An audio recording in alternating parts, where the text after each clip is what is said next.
You disappeared for 5 years without even a phone call. What are you back for now? Facing my ex-girlfriend's interrogation, I couldn't explain that I was a top-secret scientist for the country. Before I could make it up to her, she offended a celebrity and got dragged onto the hot search trend, doxxed, and had funeral wreaths sent to her. Watching her break down in tears, seeing my mother being shoved, I finally couldn't take it anymore. When dozens of armed helicopters hovered over the hospital, and countless soldiers with live ammunition surrounded that arrogant celebrity, everyone finally realized they had provoked someone they absolutely couldn't afford to mess with. Chapter 1. My girlfriend takes care of home for me. It worked! It worked! Deep in the northwest of Huagua, inside the central control hall of an underground base, a group of uniformly dressed researchers stood up and applauded collectively. On the large screen at the front of the hall, an engine was in operation. The slender and elegant pale blue Mach rings at the tail were roaring relentlessly. For 5 years, there hadn't been any form of entertainment in this underground facility, nor any contact with the outside world. But this day finally succeeded. While applauding, everyone also turned their gaze towards a young man sitting at the very front. Compared to the excited emotions of the crowd, this young man displayed a composure that seemed beyond his years. He slowly stood up and waved to everyone. The next day, dozens of military helicopters were neatly lined up outside the base. On this day, numerous scientists finally embarked on their journey home. Among them was the composed young man. Inside one of the helicopters, a fellow researcher asked the young man, "Academician Bai, now that we can finally go home, what do you most want to do?" The young man known as Academician Bai is currently arranging his simple luggage in the helicopter, a few books, numerous notebooks, with several photos tucked inside one of them. Aside from the group photo with his parents, the most eye-catching one is the picture with a beautiful woman. What do I want to do most? I haven't thought much about it. I should go home first to see my mother. She wasn't in good health when I left. Bai Pengfei gently shuffles the photos, carefully tucking them back into the notebook. Bai Pengfei, the youngest academician in the history of Huagua, and the chief engineer of this 10th-generation nuclear-powered engine project. Who is this? Your sister-in-law? The man casually asked with a smile as he saw the photo Bai Pengfei was arranging. Friend. Bai Pengfei closed his notebook and turned to look at the desolate landscape outside. Barren and silent, yet who could have imagined that beneath this land lies the world's largest and most advanced engineering laboratory? This is the strength of Huagua. Without such a laboratory, Bai Pengfei could not have succeeded. Of course, Bai Pengfei couldn't have succeeded without the system's help. He was a transmigrator who crossed into this world 10 years ago. With his own efforts and the system's assistance, Bai Pengfei was exceptionally recruited by the National Defense Technology Research Group before graduating from university. After just 2 years at university, he was specially recruited to the 10th generation engine development team and sent directly to the Northwest. Who would have thought that departure would last 5 years? Academician Bai, then you still don't have a girlfriend, do you? Want me to introduce you to someone? The man casually asked this question. Hearing this, Bai Pengfei smiled wryly and clenched his fist slightly on the notebook containing photographs. Girlfriend? 5 years ago when he was in college, Bai Pengfei actually had one. She was his high school classmate. But 5 years ago they had a big fight, and after that the two of them didn't stay in touch for a long time. Then Bai Pengfei received the order to head northwest. Yes, it was exactly the woman in the photo. Bai Pengfei knew that 5 years had passed. By now she might have already become someone else's girlfriend, or perhaps even married. During those 5 years at the base, he had no contact with the outside world. After all, this research was a top national secret, and not a single piece of information could be leaked. For safety reasons, scientists like Bai Pengfei couldn't reveal their identities to the outside world at all. Perhaps decades later, their contributions to the country would be made public. Or perhaps it would never be revealed in their lifetime. As for fame and profit, Bai Pengfei, the time traveler, had long since grown indifferent to such things. After exchanging a few casual words with colleagues aboard the helicopter, the aircraft gradually ascended on schedule. At a military base on the outskirts of Kyoto, China, a helicopter slowly descended. Bai Pengfei, carrying his luggage, stepped off the plane and boarded the pre-arranged bus. The bus was heading toward the city and would make random stops, allowing Bai Pengfei and several colleagues from the capital to disembark anywhere they chose. Due to confidentiality protocols, the driver was not permitted to speak with them. After getting off, Bai Pengfei immediately hailed a cab and went straight to his former residence. 5 years had passed, yet the place remained exactly as it was before, but now it was already covered in dust. His ex-girlfriend's toiletries were still there, and the glass cup broken during their last argument remained uncleared in the corner. After briefly tidying up the room, Bai Pengfei prepared to go home and check on things. He knew his mother's health had always been poor, and he had no idea how she was doing now. Meanwhile, at Kyoto First Hospital, a woman was frowning at the test results and X-ray images in her hand. In front of the woman, an elderly lady sat in a wheelchair. Seeing the young woman so anxious, she forced a smile and said, "Tingting, I feel fine." "Really? Fine? You fainted this morning." "That's not fine. We'll see what the doctor has to say." This girl named Tingting is Bai Pengfei's ex-girlfriend, Zhang Tingting.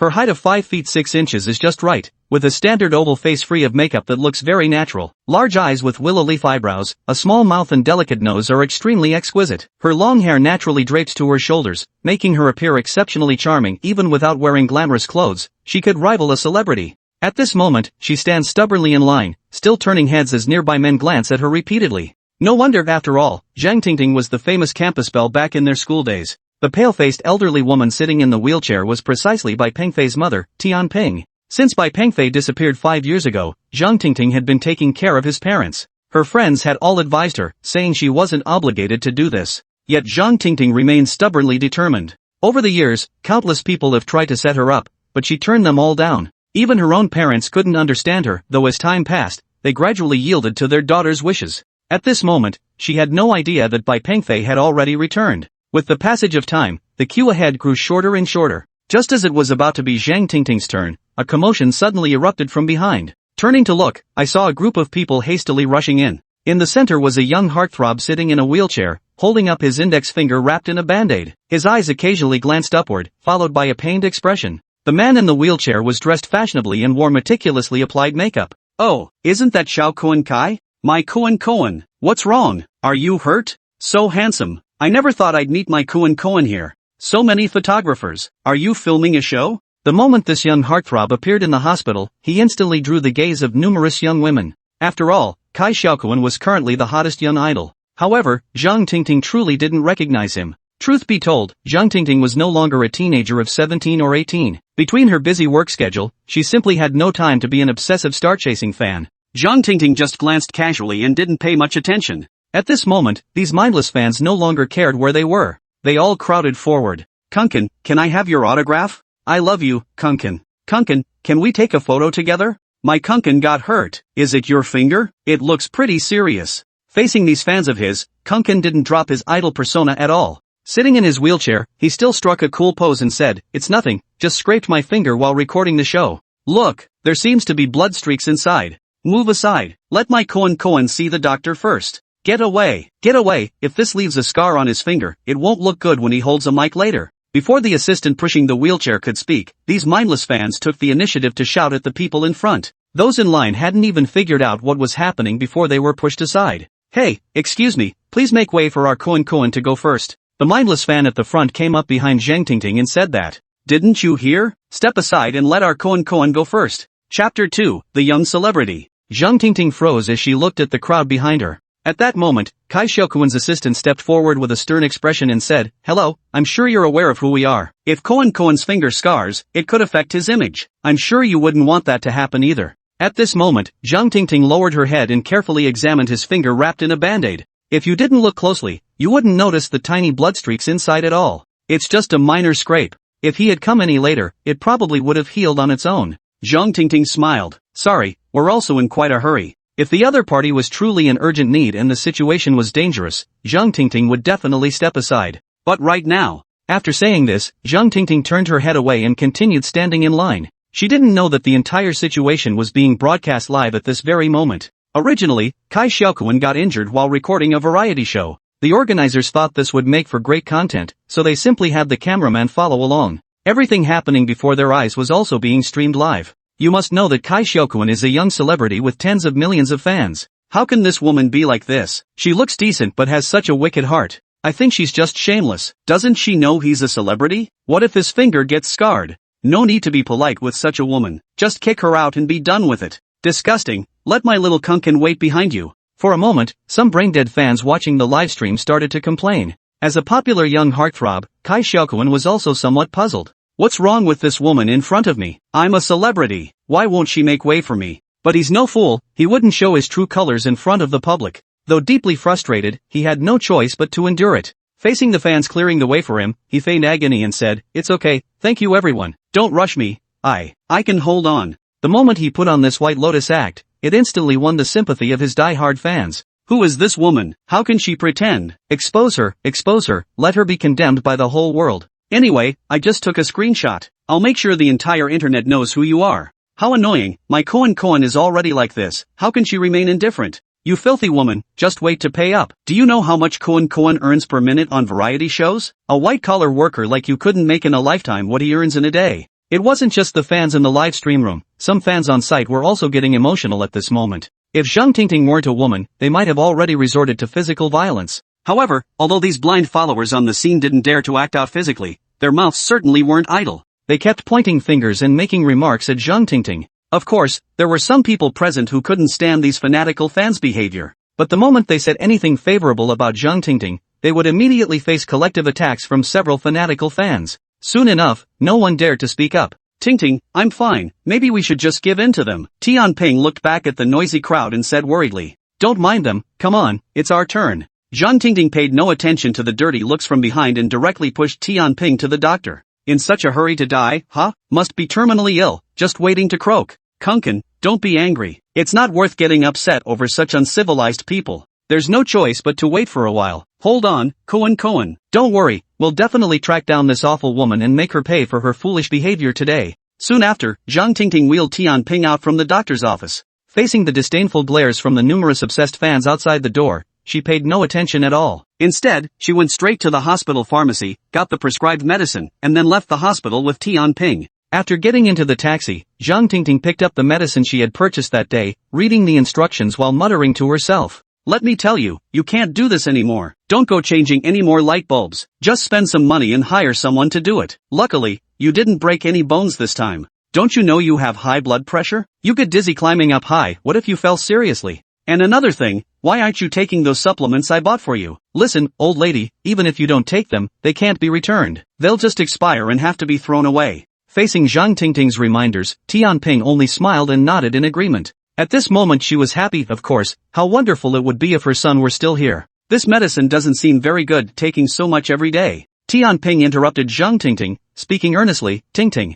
Zhang Tingting looked up.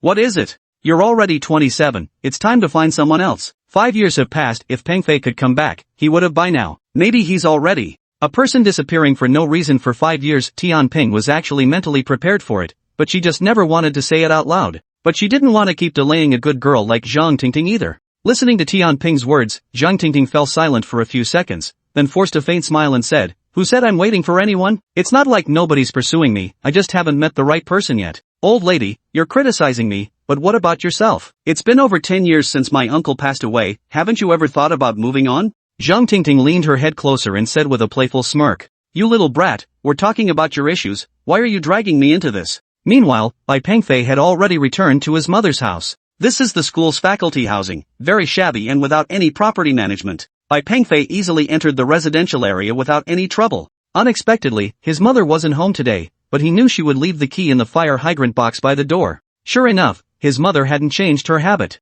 Opening the door, everything before me looked almost unchanged from 5 years ago. The house was kept very clean, with all the furniture just as it had been. Bai Pengfei walked into his own room. It seemed his mother would occasionally tidy up his room when she had free time. At this very moment, Zhang Tingting also brought Tianping back to the residential area. This medicine should be taken 3 times a day, 20 minutes after meals. This one needs to be sprayed twice a day, morning and evening. And this one, well, 1 tablet per day. I've written everything on the medicine boxes for you, so don't forget. Upon arriving at the door, Zhang Tingting suddenly stopped in her tracks. Auntie, does anyone else have a key to your house? Tianping shook her head. No. That's bad, there's a thief in the house. At that moment, Tianping also noticed her own front door was slightly ajar. Tingting, call the police. I'll go take a look. How bold they are, doing this in broad daylight. Zhang Tingting glanced around, and upon spotting the fire safety box, she decisively took out the fire extinguisher inside. Quietly pushing the door open, she stepped into the room. A tall man wearing a white short-sleeved shirt was sitting on the living room sofa. Just as Zhang Tingting rushed into the house ready to shout, she got a clear look at the man before her. Seeing Zhang Tingting charge in with a fire extinguisher in her arms, Bai Pengfei was also stunned. Chapter 3, Don't Say Sorry. Clunk. The fire extinguisher in Zhang Tingting's hand slammed heavily onto the floor. Staring at the man before her, Zhang Tingting froze in place. 5 years. Though his appearance had changed somewhat, she recognized him instantly. The man before her was Bai Pengfei. No mistake, it was him, the man who had brought her joy and heartbreak. The man she had thought about for 5 years. Zhang Tingting's sudden appearance also took Bai Pengfei by surprise. After years apart, neither knew what to say to the person they'd carried in their hearts. 10 seconds. That was it. They stared at each other for 10 seconds. Had Tianping not burst in, who knows how long they might have stood there. Son. Seeing her son return, Tianping didn't hesitate, she rushed forward and embraced him. Mom, I'm sorry. I'm back. Bai Pengfei felt deeply indebted to his mother. But Tianping was unexpectedly calm. She simply patted her son's back and comforted him. "It's good you're back. It's good you're back." Wiping the tears from the corners of her eyes, Tianping hurriedly added, "These past years, it's all thanks to Tingting. She came to visit me every week, and when I was sick, she took me to the hospital." Bai Pengfei never imagined Zhang Tingting would care for his mother for 5 whole years. "Oh, I'll go cook. You two talk, you two talk." Tianping tactfully headed toward the kitchen. The vast living room was left with only Zhang Tingting and Bai Pengfei. Are you okay?" Bai Pengfei broke the silence and asked. Staring at Bai Pengfei before her, Zhang Tingting exhaled weakly, her long eyelashes fluttering slightly. Memories of their time together 5 years ago flashed through her mind like a slideshow. Every moment they shared felt so real. Who could have imagined that a single argument would sever all contact between them? And 5 years had passed in the blink of an eye. Truthfully, Zhang Tingting had regretted it soon after that argument. She had gone looking for Bai Pengfei. But to her surprise, Bai Pengfei had vanished. Friends, classmates, family, no one knew his whereabouts. Even stranger, the police couldn't find any records of Bai Pengfei. It was as if he had vanished into thin air. Everything felt so bizarre and baffling. She never imagined this man would reappear before her eyes today. Truthfully, Bai Pengfei desperately wanted to explain. But he couldn't. Revealing his true identity was simply too inconvenient.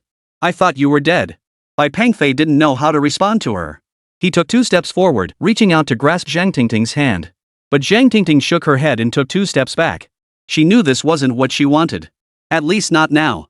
For a young woman still in school, the disappearance of a deeply loved man for 5 years without explanation was utterly devastating. During that time, friends and family had urged her to let go of this love and start anew. She had tried, but failed. In the end, she could only lock away her feelings, closing them off from everyone including herself. As Zhang Tingting deliberately shifted her body to avoid him, Bai Pengfei realized he had been too forward.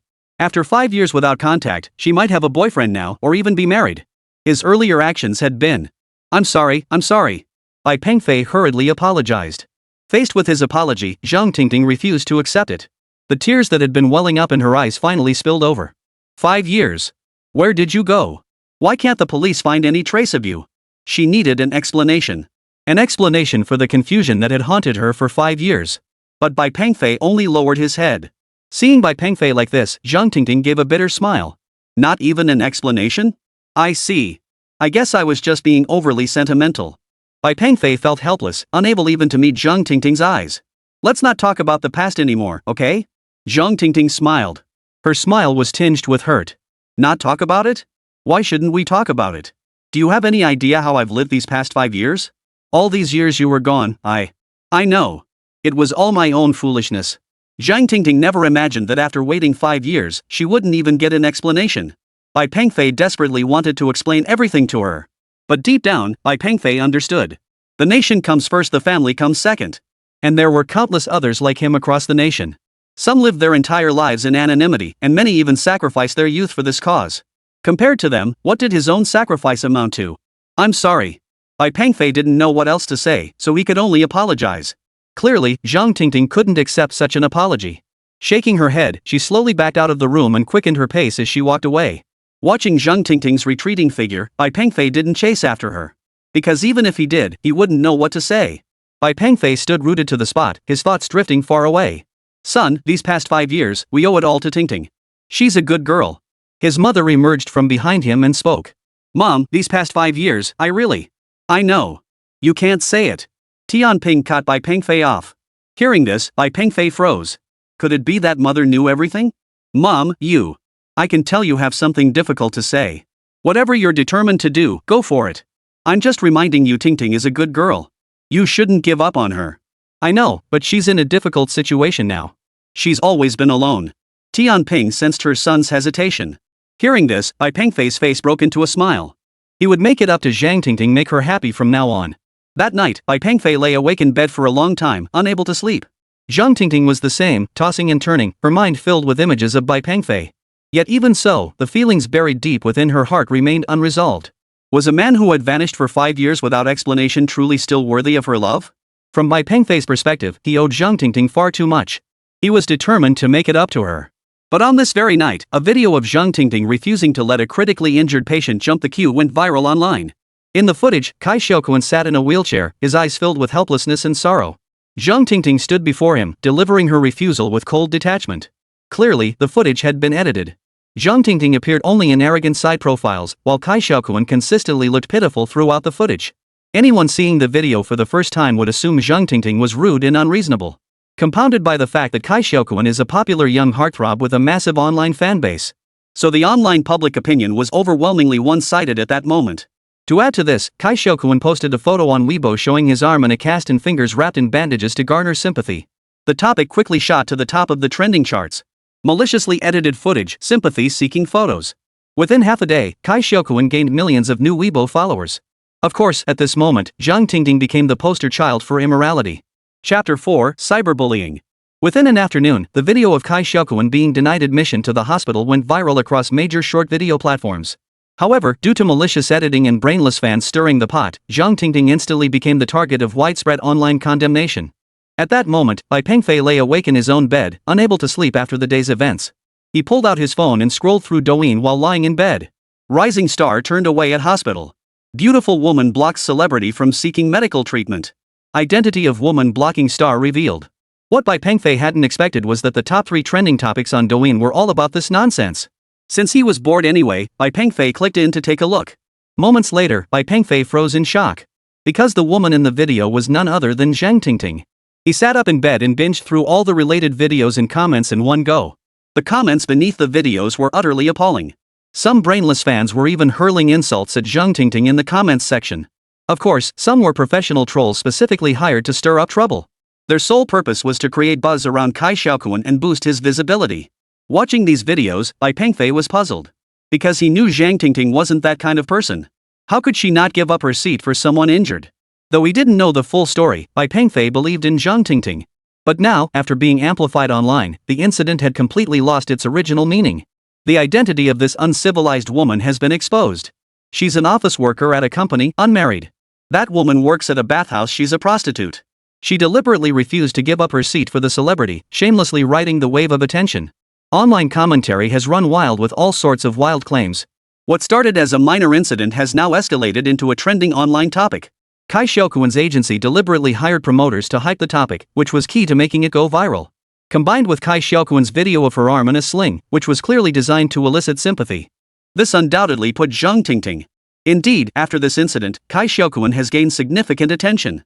However, the corresponding consequence is that Zhang Tingting has become the sacrificial lamb.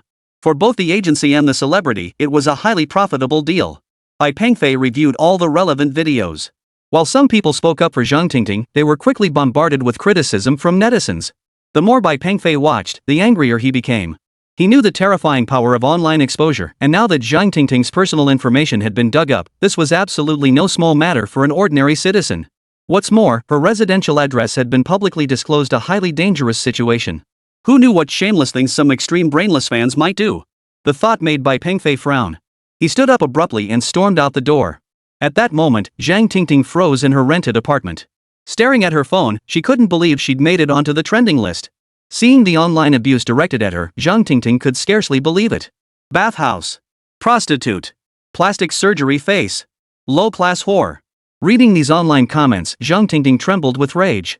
Sitting on her bed, hugging her knees, she turned pale with rage at the online attacks against her. What shocked her even more was that her personal information had been exposed online. Seeing the online mob tearing her apart, Zhang Tingting resolved to prove herself. After composing herself, she posted a clarification video on Douyin. Hello everyone, I am the person who did not give up my seat for Cai Xiaokun. I want to clarify here that the video circulating online has been maliciously edited. At that time, I was accompanying an elderly family member to the hospital and was quite anxious. Also, I saw that Cai Xiaokun's injury wasn't very serious, so I didn't give up my seat for him. I never imagined this incident would cause such negative repercussions. I sincerely apologize to everyone here, and especially to Cai Xiaokun. I ask that you please spare me and stop posting videos defaming me. Zhang Tingting understood the terrifying nature of online violence, and she feared even more that her parents might be affected. After posting this video, Zhang Tingting began to feel uneasy. She didn't know if this would appease Cai Xiaokun's fans. Would her apology earn Cai Xiaokun's forgiveness?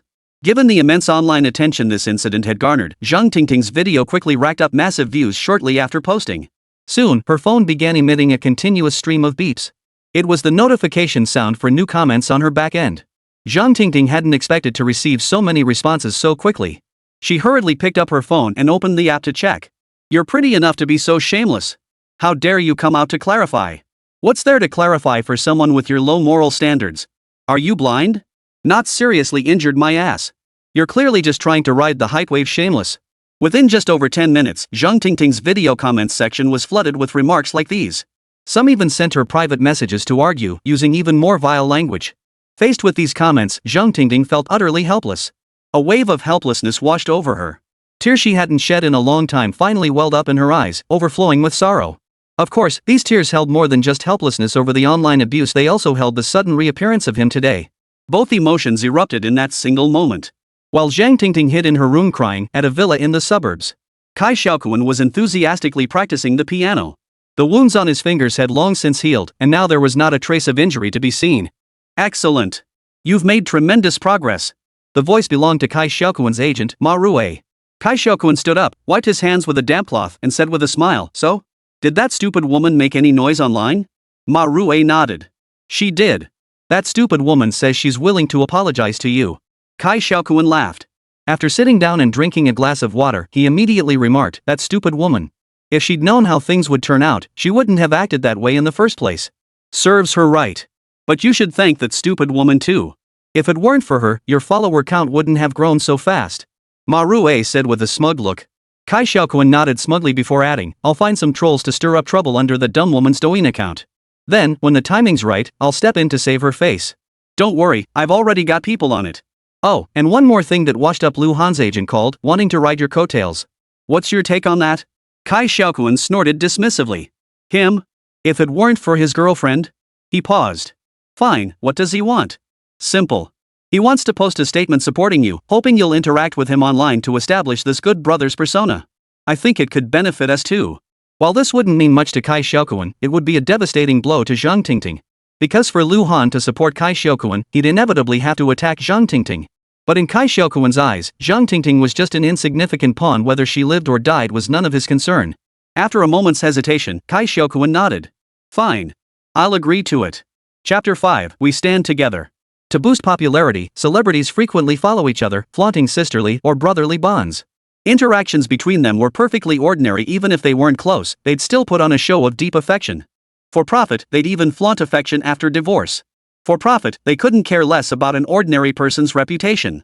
While they were busy crafting scripts to stay relevant, Zhang Tingting could only curl up in bed, shivering with fear. She knew her home address had been exposed. What if some fanatical, brainless fan took extreme measures and came to her home? The usually resilient woman felt fear for the first time. She wanted to seek help.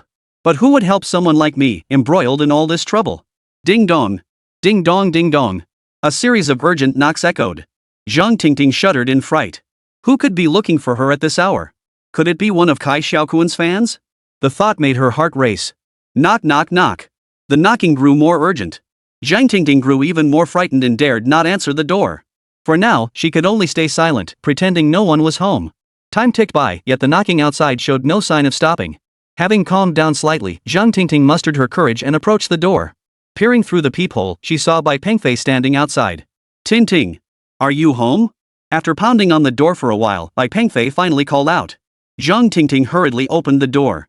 Seeing Bai Pengfei's anxious face outside, tears welled up in her eyes. In that moment, the turmoil within Zhang Tingting's heart finally settled. Why are you here?"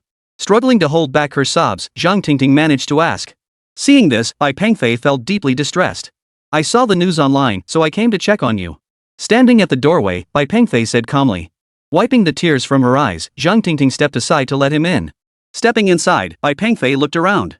Everything here was so simple. Sitting down on the sofa, Bai Pengfei found himself at a loss for words. As for Zhang Tingting, she was even more at a loss, simply standing rooted to the spot. This day had been far too overwhelming for her. Bai Pengfei's sudden appearance had subjected her to online bullying, had pushed her fragile heart to the brink of collapse. At this moment, Bai Pengfei's presence offered her a glimmer of comfort. Yet she was afraid to start over again, afraid Bai Pengfei might vanish just as suddenly. After all, how many 5-year periods does one have to squander in a lifetime? And was a man who wouldn't even offer an explanation truly worthy of trust? What's the truth behind all those rumors circulating online? Bai Pengfei asked earnestly, genuinely concerned about Zhang Tingting's situation. Though his concern was genuine, his manner of asking was clearly inappropriate. It's just like that. But given the current situation, does the truth really matter anymore? In truth, Zhang Tingting's words were quite clear. The truth seemed to matter less now. Noticing the hint of displeasure in Zhang Tingting's tone, Bai Pengfei quickly added, "I'm sorry. It's not that I don't believe you. You know I'm not good with words. I just don't want you to be bullied." Bai Pengfei's words were unwavering. "Is that so? I seem to recall hearing that same line 5 years ago. And what happened? You vanished. 5 years. Do you have any idea how much I've endured in those 5 years? So I think, maybe we shouldn't see each other anymore." Zhang Tingting was truly terrified inside. She feared being deceived, feared yielding to her soft heart and accepting him. "I know. I'm sorry for what I've put you through. But I can't let you face this alone." Bai Pengfei apologized once more, and he was willing to bear everything Zhang Tingting was facing together with her. "What could you possibly do to help me? What can you possibly do in this situation? Besides, I think it's best if you don't disrupt my life. It's better for both of us. And honestly, given my current situation, what could you possibly do to help?" In Zhang Tingting's eyes, Bai Pengfei had neither the obligation nor the ability to help her. For a moment, Bai Pengfei didn't know how to respond. "Please believe me. I will resolve this for you, and I won't let you suffer any more injustice." Bai Pengfei's words remained blunt, without a shred of embellishment. If this had been 5 years ago, Zhang Tingting would have been deeply moved, perhaps even throwing herself into his arms. But time had changed her. Zhang Tingting was no longer the naive, innocent girl she once was. She wouldn't forgive Bai Pengfei just because of a few kind words. Especially when the person slandering her was a major celebrity. How could an ordinary person possibly stand up to a superstar backed by a PR team? Now he says he'll help resolve this for her? What could he possibly do? Nothing but lies meant to deceive little girls. Sensing Bai Pengfei's naivety, Zhang Tingting shook her head and said, "Don't say that to me. I'm not the little girl I was 5 years ago." Hearing this, Bai Pengfei truly didn't know what to say. He knew she wouldn't believe a word he said now. It seemed she'd only believe him once he'd resolved the matter himself. "Regardless," he said, "I still want to thank you. Thank you for taking care of my mother." Bai Pengfei changed the subject. "Actually, you don't need to thank me. Auntie is a really nice person, and we get along quite well. But now that you're back, I suppose there's no need for me to visit so often." After some casual chit-chat, Bai Pengfei left Zhang Tingting's place. Bai Pengfei understood that Zhang Tingting didn't trust him at all right now. So the most urgent task now was to handle the online bullying she'd suffered. These people were despicable. Thinking about the injustice Zhang Tingting had endured, Bai Pengfei felt his anger welling up. Especially that Cai Xiaokun. "I'll make you pay for this." The next morning, Zhang Tingting simply stopped paying attention to how the situation was unfolding. What good would it do anyway? It would only make her feel worse. She made herself breakfast and applied a simple layer of makeup. She went downstairs, boarded the bus, and rode straight to the company building. Zhang Tingting had worked at this company for 2 years. She was diligent in her duties and well liked by her colleagues. But the moment she stepped through the company entrance, 2 burly men suddenly blocked her path. Chapter 6, Fired from the Company. Staring at the 2 men before her, Zhang Tingting froze in surprise. She recognized both of them. One was her department manager, and the other was the company owner's driver. Although she'd heard rumors about their relationship, she'd never actually seen them together at the office before. "Tingting, the boss wants you to come to his office," Manager Li Jiabo said in an effeminate tone. A chill ran down Zhang Tingting's spine. A bad feeling washed over her. Nodding, Zhang Tingting nervously approached the boss's office door. The door was slightly ajar, and Boss Han Kuo was seated inside. Spotting her, he called out, "Come in." "Close the door." Seeing Han Kuo's gloomy face behind his desk, Zhang Tingting knew something unpleasant was about to happen. She entered the room, closed the door, and approached Han Kuo. "Boss, you wanted to see me?" Though she had a rough idea of what it was about, Zhang Tingting still asked. "Tingting, what do you plan to do about the rumors spreading online?" She couldn't avoid it after all. "Boss, that video was maliciously edited. The truth isn't. The truth doesn't matter." Boss Han Kuo waved his hand, cutting off Zhang Tingting's explanation. "Tingting, you know our company is preparing for an IPO right now, so everything is highly sensitive. All employees had long been aware of the company's IPO plans. As someone with over 2 years of service, Zhang Tingting stood to gain a small stake in the company once it went public. She was even planning to use that money to buy a car for commuting. Because of the IPO, everyone in the company had been walking on eggshells lately, terrified of being caught doing something wrong and getting fired. But hearing Han Kuo say this now, Zhang Tingting's heart sank. "Tingting, you've been with us for 2 years now. The company has treated you well, and we recognize your capabilities. But now the company is at a critical juncture. We simply cannot afford any negative publicity. This affects the welfare of all employees, so I hope you understand." After delivering these words with deliberate emphasis, Han Kuo produced a resignation form. His intent couldn't be clearer. He wanted Zhang Tingting to sign it. While he did acknowledge her professional competence, at this critical juncture, he had to prioritize the company's interests. If this matter continued to escalate, netizens would inevitably dig up the company's situation, inevitably damaging its reputation. Having Zhang Tingting resign voluntarily would also prevent her from pursuing arbitration or seeking retribution later. Staring at the resignation letter before her, just needing her signature, Zhang Tingting fell silent. She had worked here since graduating from university, and her career had always been smooth sailing. Moreover, the company was about to go public, and the shares she deserved. Zhang Tingting was no longer the rebellious teenager she once was. Certain realities demanded her consideration. But just as Zhang Tingting remained silent, a voice suddenly called out from outside the door. The company is in the midst of its IPO. We can't let one person jeopardize everyone's interests. Exactly. And everything I've read online is spot on. She's just a bad person. If she had any dignity left, she'd resign voluntarily. I don't want to get dragged into this mess. The voices outside were loud and clear to Zhang Tingting inside the room. Listening to the commotion, Han Kuo wore a satisfied smile. Tingting, things have come to this point. You see. Zhang Tingting nodded. Manager Han, I understand. I understand. Seeing her nod, a smile spread across Han Kuo's lips. But rest assured, once you sign the papers, finance will settle your wages immediately. There will be absolutely no delays. Zhang Tingting said nothing, merely nodding again. She picked up the pen from the desk and signed the resignation form. Leaving the office, Zhang Tingting went to her desk to pack her things. Not a single person approached her to say a word. Only cold sarcasm filled the air. Even colleagues she usually got along with didn't offer any harsh words, but they all pretended not to notice. After all, they feared being implicated themselves. After packing her personal belongings, Zhang Tingting carried a large cardboard box out the company entrance. Having worked since graduating from college, she did have quite a lot of belongings. Struggling under the weight of the box, Zhang Tingting made her way to the bus stop. Setting it down on the ground, she took a deep breath, stubbornly holding back the tears. She never imagined that in just one day, she would not only become a paragon of immorality but also lose her job. All this chaos had erupted over nothing more than a celebrity's video. They just wanted to stir up some buzz and boost their follower count. To destroy someone just to generate buzz for themselves. Zhang Tingting slumped weakly onto a bench, pondering what to do next. Given her current situation, finding another job would likely be difficult. Without a job, there'd be no income. The house she just bought on a mortgage required over 4,000 yuan monthly, and it would be another 2 years before she could take possession. The place she was renting now cost 1,000 yuan a month. Ask her parents for help. Of course she could, but that was definitely not a long-term solution. The bus pulled up slowly.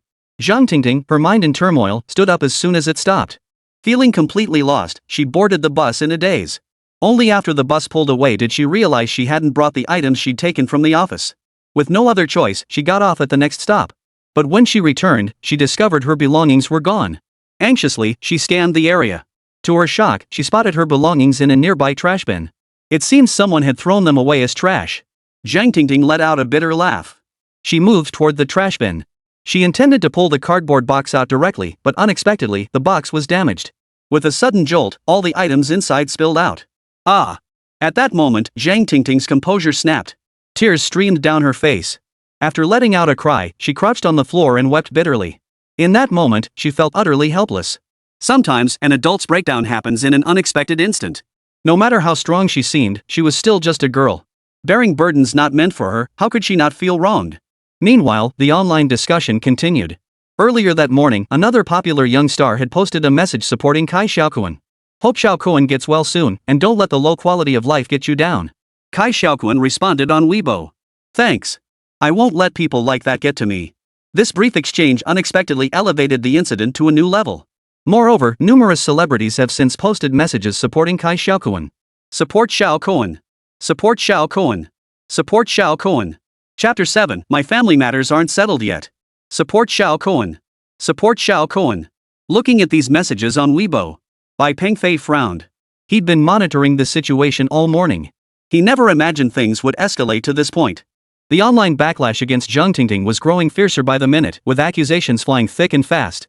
Plastic surgery, bathhouse girl, mistress. The insults were as vile as they could be. Of course, some of these were brainless fans, while others were paid trolls hired by Cai Xiaokun's team. For them, all that mattered now was generating buzz no matter who got sacrificed or what it took. For Douyin and Weibo, it's the same as long as there's a trending topic, they couldn't care less about anyone's personal losses. At that moment, Bai Pengfei was also searching online for information about Cai Xiaokun. This Cai Xiaokun doesn't have a single decent piece of work to his name. Every movie and TV show he starred in has bombed at the box office, and his albums haven't made a splash either. He was just good looking, with a rather effeminate demeanor. The most common things found online were gossip about him dating this person or that person. But it was obvious these were fabricated scandals. That an artist with such a lackluster portfolio could still be considered a list clearly demonstrated the prowess of his PR team. So for Bai Pengfei, helping Zhang Tingting means going up against Cai Xiaokun's entire PR machine. He must give Zhang Tingting an explanation. Every single person who slanders Zhang Tingting will pay the price. Bai Pengfei made a silent vow. If he couldn't even protect the woman he loved, then what was the point of his rebirth? Just as Bai Pengfei was gathering information online, his phone suddenly rang. To his surprise, it was Yang Jianbang, the president of the Chinese Academy of Sciences, calling. Without hesitation, Bai Pengfei answered the call. On the other end, a voice sounded urgently, "Pengfei. We've encountered issues with the 10th generation nuclear-powered engine that we can't resolve here." Such a blunt opening meant the situation must be extremely complicated. Moreover, the fact that Yang Jianbang himself was calling indicated the urgency of the matter. It was crucial to remember that this 10th generation nuclear propulsion engine was intended for installation in submarines. As the most formidable barrier for a nation's nuclear counter-strike capability, all research related to nuclear submarines was of paramount importance. The energy output delivered by this 10th generation nuclear propulsion engine, spearheaded by Bai Pengfei's research team, far surpassed that of conventional nuclear submarines. Yet problems arose during the very first dive after the engine was installed on the submarine. The entire research team left behind is now troubleshooting the problem. Yet no one could resolve it. With no other options left, Yang Jianbang finally reached out to Bai Pengfei. But Bai Pengfei's mind was preoccupied with Zhang Tingting's situation. "Dean Yang, I'm sorry, but I might be a bit late. I have some matters to attend to here." Bai Pengfei flatly declined Yang Jianbang's request. Hearing this, Director Yang froze for a few seconds. Noticing the unusual tone in Bai Pengfei's voice, he quickly asked, "What's going on?" "The organization can help resolve it. There was no need to hide anything about this matter." So Bai Pengfei recounted the entire situation involving Zhang Tingting to President Yang Jianbang. Though the online sentiment was overwhelmingly negative, Bai Pengfei still believed in Zhang Tingting. He shared his understanding of the situation with Yang Jianbang. Previously, Dean Yang hadn't known Bai Pengfei had a girlfriend before. Learning that Zhang Tingting had cared for Bai Pengfei's mother for 5 years deeply moved him.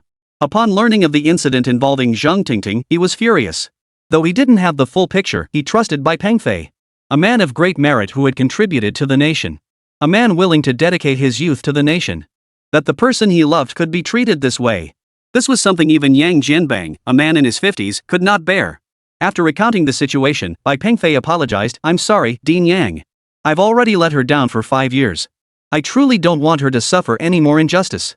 So I earnestly ask for your forgiveness, and I hope the country will understand me." Yang Jianbang expressed his understanding. Nevertheless, he apologized to Bai Pengfei. "I'm sorry. For someone with your contributions, yet your family. Director, I understand. There's no need for apologies. I know the sensitivity of our research. Besides, I'm not alone, so many others have worked tirelessly in silence all these years." Bai Pengfei understood certain truths. And things were actually quite good now. Compared to the paths forged by those who came before him, what he had endured was nothing. "Pengfei, rest assured. I'll handle these matters. We absolutely cannot let the family of a national hero suffer injustice." Though the truth remained unclear, Yang Jianbang trusted Bai Pengfei. Hearing the dean speak thus, Bai Pengfei paused in surprise. Handling this himself would indeed take considerable time. Having the organization step in would make things much easier. Moreover, it would allow him to focus on resolving the issues with the 10th generation nuclear-powered engine. But this was ultimately a personal matter. Asking the organization to intervene felt a bit. "Director Yang, this is my family matter, a personal affair." "Pengfei, don't speak that way. This matter is no longer solely your personal concern. Anything that impacts the progress of scientific research and development falls entirely under our responsibility." "Then thank you, Director Yang. I'll leave it in your hands. I'll start organizing the engine data immediately. You can send someone to pick me up tomorrow." Entrusting the matter to the state's resources brought Bai Pengfei immense relief. After hanging up, Yang Jianbang stood in his office, his face flushed with anger as he addressed the person before him. "You heard that? The family of one of our nation's meritorious scientists has been slandered by some minor celebrity. If we don't handle this properly, it will surely dishearten every researcher in the country." The man before him straightened his back, picked up the phone with visible anger, and said, "Secretary Zhang, contact the Ministry of State Security immediately. Have them send someone over.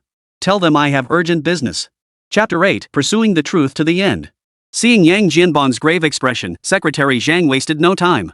He immediately pulled out his phone. He dialed the internal line for the State Security Department. As Secretary Zhang reported directly to the sensitive Chinese Academy of Sciences, he had access to the ministry's internal line. Naturally, the ministry was well aware of the CAS importance, as most of the nation's critical scientific research projects were based there. Thus, upon seeing Secretary Zhang's call, the National Security Department personnel grew tense. They feared critical data from a research project might be compromised. Since it was a dedicated line for the CAS, the call was answered directly by the head of the 1st Division of the Ministry of State Security. Without delay, he answered the call. "Secretary Zhang, this is Huang Peng. What's the matter?" Secretary Zhang cut straight to the point with a stern tone. "Team Leader Huang, you need to handle the online situation regarding Zhang Tingting. Investigate and deal with the celebrities and companies involved in cyberbullying her." Hearing this, Huang Peng froze. Cyberbullying. Celebrities. Secretary Zhang, celebrities, cyberbullying, these matters aren't under our jurisdiction. What does this have to do with the Chinese Academy of Sciences? The wrong Zhang Tingting is the family member of one of our CAS personnel. Huang Peng's heart skipped a beat upon hearing this. He hurriedly asked, "Whose family member is she? We need to document this when we handle it." That was standard procedure involving the Ministry of State Security required documentation. But Huang Peng hadn't anticipated Secretary Zhang stating directly over the phone, "The individuals involved are classified as Level 1 confidential. Even you have no right to know." After delivering the official line, the secretary softened her tone. "Team Leader Huang, I'm only saying this for your own good. Level 1 classified information, knowing it won't do you any favors." As the team leader of the Ministry of State Security, Huang Peng was well aware of the gravity of top-secret information. Not even the Minister of State Security had the authority to access such information, let alone him as a team leader. With matters having reached this point, Huang Peng naturally refrained from pressing further. He merely stated calmly, "I understand. I will handle this matter properly. The family of a national hero must not be subjected to any mistreatment." After receiving Huang Peng's affirmative response, Secretary Zhang also hung up the phone. "Director, Team Leader Huan will personally handle this matter. The truth should come to light before long." Standing in the office, Secretary Zhang addressed Yang Jianbang, who was still visibly upset.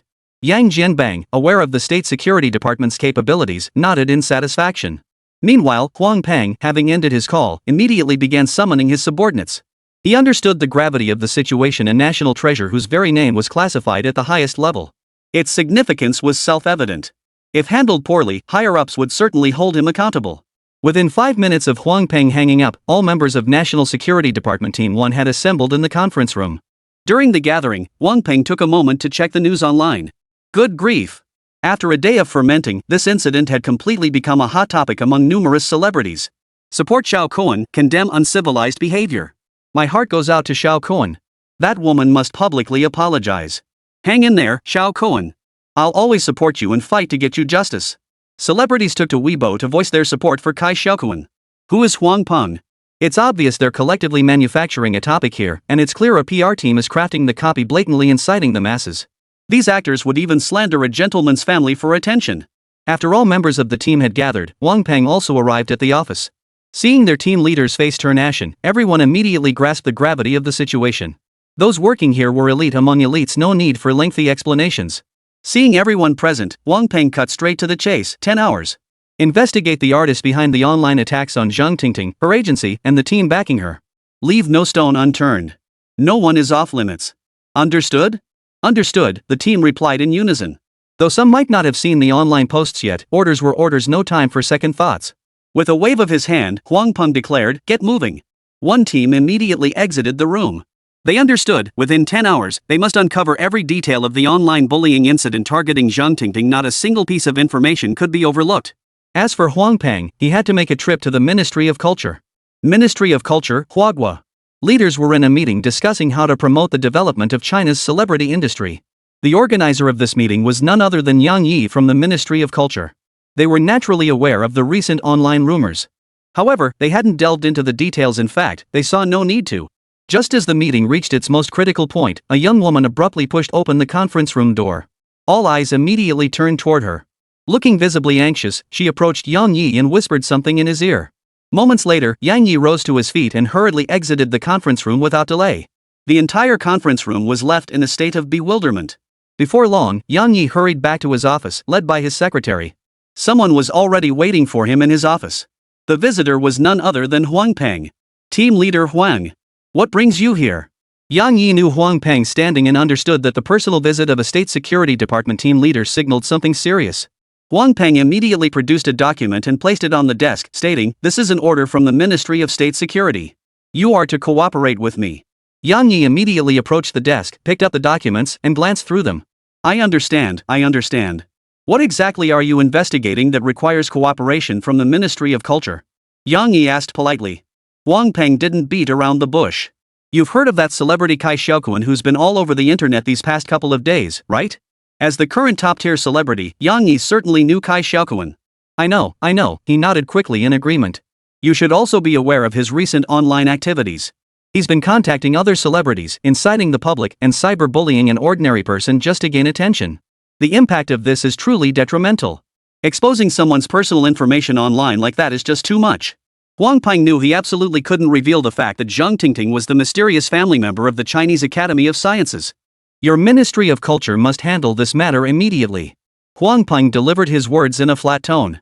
But Yang Yi, standing nearby, was baffled. How many similar cyberbullying incidents happened every year?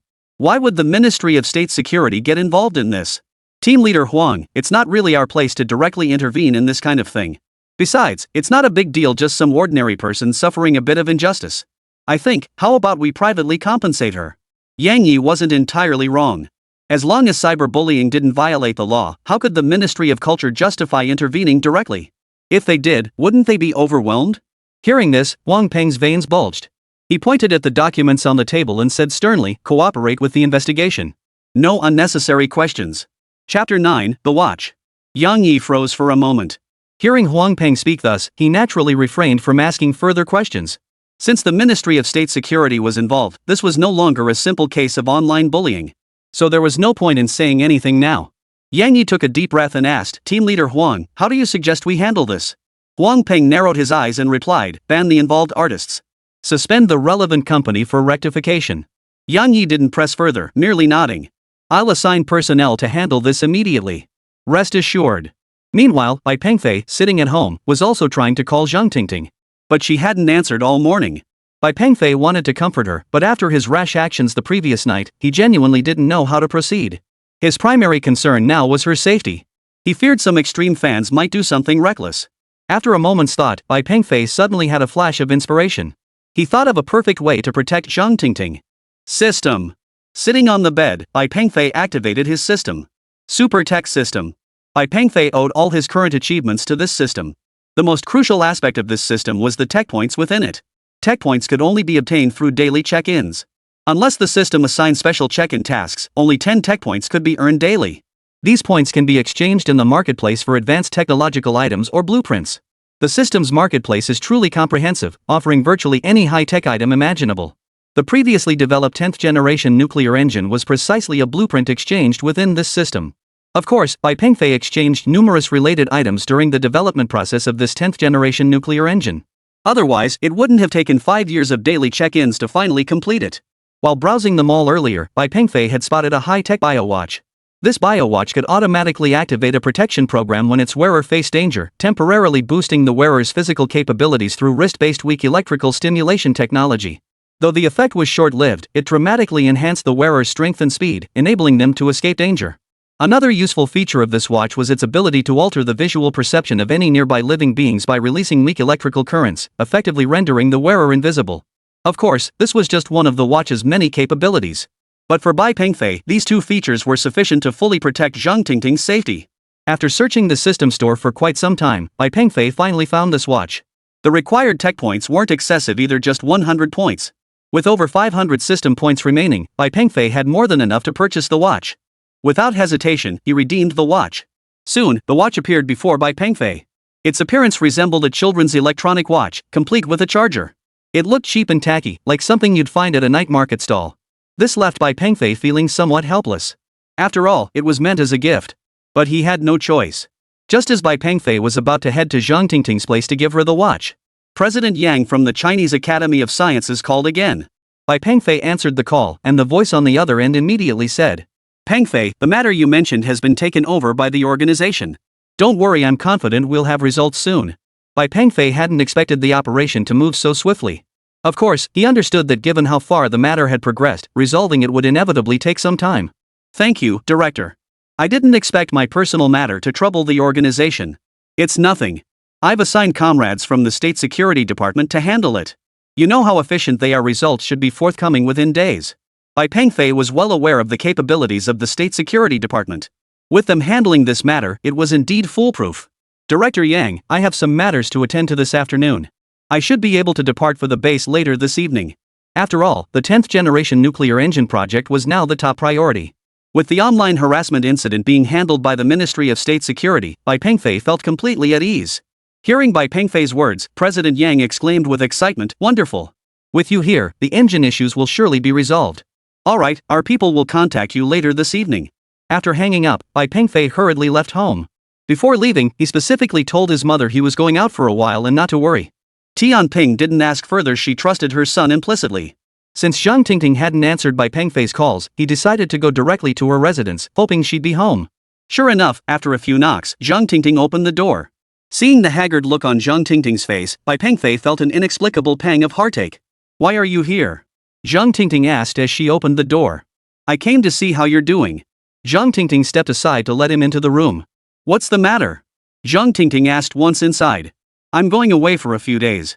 I might not be back for a while." Hearing Bai Pengfei say this, Zhang Tingting gave a wry smile. He was much better than 5 years ago, at least this time he'd told her. But what could she do about it? Noticing her expression, Bai Pengfei added, "I'll take care of your situation. Don't worry about it." "You'll handle it?" Zhang Tingting looked utterly incredulous.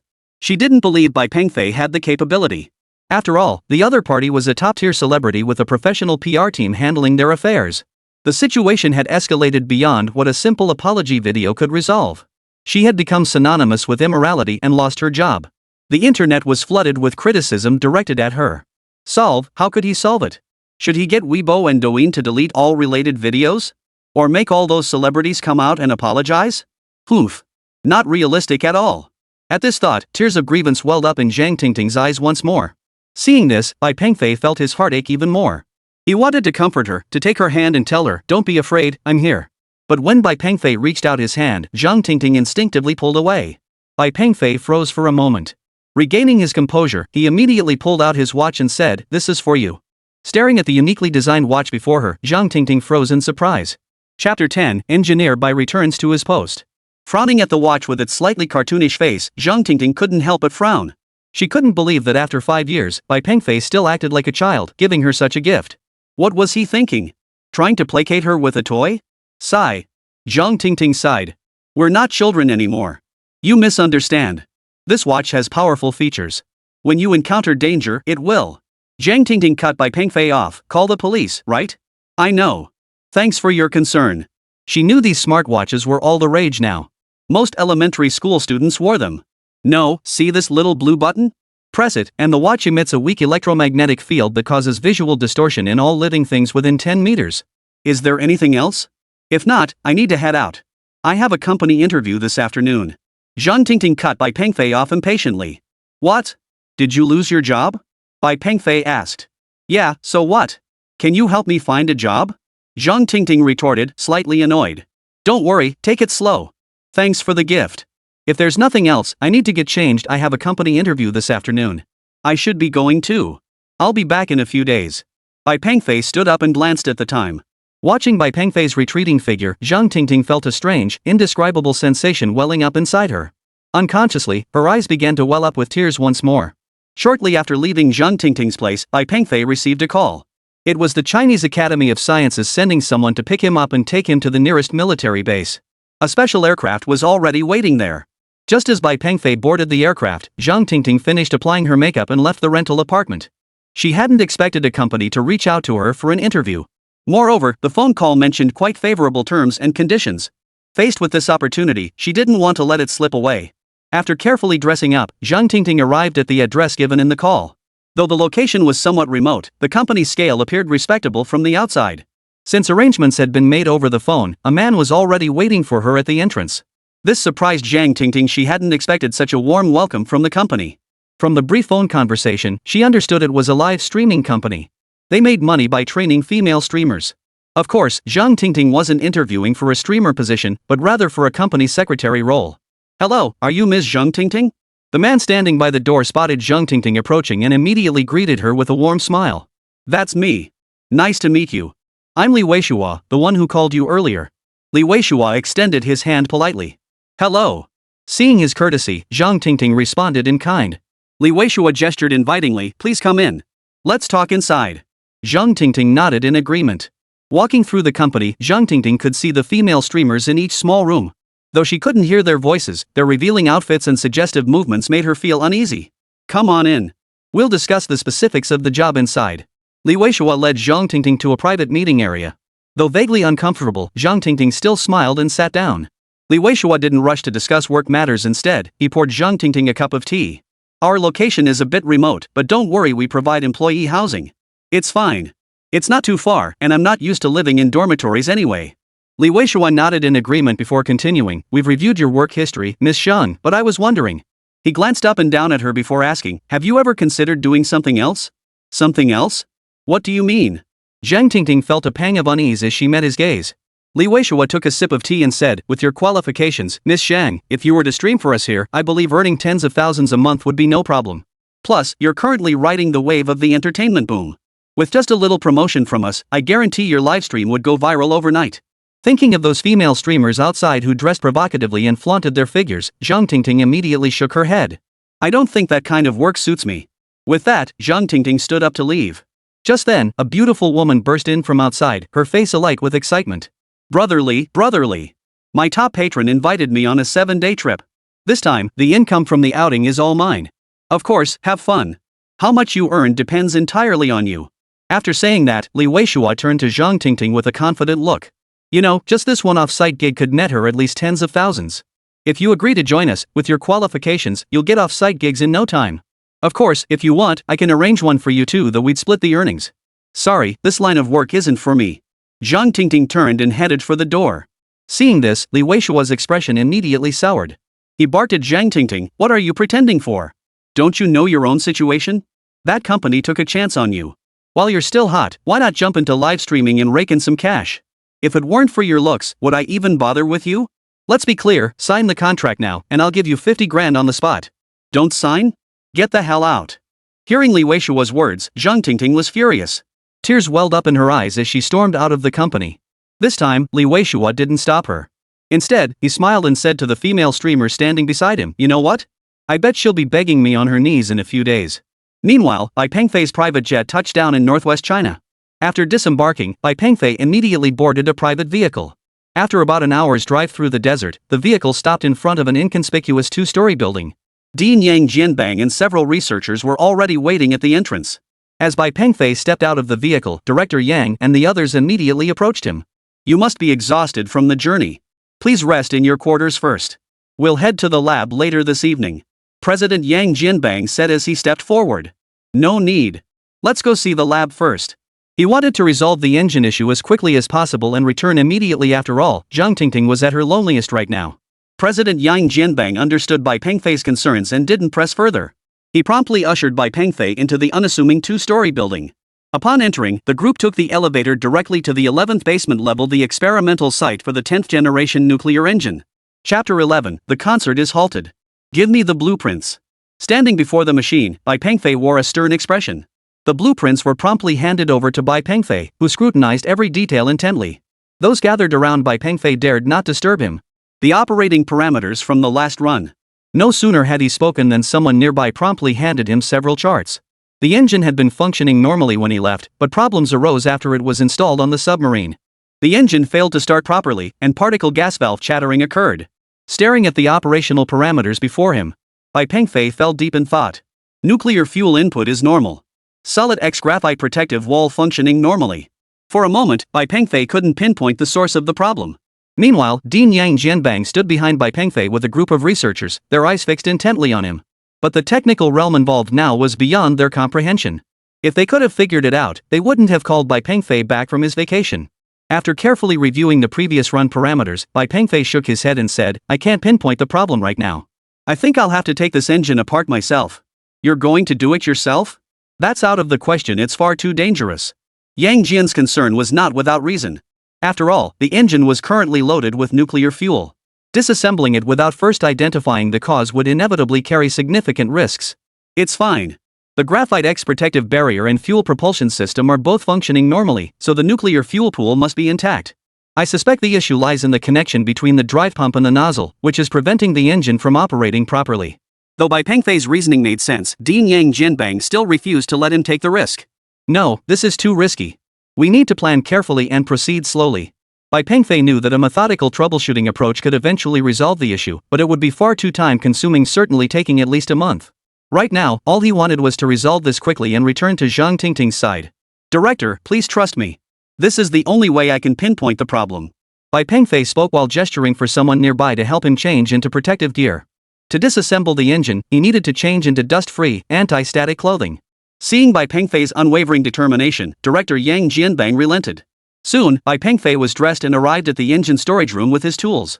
Yang Jianbang and the others could only observe from behind the thick plasma glass enclosure. Inside the engine storage room stood a robot Bai Pengfei had previously designed. This robot would assist Bai Pengfei in disassembling the engine more efficiently. He worked tirelessly until the next morning before finally letting out a sigh of relief. He had finally pinpointed the problem. Just as he had suspected, the problem lay in the connection between the drive pump and the nozzle. It's fixed. The engine shutdown was caused by the fracture of the connecting ring between the drive pump and the nozzle. This part likely has a material defect, probably insufficient density in the tungsten alloy. Behind the thick glass, Yang Jianbang and the others heard Bai Pengfei's words through the loudspeaker. Right. How did I not think of that? A failure in this small connecting ring could indeed cause the engine to stall. No wonder he's the chief engineer. This time we've got it, the problem's finally been identified. After removing the broken link, Bai Pengfei remarked with a hint of exhaustion, I'm starving. Indeed, after working non-stop for over 10 hours, Bai Pengfei was genuinely starving. Your room is ready for you to rest. Go ahead and get some sleep. We'll handle everything from here. Yang Jianbang looked at Bai Pengfei with genuine concern and immediately arranged for someone to escort him back to the rest area. Back in the lounge, Bai Pengfei ate heartily before falling into a deep sleep. Shin City, nightfall. Zhang Tingting stayed home, focused solely on finding a suitable job. Today, Bai Pengfei's mother and her own parents and family had all called her.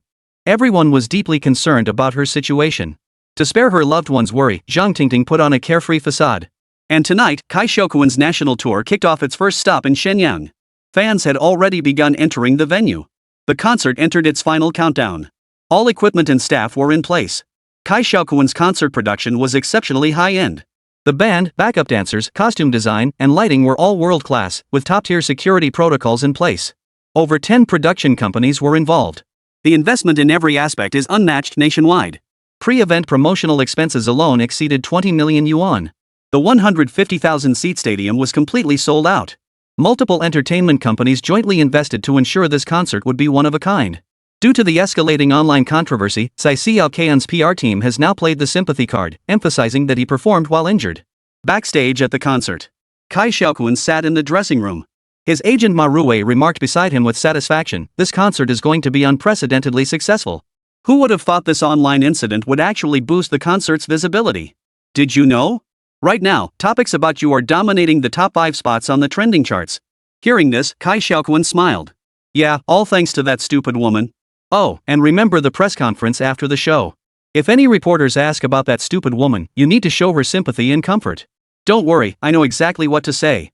Ma Ruwei nodded reassuringly before adding, everything's set on my end. As long as you show sympathy for that woman, our PR team will immediately steer the narrative and pin that immoral label on her. Cai Xiaokun stood up, flexing his wrists, and chuckled, that's how these brainless fans are, give them a narrative to follow, and they'll run with it. Bunch of idiots. For them, Zhang Tingting was nothing more than a tool to be exploited to the fullest. The hotter the topic, the better. They couldn't care less about Zhang Tingting's feelings. They even hoped she'd crack under the pressure and die. Because then Cai Xiaokun could step forward again as the righteous savior, offer some compensation to the family, and criticize the fans. Then this topic would dominate the headlines for a long time. Alright, hurry up and get ready. It's almost time to go on stage. Ma Ruwei urged. Cai Xiaokun glanced at the time, it was indeed almost showtime.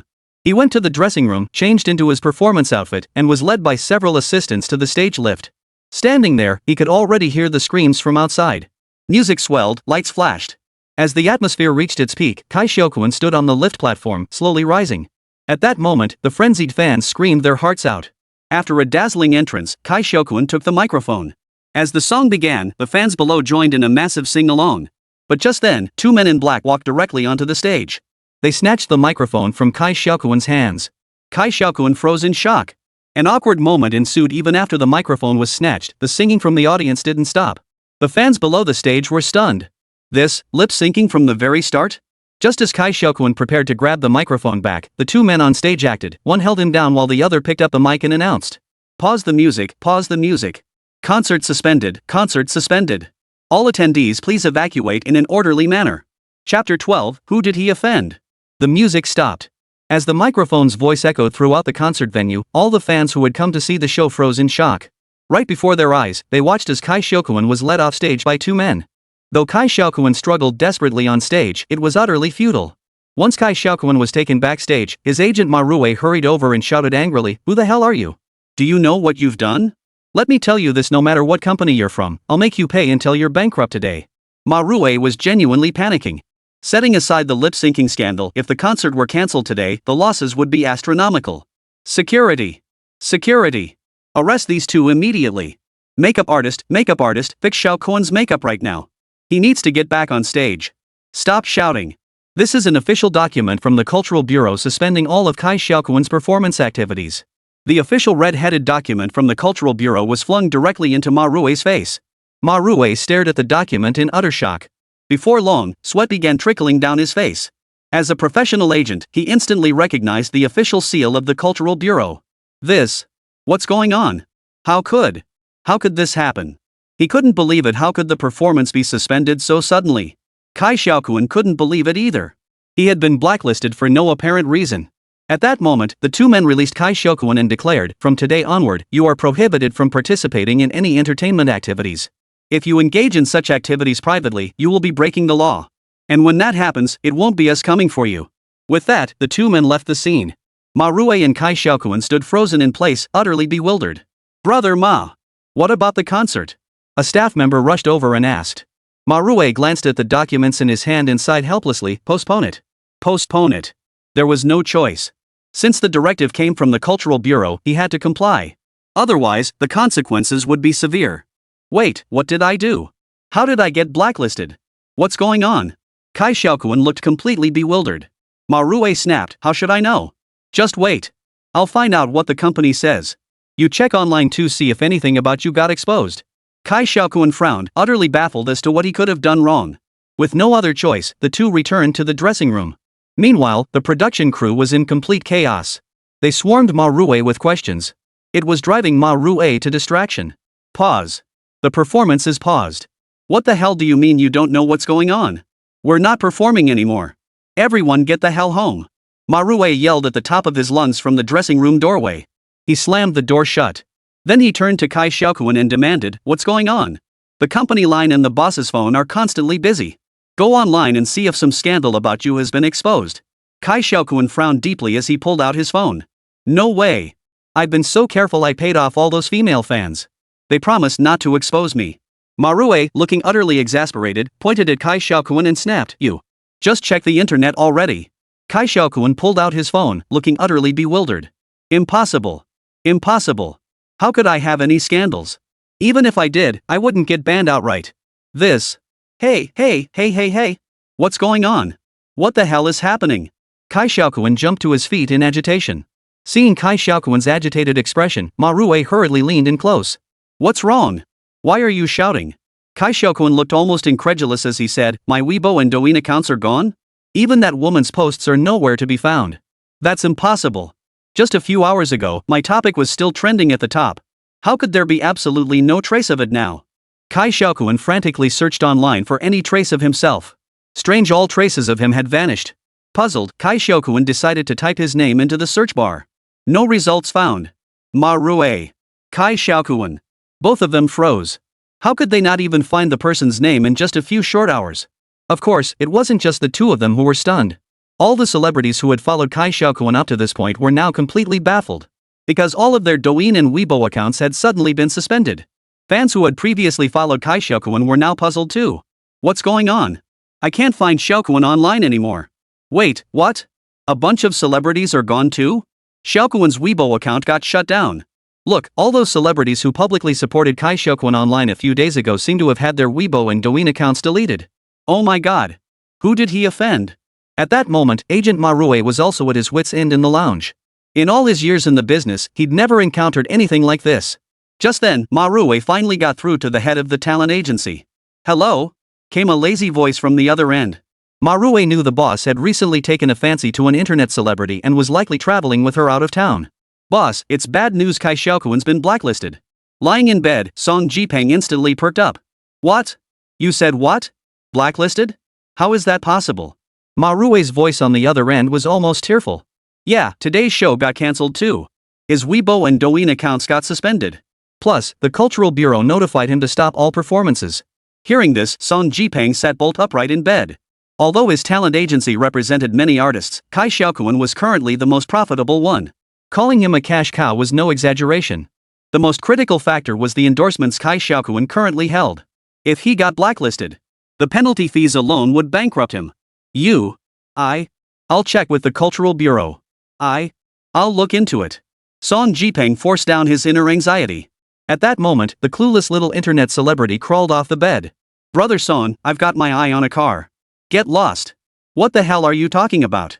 Zhang Tingting swung his leg out, kicking the influencer right off the bed. Just as Zhang Tingting was about to make a call to inquire, his phone rang unexpectedly. The caller ID showed it was Yang Yi, the director of the Cultural Bureau. Seeing this caller ID, Zhang Tingting's blood pressure shot up instantly. He hurriedly answered the call and said with a forced smile, "Good morning, Director Yang. Not too busy today? If it's not urgent, just have your secretary handle it." But Yang Yi on the other end cut straight to the point with an authoritative tone. "Mr. Song, all performance activities for artists under Song Entertainment Company are hereby cancelled. You must cooperate with our investigation. I expect you to appear in person at the Cultural Bureau tomorrow at 9 a.m. Failure to comply will be at your own risk." Beep, beep, beep. After the call ended, Zhang Tingting's hand went limp and the phone clattered to the floor. Cai Xiaokun. You son of a. Who the hell did you piss off? Chapter 13. If you want to die, don't drag me down with you. Though he couldn't figure out exactly who he'd offended, Zhang Tingting wasn't stupid. A personal call from the head of the Cultural Bureau meant the situation had reached a point of no return. Zhang Tingting understood that even though Cai Xiaokun was the company's most profitable star, he couldn't let him drag him down no matter what. He wasted no time, pulling up his pants and snatching 2,000 yuan from his bag to toss it on the floor. He addressed the crying minor internet celebrity kneeling before him. "Take this money." The young influencer hastily picked up the money, the tears in her eyes dwindling considerably. Time was extremely tight. Zhang Tingting needed to catch a flight back immediately. After all, Yang Yi had given him until tomorrow morning at 9 o'clock. Meanwhile, Bai Pengfei, still resting and sleeping, was clearly unaware of these events unfolding. Of course, Zhang Tingting, too afraid to check her phone, was also hiding at home. All she wanted now was for this ordeal to pass quickly so she could find a job. For many people, this was bound to be a sleepless night. As the owner of Cai Xiaokun's company, Zhang Tingting was also wondering who exactly Cai Xiaokun had offended. Could it be that someone was jealous and wanted to sabotage him? But even if that were the case, why would it involve suspending all the company's artists? At this critical juncture, could it be that woman at the hospital who refused to give up her seat? No way. She was just an ordinary person. How could she possibly have such influence and power? Zhang Tingting truly couldn't fathom who could wield such power. The next morning, Zhang Tingting rushed straight to Yang Yi's conference room. Upon reaching the conference room door and seeing who was seated inside, he was utterly stunned. He hadn't expected to see both Wang, the CEO of Douyin, and Zhao, the CEO of Weibo, present. Yang Yi sat at the front of the conference room, his face ashen. "Director Yang, I'm here." Zhang Tingting was flustered, now resembling a child who'd made a mistake, his voice barely above a whisper. Yang Yi, of course, glared at him with a dark expression.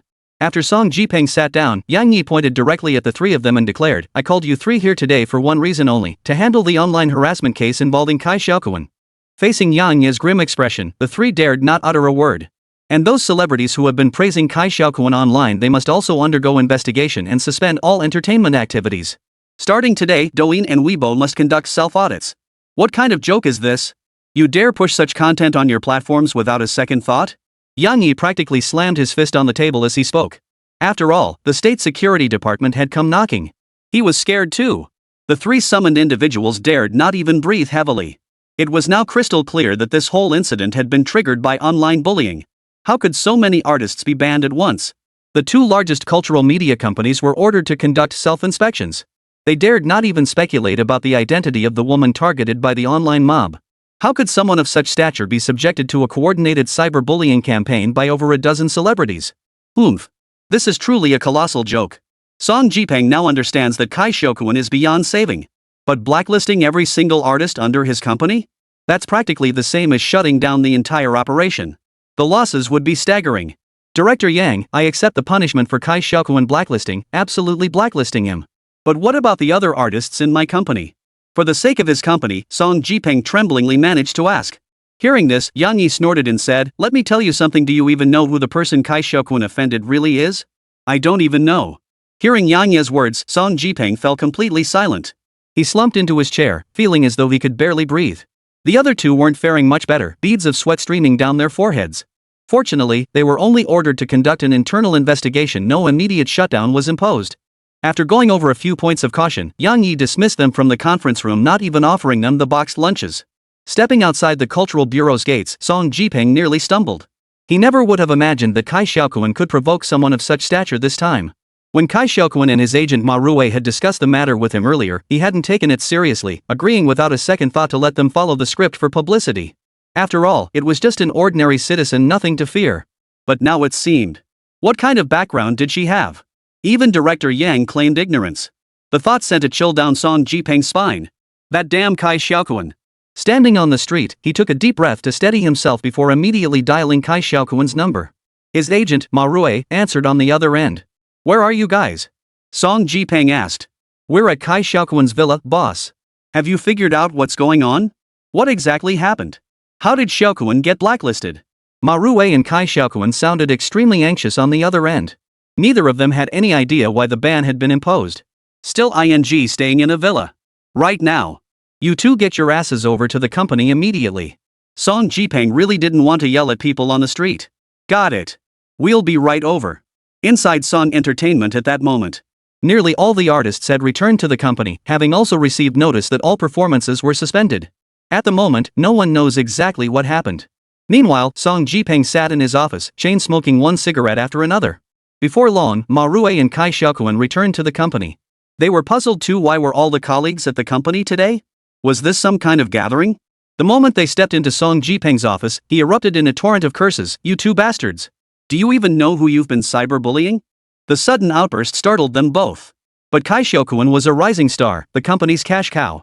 Everyone in the company treated him with utmost respect, even boss Song Jipeng had to put on a friendly face. Now, without knowing why, they were being yelled at. Naturally, they felt resentful. Who? Just some random person. What's the big deal? This is just generating buzz. What's the big deal? Is the Cultural Bureau really going to blacklist me over something like this? She's just an ordinary nobody. Worst case, I'll give her some compensation. Cai Xiaokun yelled at the top of his lungs. Hearing this, Song Jipeng nearly choked on his own words. He stood up and slapped Cai Xiaokun across the face, yelling, "If you wanna die, don't drag me down with you." Chapter 14, Blacklisted. Cai Xiaokun was stunned by the sudden blow. Clutching his stinging cheek, he stared at Song Jipeng in disbelief. Song Jipeng showed him no mercy, continuing, "You think the person you're cyberbullying is just some ordinary person? Let me tell you this, with her background, even the Cultural Bureau wouldn't dare cross her." Ma Rui, standing nearby, stared wide-eyed and stammered. How could that be? Before the cyberbullying, Ma Rui had investigated Zhang Tingting, just an ordinary office worker at a company. How could she possibly have any connections? Boss, this can't be right. I checked her background, she's just an ordinary office worker. I'm absolutely certain. Ordinary office worker. Song Jipeng took a deep breath, his face turning ashen with rage. He pointed at Ma Rui and shouted, "You're a bloody moron. Director Yang told me personally, and you're still telling me she's just an ordinary office worker." Ma Rui. Cai Xiaokun. Hearing their boss speak like this, the two fell completely silent. Only now did they grasp the gravity of the situation. Cai Xiaokun knew that if all his performances were cancelled, he'd face hefty penalty fees for breaching numerous endorsement contracts. "Boss, all my performances are cancelled. Those endorsement penalties, our company won't make me shoulder this burden alone, will it?" Fear gripped Cai Xiaokun. All sense of pride vanished as he looked at Song Jipeng with the pitiful gaze of a dog. Song Jipeng smiled. "Boss, I've made so much money for the company. You can't just abandon me now."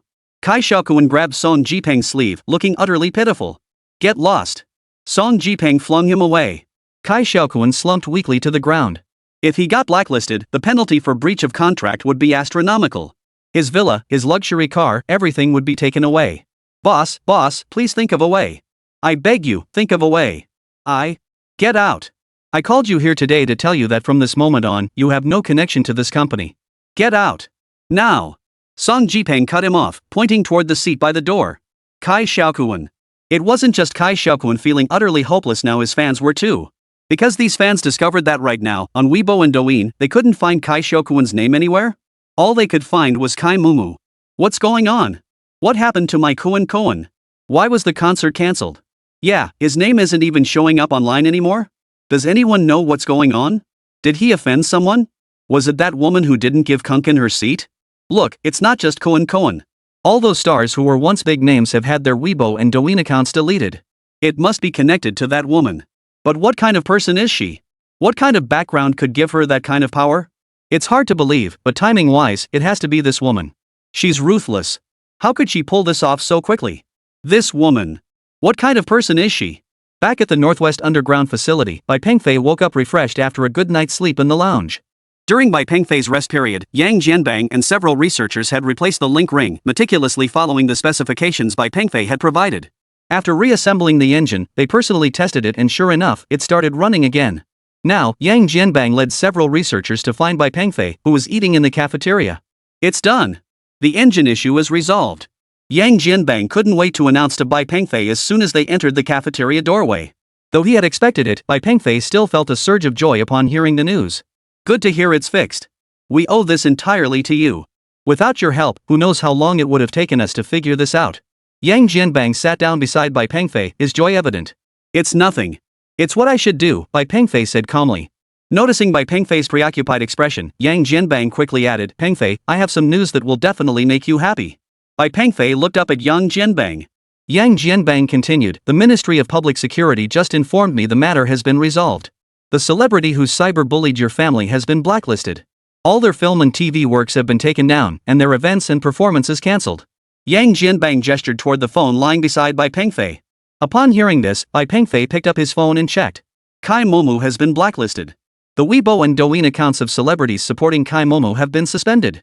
Kai faces over 100 million yuan in breach of contract penalties, with numerous brands already filing lawsuits. As he scanned these online reports, a faint smile touched Bai Pengfei's lips. Most crucially, all those videos about Zhang Tingting had been deleted online. Pengfei, we tested the engine all day yesterday and found no issues. Should we proceed with handing it over to the military for installation on submarines? Yang Jianbang sought Bai Pengfei's opinion, as he was the chief engineer of the project. Bai Pengfei nodded firmly in agreement. Yes, we can proceed. This engine is definitely reliable now. Upon receiving Bai Pengfei's confirmation, smiles spread across the faces of Yang Jianbang and the technical staff around him. Alright, we'll follow your lead. I'll contact the military immediately. If the submarine launch is successful, we'll hold a press conference immediately to announce our 10th generation nuclear engine to the world. Yang Jianbang spoke with palpable excitement. After all, he had been involved in this project for 5 years. Now that it was finally coming to an end, how could he not feel proud? In truth, Bai Pengfei had also poured a great deal of emotion into this project. Every single component, every blueprint, represented his own hard work and dedication. Despite this, Bai Pengfei's immediate desire was to hurry home. After all, there were people at home he was deeply concerned about. Director Yang, I'd like to return as soon as possible, Bai Pengfei said calmly. Yang Jianbang smiled faintly and replied, I understand. I've already arranged the private jet. If you wish, you can depart immediately. Bai Pengfei nodded. He knew it was wrong to leave at a time when Zhang Tingting was facing such hardship. But ultimately, what he bore responsibility for was not merely personal gain or loss, but the defense technology of the entire nation and its people. One's life may be pledged to the nation, but not to a lover. Now that the mission for the 10th generation engine was complete, Bai Pengfei naturally didn't want to miss another 5 years with Zhang Tingting. After all, how many 5-year spans does one have in a lifetime? Dean, I want to leave now. Bai Pengfei's words were unequivocal. Chapter 15, On the Run. Bai Pengfei soon boarded the flight home. That same afternoon, Zhang Tingting continued searching for suitable jobs on 59.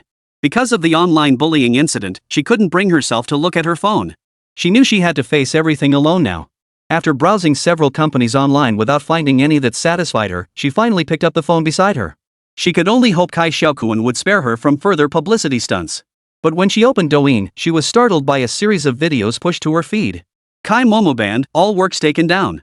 Kai Momo faces astronomical breach of contract penalties. All celebrity Weibo accounts supporting Kai Momo had been suspended. Zhang Tingting froze in shock. Her own news had vanished from the internet, replaced instead by these reports. This Kai Momo. Anyone with half a brain would know who he was. Scrolling through the online posts, a smile finally spread across Zhang Tingting's face. It seemed the world still had more good people than bad. Someone had finally stepped in to address the cyberbullying incident. But the methods used were truly forceful, and the speed was impressive. Who exactly handled this cyberbullying incident? Typically, authorities don't proactively handle such minor incidents. Similar cases in the past just fizzled out as the buzz died down. But her situation had only erupted 2 days ago. This is downright surreal. Who could it be? Who helped me? In that instant, Bai Pengfei came to mind. Because Bai Pengfei had told her earlier that he would handle this matter? Could it be him? The thought flashed through her mind, but Zhang Tingting dismissed it immediately. After all, Bai Pengfei was just an ordinary person, he couldn't possibly have the means to help her. Or, perhaps the authorities had stepped in to handle it themselves. Either way, the defamatory videos had vanished from the internet, and the matter was finally over. Great! With this over, she could finally return to her normal life. But Cai Xiaokun wasn't feeling so comfortable at that moment. After being kicked out of the company by Song Jipeng, he returned to his villa. This villa was purchased with a loan. Now, with no income coming in, it was only a matter of time before the bank repossessed it. But compared to the house, the penalty fees he faced were the real headache. Though he had earned some money over the years, it was utterly insignificant compared to the penalty fees. Having come to terms with reality, he had already mapped out his escape route. He planned to flee. After all, he no longer holds Chinese nationality. He changed his citizenship years ago and has already obtained a green card in the United States. He knew that as long as he got the money to the United States, he'd be fine. Frowning briefly, he hurriedly booked a flight online. After all, the sooner he handled this, the better. Having navigated the entertainment industry for years, he understood that news of his blacklisting would spread rapidly, and his past scandals would soon be dug up. He had to escape back to the United States before the scandal broke. After booking the flight, Cai Xiaokun began frantically packing his luggage. Once everything was ready, he donned a hat and sunglasses and hailed a cab straight to the airport. He needed to flee the country before any other scandals surfaced. Waiting for his flight at the airport, his heart pounded with anxiety. Even the sight of security guards made him uneasy. Nothing happened until boarding. They checked his passport and verified his identity. Everything was normal, he hadn't been restricted from leaving the country. It seemed the reaction from those incompetent departments in Huagua wasn't as swift as he'd feared. A smug smile spread across Cai Xiaokun's face. Seated in first class, he finally removed his sunglasses and hat. "Sir, the aircraft is about to depart. Would you like anything to drink?" The flight attendant beside him asked with a smile. Cai Xiaokun replied smugly, "I'll have a glass of champagne." "What are you celebrating, sir?" The flight attendant poured a glass of champagne and politely inquired. "Celebrating freedom." Cai Xiaokun raised his glass triumphantly. As time passed, Cai Xiaokun grew even more triumphant. He was already planning his wonderful life in the United States. Outside, night had fallen. Inside the aircraft, the flight attendant closed the cabin door. "Ladies and gentlemen, our aircraft will be taking off shortly. Please cooperate with the cabin crew during the safety inspection. Fasten your seatbelts, stow your tray tables, and return your seatbacks to their upright position. Passengers near the windows, please assist by pulling down your window shades. We will now dim the cabin lights. If you need to read, please turn on your reading light. Thank you for your cooperation. We wish you a pleasant journey." Listening to the flight attendant's announcement, Cai Xiaokun couldn't have felt more at ease. He knew that if his affairs were exposed, it wouldn't be as simple as paying fines and compensation. As the plane began to move slowly, he could no longer contain his joy. He knew that once the plane took off, he would be completely free. Those useless people in Huagua really move at a snail's pace. Cai Xiaokun smugly snapped on his headphones and pulled down his eye mask. After all, this flight would be a long one, and he wanted to get some rest before landing. Music filled his headphones, and Cai Xiaokun even hummed along to a couple of tunes. "Sir, sir." The flight attendant crouched down and gently nudged Cai Xiaokun twice. Cai Xiaokun removed his headphones and took off his blindfold. "I'm resting." "What is it?" His eyes snapped open, and he froze. 2 men in uniform had suddenly appeared before him. One of them produced an ID badge and presented it before him, stating sternly, "Cai Xiaokun, you are suspected of tax evasion, online defamation, and organizing group sexual misconduct. Please come with us." "You?" Cold sweat instantly beaded on Cai Xiaokun's forehead. "No, I didn't. This is slander, slander." Cai Xiaokun tried to protest. "Slander? Your tax evasion was reported by your agent, Ma Rue. He's now a cooperating witness. He's also confessed to the online defamation and public opinion manipulation. You're still coming with us." With that, the officer produced a pair of handcuffs. Upon hearing it was Ma Rue who had reported him, Cai Xiaokun deflated like a punctured balloon, slumping lifelessly into the chair. "I'm a celebrity. I'm a celebrity. You can't do this to me. You can't do this to me." He practically screamed it. All are equal before the law of China. Whether you're a celebrity or not is irrelevant. I urge your cooperation. Otherwise, we have the authority to enforce it. You have no right to arrest me. I'm not a citizen of China. Look, here's my passport. I'm a citizen of the United States now. Your laws can't touch me. They can't touch me. Cai Xiaokun immediately produced his passport as proof of identity. But the officer showed no leniency. He immediately cuffed him and declared sternly, regardless of nationality, anyone on Chinese soil must obey our laws. Your status is no shield for reckless behavior. The days when foreigners could act with impunity on Chinese soil are long gone. Take him away. Chapter 16, Hosting a Banquet. Did you see? Cai Xiaokun got banned and now he's been arrested. Yeah, it's all over the news. They call him Cai something, but everyone knows who it is. Unbelievable, he actually evaded taxes, and he's a foreign national to boot. Cyberbullying and ordinary person agent Ma confessed everything. It was a deliberate frame-up just to boost followers. Who would have thought it turned out like this? Now that the truth is out, stop slandering that girl. Didn't you see? Yesterday this bastard was trying to flee the country, but thankfully our police officers intercepted him. Saw it, he was still yelling at the cops on the plane, claiming he's a celebrity and a foreigner, so they have no right to arrest him. Put. What a shameless bastard. People on every street and alley were buzzing about the incident.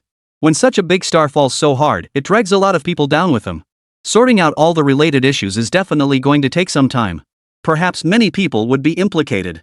But none of this concerned Zhang Tingting anymore. She read the news updates and finally felt at ease. At least she wouldn't run into trouble when looking for a job. In high spirits, she began tidying her room. Her gloomy mood over the past few days had left it in disarray. But as she tidied the sofa, she unexpectedly discovered the watch Bai Pengfei had given her a few days ago. This watch, with its somewhat cartoonish design, certainly didn't match her current age. But upon closer inspection, she noticed the craftsmanship was actually quite intricate. She picked it up and examined it closely.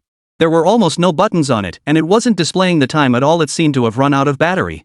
Finding the watch's charger, Zhang Tingting plugged it into an outlet in the room to recharge it. Then she resumed tidying up the room. Little did she know that the instant she plugged in the charger, the electricity meter outside her rental apartment began spinning like a fan. Just then, her phone rang. It was Bai Pengfei. Zhang Tingting hesitated for a moment before finally answering the call. Are you at home?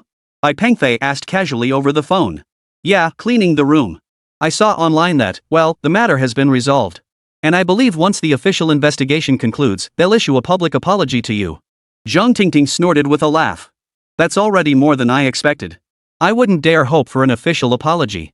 I'd like to see you. Would you mind if I treated you to dinner? Bai Pengfei asked. Sure. When and where? Zhang Tingting didn't refuse, perhaps because she was in a good mood, or perhaps for other reasons. Bai Pengfei hesitated for a moment on the other end of the computer before saying, remember that black restaurant near our university entrance? The black restaurant was a rather expensive place. Back in college, Bai Pengfei had promised to take Zhang Tingting there. But back then, he was broke and couldn't afford it. Hearing it was this restaurant now made Zhang Tingting feel even more uneasy. She hadn't expected Bai Pengfei to still remember such things. Yeah, I know. What time? 6 o'clock. I'm in the suburbs, so it'll take a while to get back into the city. At that moment, Bai Pengfei had already landed at the military base and was riding a military bus into the city. After confirming the time, Zhang Tingting hung up the phone. Looking at her reflection in the mirror, Zhang Tingting decided to dress up nicely and find some pretty clothes. A light touch of makeup enhanced her already striking beauty, making her even more radiant. Truthfully, Zhang Tingting felt conflicted about Bai Pengfei, unsure how to behave toward him. At 6 o'clock in the evening, Bai Pengfei got out of the car and headed straight for the entrance of the black restaurant. Before long, he spotted Zhang Tingting approaching from a distance. Bai Pengfei quickly went to meet her. Having come straight from the underground test site in the northwest, Bai Pengfei hadn't gone home to change. He was still wearing the same outfit from their meeting a few days prior. Combined with the harsh conditions in the northwest, he looked rather disheveled at the moment. As a researcher, Bai Pengfei had never paid much attention to his appearance. After all, for the past 5 years, he had worn nothing but work clothes every day. Unlike Bai Pengfei, Zhang Tingting was dressed quite fashionably this time. Seeing Bai Pengfei's current appearance, Zhang Tingting felt a bit displeased. You're still the same old you, not paying much attention to your appearance. Bai Pengfei glanced down at himself and shrugged indifferently. I feel just fine. He had intended to make a joke, but upon seeing Zhang Tingting's expression, he lost all desire to tease her. Let's go. It might get crowded at his place soon, and we might not get a seat. Zhang Tingting dropped the line and took the lead.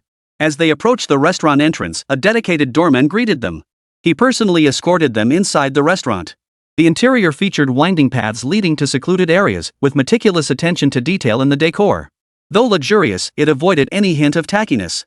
The winding corridors were lined with lush greenery on both sides. Without the doorman's guidance, they would likely have gotten lost. After walking for a while, they finally reached the restaurant's actual entrance. Inside, a few guests had already arrived, mostly couples, with the women being particularly attractive. After finding a decent table, the two began ordering. Truthfully, Zhang Tingting had braced herself for the expense upon arriving, knowing this restaurant was pricey. But upon seeing the menu, she realized how presumptuous of her. For her, this wasn't just expensive, it was astronomical. What on earth? A serving of cherry purple sweet potato was priced at 699 yuan. Crispy skin chicken at 1,199 yuan. Good heavens! Just as she was about to say something, Bai Pengfei across from her directly told the waiter, 2 steamed pumpkin abalones, 2 servings of sea cucumber congee, steamed snow perch, stir-fried wagyu beef, stir-fried shrimp brains, and golden bird's nest.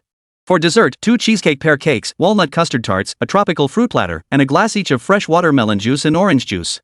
See? Is there anything else you need? Noticing Zhang Tingting hadn't ordered, Bai Pengfei asked. Zhang Tingting set down the menu and addressed the nearby waiter, this should be enough for the two of us. I won't be ordering anything else. Of course, this is plenty for the two of you, the waitress replied with a professional smile, nodding in agreement. That's all then. I won't be ordering anything else. Bai Pengfei said without hesitation, please bring it quickly. I'm hungry. Seeing Bai Pengfei's attire and hearing him say I'm starving, the waitress managed not to laugh, proof of her exceptional professionalism. There sure are a lot of uncultured nouveau riche these days, the waitress thought to herself. Chapter 17, still unwilling to speak. After the waitress left, Zhang Tingting whispered, do you have any idea how much all that stuff you just ordered costs? Bai Pengfei nodded and placed his wallet on the table. Seeing only 200 or 300 yuan inside, Zhang Tingting froze in shock. Bai Pengfei pointed to a card inside and said, this has my allowance from the past 5 years I was away. It's more than enough for the meal. It was important to note that Bai Pengfei was a state-level first-class researcher. His monthly fixed allowance alone was over 100,000 yuan, not including project bonuses. The bonus for the 10th generation nuclear-powered engine project alone was over 50 million yuan.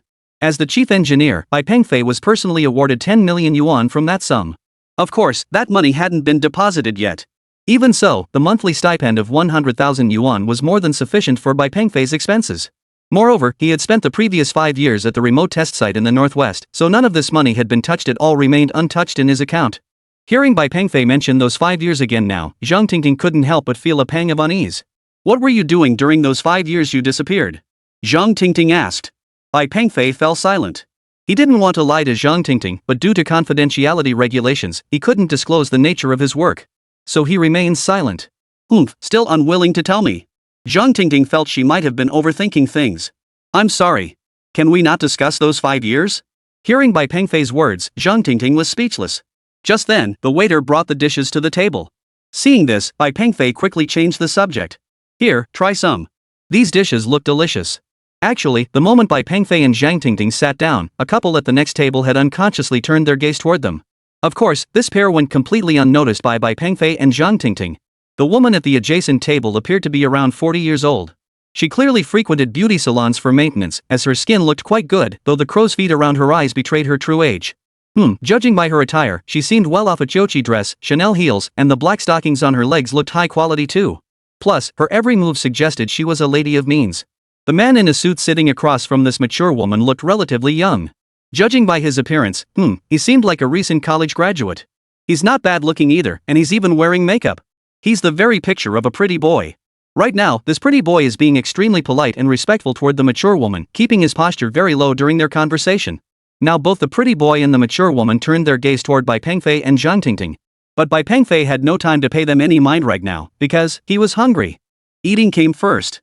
When it came to eating, Bai Pengfei didn't care about appearances. He devoured everything in big bites and drank soup straight from the bowl. But Bai Pengfei and Zhang Tingting's actions had completely caught the attention of the mature woman nearby. Her gaze naturally fell upon Bai Pengfei. She glanced at Bai Pengfei, then at the young man before her. She instantly felt the young man in front of her wasn't as appealing anymore. Though his eating manners were a bit messy and his clothes weren't great, you could tell he had a solid foundation. Plus, this guy had a unique charm that drew people in. Damn it, this country bumpkin had her heart racing. She'd find a chance to get to know him soon enough. With her skills, she doubted this pretty boy would resist her charms. Still, tonight she had to have this pretty boy. After all, she'd been fishing for him for so many days. To give up now would be such a waste. Zhang, try this goji berry and black chicken soup. Drink plenty of it. With that, the mature woman ladled a large bowl of the soup and handed it over. Nourish yourself well, don't be all show and no substance come nightfall. That was the mature woman's inner monologue. I've heard all about it. Sister Xia is quite the foodie and travel blogger within the bank. I didn't believe it before, but since coming here with her, I'm convinced. Everything she recommends is delicious.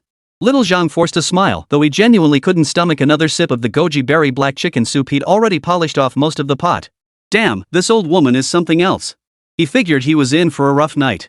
Truth be told, the mature woman possessed a certain charm, but she paled in comparison to Zhang Tingting.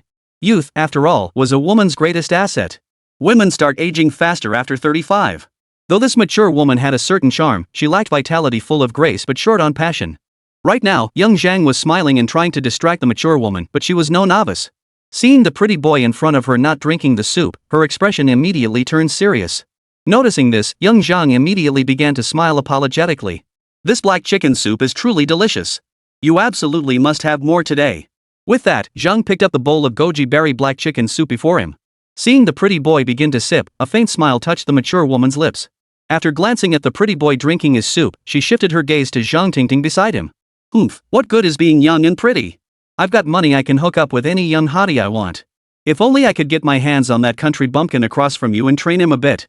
Oomph, he'd be so much better. The thought made her heart swell with satisfaction. She glanced at the young hunk drinking his soup and deliberately brushed her high-heeled shoe against his leg under the table. The young hunk shuddered slightly, offered a faint smile, and dared not say anything. After all, this deal was worth over $1 million, with a $10,000 commission, and it all hinged on this older woman's approval. Sis, about that thing I mentioned earlier, when you have time, let's sign the contract. The young hunk adopted an extremely humble posture. The mature woman merely smiled faintly, neither agreeing nor refusing. She said, I know. Let me review the details. Faced with her response, the young man was utterly helpless. He knew that unless he made her happy, she probably wouldn't sign the contract with him. With no other choice, the young man forced a smile and changed the subject. Sis, your skin looks amazing. Any beauty secrets? Hearing this, the mature woman immediately smiled. She quietly slipped off her high heels and began gently rubbing her bare foot against the young man's leg. What routine? I barely wear makeup. I'm too busy to have time for that. Really? Sis, you're naturally beautiful. With your figure and skin, you outshine all the young girls around you. Though he said this, the young man inwardly rolled his eyes. Shameless. Doesn't she even look at her age? Not wearing makeup?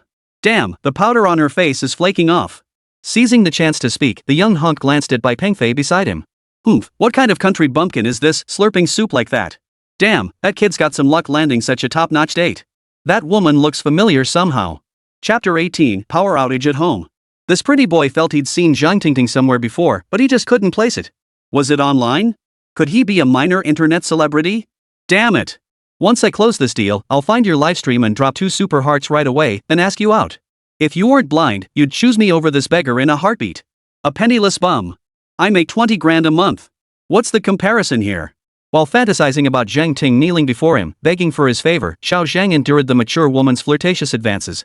Damn it, he graduated from a prestigious university, yet now he's being taken advantage of by some middle-aged woman. No choice, all he could do now was seek solace in his own mind, clinging to Bai Pengfei's words for comfort. He shot Bai Pengfei a sidelong glance before letting out a quiet snort. Oomph. Once I close this deal, I'll make your girlfriend grovel at my feet. Then we'll see how you cry. After indulging in this fantasy, little Zhang resumed his act of fawning over the mature woman. Meanwhile, Bai Pengfei and Zhang Tingting, oblivious to the complex emotional drama unfolding at the next table. Both were completely absorbed in the delicious food before them. Especially Bai Pengfei, he was utterly lost in the moment. Just as Bai Pengfei finished his meal, a man dressed in a sharp suit approached from the side. His attire was impeccably tailored, and he carried a bottle of red wine in his hand. At that moment, the mature woman preparing to go to the hotel also noticed the man. She had seen him a few times at the dance. He was the young master of this Western restaurant, Zhang Yang. Zhang Yang. This was a rare sight indeed. The mature woman was utterly astonished. They'd only met a few times, yet here he was coming over to greet her. And he was even holding flowers. Could it be that Zhang Yang? The mature woman couldn't believe it. Honestly, we've only met a few times at the dance. This young master is far too polite. The mature woman immediately put on airs in front of the young hunk. Seeing this, Zhang Yang quickly flattered her. Sis, your influence is huge. Just having a casual meal, and the restaurant owner comes over to give you flowers. The young hunk's reaction was pretty quick.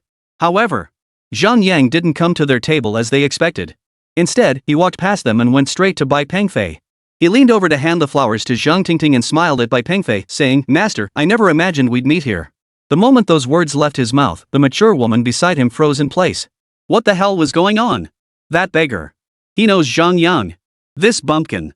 Compared to the mature woman, the young Zhang beside her was utterly devastated. No way. A poor guy pulling off a comeback. Looking back now, all those fantasies I had just a moment ago seem like nothing but a joke. Facing Zhang Yang, Bai Pengfei was utterly astonished. You? This is your restaurant? Yes, it was left to me by my father. So Zhang Yang's true identity was also a researcher and even a staff member under Bai Pengfei. Though a few years older than Bai Pengfei, he still had to address him as chief engineer. Of course, he knew that everyone's identities were confidential outside the lab, so he naturally couldn't address him that way. Instead, he simply called Bai Pengfei Master. Master, I heard there's a problem with the big pineapple? What's the situation? The big pineapple he referred to was, of course, the 10th generation nuclear-powered engine. It's fine. It's been fixed. Zhang Yang hummed in acknowledgement, then glanced at Zhang Tingting and teased, this must be the master's wife? She's truly beautiful. Bai Pengfei remained silent. Master, here's my number here. Call me if you need anything. If you ever want to come over for a meal, I'll have someone deliver it to your place. Alright, thanks. We'll talk another time. I've got things to attend to. Zhang Yang could tell immediately and gestured for him to leave. Just as Bai Pengfei was about to leave, an ID card slipped out of his wallet and fell to the floor. Zhang Tingting turned to look. But before she could get a clear look, Bai Pengfei picked it up and slipped it back into his wallet. The mature woman beside them had also recovered from her surprise. But just as she was about to step forward to introduce herself to Bai Pengfei. Excuse me, ma'am, could you please step aside? Zhang Tingting said with a smile, holding the bouquet of flowers. The mature woman. She stood there dumbfounded, watching Bai Pengfei and Zhang Tingting leave the restaurant. As for that pretty boy? Needless to say, his composure completely shattered.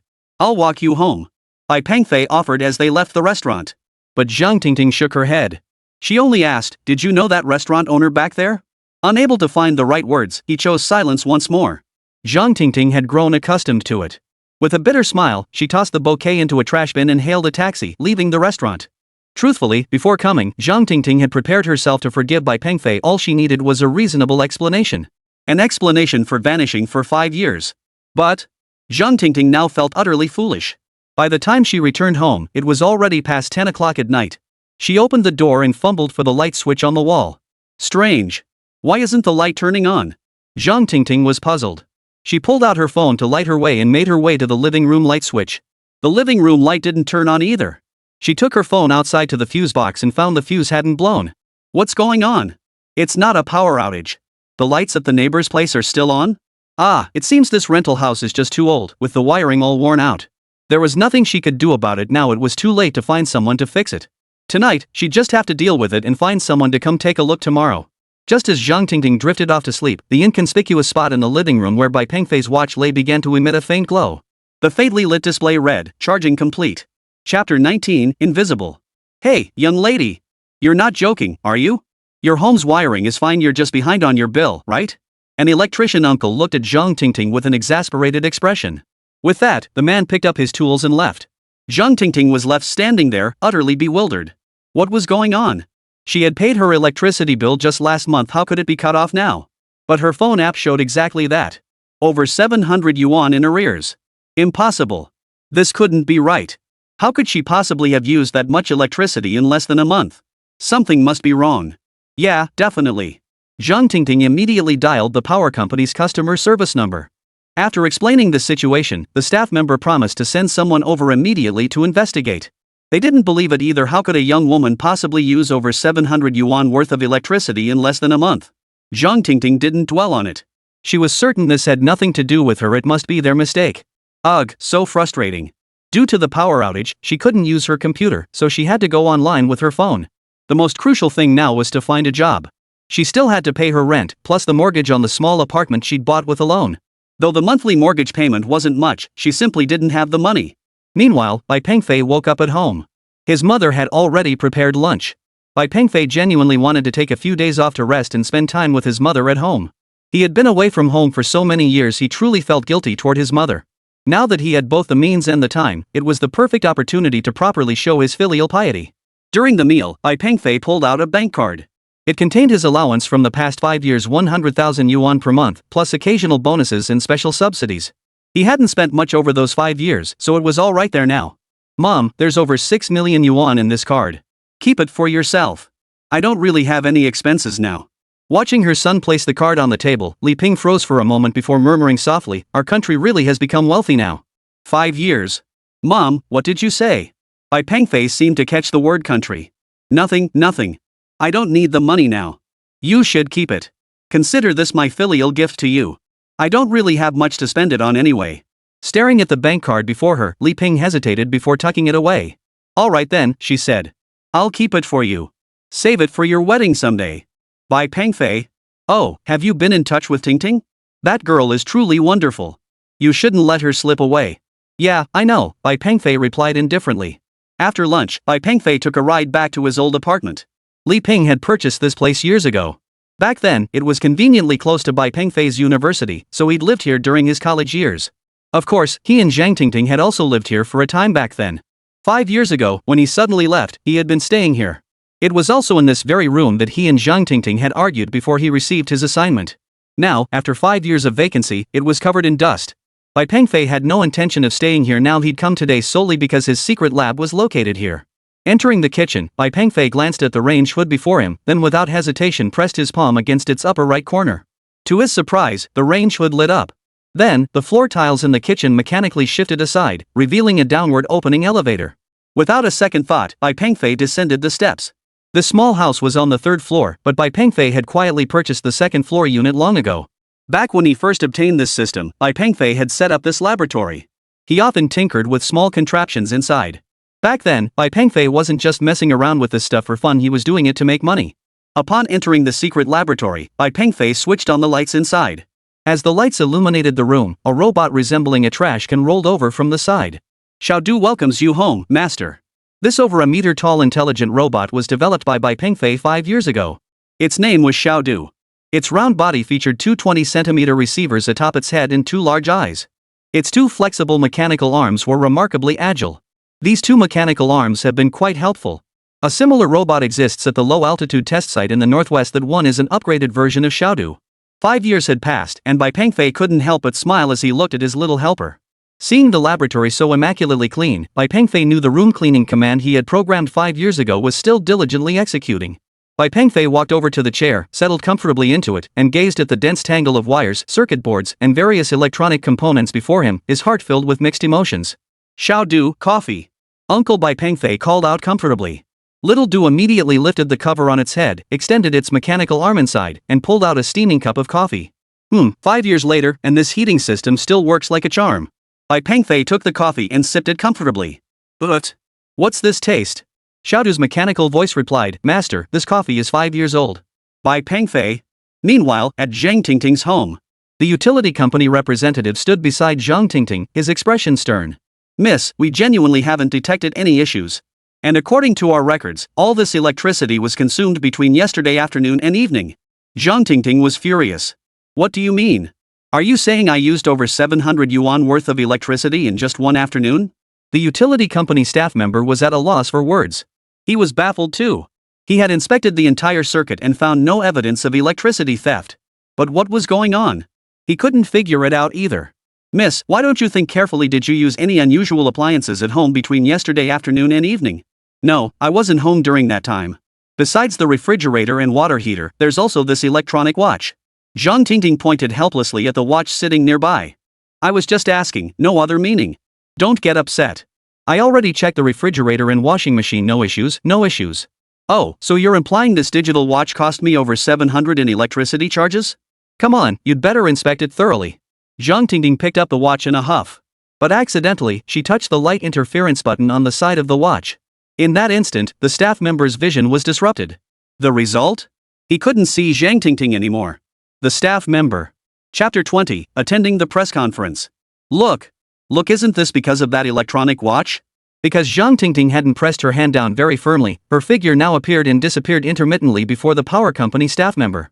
The employee was completely dumbfounded. He rubbed his eyes hard, but the image remained unchanged. This must be because I've been so exhausted these past few days. Miss, I'm terribly sorry. I must be exhausted. I need to go back and check this over, check it thoroughly.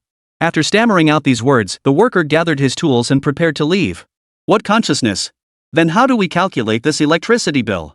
Zhang Tingting's figure continued to flicker before the man's eyes. At that moment, the man feared he might be ill. I'll go back and file a request for you. It's fine, you can rest assured. With that, the man hurriedly left the room, leaving Zhang Tingting standing there in a daze. What the heck? This is so weird. Zhang Tingting set down her watch and glared angrily toward the doorway. Where was the secret lab? Bai Pengfei disassembled the robot Xiao Du, preparing to upgrade his little assistant. After all, it had been 5 years. Just then, Bai Pengfei's phone suddenly rang. It was Yang Jianbang, the director of the Chinese Academy of Sciences. What's going on? I've only been back 2 days. Could there be another problem already? This shouldn't be happening. A slightly worried Bai Pengfei answered the call. A hearty laugh soon filled the line. It worked! It worked! We did it! Yang Jianbang was visibly thrilled. After all, he had poured 5 years of his heart and soul into this 10th generation nuclear engine project. Though expected, Bai Pengfei still felt genuinely pleased upon receiving the news. The military side has completed assembly, and the engine is operating normally. Bai Pengfei could hear the excitement in Yang Jianbang's voice on the other end of the line. That's great. Does this mean I can finally take a proper vacation? Bai Pengfei genuinely wanted some time off. Of course. We have a press conference and celebration banquet in 3 days. After attending those, you can take leave. I don't foresee any assignments in the near future. Director, about this press conference and celebration. Bai Pengfei hesitated to decline. But Yang Jianbang cut him off. No way. Military leadership insists on meeting you after all, you're the chief engineer of this project. Plus, the Cultural Bureau will be announcing something at this event. I think you'll find that particularly noteworthy. Bai Pengfei? The Cultural Bureau? Could it be about Zhang Tingting? Bai Pengfei knew that the only recent matter connecting him to the Cultural Bureau was this one. But when faced with Bai Pengfei's question, the little old man Yang Jianbang played coy. I can't tell you that. You'll just have to come to the event and see for yourself. Bai Pengfei? Alright, where is the press conference? I'll give you the address right away. Truthfully, Bai Pengfei had no desire to attend any press conference. But if it involved Zhang Tingting, that was a different story. After hanging up, Yang Jianbang sent Bai Pengfei the address for the celebratory banquet. It was a state-owned hotel, located right in Shenyang City. Both the press conference and the celebratory banquet would be held there. At least it wasn't out of town. After upgrading Xiao Du in the lab, Bai Pengfei departed. That day, Bai Pengfei arrived at the state-owned hotel very early. Due to special circumstances, the hotel was under complete lockdown today. Only staff and invited guests were permitted entry. Given the significance of the Light Skill Gala, Bai Pengfei arrived dressed in a suit. Dean Yang Jianbang was similarly dressed in formal attire. Upon seeing Bai Pengfei, he hurried over to greet him. Pengfei, over here. Bai Pengfei walked over with a smile. Dean Yang, are you certain you have no assignments scheduled soon? Bai Pengfei asked again after greeting him. Seeing Bai Pengfei so anxious, Dean Yang smiled. What's up? Got some personal issues to deal with? Bai Pengfei remained silent. Don't worry, we haven't received any assignments here. Just get some rest. After receiving confirmation from Director Yang, Bai Pengfei finally relaxed. Come on, follow me inside. Yang Jianbang led Bai Pengfei into the main hall. The hall was vast and empty, with a platform erected in the center. Below it, technicians were busy setting up their equipment. Facing the stage, 70 or 80 chairs were arranged, nearly all occupied. These individuals were all researchers, each over 40 years old, dressed similarly to Bai Pengfei. Most of them were project leaders from other initiatives. Seeing Bai Pengfei standing right beside Dean Yang Jianbang, these individuals were all puzzled. Who was this young man? How could he be seated next to Dean Yang at such an occasion? Due to the nature of his work, Bai Pengfei's identity remained confidential even within the organization. Only those within the 10th generation nuclear engine project team knew of him. Director Yang led Bai Pengfei to a nearby seat. Then, with a hint of apology, he said, your identity can't be disclosed yet, so this is where you'll have to sit. As the chief engineer of the 10th generation nuclear engine, Bai Pengfei absolutely deserved a seat at the center. Of course, Bai Pengfei worked for the nation not for fame or fortune. He cared little for such things. Compared to some of his predecessors, what did his own achievements amount to? Dean, I understand. Having chosen to join the project team, I'm prepared to dedicate myself to the nation. Even if it means a lifetime of obscurity, I'm willing as long as the country grows stronger. What do my personal gains or losses matter? Yang Jianbang nodded, then looked at Bai Pengfei with unwavering resolve. Rest assured, the nation will never forget those who serve it. Sooner or later, national heroes like you will be recognized by the people. Bai Pengfei nodded and smiled. As time passed, the press conference entered its final countdown. This press conference was open to the entire internet. Major domestic media outlets had arrived, ready to broadcast live. Major media outlets had begun their promotional campaigns a day prior. All emphasized that the Chinese Academy of Sciences and the Cultural Bureau would announce major news. Using the Chinese Academy of Sciences as a hook, this instantly raised expectations to the max. As everyone knows, announcements made under the CAS banner typically signify major national-level matters. But for some reason, the Cultural Bureau was also set to make an announcement this time which left everyone scratching their heads. After all, these two departments have no connection whatsoever. The TV-watching crowd had already begun waiting. Some office workers were now glued to their phones, watching the live feed. What do you think they'll announce at this press conference? No clue. It's hosted by the Chinese Academy of Sciences, and I heard military personnel are involved too. Must be some advanced weapon. Do you think they might have discovered aliens? How could the Cultural Bureau be connected to the Chinese Academy of Sciences? What's really going on here? Everyone's curiosity was now fully piqued. As time ticked by, the press conference venue grew increasingly quiet. At that moment, Zhang Tingting was also watching TV at home. She too was curious what could possibly be significant enough to warrant a joint press conference by the Cultural Bureau and the Chinese Academy of Sciences? Chapter 21, Handle It All. The press conference finally began. Good evening, everyone. Welcome to this joint press conference hosted by the Cultural Bureau and the Chinese Academy of Sciences. We now invite Mr. Yang Yi, Director of the Cultural Bureau, to deliver his remarks. The spokesperson's remarks were brief, and he stepped down immediately after speaking. Yang Yi then approached the media cameras with a solemn expression. Without any pleasantries or small talk. Good afternoon, everyone. Recently, a particularly vicious online harassment incident has surfaced on the internet. Investigations by relevant authorities have confirmed this was entirely orchestrated by Cai Xiaokun and his team, a malicious publicity stunt involving scripted scenarios and even paid online trolls. Their despicable scheme aimed to frame and defame an ordinary citizen solely to generate traffic. Cai Xiaokun and his team maliciously edited videos, exploiting their celebrity status to fabricate facts and solicit sympathy.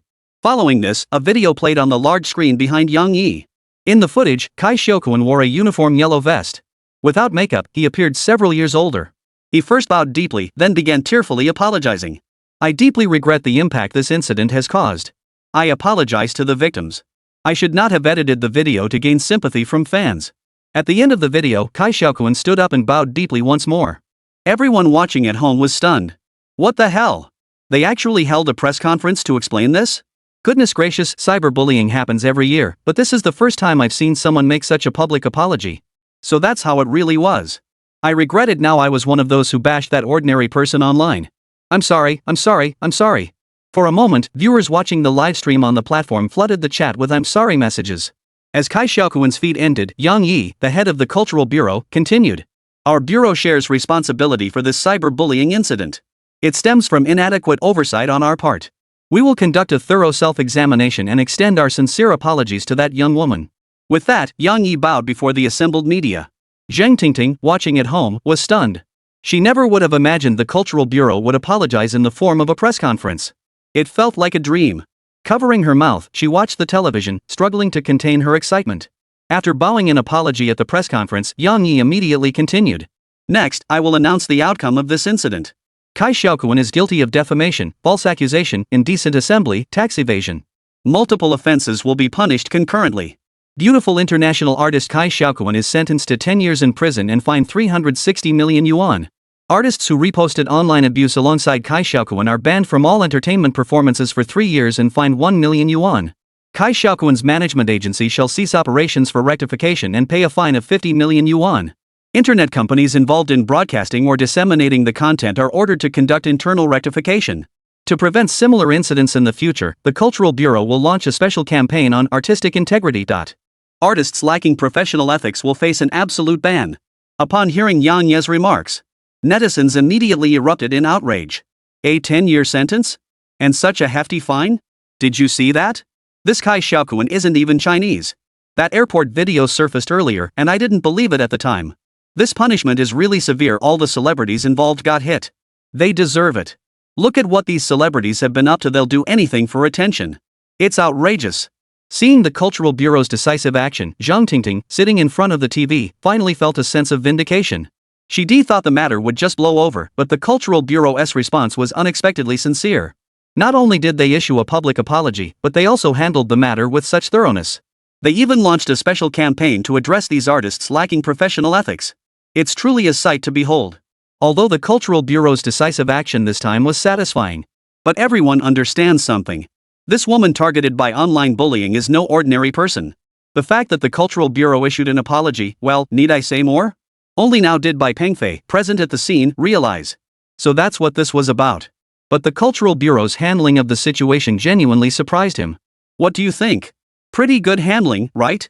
Yang Jianbang whispered in Bai Pengfei's ear. Bai Pengfei nodded. Honestly, these unethical artists are infuriating. The Cultural Bureau really needs to crack down on them. How can they have no boundaries whatsoever, doing anything for views? Yang Jianbang was seething with anger over this online bullying incident. After the Cultural Bureau representative finished speaking and departed, Yang Jianbang from the Chinese Academy of Sciences stepped up to the podium. Next, the Chinese Academy of Sciences will announce the successful completion of a major scientific research project. China's independently developed 10th generation nuclear propulsion engine has been successfully developed and installed on our latest generation nuclear submarine. His words were met with thunderous applause from the audience below. Behind him, the large screen displayed footage of the nuclear submarine navigating the depths of the ocean. Certain parameters were displayed in the lower right corner of the video. The most eye-catching figure was under the speed category. Speed, 0.5 Mach. Sound, 21 decibels. That speed, that noise, it was truly terrifying. But Zhang Tingting, watching the TV, couldn't care less about engines or nuclear submarines. She couldn't make sense of what these parameters meant. Her gaze was now fixed entirely on the chest of President Yang Jianbang. Because the name tag hanging on the speaker's chest seemed vaguely familiar, she felt like she'd seen it somewhere before. But she just couldn't place it. Where had she seen it before? Zhang Tingting strained to recall. That ID badge looked so familiar. The design, the colors, and the format. Yeah, I've definitely seen this before. Could it be that my eyes were playing tricks on me? ID cards all look pretty much the same anyway. It's not impossible that I misread it. Yeah, that's true. Thinking of this, Tingting stood up, intending to pour herself a glass of water. But just as she took a couple of steps, she suddenly turned back and walked over to the TV to take a closer look. Yes, this is it. This ID card looks exactly like the one Bai Pengfei dropped at the restaurant that day. Chapter 22, China's Cutting-Edge Weapon. Zhang Tingting watched the television intently.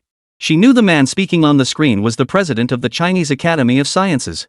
Could Bai Pengfei be working at the Chinese Academy of Sciences? Impossible. In Zhang Tingting's mind, CAS staff were all seasoned experts of a certain age. How could someone like Bai Pengfei have joined? He was barely in his 20s. But this ID card did look remarkably similar to the one Bai Pengfei had dropped on the ground that day. Could she have misread it? Zhang Tingting strained to recall the scene from that day's meal. Although Bai Pengfei had quickly picked up the ID card, she had managed to get a clear look at it. Perhaps it wasn't his ID card? Then how did it end up in his wallet? Zhang Tingting felt disoriented. She couldn't fathom how Bai Pengfei could possibly have any connection to the Chinese Academy of Sciences. After all, the Chinese Academy of Sciences had little to do with the lives of ordinary people. The people working there were scientists, national treasures. How could Bai Pengfei possibly? Zhang Tingting took a deep breath, paused for a moment, then reassured herself, I must have seen it wrong. After all, work IDs all look pretty much the same. Zhang Tingting nodded, convinced she must have misread it. How could Bai Pengfei possibly be at the Chinese Academy of Sciences? With a wry smile, Zhang Tingting headed to the kitchen. Meanwhile, Yang Jianbang on the TV wasn't idle either. He continued his presentation on China's 10th generation nuclear-powered engine. On screen, he radiated energy and passion. After the parameters of the submarine behind him finished displaying, Yang Jianbang began his presentation again. The 10th generation nuclear propulsion engine entered design and development 5 years ago. After the tireless efforts of countless scientists, it is now finally ready for deployment in our nation's newest generation of nuclear submarines. The audience erupted in thunderous applause, while journalists' cameras flashed incessantly. The development of the 10th generation nuclear propulsion engine fills a critical gap in China's nuclear engine capabilities, breaking free from years of foreign technological blockade in the high-end engine sector. Moreover, this engine outperforms those of other nations in both performance and compactness. We will continue collaborating with the military to expedite the integration of this engine into fighter jets. This will usher in a significant transformation and enhancement of our national defense capabilities. The moment the words left his mouth, another wave of applause erupted from the audience below the stage. Netizens watching the livestream were stunned by the news. Is it really that impressive? If you don't understand, don't just spout nonsense. Take a good look at the specs in the video. Do you even know what 0.5 Mach underwater means? And that noise level? Only 20 decibels. I looked it up. That speed is about 10 times faster than the current fastest nuclear submarine. My country rocks. Safety living in China just feels secure. With this thing, I bet no one will dare to mess with us at sea anymore. First island chain defense? Freedom of navigation in the South China Sea? All of that can go to hell. We never invade others, but if anyone dares to invade us, the Chinese people will make sure they return with nothing but piles of white bones. This is the true weapon of a nation, the weapon of China. I recall reports just a few years ago about foreign submarines entering our territorial waters. Back then, we couldn't do much without advanced nuclear submarines. But now? Try it again. You won't even see their underwater lights. Netizens may not fully grasp the true significance of this 10th generation nuclear propulsion engine for the nation. But everyone understood one thing: it's incredibly powerful. At that moment, President Yang Jianbang continued his presentation on the engine at the press conference. Of course, he only shared publicly accessible information, with key parameters naturally kept confidential. As the engine presentation concluded, President Yang Jianbang's tone softened considerably. The successful development of this 10th generation nuclear engine would not have been possible without the dedicated efforts of our research team. Our deepest gratitude, of course, goes to our young chief engineer. This young chief engineer is both the designer and the builder of this project. We owe our deepest gratitude to this peerless genius. Without his dedication, we would not have achieved today's breakthrough. It is precisely because of the exemplary dedication of senior scientists like Deng, Chen, and Shang that a new generation of scientists has wholeheartedly committed themselves to national defense research. Our young chief engineer is no exception. For 5 years, he led his team of dedicated professionals to forge a powerful weapon for our nation. The country will not forget you, nor will the people. Dean Yang Jianbang could say no more. After all, the identities of these individuals remain classified for now. However, his remarks did reveal one piece of information: the chief engineer of this 10th generation nuclear engine is a young man. This news is truly inspiring. In everyone's mind, such an achievement was bound to be made by an elderly person wearing thick glasses. But who would have thought it would be a young person this time? Online discussions are already heating up. A young person? No way. Aren't researchers supposed to be those scholarly old men with thick glasses and gray hair? Your definition of young is pretty broad, huh? Impressive. This is the kind of role model we should be striving for. Exactly. This is so much better than those celebrities. At the press conference, after the presentation concluded, it was time for the Q&A session. Hello, President Yang. I'm a reporter from CCTV. May I ask if this newly developed 10th generation nuclear-powered engine is the world's first? Were any foreigners involved throughout the entire process? Currently, other nations' nuclear engines are still based on 7th generation architectures. For them, this 10th generation engine remains only theoretically feasible. Regarding your second question, I can confirm that no foreign personnel were involved in any aspect of this project from design to development. Director Yang, hello. I'm a reporter from Douyin. On behalf of our viewers, I'd like to ask, when will we see such advanced technology in civilian automobiles? That's a great question.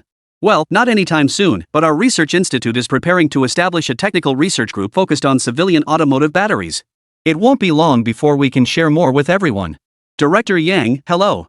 I'm an international correspondent for the Global Times. Given that Huawei is researching such lethal and intimidating weapons, could this potentially harm regional stability? Moreover, the development of the 10th generation nuclear engine has already been controversial. Director Yang Jianbang paused briefly before responding. All of Huawei's military research is grounded in national defense. It serves as a vital tool to protect our people and territorial integrity. We would never use scientific achievements to bully other nations that goes against our national traditions. Furthermore, while I acknowledge the controversy surrounding the 10th generation nuclear engine's development, national security and the safety of our people demand we possess it. After all, having a sword and not using it is entirely different from having no sword at all. Chapter 23, Victory Banquet. As the press conference concluded, 2 news stories immediately shot to the top 2 spots on the trending list. First headline: Young prodigy of Huawei shoulders the nation's technological future. Second story: Cai Xiaokun sentenced celebrities punished for malicious online bullying. The entire internet buzzed with discussions about these 2 events. Little did they know, both incidents were connected to one person. The press conference had now concluded, and all media personnel had withdrawn. Next up was the military's appreciation ceremony. The primary purpose was to honor the members of the 10th generation nuclear engine development team. After leaving the press conference, Yang Jianbang led Bai Pengfei to the reception hall. There, Bai Pengfei saw colleagues he had worked alongside for 5 years. They had been waiting here for some time. The moment Bai Pengfei stepped into the venue, applause naturally erupted. Observing the expressions on everyone's faces, Bai Pengfei genuinely felt a bit awkward. He had never encountered such a scene before. Just then, several men in uniform approached. Yang Jianbang immediately stepped forward to greet them, shaking hands with each in turn. He then turned to Bai Pengfei and said, "This is Zhang Chang, Minister of the Southern Naval Headquarters. This is Jin Jinxing, Minister of the Air Force Equipment Department. And this is Gao Mingyang, Minister of the Armed Combat Readiness Department." These 3 held positions of considerable rank within the military. As for Bai Pengfei, even without Yang Jianbang's introduction, they were already aware of him. A promising young talent indeed. We thank you for your contributions to national defense. Our Air Force Equipment Department looks forward to collaborating with you. Bai Pengfei, I bring congratulations on behalf of the commander of the Southern Military Region. The three greeted Bai Pengfei with smiles. Bai Pengfei recognized their positions and promptly stepped forward to shake each of their hands. At that moment, Zhang Chang, the head of the Southern Naval Headquarters, clasped Bai Pengfei's hand with a smile so bright it couldn't be described. The greatest beneficiary of this 10th-generation nuclear engine's successful development was undoubtedly the naval forces. After all, it was being installed on nuclear submarines. When you first showed us the plans, we in the Navy thought it was pure fantasy developing an engine that skipped so many generations at once. We genuinely believed it was impossible. Who would have thought that you actually succeeded in developing it? Well, this instantly puts our nuclear submarine capabilities ahead of the entire world. Zhang Chang expressed his profound admiration for the engine. Bai Pengfei responded modestly, "It's my duty. Moreover, such a complex project is the collective achievement of our entire team. Without the nation's unwavering support, this endeavor would never have been accomplished." No sooner had he finished speaking than applause erupted once more throughout the venue. Yes. Thank you to all the researchers. I propose we all raise a glass. In truth, this was a special appreciation reception hosted by the military specifically for Bai Pengfei's project team. So the military representatives didn't stay long before departing, leaving the rest of the celebration time to the entire project team involved in the work. Before long, Dean Yang Jianbang suddenly ushered Bai Pengfei to the podium. He announced loudly, "Quiet, everyone. Let Chief Engineer Bai address you all." At these words, the assembled researchers erupted into applause. Without Bai Pengfei, this team would not exist. Bai Pengfei knew he couldn't escape it. Standing at the podium, he smiled warmly at the crowd. "Thank you. I must express my gratitude to everyone here. Without your dedication, this project would never have been completed. This achievement belongs not to me alone, but to all of us together. 5 years your dedication working undercover at the remote Northwest test site has not been in vain. Our nation and our people will never forget the sweat you shed. And I believe that for the sake of our nation's progress, we will continue to strive. Even if another 5 years were required, we would dedicate ourselves silently." Bai Pengfei's words were deeply sincere. No flowery rhetoric, no grand rhetoric. Only simplicity remained. And what these researchers needed was precisely that kind of straightforward honesty. The moment they stepped into the Northwest test site, they never thought of fame or fortune. All they had was faith in the rejuvenation of the motherland and the nation. Without this conviction, they could never have persevered silently in the Northwest for 5 years. Reflecting on these past 5 years, the group couldn't help but feel a pang of sorrow. Some even shed tears. Yet they knew their sacrifices paled in comparison to Bai Pengfei's. From the very beginning, Bai Pengfei had to explain everything to them, from component blueprint design and experimental planning to the theoretical foundations of critical systems. He patiently repeated his explanations 2 or 3 times whenever they didn't grasp it on the first try. The gap in core theoretical knowledge between them and Bai Pengfei was simply too vast. When development hit roadblocks, it was Bai Pengfei alone who overcame them. No matter how much the others wanted to help, they simply couldn't. To be fair, Bai Pengfei was undoubtedly the project's greatest contributor. Yet Bai Pengfei consistently emphasized that the credit belonged to the entire team, a gesture that deeply moved the researchers under his leadership. Yang Jianbang observed all this. He deeply admired Bai Pengfei's spirit. After Bai Pengfei finished speaking, even more people came to toast him. Truthfully, Bai Pengfei didn't care for getting drunk, but tonight was different. He wanted to get drunk just this once. Seeing everyone so excited, Yang Jianbang also stepped onto the podium. Looking at the researchers below, he wore a look of satisfaction. His visit tonight was not merely to attend the celebratory banquet. There was another crucial task at hand. That was to distribute the bonuses. The total bonus for this project was 50 million yuan. As chief engineer, Bai Pengfei would receive 10 million yuan, while the remaining funds would be divided equally among the 20 researchers. No one raised any objections to this distribution standard. In truth, the monthly allowances they'd received over the past 5 years were already substantial enough. This bonus was merely icing on the cake. Besides, none of them worked here for the money. Take Zhang Yang, for instance. His family owned a thriving restaurant, yet he remained devoted to scientific research. After Yang Jianbang finished distributing the bonuses on stage, everyone raised their glasses once more. The government wants you to test the civilian electric vehicle battery sector? Yang Jianbang approached Bai Pengfei and whispered the question. But Bai Pengfei was already quite drunk by then. Without thinking, he agreed, "That's no big deal. I'll design one in no time. Don't worry. Yang Jianbang." This time, Bai Pengfei drank heavily. In the end, he was helped back to his room by others. The next morning, Bai Pengfei didn't leave the hotel until after breakfast. He knew that the matter concerning the 10th generation nuclear engine was finally settled. Now he was going to thoroughly enjoy his vacation. There was one more matter, Zhang Tingting. This person who weighed heavily on Bai Pengfei's mind.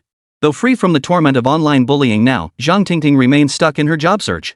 She decided to return to her hometown to visit her parents and give herself a proper rest. Standing at the station, Zhang Tingting glanced at the digital watch Bai Pengfei had given her. The bus is coming soon. Chapter 24, Introducing My Boyfriend. Dad, Mom, I'm back. Zhang Tingting entered the house carrying the gifts she'd bought for her parents. Why didn't you tell us you were coming back? Her mother, Zhao Jing, asked as she took the items from her daughter's hands. Zhang Tingting hadn't informed her parents of her return this time. Mom, where's Dad? He went to the park to play chess. We all saw it on TV yesterday. I heard the Cultural Bureau apologize to you. Zhang Tingting nodded. Yeah, it's all over now. Those damn celebrities, they're shameless. They've been dealt with. I don't think anything like this will happen again. After speaking at length, Zhang Tingting took the fruit she'd bought into the kitchen. Though the incident was over, Zhao Jing still worried about her daughter. Honey, are you sure you're not in any danger? Could those fans of Cai Xiaokun cause you trouble? Truthfully, Zhang Tingting was worried about that too. But for now, it seemed fine. It's fine. Cai Xiaokun's scandals have all been exposed. Who would still be his fan now? Foreign nationality, tax evasion, and orgies. True. Someone like that deserves at least 10 years. Her parents had been worried she might do something reckless and planned to visit her place soon to stay with her for a while. Fortunately, everything has been resolved now. They never imagined the online harassment would end so quickly and with such decisive action. But regardless, it was good that it was finally over. Just as Zhang Tingting was washing the fruit, her father, Zhang Jun, returned home. Dad, you're back. Tingting's home, huh? Zhang Jun walked into the house carrying vegetables and meat. Why did you buy so much? We have everything at home, Zhao Jing hurriedly said upon seeing her husband's haul of meat and vegetables. Tingting's back just in time. Your uncle's whole family is coming over tonight. Zhang Tingting nodded. Her uncle's family was usually very close to theirs. Her uncle's older brother had also made something of himself. He was in the Navy. Your brother is coming this time too. He'll be heading out on a mission afterward and might not return for half a year. I'll tell you, your brother has really made something of himself. He's now a submarine captain. Hearing this news naturally made Zhang Tingting happy. After all, brother Zhang Hao was a top student at the Naval Academy. I heard your brother has a girlfriend now, Zhao Jing remarked, her words carrying an unspoken implication. Zhang Tingting didn't respond. She understood her mother's intentions. Zhao Jing pulled her daughter onto the sofa and kept smiling at her. Having secured Zhang Tingting's attention, Zhao Jing felt a tinge of unease. Honey, take a look at these photos on my phone. Zhao Jing pulled out her phone and flicked through the photos. Zhang Tingting looked and saw they were pictures of a man. Look, this is Aunt Li's nephew next door. He's 31, a civil servant with a house and a car. His job is stable, his parents both have pensions, and he's their only son. Seeing her daughter's lack of reaction, Zhao Jing quickly added, is it because he's too short? I can see that. Then take a look at this one. She quickly pulled up another photo and said, this is the son of your uncle's neighbor. He runs his own business, owns several properties, and is quite handsome too. Look at this one, a university professor whose parents are both high-level intellectuals. Honey, I've shown your photos to all of them and they're all very pleased. Hey, don't leave. If you like any of them, just tell me. Watching her daughter leave, Zhao Jing hurried after her. All these prospects are perfectly fine. What's wrong with you, child? How old are you now? 27. Why aren't you worried about it? As parents, Zhang Tingting's personal matters had been troubling them for the past 2 years. At first, they thought time would help her forget Bai Pengfei. But who could have imagined that 5 years later, this child? So what kind of guy are you looking for? Let me tell you, once you hit 30, finding a good one will be tough. I'm not in a hurry. Zhang Tingting replied impatiently to her mother's persistent questioning. Zhang Jun, who had been in the kitchen, stepped out and said, Hey, kid, are you still thinking about Bai Pengfei? Dad's been wanting to say this for ages. He's been missing for 5 years now. We don't even know if he's alive. What are you waiting for? Zhang Jun's voice trembled with emotion. What are you shouting about? Don't mention him in front of your daughter anymore. Zhao Jing had deliberately avoided bringing up Bai Pengfei's name these past years, afraid of hurting her daughter's feelings. Zhang Jun looked utterly helpless. Zhang Tingting touched the watch Bai Pengfei had given her. She hadn't told her parents about Bai Pengfei returning to see her. If her parents found out now that Bai Pengfei had vanished for 5 years only to reappear seeking her out, they would surely go looking for him. That would only make things more complicated. Dad, Mom, you don't need to worry about my affairs. I'm not against marriage. What are you afraid of? If I meet someone suitable, I'll tell you. With that, Zhang Tingting smiled and headed to the kitchen to help out. Watching their daughter like this, the couple felt utterly helpless. They knew how deeply she had loved Bai Pengfei back then, so they dared not say anything more. It seemed things could only go this way now. That evening, Zhang Tingting's family prepared a feast. Uncle's family arrived as promised. Oh, Xiao Hao. That military uniform looks absolutely splendid on you. I heard Xiao Hao got promoted to captain. That's amazing. At that moment, Zhang Hao stood tall in his military uniform, radiating charisma. Xiao Hao, you're here. Zhang Tingting stepped forward to greet him. Zhang Hao and Zhang Tingting were close in age, having grown up together since childhood, so their relationship was naturally very good. Tingting. Long time no see, you've gotten prettier. Zhang Hao smiled broadly as he spoke. Quick, come inside, come inside. Zhang Jun beckoned his younger brother's family inside. At the dinner table, everyone chatted casually. Xiao Hao, you got promoted to captain this time, haven't you mentioned what kind of ship it is? Zhang Jun asked. It's not just any ship, it's a nuclear submarine. Didn't you watch the news yesterday? Didn't you see that 10th generation nuclear propulsion engine? We saw it. They said it was developed by a young genius leading the team. Zhang Hao nodded. Exactly. The nuclear submarine I command is equipped with that very engine. As a military enthusiast, Zhang Jun loved this kind of topic. He immediately asked, Xiao Hao, the news said this engine is incredibly powerful. Is that true? Zhang Hao nodded vigorously. It's incredibly powerful. You could say it puts us decades ahead of the rest of the world. Wow, that's amazing. The person who designed this engine is truly brilliant. I heard he's still young? That's really something. The internet had been buzzing with mysterious reports about the young scientist these past few days, and Zhang Jun had naturally picked up some details.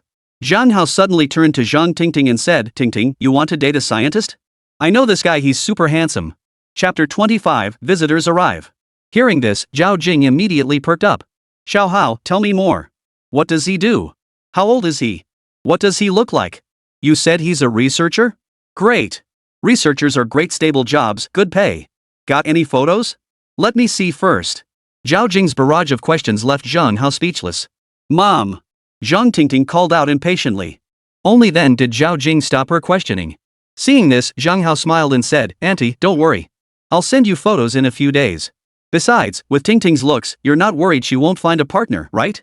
Before he could finish, Zhang Tingting grabbed a steamed bun and shoved it into his mouth. Zhang Hao. At that moment, Zhang Jun chimed in, Xiao Hao, now that our nuclear submarines have this so-called 10th generation nuclear engine, does that mean we won't be bullied by others anymore? As a military enthusiast, Zhang Jun was fascinated by these high-tech military advancements. Zhang Hao nodded. Yeah, after this upgrade, our nuclear submarine capabilities have jumped to a whole new level. Other countries just can't compare anymore.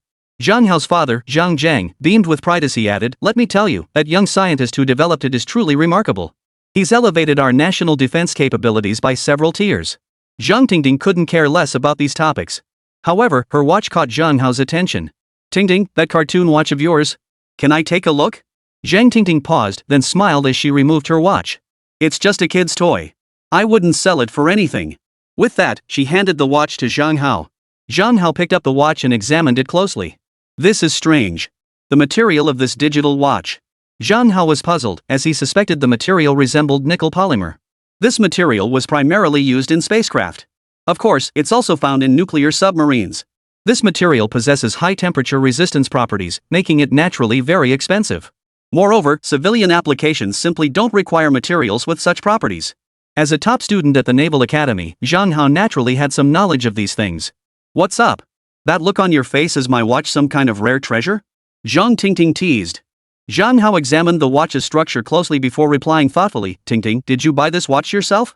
Or was it a gift? Zhang Tingting froze. She didn't want to tell her family that Bai Pengfei had given it to her.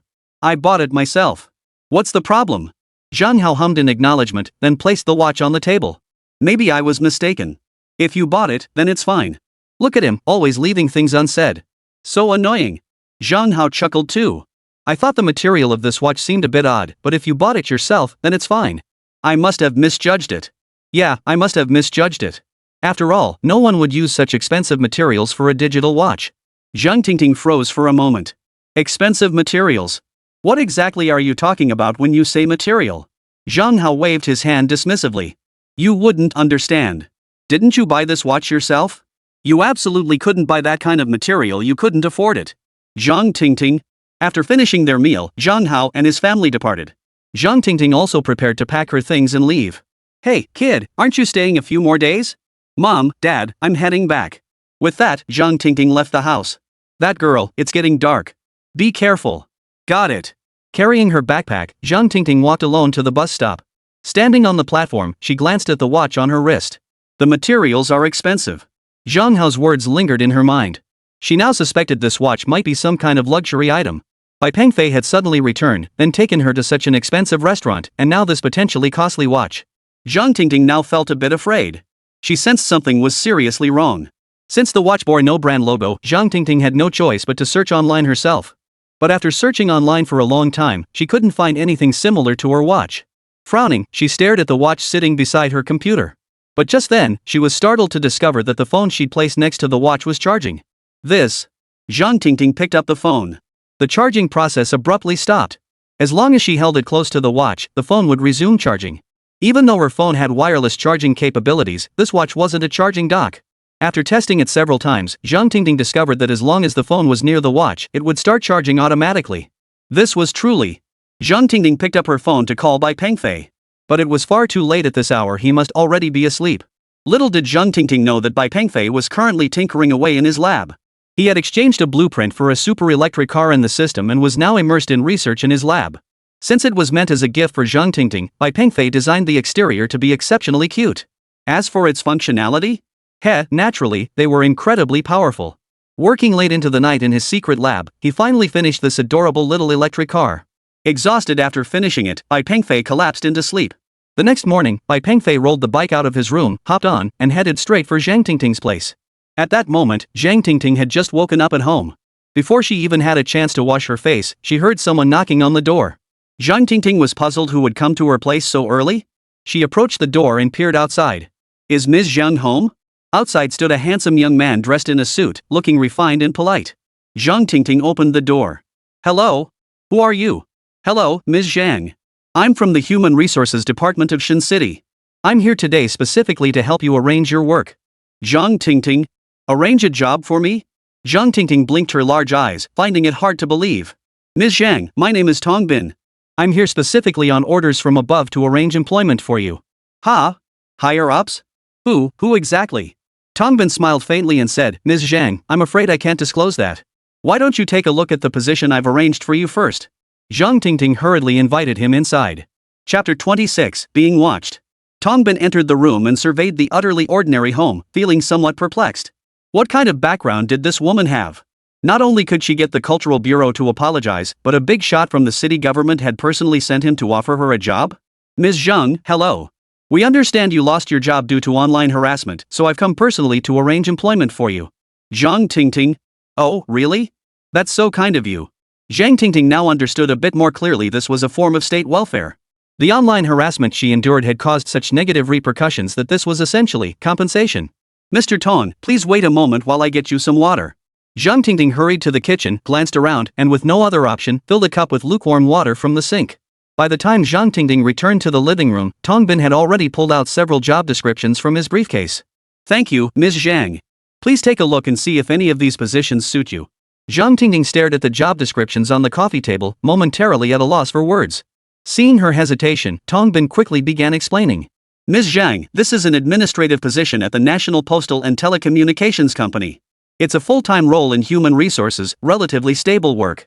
The salary is 9,000 yuan per month, with weekends off and all public holidays observed. This one is a sales position at a state-owned enterprise. Base salary is 6,000 yuan with high commissions.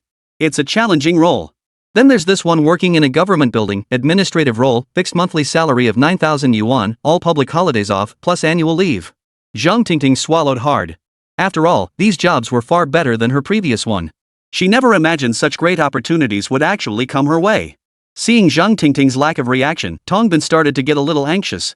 After all, he had received a strict order from above. He must secure a suitable position for Zhang Tingting, or else he'd have to submit his resignation letter immediately. Ms. Zhang, if none of these work out, then how about this one? Equipment Department, Military Unit, Civilian Position. Excellent benefits, and it's close to where you currently live. But, which of these positions should I choose? Tong Bin nodded. Exactly. Any position you value, I can arrange your employment immediately. If you're willing, you could start today. Zhang Tingting let out a long breath. Then, her face lighting up with excitement, she pointed to a piece of paper and said, this one then. It's close to home, so it's convenient. All right. This clerical position at the Defense Equipment Department, correct? With the task finally completed, Tongbin breathed a sigh of relief. Zhang Tingting nodded. Yes, this one. Alright, I'll process it right away. Ms. Zhang, give me your phone number. If you'd like, you could start work this afternoon. Zhang Tingting gave a wry smile. Never mind. I'll go tomorrow. Alright, I won't bother you then. I'll process your onboarding as soon as I get back. Alright, thank you. Zhang Tingting never imagined such good fortune would come her way. After losing her job due to online bullying, someone actually came to her doorstep offering her a new one. This was truly. The compensation from the Cultural Bureau was incredibly generous. Little did she know, none of this was compensation at all, it was all about her background. But Bai Pengfei remained unaware of everything that had transpired today. He never imagined the Cultural Bureau would handle the situation so flawlessly. Not a single loose end. Goodbye, Ms. Zhang. After confirming Zhang Tingting's job placement, Tongbin rose to leave. But just as Zhang Tingting escorted him to the door, Bai Pengfei arrived to knock. Just as he raised his hand, the door swung open, revealing a well-dressed gentleman stepping out. Turning to look at Zhang Tingting, she appeared to have just woken up. For a moment, Bai Pengfei froze in place. Excuse me, sir, please step aside, Tongbin said, unaware of the situation, and walked past Bai Pengfei. What brings you here? Is there something you need? Zhang Tingting asked. But Bai Pengfei's gaze remained fixed on Tongbin, who had just left. His expression was indescribably painful. He's here to assign me work on behalf of the higher-ups. What's the problem? Bai Pengfei immediately regained his stern expression. Oh, nothing. Probably compensation for the online harassment you endured. Seeing Bai Pengfei's expression, Zhang Tingting snorted and walked straight back into her room. She didn't close the door, nor did she invite Bai Pengfei in. But Bai Pengfei entered anyway. He sat down directly on the sofa. At that moment, Zhang Tingting tossed the watch onto the sofa and demanded, "What the hell is going on here?" Bai Pengfei picked up the watch. What about it? This watch can charge a phone? Oh, phones are nothing. This watch can even charge a car. Zhang Tingting. Bai Pengfei quickly explained, this is a high-tech watch. Storing power is just one of its many functions. My bad. I should have written you an instruction manual. Enough. What did you need me for today? Zhang Tingting asked. I brought you something practical today. You'll definitely find it useful. Bai Pengfei gestured outside. After quickly changing clothes, Zhang Tingting followed Bai Pengfei downstairs. There, parked below, was an adorable pink electric scooter.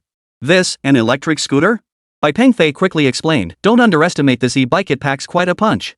At that very moment, hidden in the woods not far away, a man had been holding a camera pointed at the two of them, continuously pressing the shutter button.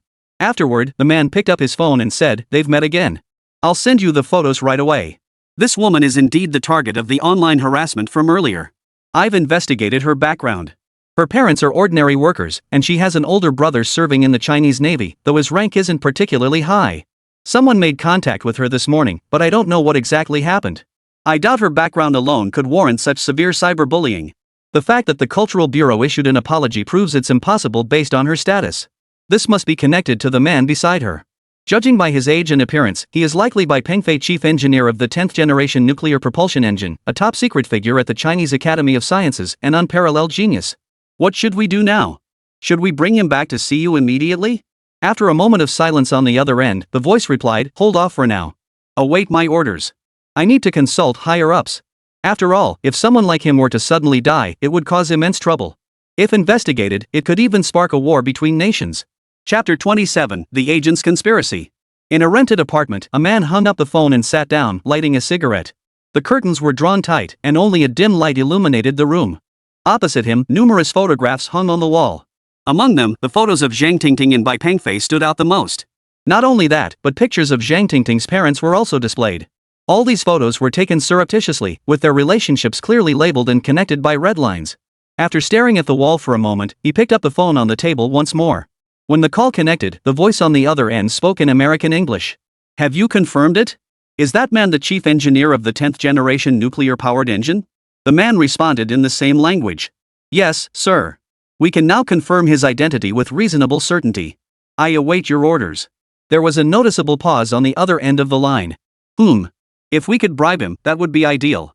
As long as he betrays China, I'll grant him any demand. Such individuals are difficult to persuade. Moreover, with the International Military Expo imminent, if someone like him develops advanced missiles, it could severely impact our interests. I know, but people like this are a pain to deal with. If we don't handle it right, we have a golden opportunity now. We've discovered his girlfriend angered a celebrity over online bullying. We can leverage this to make the Huagua people take care of it themselves. Alright, if you're confident, let's proceed. But under no circumstances reveal our identities. Understood, sir. I'll get on it immediately. After hanging up, the agent's lips curved into a faint smile. He reached up and took a photograph from the wall. It depicted a middle-aged man whose features bore a resemblance to Cai Xiaokun. Meanwhile, Zhang Tingting and Bai Pengfei had come downstairs and were looking at the electric scooter before them. The electric scooter was indeed quite cute and looked very advanced. Who would have thought it would feature such a large central control screen? Zhang Tingting circled the scooter a few times, examining it closely. The large screen in the center was indeed quite eye-catching. What's this? A gift for me? Zhang Tingting asked curiously. Bai Pengfei smiled and nodded. Yeah, it's a gift for you. Thinking of gifts, Zhang Tingting recalled that peculiar watch. What's the deal with that weird watch of yours? Is it expensive?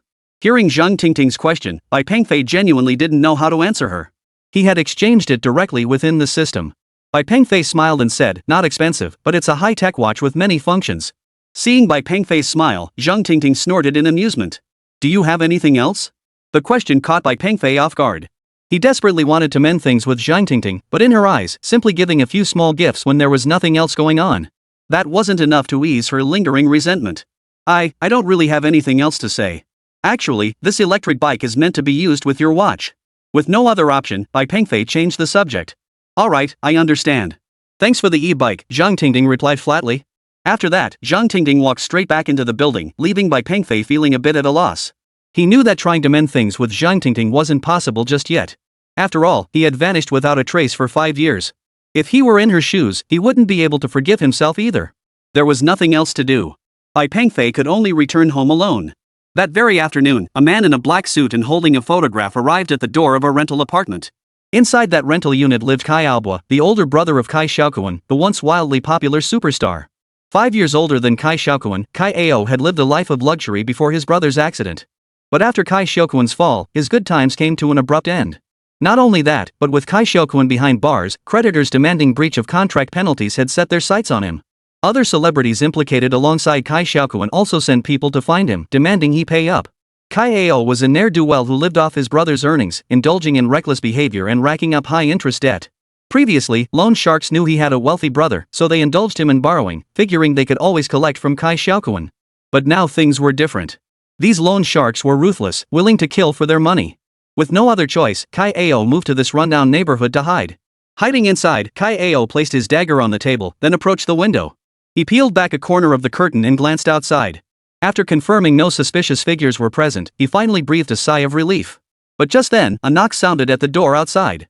Cai Xiaokun instantly went on high alert. He had just moved in and didn't know anyone here. Grasping the dagger on the table, he crept toward the door. But before he could utter a word, the door was kicked open. Cai Xiaokun had his own rough past, so he didn't panic in this situation. He raised his hand and thrust the knife forward. But he had underestimated his opponent after all. The man facing him was a top-tier operative. A swift kick to the thigh sent the dagger flying from his hand. Another powerful kick followed, slamming into Cai Xiaokun's chest. Cai Xiaokun collapsed to the floor in pain. Before he could react, a foot slammed down on his chest, pinning him immovable. Only then did he recognize the figure standing over him, a foreigner. A foreigner. Cai Xiaokun frowned and shouted, "Who are you?" The foreigner glanced at Cai Xiaokun's appearance, gave a slight smile, then slowly sat down beside him. Cai Xiaokun, Cai Xiaokun's older brother. You're currently evading your creditors. Who the hell are you? What do you want? The debt you owe will likely take you a lifetime to repay, and the celebrities implicated in this won't let you off the hook. What do you want? You needn't concern yourself with my identity. I can give you enough money to live comfortably for the rest of your life. Hearing this, Cai Xiaokun slowly rose to his feet, sizing up the man before him. You're in this mess because of this woman. The man pulled out a photo of Zhang Tingting and placed it on the table. So what if it is? What do you want? The man burst into laughter. You're such a fool. Do you really think a woman like her could become a celebrity and force the Cultural Bureau to hold a press conference to apologize? Cai Xiaokun knew this matter wasn't simple, but what could he do now? Kidnap this woman. I'll instruct you on the next steps. Here's 100,000 yuan. Take it and spend it. I'll let you know the exact time for the operation. The man tossed the 100,000 yuan onto the ground. Kidnapping. That was no small crime. Cai Xiaokun wasn't stupid. This amount of money wasn't worth risking his life for. Even though I have a grudge against this woman, for this amount of money. Once it's done, I'll arrange for you to leave the country and give you enough money to last you a lifetime. Why should I trust you? The man produced a badge and said, because of this. Seeing the badge, Cai Xiaokun's face fell. You are. Chapter 28, Street Racing. Early that morning, Bai Pengfei arrived at his secret laboratory. Today, he intended to tidy up the room above. No one had been there for 5 years, so the dust inside was unimaginable. Since he wasn't particularly skilled at cleaning himself, Bai Pengfei decided to hire 2 cleaners to tidy up the place. After all, money was no object to him. After a full morning of work, the entire room was finally cleaned up. Afterward, Bai Pengfei went out to buy some daily necessities. That same morning, Zhang Tingting received notice that she could start work. Since her workplace was very close to her home, she simply rode the electric bike Bai Pengfei had given her to get there. Ministry of National Defense Equipment. Although this was merely a clerical position, security checks at the entrance remained extremely strict. However, as soon as Zhang Tingting rode her bike to the entrance, she saw several people standing there. Upon seeing her approach, they immediately broke into smiles. Ms. Zhang, we've been waiting for you. I'm Su Dahai, the head of operations here. This is my secretary. I'm not on site most of the time, so he handles things. Hello, Ms. Zhang. My name is Zhang Lin. Seeing their warmth, Zhang Tingting paused for a moment before quickly dismounting her electric bike to shake hands and greet them. What Zhang Tingting hadn't expected was that these 2 executives would take her on a tour of the entire company, visiting every department and meeting each department head. It felt like an official inspection, which made Zhang Tingting quite uncomfortable. After spending the entire morning touring the office, Zhang Tingting finally finished meeting every leader in the unit. Finally, with Secretary Zhang Lin's arrangement, Zhang Tingting returned to her desk. This morning had been exhausting for Zhang Tingting. Fortunately, the job duties weren't complicated and were similar to her previous work, mostly clerical tasks. Before long, Zhang Tingting had adapted to her new duties. Compared to her previous job, the workload was indeed significantly heavier. To name just one example, she spent several hours organizing spreadsheets and managed to get quite a bit done. Fortunately, Zhang Tingting had 5 years of prior work experience. Moreover, this job paid considerably more than her previous one, with better benefits to boot. The extra effort was well worth it. After a busy afternoon, it was finally time to clock out. Zhang Tingting packed up her things and prepared to head home. But as she passed the restroom, she suddenly overheard people talking inside. Did you hear about that woman who came in today? What kind of background does she have? The boss even greeted her personally. You don't know her? She's the one who got cyberbullied before. I heard she got this job as compensation from the government. What compensation? I have relatives at the Cultural Bureau. Word is it's her boyfriend. He's got serious connections. This whole thing was arranged by him. I bet that's it. She's definitely got someone pulling strings behind the scenes. Zhang Tingting. Truthfully, she'd been puzzled these past few days. How did her situation suddenly get resolved so abruptly? They even arranged a job for her? Could someone really be helping her? Who? Her boyfriend? Zhang Tingting immediately thought of Bai Pengfei. But how could he possibly have the means? For a moment, Zhang Tingting couldn't figure it out. That very afternoon, while Zhang Tingting was at work, Bai Pengfei wasn't idle either. He was busy tidying up his small apartment. During a break, he suddenly received a text message from Dean Yang Jianbang. Tingting's work arrangements are all set. No need to worry. Wishing you the best in finding your perfect match soon. Reading the message, Bai Pengfei felt a bit helpless. He hadn't known that Dean Yang Jianbang had already arranged everything for Zhang Tingting. Thanks. Bai Pengfei replied with just 2 words. Lying on his small bed, he recalled the time 5 years ago with Zhang Tingting here. Zhang Tingting left the company building and headed to the bike shed. She climbed onto this electric bike. When she rode over this morning, she hadn't really noticed the central control screen. Now, out of curiosity, she pressed a button on it. To her surprise, the screen lit up. What she hadn't expected was that the screen displayed her own beautiful photo. She knew this had to be Bai Pengfei's doing. But the function displayed on the screen truly astonished her. An electric bike with autonomous driving? And she couldn't understand why the speedometer showed a max speed of 800. How could such a small electric scooter possibly go that fast? Zhang Tingting almost laughed. But the navigation system was indeed very practical. It was crystal clear and pinpoint accurate. Little did she know, Bai Pengfei had hacked into the US military GPS system to intercept the signal. Hello, Ms. Zhang. You can tell me, fly, play a song. Whoa! Zhang Tingting hadn't expected there to be artificial intelligence involved. Zhang Tingting hurriedly called out, Fei. A gentle voice immediately responded, here. Autopilot. Zhang Tingting blurted out. Fei, activating autopilot. Please select your destination. The navigation screen popped up instantly. Zhang Tingting froze. Could this autopilot really be that useful? Deciding to give it a try, she entered her home address. Destination selected. Please fasten your seatbelt and secure your helmet. Launch mode ready. 5, 4, 3. Hearing the countdown from the screen, Zhang Tingting froze. Ejector start? What the hell is that? 2, 1. Whoosh. Ah. Only Zhang Tingting's screams remained behind. This electric bike achieved a 0-100 km/h acceleration in just 3 seconds. Had the vehicle not activated its safety mode, Zhang Tingting's body would have been flung out long ago. But at that moment, Zhang Tingting would have preferred to be thrown off. Right now, she felt like she was on a roller coaster, with pedestrians and vehicles blurring into afterimages on either side. Activate racer mode? Seeing the text on the screen, Zhang Tingting panicked even more. Stop! She shouted. But due to the wind noise, the AI inside the electric vehicle couldn't hear a word she was saying. Activating race mode countdown, 5, 4. Stop! Before Zhang Tingting could finish her sentence, the electric scooter shot straight out of the company gate, executing a smooth drift as it pulled onto the road. The 2 security guards on duty were completely dumbfounded. What the heck just zoomed past? Didn't catch it clearly. Looks like an electric scooter? At that moment, Zhang Tingting, sitting on the electric scooter, was filled with terror. After all, the electric scooter she was riding was speeding down the road, constantly performing extreme overtaking maneuvers. Zhang Tingting was furious with Bai Pengfei. What kind of electric scooter was this? No matter how loudly Zhang Tingting screamed, the AI simply couldn't hear her. At an intersection, a traffic officer was handling a violator by the roadside. Sir, your electric bike was speeding. That's a $50 fine. No way, I was going really slow just now. The man tried to explain. The officer gave him no chance to speak, writing out the ticket as he said, "You were going at least 70. Don't try to fool me." The man stared blankly into the distance and asked, "Officer, if an electric bike goes over, 200, how much would the fine be?" Are you kidding me? That's not funny at all. If your bike could actually go 200, I wouldn't be penalizing you. Ha. I couldn't, but hers, well, that's another story. The man gestured behind the officer. The officer turned to look. Holy crap, you better be more careful in the future. With that, the officer hopped on his motorcycle and activated the siren. Chapter 29, Kidnapped. Lady on the pink electric bike. Pull over to the side. Lady on the pink electric bike.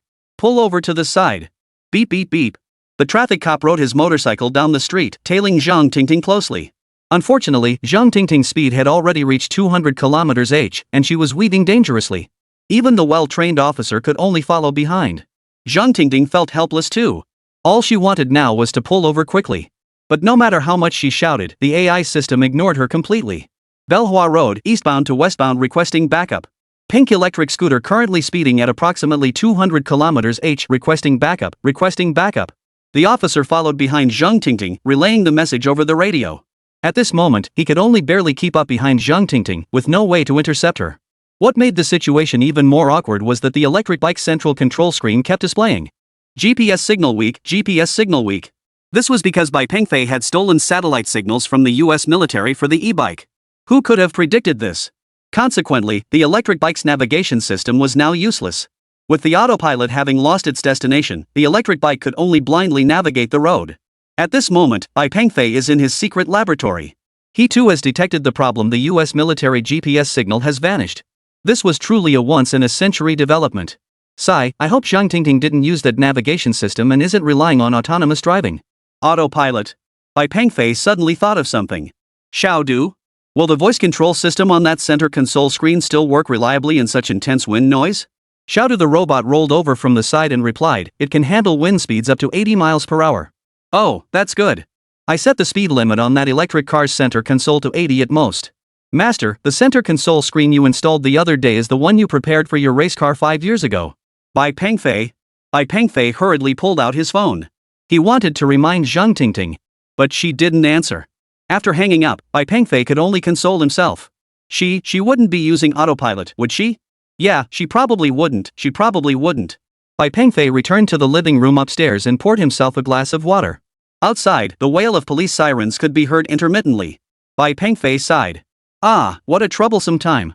He then turned on the TV, intending to relax for a bit. Just as he was flipping through channels, he suddenly spotted a very interesting news report.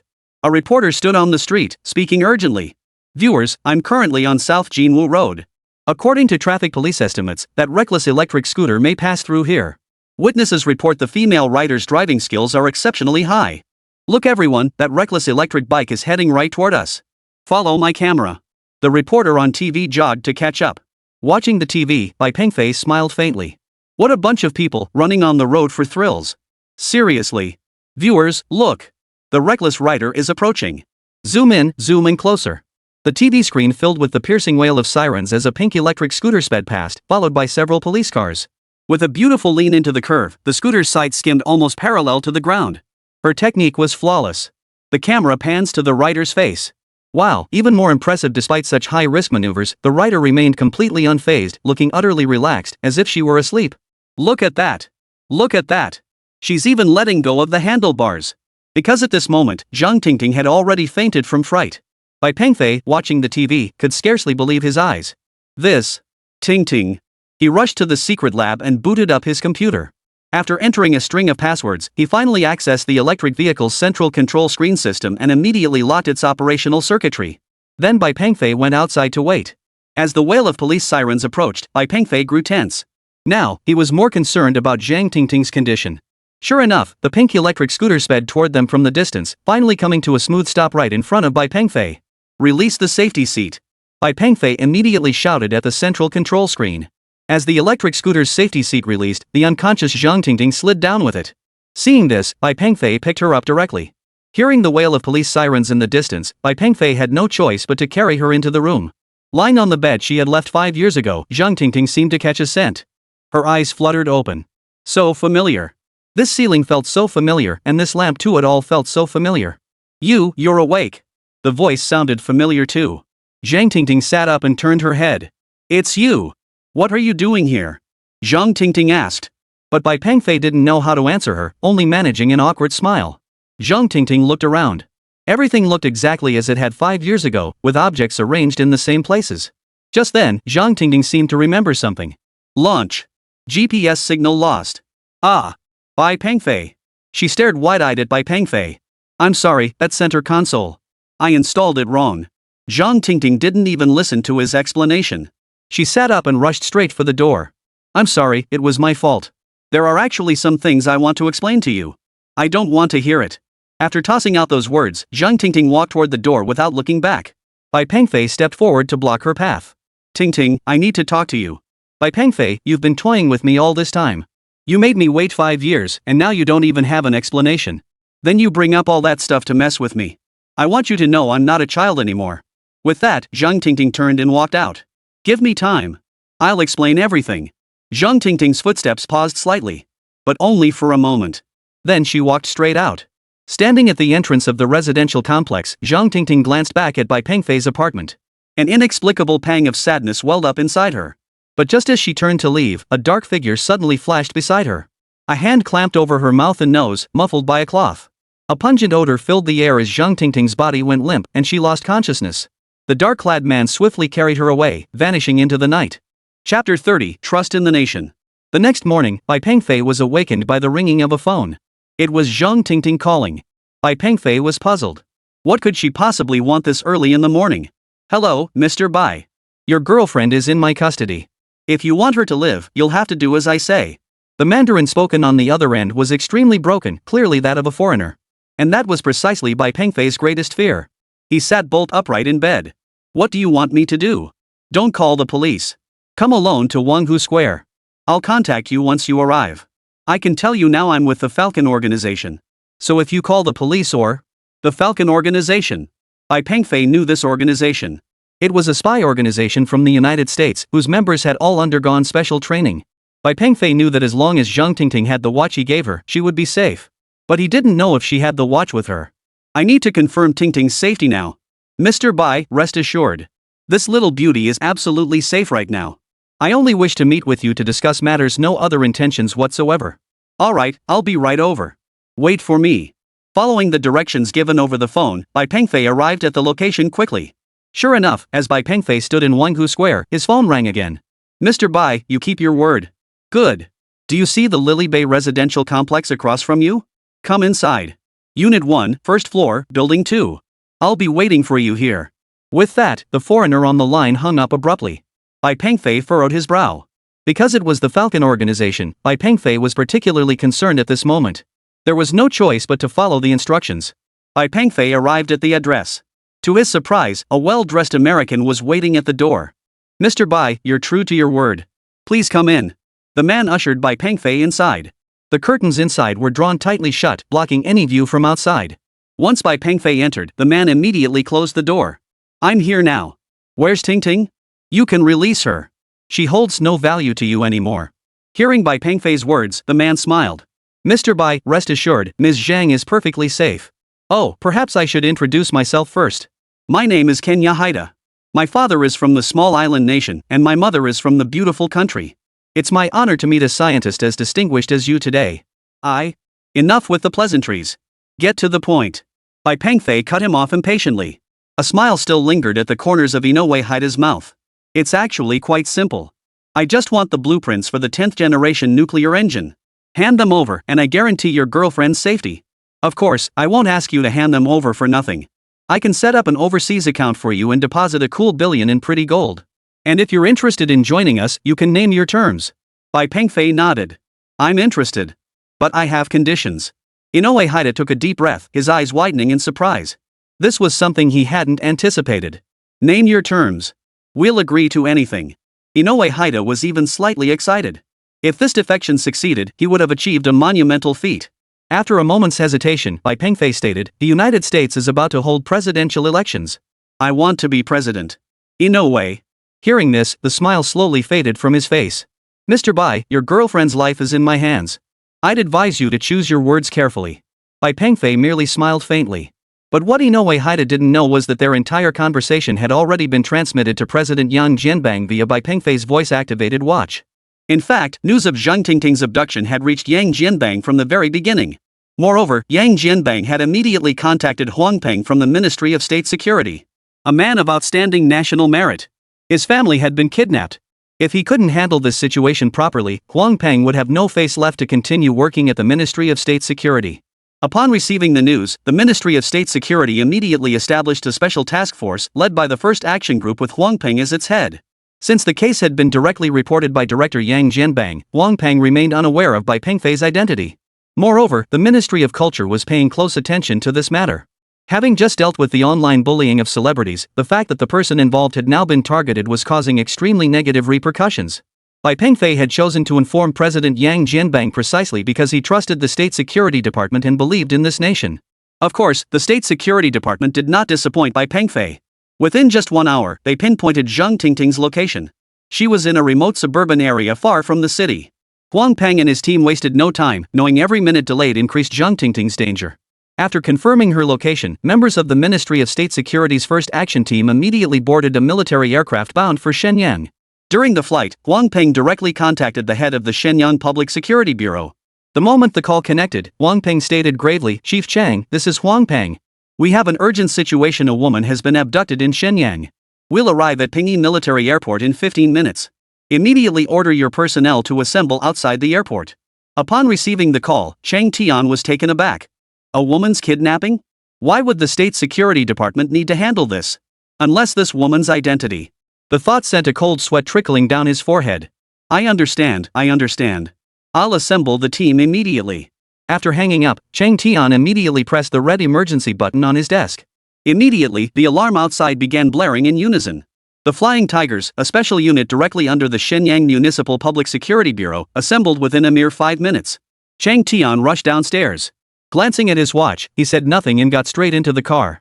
The highly trained SWAT team members hurriedly climbed into the vehicle without uttering a single word. They had less than 10 minutes to reach Pingyi Military Airport. Pingyi Military Airport, hurry!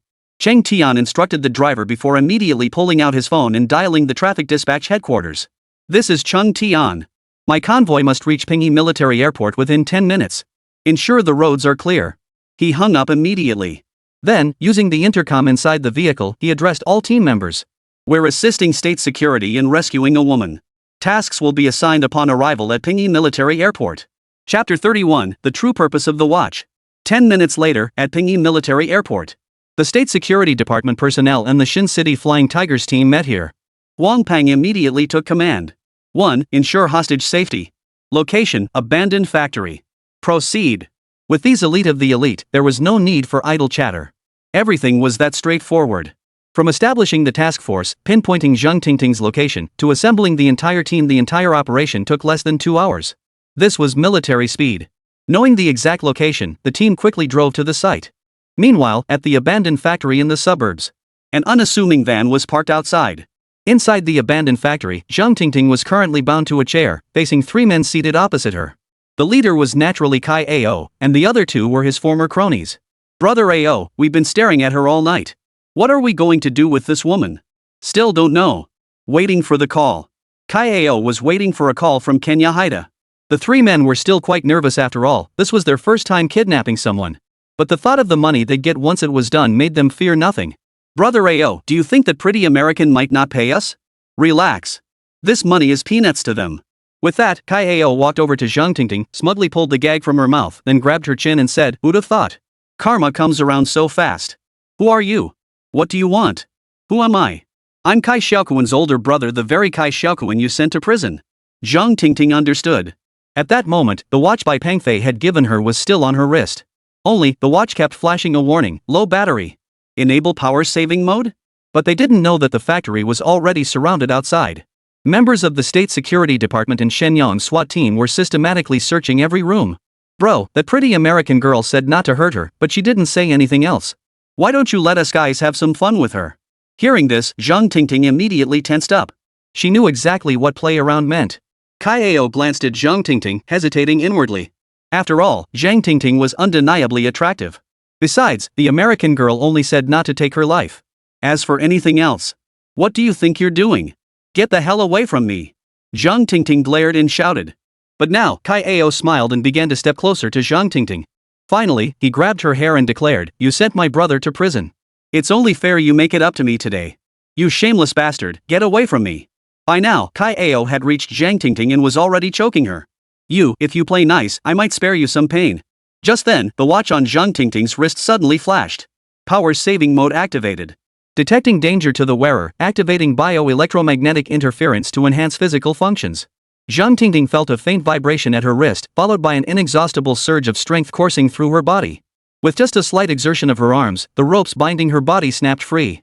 Seeing the severed ropes, Cai Ao and the others were utterly dumbfounded. "Third brother. I told you to use stronger rope, but you wouldn't listen," Cai Ao snapped back over his shoulder. The third brother looked rather dejected. "I did. These ropes are pretty sturdy." Cai Ao didn't dwell on it. The broken rope was actually more convenient now. He placed both hands on Zhang Tingting's shoulders, intending to force her down. But for some reason, no matter how hard he pushed, Zhang Tingting's body didn't budge an inch. A flash of crimson light now flickered in Zhang Tingting's eyes. "Oh ho, you're quite strong. What are you staring at? I'll show you what I'm capable of." Cai Ao shoved Zhang Tingting aside and swung his leg, aiming a kick straight for her midsection. Zhang Tingting wasn't about to let him get away with it. She swung her leg up in a kick of her own. Her speed was far quicker than Cai Ao's. Damn! One kick sent him flying a good distance, his body sliding across the ground all the way to Old Third Side. This left both of them utterly stunned. What the hell was going on? How could a frail woman? "Third brother, second brother, what are you staring at? Get moving!" Cai Ao lay on the ground clutching his stomach, his expression twisted in agony. The second and third didn't hesitate either, both swiftly drawing their small daggers. You're pretty tough. Let me show you how Grandpa handles." Before third brother could finish his threat, Zhang Tingting sprang into the air with a single leap. Her flying knee struck the still posturing third brother squarely in the face. It slammed straight into his face. In an instant, his face was covered in blood. After landing, Zhang Tingting didn't let up. She immediately followed up with a spinning kick, driving it straight into his chest. A sharp cracking sound echoed through the air. Who knows how many ribs snapped under that blow. Ah! The third brother collapsed to the ground, letting out a pained scream before passing out. Just then, second brother, who had been holding a knife, had somehow slipped behind Zhang Tingting. He lunged forward, dagger raised. But Zhang Tingting wasn't one to be caught off guard. She dodged to the side. Then she grabbed the second brother's arm and wrenched it backward with all her strength. Snap! The entire arm was rendered useless. Then came a spinning back kick. Crash! The second guy's body slammed hard against the wall, knocking him completely unconscious. Cai Ao, lying on the ground, was utterly dumbfounded. He never imagined this petite woman before him could be so ferocious. "No, brutal. What are you doing? Don't come any closer." Watching Zhang Tingting slowly approach him, Cai Ao felt a wave of despair wash over him. But Zhang Tingting's gaze remained unchanged, still glowing faintly red. She approached Cai Ao expressionlessly, slowly crouched down, and seized his hands. What are you doing? What are you doing?" Despair filled Cai Ao's eyes. But now, he couldn't break free. He could only watch helplessly as Zhang Tingting twisted his arms into a tight knot. Finally, she gave a sharp tug on both sides. Ah, crack, crack, ah. A piercing scream echoed alongside the sound of cracking bones. Then Cai Xiaokun passed out. Verifying master is secure. Disengaging biological interference. As a row of icons flashed across her watch, Zhang Tingting's vision returned to normal. But moments later, she collapsed from exhaustion due to the immense strain. Meanwhile, elite agents from the Ministry of State Security and the Shenyang SWAT team had rushed to the scene upon hearing the commotion. The group moved swiftly, bursting in from all directions. But upon surveying the scene, they all froze in stunned silence. Chapter 32, Sports Car Mecha. Wang Peng was stunned by the scene before him. Who did this? Could it be that these robbers had internal conflicts? Fighting amongst themselves? But this was way too brutal. Wang Peng rushed over to Zhang Tingting and gave her a quick check. She wasn't injured, just unconscious. Call an ambulance. Call an ambulance. While everyone was rescuing Zhang Tingting, Bai Pengfei and Inoue Haida were negotiating inside the rental house.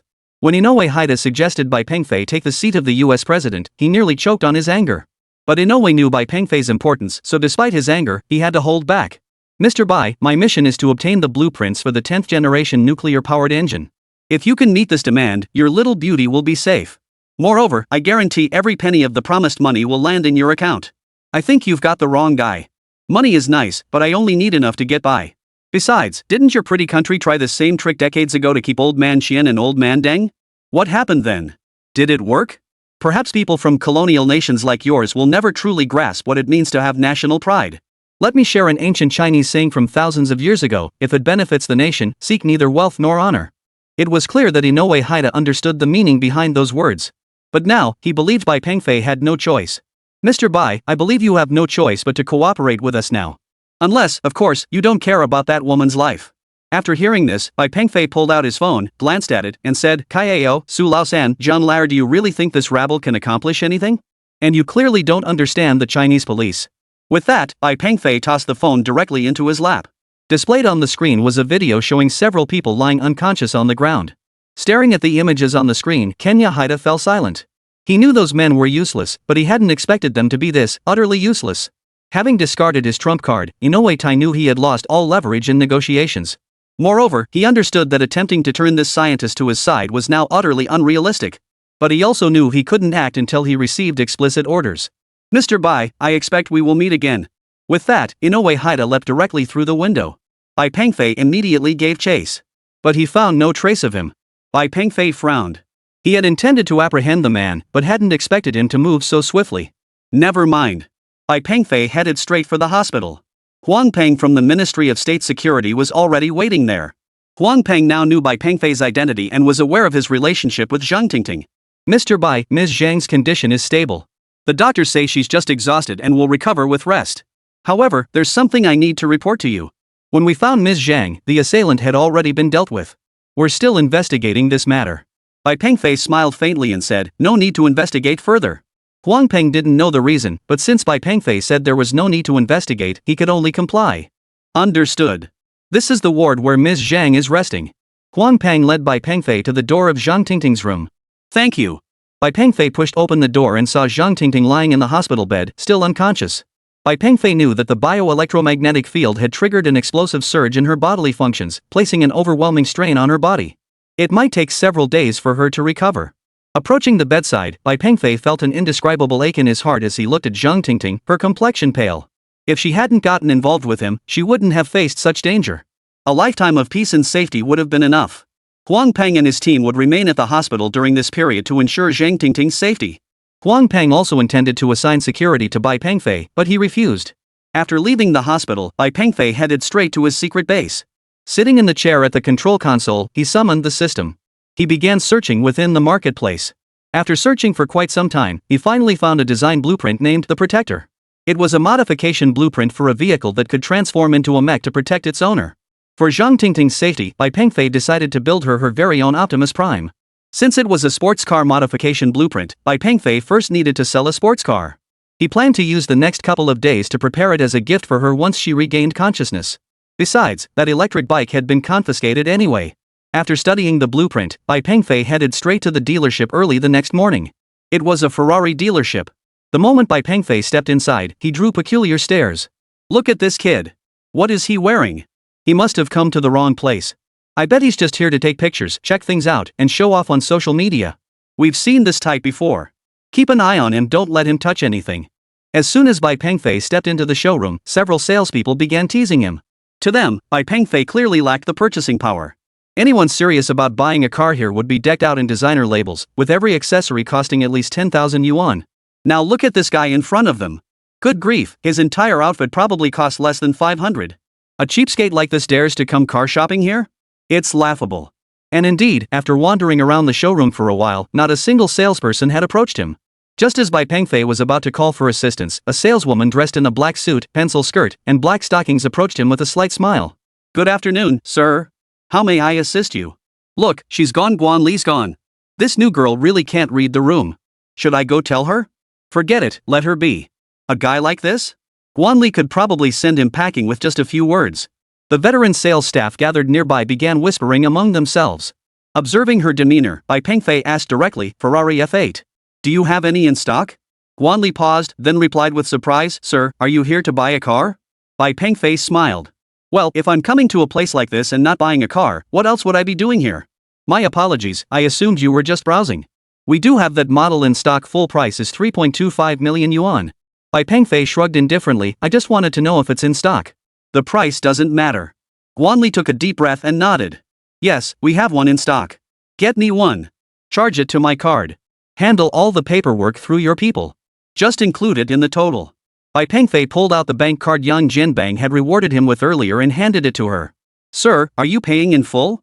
Guan Li asked excitedly. Bai Pengfei nodded. Yes, full payment. Alright. I'll process the paperwork immediately. Please wait a moment. Guan Li eagerly took the card. This was her very first transaction since starting work, and it was for a Ferrari F8 worth over 3 million yuan. Chapter 33, Modified Cars. Just as Guan Li was about to take the card to process the payment, a woman suddenly stormed over, shouting, Hold on. Guan Li, you're new here.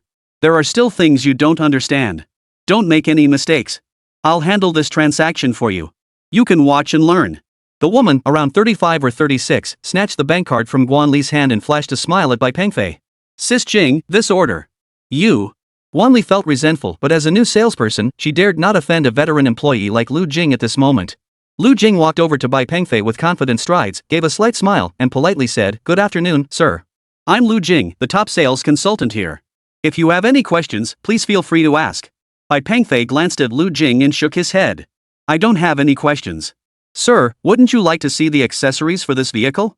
No need. Besides, I'm in a bit of a hurry. Could you please hurry up? Also, you're handling me now? What about her? Bai Pengfei gestured toward Guan Li, who stood nearby looking dejected. Lu Jing turned to Guan Li with a gentle smile and explained, She's new here and not yet familiar with the details. I'm afraid she might not explain everything clearly to you. Oh, I see. So does that mean the commission for this deal will go to you in the end? Bai Pengfei asked directly. Lu Jing hesitated for a moment before nodding. Hearing this, Bai Pengfei smiled. Oh, well then. Sorry, but I won't be buying this car after all. Lu Jing froze. She hadn't expected. Not buying it? You cheapskate. You just came here to show off, didn't you? Lu Jing glanced back at Guan Li, who looked aggrieved. She gave her a withering look, smiled faintly, then handed the bank card back to Bai Pengfei. So you're just here to hit on girls, you cheapskate. After taking the bank card, Bai Pengfei pointed at Guan Li and said, Guan Li, please call your manager over. Okay, sure. Guan Li nodded hurriedly and headed toward the office. Before long, Guan Li returned with a man in his 50s. Dressed in a suit, he addressed Bai politely, Good afternoon, sir. I'm the manager here. How may I assist you? Bai Pengfei picked up the bank card and pointed at him. A Ferrari F8. I want one, and I want it immediately. But I have one small request, the commission for this sale must go to her. Can you make that happen? The manager paused, then glanced at Guan Li in surprise. Certainly, sir. No problem. I'll make sure she gets her commission. With that, he tentatively reached out to take the bank card from Bai Pengfei's hand. Bai Pengfei released his grip. At that moment, Lu Jing's expression was as grim as could be, but bound by professional courtesy, she maintained her smile. Bai Pengfei walked up to her and said sternly, Remember, be decent. Stealing others' hard-earned rewards is shameless. With that, Bai Pengfei beckoned Guan Li over, signaling her to handle the contract and paperwork. Guan Li worked with remarkable efficiency. Before long, she returned with the car keys and registration documents. Glancing around to ensure no one was watching, she murmured a quiet thank you to Bai Pengfei. This thank you came from the bottom of her heart. Taking the keys, Bai Pengfei replied, "There's nothing to thank me for. This is what you deserve." With that, Bai Pengfei headed to the parking lot and drove the car away. First, he drove back to his secret lab. However, modifying the vehicle here was impossible, the space was simply too cramped. This trip back was merely to retrieve some items. The most important item, of course, was his robotic assistant, Xiaodu. But fitting Xiaodu's entire body into the Ferrari F8 proved quite a challenge. After loading everything he needed, Bai Pengfei drove toward the outskirts. Arriving at a small county town on the outskirts, Bai Pengfei headed straight for a shop called Dupeng Auto Repair. Outside the shop, two men were playing chess. They were about the same age as Bai Pengfei, both dressed in oil-stained work clothes. Bai Pengfei drove straight into the shop. Seeing such a luxury car pull into their humble shop, the two men couldn't help but be startled. They both stood up. But when they saw Bai Pengfei step out of the car, smiles immediately spread across their faces. "Pengfei! Holy cow, I thought you were dead." Overjoyed, they practically jogged over to Bai Pengfei. "Whoa, whoa, whoa! You're filthy! Don't touch me! Don't touch me!" Bai Pengfei quickly took a few steps back. But these two weren't about to let him off the hook, they just threw their arms around him. These two were Bai Pengfei's college classmates, one named Robert, the other Tang and I. They shared his passion for machinery and car modifications. Sharing the same passion, the three of them had already started a repair shop together before graduation. But not long after, Bai Pengfei vanished. While they openly offered car repairs, their real business was secretly modifying vehicles for clients. "You vanished for 5 whole years. What the hell were you doing? Why didn't we hear a single word from you?" "Yeah, you just left a letter telling us to wait for you to come back." "Man, we waited 5 whole years." The two released Bai Pengfei and began grilling him. Sorry. I'll explain everything later." "Hey, you guys didn't dismantle my lab here from 5 years ago, did you?" "No, we left your lab untouched. I couldn't make heads or tails of what was in there." Robert gestured at the floor beneath his feet. Ha. If you still don't understand that stuff now, it just means you haven't made any progress in these 5 years. Robert, Tang and I. Alright, hurry up and get this car into the lab. I need to modify it. Holy crap. You're going to work on this thing? This thing won't cost a few million, will it? Wait, this car's performance, we can actually modify it? The two couldn't believe it. If it's already a high-performance sports car, why would he need to modify it here? Cut the crap.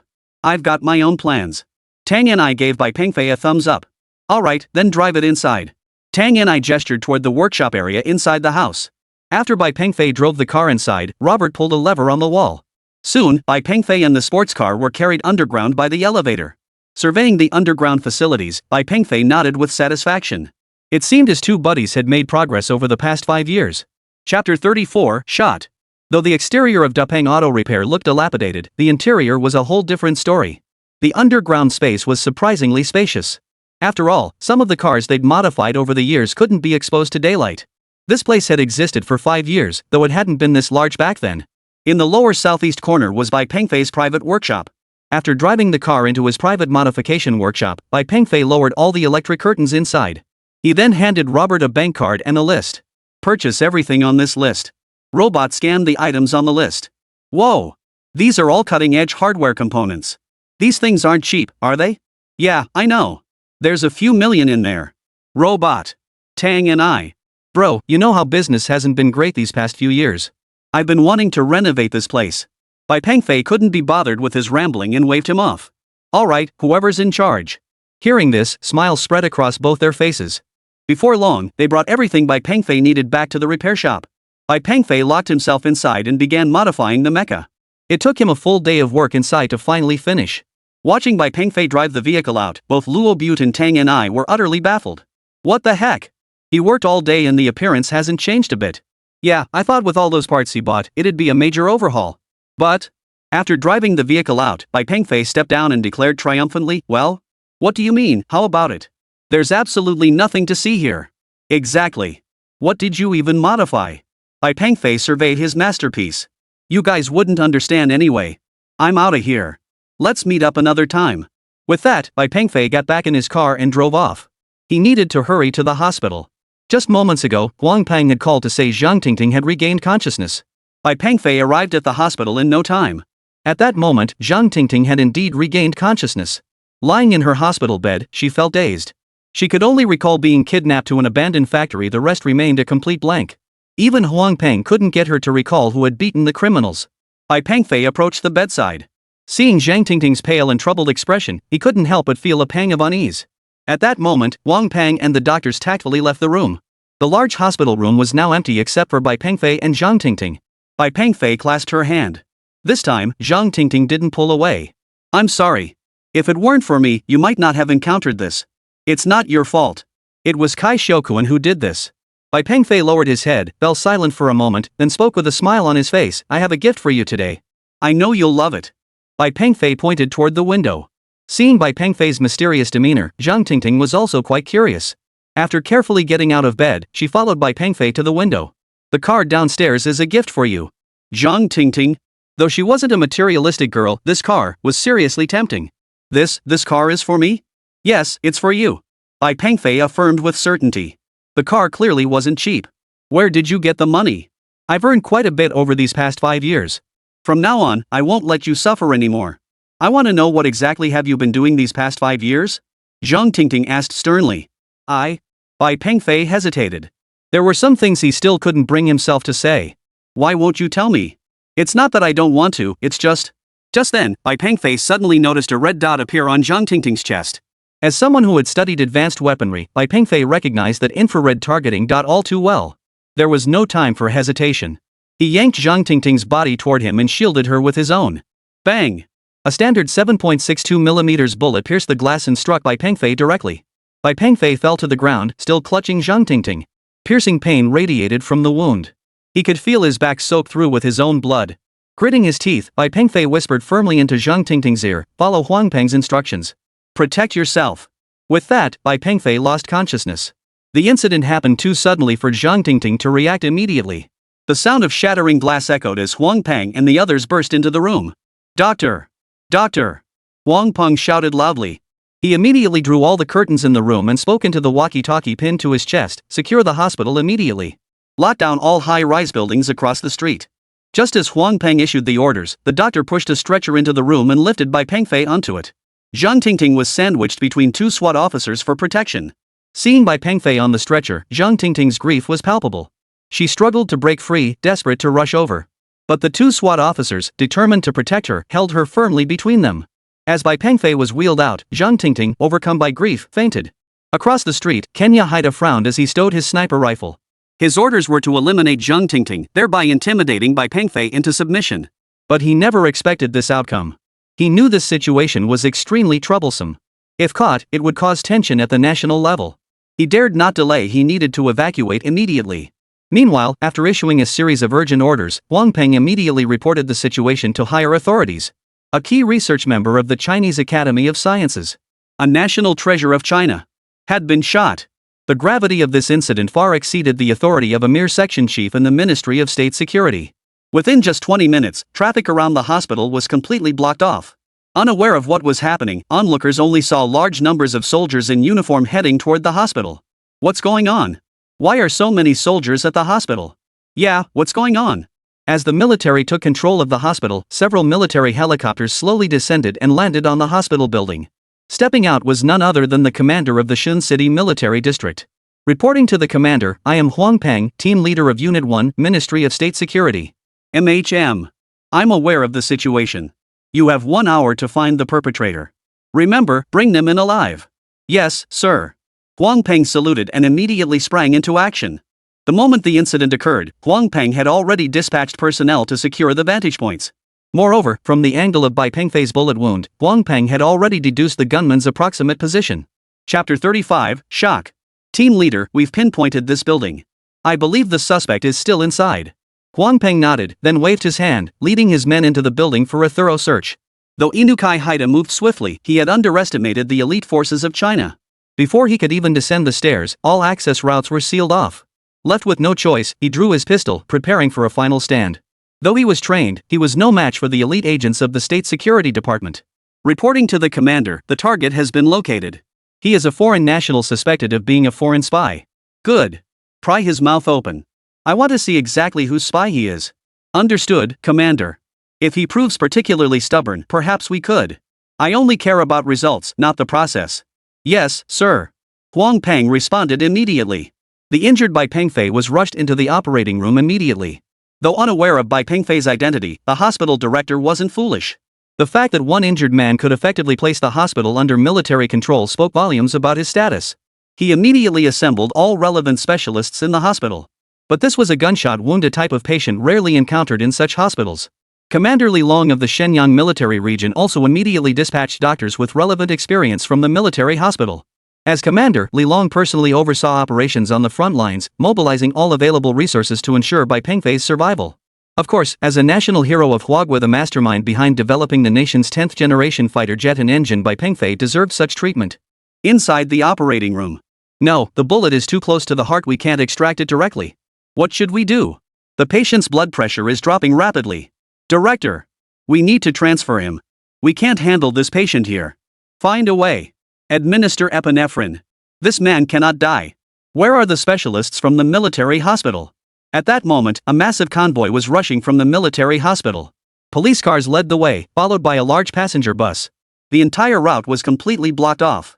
People stuck in traffic had no idea what was happening. Police cars clearing the way, roads completely blocked. People stuck at the intersection began speculating. What a scene! Who could be arriving? Didn't you see? That bus is full of doctors in white coats. It must be some important person who's fallen ill. Haven't you heard? The military just went to the central hospital. Holy cow! There are several helicopters flying overhead. At that moment, Zhang Chang, the head of the Southern Naval Headquarters, was in a meeting. His secretary dashed into the conference room, phone in hand, and thrust it toward him. Zhang Chang knew that unless it was extremely urgent, the secretary wouldn't just barge in like this. Minister, it's a call from Li Long, commander of the Xin City Military District. Zhang Chang frowned and answered the call. Hello? What? Bai Guisher has been shot. Zhang Chang's eyes widened in utter disbelief. After all, the 10th generation nuclear-powered engine developed by Bai Pengfei was intended to benefit the Navy first and foremost.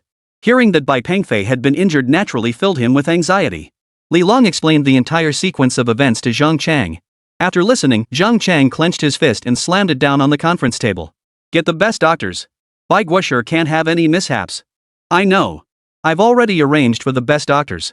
After hanging up, Zhang Chang immediately instructed his secretary to arrange a private jet.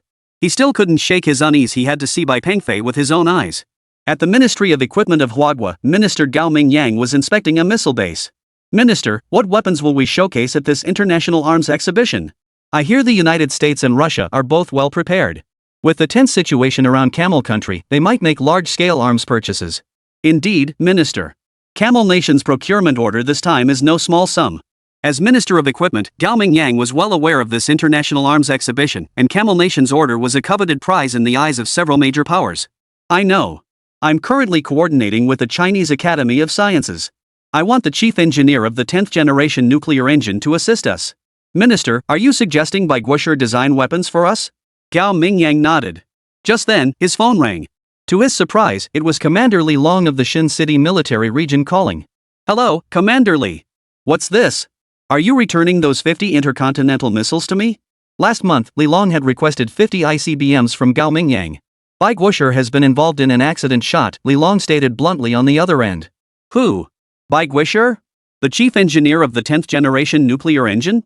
Gao Mingyang froze in place. Li Long then explained the situation to him. Upon hearing that Bai Guisher had been injured, the cadres surrounding Gao Mingyang began murmuring among themselves. Bai Guisher's injured? He can't be harmed. We're counting on Bai Guisher for this international military exhibition. How could he get injured?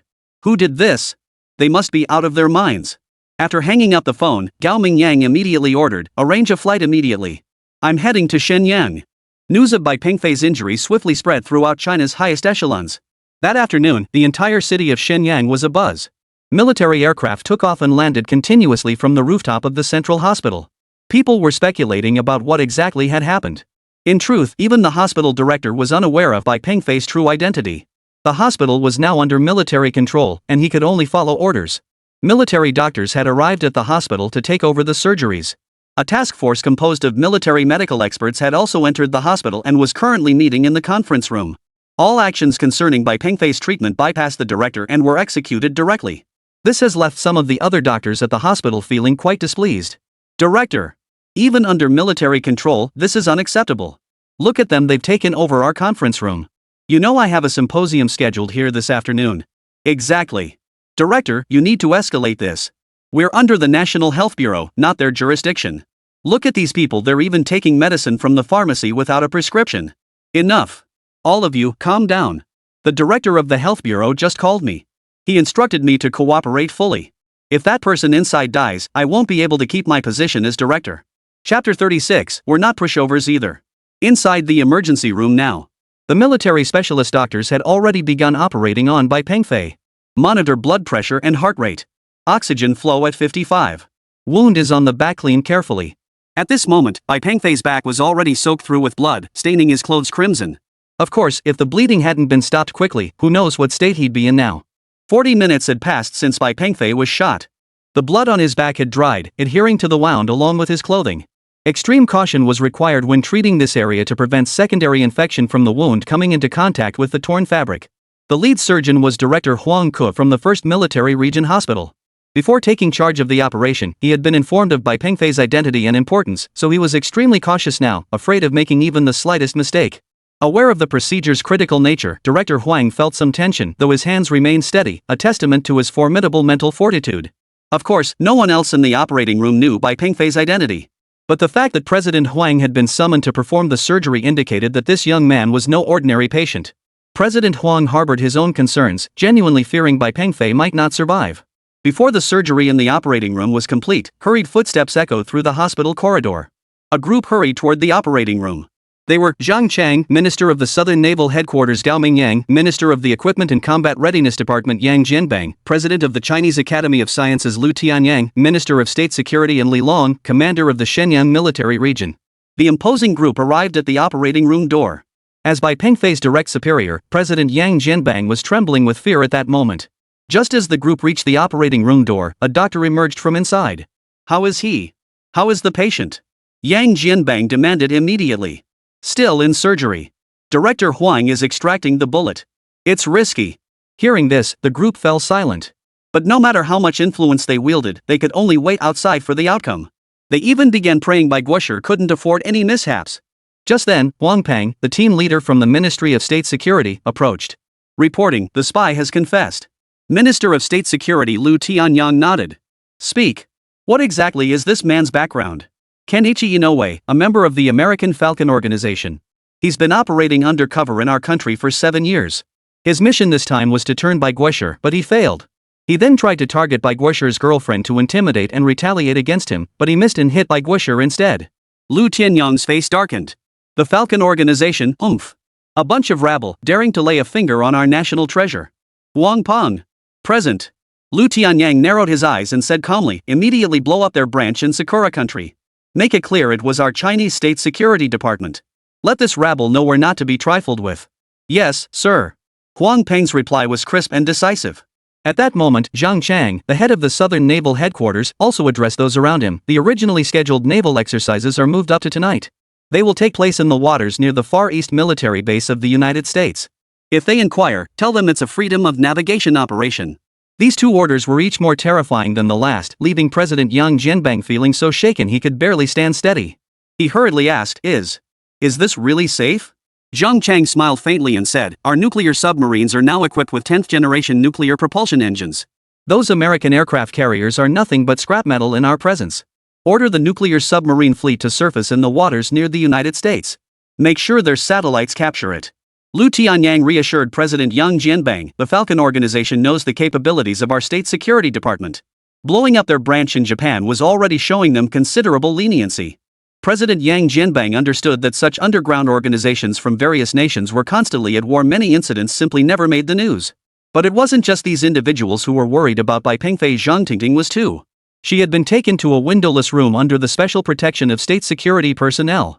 She knew nothing of the situation outside and couldn't leave now. She remembered the last words Bai Pengfei had spoken to her. Follow Huang Peng's instructions. Zhang Tingting knew that even in that situation, Bai Pengfei still thought of her. Thinking of this, Zhang Tingting wiped away tears alone in her room. Just then, Yang Jianbang suddenly arrived at Zhang Tingting's room. Seeing someone enter, Zhang Tingting hurriedly asked, how is Pengfei? He's still in surgery. We don't know the specifics yet. I saw you on TV, Zhang Tingting remarked. Yang Jianbang approached her and said, I'm the director of the Chinese Academy of Sciences. I came today to discuss something regarding Bai Pengfei. Actually, Bai Pengfei is a staff member of our Chinese Academy of Sciences. The 5 years he was away from you were spent carrying out a mission. You know that 10th generation nuclear-powered engine you saw online recently? Bai Pengfei was involved in that project. There was no other choice. At this point, Yang Jianbang had no option but to tell Zhang Tingting. But he could only tell her that Bai Pengfei was an ordinary staff member, not the chief engineer. You have to understand him. His work is classified, so he couldn't tell you. Zhang Tingting understood. Truthfully, the moment Bai Pengfei stepped in front of her, those lost 5 years no longer mattered. Okay, I understand. Zhang Tingting lifted her head, fighting back tears. You can't go out yet. It's for your own safety. Zhang Tingting nodded. I know. I'll just wait here for him. All right. If you need anything, just tell the guard at the door. With that, Yang Jianbang left the room. That night at 11 p.m. 15 hours had passed since Bai Pengfei was wheeled into the operating room.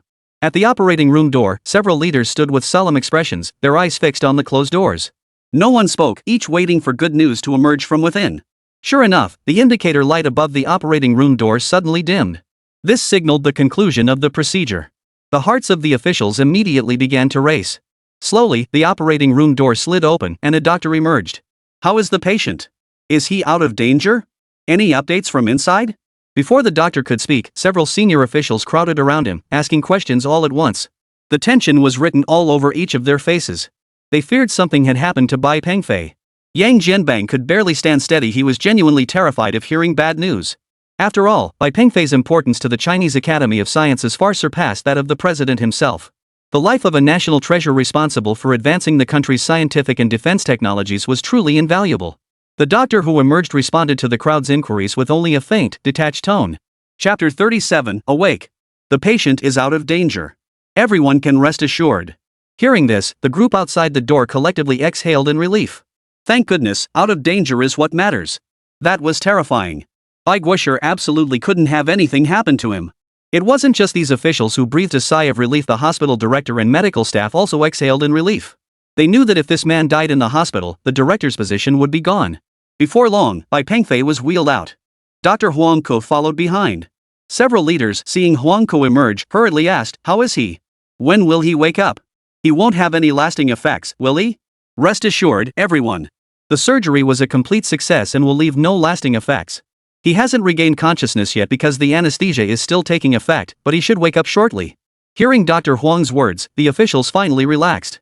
To ensure Bai Pengfei could rest properly and for security reasons, the entire top floor of the hospital was cordoned off, leaving only Bai Pengfei's VIP ward accessible.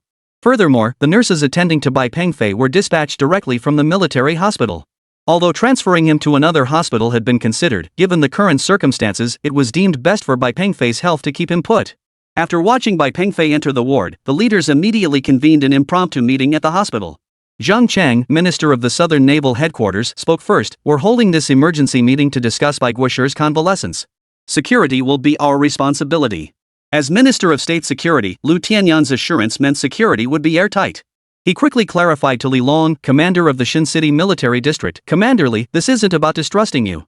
Please don't misunderstand." Li Long waved his hand dismissively. Having colleagues from the State Security Department handle security is ideal. I've already ordered the Logistics Department to establish a dedicated service unit. Whatever Bai Guosher desires to eat will be handled by our Shenyang Military Region Logistics Department. Equipment Minister Gao Mingyang nodded. That's the best approach. Spending a little money is nothing. As long as Bai Guosher stays healthy, his contributions to the nation are beyond monetary measure. Gao Mingyang knew that with Bai Guosher's assistance at the upcoming international military exhibition, arms orders from Dog Rich and Camel Nation would skyrocket. After all, these contracts were worth tens of billions each. So the minor expenses for meals and entertainment were insignificant in comparison. At that moment, Director Yang Jianbang added, "Bai Pengfei's status is unique, so news of his injury must not leak out. Everyone, inform your subordinates who know about this. Not a word should be said. Rest assured, Director Yang. Our military has strict discipline. Our men will keep this absolutely confidential. Yes, our men are completely reliable." In truth, Director Yang Jianbang knew his concern was unnecessary. But what could he do? The stakes were simply too high. Suddenly, Director Yang Jianbang added, "There's one more matter.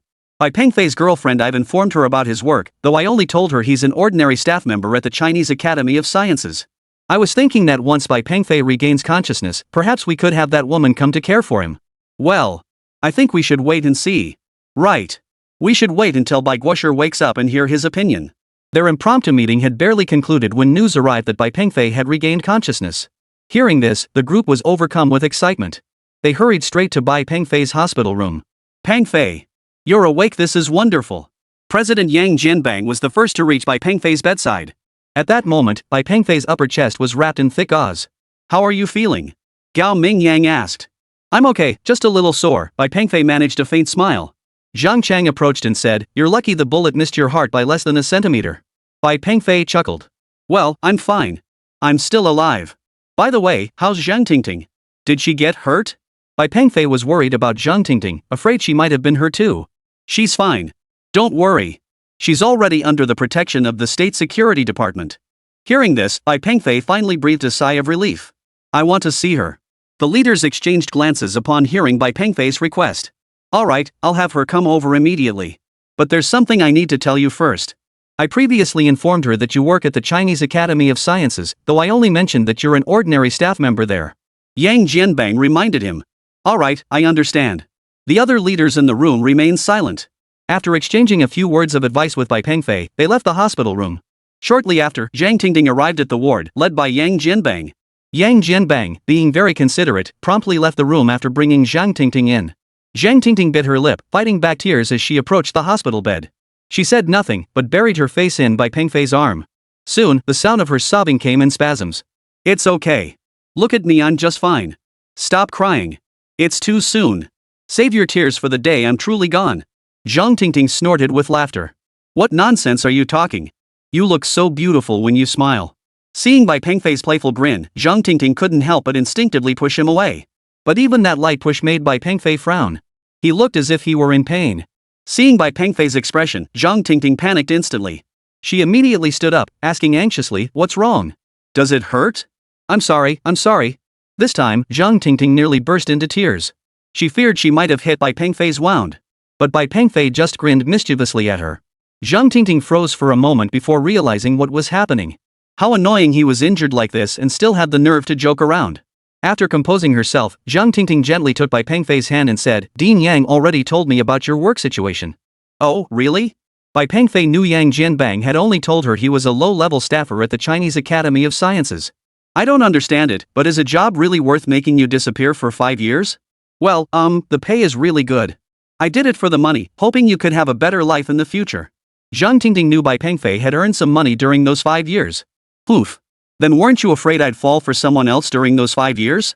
Of course I was afraid. If that happened, I'd just find another girlfriend. Chapter 38, Chance Encounter with a Classmate. For the next half-month, Zhang Tingting stayed by Bai Pengfei's side every day. Bai Pengfei's health gradually improved. Thanks to the best medications available, his recovery progressed remarkably fast. Within half a month, Bai Pengfei was moving about freely. Through the concerted efforts of the Ministry of State Security and the Shenyang military region, all spies infiltrating Shenyang were successfully apprehended. Of course, this was largely thanks to Inukai Haida's full cooperation. Huang Peng hadn't expected Inoue Haida to spill the beans so completely. He had thought the man would be a tough nut to crack. But unexpectedly, following academician Yang Jianbang's instructions, Bai Pengfei would remain at the hospital for a while longer. But Bai Pengfei simply couldn't stand staying any longer. Moreover, as long as Bai Pengfei remained in the hospital would be under military control. That truly felt too much like an imposition. Fortunately, Bai Pengfei was discharged. With Bai Pengfei's departure, the hospital returned to normal operations. After leaving the hospital, Bai Pengfei couldn't go straight home. After all, he didn't want his mother to know about his injury. What Bai Pengfei hadn't expected was that Zhang Tingting would invite him to her home to meet her parents. Bai Pengfei gladly accepted, intending to bring some gifts. After browsing the mall for a while, Bai Pengfei spotted a jade bracelet he liked. 60,000 yuan. The salesperson carefully wrapped the bracelet and handed it to Bai Pengfei. Leaving the mall, Bai Pengfei spotted an elderly woman selling egg pancakes at the entrance. She pushed a modified handcart, with a sign reading egg pancakes displayed on top. His stomach was starting to growl. 1 egg pancake, please. Bai Pengfei walked over and called out to the busy woman. Sure thing, young man. What sauce would you like? The woman skillfully spread an egg on the flat griddle before him as she asked. Rib sauce will do. All right. The woman making the egg pancake nodded and got to work. 7 yuan. After paying, Bai Pengfei carried the steaming egg pancake back to the mall entrance. After all, this spot offered some shelter from the wind and sand. Just as Bai Pengfei took his first bite, several people suddenly stopped beside him. Bai Pengfei. A familiar voice rang out. Bai Pengfei looked up to find 6 or 7 people standing beside him. Among them were several faces he recognized, his high school classmates. Hey, what a coincidence! Bai Pengfei set down his egg pancake and greeted everyone with a smile. 3 of the 5 were Bai Pengfei's junior high school classmates. The heaviest one was Hu Dahai. The bespectacled, scholarly-looking one was Zhang Jiahao. The tall, pretty one was Tian Meiling. The other 2 women were unfamiliar to Bai Pengfei, but seeing them both arm in arm with Hu Dahai and Zhang Jiahao, they were likely their girlfriends. Seeing Bai Pengfei, they all looked surprised, as they'd heard he'd gone missing. But the next moment, they all tensed up. Their gazes simultaneously shifted toward the mall's main entrance. Meiling. Wait for me. It's not that I won't buy them for you, but the quality of those things is just too poor. You. A man hurried out of the mall, but the moment he spotted Bai Pengfei, he froze. Hu Dahai and the others stopped talking and began watching the commotion unfold. This man was Chang Yi, who had been at odds with Bai Pengfei during their school days. Back in school, Chang Yi had pursued Zhang Tingting, but she had feelings for Bai Pengfei instead. Once, Bai Pengfei had even thrown back a large bag of snacks Chang Yi had bought for Zhang Tingting right in front of the whole class, then publicly humiliated him with harsh words. This left Chang Yi utterly humiliated. Looking back now, he admitted he had indeed gone too far back then. But after all, we were all young back then. Ever since then, Chang Yi had harbored resentment toward Bai Pengfei. Especially whenever he saw Bai Pengfei and Zhang Tingting together. After high school graduation, he had little interaction with Chang Yi and lost touch. Now, seeing Chang Yi again, Bai Pengfei felt nothing much after all, so much time had passed. Chang Yi, long time no see. Bai Pengfei greeted him. Bai Pengfei could tell that Chang Yi was now pursuing Tian Meiling. Back in the day, Tian Meiling was one of the most beautiful girls in the class, and she always knew how to dress well even during school. Bai Pengfei had heard rumors about her. Apparently she'd become the mistress of some big boss. But the moment Chang Yi spotted Bai Pengfei, his smile vanished instantly. Oomph, what a coincidence! Chang Yi retorted in a sarcastic tone. Watching Bai Pengfei eat an egg pancake under the eaves, a sense of superiority welled up in Chang Yi once more. Bai Pengfei, what are you doing here? Tian Meiling asked with a faint smile. Oh, me? I'm here to buy something. Bai Pengfei hurriedly answered. Hey, hey, hey! What are you staring at? Look away! Seeing Tian Meiling actually initiating conversation with Bai Pengfei, Chang Yi couldn't help but feel a pang of jealousy. He couldn't figure out why all the pretty girls loved talking to Bai Pengfei. Was it just because he was handsome? Meanwhile, Tian Meiling ignored Tian Yi and teased him instead. This mall has so many jewelry stores. You must be here to buy a gift for someone, right? Him. Buying gifts here? You've got to be kidding. Chang Yi said with a look of utter disdain. Just because you can't afford it doesn't mean others can't. Tian Meiling shot Chang Yi a withering look and retorted irritably. Hearing this, Chang Yi's face flushed red. He hurried over to Tian Meiling and explained, Meiling, another time. Another time, I'll definitely take you to a better mall. Chang Yi immediately began buttering her up. But Tian Meiling wasn't buying his excuse. Instead, she kept her gaze fixed on Bai Pengfei. So? Wasn't I right? Oh, and is Zhang Tingting still with you? In truth, Tian Meiling had already spotted the gift box in Bai Pengfei's coat pocket. Ah, yes. Bai Pengfei nodded in agreement. How's Zhang Tingting? She's doing well. Hu Dahai and Zhang Jiahao started chatting casually with Bai Pengfei. Gift? What kind of gift? An egg pancake? Chang Yi couldn't believe it. Someone who eats egg pancakes under a roof wouldn't buy gifts at this mall. Even if he did buy something, it was probably cheap junk. Now he might as well make him pull it out for a look and humiliate him while he was at it. Nothing special. Bai Pengfei said casually. Let's see it. Take it out. Exactly, let us see what it is.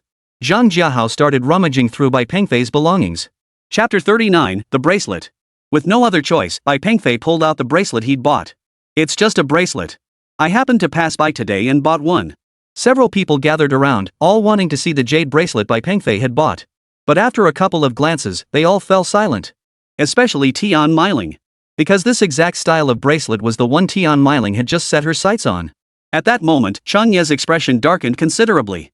He'd never believed Bai Pengfei could afford such an expensive bracelet. It's fake. Definitely fake. A knockoff like this probably only costs 200 or 300 yuan at a small shop on the first floor. Chang Yi sneered dismissively. I don't think so. This doesn't look fake to me. Yeah, it's just like the one Meiling was looking at earlier. Yeah, it's the same. Look at them, a bum dressed in knockoff clothes, eating egg pancakes, and he can afford a jade bracelet worth 600,000 yuan? Chang Yi started pointing and criticizing Bai Pengfei, ignoring Chang Yi's taunts across from him. But just then, Chang Yi snatched the bracelet from his hand. What's so special about a fake? Chang Yi picked up the bracelet Bai Pengfei had bought and examined it closely. He still couldn't believe Bai Pengfei could afford such an expensive jade bracelet. Watching Chang Yi handle the bracelet so roughly, Bai Pengfei felt a pang of worry. Hey, be careful. Bai Pengfei cautioned. Hearing Bai Pengfei speak like this only made Chang Yi angrier. Careful? What are you pretending? This cheap knockoff? What do I need to be careful about?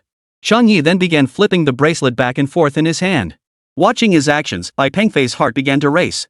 He genuinely feared Chang Yi might fling the bracelet to the ground in his frustration. But as the saying goes, what you fear most is exactly what happens. Sure enough, Chang Yi lost his grip and actually dropped the bracelet onto the floor. A sharp, crisp sound echoed as the bracelet shattered cleanly in two. For a moment, Hu Dahai and the others were all stunned. Bai Pengfei looked utterly helpless. Look at your faces.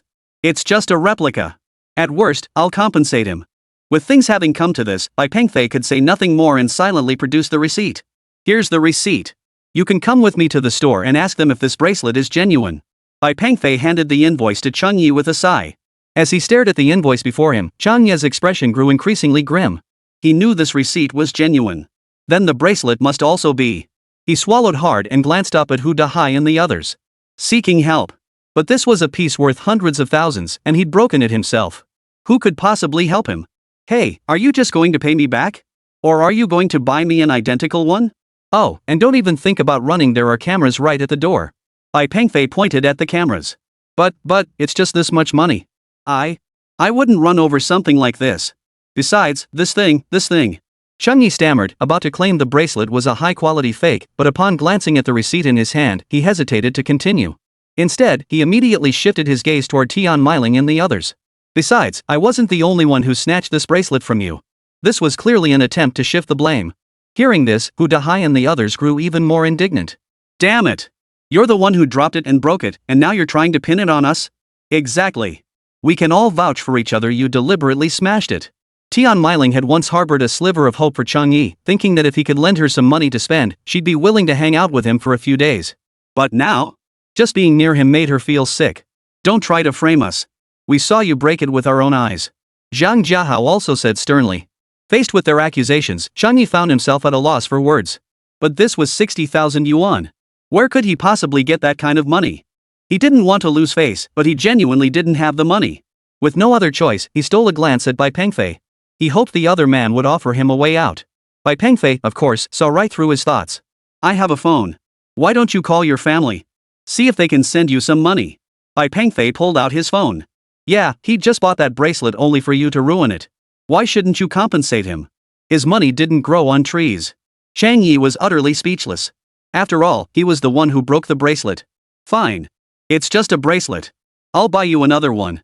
Bai Pengfei clenched his teeth and declared with great authority. Hearing this, Bai Pengfei smiled faintly and gestured for him to proceed.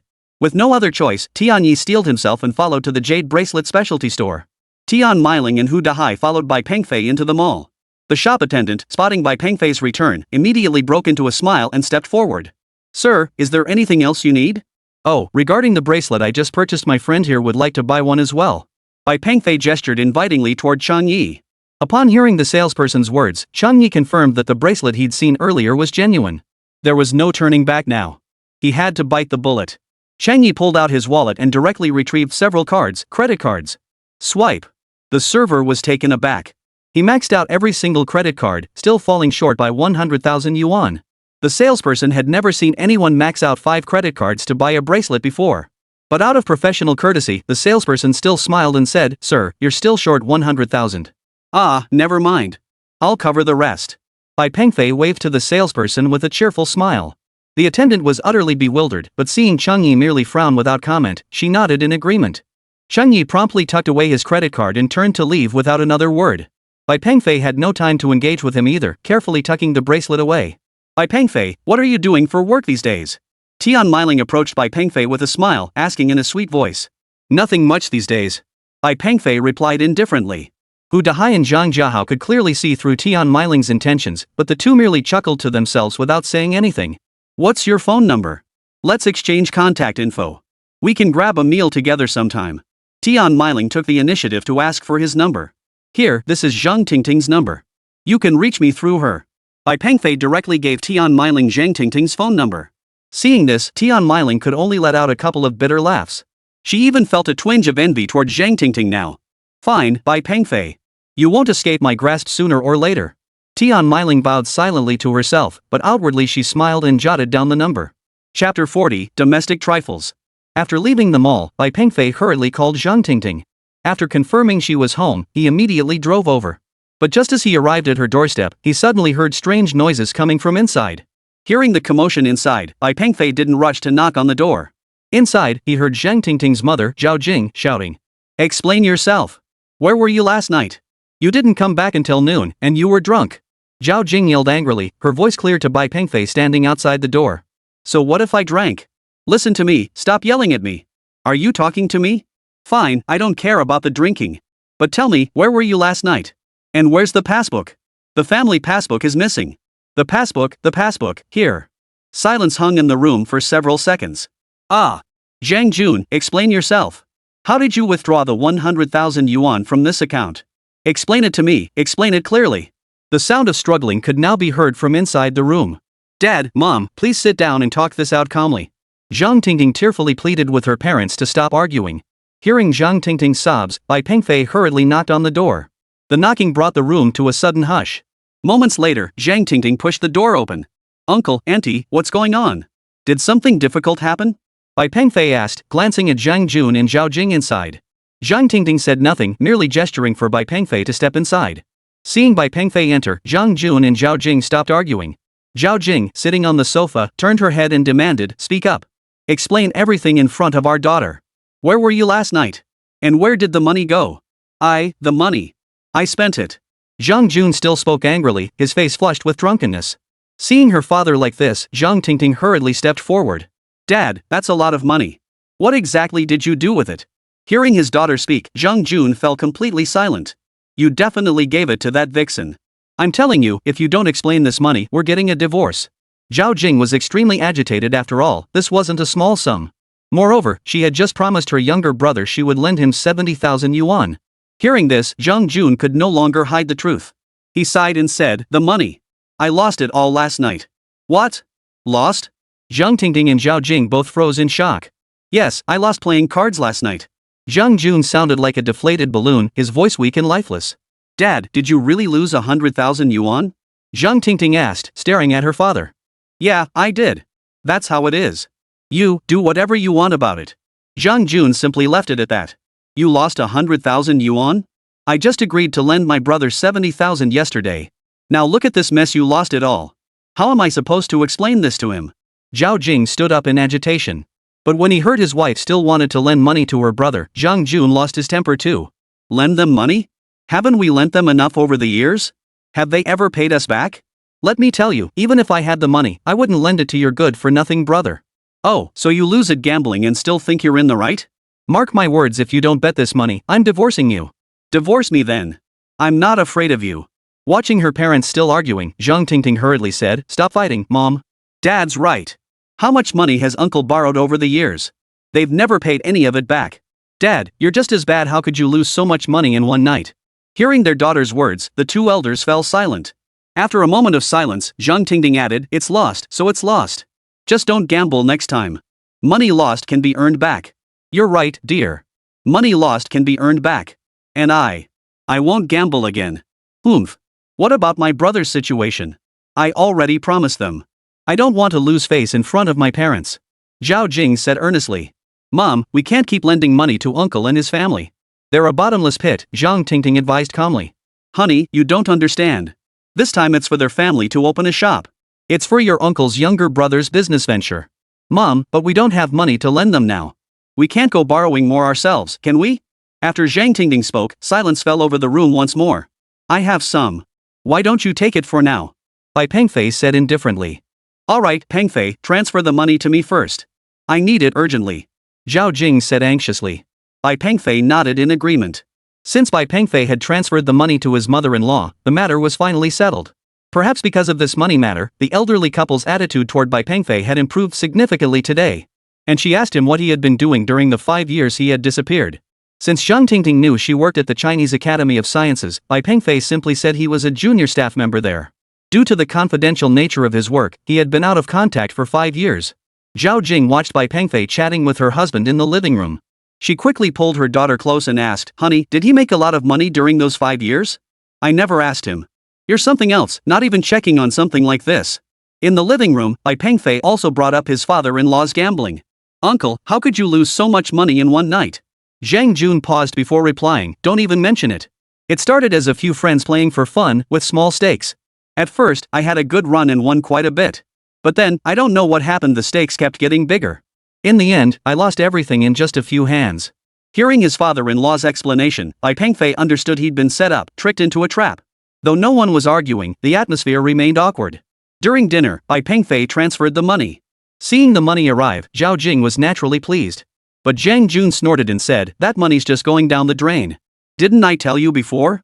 This money is for someone's business venture, Zhao Jing replied. Enough, Mom, stop talking about it. Tell Uncle this is the last time. Seeing her parents about to argue, Zhang Tingting quickly interjected. Hearing this, Zhang Tingting couldn't say anything more. But moments later, Zhang Tingting suddenly turned to Bai Pengfei and said, Pengfei, even though you're the one lending the money, there's something I need to make clear to you. Go ahead, Auntie. You left without a word 5 years ago, and my Tingting waited for you all that time for nothing. So? Auntie, I understand. Let's move forward. I now have the means to give Tingting and you a good life, and this money is nothing to me. Chapter 41, The Oddball. Hearing her mother speak like this, Zhang Tingting froze in shock. What are you talking about? Don't say anything. Just listen to me. Zhao Jing still wore the look of absolute certainty. Seeing her mother like this, Zhang Tingting truly didn't know what to say. Bai Pengfei could see right through Zhao Jing's intentions. Whatever you say goes, Bai Pengfei hurriedly replied. Hearing Bai Pengfei's words, a smile spread across Zhao Jing's face. See? Bai Pengfei is the sensible one.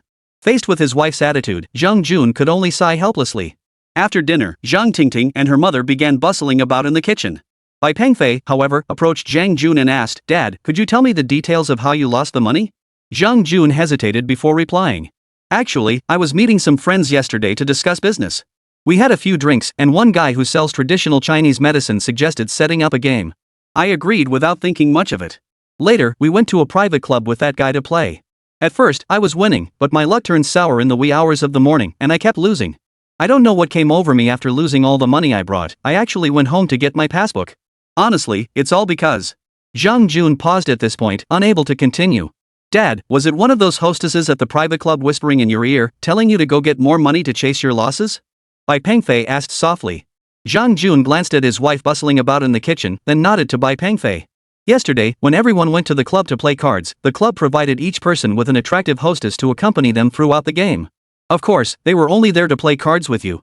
If you wanted other services, well, that was a different story. Now his future father-in-law had been taken in by a group of con artists. Zhang Jun let out a sigh of relief. Good thing I left early yesterday. That woman even tried to get me to take out a loan shark loan. Bai Pengfei nodded in agreement. He knew those hostesses would even use their bodies as bait to lure you into taking out high-interest loans. Uncle, you absolutely can't go back to places like that. Bai Pengfei cautioned.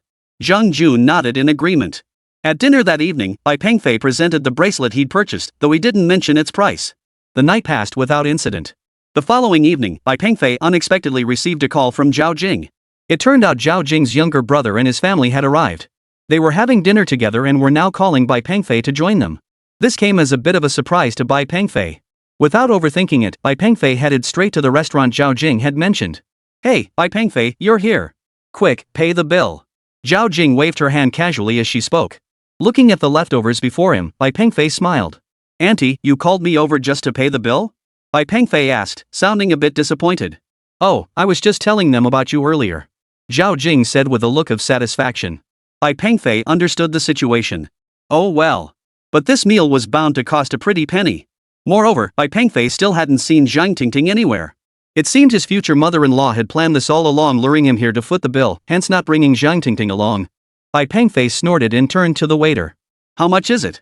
The waiter standing nearby smiled and replied, 13,700. Hearing that figure, Bai Pengfei froze for a moment. Even Zhao Jing seemed taken aback. She hurried over to the waiter and glanced at the menu. 5 bottles of Mao Tai. 1 bottle is 1,999 yuan. We didn't order that, did we? Zhao Jing asked in astonishment. Just then, Zhao Ao walked over and said, Auntie, I ordered this liquor. I thought it looked pretty cheap, so I bought 5 bottles. Zhao Ao was the son of Zhao Jing's younger brother, Zhao Dalan. Seeing Zhao Ao's expression, Bai Pengfei was utterly speechless. After glancing at the menu again, Bai Pengfei stated directly, he can handle the cost of those 5 bottles himself. I'll cover the rest. Damn. So stingy. It's only 10,000 yuan. Zhao Ao shot Bai Pengfei a disdainful look. If you've got the money, buy it yourself. If you can't afford it, don't pretend you can. With someone like Zhao Ao, Bai Pengfei saw no need for politeness. Like I can't come up with 10,000 yuan. Go ahead and pack up the 5 bottles. I'll cover it. Zhao Ao shoved his card into the waiter's hand. Seeing Zhao Ao's move, Zhao Jing froze. Because the card Zhao Ao had just swiped was the very one she had lent him 70,000 yuan. Bai Pengfei looked at his future mother-in-law, momentarily at a loss for words. Just as Zhao Ao's father, Zhao Dalan, and his mother, Hu Yu, were about to step forward to say something, the waiter approached carrying the packaged liquor. Sir, here's your card. We've packed the liquor for you. Glancing at the 5 bottles the waiter delivered, Zhao Ao snorted and said to Bai Pengfei, look at this, you beggar.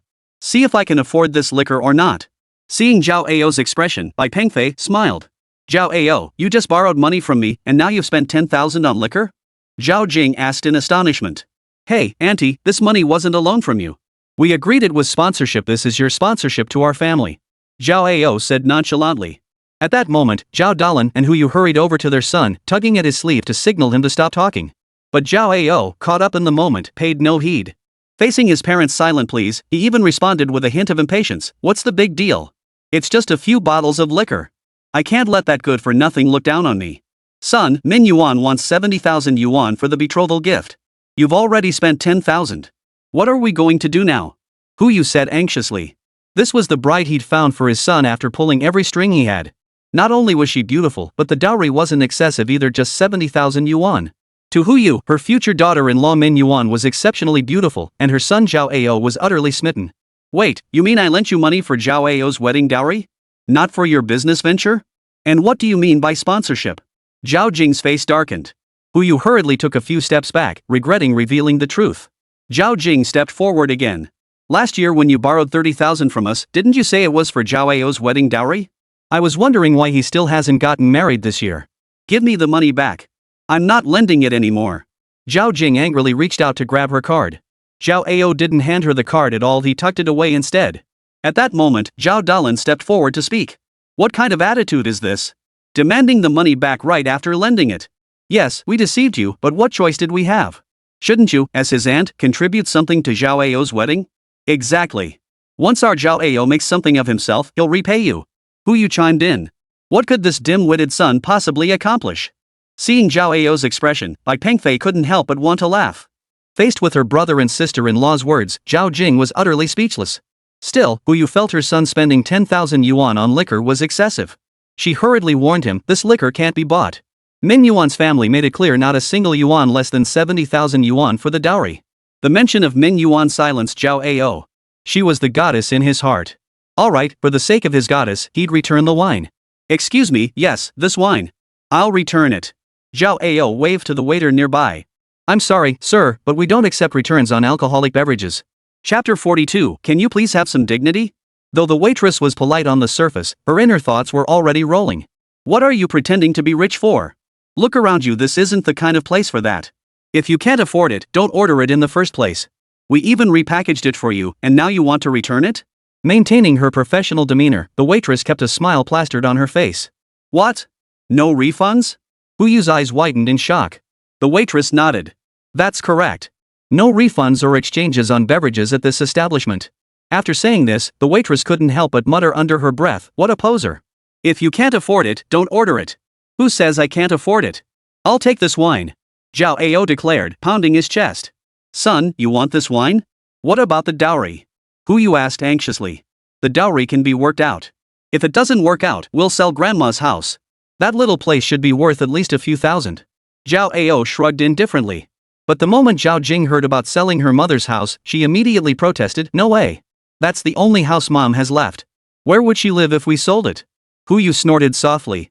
Mom's been living with us for over 20 years. I think it's only right that you, as her daughter, show filial piety for the rest of her days.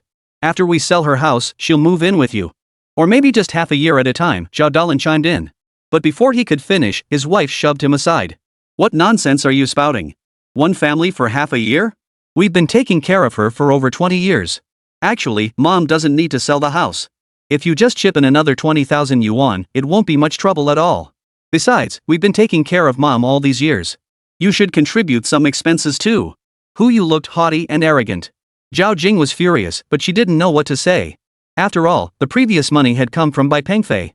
Where could she possibly get another 20,000 yuan to give them now? Left with no choice, Zhao Jing turned her gaze toward Bai Pengfei. But when he met the gaze of his future mother-in-law, Bai Pengfei retorted, "Auntie, I already gave you 70,000 yuan yesterday to lend to them. Now you want me to fork over another 20,000? What? That money was yours, you good for nothing?" Hearing that the money in his hand belonged to Bai Pengfei, Zhao Ao's face twisted in shock. Facing Zhao Ao, Bai Pengfei felt no obligation to indulge him. "Who do you think you are, calling me useless?" Hearing Bai Pengfei speak like this, Zhao Ao's entire family froze in shock. "Oh ho! The sun must be setting in the west. A good-for-nothing like you dares talk to me like that?" Zhao Ao stepped in front of Bai Pengfei and pointed a finger at him. "Get lost," Bai Pengfei snapped coldly. Spoiled rotten, Zhao Ao had never endured such disrespect. He grabbed Bai Pengfei by the collar and hissed coldly, "Country bumpkin, how dare you speak to me like that?" Bai Pengfei's expression darkened. He seized Zhao Ao's wrist and twisted it hard. Zhao Ao recoiled, clutching his wrist in pain. Mom! Mom!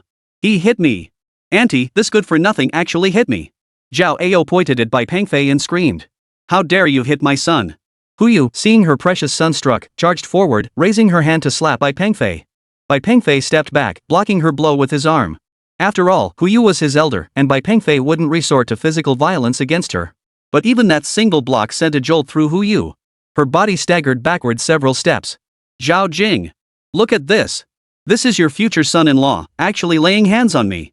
Huyu shouted at Zhao Jing, her face twisted with fury. Zhao Jing looked utterly helpless. "Bai Pengfei, apologize to your aunt right now." "Apologize? Why should I apologize? I already lent you the money, and now you want more? You're grown adults, can't you have some dignity?" Watching this bizarre family, Bai Pengfei felt utterly helpless. "You stinking country bumpkin, you dare point fingers here? Think we're pushovers?" With that, Zhao Dalan grabbed a chair and stormed toward Bai Pengfei. "Uncle! What are you doing?" Just then, Zhang Tingting appeared at the door of the private room. Knowing Bai Pengfei was injured, she was deeply worried. Seeing Zhang Tingting at the doorway, everyone in the room froze. Zhao Dalan lowered the chair in his hand and snorted, "He started it. I saw everything. It's your family who's being unreasonable." Zhang Tingting stormed into the private room. Just then, a waiter who had been watching the commotion stepped forward and said, "Excuse me, but this isn't the place for you to be fighting." I'm leaving." Zhao Dalan waved his hand dismissively, signaling his wife and son to follow. "Your drinks," the waiter reminded them. With no other choice, Zhao Ao had to take the bottles with him. Watching the Zhao family leave, Zhang Tingting shook her head helplessly before turning to Zhao Jing. "Mom, look at what kind of people Uncle Zhao and his family are. And you still lent them money. What kind of people? No matter what, he's still your uncle. If you can help them, you absolutely must." As she spoke, Zhao Jing couldn't even meet her daughter's eyes. Knowing her maternal family was being unreasonable, Zhao Jing couldn't bring herself to say anything more and slunk out of the private room. Now only Bai Pengfei and Zhang Tingting remained in the private room. "I'm sorry, my uncle's family. It's fine. It's just a loss of a few thousand yuan. It's not a big deal." Bai Pengfei cut Zhang Tingting off. "Haven't eaten yet? Let's go grab something." Zhang Tingting knew her mother had sent Bai Pengfei over to cover the bill, and he probably hadn't eaten yet. Before long, the two arrived at a street food stall outside. Bai Pengfei had intended to explain the situation with Qin Hui to her, but now it seemed unnecessary. After both of them took a bite, Bai Pengfei handed her the car keys. After all, this gift was meant for her. Zhang Tingting didn't refuse. "I'll take the car." How about I treat you to karaoke? I have a discount coupon." Bai Pengfei smiled. "Sure, whatever you say. I'm happy just being with you anyway." Just as Bai Pengfei headed to the restroom and the KTV, a door to one of the private rooms suddenly burst open in the hallway. A person stumbled and fell right in front of Bai Pengfei. Such incidents were common in such places, so Bai Pengfei paid it little mind. But when he looked closer, the person sprawled on the floor was none other than Zhao Ao. Chapter 43, Get Your Hands Off Me. Zhao Ao was beaten to a pulp, his face a bloody mess. After being kicked out the door, he was now curled up in a corner, crying like a woman. Bai Pengfei was stunned too. He hadn't expected to see him here, like this. At that moment, a man and a woman emerged from the private room. The man was broad-shouldered and stocky, with a shaved head, looking menacing at first glance. The woman possessed some beauty, though it was immediately obvious she worked as an escort here. Now, Zhao Ao sniffled, his face twisted in sorrow as he pleaded with the woman, "Min Yuan, I've got the money ready. You, just marry me." Faced with such a pathetic display, the man across from him immediately slapped him across the face, cursing, "What the hell do you think you are? How dare you try to hit on Xiao Yuan?" Smack! The man stepped forward and delivered several more slaps to Zhao Ao, leaving him reeling. Just then, Leo's mother rushed over from the side. She knelt down to check on her precious son, then turned to Min Yuan and said, "Xiao Yuan, what are you thinking? We agreed 70,000 yuan as a dowry, and you'd marry my son." "Ha ha." Min Yuan covered her mouth and laughed. 70,000 yuan? Marry me? Looks like your dim-witted son didn't explain things clearly. 70,000 yuan? I'd consider playing around with him. But you show up today with only 60,000? What's that supposed to mean? Think you're better than me? Min Yuan flirtatiously teased Hu Yu. Hearing this, Hu Yu stared at her good-for-nothing son in utter shock. Seeing Zhao Ao hang his head in silence, Hu Yu finally understood. So the whole marriage thing was a lie, just an excuse concocted by her good-for-nothing son. Fine, fine. My son is useless. Give us that money back. Hu Yu prepared to reclaim the previous 60,000 yuan. But her action only drew mockery from the man and Min Yuan. Old hag, what are you thinking? You want that money back? Our Yuan just spent several rounds drinking with your moronic son. That money was just a tip. The man declared arrogantly. Meanwhile, Min Yuan was twirling her hair, flirtatiously adding, "Oh, and he was groping me in the private room earlier. How do we settle that?" Hearing this, the man immediately offered, "Fine, just hand over another 10,000 as compensation." Zhao Ao. Hu Yu. As the two stood frozen, Min Yuan adjusted her short skirt, deliberately sliding her hand down her black stockings. She crouched down and whispered softly to Zhao Ao, "If you can come up with another 50,000 yuan today, I'll spend the night with you."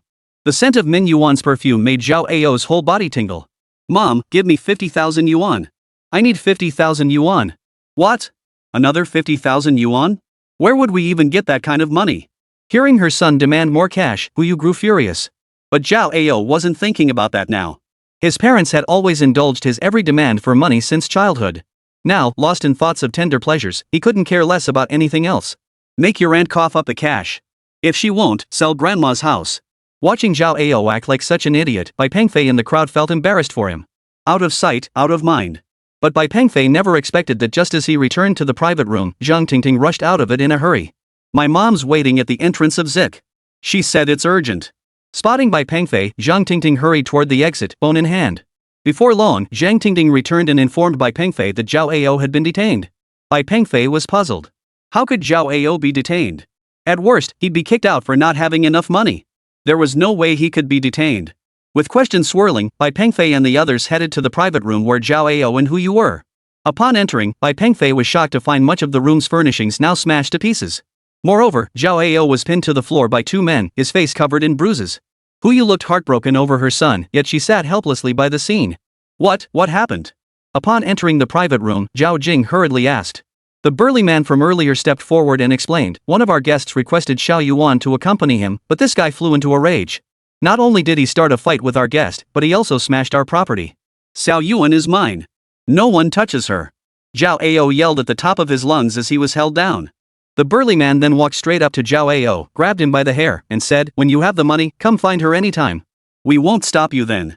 We know we were wrong. Let him go. We'll never come back." Zhao Jing pleaded urgently. "Let him go? Fine.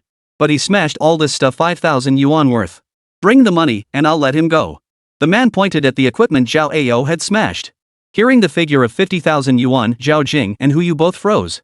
That much money? Earlier on the phone, Zhao Jing had learned Zhao Ao had caused trouble and would have to pay compensation, but she never imagined it would be this much. Expensive? Ask around. See how much this equipment in our store is actually worth. Zhao Jing and the others fell silent.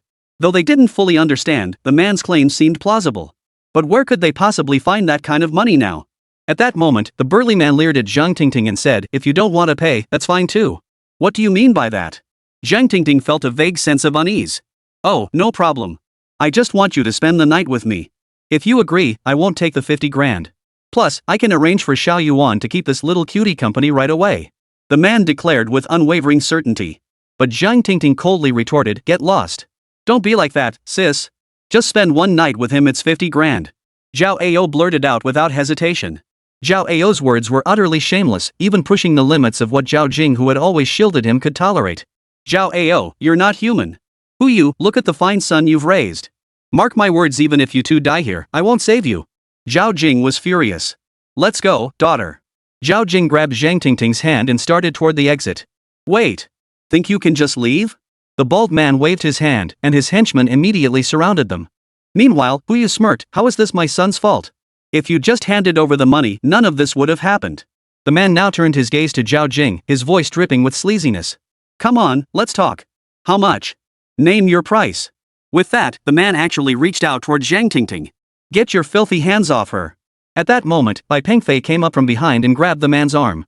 Chapter 44, Are you really just a clerk? Who the hell are you? You little punk, you're asking for trouble. The man wrenched free from Bai Pengfei's grip and immediately called out to his henchman. Your boss's phone. Bai Pengfei thrust his phone forward. Seeing Bai Pengfei's action, the burly man froze for a moment. Answer the phone. It's your boss Nia calling. Bai Pengfei reminded him once more. The burly man immediately grew solemn upon hearing the words Mr. Nia. He slowly took the phone. Hello?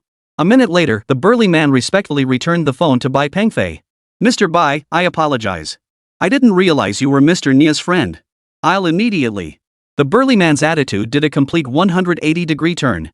But Bai Pengfei cut him off immediately, pointing at Zhao Ao and saying, Him? I don't know him well. Bai Pengfei had not forgotten Zhao Ao's earlier demand that Zhang Tingting accompany him to bed. The burly man understood Bai Pengfei's meaning and hurriedly nodded. Alright, I understand. I understand. Though Zhang Tingting was puzzled by Bai Pengfei's actions, she knew she could leave now. Now, Zhang Tingting grabbed Zhao Jing's arm and said, Mom, let's go. The crowd was growing thicker by the minute, and she didn't want to linger here another second. Just then, Wu seemed to spot a glimmer of hope. She hurriedly tugged at Zhao Ao's sleeve and said, Let's go. We should leave too. Seeing this, the burly man kicked Zhao Ao to the ground. Did I say you could leave? Zhao Ao lay sprawled on the ground, clutching his stomach, his face twisted in agony. Wu approached and explained, I'm related to them. I'm his aunt. She pointed at Bai Pengfei and Zhang Tingting. The burly man retorted, Sorry, but brother Bai just said he doesn't know you people. You wrecked all this stuff, you think you can just walk away? Seeing her son beaten again, Wu immediately pointed at Zhang Tingting and exclaimed, Tingting. What kind of mindset is this? We're blood relatives. How could your heart be so cold? Zhang Tingting was utterly exasperated. You lot. When you asked me to sleep with you earlier, did it not occur to you that we're relatives? You. Wu was rendered speechless. The burly man turned to Wu, cut the nonsense. Either pay up, or I cripple your son right now. Wu's face turned green with fear. She immediately knelt at Zhao Jing's feet, sobbing, Sister, you can't just stand by and watch us die. Please beg Zhang Tingting to help us. Zhao Ao, now seeing the gravity of the situation, also knelt before Zhang Tingting, pleading pitifully, Sis, I was wrong. I was wrong. Please let my brother-in-law save me. The mere thought of Zhao Ao forcing her to sleep with someone filled her with rage. You broke someone's property. You were in the wrong first, so no one can help you, Zhang Tingting said coldly. Zhang Tingting? How could you? I'm your own aunt. Wu turned her gaze to Zhao Jing and pleaded, Zhao Jing, I beg you. Or should I have your brother come over? Zhao Jing hesitated. She glanced at her daughter and suggested, Why don't you just let them go? Zhang Tingting shot Bai Pengfei a helpless look. Oh ho, what kind of attitude is this? Now you're kneeling down too. Brother-in-law. Brother-in-law. Save me. Save me. They're going to cripple me. Zhao Ao crawled on his knees right up to Bai Pengfei. Bai Pengfei recoiled in disgust, then turned to Zhang Tingting and asked, What do you say? Seeing Zhao Ao kneeling on the ground, Zhang Tingting's heart softened. If possible, let them off. Zhang Tingting said, closing her eyes. Bai Pengfei hesitated for a moment before nodding in agreement. He turned to the burly man and said, Well, what do you think about this? Alright, brother Bai, I'll follow your lead. He then addressed Zhao Ao, That's enough. You don't have to pay. You can go now. The burly man, ever the sensible one, cut Bai Pengfei off. After all, he dared not disobey Boss Nia's instructions. Seeing the situation resolved, Zhao Ao hurriedly stood up, tentatively shuffling toward the door before finally breaking into a run. In no time, he was out of the KTV, not even glancing back at his own mother. On the way home with Zhang Tingting, Zhao Jing asked, Pengfei, do you know this Boss Nia guy? Not personally, but we have mutual friends. In truth, just moments ago, Bai Pengfei had called Huangpeng in the small island nation, asking him to find someone to handle the situation. As someone from the Ministry of State Security, he had that kind of connection. Oh, I see. After a moment of silence, Zhao Jing said apologetically, Pengfei, I was wrong. Please don't blame me for what happened earlier. Auntie, it's fine. I understand. You couldn't help it. Hearing Bai Pengfei say this, Zhao Jing felt even more ashamed. But what could she do? Her own relatives were simply too disappointing. After seeing Zhang Tingting and Auntie Zhao home, Bai Pengfei headed back to his own place. As for the events of the past 2 days, Zhang Tingting truly didn't know what to say. But now she found herself questioning Bai Pengfei's identity. An ordinary clerk at the Chinese Academy of Sciences. How could an ordinary clerk possess such immense influence? And his salary was far too high. Not to mention, that car alone must cost several million. Even with a high salary, it couldn't be that absurd. The next day, Zhang Tingting finally showed up for work. Even though she took leave after only a few days on the job, no one at the company dared say a word. Truthfully, Zhang Tingting didn't enjoy this kind of work environment either. All her colleagues were deliberately trying to curry favor with her, making her feel extremely uncomfortable. Meanwhile, the Military Equipment Department and the Chinese Academy of Sciences were preparing for the International Military Exhibition. Of course, Bai Pengfei remained the key figure this time around. According to reliable sources, the procurement orders from Dogland and Camel Nation could potentially reach hundreds of billions. And their primary target for procurement was medium to long-range ballistic missiles. Chapter 45, High-Tech Glasses. Yang Jianbang knew he would inevitably need Bai Pengfei's assistance for this international military exhibition. However, he didn't contact Bai Pengfei directly at this moment. He wanted Bai Pengfei to rest properly for a while. Instead, Bai Pengfei had holed up in his small lab. Today, he exchanged a small blueprint in the system for a pair of high-tech glasses. Anti-gambling and anti-fraud smart glasses. As the name suggests, the chip embedded in these glasses contained all gambling techniques and scams, along with their countermeasures. But Bai Pengfei wasn't pursuing this technology to gamble for profit. He simply wants to help his future father-in-law win back his money. And teach those money-grabbing scammers a lesson while he was at it. After getting the device ready, Bai Pengfei headed straight to his future father-in-law's house. Zhao Jing wasn't home today. Since Bai Pengfei had secretly communicated with Zhang Jun beforehand, he wasn't surprised to see Bai Pengfei arrive. "It's ready. Is this the glasses you mentioned?" Zhang Jun asked curiously. Bai Pengfei nodded. "That's right. But you probably won't understand how to use them yet, so I'll need to help you gamble." "No problem. I expect he'll be coming over to see me shortly." "You can come then." Sure enough, moments later, a knock sounded at Zhang Jun's door. "Are you coming or not?" "If not, I'll find someone else," Qin Hui called out while knocking. Inside, Bai Pengfei gave Zhang Jun a thumbs up. Then Zhang Jun opened the door. "Let's go. We're all set just waiting for you." "And who's this?" Qin Hui asked, glancing at Bai Pengfei. "This is Bai Pengfei, my daughter's boyfriend." Hearing this, Qin Hui's expression darkened instantly. Qin Hui lived in the same neighborhood as Zhang Jun and was only a few years older than Bai Pengfei. Most crucially, he had always harbored feelings for Zhang Tingting. This scheme to drag Zhang Jun into trouble wasn't just about swindling money. Zhang Tingting was also his target. After all, if Zhang Jun ended up drowning in debt, his daughter Zhang Tingting couldn't just turn a blind eye. Then he could make his move. But he hadn't anticipated this boyfriend suddenly appearing out of nowhere. "Oh, hello. Looks like today's game is off then. What a shame Sister May had everything ready. I really have something to do today. Why don't you let Pengfei take my place? Any losses are on me." Zhang Jun introduced Bai Pengfei. Qin Hui looked at Bai Pengfei. "I like this too. If you need another player, count me in. If not, no big deal." Bai Pengfei adjusted his glasses and said with a smile. Qin Hui hesitated for a moment, then smiled and said, "Sure, why not? Sister May and the others are all ready," Qin Hui said with a forced smile. He emphasized the word ready heavily. Of course, this was a double entendre coming from Qin Hui. They'd set the trap, waiting for him to walk right into it. Bai Pengfei understood perfectly. But who would be the prey tonight remained to be seen. Downstairs in the residential complex, Qin Hui's newly purchased sedan was already parked downstairs. "Let's go. We've got to teach her a lesson today." The her Qin Hui referred to as Tian Mei, the owner of a mahjong parlor in her 40s. Just a few days ago, it was this Tian Mei who teamed up with Qin Hui to swindle Zhang Jun. This time, "Hey, listen, got any cash? Need me to front you some?" In the car, Qin Hui asked with feigned concern. "No worries. My uncle said Sister May can lend me some money." Bai Pengfei replied indifferently. "That's true." Qin Hui nodded with a broad smile. Now that Bai Pengfei was prepared to borrow money, the rest would be easy to handle. After all, borrowing from Bai Pengfei or Zhang Jun was the same thing. Half an hour later, Qin Hui's car pulled up in front of a mahjong parlor in town. "Come on in, we've been waiting for you." "And who's this handsome young man?" Tian Mei pointed at Bai Pengfei. "Oh, this is Zhang Jun's daughter's boyfriend. He's playing in Zhang Jun's place today." Qin Hui gave Tian Mei a knowing look. Tian Mei nodded, then flashed Bai Pengfei a smile. Tian Mei, known as Sister May. Sister May's husband died young, and she never remarried. Yet she never lacked male companionship, being a widow renowned throughout the town and surrounding villages. Her romantic exploits could fill a book. Seeing Tian Mei standing at the doorway, Qin Hui immediately strode over to greet her. "Sis May coming out to welcome me personally, that's quite the honor." As he spoke, Qin Hui casually gave Tian Mei's but a slap. Their affair was no secret. In fact, Tian Mei had affairs with most of the men at the mahjong parlor, which was one reason her business thrived. "Who said I'm greeting you?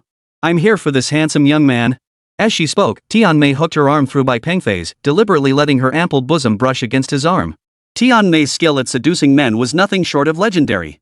Any man who stepped into her mahjong parlor was powerless to resist her charms once she set her sights on him. Faced with Tianmei's advances, Bai Pengfei showed no obvious resistance. Instead, he responded by rubbing his arm against hers a few times, eliciting a giggle from Tianmei. Bai Pengfei adopted this attitude precisely to lower her guard. In the private room, a woman had been waiting for quite some time. She was quite pretty, in her early 20s. Bai Pengfei didn't know her real name. Tianmei always called her Xiaoting. Xiaoting's background was shrouded in mystery. She was quiet, dressed in designer labels, and often hung around Tianmei's mahjong parlor. Occasionally, men in luxury cars would come to pick her up. Rumors circulated that she was the mistress of some high-ranking official, and the rumors seemed quite credible. Xiaoting, everyone's here. We can begin. Sister Mei sat down with a smile and had her waiter bring over a pot of tea. Once everyone was seated, Qin Hui grinned. Zhang Jun and I lost quite a bit the other day. With a new player here, we need to win some back. How about we play for higher stakes? Xiaoting didn't speak, just nodded. Money was no issue for her anyway, and she didn't care who she played with. Fine by me.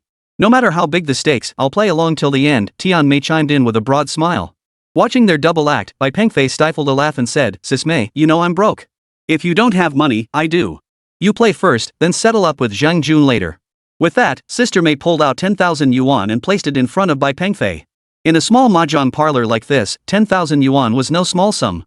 This was all part of the scheme Tianmei and Qin Hui had set up, aiming to drag Bai Pengfei step by step into the abyss. Thanks, Sister Mei. I'll take it then. Bai Pengfei accepted the money without hesitation, smiling broadly. Chapter 46, Don't you have a car? After discussion, the group agreed to increase the stakes fivefold. The game officially commenced.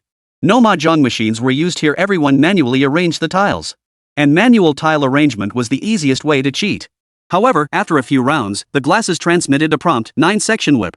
It turned out the two players hadn't tampered with the tiles. The so-called 9-section whip involved pressing different knuckles to signal the desired tiles to the opponent. And this 9-section whip was merely the most basic method. Now, the glasses transmitted the information directly to Bai Pengfei's eyes. Of course, no one could see it from the outside. With the aid of modern technology, intercepting or disrupting opponents had become child's play. Shortly after the game began, Qin Hui and Tianmei predictably resorted to their clumsy 9-section whip communication. But Bai Pengfei didn't want to tip his hand prematurely. Instead, he followed their rhythm. First, let them believe his card tricks were truly effective. Bai Pengfei had his own plan. He intended to lose before winning. His plan was to lose 30,000 yuan to them first, letting Qin Hui and Tianmei taste a sweet victory and lower their guard. Finally, when the stakes reached their peak, he would reap the harvest. Soon, Bai Pengfei lost his first 10,000. Here, bro, take these 20,000. Qin Hui generously placed his winnings in front of Bai Pengfei. Now, among the four, only Qin Hui was winning. Xiaoting hadn't lost much, but Bai Pengfei and Tianmei had each lost around 10,000 yuan. Bai Pengfei took the money as scripted, but he didn't sign an IOU, instead brushing it off by saying they'd settle up after the game. Knowing Bai Pengfei couldn't escape, Qin Hui and Tianmei didn't press the issue. Soon, the 20,000 yuan Qin Hui had lent Bai Pengfei was also lost. Handsome, your luck's off today. Why not call it a night? Tianmei sighed, employing a strategy of retreating to advance. When gamblers are on a losing streak, they won't leave the table unless they have nothing left to lose. No way. After losing this much, I have to win it back. None of you can leave. Bai Pengfei shouted hoarsely, his eyes bloodshot. Seeing this, Qin Hui and Tianmei exchanged a knowing glance. To them, Bai Pengfei was completely out of control. Sis Mei, you know someone who lends money, right? Pledge my house as collateral, lend me 100,000. We'll double our bets fivefold. I refuse to believe we can't win it back. Bai Pengfei gritted his teeth, his eyes bloodshot, adopting a desperate, all-or-nothing stance. Seeing this, sly smiles spread across Qin Hui and Tianmei's faces. They had been waiting for this moment. What they didn't know was that Bai Pengfei had been waiting for this moment too. Because what followed was the moment of the hunt. Brother! 5 times the stakes again? Are you sure? Qin Hui feigned concern, though inside he was already laughing with delight. Observing his hypocritical smile, Bai Pengfei gave a faint chuckle before signaling Sister Mei to contact the loan shark. Alright, I'll get on it right away. With that, Sister Mei picked up the phone. Moments later, 2 men walked in carrying a contract. It seemed everything had been pre-arranged. But none of that mattered now. Bai Pengfei signed the papers without hesitation, and the 2 men handed him the money. After organizing the money, Bai Pengfei addressed the group, alright, let's get started. Seeing Bai Pengfei's expression, Qin Hui promptly pushed his mahjong tiles forward. The stakes had just multiplied fivefold. That was no small amount. The four quickly arranged their tiles. But the moment Qin Hui revealed his hand, the smile on his face faded. Holy. 1, 4, 7 bamboo. 2, 5, 8 characters. 3, 6, 9 dots. East, south, west, no north. Seeing such a hand, Qin Hui couldn't help but let out a curse. What are you thinking about? Play your cards. Bai Pengfei reminded him. Qin Hui took a deep breath and casually played a card. Bad luck. It's just my luck. Qin Hui silently repeated a few words to console himself. At that moment, his partner's sister Mei began signaling to ask what card Qin Hui wanted. But damn it, this is the hand I've got. What the hell am I supposed to ask for? Seeing Qin Hui give no response, Sister Mei grew puzzled. This pair of wild lovebirds had no idea Bai Pengfei had already rigged this hand. While the others drew cards, Bai Pengfei followed the prompts from his high-tech glasses. With a simple move, he managed to place the designated card into Qin Hui's hand. After a couple of rounds of play, Bai Pengfei pushed his cards aside and smiled, saying, "Sorry, I drew the red middle tile myself." "Good luck, bro," Qin Hui replied, taking a deep breath before promptly discarding his poor hand onto the pile. At that moment, Sister Mei was utterly puzzled. Why hadn't Qin Hui, sitting to her right, signaled what card he needed? As the second hand was dealt, Qin Hui's eyes widened once more. What the hell? Another completely useless hand. Though slightly better than the last one, it still contained no usable tiles. Sister Mei began discreetly signaling again, trying to indicate which tiles Qin Hui needed. But Qin Hui was helpless. With this hand, asking for anything was useless. Seeing Qin Hui still unresponsive, Sister Mei grew genuinely anxious. After all, this hand involved a significant sum of money. Qin Hui was utterly frustrated. His hand was... Bad luck, I drew the red middle tile. Bai Pengfei gently pushed his hand away. Qin Hui. Nice. Good luck. Qin Hui pushed his tiles into the discard pile with a hint of frustration. This kid's luck is too good, just too good. Just as Qin Hui was silently cursing under his breath, his hand was revealed once more. What the hell? What the hell is going on here? Qin Hui's palms were already sweating. He never expected to be dealt another completely worthless hand. Not a single card was connected. Just then, a silky sensation brushed against his foot. It was the sensation of Sister Mei's black stockings brushing against him. Qin Hui glanced sideways at Sister Mei, who seemed a bit dazed. But he had no idea how to explain this to Sister Mei. He could only grit his teeth and play on. Strangely enough, whatever card he played would usually come back to him in the next round. And the cards Sister Mei signaled for using her 9-section whip? He just happened to be missing them. This was truly... Oh no, I've drawn the red middle tile myself. Bai Pengfei pushed his hand away once more. Another red dragon. Red center again. Both Bai Pengfei and Sister Mei stared wide-eyed at the tiles in Bai Pengfei's hand. Because the multiplier for these hands was 5 times the previous one, and Bai Pengfei's hand wasn't small either, he had now won back all the money he had lost earlier. Hold on a moment, I need to use the restroom. Qin Hui stood up and headed straight for the restroom, splashing cold water on his face. No, this kid's just too lucky. It's fine. He's only just broken even now. There's still a chance. After a quick splash of water, Qin Hui composed himself and emerged from the bathroom. Alright, let's begin. Qin Hui placed his hands on the mahjong tiles and began shuffling them, giving Sister Mei an assuring glance. He was convinced Bai Pengfei couldn't keep winning forever. Sure enough, when the tiles were revealed, Bai Pengfei's face broke into a smile. It seemed luck had finally turned his way. His opening hand was a pure suit of 7 small pairs, declaring the red dragon. Qin Hui's heart pounded wildly. At the current multiplier, winning this hand would hit the maximum payout, meaning he could take over 90,000 yuan from Bai Pengfei in one go. Suppressing his excitement, Qin Hui immediately signaled to Sister Mei, indicating he wanted the red dragon. As luck would have it, Sister Mei, sitting opposite him, happened to hold the red dragon tile. Without hesitation, upon seeing Qin Hui's signal, Sister Mei murmured softly. Red dragon, Sister Mei murmured softly. Ha! Here it comes. Qin Hui, overcome with excitement, pushed his tiles forward. 7 small pairs, first card win, pure suit. Max payout, 1 player, 10,000 tiles. Damn it, you lucky bastard. Sister Mei teased playfully before reaching into her backpack for the money. Of course, her gesture of paying was also meant for Bai Pengfei's benefit. Just then, Bai Pengfei interrupted Qin Hui and said calmly, hold on. I'm stealing the win. Pure suit, 7 small pairs, maximum payout. With that, Bai Pengfei pushed his tiles away. Staring at Bai Pengfei's hand, Qin Hui took a deep breath, his eyes fixed intently on the tiles. This. Even Sister Mei couldn't sit still anymore. She stood up, as if about to say something, but the words died on her lips. Xiao Ting, sitting opposite Bai Pengfei, didn't overthink it. She casually pulled out money from her bag and placed it on the table. Qin Hui was now completely panicked, beads of sweat streaming down his forehead. He simply didn't have that kind of money. Bai Pengfei showed him no mercy. After collecting Xiaoting and Sister May's money, he swept all the cash from Qin Hui's side of the table and declared, "Brother, you're still short 50 grand. He knew this money was borrowed from Sister May today. He'd thought he could outsmart Bai Pengfei and still get a cut, but now, I don't have the money." Qin Hui turned his gaze towards Sister May. Partly, he sought her help, partly, he signaled that this shouldn't be his burden alone. Sleeping with countless men, Sister May naturally saw through Qin Hui's intentions. With a dismissive snort, she picked up the phone and summoned the 2 loan sharks she'd just dealt with. Seeing them enter, Qin Hui dared not say another word. He knew exactly what kind of relationship these two had with Sister May. If he exposed Sister May's scheme now, the consequences. Hey, no need. It's just 50 grand. No need to make such a fuss. Bai Pengfei said with a carefree expression. Hearing this, Qin Hui exhaled deeply, a relieved smile spreading across his face. But Bai Pengfei quickly added, "If you don't have cash, you still have that car, right?" Hearing Bai Pengfei's words, Qin Hui had no choice but to swallow his pride. 10 minutes later, outside the mahjong parlor, Qin Hui sat slumped in his car, packing his things. After sorting out some junk, Bai Pengfei unceremoniously tossed the backpack containing the money onto the passenger seat. Turning to Qin Hui standing nearby, he said, "Bro, I've got some business to take care of at the mall. You'll have to take a cab home yourself." With that, Bai Pengfei got into his car, floored the gas pedal, and vanished into the night, leaving Qin Hui standing there dumbfounded, selflessly inhaling the familiar exhaust fumes. Watching the car drive away, Qin Hui clenched his fists. He never imagined that not only had he failed to win the girl, but he now owed Sister May money, and his car was. Qin Hui refused to accept this. This wasn't the outcome he wanted. It wasn't. Chapter 47, The Gathering. Pengfei. That car. Zhang Jun asked in astonishment as he watched Bai Pengfei drive the car back. "It's Qin Hui's car. He lost it to me." "Oh, and this is the money they cheated you out of." Bai Pengfei handed the car keys and all the money he'd won today to Zhang Jun. "Pengfei, this seems like way too much money. Uncle, just keep the rest. And this car, keep it for getting around."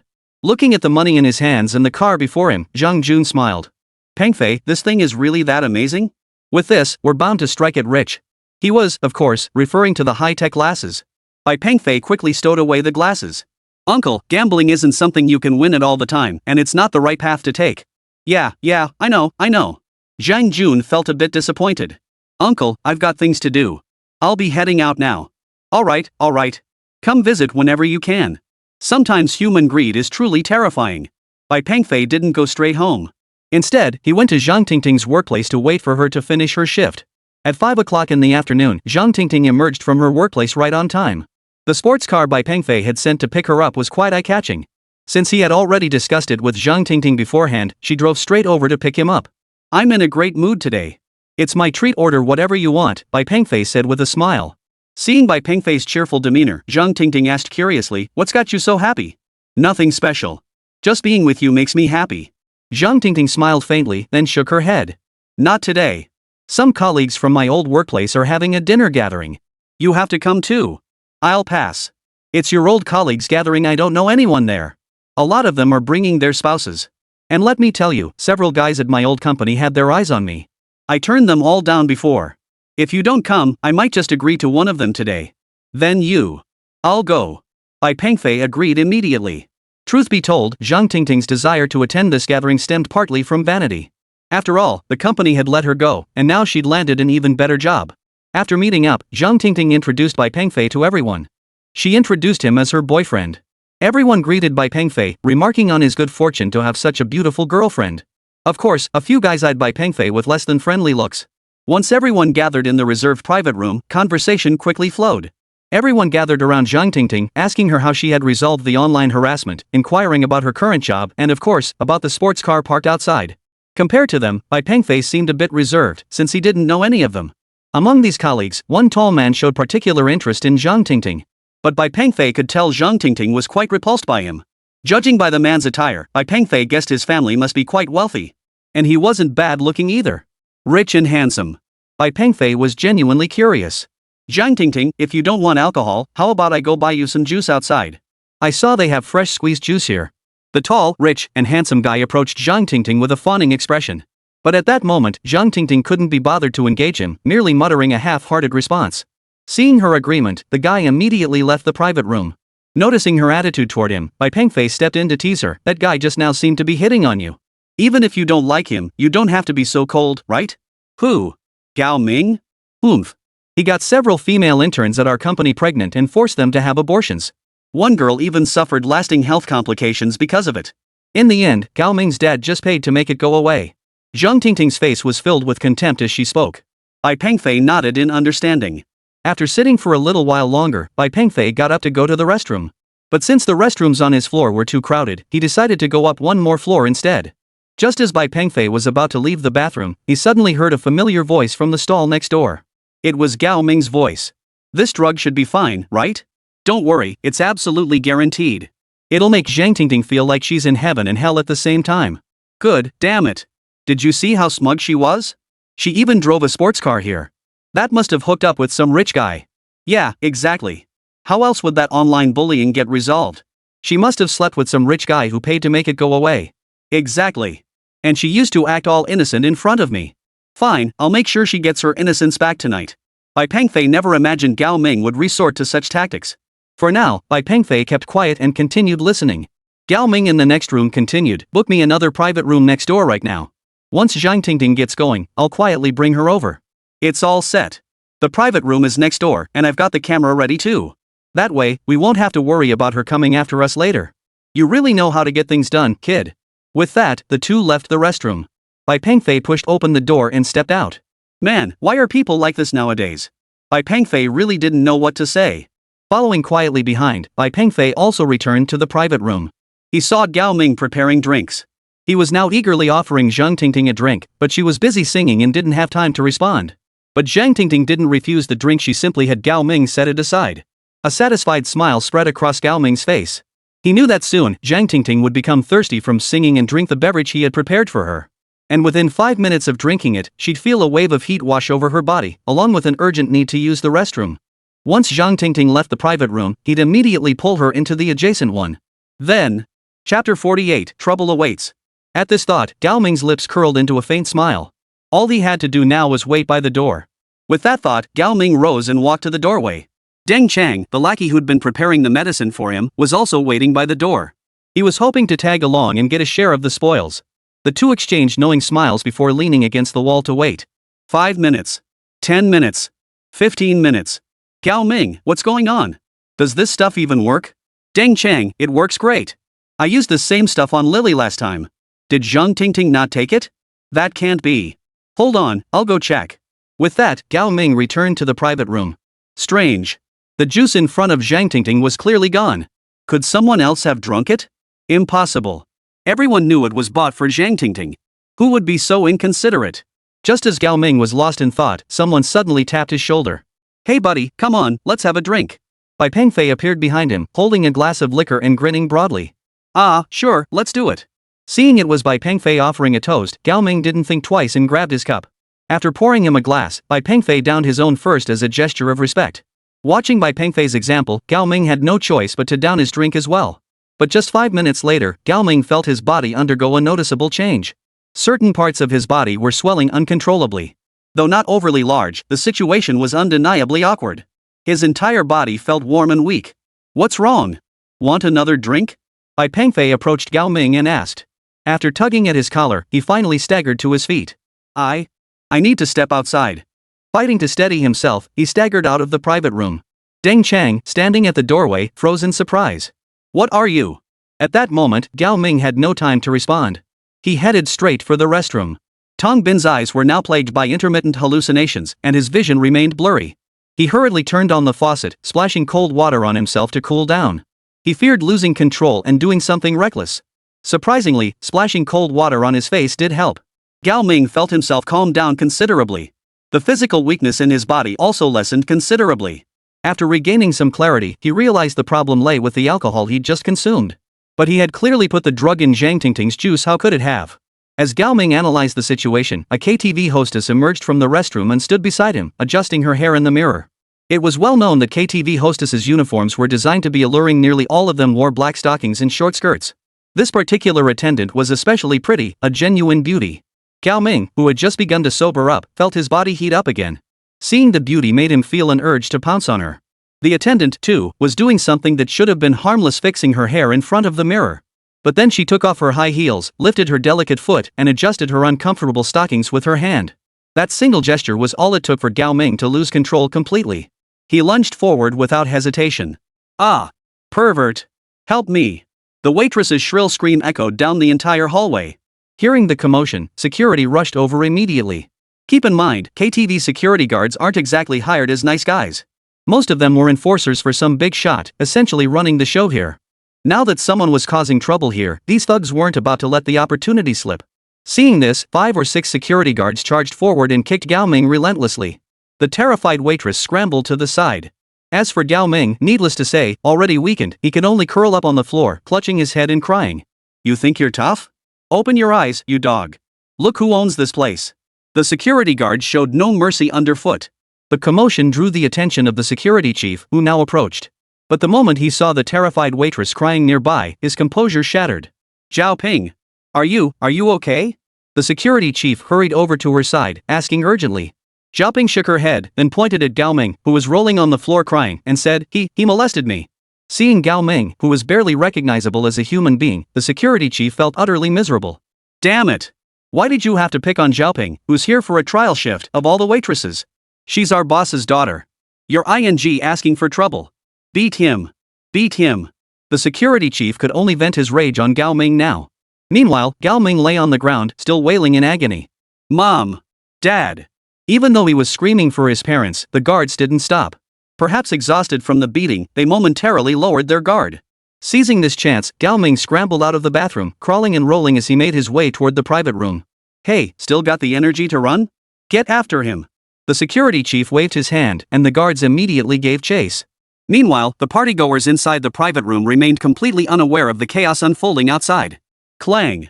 A loud bang echoed as the door was violently pushed open. Gao Ming, beaten beyond recognition, stumbled straight to the sofa. He grabbed his phone from the sofa and immediately dialed a number. Godfather! Godfather! I've been beaten up. Everyone froze, stunned by Gao Ming's actions. Now, with snot and tears streaming down his face, Gao Ming clutched the phone, his voice trembling with urgency. Dad! Dad! Dad! I got beaten up at Red Romance KTV. They won't listen to reason. Hurry and save me. Bang! No sooner had Gao Ming finished speaking than the door to the private room was kicked open. 7 or 8 security guards burst in at once, including the security chief. Upon entering, the security chief immediately flipped on the room's overhead lights and cut off the music. Everyone was startled by the sudden commotion, unsure what had transpired. Bai Pengfei was also utterly bewildered, unable to make sense of the situation. Seeing the security guard storm into the private room, Gao Ming was terrified. Clutching his phone, he backed into a corner. But since his godfather had just promised to come fix things, he now felt a bit more confident. You dare hit me? You bastards! Just you wait, my godfather is on his way. Gao Ming pointed his phone at the security guards who had stormed in. But these security guards couldn't care less. Working as bouncers in this place, they'd seen it all. They knew the big boss behind this KTV had absolute power, but for now, their captain was still here. Biao, what do you think? A subordinate asked the security captain, Feng Biao. Feng Biao waved his hand dismissively at his men, then stepped forward to stand before Gao Ming. With a smug grin, he said, What did you just say? Your godfather? Who exactly is your godfather? Jin Xin. My godfather Jin Xin. Jin Xin from Jinya Real Estate. Gao Ming declared proudly. Chapter 49, The Godfather Arrives. Upon hearing that name, the security guards and Feng Biao in the room fell silent for a few seconds before bursting into laughter. So that's who it was. Him.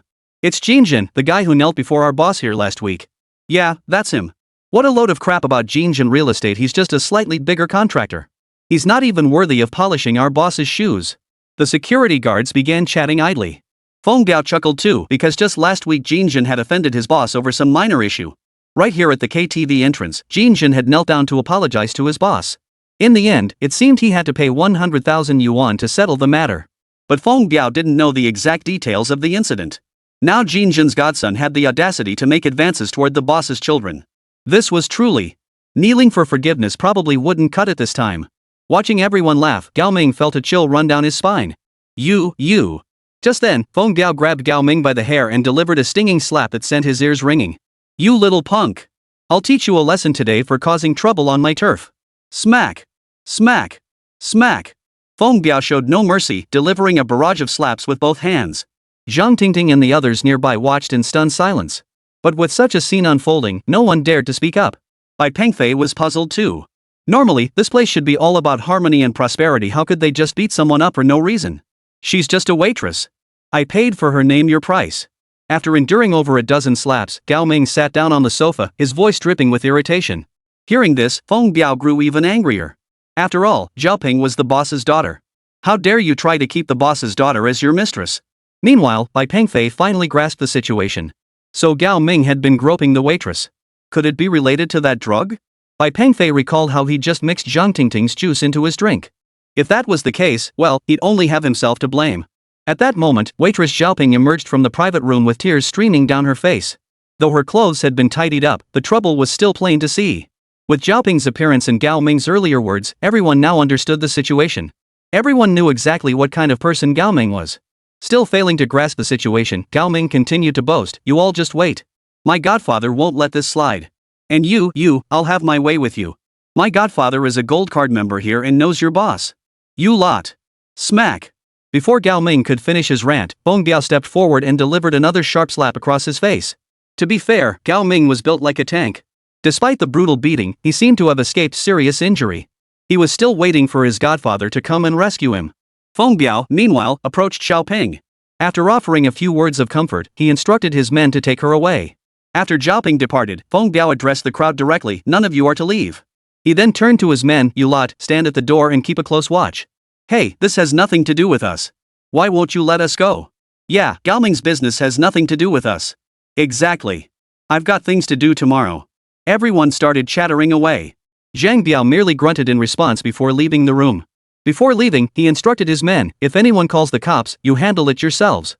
Hearing their boss speak like this, the henchmen instantly beamed with delight. They understood the boss's mindset. After all, these white-collar women were absolute rarities. And with the boss's backing, even if they crossed some lines, they'd likely get off scot-free. As soon as Feng Biao left, the thug immediately turned his gaze toward all the students. You all heard what he said. If anyone tries to call the cops with their phones, don't blame us, especially you ladies. Ha ha ha. One thug finished speaking, prompting laughter from the others. But Zhang Tingting had a fiery temper. She immediately pulled out her phone. But Bai Pengfei stopped her, shaking his head to signal her not to act rashly. Just as Bai Pengfei was about to speak, Gao Ming, who barely looked human anymore, stepped forward. "It's fine," he said. "My godfather will be here soon. Once he arrives, I'll make them kneel and apologize." The thugs guarding the room paid him no mind. Meanwhile, Feng Biao had found his boss Xiaoping's father. With such a major incident unfolding, he felt compelled to intervene. Inside the room, everyone now understood that Gao Ming was the instigator. It had nothing to do with them.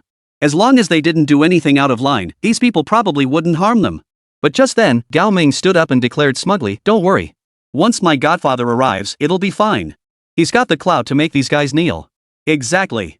You all know Gao Ming's godfather is the chairman of Jingjin Real Estate. He's got money, he's got connections, what are you afraid of?" The speaker was none other than Deng Chang, who had been waiting by the door earlier hoping to get a piece of the action. Guan Juqi had always been Gao Ming's lackey. "Exactly. What's there to fear? My godfather's got everything covered. As for you lot, just wait till he gets here. He'll make you." Gao Ming pointed at the security guards inside the room, but before he could finish his sentence, one of the guards stepped forward and slapped him across the face. Smack. Enough with the nonsense. Gao Ming took another blow, but by now he was used to it. Cowering in the corner, he dared not utter another word. Fortunately, the guards didn't beat him further. Perhaps they were simply tired of hitting him. Who dares hit my godson?" A crisp, clear voice rang out from outside. Hearing this voice, Gao Ming immediately perked up. He knew his savior had arrived. "Godfather! Godfather! Over here, over here!" Gao Ming scrambled to the door of the private room. A middle-aged man pushed open the door, his imposing gaze sweeping across the entire room. "Godfather! Dad! They hit me!" The man who had entered was none other than Gao Ming's godfather, Jingjin. Gao Ming knelt on the floor, tears and snot streaming down his face, looking utterly pitiful. "How dare you hit my godson? Where's your manager? Get him over here." Jingjin knew he was a gold card member here, and the manager would surely give him some face no matter what. But the security guards standing in the room showed Jingjin no respect whatsoever. They knew his dim-witted godson had provoked the boss's daughter. Just then, footsteps sounded outside the private room again. Before long, Feng Biao returned to the private room with several others in tow. "Biao. Brother Biao. Troubling you to handle such a minor matter, this is really..." Jingjin was somewhat excited, thinking Feng Biao had come to smooth things over for him. But Gao Ming's face darkened. Even if he were an idiot, he could see the situation clearly now. He whispered, Godfather, it was him who ordered the men to beat me. Chapter 50, Resolution. Godfather, it's them. Hurry up and find someone to deal with them. Oh, and Godfather, make them hand over that girl. Gao Ming remained oblivious to the danger, still speaking with smug satisfaction. You, keep your voice down, Jin Jin whispered as a warning. What are you talking about, Dad? Hurry up and find someone to teach them a lesson. I'm going to sleep with that girl tonight. Watching Gao Ming's antics, Bai Pengfei was utterly speechless. This guy was a ing moron, couldn't he see the situation? Feng Biao strode over to Jin Jin, snorted, and said, so this punk who's messing with our boss's daughter is your godson? Jin Jin. No, he's not my godson. Brother Biao, you've got it all wrong. This kid's mom's got some looks, I was just messing around. Whatever trouble he's caused has nothing to do with me. Jin Jin quickly distanced himself from the situation, his speed leaving everyone dumbfounded. Feng Biao seemed thoroughly satisfied with Jin Jin's response. At that moment, Gao Ming was utterly dumbfounded. He never would have imagined his godfather could utter such words. Godfather, you. Who the hell are you calling godfather? Don't go calling me that. Jin Jin took a few steps back and hurriedly said to Zhang Biao, Brother Biao, I'm sorry. You handle this. It's got nothing to do with me. Jin Jin continued speaking while backing away. Clang. The sound of the door slamming echoed as Jin Jin bolted straight out. Gao Ming. Hey, you little punk, got anything else to say? Feng Biao asked Gao Ming. For a moment, Gao Ming was speechless. Fear filled his eyes. Brother Biao, actually. For a moment, Gao Ming didn't know what to say. Feng Biao slowly bent down, gently patting Gao Ming's cheek as he said, You little punk, our boss said to handle this matter myself. Gao Ming began trembling all over under Feng Biao's mocking gaze. At that moment, Feng Biao wrapped an arm around his neck and gestured toward the other colleagues. Why don't you persuade your co-workers to keep my brother's company? Oh, and this one I'll take her. Feng Biao pointed at Zhang Tingting. Alright, no problem, bro. I'll talk to them. Yao Ming hurriedly agreed. Inside the private room, the thugs had already erupted into cheers. But the female office workers inside froze. They were all adults and knew exactly what they were getting into. Now Gao Ming had actually approached his colleagues, shamelessly saying, It's fine, we're all friends. Just having some fun. Smack. Zhang Tingting wasn't about to put up with him. She stepped forward and slapped him across the face. Disgusting. Gao Ming clutched his face. He'd taken so many blows today that this one didn't faze him. He shot Zhang Tingting a cold stare before snorting. Fine. Since it's come to this, I've nothing left to lose. Gao Ming hurriedly retreated to Feng Biao's side and said obsequiously, Brother Biao, if you can handle this little chick, the rest will calm down. The chick Gao Ming referred to was, of course, Zhang Tingting. Zhang Tingting's actions had also caught Feng Biao's attention. Moreover, among these female white-collar workers, Zhang Tingting was the most attractive. Combined with her attitude, Feng Biao instantly took an interest. Get out. All men, get out. I don't want to regret this later. Feng Biao gestured toward the door. The men present exchanged glances before heading toward the exit. After all, everyone had witnessed Feng Biao's methods before. No one wanted to stick around and invite trouble. Watching the boys who usually joked and laughed with them walk away like this, the girls present trembled with anger. But there was nothing they could do now. They could only exchange fearful glances. What are you doing? Get out. Feng Biao snapped at Gao Ming, who was still lingering nearby. Brother Biao, I'm leaving too. I just wanted to have a sip of soup, is that so wrong? Seeing Gao Ming's expression, Feng Biao couldn't help but find it amusing. But he didn't grant the request. Instead, he said flatly, Get out. If you want soup, wait outside. Got it, bro. Gao Ming hurried outside. Just as Feng Biao and his men were gloating, they noticed someone still sitting in the corner of the private room. Hey, didn't you hear my boss tell all the men to get out? A subordinate approached Bai Pengfei and pointed accusingly. Bai Pengfei showed no reaction to the thug's words. Are you deaf? My boss told all the men to get out, and you. Before the thug could finish, Feng Biao cut him off, striding over to Bai Pengfei and saying, I'm giving you a chance. Get out. At that moment, Bai Pengfei slowly raised his head, smiled faintly, and said, I'll give you a chance too. If you get out now, I'll pretend nothing ever happened. Ha ha ha. Hearing Bai Pengfei's words, Feng Biao and the henchmen in the private room all burst out laughing. Zhang Tingting froze in shock. Kid, did I hear that right? Feng Biao sat down right next to Bai Pengfei, already itching to throw a punch. Seeing Feng Biao's aggressive stance, Bai Pengfei calmly pulled out his phone. Oh ho! Calling for backup. Fine, hurry up and make the call. I'm waiting. Judging by Bai Pengfei's attire, Feng Biao didn't believe he could find any respectable backers. And the room full of henchmen certainly didn't believe in Bai Pengfei either. Their eyes were now fixed on the female white-collar workers. Hey, Wang Peng, yeah, it's me. Need a favor. Got a little trouble at Red Romance KTV. No need for you to come over. It's just a minor thing. Find someone to handle it. Room 508. Got it. Thanks. With that, Bai Pengfei hung up immediately. Feng Biao. Huang Pon? Who's that? Never heard of him in the underworld. What are you pretending? Huang Pon? I've never heard of him. Just then, hurried footsteps echoed outside the private room. Moments later, a middle-aged man in a suit burst into the room. His expression was slightly panicked as his gaze swept across the entire private room. Mr. Bai. Mr. Bai. The man asked cautiously. Bai Pengfei smiled and waved his hand, saying, Here. Mr. Bai, hello. I'm Wu Bing, the manager here. Oh, hello Manager Wu. This must be one of your employees. He's trying to detain my friends here. You see. Smack. Before Bai Pengfei could finish, Wu Bing stepped forward and slapped Feng Biao across the face. Feng Biao didn't dare utter a word, just stood by with his head down, too scared to speak. It's a misunderstanding, absolutely a misunderstanding, brother. Everything you guys spent here today is on me. Oh? If that's the case, then we'll be on our way. Bai Pengfei gestured toward the door. Hearing Bai Pengfei's words, Wu Bing turned and slapped Feng Biao across the face again before immediately gesturing for them to leave. Of course, by all means. Bai Pengfei didn't say anything, just motioned for Zhang Tingting to lead her colleagues out. After watching Bai Pengfei lead everyone out, Wu Bing finally exhaled in relief.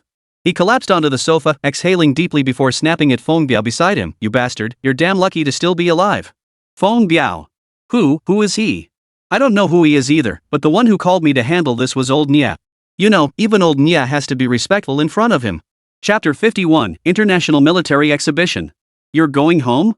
Bai Pengfei, who had just gotten out of the car downstairs, asked Zhang Tingting inside. Zhang Tingting looked up at the place she had lived in 5 years ago, a faint smile touching her lips. Another time. I'm going home today. Bai Pengfei. Watching Zhang Tingting drive away, Bai Pengfei's face showed no sign of disappointment. For the next few days, Bai Pengfei stayed home to accompany his mother, and Zhang Tingting also came to visit during that time.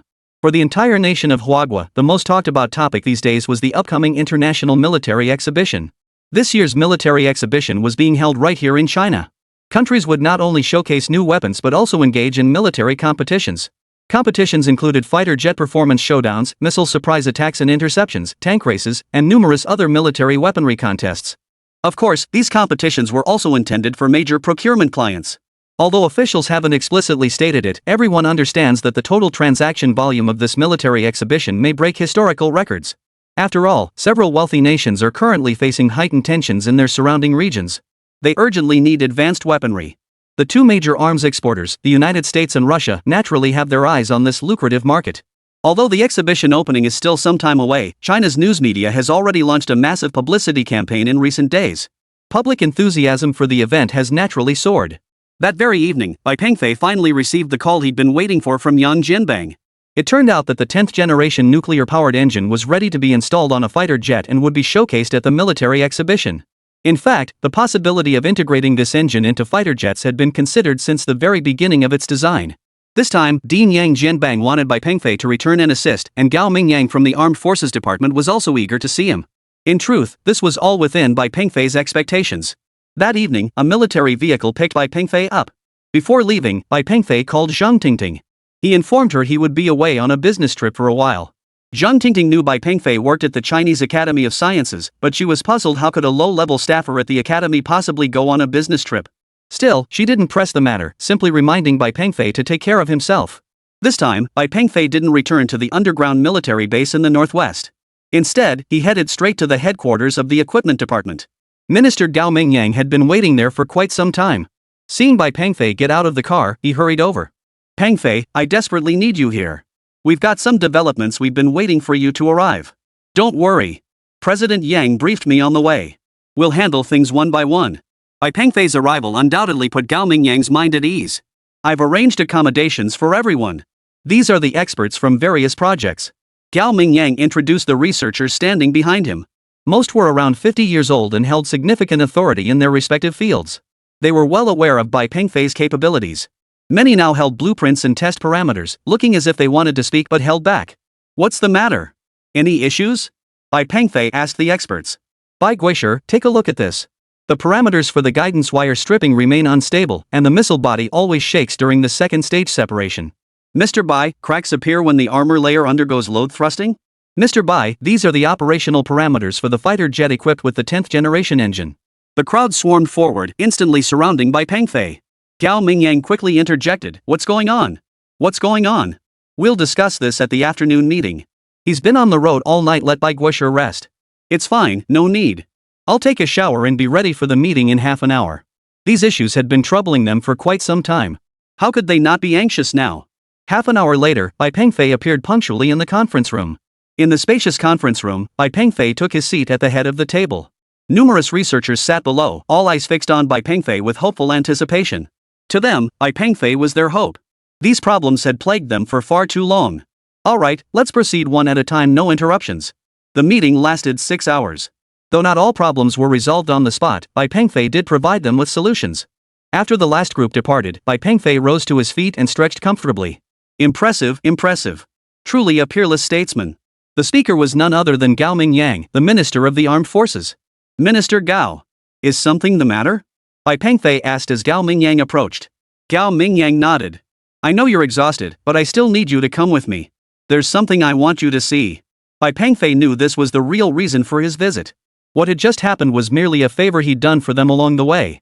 "I'm not tired," Bai Pengfei said with unwavering resolve. Gao Mingyang nodded. When it came to Bai Pengfei, he didn't know what to say. Of course, expressing gratitude to such a national treasure would be an insult. The entire equipment department headquarters was housed within a mountain, its vast interior hollowed out. From the outside, nothing unusual could be detected. At that moment, Gao Mingyang drove Bai Pengfei through the mountain. After about an hour, they arrived before an iron gate. "Mr. Bai, we're here. This is the place." Gao Mingyang instructed his men to open the iron gate. As the gate slowly swung open, the object standing within was immediately revealed before their eyes. A medium-range ballistic missile. Bai Pengfei recognized it immediately. A medium-range ballistic missile, a key component of Huagwa's national defense arsenal. The DF-77 medium-range ballistic missile. "This is the missile we plan to showcase at the upcoming military exhibition. We hope you can modify it to give it a competitive edge at the event." Bai Pengfei stepped closer for a closer look. After a moment of silence, he said, "I'll need materials from other countries' medium-range ballistic missiles. Also, I'll need a few assistants." "Everything is ready." A team of 10 emerged from the side, carrying the materials. These individuals are all experts in this field, among the top tier in the country. They will now fully support you. 10 days. I need 10 days. Gazing at the missile before him, Bai Pengfei declared with unwavering resolve. "Understood, Bai Guisher. This base possesses every resource you require. Should you need anything, simply request it. I will immediately issue orders for every department across the base to assist you." Developing and modifying a missile was no solo endeavor. It involved far too many complexities. Light industry, heavy industry, chemical engineering. It required the coordinated efforts of numerous departments. Though Bai Pengfei was highly capable, he could only set the broad direction. It was impossible for him to oversee every detail. "Understood. I'll deliver a satisfactory result in 10 days. With 15 days remaining until the military exercises commence, this timeline is entirely sufficient." Chapter 52, Opening Ceremony. For the next 10 days, Bai Pengfei cut off all contact with the outside world. He threw himself entirely into his work. After 10 days of relentless effort, the modified DF-77 was finally complete. Bai Pengfei and several scientists named this new generation of medium-range ballistic missile the DF-77A. Once all modifications were complete, a test launch was naturally required. However, this missile was classified as top secret, and both the test process and results were designated as Level 1 classified. Of course, judging by the smile on Gao Mingyang's face, the missile's performance must have been outstanding. With only 5 days left until the military exhibition opened, Gao Mingyang immediately began modifying the DF-77 according to the blueprints Bai Pengfei had provided. This time, he only modified 10 missiles, which would be sufficient for the entire military exhibition and competition. Although the missile modifications were complete, Bai Pengfei felt no relief. Air Force specialists immediately summoned Bai Pengfei. Their immediate task was to integrate the 10th generation nuclear-powered engine into a fighter jet. Although the engine had been designed with aircraft in mind, the Air Force remained uneasy and insisted that Bai Pengfei oversee the process in person. Of course, everything proceeded smoothly. The engine, which had consumed 5 years of Bai Pengfei's dedication, did not disappoint. It integrated flawlessly into the fighter jet, delivering power dozens of times greater than before. As time passed, the day of the International Military Exhibition finally arrived. This year's event was hosted in the northern frontier of China. The region was vast and scenic. Weapons to be exhibited by various nations had been airlifted in 3 days prior and assembled at their respective booths. Mainstream media outlets from around the world had all gathered, for this military exhibition held extraordinary significance. The unveiling of certain weapons could even influence the military stance of an entire region. At this sensitive and critical juncture, the military exhibition proved exceptionally compelling. After all, the arms procurement decisions of certain nations can genuinely influence the geopolitical landscape in their surrounding regions. As major players in military arms sales, the United States and Russia were both poised to make significant gains at this exhibition. China, however, has historically maintained a low profile in this sector, as its economic system does not rely on arms sales. But that doesn't mean China lacks the capability. As China's international influence continues to grow, it certainly won't stand by and let others take a slice of the arms sales pie. Not to mention this time it happened right on our own turf. Bai Pengfei followed Gao Mingyang to the exhibition venue. However, his true identity couldn't be revealed yet. He could only be referred to as an ordinary staff member. In truth, Bai Pengfei didn't need to be here, his mission was already complete. But Gao Mingyang still felt uneasy and insisted on having Bai Pengfei present. Bai Pengfei also wanted to see the current state of weaponry from other nations. As the ceremonial cannons fired into the sky, the military exhibition officially commenced. Numerous journalists flooded into the main venue, with some even launching live streams on the spot. It remained to be seen whether they could recoup the cost of their tickets, given that admission to this exhibition was quite pricey. Only 3 nations had booths in the main exhibition hall: China, the United States, and Russia. Of course, other nations had booths in separate exhibition halls. For instance, Korea's smart drones and the island nation's military robots. These things were quite interesting too. But compared to the exhibits from China, the United States, and Russia, these things are practically toys. The major buyers this time, Camel Nation and Dog Nation, wouldn't even consider these toys. After all, when regional tensions are high, you can't just deploy a few drones and robots. Doing so would invite a beating. Most journalists and live streamers at the exhibition were clustered around the booths of these 3 nations. Together, the 3 nations occupied a grassy area roughly the size of 2 football fields. Armed helicopters, tanks, amphibious landing craft, radar warning vehicles, you name it, you could find it here. Of course, the most eye-catching attraction remained the centerpiece of this exhibition: the medium-range ballistic missile. All 3 parties knew that this was the primary target for both the Dog State and Camel Nation. Therefore, they've gone to great lengths to secure the order. This time, both the United States and the Bear Nation pulled out all the stops, sending exceptionally attractive sales representatives to the exhibition. The Bear Nation, in particular, had sent women with model figures. Compared to this, China was truly caught off guard. Of course, these were merely embellishments. The real showstopper was the heavy artillery behind these beauties. Russia showcased the R-15 codenamed Sandals 4450 medium-range ballistic missile. It boasts formidable power and high speed, though its accuracy leaves something to be desired.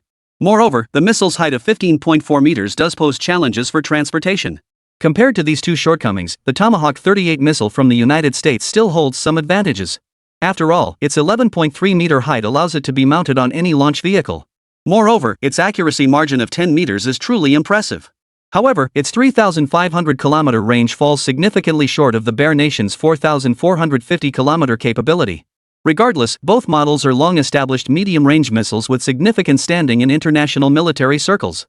China has scarcely exported such missiles abroad in recent years and has disclosed minimal information publicly. Therefore, China's intermediate-range ballistic missiles remain shrouded in mystery to them. The reason for not disclosing international specifications publicly is that China never participated in the Intermediate-Range Nuclear Forces Treaty established by the former Soviet Union and the United States. Of course, in today's international landscape, that treaty has become a laughingstock.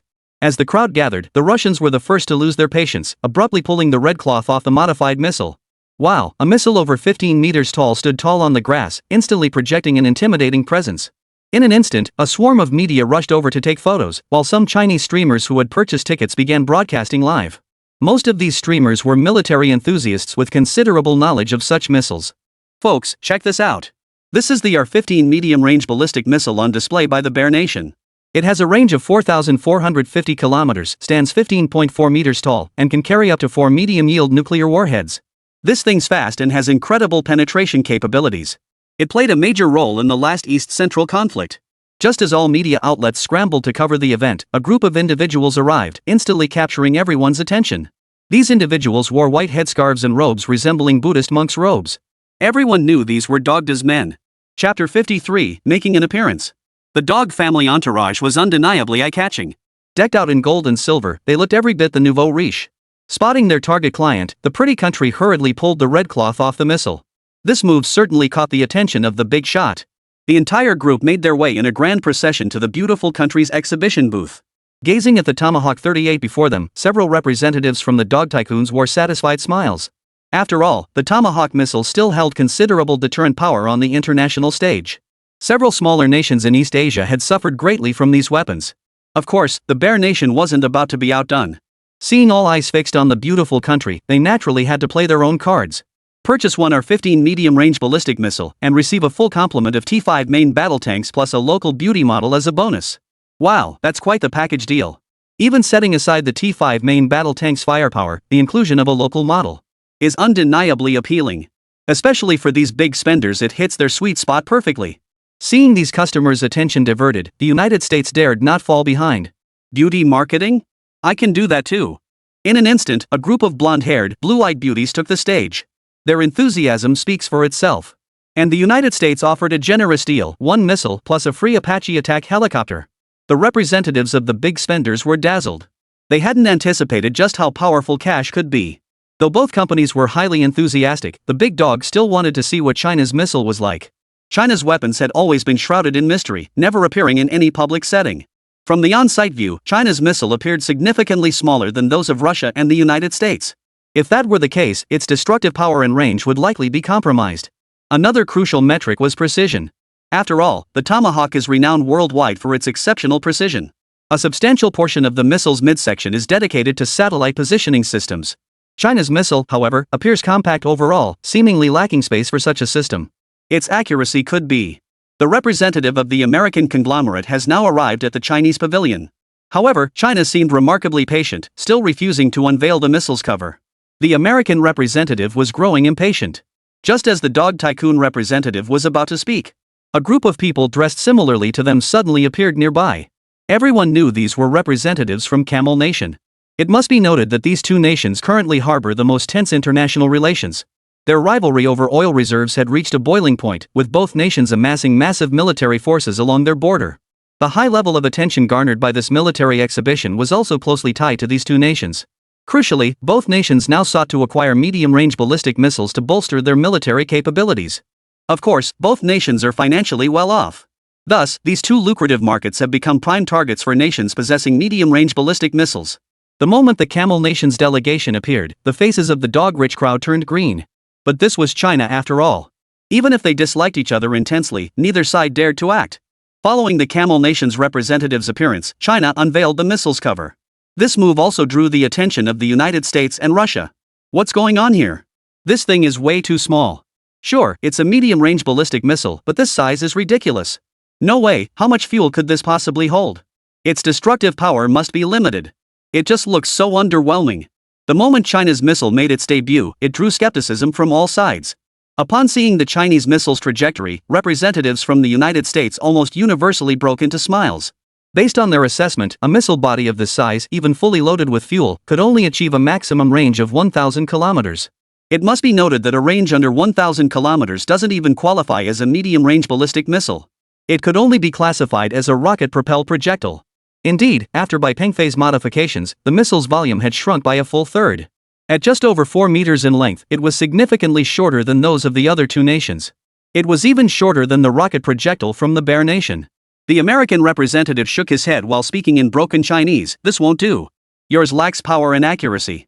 The Russian representative craned his neck and shouted, kid stuff won't do, won't do. Though he shouted in his native tongue, their gestures made it clear this was no compliment. The Chinese journalists present were stunned. They knew China's missile might be a bit small, but they hadn't expected it to be this small. Faced with this scene, no one knew how to report it. Since it was being broadcast live, netizens across the country were witnessing this very moment. Sigh. While we've developed rapidly in recent years, there are still gaps in certain areas. In recent years, our nation's focus has been on improving people's livelihoods and developing infrastructure. If there's a gap, we'll study it thoroughly. No worries. After all, they've been researching this for decades. How long have we been at it? So frustrating. Looks like I'll have to buy a few more packs of cigarettes. Zhang Tingting's father, Zhang Jun, was also a military enthusiast. Though he couldn't attend the exhibition in person, he was glued to his computer watching the live stream. He knew a thing or two about medium-range ballistic missiles. Sigh, this one barely reaches 1,000 kilometers. Its fuel capacity is too small. Could it be that the military hasn't brought out the real goods? It's possible. We're the kind of country that likes to show off. They probably didn't bring their best stuff to the exhibition. But this new model is the first I've heard of DF-77A? Everyone knew about the DF-77, but this one appeared significantly smaller. Zhang Jun was puzzled too. He and other military enthusiasts had speculated that the displayed model was most likely the DF-77, so why was this new FD-77A suddenly here? And it certainly doesn't look as good as the DF-77. Just as everyone was puzzling over it, Chinese personnel publicly released the specifications for this new missile. DF-77A, payload, 4 by 600 kg 300 kiloton thermonuclear warheads or electromagnetic pulse warheads. Guidance, inertial Euro plus onboard computer CEP accuracy, 0.5 meters. Maximum range, 5,000 kilometers. These specifications had been released, and everyone's eyes widened in astonishment. Netizens in the livestream who understood these parameters were the first to speak up. Wow, my country, these specs are just too unreal. A medium-range ballistic missile with 5,000 kilometers range. Holy crap, this has to be intentional. Missiles with ranges between 3,000 and 5,000 kilometers are classified as medium-range ballistic missiles, while those exceeding 5,000 kilometers are intercontinental ballistic missiles. However, intercontinental missiles are strictly non-negotiable for sale among nations possessing them. Accuracy of 0.5 meters. Seriously? This is way too fake. Can't make heads or tails of this. What do these specs even mean? If you don't get it, just compare it to the bare nation and the pretty country and you'll see. Suddenly, many uninformed people began searching for information online. The on-site host even walked straight to the booths of these two countries to show everyone the specs of their missiles. After the comparison, netizens went absolutely wild. Chapter 54, Searching for Targets. Bare nation, accuracy 300-500. Range 4,450 kilometers, carries 3 warheads 40 kilograms each, 200 kiloton yield. Beautiful country, accuracy 100-200. Range 3,500 kilometers, carries 2 by 30 kilograms warheads with 200,000 tons yield. While Bare Nation's missile boasts greater range and payload capacity, its 15-meter-plus body is extremely cumbersome, and its accuracy falls significantly short of pretty nations.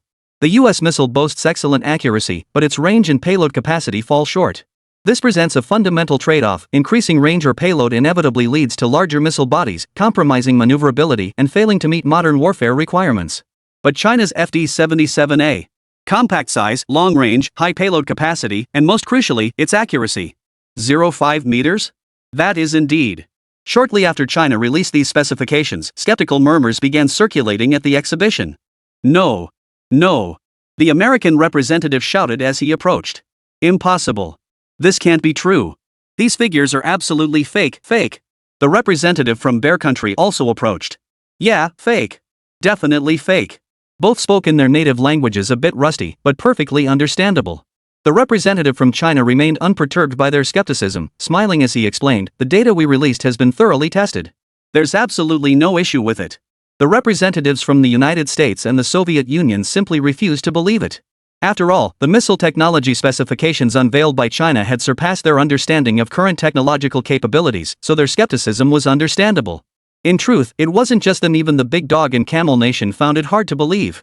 Facing the collective skepticism, the Chinese representative merely smiled faintly. "Tomorrow's demonstration is open to all. We welcome you to witness it firsthand." Gazing at the DF-77A on display, Bai Pengfei below the stage wore a satisfied smile. At that moment, Gao Mingyang from the Armed Forces Department approached, patting Bai Pengfei's shoulder lightly. "Tomorrow we'll take it out for the competition. Just wait until we blow their minds." Bai Pengfei nodded. Based on their understanding, they would certainly be shocked. As the military exhibition concluded that day, all discussions revolved around China's DF-77A. After all, the missile specifications were truly terrifying. For the United States, the most unacceptable aspect was its accuracy within 0.5 meters. Their missiles could achieve accuracy within 100-200 meters, but that relied on a powerful satellite system. The United States military GPS system was indeed formidable, having launched hundreds of satellites for this purpose. Although signal interruptions have occurred recently for unknown reasons, overall stability remains quite reliable. Such massive investment yields an error margin of 100-200 meters. Yet you claim 0.5 meters. They'd never believe it. After all, they haven't seen China launch many satellites in recent years. Most crucially, even the spy satellites deployed by the United States at the outermost layer of Blue Star haven't detected many military positioning satellites from China. You must understand that satellites in the outermost layer of Blue Star have always been America's pride. Beyond this orbital plane, satellites can no longer be captured by Earth's gravitational pull. Globally, only the United States possesses the capability to operate satellites at such extreme limits. In their eyes, everything on this planet lay under their surveillance. No other nation's technology could deploy ultra-high orbit satellites beyond their outermost spy satellites.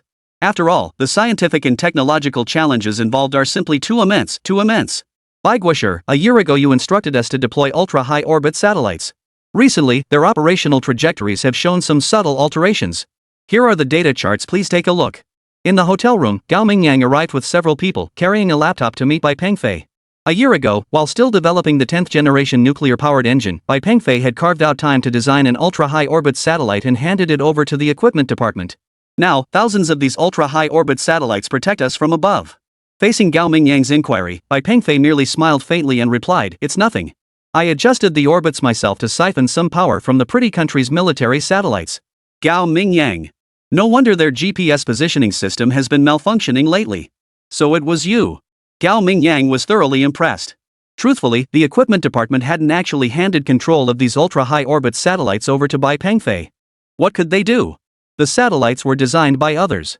Besides, Bai Pengfei could crack this minor issue in minutes anyway. Alright, I understand the situation now. I'll head out, got to prepare for tomorrow's competition. I'll swing by tomorrow too. Given how terrifying the parameters of Huagua's medium-range ballistic missile had been during the daytime test, everyone was eager to see the results of the next day's trial. If it truly matched the published data, then both the US and Russia would definitely place orders immediately. Judging by the specs, the Tomahawk from the US and the R-15 from Russia would be practically useless sticks for kindling. Of course, all this hinged on tomorrow's test results. On the second day of the military exhibition, the highly anticipated medium-range ballistic missile competition commenced. The vast missile test range was packed with spectators. In the center of the field, 3 missile launch vehicles stood at the ready. Representatives from all nations were present. The representatives from the United States and the Soviet Union were particularly confident. After all, their missiles were undoubtedly among the best in the world. Most crucially, they did not trust China's missiles, believing yesterday's published data to be fabricated. This competition focused on range and accuracy. 3 targets were designated: 3,000 kilometers, 4,000 kilometers, and 5,000 kilometers. Originally, all 3 targets were planned for international waters, but representatives from Russia and the United States objected. They argued that maritime targets failed to demonstrate their missiles' true capabilities, insisting on using actual land-based targets instead. Naturally, not even a sapling on Chinese soil could be permitted to become a target for destruction. Given these ranges, if targets couldn't be located domestically or at sea, neighboring countries became the only viable option. Neighboring countries. The Bear Nation was out of the question. The Island Nation and the Kimchi Nation were too small, and they held significant international influence.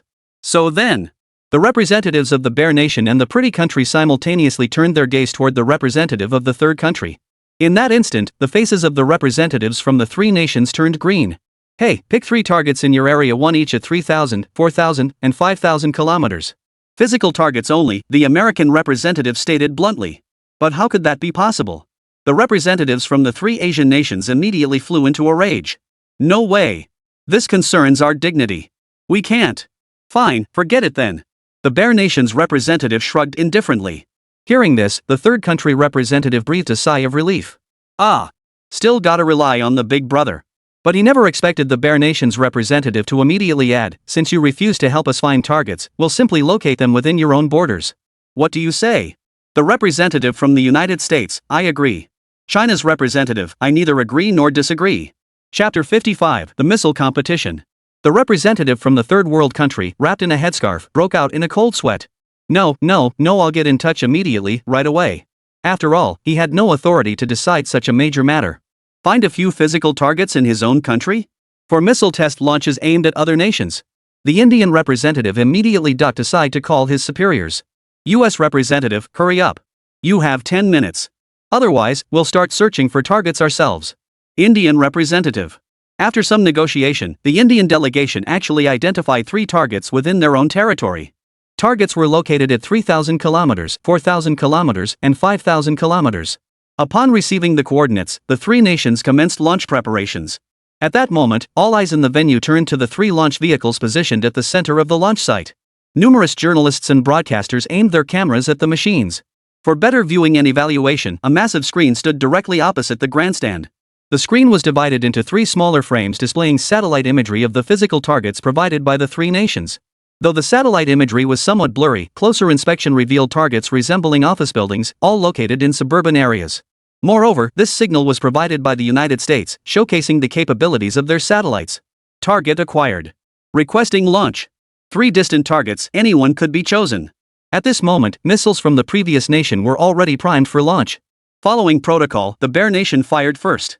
At the command, the commander of the Bear Nation pressed the launch button on the mobile launcher. All Russian representatives present shouted in unison, "Yura!" A deafening roar erupted as thick black smoke instantly billowed across the launch site. Before long, a missile pierced through the thick black smoke and soared into the sky. Good heavens, that billowing black smoke nearly choked everyone present. The cameras of on-site journalists were all blackened by the fumes. Viewers watching the live stream were stunned. What the hell? Is this Russian missile running on diesel? This missile's engine is faulty. It's burning oil. Impressive, absolutely no stealth capability whatsoever. The American representative couldn't hide his contempt. This time, the Bear Nation had selected a 4,000-kilometer target, an office building. As the black smoke from the launch site gradually dissipated, the pretty country's missile entered its launch countdown. 5.4.3. Launch. Boom. Compared to the Bear Nation, the pretty country's fuel was much better. The exhaust plume was white, and while it still carried a pungent fuel odor, it was vastly superior to the Bear Nation's. Sitting in the viewing stand, Gao Mingyang remarked to Bai Pengfei beside him, "See, the fuel used by the United States is still better, but compared to ours." Gao Mingyang smiled confidently. But Bai Pengfei was intently watching the large screen. Though the image was slightly blurred, he sensed something amiss. "Hey, look at the 3 targets the US has selected. Look closely." Bai Pengfei pointed at the large screen ahead. Gao Mingyang looked closely. "What the hell? It's too blurry to make out anything."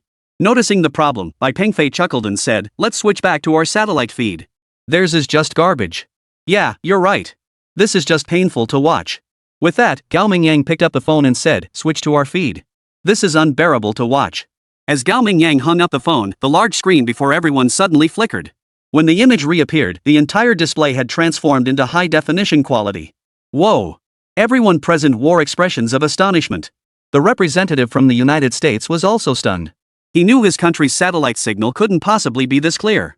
Though none understood what had happened, the crowd continued applauding the American representative, their eyes filled with envy. But soon, someone noticed a familiar red flag emblem in the upper right corner of the screen. The crowd quickly understood. It turned out the signal had been switched to China's feed. But the moment the signal became crystal clear, the faces of the representatives from the Island Nation, Kimchi Nation, and Kangaroo Nation turned green. Because the 3 targets selected by the 3 nations were their respective embassies. The representatives from these 3 nations immediately lodged protests. The representatives from the 3 nations chuckled and explained, "No worries, no worries. We've already notified your people and instructed them to evacuate." But protesting now was pointless, as 2 more missiles had already launched. Before anyone could react, China's missiles also entered their launch countdown. 5.4.3. Launch. Whoosh. A small plume of steam billowed as China's DF-77A pierced through the clouds. What's going on? The sound is so quiet. And what's with the steam? What kind of fuel are they using? Impossible. No chemical propulsion system could produce this effect. The representatives from all nations were utterly dumbfounded. After all, what was unfolding before their eyes had surpassed their comprehension. At that moment, both Dog Rich and Camel Nation wore satisfied smiles.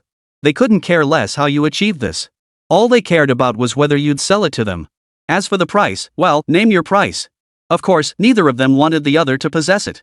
At that moment, Zhang Tingting's family was gathered around the TV watching the live broadcast. As a military enthusiast, Zhang Jun was utterly baffled. He couldn't understand why his country's missile would spew out water vapor after launch. This completely defied all existing missile theories. What kind of black technology is this? Zhang Jun stared at the screen, utterly astonished. Zhang Tingting couldn't understand her father's obsession. "Tingting, doesn't Pengfei work at the Chinese Academy of Sciences? Ask him if he knows any inside information about the fuel for this new missile model." "Dad, stop joking around. He's just a low-level staffer, what could he possibly know?" "Daughter, where's Pengfei been these past few days?" Zhao Jing asked. Zhang Tingting hesitated before replying, "He's on a business trip. He said he'd be back in a few days." When he gets back, you must invite him over for dinner." Zhang Tingting nodded. It wasn't just Zhang Jun who was puzzled, countless military enthusiasts were equally baffled. Now that all 3 missiles had launched, all that remained was to wait. A missile appeared at the 5,000-kilometer target. An anomaly suddenly appeared in the lock-on display for the 5,000-kilometer target. A red dot rapidly approached on the screen. Who selected the 5,000-kilometer target? That's incredibly fast. Could it be the 5,000-kilometer target sending a signal? China. China selected the 5,000-kilometer target. This is too unreal. The last launch, the farthest distance, and it's the first to reach the target? So fast. Look how quickly that red dot is moving. Through satellite imagery, everyone could only see a red dot slowly approaching. But the crafty Indians had chosen an embassy on a small island nation as their 5,000-kilometer target. Hit it, hit it. Chapter 56. The missile went missing. All eyes were glued to the large screen. The representative from the small island nation watched the screen with a grave expression. All he could do now was hope China's missile would miss. But a cloud of smoke soon drifted across the screen. The target was destroyed. Completely obliterated, not a trace left. Zero deviation. As the dust on the screen gradually dissipated, applause erupted from the audience. Representatives from Dogland and Camel Nation both wore satisfied smiles. Of course, the representatives from Bear Nation and Pretty Nation looked far less pleased at that moment. Especially the United States. According to their calculations, their missile should have hit the target by now, but this. It's appearing. It's appearing. A voice suddenly rang out from the crowd. All eyes turned to the large screen. It's the 4,000-kilometer target. It's the 4,000-kilometer target. At that moment, a smile finally spread across the face of the representative from Bear Country. In the video, the missile streaked through the sky, trailing thick plumes of smoke. Though the missile itself was obscured, the dark smoke was clearly visible. Thick smoke billowed in the sky. Its speed was nothing to sneeze at. As the missile struck the ground, the buildings below were completely obliterated. However, the accuracy was somewhat lacking. It didn't hit the target directly but struck an open field outside the area. Fortunately, its explosive power was sufficient, and the blast wave completely obliterated the ground structures. The accuracy was a bit off, but the outcome was acceptable. Seeing that the Bear Nation's missiles had all hit their targets, Pretty over here was genuinely getting anxious. By all logic, the missiles should have hit their targets by now. How could this be? The American representative frowned, looking utterly flustered. As time passed, the audience on site also began to feel puzzled. After all, the target chosen by the United States was the closest one. Yet it still hadn't hit. This really shouldn't be happening.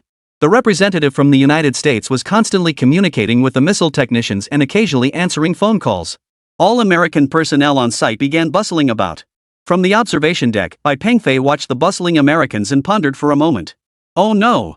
Bai Pengfei remembered today was the day he had set to intercept the Pretty Country's satellite power supply. Which meant their military satellites were likely inaccessible right now. Without satellite navigation, the missiles. Just then, the American representative unexpectedly approached the delegation from Country A. I have an urgent matter to report. The missile we launched has lost contact. Representative of the three nations? What do you mean? Well, based on our engineers' calculations, the remaining fuel in the missile won't be enough to reach your country. So right now, this missile could land anywhere within your borders. Representative of Country A? Notify your country's leadership immediately and prepare for impact. The representative from the United States finished speaking and immediately turned to leave, leaving the representatives from the three Asian countries staring blankly. Prepare? What kind of nonsense is that? This is telling me to prepare for getting bombed. The Indian representative's face darkened as he raised several fingers toward the American delegate. But he understood the gravity of the situation and immediately picked up the phone. From the stands, Bai Pengfei glanced at his watch, then looked up at the sky. It should be about time.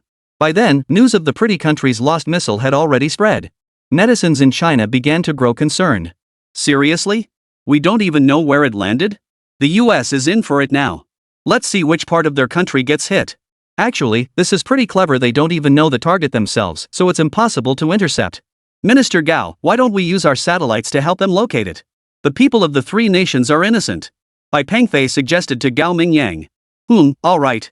I'll go discuss it with the representatives from the third country. Watching Gao Mingyang's retreating figure, Bai Pengfei felt somewhat relieved. After all, the missile's loss was partly his responsibility. Friend, I can now deploy our satellites to help locate the missile. Would you like our assistance? Gao Mingyang approached the Indian delegation and inquired. Wonderful. Wonderful. Then hurry up. I've got. The Indian representative hurriedly hung up the phone. Gao Mingyang's words were overheard by the representative from the United States standing nearby. He snorted and remarked, if we can't find it, there's no way you ever will. Though he spoke in his own country's language, Gao Mingyang understood perfectly. Our satellite systems haven't located this missing missile either. Your China's technology certainly can't find it, the Bear Nation representative added confidently. The moment these two Western powers finished speaking, Gao Mingyang answered the phone. Got it. Keep monitoring the situation. U.S. Representative. Bear Nation representative.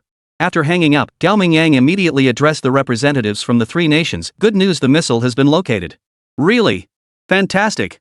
Where is it? But there's bad news too. That missile is currently hovering over your capital city, flying erratically. Based on its remaining fuel reserves, it will likely run out in about 20 minutes. After that, it will probably plummet freely toward your capital. Then, will the missile explode? This was the question most pressing to the Indian representative. At this, all eyes turned to the representative from the United States. He gave a faint smile. Sorry, the detonator inside the missile will activate the instant it makes contact with the ground, causing it to explode. Representative of the third country.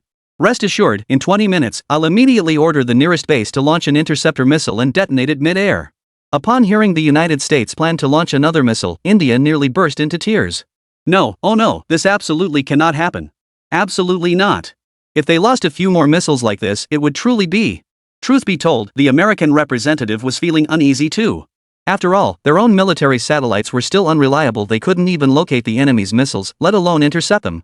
These missiles are now moving erratically. Even if we could locate them, there's no way to intercept them. The Bear Nation's representative spoke the truth. At this moment, the missile had already gone out of control and was flying erratically through the air. The difficulty of interception is self-evident. We have an interception system along our border.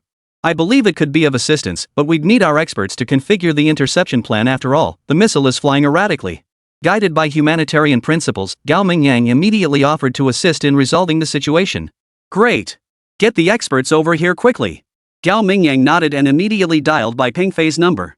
Being on site, Bai Pengfei arrived swiftly. After learning the details, Bai Pengfei paused briefly before stating, interception is feasible. Activate the HQ system for interception. Contact the operator immediately. I can guide them through the process. Understood, I'll connect them immediately. Hold on. At that moment, the representative from the United States directly intercepted Gao Mingyang. Chapter 57, Power Speaks. No one expected the representative from the United States to suddenly step forward at such a tense moment. Everyone was taken aback.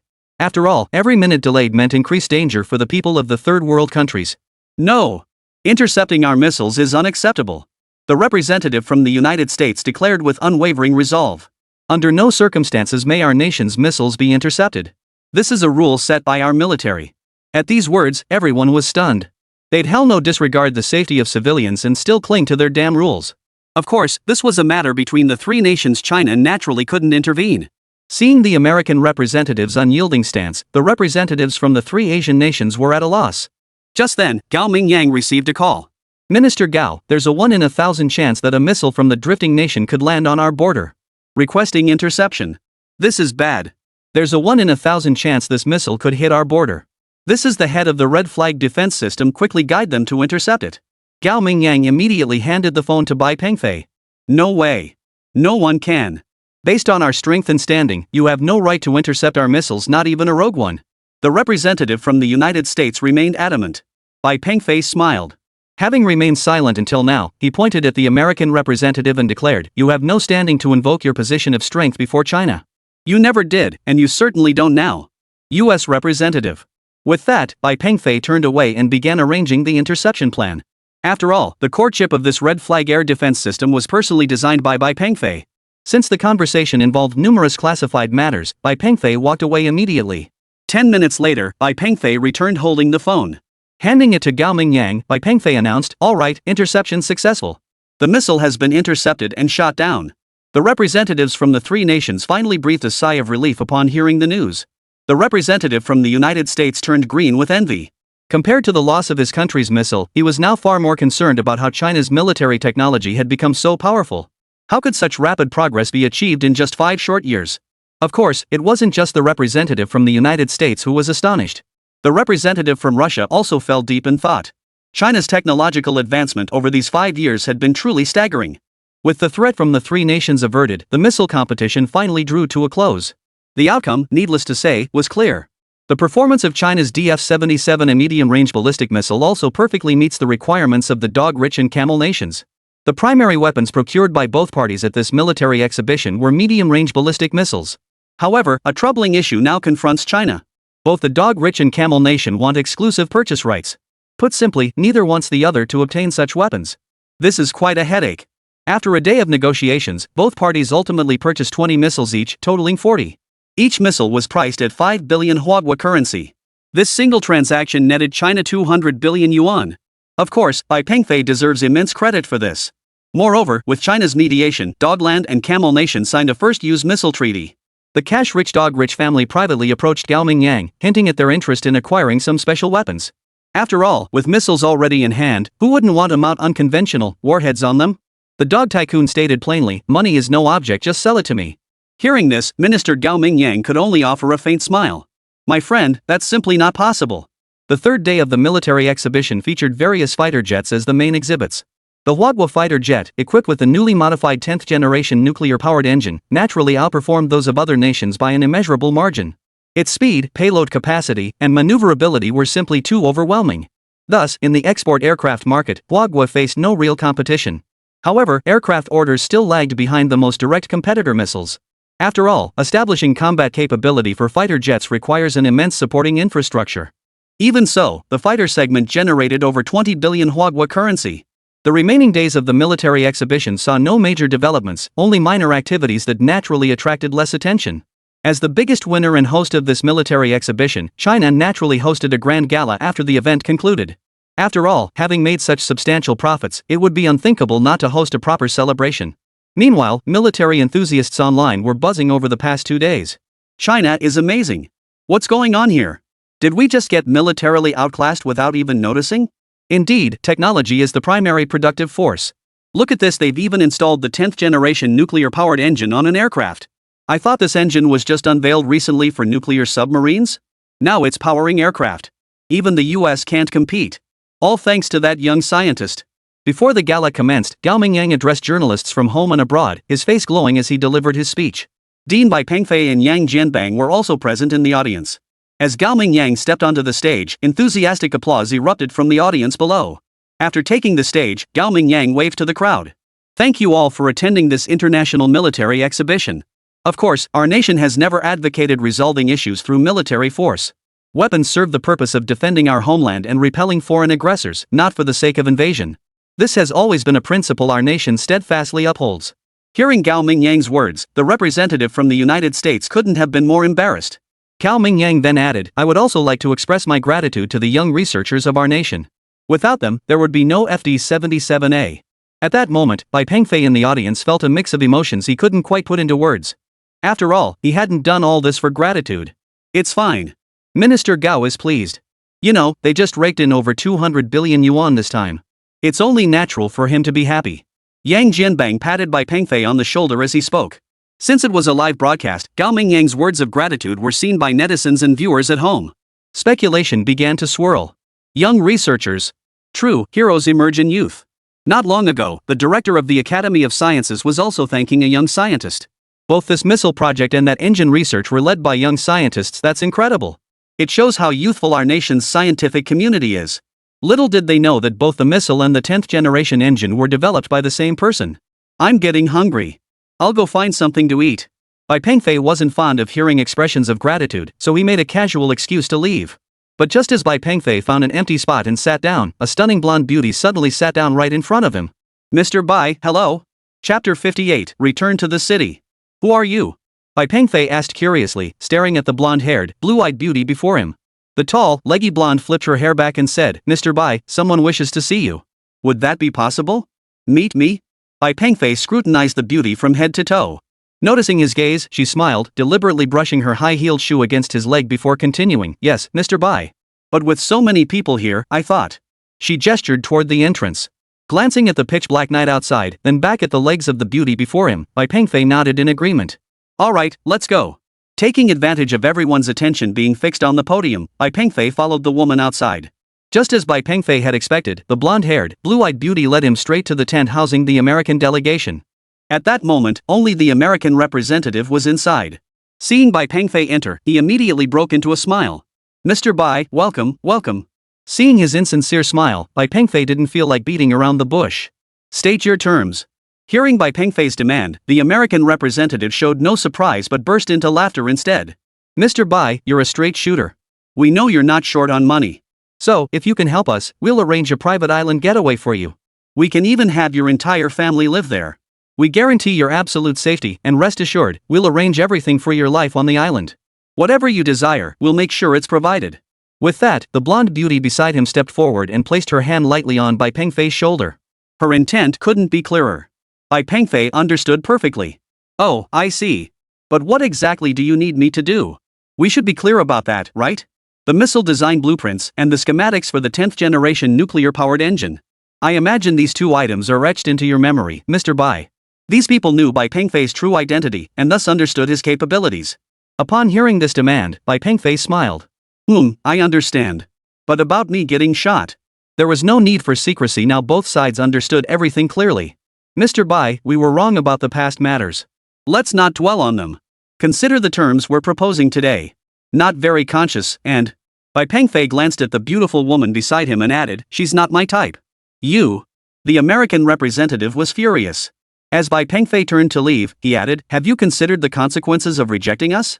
Mr. Bai, you're surely aware of our nation's Falcon organization. I suspect next time, their aim might be a bit more precise.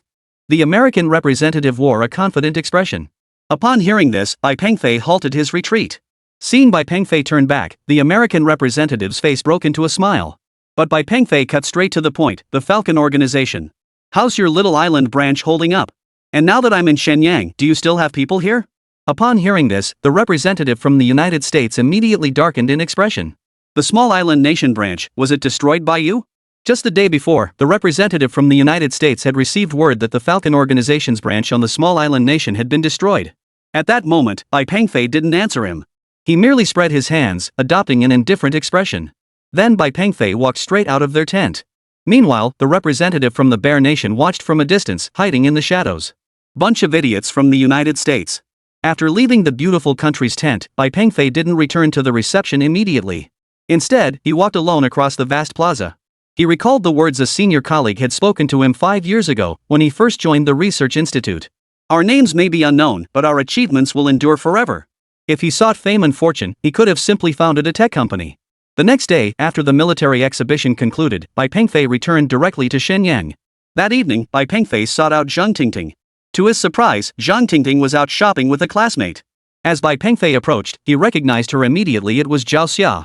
Bai Pengfei knew Zhao Xia. She was his wife Zhang Tingting's high school classmate, and the two got along quite well. Bai Pengfei. Long time no see.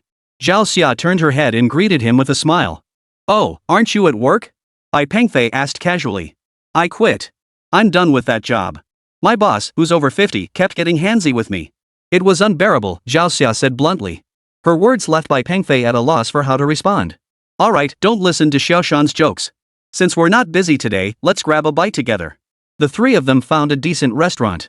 But even the best restaurant in this small town wasn't particularly upscale. After sitting down, they ordered some food. Throughout the meal, Zhang Tingting and Zhao Xia chatted and laughed, leaving Bai Pengfei completely unable to join in.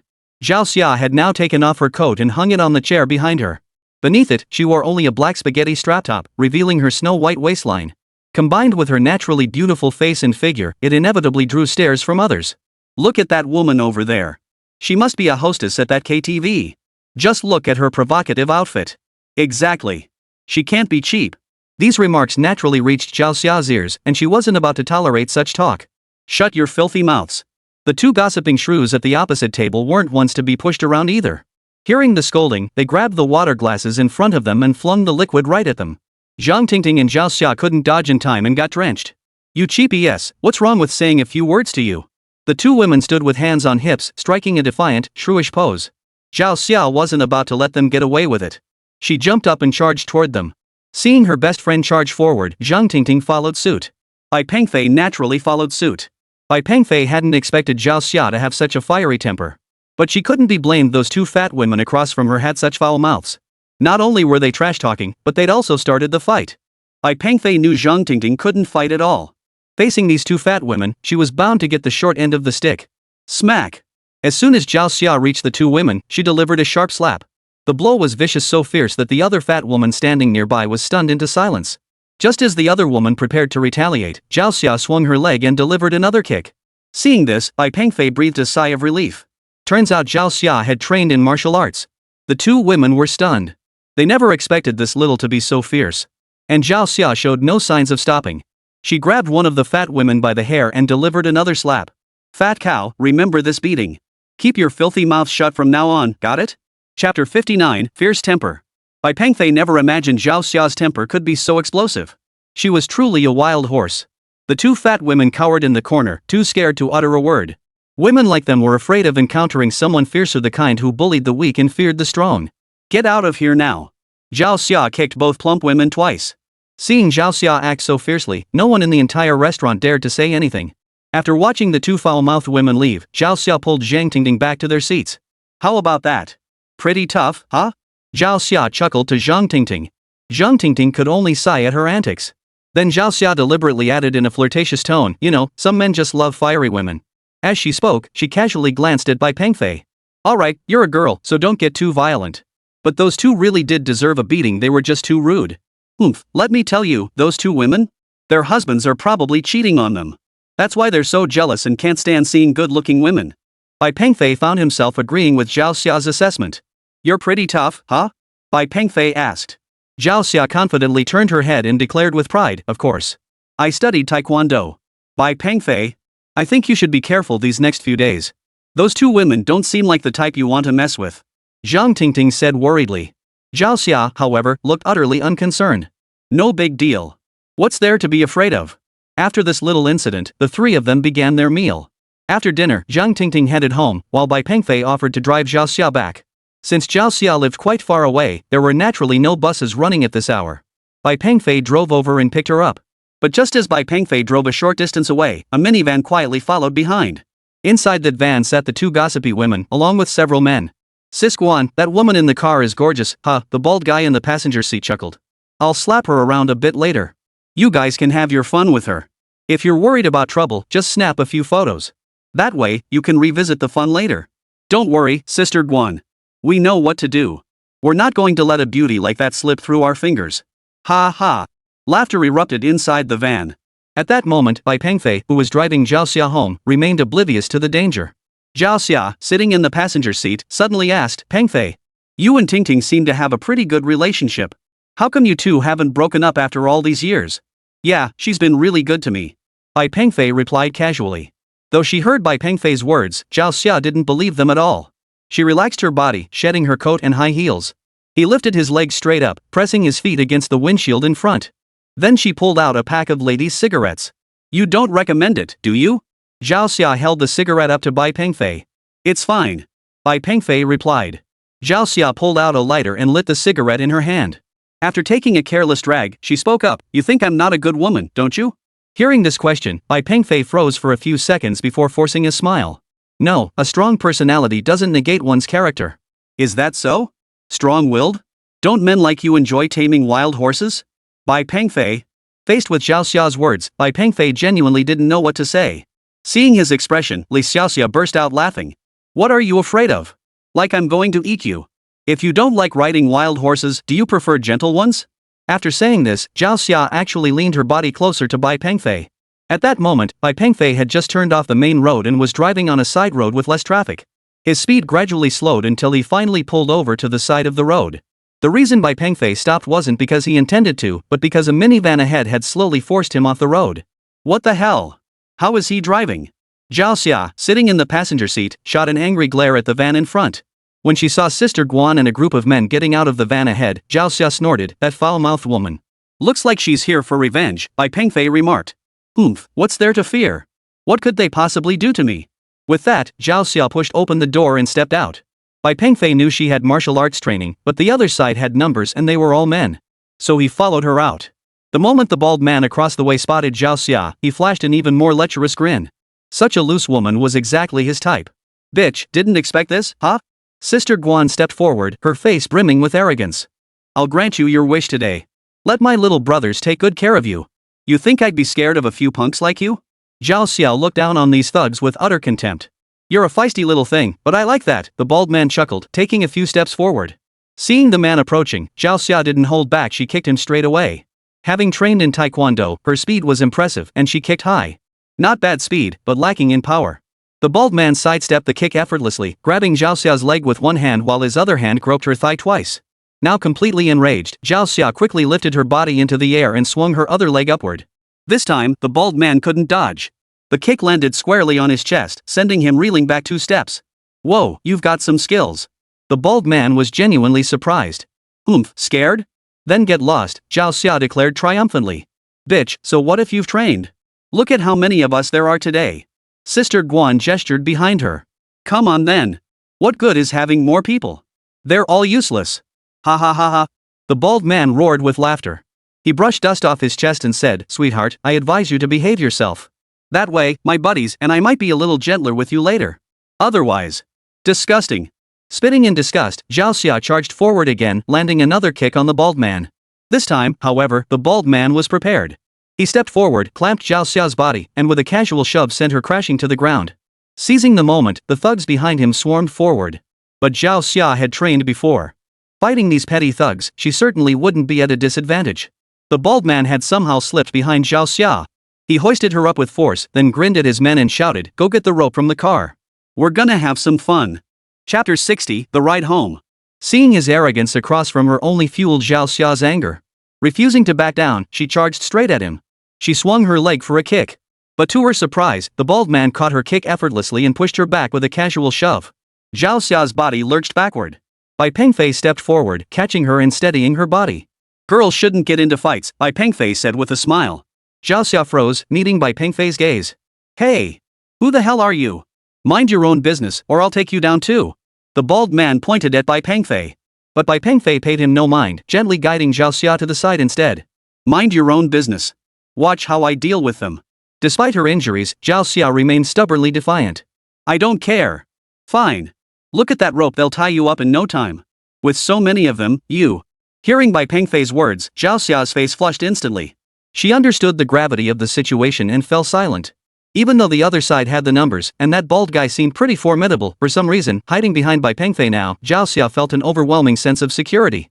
She couldn't quite put her finger on why.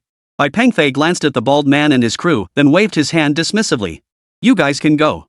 I don't feel like fighting today." "Ha ha ha ha. Did I hear that right? You don't want to fight?" The bald man laughed. His entourage of henchmen burst into laughter too. Facing their mockery, Bai Pengfei showed no reaction, only letting out a long sigh. "Kid, your wife looks pretty hot too. How about it? Let your bro have some fun with her. Don't worry, I'll tell my guys to be gentle." Ha ha ha. The entire circle erupted in laughter. This time, Guan Jie stepped forward, pointing and declaring, "Yeah, that woman looks like a whore. You've got a filthy mouth. I never hit women, but looks like I'll make an exception today." Bai Pengfei said coldly, slipping his wristwatch off and tapping it a few times. Then Bai Pengfei felt a sudden chill run through his body. But in the split second Sister Guan froze, Bai Pengfei had already closed the distance between them. "You!" Smack! Smack! Smack! Bai Pengfei didn't give her a chance to speak, unleashing a barrage of slaps. After a few blows, Sister Guan's face was already swollen and puffy, leaving her almost unable to speak. "What you, wha?" Sister Guan glared at the bald man, trying to speak but unable to form words. But just as the bald man was about to strike again, he realized Bai Pengfei had appeared before him out of nowhere. "Ah!" Startled, he felt a sharp pain in his lower abdomen. His body flew backward like a... The bald man couldn't believe it. He couldn't believe the man before him possessed such immense strength. His henchmen, meanwhile, were utterly dumbfounded. They had no idea about the capabilities of this high-tech biowatch. "What the hell just happened? He took out our boss in one move." Zhao Xia, standing nearby, was equally stunned. She couldn't believe Bai Pengfei was such a formidable fighter. But the shock quickly faded from her face, replaced by a faint smile. The bald man was now incapacitated, and the other punks naturally dared not make any rash moves. Though the bald man felt a twinge of resentment, the blow to his midsection left him numb all over, utterly unable to muster the strength to stand. "If you don't want to end up like him, get the hell out of here now." Bai Pengfei pointed at the bald man and addressed the thugs. These punks had only tagged along for the ride. Faced with this situation, they naturally wanted to make a run for it. No one wanted to get beaten up for no reason. Before long, they were gone, speeding off in their van.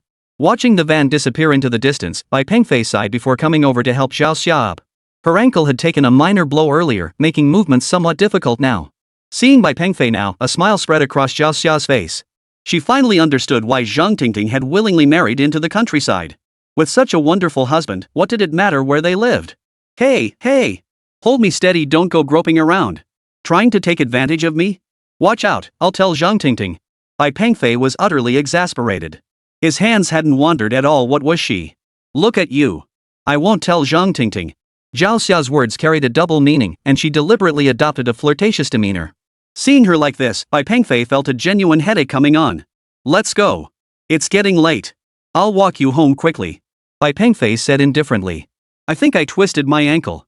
Carry me upstairs?" "Bai Pengfei, you're so strong, you can't carry me?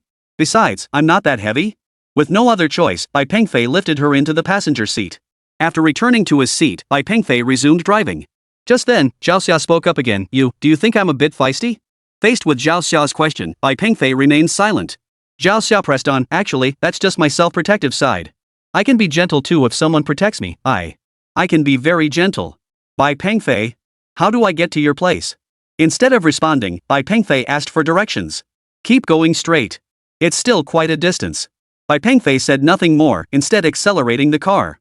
All he wanted now was to get Zhao Xia home quickly. Hey, tell me, is Zhang Tingting usually very gentle? Yeah. So you like gentle girls? Yeah. I always thought successful men like you preferred fiery horses? Yeah. Bai Pengfei only gave a very superficial response. Can you talk properly? If you keep this up, I'll tell Zhang Tingting you took advantage of me, Zhao Xia said, sounding a bit annoyed. Sis, I wasn't taking advantage of you at all. Stop pretending. You've been staring at my legs since the beginning. What, do you like these black stockings? Bai Pengfei. Seeing Bai Pengfei look a bit embarrassed, Zhao Xia casually crossed her legs in the car, deliberately displaying her long legs right in front of him. You're such a fighter. Why don't you be my teacher?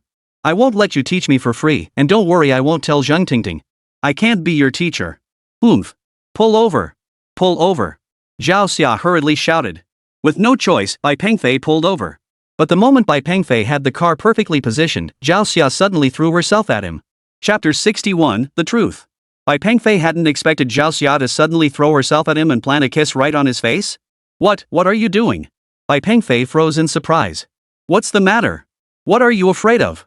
I know you and Zhang Tingting aren't married yet. Since you're not married, does that mean I can't pursue you? Bai Pengfei. Where do you live? I'll walk you home. It's just up ahead. Zhao Xia pointed toward the villa district lit up in the distance. Bai Pengfei knew these villas on the outskirts of Xin City weren't cheap, and they were all quite spacious. Bai Pengfei nodded and drove straight there. Soon, Bai Pengfei pulled up at the main gate of the villa complex. We're here. The car can go and the security guards know me. This is it. What do you think? Pretty nice place, huh? Zhao Xia led Bai Pengfei to the entrance of her family's villa. It was a 3-story villa in European style, with an exceptionally large courtyard. Just looking at it, you could tell it wasn't cheap. It's great. I'll drop you off here, but I need to head back. Are you kidding me? With my foot like this, how am I supposed to get inside? Can't you at least walk me in? Your uncle and aunt. I live alone. There's no one at home. With no other choice, Bai Pengfei got out and moved to the passenger seat. He opened the door and picked Zhao Xia up in his arms. Zhao Xia wrapped her arms around Bai Pengfei, a faint smile playing on her lips. Once in the living room, Bai Pengfei gently laid her on the sofa. There you go. It's not serious. Just rest for a day and you'll be fine. With that, Bai Pengfei turned to leave. Wait. Zhao Xia called out. Help me get a glass of water. Bai Pengfei nodded. Where's the kitchen? The kitchen, over there by the refrigerator. See if there's anything to drink inside the fridge, look. Bai Pengfei walked over to the refrigerator and casually pulled open the door. Seeing what was inside, Bai Pengfei smiled. There's nothing in the fridge. I'll just go pour you a glass of water. Closing the refrigerator door, Bai Pengfei glanced around before heading toward the kitchen area. Before long, Bai Pengfei emerged holding a glass of water and placed it before Zhao Xia. This time, Bai Pengfei didn't rush off. Instead, he sat beside her and began to scrutinize her from head to toe. Though Zhao Xia wasn't as pretty as Zhang Tingting, her figure was truly impressive. Noticing Bai Pengfei's gaze, Zhao Xia smiled contentedly. What's wrong with you? Why are you staring at me like that? As she spoke, Zhao Xia's foot slowly slid onto Bai Pengfei's thigh. Bai Pengfei didn't resist. Seeing this, Zhao Xia grew even bolder. Didn't you sprain your ankle? Looks fine to me. I twisted my ankle. Perfect timing, give it a rub. Bai Pengfei smiled. It's fine. I won't say a word to Zhang Tingting. If you want, I can give you everything. This place is your home. You can come back anytime. And I promise to make sure you feel comfortable every single day. Bai Pengfei had to admit, this Zhao Xia was a master at seduction. Surveying the sprawling villa, then turning his gaze to the alluring woman before him. Such temptation would be unbearable for most people. But Bai Pengfei didn't indulge her, he simply threw himself at her. Seeing this, Zhao Xia flashed a satisfied smile. Don't rush. We have plenty of time. I'll give you pleasures Zhang Tingting could never offer you. Zhao Xia was thoroughly smug, confident no man could escape her grasp. But just as she basked in her triumph, Bai Pengfei whispered softly in her ear, old classmate, do you know how treason is punished in China? Zhao Xia. What did you say, right here, right now? I'll give you everything. Zhao Xia frantically tugged at Bai Pengfei's clothes. But Bai Pengfei had already risen to his feet. After quickly adjusting his clothes, he said, "I'm done playing with you. This villa was gifted to you by the Russians, wasn't it?" Zhao Xia froze. How did you know? The refrigerator is brand new, not even plugged in yet. And I'd wager you haven't visited this villa very often. Oh, and the Russians must be here too. Are they waiting for us to finish, then come out and negotiate terms with me? Zhao Xia's expression instantly turned serious. Just then, laughter suddenly erupted from the second floor. A Russian man descended the stairs. Impressive, impressive. You spotted that? Mr. Bai, hello. My name is Tofu Yaigenshin Maosiki. Since Mr. Bai has figured it out, there's no need to hide anything. We wish to collaborate with you, Mr. Bai. If you agree, you won't have to leave China for some godforsaken island. Stay right here, we'll arrange everything, including Zhao Xia. Of course, if Mr. Bai isn't interested, we can arrange for someone else. If Mr. Bai desires, we can even arrange for Chinese celebrities. We're committed to a long-term partnership with you, Mr. Bai. You won't need to leave here at all. Whatever you desire, we can arrange. This bear country certainly gets things done better than that pretty country. Such an arrangement was clearly far more comfortable than any overseas island. Thank you for your trouble, but I can't agree to this. Bai Pengfei couldn't care less about such offers. If he wanted to make money, he wouldn't have joined the Chinese Academy of Sciences in the first place. He could make money by starting any tech company. Mr. Bai, are you absolutely certain? You're turning all this down? Don't you want to catch up with your old classmates? Thank you for your consideration, but I believe you underestimate Chinese scientists. Perhaps you'll never truly grasp what it means to have a sense of duty to one's country and people. Helping your country grow stronger step by step, no longer subject to bullying. That feeling can't be bought with money. Decades ago, Professors Deng and Xian turned down offers far more generous than what you're proposing now. Back then, you failed to win the hearts of China's scientists, and you certainly won't succeed now. And let me remind you, today's China is not the China of the past. If you wish to deal with us now, do so with integrity and transparency. These underhanded tactics, well. With that, Bai Pengfei prepared to leave immediately. But at that moment, Zhao Xia stood up. Fuming, she pointed at Bai Pengfei and declared, "Bai Pengfei, I will make you regret your decision today." Chapter 62, National Recognition. After leaving the villa, Bai Pengfei drove back home. Once home, he called Yang Jianbang and briefed him on how the United States and Russia had been courting him. Yang Jianbang on the other end advised Bai Pengfei to keep his cool. He had encountered similar situations before: luxury mansions, beautiful women, gold. He had seen it all. Some nations had even sent over their own special film actresses. Hearing Yang Jianbang's words, Bai Pengfei couldn't help but laugh. Of course, as their conversation continued, Yang Jianbang also informed Bai Pengfei about the personal rewards the military had granted him. A cash reward of 100 million yuan and a villa in the finest residential complex in Shenyang. The money would be deposited into Bai Pengfei's account tomorrow, and the paperwork for the house had already been finalized. A courier would soon deliver the keys to Bai Pengfei's home. Director Yang, this money and house. Director Gao Ming Yang specifically instructed that you must not refuse. Besides, you've made such a tremendous contribution to the nation. These rewards are what you deserve. The state will not shortchange you. Bai Pengfei chuckled wryly and reluctantly accepted. After spending the night at home, Bai Pengfei took his mother to the supermarket the next day to buy groceries and daily necessities. That afternoon, Zhang Tingting called, inviting Bai Pengfei over for dinner that evening. Zhang Tingting's mother, Zhao Jing, wanted to express her gratitude to Bai Pengfei. Moreover, Zhang Hao happened to be returning from his sea voyage today, making it a perfect opportunity for the family to gather. That evening, Bai Pengfei arrived at Zhang Tingting's home bearing gifts. Seeing her future son-in-law arrive, Zhao Jing was extremely warm and welcoming. "Pengfei, sit down, sit down. Zhang Hao and his family will be here soon. Pengfei's here. Come on, let's play chess. Uncle's already set everything up." Zhang Jun waved at Bai Pengfei. After all, Bai Pengfei had helped them so much before. Watching her parents treat Bai Pengfei this way, Zhang Tingting didn't know what to say. Since Bai Pengfei had arrived, she hadn't even had a proper chance to speak with him. Before long, the Zhang Hao family arrived. A large table laden with dishes was set, and everyone took their seats. Since Zhang Hao was around the same age as her, they quickly hit it off. Zhang Hao's father, Zhang Jiang, and Zhang Tingting's father, Zhang Jun, were both military enthusiasts. So the main topic at the table was the recently concluded International Military Exhibition. What do you think about how quickly our nation's military strength has grown? It never seemed this formidable before. After a few drinks, Zhang Jun began chatting casually. This topic was right up Zhang Zhang's alley, especially since his son was a naval captain. "Bro, my son Zhang Hao knows about this." Zhang Hao, slightly tipsy, immediately chimed in, "I know a bit about this." Tell us quickly." Zhang Jun was intrigued. The women, hearing the subject turn serious, quickly excused themselves. Zhang Hao adopted a deliberately mysterious tone. "Our nation's formidable military strength? It's all thanks to one young scientist. Zhang Jun nodded. I saw online that President Yang of the Chinese Academy of Sciences also mentioned that this 10th generation nuclear-powered engine was designed and developed by a young scientist. Uncle, there's something you definitely don't know. The reason our country achieved such tremendous success at the military exhibition this time is because this young scientist modified our missiles. This rumor had been circulating within military circles. After all, many people saw Bai Pengfei arrive at the equipment department space that day. What? The 10th generation nuclear-powered engine and the modified DF-77 missile were both created by the same person? Zhang Jun found it hard to believe. I've only heard rumors, can't confirm it.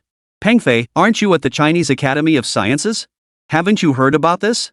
Is the scientist behind the 10th generation nuclear-powered engine and the modified missile the same person? Bai Pengfei. How to respond? It is one person and that person is me. I heard it was the same person too, but I don't know the specifics. After all, these matters are classified. A lowly staffer like me wouldn't know. Bai Pengfei replied casually. Yeah, you're right. After all, this should all be classified. Zhang Jun affirmed. Pengfei, working at the Chinese Academy of Sciences, that's no small feat, huh? Zhang Hao asked. Nothing special, just a lowly clerk, a lowly clerk. I know. The CAS is full of elites, especially the 10th generation nuclear propulsion engine research team. I hear everyone in that group is the cream of the crop. Bai Pengfei. Well, I happen to be the team leader of that group. Pengfei, have you heard of this team? Heard of it. They're amazing, really amazing. Throughout the meal, Zhang Jun kept talking about the upcoming military exhibition. Of course, these topics weren't unfamiliar to Bai Pengfei either, and he answered with ease. After all, he was an actual participant. After finishing their meal, the Zhang Hao family left. Bai Pengfei stayed behind to help clear the table. While he was working, Zhao Jing suddenly said, Pengfei, it's too late. Why don't you stay the night? Bai Pengfei. Zhang Tingting. You've been drinking, you shouldn't go back. Just stay here with us, Zhang Jun chimed in from the side. Ah, okay, sure. Bai Pengfei naturally had no objection. Truth be told, the parents weren't fools. They knew their daughter had been living with Bai Pengfei for the past 5 years. They'd never believed the two had remained chaste back then.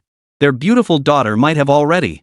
Zhang Jun and Zhao Jing weren't old-fashioned either, they understood certain things. At that moment, Zhang Tingting remained silent. She neither agreed nor objected. Pengfei, if you've had too much to drink, go get some rest. Your uncle and I need to finish this little job before heading out to dance at the square. Alright, go ahead. I don't dance. Oh, right, I've got a chess game planned too. We'll be back around 9:30. Zhao Jing glanced at her watch and said. Zhang Tingting. Bai Pengfei. Tingting, turn up the water heater for Pengfei so he can take a shower later. Mom, he doesn't have any pajamas. What's the point of him showering? Don't you have that extra large pajama set? I think Pengfei could make do with it. Zhang Tingting. Clang. The sound of the door closing signaled Zhang Jun and Zhao Jing's departure from the house. Only Bai Pengfei and Zhang Tingting remained inside. Bai Pengfei grinned and said, Hey, is the water ready? I'm going to take a shower.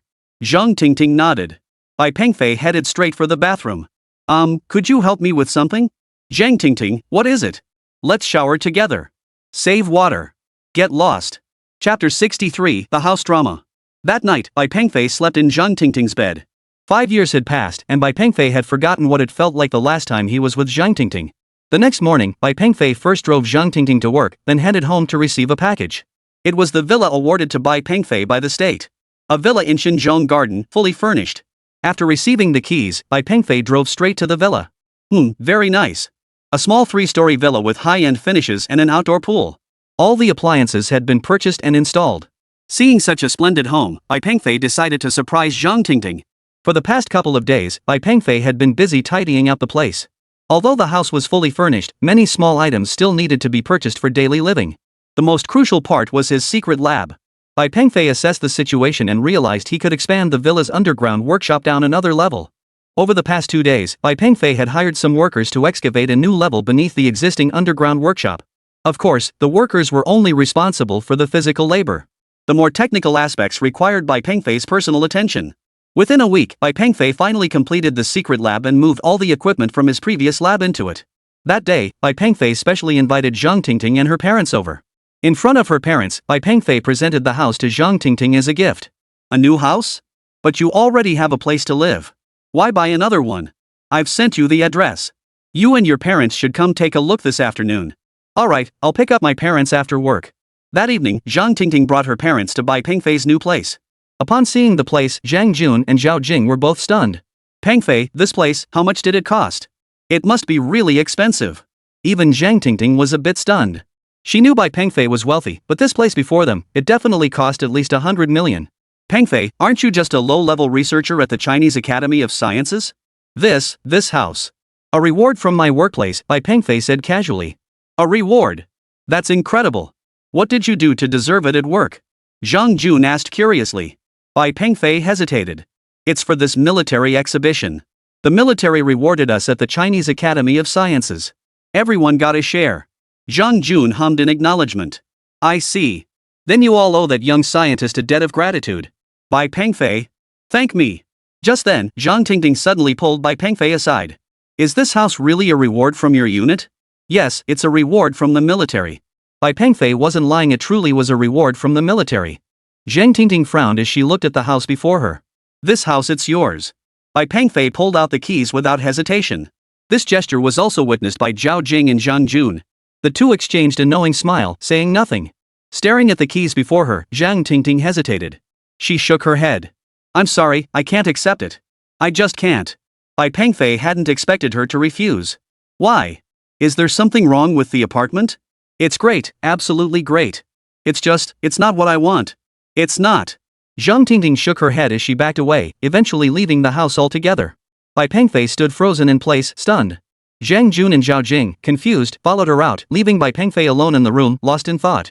He didn't understand. He gave her such a wonderful house, how could she not be happy? Had he done something wrong? Or had he been too demanding lately? Giving her a car, giving her a house. Any other woman would be thrilled with all this. But this is Zhang Tingting, the woman who waited 5 years for me. A woman who waited for me, refusing to give up no matter what.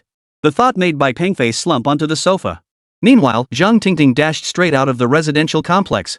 Zhang Jun and Zhao Jing immediately gave chase. Daughter! What are you doing? Pengfei meant well. Zhang Tingting halted abruptly, shaking her head.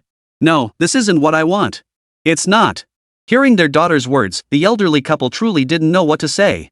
These young people's ways were truly beyond their comprehension. At that moment, Bai Pengfei sat alone on the sofa. Not being slow-witted, he had come to realize. He had been too abrupt. A genuine feeling shouldn't be treated this way. He was wrong. He shouldn't have acted that way. Even so, Bai Pengfei still hoped Zhang Tingting would move in. How could he properly explain it to her and get her to accept this house? Sitting in the living room, Bai Pengfei relaxed on the sofa. Just then, his phone suddenly rang. It was Minister Gao Mingyang calling. After all, it was Gao Mingyang who had applied for this house as a reward for Bai Pengfei. As soon as he answered, Gao Mingyang chimed in cheerfully, "How's the house? Satisfied, right?" Bai Pengfei stood up, gazing at the empty, spacious house, and a wave of irony washed over him. What was the point of a huge house if no one lived in it?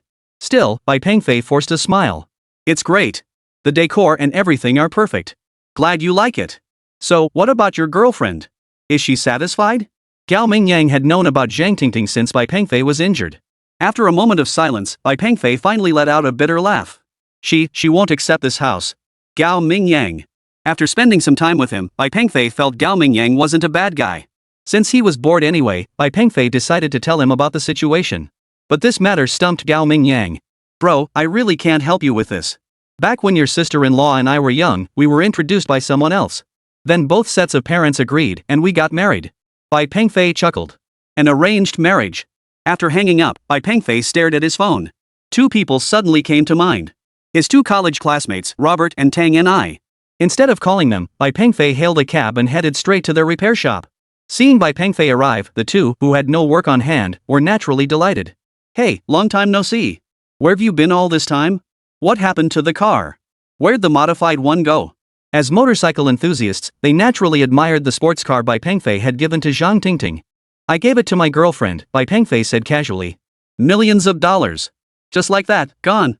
Holy crap. What was her reaction? Did she flip out? Did she throw herself into your arms? Seeing their expressions, Bai Pengfei added nonchalantly, I gave her a villa today too. Tang and I. Luo boat. Chapter 64, Su Qian. Dude. A villa, for that girl Zhang Tingting? Both of them knew about Zhang Tingting after all, Bai Pengfei had been with her since college. Bai Pengfei nodded. Seeing the look on Bai Pengfei's face, both of them sucked in a sharp breath. But then they sensed something was off.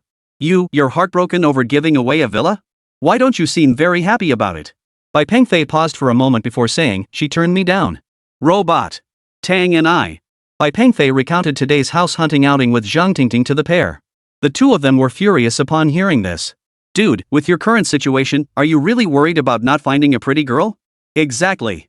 Forget everything else, just think about Su Qian from our college class. Not only was she gorgeous, but she was head over heels for you back then. Yeah, and I heard she's now the boss of a big company, rich and single. Listening to their chatter, Bai Pengfei merely smiled faintly. He recalled some of the wild things he'd done back in college. All these years later, it still felt strangely vivid. Pengfei, isn't it a coincidence? Our class reunion is tonight. You've been missing for so many years, and no one could get in touch with you. What do you say? Come check it out. I heard Su Qian will be there tonight too. The two began whispering persuasively in Bai Pengfei's ear. Truthfully, Bai Pengfei hadn't seen his classmates in ages, so catching up now seemed like a good idea. As for Su Qian, those were just youthful follies. She probably forgot about them long ago. Sure. I don't have anything planned today anyway. Soon, Bai Pengfei followed the two to a KTV lounge. The place had a nice atmosphere, and the classmates' gathering was in a large private room. Everyone looked surprised when they saw Bai Pengfei. They all came over to ask him all sorts of questions. After all, Bai Pengfei had mysteriously vanished before graduating from university. Faced with his old classmates' inquiries, Bai Pengfei could only give vague answers. Though it had been ages since they last met, the bonds of their past friendship remained. What surprised Bai Pengfei, however, was Su Qian. She merely exchanged a brief greeting with him, saying nothing more. It wasn't directed at Bai Pengfei specifically, but rather at everyone. Now, Su Qian sat quietly in the corner drinking juice, seemingly lost in her own thoughts. When a massive birthday cake rolled out in front of her, Bai Pengfei finally realized today was more than just a gathering. Everyone, drink up tonight and wish Su Qing a very happy birthday. Deng Chang, who had pushed the cake over, stepped forward and declared triumphantly. Though not the star of this gathering, Deng Chang still put on airs like he owned the place. The true star, however, sat quietly nearby Su Qian, dressed in an OL outfit paired with black stockings. Her striking features needed no makeup, and her tall, slender figure drew the eyes of every male present. Had she not maintained an aloof expression throughout, classmates would likely have approached her long ago. Even so, the men in the private room never took their eyes off her. Qian. It's your birthday, how can you drink juice? Come on, have a glass of wine with us. Deng Chang picked up a bottle of beer and walked over to Su Qian. She felt slightly awkward. She hadn't planned on celebrating her birthday, but Deng Chang had insisted on organizing this gathering. Truthfully, if she didn't need his investment to get through a tough spot, she wouldn't have attended. No, thank you. I can't hold my liquor. You guys enjoy. Su Qian smiled politely, declining with tact. Deng Chang didn't give up. He sat down right next to her and deliberately pressed his thigh against her black stockings. Xian, see that guy over there? That's Xiao Hong. And that one? That's Lu Hai. I need them to invest to cover the shortfall in your company's funds. You don't want to cross these two. Hearing this, Su Qian paused slightly, forcing a faint smile as she lifted the wine glass before her. Xiao Hong and Lu Hai exchanged a glance when Su Qian finally picked up her glass, both flashing sinister grins. Bai Pengfei knew these two rich second-generation kids who had been incredibly arrogant back in school. Xian, even though we're classmates, if you want to partner up, you'll have to show some sincerity, right? Lu Hai approached her, glass in hand. Su Qian had no choice but to raise her glass as well. Faced with their antics, Bai Pengfei couldn't be bothered to engage. Since a few close friends were present, Bai Pengfei simply engaged in conversation with them, paying no attention to Su Qian and her group. After chatting for a while and drinking a bit, Bai Pengfei headed to the restroom. But just then, Bai Pengfei happened to see Deng Chang and the others huddled together, seemingly placing a small pill into a bottle of juice. Bai Pengfei recognized it immediately. This juice was clearly the same kind Su Qian had been drinking earlier. Hey, that's going too far. What are you guys doing? Bai Pengfei frowned and spoke up in warning. Deng Chang turned and saw Bai Pengfei. He snorted and said, "Get lost. I'll tell you straight, Su Qian can borrow 10 million if she wants, but she'll have to give something in return. Besides, what business is it of yours? What's wrong with you? Did you lose your mind during those 5 years you were gone?" With that, Deng Chang waved his hand toward the entrance. Unexpectedly, two men burst in, immediately blocking Bai Pengfei's path. "You stay right here, you bastard. We'll let you out after we're done having our fun." With that, Deng Chang and his crew grabbed the drug juice and left the bathroom. They stationed two henchmen at the bathroom door, barring anyone from entering and, of course, preventing Bai Pengfei from leaving. A faint smile touched Bai Pengfei's lips as he pushed open the bathroom door. But as soon as he took a step out, he was blocked by two burly men. One of them, a bald man, sneered, "So you sobered up fast, huh? I haven't even finished my cigarette yet. Get back to the toilet and squat down. Don't make us use force." The two men clearly didn't take Bai Pengfei seriously. After speaking, they continued grinning and said, "Do you think Li will reward us after he's finished enjoying himself?" That Su Qian is gorgeous. If she's ours, I'll have a hell of a time with her. Hey! Didn't you hear us tell you to get back to the toilet? The bald man looked at Bai Pengfei, who remained utterly unmoved, with some surprise. What are you staring at him for? Adjusting your watch? What's wrong? Did your digital watch get water damage? Chapter 65, Su Qian's Peril. Clang. Clang. After adjusting his watch, Bai Pengfei suddenly felt a surge of strength coursing through his body. He charged forward swiftly. He snapped the bald man's arm clean off, then sidestepped and kicked him hard into the bathroom, pinning his massive frame between the toilet and the wall. The other burly man turned and fled at the sight, but Bai Pengfei grabbed his shoulder. Smack! A resounding slap sent 3 large teeth flying from the man's mouth. Watch your mouth from now on, Bai Pengfei said coldly before delivering a kick. Clang! The 2 men were now stacked like human pyramids, pinned between the toilet and the wall. Though he hadn't been in touch with Su Qian for years, they had shared a fleeting connection back in their university days. So Bai Pengfei couldn't bear to see Su Qian humiliated like this. After disposing of those 2 trash bags, Bai Pengfei hurried back to the private room. Robert and Tang and I were already drunk out of their minds. Seeing Bai Pengfei return, they immediately swarmed around him, saying, "Where've you been? Come back and have a drink, have a drink. Where's Su Qian? Have you seen Su Qian?" Bai Pengfei asked anxiously. Who? Su Qian. She seems to have gone with that guy to discuss the contract. Qian really can't hold her liquor. She gets drunk after just a little. I think Deng Chang helped her out earlier. Bai Pengfei sucked in a sharp breath and hurriedly asked, "Where did they go?" Robert and Tang and I shook their heads in unison. Bai Pengfei sensed something was terribly wrong. At that moment, Zhao Hong and Lu Hai escorted the unconscious Su Qian into a private room, where they dumped her onto the large sofa. After struggling to stand, Zhao Hong and Lu Hai turned to Deng Chang beside them and said, "Brother Deng, Su Qian is unconscious now. How you choose to play with her is entirely up to you." Deng Chang, who had long been eyeing Su Qian's body, grinned lewdly. "Thanks a lot for this. Don't worry, after I'm done, you guys can have your turn too." Hearing this, the 2 men chuckled and added, "Brother Deng, have fun with her." Then they left the room. Deng Chang, staring at Su Qian's body before him, hurriedly grabbed a white bottle from nearby. He carefully unscrewed the cap and took just a small sip. Instantly, a wave of heat washed over him, filling him with intense excitement. Watching Su Qian's beautiful legs sway slightly from side to side, Deng Chang's excitement had already reached its peak. Now, with her wearing a sheer, flowing dress that hinted at more than it revealed, her long legs were showcased to perfection. A pair of high-quality flesh-colored stockings pushed Deng Chang to the brink of control. But just then, Bai Pengfei had already begun searching the KTV. Inside the room, Deng Chang used the rope he had prepared earlier to bind Su Qian's hands. Looking at the unconscious Su Qian before him, Deng Chang immediately shook his head. "She's unconscious, what consciousness?" With that, he grabbed a bottle of mineral water from the side and poured it directly over her head. Su Qian regained consciousness from the sudden drenching. Opening her eyes to see Deng Chang standing before her with his shirt off, Su Qian panicked instantly. But her hands were already bound, so struggling was futile. "Deng Chang! What are you doing?" "Oomph! What am I doing? What's the problem? I'm lending you all that money. Don't you think you should give something in return? Get away from me. I don't need your money anymore. Acting all pure and innocent. You filthy. You single-handedly ran a whole company. You must have slept with the boss. I'm not as dirty as you think. Put. What are you pretending? Think you're a virgin? Didn't you sleep with Bai Pengfei back in school? Stop pretending. I'll say it plainly, I won't lend you a single cent. And you. I'm going to have my way with you today."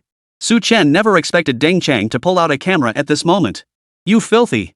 With this video, I'll see if you dare call the cops." Meanwhile, Bai Pengfei ran into Zhao Hong and Lu Hai in the hallway. Seeing Bai Pengfei rushing by, Zhao Hong immediately blocked his path and sneered, "Oh, you're coming out of the bathroom now? Get lost. This ain't your business." Hearing this, Bai Pengfei didn't hold back. He slapped Zhao Hong hard across the face, sending him crashing into the wall. Bai Pengfei had no time for nonsense now. After the slap, he brushed past the 2 men without even glancing back. The blow left Zhao Hong reeling. "You bastard! How dare you!" Zhao Hong and Lu Hai wanted to retaliate, but Bai Pengfei turned back and shot them a fierce glare, silencing them instantly. Su Qian's screams echoed from a nearby room at that moment.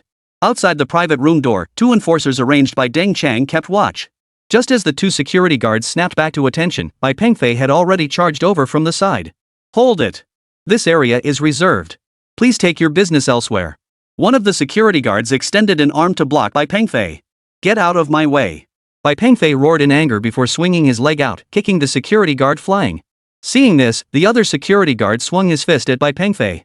Bai Pengfei grabbed the guard's arm, slamming his body against the door before kicking both man and door straight into the private room.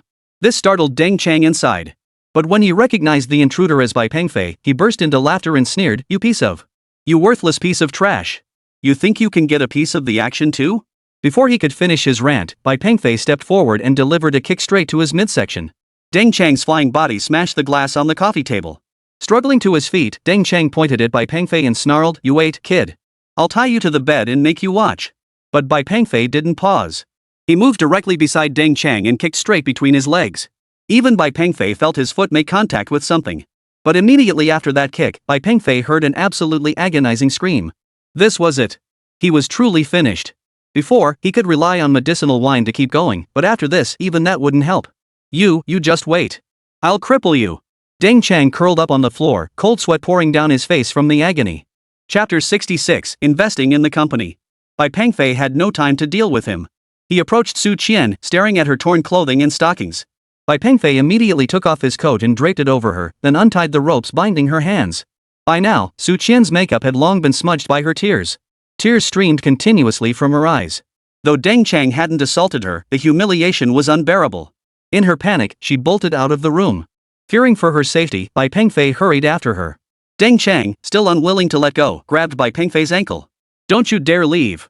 You're sick. Bai Pengfei kicked him square in the face, leaving him with a bloody mess. As Deng Chang let out a piercing scream, Bai Pengfei rushed into the private room. By then, Su Qian had already bolted out of the KTV, dashing recklessly across the street. Cars honked their horns in protest. What the hell? Are you crazy? Are you trying to get yourself killed? With no other choice, Bai Pengfei had to chase after her. Across the street was a park. After crossing the street, Bai Pengfei caught up with Su Qian on a park path. Su Qian. Bai Pengfei grabbed her hand. Su Qian, pulled to a halt, instinctively wrapped her arms around Bai Pengfei and burst into tears, overcome with sorrow. Bai Pengfei. Instead of pushing her away, Bai Pengfei gently guided her to a nearby bench. As time passed, Su Qian's emotions gradually calmed. Someone like Deng Chang will get his comeuppance. Don't worry. Su Qian shook her head. This genuinely puzzled Bai Pengfei. What? After what he did to you, you still? My company. My company needs his money right now. Su Qian sounded resigned. After all, she had poured so much heart and soul into this company that she simply couldn't bear to see it fail. Plus, over 100 people across the entire company were waiting for her good news. If she couldn't secure funding this time, all 100+ employees would lose their jobs. These were all founding members who had followed her through the startup journey. Su Qian knew Deng Chang's character well. But she had no other choice right now, he was her only option. Before coming, Su Qian had already prepared herself to sacrifice her body. But she never imagined Deng Chang's methods would be so despicable. He actually had Zhao Hong and Lu Hai. Bai Pengfei disapproved of her actions, but since he hadn't been in her situation, he refrained from judging whether her choice was right or wrong. What does your company do? Bai Pengfei inquired. After graduation, a few friends and I started a research company focused on automotive batteries. Recently, our project has made a huge breakthrough, but in terms of funding, When Su Qian spoke about her company, all the grievances she'd endured today vanished from her mind. From her words, Bai Pengfei could tell she genuinely cared about this venture. But this automotive battery. Bai Pengfei suddenly remembered something. Dean Yang Jianbang had mentioned this matter to him before. He recalled being asked if he wanted to research civilian car battery technology. Did this even need research? The electric bike he had given Zhang Tingting earlier was powered by the super battery he had developed. A single full charge could power it for 10,000 kilometers. Right, and this watch, the battery inside it was also one of his super batteries. Hearing this, Bai Pengfei chuckled. How much do you need? Bai Pengfei asked. Su Qian paused. We're looking at 10 million. Su Qian knew this was no small sum, far beyond what ordinary people could afford. Moreover, her automotive battery company showed no signs of profitability in the near future. This was a major reason why she couldn't secure funding. Alright, I can put up 20 million. Bai Pengfei said with utmost sincerity. And his decision wasn't entirely out of sympathy for his old classmate. You're not joking. You're really offering 20 million? Yeah, given the current market, 10 million probably wouldn't even be enough for you. Bai Pengfei understood the challenges of civilian vehicle batteries. In the current market, throwing 10 million into it would be utterly useless. Su Qian understood this too. But her company was on the verge of a technological breakthrough. Once the funding came in and they achieved that breakthrough, the next round of financing would be much smoother. If that's the case, then thank you. Hold your thanks. I'm investing 20 million and I have conditions. Su Qian. Sure enough, you can't escape what's meant to be. But Bai Pengfei was far more formidable than Deng Chang and his crew. This reminded Su Qian of her college days. If that girl named Zhang Tingting hadn't appeared, her first time would have been. Let's consider this making up for the regrets of youth. After a moment of silence, Su Qian nodded. All right. When? Now, or another day? Seeing her expression, Bai Pengfei suddenly felt embarrassed. Scenes from my school days flashed before my eyes. Bai Pengfei stood up abruptly and declared, I want a 60% stake in your company, and I'll be directly overseeing the R&D department. Su Qian. Her face flushed instantly. You want 60% of the shares? Yes, I want 60% of the shares, and I must have direct control over the R&D department. 20 million. 60%. Though it was a lot, Su Qian could accept it. But this R&D department. The core of her company was its technology, which meant this R&D department. It's not that I disagree, but if you take over our tech department, they won't respect you. Su Qian had a point. After all, these people had already made significant technical breakthroughs. Suddenly having an investor take charge would inevitably lead to resistance. But Bai Pengfei smiled at that moment. Don't worry about that. I have ways to make them respect me. If you agree, I can transfer the funds to you right now. Truthfully, Su Qian had no real choice. She had no choice but to agree. All right, I agree. We can sign the contract at my company tomorrow. Card number, I'll transfer the funds immediately. Oh, and make sure all your company's R&D personnel come in tomorrow. Bai Pengfei's gaze was unwavering. Su Qian nodded in agreement. Yikes. Just as Su Qian was about to leave, she noticed her feet had been cut open in several places. Deng Chang had removed her high heels and tossed them inside the private room. So she had been running barefoot just now. The pain made her sit back down on the bench. Bai Pengfei watched her state. Her stockings were torn on her legs, her clothes were in disarray, and her feet were injured. Wait here for me. I'll go buy you some clothes. You can't go home like this. Thanks. I'll wait for you to come back. Chapter 67, Industrial Waste. The bright moon hung high in the sky. Zhang Tingting tossed and turned in her bed, unable to sleep. Maybe I was too emotional today? But it's not my fault. What does he take me for? Giving me a car, a house, does he think I'm his mistress? This isn't what I want. It's not. After waiting 5 years, she wasn't after Bai Pengfei's financial compensation. Not the house and car. Meanwhile, lying in his new villa, Bai Pengfei was also thinking about Zhang Tingting from earlier that day. It was my mistake. I only wanted her to have a better life. What was so wrong with that? Bai Pengfei couldn't understand. The next day, Bai Pengfei intended to call Zhang Tingting. But just as he picked up the phone, Su Qian called in. Bai Pengfei had no choice but to answer. I've prepared all the company contracts and our technical staff are all here. All right, I'll take a cab over immediately. Su Qian paused on the other end before laughing. You still need to take a taxi? Bai Pengfei gave a wry smile. There was nothing he could do. He'd given the car to Zhang Tingting. Tell me where you are, and I'll come pick you up. No need. I'll just take a taxi over. What's wrong? Is something inconvenient? Nothing's inconvenient, you come over. Standing at the entrance of the villa complex, it wasn't long before a large SUV pulled up right in front of Bai Pengfei. What are you staring at? Get in. Su Qian, wearing sunglasses inside the car, said cheerfully. Bai Pengfei pulled open the door and climbed in. This car is way too big. Such a large vehicle seemed rather mismatched for Su Qian. I just prefer bigger, more spacious vehicles. This car uses a new battery developed by our team. A single charge gives it a range of 800 kilometers. Su Qian was extremely confident in her company's product. That's the range under ideal conditions. What about at top speed? With the AC on? In winter? Bai Pengfei hit the nail on the head regarding the product's weaknesses. Actually, these weren't just her company's weaknesses, they were challenges facing all electric vehicles today. The issues you mentioned are challenges every electric vehicle manufacturer faces today. But I can tell you that my team is on the verge of a technological breakthrough. Once achieved, the range will increase significantly. Improve? By how much? Can you achieve 10,000 kilometers on a single charge? Don't underestimate our team, they're elite. Even now, we're industry leaders. 10,000 kilometers? Do you think we're building missiles?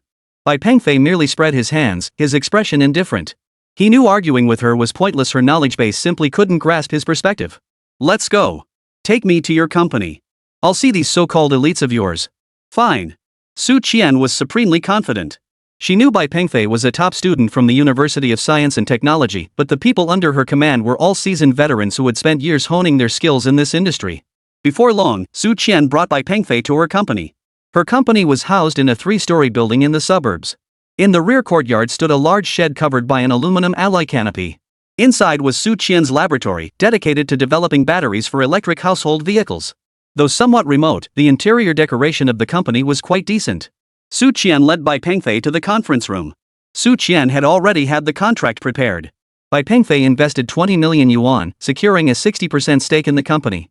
Just as Bai Pengfei and Su Qian were signing the contract, the company's researchers reluctantly gathered and made their way toward the conference room. Did you hear? Qian sold off 60% of the company's shares? Yeah, she did it for the company's sake. Besides, the buyer offered 20 million. But I heard the new investor specifically requested control over our research department? Ugh, that's just messing things up. What does a businessman know? He'll just meddle. It's such a shame our experiment is about to succeed. Exactly. If this new investor doesn't know what he's doing and starts micromanaging, all our hard work will go to waste. Let's go see him first and make our position clear. How can we let someone who knows nothing manage RD? Our technology is the company's core. The researchers' concerns were entirely justified. After Bai Pengfei and Su Qian signed the contract, the researchers gathered in the conference room. They all greeted Bai Pengfei with great courtesy. After all, without Bai Pengfei's funding, their research and development projects would grind to a halt. Despite this, they harbored strong resentment toward Bai Pengfei's appointment to manage the RD department. Once everyone was seated, the current head of the research department spoke first. Mr. Bai, what important matter brought us here today? The speaker was Zhang Tingting, the current head of the RD team. Graduated from a prestigious engineering school in the United States and earned a doctoral degree. Well, I have something to discuss. I'd like to review the blueprints you're currently designing. Bai Pengfei stated matter-of-factly, his gaze sweeping across the room. The assembled researchers froze, all turning their gaze toward Zhang Tingting. The blueprints? That's out of the question. There are trade secrets, and even if I showed them to you, I doubt you'd understand them. The entire design of the new battery was Zhang Tingting's work, and he firmly believed his creation was absolutely world-class. Engineer Chang, Mr. Bai is now our company's largest shareholder. He is entitled to see the blueprints. Hearing Su Qian speak up, Zhang Tingting had no choice but to order his staff to retrieve the blueprints. Look. See if you can understand them. Zhang Tingting muttered under his breath, clearly annoyed. His dislike for Bai Pengfei was understandable after all. Once Bai took charge of RD, Chang's position would inevitably be undermined. Soon, someone brought the blueprints over, placing them directly in front of Bai Pengfei and beginning to explain. This battery architecture assembly. I understand this. Bai Pengfei cut the presenter off. Zhang Tingting. What are you pretending for? Zhang Tingting was furious. This was the culmination of over half a year of his hard work. The drawings contained an immense amount of specialized knowledge. Among the people present, aside from himself, absolutely no one could understand these blueprints without an explanation. After studying it for a moment, Bai Pengfei's lips curved into a faint smile. He set the blueprint aside and asked, "Who designed this?" Zhang Tingting stood up proudly. "I designed it." "What's the matter? Mr. Bai doesn't understand it? Would you like me to explain it to you?" "Rip." Bai Pengfei tore the blueprint in half right in front of him and declared, "This kind of industrial trash won't be tolerated in my team anymore." Chapter 68, Take the Trash Away. What? Zhang Tingting slammed his fist on the table and leapt to his feet. What did you say? This is industrial trash? Zhang Tingting could hardly believe his ears. Bai Pengfei didn't indulge him, flinging the blueprints onto the table and declaring, "Your design is completely unreasonable. It's worthless." "Oh, really? Might I ask which prestigious institution Mr. Bai graduated from?" Zhang Tingting, now calmer, replied with a sneer. "I wasn't exactly a model student. I dropped out of the National University of Defense Technology after my junior year." National University of Defense Technology. Not bad. But you know what? Our brother Chang is a top graduate from the American Engineering School. The American Engineering School. You know that? Someone nearby chimed in, looking utterly starstruck. The American Engineering College. I know it. So what? Is it that impressive? The American Engineering School was indeed a renowned science and engineering university. It has produced many industrial talents. But in Bai Pengfei's eyes, their so-called talents were all trash. "Oh, Mr. Bai says my design drawings are trash. Well, Mr. Bai must have some guidance to offer. I'd be happy to hear your insights." Truthfully, Bai Pengfei didn't even want to comment on this trashy blueprint. But seeing this guy's pretentious attitude, Bai Pengfei decided to teach him a lesson. Based on your design, it fundamentally fails to address the heat dissipation issues of lithium alloys during electrolysis. Even if you added a cold water circulation cooling system, it wouldn't solve the problem. Moreover, the cold water circulation system inevitably adds weight to the entire battery, which undoubtedly places a significant burden on its endurance. Even if the temperature issue could be resolved, the total capacity of this battery design is far too small. It offers little competitive advantage over other companies' products on the market. Therefore, this is industrial trash. The handful of RD engineers present all fell silent. Because Bai Pengfei was right. The problem they were facing, heat dissipation of lithium alloys in an electrolyte state, had stumped them for a long time. They never imagined that the man before them could grasp it just by glancing at the blueprints. Though stunned, Zhang Tingting maintained his composure and retorted, "You say my battery design has low capacity? Oomph. Do you even understand the market? What's the current mainstream range for electric vehicles?" Leaning back in his chair, Bai Pengfei smiled. "Current mainstream electric vehicles have ranges between 600–800 kilometers. If your battery design succeeds and is installed in a standard family sedan, I believe the range could reach 1,000 kilometers. Hearing Bai Pengfei's words, a smile spread across Zhang Tingting's face. But Bai Pengfei's next words made him wipe the smile off his face. Frankly, even 1,000 kilometers wouldn't be particularly useful. For the market, that wouldn't constitute an overwhelming advantage. Oh? Then tell us, Mr. Bai, what exactly would constitute an overwhelming advantage? Zhang Tingting looked unconvinced. After all, 1,000 kilometers was already an impressive range at this stage. Meeting the collective gaze, Bai Pengfei raised a finger and declared, 10,000 kilometers. Ha ha. The moment he said it, laughter erupted from the crowd. 10,000 kilometers? Are you kidding? That's pure fantasy, a fool's dream. Even the military batteries from the States couldn't hit that mileage, and do you have any idea what their cost is? It wasn't their fault, really. After all, the gap between their technological knowledge and Bai Pengfei's was simply too vast. Even Su Qian, standing nearby, thought Bai Pengfei was talking nonsense. After all, 10,000 kilometers, it was simply impossible. Faced with the incredulous stares of the crowd, Bai Pengfei had no choice but to pull out the design blueprints he'd exchanged for in the system. "This is my design, though much of it will likely be incomprehensible to you." After tossing the blueprints onto the table, Bai Pengfei sat back down quietly. Zhang Tingting, Su Qian, and numerous engineers crowded around. Su Qian, a graduate of the National University of Defense Technology, could grasp the blueprint's general concepts. "Pengfei, this design is ingenious. But some of these elements seem utterly impossible to implement. Take this solidified ternary lithium, that technology hasn't been mastered anywhere in the world yet. Wait. The current development paths for electric vehicle batteries broadly fall into two categories, ternary lithium and lithium iron phosphate. Ternary lithium batteries are relatively expensive and less stable, but their advantage lies in superior energy density. Lithium iron phosphate batteries, on the other hand, offer significantly better stability and are much cheaper. However, they charge slowly and have a much lower energy density compared to ternary lithium batteries. At present, neither option is perfect. Of course, if ternary lithium materials could be solidified, energy density could increase by several dozen times while also improving stability. However, ternary lithium is a highly reactive liquid, and solidifying this material remains purely theoretical at present. After reviewing Bai Pengfei's design blueprints, Zhang Tingting snorted dismissively. "Young man, it's best to be pragmatic. What you've designed exists only in theory, its practical realization is utterly impossible. Those who wish to stay and work with me will have their wages doubled. Those who don't, I'll settle your pay immediately." Bai Pengfei saw no point in further discussion and made his stance clear. Double pay. Even with double pay, working on a project that'll never get done, this is? Exactly. People would laugh at us for even suggesting it. "I'm staying." Amidst the murmurs, a young engineer stepped forward. "I'm staying. I'm willing to see this through, and I feel ternary lithium solidification isn't impossible either." Ha ha ha. Seeing this greenhorn step forward, everyone burst into laughter. This person was a recent college graduate named Wang Lei. He was also a graduate of the National University of Defense Technology, a junior classmate of Bai Pengfei and Su Qian. Fresh out of school this year, he was a young man brimming with drive. "All right, you're in. Double your salary. Who else wants to stay?" Bai Pengfei looked at the others and said, "I'll stay. I'll stay too. After all, the pay doubles, that's no small temptation." Just then, Zhang Tingting stood up and declared, "I'm not about to waste my time on some unrealistic nonsense." With that, he picked up his blueprints and prepared to leave. But Su Qian called out to him. "Mr. Chang, you can't take these blueprints. While you designed them, the technology belongs to the company. Even if you leave, you can't take these blueprints with you, nor can you use the designs outside the company." "What? This design is my own."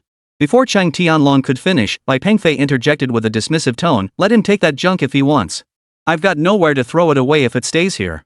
Chapter 69, Coward. Bai Pengfei's words cut like a knife, piercing straight into Zhang Tingting's heart.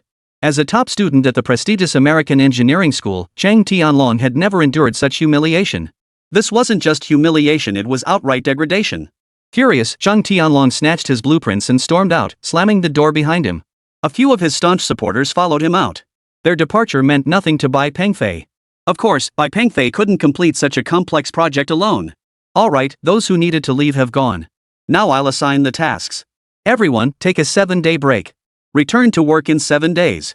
The remaining staff exchanged bewildered glances. At that moment, Bai Pengfei pointed at Wang Lei and said, "Be at the experimental shed tomorrow morning. I'll be waiting for you." Wang Lei froze. He pointed at himself. "Me? Yes. Don't take the day off. Be at the experimental shed at 8 tomorrow morning. Everyone else can come back to work in 7 days. Oh, and these 7 days are paid leave." After everyone had left, Su Qian approached Bai Pengfei with wide eyes. You fired our chief engineer on your very first day? Yeah. Keeping someone like that around is useless, just a waste of resources. Su Qian smiled. Seeing Bai Pengfei's imposing presence reminded her of his first year at university. That spirited young man who had boldly declared the designs of his seniors in the design competition to be trash. The man who made her pursue him. What are you laughing at? Nothing. What are you going to do next? Su Qian asked. Starting tomorrow, I'm going to remodel your lab shed. Oh, so you asked Wang Lei to come tomorrow to help you? Bai Pengfei nodded. That kid's got a knack for it. I want to give him some training. Su Qian hesitated for a moment before nodding. Yeah, he is pretty sharp. So what are your plans for today? Su Qian asked again. Today? Nothing much today. Oh, even though you hold the majority stake in this company, I still want to thank you. Bai Pengfei. What are you up to? Don't get any ideas. I just want to treat you to dinner. How about it? Will you do me the honor? Dinner? Alright, you're buying. I know a great restaurant. Their grilled meat is absolutely delicious. Su Qian's eyes lit up, as if she'd imagined something wonderful. Bai Pengfei nodded in agreement. Alright, wait for me. I'll change clothes, this outfit's too professional. Bai Pengfei. Why change clothes just to eat? It's not like. At noon, Su Qian drove Bai Pengfei to the restaurant. Bai Pengfei hadn't expected Su Qian to change into a floral dress, and the style looked decidedly outdated. The restaurant was incredibly popular. Though it wasn't peak hours yet, a long line had already formed outside the entrance. This place is crazy popular. How come there are so many people before dinner? Bai Pengfei was astonished. He'd never seen a restaurant this packed before. Of course. Their vegetables and meats are top-notch. I heard they have a dedicated supplier. We're here. It's our turn. Su Qian pulled Bai Pengfei into the restaurant. Don't let the unassuming exterior fool you. The interior is truly something else. The interior was beautifully appointed, with ample space between tables ensuring privacy. Inside, the restaurant featured rockeries and trickling streams, creating an exceptionally elegant atmosphere. Guided by the server, Bai Pengfei and Zhang Tingting took a seat nestled beside the rockery and stream. Bai Pengfei picked up the menu and glanced through it. Wow, the prices are really steep. A simple tomato and sugar dish costs over 100 yuan. I mean, these prices. Bai Pengfei wasn't exactly unable to afford it, but he felt it was a bit overpriced. Don't worry, you won't feel that way after you taste it. Su Qian was supremely confident in the quality of this restaurant's dishes and the flavor of their grilled meats. They might be a bit slow with the food. How about I sing a song to pass the time? Su Qian pointed toward the stage nearby. Seeing the small music stage set up in the middle of the restaurant, Bai Pengfei hadn't realized it was also a music restaurant. Is that okay? Won't it disturb others? Su Qian stood up confidently and said, that depends on who's singing. With that, she walked straight onto the small stage. After giving instructions to the accompanist beside her, Su Qian picked up the microphone on stage and sat down on the chair. Looking at Su Qian's smile, the feeling was so familiar. But as the prelude began, Bai Pengfei finally remembered. This was the song he had written himself, the one he had given her that year. And that dress. Bai Pengfei remembered it was the dress she wore to the freshman year gala. What the hell is she up to now? Here's coward for everyone. You love coffee's understated vibe. Your peculiar taste in music is strangely unique. You're special in every little detail. Oh my, it's just so perfect. Because Bai Pengfei had traveled here from Earth, this song Coward was very familiar to her. Back then, he wrote it to win Su Qian's heart and gave it to her. All these years later, Bai Pengfei had long forgotten it. Never imagined she. Su Qian has a very sweet voice and sings beautifully. Back in college, her singing at campus events captivated countless people. As the song began, many eyes in the restaurant turned toward her. Su Qian continued singing playfully on stage. I fear wasting it, an illusion of emotion. I hate how I'm like a hedgehog, always guarding myself. I refuse to shed tears over a broken heart. Oh my, stay far away from you. I love seeing you furrow your brow tightly, calling me a coward. Your expressions speak louder than friends' ambiguities. Loneliness's name, sweet reproach. As the song ended, the restaurant erupted in applause. Su Qian set down the microphone and returned to her seat. Seeing Bai Pengfei staring blankly, she asked, so? How was I? Not too bad, right? You still remembered this song. Of course I remember it. Honestly, you could totally be a musician. Bai Pengfei chuckled along with her. Truthfully, he'd thought about it before. He could easily port zones from Earth. But after acquiring this technological system, Bai Pengfei no longer felt inclined to pursue such endeavors. All these years, you've been single? Bai Pengfei asked. Yeah, after graduation I started this company and haven't had much personal time. What about you? What about that stunningly beautiful high school classmate of yours? What was her name? Tingting. She was the one who snatched you away from me back then. Didn't you two get married? Su Qian asked with a carefree expression. We haven't married yet, but it should be soon. We've been thinking about it lately, Bai Pengfei replied awkwardly. Su Qian nodded. Oh, I see. Well, congratulations then. Chapter 70, Bar Sisters. Bai Pengfei just nodded. In that moment, Bai Pengfei recalled many things. Back then, he'd been too young and seemed to have hurt some people. But this apology was hard to utter. What's wrong with you? Eat up, his family's cooking is delicious. Su Qian nudged Bai Pengfei, who was lost in thought. But seeing Su Qian's cheerful attitude now, Bai Pengfei felt a lot more at ease. After taking a random bite of the dish in front of him, Bai Pengfei's expression turned astonished. This is incredibly delicious. Is this tomato? Though the preparation was simple, the flavor was simply incredible. Hearing Bai Pengfei's reaction, Su Qian smiled with satisfaction. See? I didn't lie to you. And guess what? The owner of this restaurant shares your name. Talk about fate. Huh, is my name really that common? After finishing their meal, Su Qian suddenly turned to Bai Pengfei and said, I'm free tonight. I feel like having a drink. Bai Pengfei? Just as Bai Pengfei was about to refuse, Su Qian immediately joked, have a drink with me. Consider it compensation for dumping me back then. Hearing this, Bai Pengfei was at a loss for words. Fine. Bai Pengfei couldn't refuse. Still, he felt he should tell Zhang Tingting about what happened today, to avoid any misunderstandings later. I know there's a bar not far from here. Let's walk, no driving. With that, Su Qian actually hooked her arm through Bai Pengfei's and started walking him forward.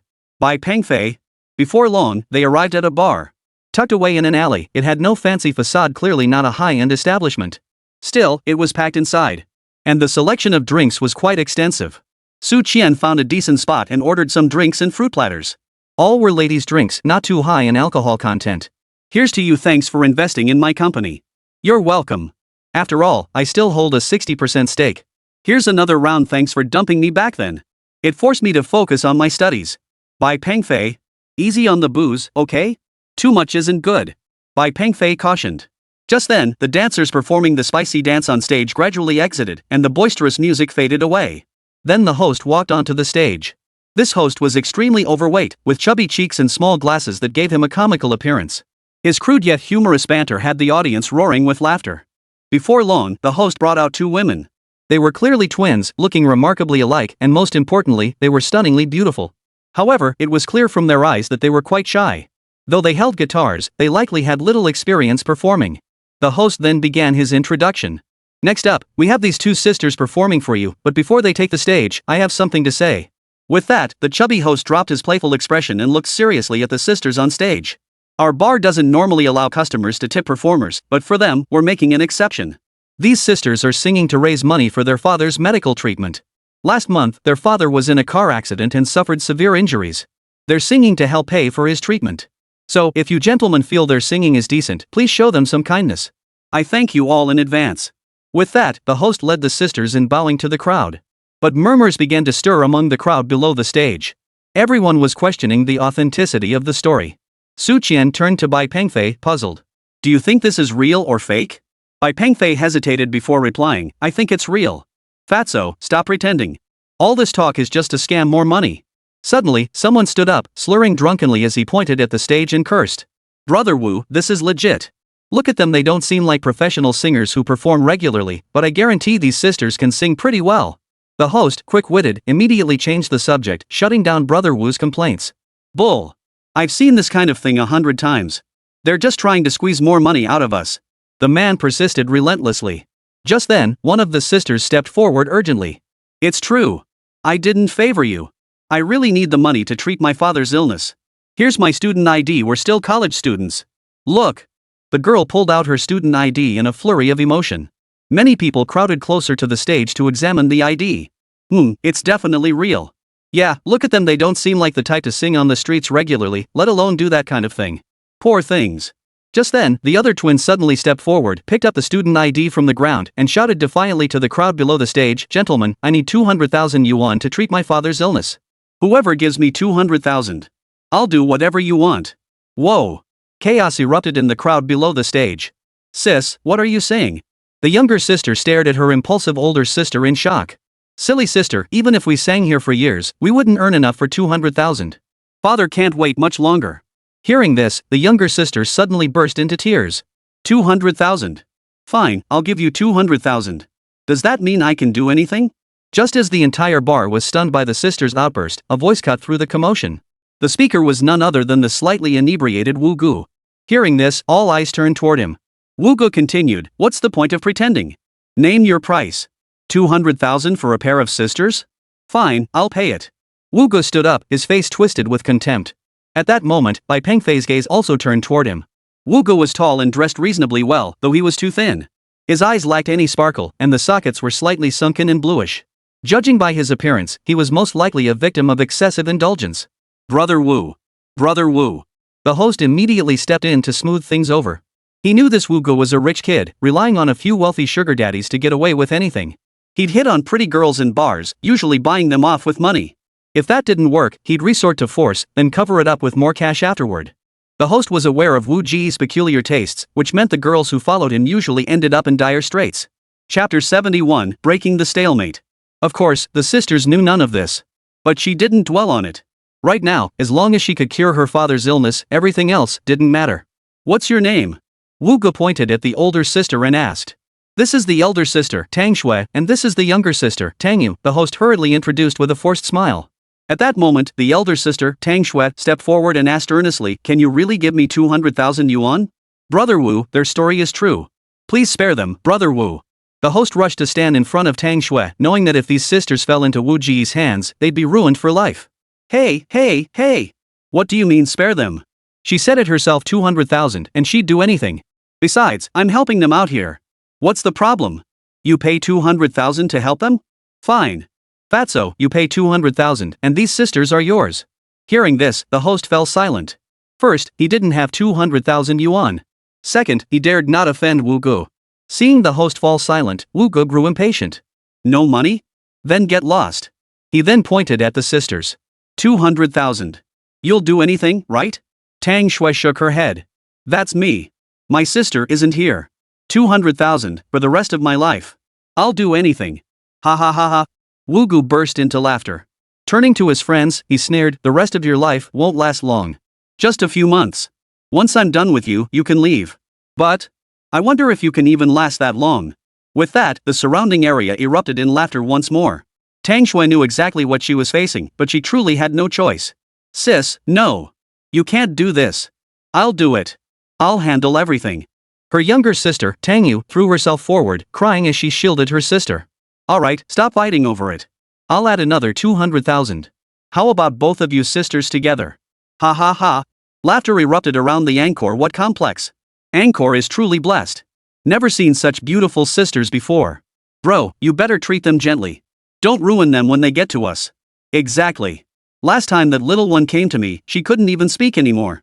At this moment, the sisters seemed unaware of what accepting this money would bring them. Just then, another voice cut in, "Hold on. I can help you." Indeed, it was Bai Pengfei speaking. Watching Bai Pengfei rise to his feet, Su Qian beside him was utterly astonished. You want them?" Hearing someone step forward to disrupt his plans, Wu Bin was naturally furious. Who's speaking? Wu Bin glared around, quickly spotting Bai Pengfei. Bai Pengfei stood up, smiling as he said, "I have no intention of competing with you. I just can help these two sisters." Bull. That's obvious. Come on, tell me, who's your father? Wu Bin asked casually. In his eyes, Bai Pengfei's family background was far more significant. Why do you ask? So you're a white body, huh? A white collar referred to someone without any background or connections. Facing his self-important white collar, Wu Bin naturally felt no fear. A flicker of contempt crossed his eyes before he added, "Fine. How much are you offering? Let's see who can outbid the other." Money? I wasn't planning to pay. I believe I can cure his father's illness. Bai Pengfei remained calm as he spoke. Hearing Bai Pengfei's words, a chorus of boos erupted from the bar. Everyone had expected to witness an exciting auction, but this meddler had unexpectedly uttered such words. Brother, thank you, but my father's internal organs were damaged in a car accident. The doctor said without 200,000 yuan for treatment, he might not last much longer. Though they knew Bai Pengfei was overreaching, the sisters still expressed their gratitude. Oh, as long as the doctors say he can be saved, that's all that matters. Money isn't an issue. Just confirm your father's condition is genuine, and I'll handle the rest. Bai Pengfei spoke with utmost sincerity. Ha ha ha. At that moment, Wu Bin and the others burst out laughing. You've got some nerve.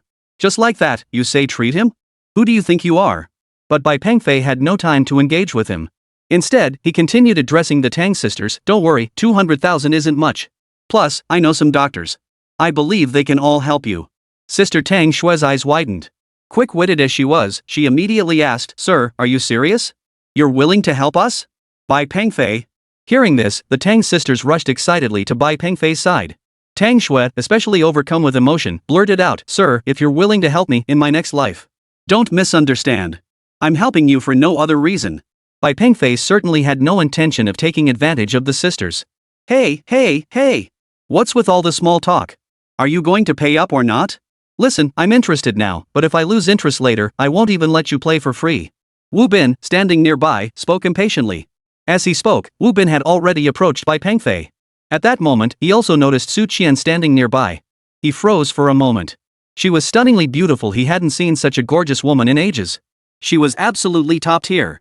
Noticing Wu Bin's lecherous gaze, Su Qian turned her head away with obvious annoyance. Hey, beautiful, let's be friends. Money's no object, I've got cash. Name your price, anything you want. Captivated by Su Qian's beauty, Wu Bin could only blurt out his intentions directly. In his mind, most beauties could be won over with money. He was incredibly lucky today. This beauty before him. Damn it! He had to have her, even if it was just for one night.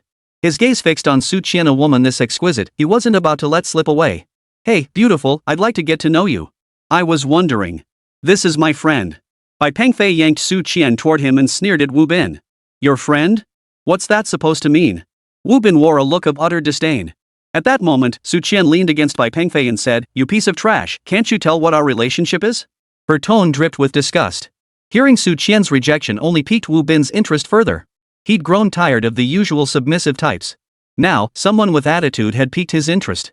But before he could gauge her limits, Wu Bin dared not make a move. Good. I like your attitude. Wu Bin said with a smile. Though this stunning beauty was temporarily out of reach, he couldn't let these two sisters slip away. Wu Bin flicked a card onto the table and addressed the Tang sisters. Here's 400,000. I want both of you to accompany me, not a single one missing. Chapter 72, Private Hospital. His words couldn't have been clearer. Sacrificing just the older sister for 200,000 yuan? That was out of the question. The sisters exchanged glances. They hesitated. After all, their father lay in the hospital, desperately needing money for his life-saving treatment. And they could only hold out for a few months. Once this Wu guy grew tired of them, he should let them go. True, Wu Bin would cast them aside in a few months. But it wouldn't be mercy. His low-life friends would eventually force them to work as hostesses in his KTV. Don't agree to it. They're not good people. Su Qian warned. Thanks, sis, but we really need the money, so I... Even though she didn't want to, she had no choice. They desperately needed the money. With that, Tang Shui reached out to take the bank card. Watching the Tang sisters' actions, Wu Bin couldn't help but smile with satisfaction. He was already scheming about how to play with them later tonight. The thought of the innocent beauty about to transform into a wanton woman filled him with inexplicable excitement. Trust me, I can help you. Bai Pengfei, standing nearby, spoke up again. He truly didn't want to see two young girls in the prime of their youth fall into ruin for money. But at that moment, the Tang sisters hesitated. On one side lay 400,000 yuan, though it would require sacrificing themselves. This money could undoubtedly save their father. On the other hand, there was this kind stranger's warning, but could he truly save their father? After all, the money was right there in front of them. As the sisters wavered, Wu Bin suddenly piped up, Kid, I didn't even bother you. You're the one messing with my plans. Here's the deal, let's go to the hospital now. If you can help them, I'll give you this 400,000 yuan. If you can't, how about the beauty by your side spends the night with me? Faced with Su Qian's beauty, Wu Bin was still trying to negotiate. Hearing this, Bai Pengfei merely sneered coldly and retorted, Do you really think I'd agree to that?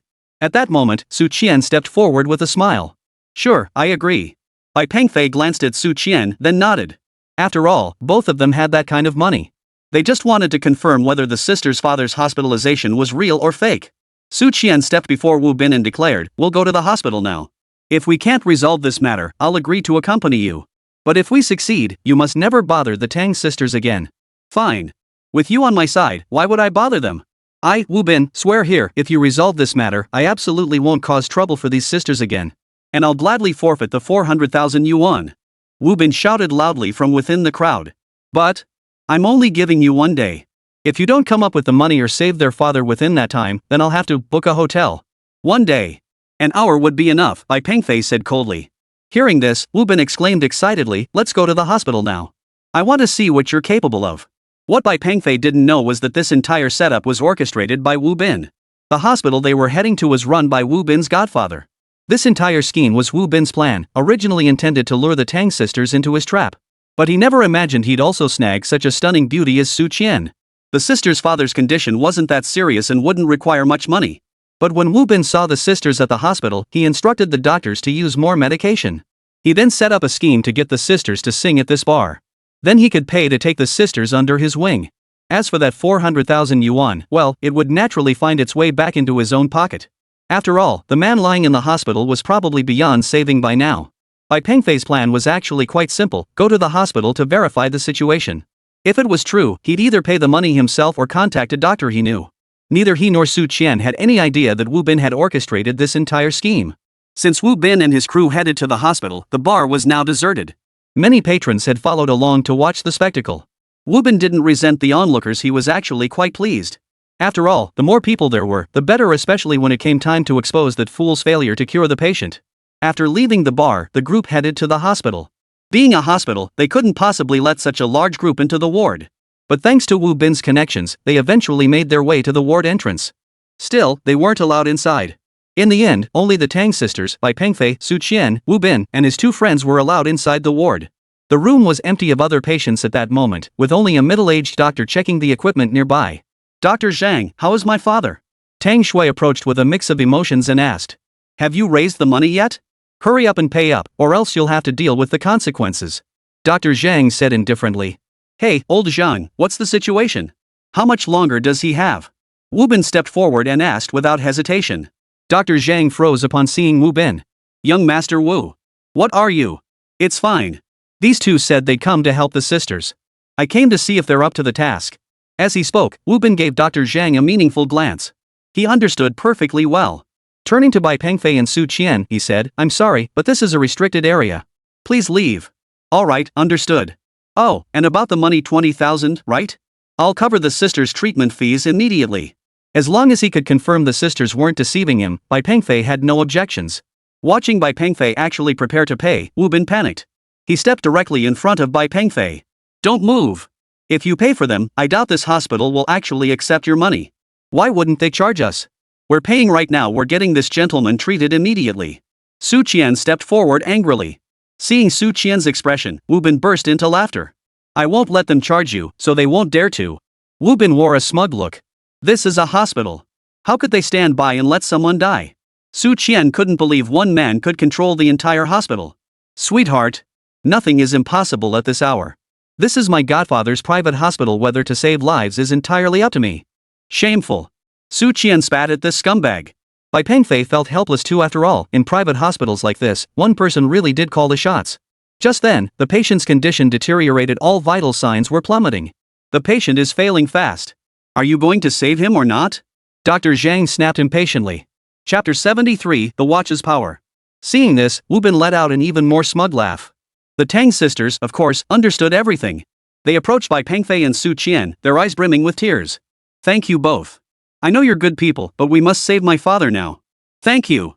The sisters bowed deeply to Bai Pengfei and Su Qian. Then both sisters approached Wu Bin. Please, save my father. The sisters knelt directly before Wu Bin.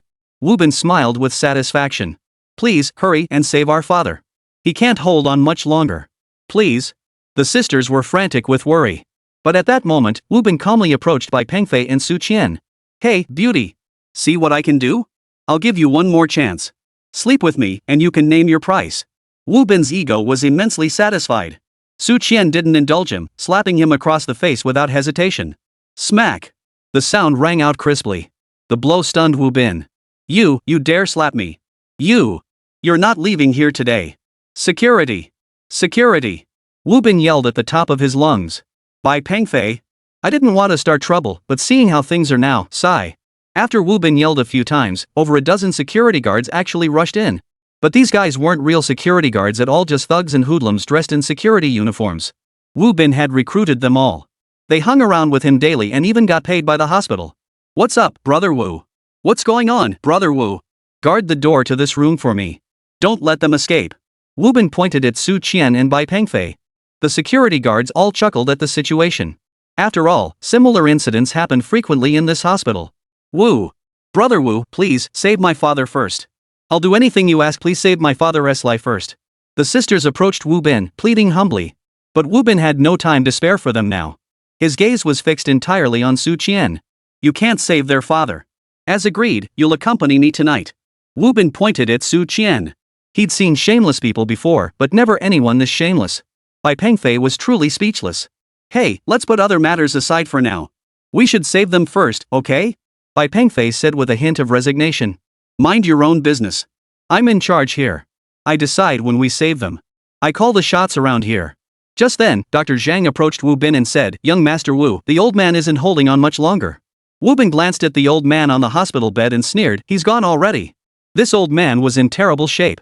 Hearing this, the two sisters immediately approached the bedside to look at their father.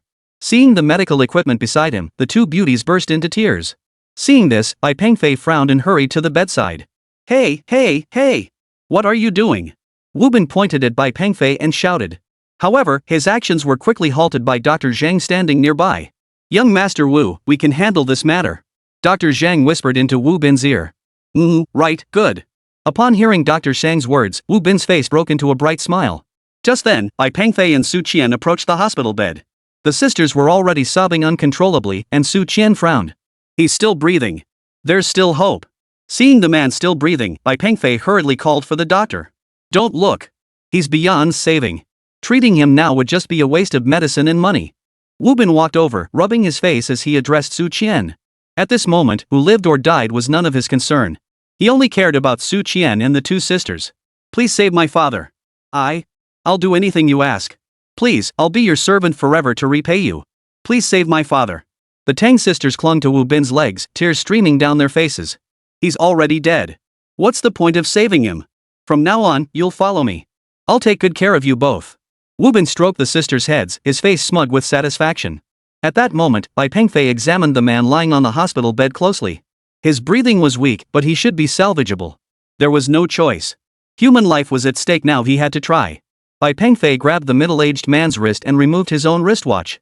Dr. Zhang, witnessing Bai Pengfei's action, immediately stepped forward and exclaimed, "What are you doing? I'm telling you, we have surveillance here. You've touched this patient, so if anything goes wrong, you'll be held responsible." This was precisely why he hadn't allowed Wu Bin to stop Bai Pengfei and Su Qian earlier. Because as long as someone else touched the patient, they could shift the blame. Bai Pengfei had no time for his nonsense. After removing his own watch, Bai Pengfei placed it directly onto the man's wrist and turned it back on. "Pengfei! What are you?" Su Qian frowned in confusion, unsure of Bai Pengfei's intentions. "I'm saving him." After securing the watch, Bai Pengfei straightened up and said calmly. Truthfully, Bai Pengfei wasn't sure if it would work, but given the circumstances, he had no choice but to try. "What are you doing? What are you doing? I'm telling you, if anything happens to him now, it'll be entirely your fault." Wu Bin had already mapped out his plan in his mind. As long as this man died, he'd have absolute justification to take control of him. Then the woman beside him. He thought he'd have to force the issue this time, but unexpectedly, the man had voluntarily handed him a handle. Perfect. All the while, Bai Pengfei kept his eyes fixed on the watch on the middle-aged man's wrist. Vital signs declining. Initiating biological vulnerability stimulation. 5.4.3. Suddenly, the man's arm twitched violently, and every hair on his body stood on end. This scene truly terrified everyone present. The small screen of the electronic watch displayed. Initiating biological vulnerability stimulation again. 5.4.3. The arm trembled again. Vital signs restored. At that very moment, the middle-aged man on the hospital bed slowly opened his eyes. "Father! You're awake! Father, how do you feel now?" Wu Bin, standing nearby, froze in shock. He stared at Dr. Zhang in astonishment. "Young Master Wu, rest assured. This man's heart is definitely failing. Given the current situation, this is likely a deathbed rally. He won't last much longer." "Pengfei, what's going on with him?" Su Qian asked Bai Pengfei. "He should be fine for now, but we need to transfer him to another hospital immediately." After all, Bai Pengfei wasn't a doctor, he didn't know the true condition of the man before him. It was only thanks to this high-tech smartwatch that the man had been pulled back from the brink of death. But that didn't mean he was saved. Chapter 74, Is this a patient? Daughters, what's going on? Tang Daxiang opened his eyes to see his two daughters. Though the sisters didn't know the details, they understood that the man before them had saved their father. Yes, this gentleman saved you. The sisters looked at Bai Pengfei with deep gratitude. You're welcome, but I haven't actually cured him yet. This is only a temporary improvement. I think it's best to transfer him to another hospital. Bai Pengfei was telling the truth. The biological watch's stimulation could only activate latent bodily functions, it couldn't actually cure the illness. Though Bai Pengfei wasn't a doctor, he could tell the middle-aged man's condition was severe. Oh, right, this. Bai Pengfei pulled a check straight from his breast pocket. Here's 300,000 yuan. Use it for your father's treatment first. If it's not enough, you can contact me. Here's my phone number. After handing the check to the sisters, Bai Pengfei wrote down his phone number for them. Benefactor, thank you, thank you. Holding the check and phone number, the sisters were overcome with emotion. But Bai Pengfei couldn't bear to watch this. Alright, hurry up and take your father to another hospital for treatment. Wait. Watching the sure thing slip away, Wu Bin couldn't just stand by. He shot Dr. Zhang a glare. Dr. Zhang felt wrong too. This man was clearly beyond saving, how could he? Fine, you win. But what about that punch you just landed on me? Wu Bin pointed at Su Qian. What about it? Oomph. Serves you right for being such a jerk. Su Qian wasn't about to let him off the hook either. She looked down on him with utter contempt. People like Wu Bin were truly beneath her. Guards. No one leaves today. Wu Bin waved his hand at the security guards behind him.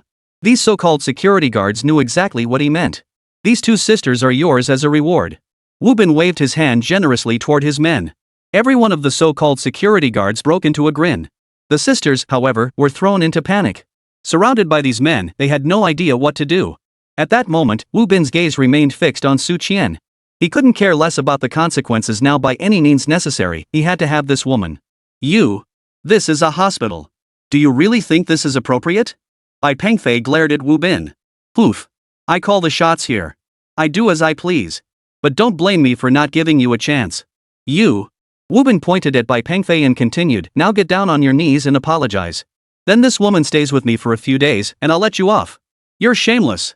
Su Qian looked at him with genuine disgust. Bai Pengfei laughed. At that moment, Wu Bin couldn't wait any longer. He waved his hand and ordered, take these two sisters away. Hearing this, several security guards immediately approached the sisters. Seeing so many people closing in, the sisters were suddenly overcome with fear. What do you want? The sisters immediately hid behind the hospital bed. Don't touch my daughter. Tang Daxiang, lying on the hospital bed, couldn't stand by and watch his daughter be humiliated. He forced himself to sit up. Oh ho, you old bastard, you want to die right now? Get out of here and take her with you. Or I'll make sure you die right here. The group paid no heed to the frail old man.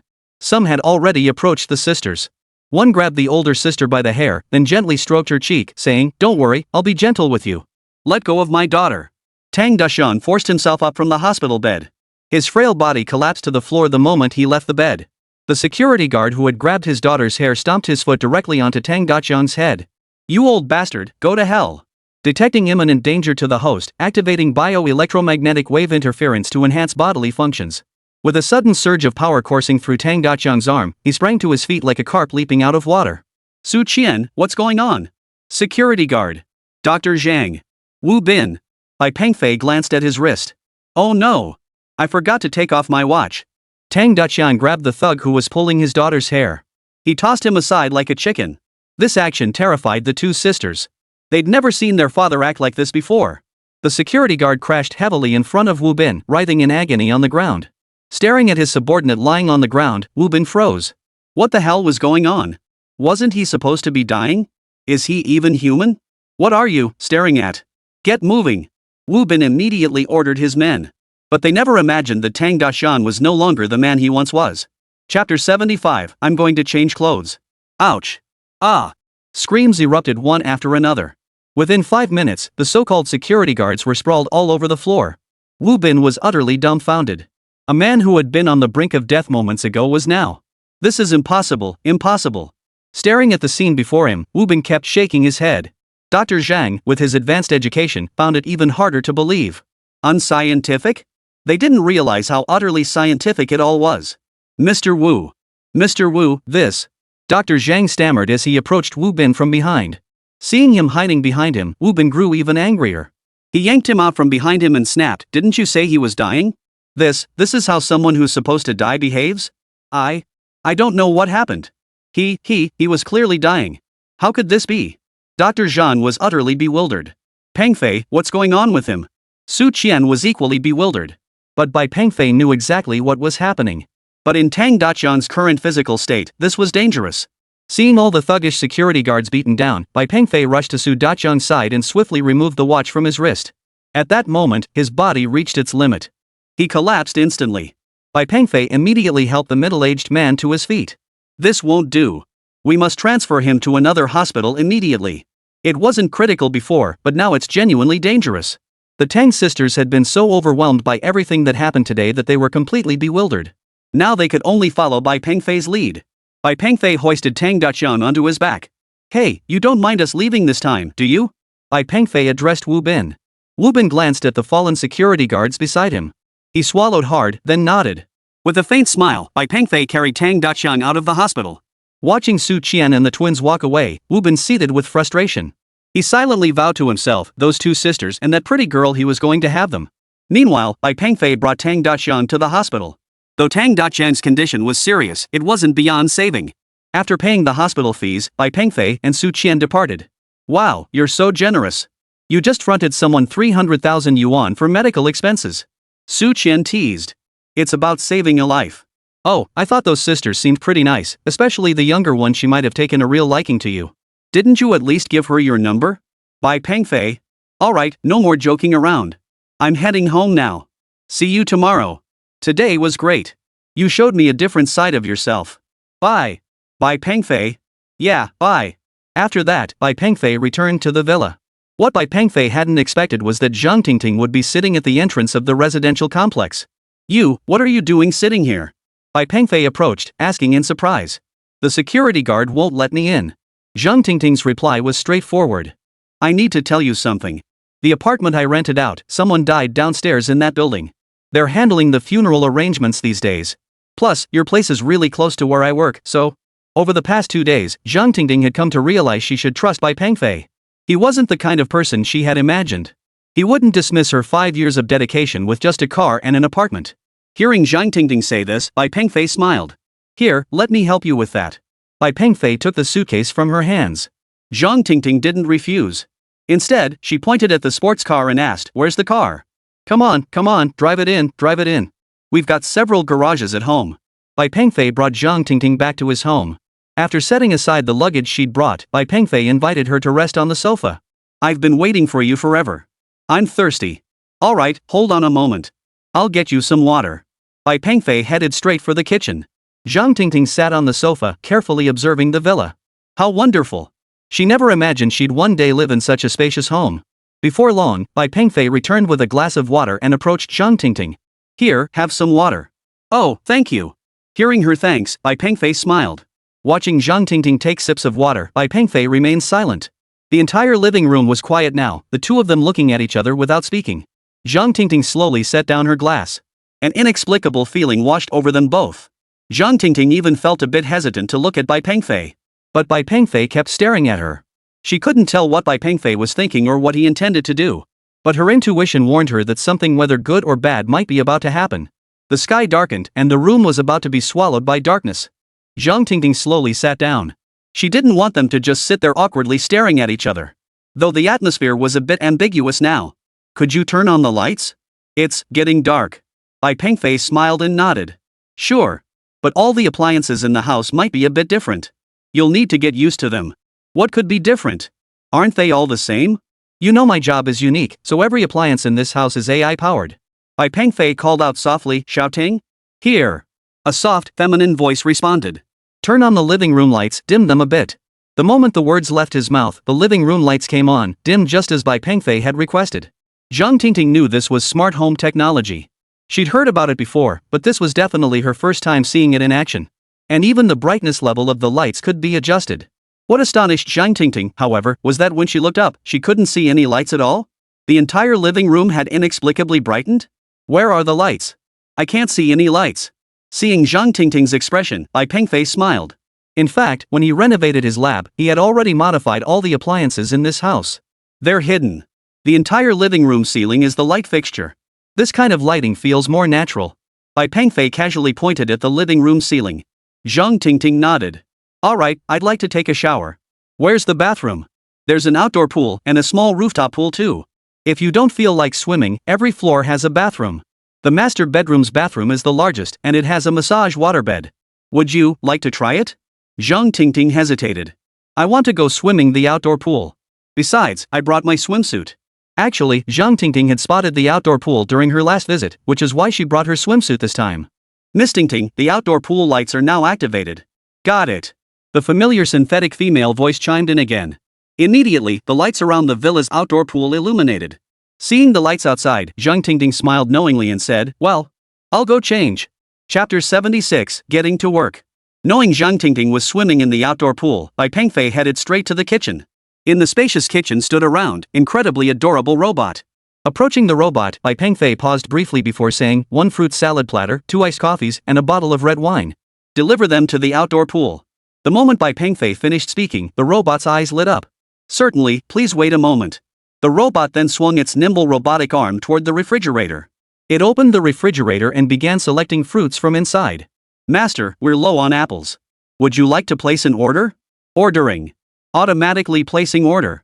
The robot's control panel began flashing as it automatically placed an order on the Pretty Group buying website. Since the program was preset, the purchase quantity was fixed. Of course, when the delivery guy arrived at the door, the robot would retrieve the package itself and place it in the designated spot in the refrigerator. Watching the robot busy at work, Bai Pengfei returned to the bedroom. He changed into a swimsuit. Splash. Bai Pengfei leapt directly from the second-floor balcony into the large pool below. This gave Zhang Tingting quite a fright. Yikes, you scared the life out of me. That wound. Are you sure swimming is okay? Zhang Tingting was worried about the gunshot wound on his chest. I'm fine. It's healing well. As he spoke, Bai Pengfei had already swum up beside Zhang Tingting. Seeing Bai Pengfei's expression, Zhang Tingting smiled. Who? Spotting a dark figure in the distance, Zhang Tingting immediately grabbed Bai Pengfei's shoulders and swam behind him to hide. It's okay, it's okay. It's just an AI robot. As the robot drew nearer, Zhang Tingting could make it out clearly. Round and plump, it resembled a trash can. At that moment, the robot carried a tray in one hand, holding a prepared fruit salad and red wine, along with 2 wine glasses. Watching the robot place everything on the table, Zhang Tingting was genuinely surprised. She knew some restaurants used robots for food delivery, but she'd never seen one that could set the table. Where can I buy this machine? It's amazing. After setting the table, the robot poured the red wine into a decanter before departing. The scene before her eyes truly astonished Zhang Tingting. Let it breathe for a bit. This wine needs 20 minutes to aerate before it tastes its best. Zhang Tingting. 20 minutes later, the two emerged from the pool, their bodies dripping wet. Come on, try this chair. Bai Pengfei gestured invitingly. Zhang Tingting lay down on it curiously. Honestly, Zhang Tingting had an amazing figure curves in all the right places, none where they shouldn't be. Her long, straight legs were on full display, drawing Bai Pengfei's gaze. But that wasn't the point. The point was the lounge chair beneath them. As they reclined, the lounger activated its warm air function. The temperature wasn't too high, nor was the airflow too strong overall, it felt incredibly comfortable. Before long, the water on their bodies was completely dried. This chair is amazing. Zhang Tingting exclaimed in admiration. Bai Pengfei then poured her a glass of red wine. It's okay to have a little. Zhang Tingting surveyed the sprawling villa around her, then glanced at the expensive wine before her. Aren't you just a low-level staffer at the Chinese Academy of Sciences? How could your salary be this high? The scene before her eyes made Zhang Tingting doubtful. Without a solid financial foundation, one simply couldn't afford to live in such a large villa. Our bonuses are very high, very high. Bai Pengfei wasn't lying, the bonuses were indeed exceptionally high. Under the moonlight, the two shared a quiet drink. After feeling slightly tipsy, Zhang Tingting stood up and said, I'm tired. I need to rest. Bai Pengfei? It's still early. You're going to bed already? Bai Pengfei was clearly getting impatient. Just a few days ago, Bai Pengfei had stayed at Zhang Tingting's place, and they had already lived together during their previous relationship. So there wasn't much need for restraint. Zhang Tingting understood perfectly. She gave a slight smile and said to Bai Pengfei, What's the matter? Don't you want to rest? Without another word, Bai Pengfei scooped her up and carried her back to the bedroom. The next morning, Zhang Tingting didn't go to work. She was too exhausted and wanted to take the day off. When her supervisor heard Zhang Tingting wanted to take a day off, he agreed without hesitation. They still hadn't figured out Zhang Tingting's background. But one thing was certain, she was someone they couldn't afford to cross. But Bai Pengfei had something to do today. Most importantly, he wasn't tired last night. Just like 5 years ago, Zhang Tingting was full of passion. Leaving the villa, Bai Pengfei drove his sports car to Su Qian's place. Wang Lei was already waiting in the lab shed as instructed. Su Qian was naturally there as well. Walking through the experimental shed, she surveyed the equipment now installed there. Su Qian declared with pride, "Every piece of equipment in here is brand new. It's top tier, even by global standards." She was right. In the field of automotive battery research, every piece of equipment in this lab was indeed top tier. Bai Pengfei acknowledged this point. However, this equipment still fell far short of Bai Pengfei's requirements. Of course, the equipment Bai Pengfei envisioned probably didn't even exist in this world yet. For now, he could only modify what he had. After all, what he was developing held epoch-making significance. But all these devices need to be completely overhauled. Su Qian. These devices need modification too? Of course. We're researching batteries for vehicles with over 10,000 kilometers of range. This equipment definitely won't cut it. I'll give you a materials list shortly. Procure everything on it. Oh, and I also need a welder with exceptional skills. Su Qian nodded. We have welders in our company, and they're highly skilled. Bai Pengfei nodded, then walked over to his office. He picked up a pen from his desk and began writing down the items he needed. Purchase everything on this list. Su Qian took the list. These materials are all aviation grade. They're extremely hard to source, and the prices are astronomical. Su Qian made a rough estimate. Just these items alone would likely cost no less than 5 million yuan, and some of them would be extremely difficult to source. If you need more money, just tell me. I can increase the investment. For these things? I'll give you a phone number. Just contact him. Su Qian smiled. If you can handle everything, what do you need me for? I didn't want you to feel useless, so I gave you some tasks. Su Qian. Go ahead with your work. I need to discuss something with Wang Lei. Wang Lei. Me? Yes. You've seen my blueprints too, right? I know there's a lot you don't understand. I need to explain them to you, otherwise you won't be able to complete the next phase of work. Chapter 77, Tetra Press Conference. Over the next week, Bai Pengfei and Wang Lei worked alongside several laborers inside the experimental shed. Their primary goal now was to complete the modification of all the equipment inside the experimental shed. Only then could Bai Pengfei's super battery project move forward. However, on the very last day of the modification workshop, Su Qian suddenly rushed over to Bai Pengfei. Holding 2 invitations in her hands, she said anxiously, "Pengfei, these are invitations from Zhang Tingting, inviting both of us to Tetra Electric's new product launch event." Bai Pengfei? Zhang Tingting? Who's that? Su Qian sighed helplessly. Who? The guy you kicked out, the former head of our technical department. Bai Pengfei remembered. Oh, him. What's going on? Tetra Electric's new product launch? What's the deal? What do you mean? Zhang Tingting took the blueprints to Tetra.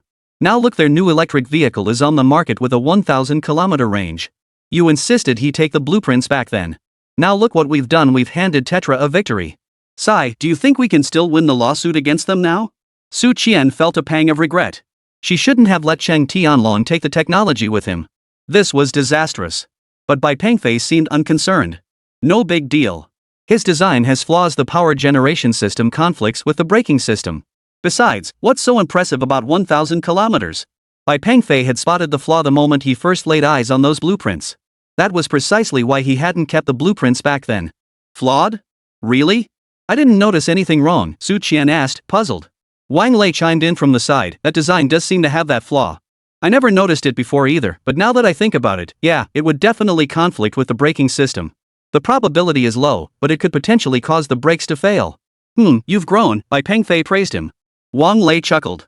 Working with Brother Fei these past few days has accelerated my progress tremendously. Everything I learned before feels like mere superficial knowledge now.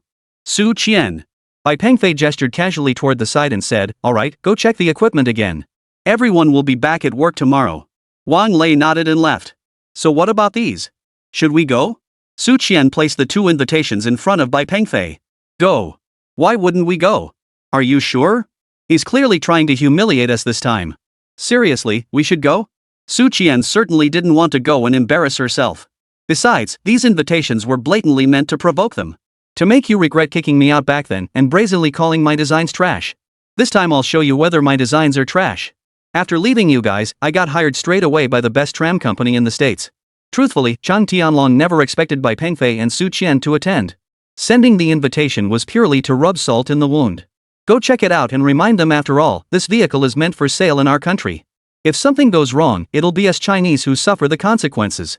Bai Pengfei, however, wore a look of utter indifference. Su Qian couldn't figure him out, but if Bai Pengfei was willing to go, she'd gladly accompany him. It's tonight at the Sky Garden of the Emperor Hotel. Many companies in this field from across the country will likely attend. Perfect timing. I've been looking to partner with an automaker. This could be a great chance to make connections. Su Qian. Whatever. You hold the majority stake now, so you call the shots. Su Qian didn't care either way. Legally speaking, the company already belonged to Bai Pengfei. Of course, if possible, she hoped she could be his too. I'll drive you there tonight. Su Qian tucked away the invitation and said casually. But Bai Pengfei shook his head. No need. I'll drive you tonight. Su Qian knew about Bai Pengfei's sports car. Alright, since you've decided to go, I'll accompany you. Hearing Su Qian's words, Bai Pengfei felt something was off. But he couldn't quite put his finger on it. Since he'd be out that evening, Bai Pengfei immediately picked up his phone and called Zhang Tingting. Something came up tonight. I'll be home later. Is it that high school classmate of yours? Su Qian asked. Bai Pengfei nodded. Su Qian smiled faintly and teased, didn't you say you weren't married yet? Not yet. She's just staying at my place for a while due to some circumstances. Su Qian nodded. I see. I see. Where are you going? For some reason, seeing Su Li turn and walk away, Bai Pengfei blurted out the question. Changing into a dress. For an evening gathering like this, I need to dress more formally. That evening, as dusk fell, Bai Pengfei drove to the company's main entrance to wait for Su Qian. Before long, Su Qian emerged from the office building. Wow, she really went all out with her outfit today. Her black evening gown accentuated her graceful figure, making her look truly stunning. The slit in the dress was boldly high as it could possibly go. And Bai Pengfei was seeing her in high heels for the very first time. Once seated in the car, Su Qian grinned and said, "What are you staring at? Never seen it before? Come on, tonight I'm going to outshine all those celebrities at the gala." It's no surprise that a major corporation like Tetra would invite celebrities to promote their new car launch. And today, Su Qian truly held her own against those celebrities. But in Bai Pengfei's eyes, if Zhang Tingting dressed like this, she'd outshine every single one of them. And that was undeniably true. At the Shenyang Emperor Hotel. The entire hotel had been booked by Tetra Corporation. For them, this launch held epoch-making significance. Most importantly, they aimed to monopolize the electric vehicle industry with this product. After all, in terms of range capability, their new product far surpassed all other electric vehicle brands. Bai Pengfei and Su Qian quickly parked the car and, guided by designated staff, made their way to the rooftop garden on the hotel's top floor. A crowd had already gathered. Among them were representatives from major domestic and international automakers, as well as individuals like Su Qian from New Energy RD companies. At the center of the rooftop garden, 3 vehicles draped in black cloth were displayed. The entire rooftop garden had been transformed into a grand cocktail reception venue. Waiters carried trays through the crowd, while acquaintances gathered to chat. In the center of the garden, a temporary stage had been erected. Right beside this stage, Zhang Tianlong, dressed in a suit, was deep in conversation with a foreigner. Judging by his expression, he seemed exceptionally happy today. But when he spotted Bai Pengfei and Su Qian, his joy only deepened. Chapter 78, being followed. Zhang Tianlong never expected Su Qian and Bai Pengfei would actually show up. This was truly. Recalling the humiliation he'd endured before, Zhang Tianlong gritted his teeth in fury. But now, it was all good. He had succeeded at Tetra Corporation in the United States. Zhang Tianlong quickened his pace to reach Su Qian's side. With a fake smile plastered on his face, he hurriedly said, "Xianqian, I never imagined you two would come. Honestly, I owe much of my success today to you, Bai Pengfei, right? Yes. My name is Bai Pengfei. Congratulations on achieving such remarkable success." Seeing Zhang Tianlong's smug expression, Bai Pengfei immediately offered his congratulations. Su Qian. She didn't understand Bai Pengfei's actions. At this moment, Zhang Tianlong was utterly smug. What's there to congratulate? It's all for work. But you, young man, you still have much to learn. If you're interested in studying, I can recommend you for a scholarship to study in the United States. China's National University of Defense Technology can't hold a candle to theirs. Just look at me. Without that experience studying in the United States, I wouldn't have achieved what I have today. Xianqian, I didn't want to come to Tetra Corporation either, but, Sai, what can you do? Actually, I have to thank you for this. Zhang Tianlong looked at Bai Pengfei with smug satisfaction. Seeing Zhang Tianlong's smug expression, Su Qian truly regretted coming. But Bai Pengfei, at that moment, wore an expression of utter indifference, still smiling cheerfully. His self-designed automotive battery had been adopted by a major corporation like Tetra and was already in mass production. This filled Zhang Tianlong with immense pride. Especially upon seeing Bai Pengfei, who had once looked down on him, his sense of superiority reached its peak in that instant. Alright, since you're here, eat your fill. All the pastries and drinks are complimentary, no charge at all. Zhang Tingting made a point of looking directly at Bai Pengfei as he said this. Bai Pengfei said nothing, merely nodding in acknowledgement. My apologies, I need to attend to several automotive executives shortly. Please help yourselves. Watching his retreating figure, Su Qian seethed with frustration. A petty man who's gotten ahead. He may be a petty man, but he won't stay on top for long. Something's bound to happen to him soon. Bai Pengfei shook his head, a hint of regret in his voice. Zhang Tingting asked, what do you mean by that? Didn't I tell you before? The battery he designed conflicts with the circuit brake system. So once this car hits the market, problems are bound to arise. By then, he won't be smiling anymore. I was going to teach him how to fix it, but I guess I won't bother. Su Qian smiled. What's next? Are you really staying for this gala? Bai Pengfei nodded. Yeah, of course. I came here for my own business. Found it. No sooner had he spoken than Bai Pengfei strode toward a tall, stunning woman in the distance. Su Qian. You came to this party just to. Sister Guan. Bai Pengfei hurriedly greeted her. This beautiful woman was Guan Li, the chairwoman of Huahong Motors. She had been invited to the gala by the head of Tetra Motors China operations. Bai Pengfei was also acquainted with her, having met her 5 years prior. Back then, Bai Pengfei had sold them several automotive patents. While he made a profit from the deal, those patents also helped Huahong Motors successfully capture a share of the market over the past 5 years. Guan Li turned to look. Pengfei. Long time no see. Despite the years apart, Guan Li recognized Bai Pengfei instantly. What have you been up to these past years? Just busy with random stuff. Oh, right sis Guan, my company is currently researching automotive batteries. What do you think? Interested in collaborating? Hearing this, Guan Li nodded immediately. Truth be told, their Huahong Motors was also pivoting in this direction, but they'd been struggling with battery technology all along. The two quickly fell into conversation, leaving Su Qian feeling a bit awkward on the sidelines. But before long, Bai Pengfei beckoned her over and introduced them to each other. Su Qian understood that Bai Pengfei had come to this gala specifically to seek a partnership with an automobile manufacturer. After all, her formula could only be used to develop batteries, it couldn't produce cars. Therefore, partnering with an automotive manufacturer was essential. It was pure coincidence that Bai Pengfei happened to meet Guan Li here. After a brief conversation, the three established a preliminary partnership. Guan Li trusted Bai Pengfei implicitly. After all, her company owed its success to his patents from years ago. However, the specifics of the collaboration couldn't be discussed here. They rescheduled a meeting to discuss the details in person. Just then, the evening's host began speaking. Zhang Tingting then took the stage as the technical representative to deliver his speech. Of course, it was all boastful rhetoric. Next, several celebrities symbolically unveiled the black covers draped over the new car models. Honestly, the designs were quite good, they all looked pretty nice. And the pricing was reasonable, hovering around 200,000 yuan. Tetra Electric's target market is very clear, the mid-range segment. The gala concluded with performances by several celebrities. But Bai Pengfei wasn't particularly interested in those. He and Su Qian simply left right away. Since they hadn't eaten much at the event, the pair planned to grab some snacks at the night market and discuss their collaboration with Huahong. But as they walked through the night market, Bai Pengfei suddenly realized he was being followed. Something's wrong, we're being followed. Bai Pengfei whispered to Su Qian. Su Qian froze. Followed? How could that be? Why would someone be following us? Bai Pengfei shook his head. We don't know yet. Better to be careful. Given his sensitive background, Bai Pengfei feared the tale might be foreign spies. That would spell trouble. After all, this place was crowded, and it could easily lead to collateral damage. Moreover, Bai Pengfei didn't want his situation to affect Su Qian. But just as Bai Pengfei was lost in his thoughts, a man holding half a watermelon suddenly stepped right in front of them. Chapter 79, Joyful Celebration. Bai Pengfei and Su Qian were both startled when the man blocked their path. The man holding the half watermelon stood before them, took a big bite out of it, and sprayed juice everywhere. Su Qian, constrained by her formal dress, instinctively stepped back. Dressed so fancy, you must be loaded. Care to lend me some cash? As he spoke, the man's other hand reached deep into his own trouser pocket and pulled out a spring-loaded dagger. No. It's just a few bucks, right? No need for this. How much do you want? Name your price. Bai Pengfei calmed the man down, then put on an indifferent expression. Seeing Bai Pengfei handle the situation so smoothly, a smile crept onto the man's lips. Damn, you get it. Hand over your wallet. I don't have my wallet. Look, I still have over 100 on me. How about? Bai Pengfei casually pulled out 100 plus in loose change. Seeing the loose change in Bai Pengfei's hand, the man instantly flew into a rage. You think I'm some beggar? My watermelons cost $7 a pound, for Christ's sake. The man slammed the watermelon onto the ground. Bai Pengfei. Beggar? Aren't you? Watermelon guy. You.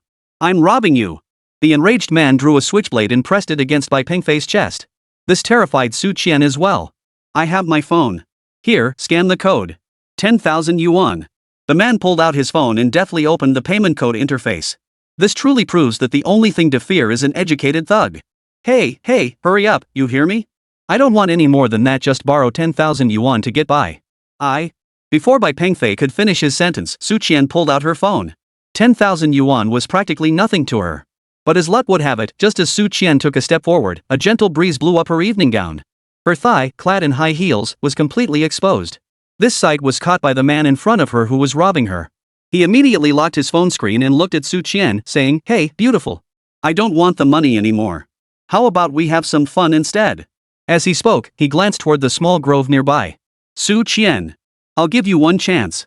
Take the money and get out immediately. Bai Pengfei said calmly. Oh ho! Get one thing straight, look who's got a knife pressed against whose chest. What's the matter? This is your woman. You're quite the lucky bastard. Let me have a little fun with her and I'll give her back to you afterward. As he spoke, the dagger in the man's hand pierced straight through Bai Pengfei's shirt. This terrified Su Qian. Don't. What? Feeling protective now? Come on, follow Big Brother into the woods. Come on, guys. We're in for a treat. Everyone come out. The man called out to the side, and soon 3 figures emerged from a nearby path. They were actually carrying iron rods. The 3 looked sleazy, dressed in filthy clothes.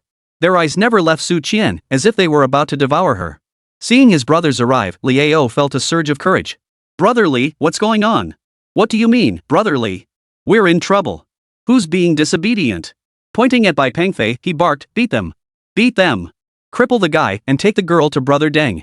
At Liao's command, 4 men charged at Bai Pengfei with clubs in hand. Hearing this, Bai Pengfei finally understood this gang wasn't robbing him at all. They had a plan. And the Brother Deng he mentioned, that must be Deng Chang. Seeing their aggressive move, Bai Pengfei wasn't about to let them get away with it. He adjusted his watch, unleashed his full potential, and charged forward. Moving with blinding speed, he locked onto his target and delivered a swift kick. The kick landed squarely on one man's wrist. Ah!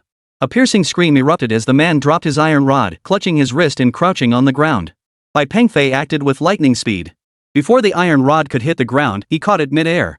He then swung it sideways to block an incoming strike. Clang! A sharp clang echoed as Bai Pengfei blocked the blow with the iron rod. Before the man could react, Bai Pengfei swung his leg out, kicking him hard to the ground. As for the remaining 2, Bai Pengfei naturally dealt with them fairly. 1 kick each, leaving them incapacitated. Hey! Don't go! Bai Pengfei brandished his iron rod, pointing it at Liao who was trying to sneak away. Swallowing hard, Liao immediately dropped the dagger in his hand. He never expected this unassuming young man to be such a formidable fighter. Damn it! Brother Deng's intel was wrong. His 3 henchmen had been taken down in the blink of an eye. What are you running for? Come on up and try it. Bai Pengfei pointed his iron rod at Liao, taunting him. You! I'm telling you, I had no choice. Someone made me. Faced with Bai Pengfei's fierce glare, Liao stammered, unable to get his words out clearly. Bai Pengfei snorted. I know. Was it Deng Chang who sent you? With that, Bai Pengfei began advancing step by step toward Liao. Seeing Bai Pengfei advance with the iron rod in hand, Liao snapped. He drew a switchblade, gritted his teeth, and charged at Bai Pengfei. You lowlife scum. I've been expecting you. Bai Pengfei kicked out, sending the switchblade flying from Liao's grasp. Then he delivered a kick straight to Liao's stomach. A piercing scream erupted, and Liao collapsed to the ground, writhing in agony just like the others before him. Bai Pengfei grabbed Liao by the collar, yanking him up and forcing him to his knees. Then Bai Pengfei addressed the others. Did Deng Chang tell you to follow her? Seeing the iron rod in Bai Pengfei's hand, the men all panicked. They knew this kid was far too dangerous to cross. Under the rules of the underworld, I can't tell you it was Deng Chang who ordered me to follow her. Hearing Liao say this, his men all looked dumbfounded. Bai Pengfei laughed too. Come on, you lot.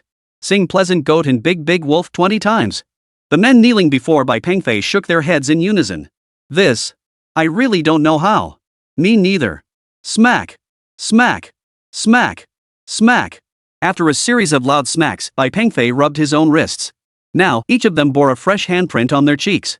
They covered their faces and exchanged glances, looking aggrieved. Then. Pleasant goat, beautiful goat, lazy goat, boiling goat, slow goat, fluffy red wolf, gray wolf. Don't think I'm just a sheep. The group finally broke into song. But it sounded absolutely dreadful. Completely off key. It sounded like pure torture. After a few more words, Bai Pengfei couldn't take it anymore and hurriedly waved his hands, signaling the others to stop. Today I'll teach you a lesson. Tell Deng Chang this, if you've got the guts, come at me openly. Don't be so sneaky. After discarding his weapon, Bai Pengfei pulled Su Qian away. Watching Bai Pengfei and Su Qian walk away, Liao covered his face and stammered, How did he know we were sent by Brother Deng? Hearing this, the few dim-witted henchmen all shot him a look that said, Are you kidding me? Chapter 80, Getting Down to Business. Su Qian was furious too. She never imagined Deng Chang would stoop so low. He actually hired a bunch of thugs to follow her. He'd tried to drug her at the KTV before, and now, after getting his comeuppance last time, he still hadn't learned his lesson and was trying again. The thought alone made Su Qian seethe with rage. What can you do? Don't get so worked up. It's all because you're so beautiful. Bai Pengfei joked. This left Su Qian both amused and exasperated. You? Then tell me, who's prettier, me or your high school classmate? Su Qian wasn't about to back down. This question actually made Bai Pengfei feel a bit embarrassed. Alright, I'm not joking with you. I just want to know when and how did you get so good at fighting? I secretly connected it. Bai Pengfei declared with great confidence, keeping the watch matter to himself. This watch? What were you adjusting just now? And when you saved Tang Daxiang earlier, you put this watch on him too? This watch? Su Qian was indeed sharp. She sensed something was off. But Bai Pengfei didn't know how to explain it to her. Nothing much. It's a smartwatch that monitors my physical condition. Yeah, it tracks my health. You mentioned Deng Chang. Should I call the police? He went way too far. Just thinking about Deng Chang made Su Qian seethe with anger. Call the police. Do you have any evidence? Deng Chang wasn't stupid. He'd hired a few thugs to handle things. Even if something happened, the police probably wouldn't believe the thugs' stories. Besides, those thugs probably had their own skeletons in the closet, so they wouldn't report Deng Chang either. Ugh, what a scumbag, Su Qian muttered, still disgusted. I'll give him one more chance. If he keeps acting like a jerk, I'll have someone deal with him. Bai Pengfei had the means, but he didn't want to use them. Alright, I trust you. Come on, I'm treating you to dinner at the food stalls tonight.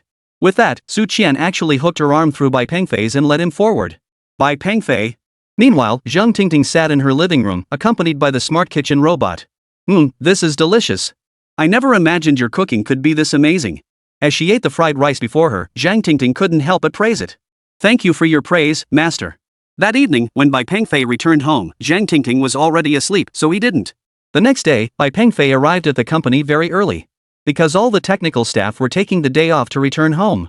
However, only half of them had returned. After inquiring, he learned the rest had been poached by Chang Tianlong. There was nothing he could do about it after all. Chang Tianlong had managed to secure Tetra as a partner. Even though some people left, the remaining staff were sufficient for Bai Pengfei. After all, in research, it's not about quantity, but quality. When the team returned to the experimental shed, they were all stunned.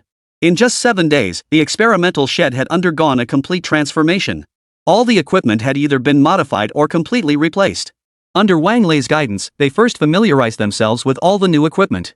Then, each person received a set of blueprints. These blueprints had been exchanged for numerous tech points within the system by Bai Pengfei.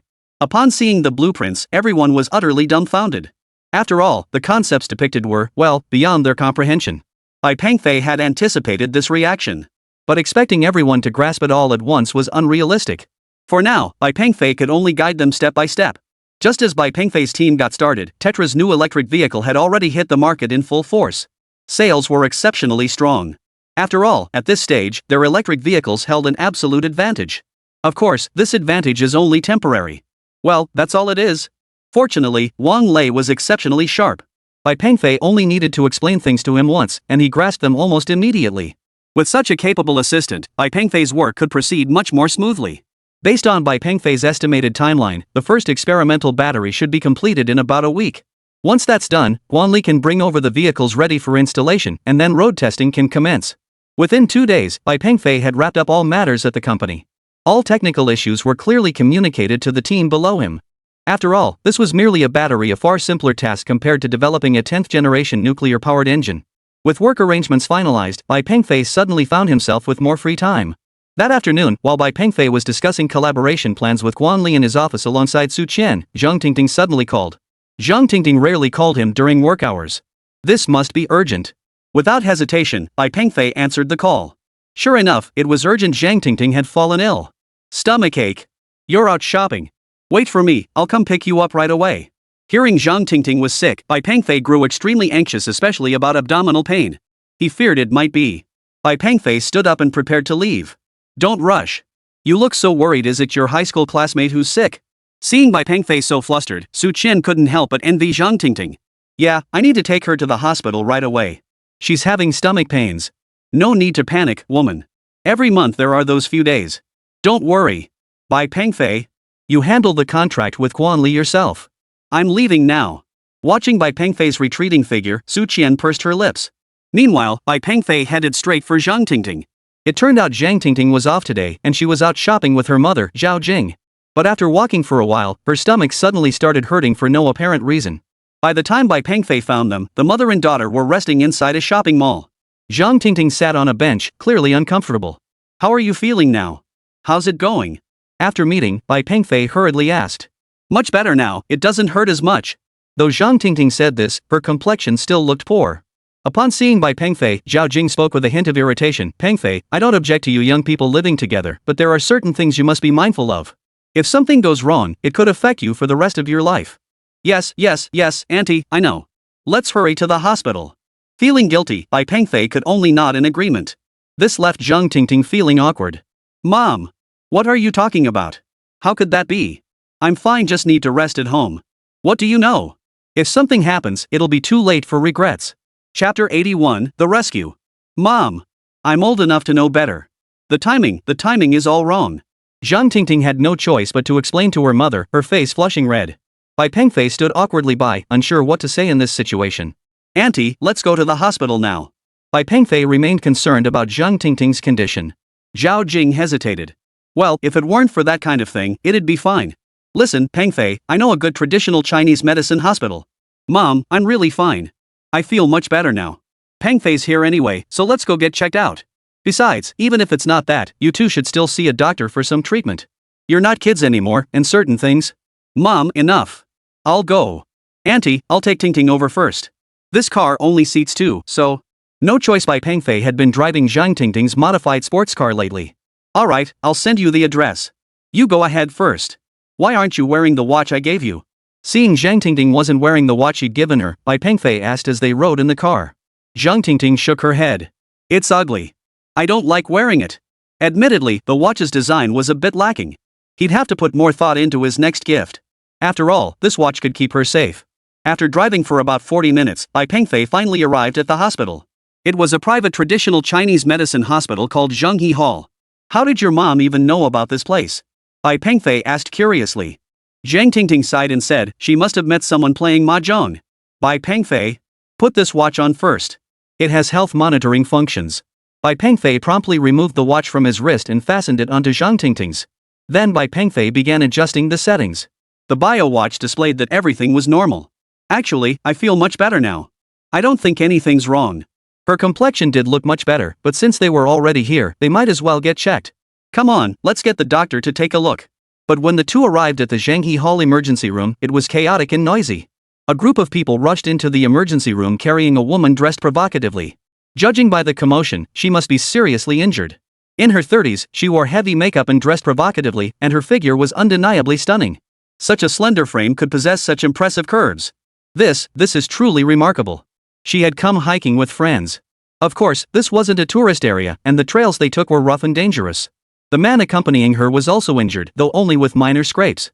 Doctor! Doctor! Quick, take a look! Quickly! The leader, ignoring his own injuries, pleaded urgently.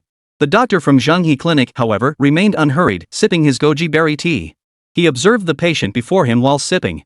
The doctor at this clinic was in his 40s, balding, with a classic receding hairline. He slowly set down his cup, paused for a moment, then spat out a plump, waterlogged goji berry. Move aside, let me assess the situation. At that moment, Bai Pengfei also arrived at the emergency room. The balding doctor straightened his clothes, casually picked up the stethoscope nearby, and approached the woman. He listened to her chest with the stethoscope, then flipped back her eyelids before returning to his seat. Slowly setting down the stethoscope, he said calmly, "It's too serious. We can't waste any time. She must be sent to a major hospital immediately. This is beyond our capabilities." Holy crap! Bai Pengfei was utterly speechless. He knew the situation was urgent, yet he dithered on and on. Hearing this, the lightly injured man beside him spoke anxiously again. I know. We've already called an ambulance. They'll take at least an hour, but in this situation, I'm afraid we can't wait that long. Oh, then we'll just have to hope her will to live is strong enough. The doctor with the receding hairline looked completely indifferent. But doctor, can't you at least treat her now? Even just some hemostatic medicine would help. The man was frantic, but the bald man's words left him feeling utterly hopeless. Hemostatic? Hemostatic my ass. This is internal bleeding plus broken ribs. Her organs might already be damaged. Get her out of here fast. Don't even wait for the ambulance here. The bald man truly didn't want this woman to die in his hospital. Too much trouble. The deceased's family might come to the hospital and cause a scene. Besides, this was a small private hospital. It was best to avoid such troublesome situations. But Bai Pengfei frowned. First, the woman was genuinely in critical condition. Second, the attitude of this guy with the receding hairline was infuriating. What the hell? Swearing, shirking responsibility. Even if you don't have immediate surgical capabilities, a doctor should at least stop the bleeding and stabilize the fracture site. And you're just kicking people out. Doctor! Please help! Please help! Treat her, the man pleaded anxiously. But the balding man lifted his cup of goji berry water again, blew gently on the surface to cool it, took a small sip, and said, she's already near death. If she dies while I'm treating her, who will take responsibility for that? Hearing this, Zhang Tingting couldn't hold back any longer. The patient is dying. And he's still thinking about this. Where is his medical ethics? Where is his conscience? Seeing the attitude of this balding man before her, Zhang Tingting was furious. She hurried to the patient's side and asked the man who had accompanied her. How did this woman sustain such severe injuries? As soon as Zhang Tingting finished speaking, everyone's gaze fell upon him, including that of the man with the receding hairline. The balding man chewed on the goji berries in his mouth, then snorted and said, Who are you? How dare you examine the patient? Bai Pengfei. Hey! What are you doing? Don't mess around here. If something happens, can you take responsibility? This is... Shut up. Zhang Tingting had no time for his nonsense, snapping back coldly. After snapping at the balding man, Zhang Tingting hurriedly turned to Bai Pengfei. Bai Pengfei crouched down and asked the man accompanying the woman, when will the ambulance arrive? The man checked his watch and replied, about another half hour. Hearing this, Bai Pengfei shook his head. Given the current situation, we can't wait half an hour. I'm afraid. He didn't need to spell it out, the man understood perfectly. Cold sweat beaded on the man's forehead. He grabbed Bai Pengfei's arm urgently. Doctor! You have to save her. What does it cost? Any amount, I'll pay. Standing nearby, the man with the receding hairline saw Bai Pengfei standing there in a daze. He snorted derisively and walked over, saying, Stop making a fool of yourself here. Get back to work. Hey, Mr. Baldy, yes, you. Find somewhere for this woman to lie down first, will you? Bai Pengfei suddenly addressed the stunned man with the receding hairline. Snapping out of his daze, he glared sternly at Bai Pengfei and snapped, Why are you asking about that? Bai Pengfei stepped forward and confronted the man with the receding hairline. What's the matter? Saving lives is my job. Who do you think you are? Do you even know medicine? If you kill someone here, whose responsibility is that? Chapter 82, Dr. Bao. But just as the balding man was ranting, Zhang Tingting had already prepared to carry the woman into the hospital. Seeing this, the balding man hurried forward, pointing at Bai Pengfei and Zhang Tingting. Hey! I've got surveillance cameras here. I'm not responsible for what happens today. If she dies, it's all on you. Everyone's watching. Seeing Bai Pengfei insist on taking the woman inside, the man with the receding hairline decided it was best to distance himself quickly. He didn't want the woman's family coming after him later. Just then, a voice suddenly rang out from behind. What's going on here? What's going on here? Why are you all still crowding around? This is a hospital, not a vegetable market. The crowd turned around. A middle-aged man wearing glasses and a white coat approached. The balding man, upon seeing him, hurried over with an obsequious expression. Director, you're finally here. This brat is causing trouble. The balding man pointed at Bai Pengfei with righteous indignation. It turned out this man with gold-rimmed glasses was none other than the hospital's director and owner, Bao Qingshan. Bao Qingshan adjusted his glasses, then turned to the balding man beside him. Dr. Tian. Who is he? Bao Qingshan gestured toward Bai Pengfei. The man with the receding hairline was Tian Bin. Tian Bin pointed at Bai Pengfei and demanded, Hey, kid, I'm talking to you. Me? My name is Bai Pengfei. Bao Qingshan frowned. Bai Pengfei. Never heard of him. Young man, don't mess around here. This is a matter of life and death, not just anyone can touch it. After that, Bao Qingshan added with a tone of contempt, I do admire your guts, but you need to understand this concerns the patient's life. You can't just go around meddling. Bao Qingshan pointed at Bai Pengfei. Though he spoke thus, he had long since abandoned any intention of saving the patient himself. Are you even a doctor? The patient is right here, how can you stand by and do nothing? Zhang Tingting frowned, addressing Director Bao before her. Young lady, what do you know? No sooner had he spoken than Bao Qingshan approached the injured woman. Looks like it's pretty serious. There's blood pooling in her chest. We need to get that drained immediately, or it could be life-threatening. Bao Qingshan's earnest words instantly commanded the attention of those around him. Perhaps it was his age and his professional attire that made them trust him more at that moment. Plus, being the director of this place, that trust seemed to come naturally. Director Bao is here. This woman should be fine now. Exactly. Director Bao comes from a renowned family of traditional Chinese medicine practitioners. Whispers began to circulate among the crowd. Bao Qingshan seemed to relish these words, his face breaking into an unabashed smile. After a moment of self-satisfaction, Bao Qingshan pushed Bai Pengfei aside and declared in a condescending tone, "Kid, you're lucky today. Just stand by and watch. Learn well." Bai Pengfei nodded with a smile. As long as he could save the patient, that was all that mattered. By now, Bao Qingshan had placed the woman on the examination bed. Director Bao, are you going to use the 6 gates needling method to expel the blood stasis? Tianbin asked, his face filled with astonishment. Bao Qingshan smiled confidently, then waved his hand. Alcohol lamp. Tianbin promptly fetched an alcohol lamp. After lighting it, Bao Qingshan turned back to Bai Pengfei and said, "Young man, watch closely. In the old days, you'd have paid tuition just to see this." Bai Pengfei? What am I supposed to learn? I'm not even a doctor. Hearing this, Bai Pengfei gave a faint smile.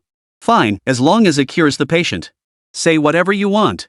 Bao Qingshan carefully sterilized the silver needle in his hand, then with professional precision inserted it into the huagai acupoint on the woman's chest. Bao Qingshan's technique was delicate, his placement precise. And sure enough, the woman showed signs of response after the needles were inserted. After that, Bao Qingshan accurately placed several more needles on her body. But her reaction seemed off. While she did react, it didn't seem like a normal reaction. Once everything was settled, Director Bao looked confidently at the crowd. After all, this was also an opportunity to promote his hospital. Hey, young man, what do you think? Want to get into this line of work? You can come learn under me. My hospital takes on students, and the tuition isn't expensive. Really? If the chance arises, I'll definitely come learn from you. Bai Pengfei replied calmly.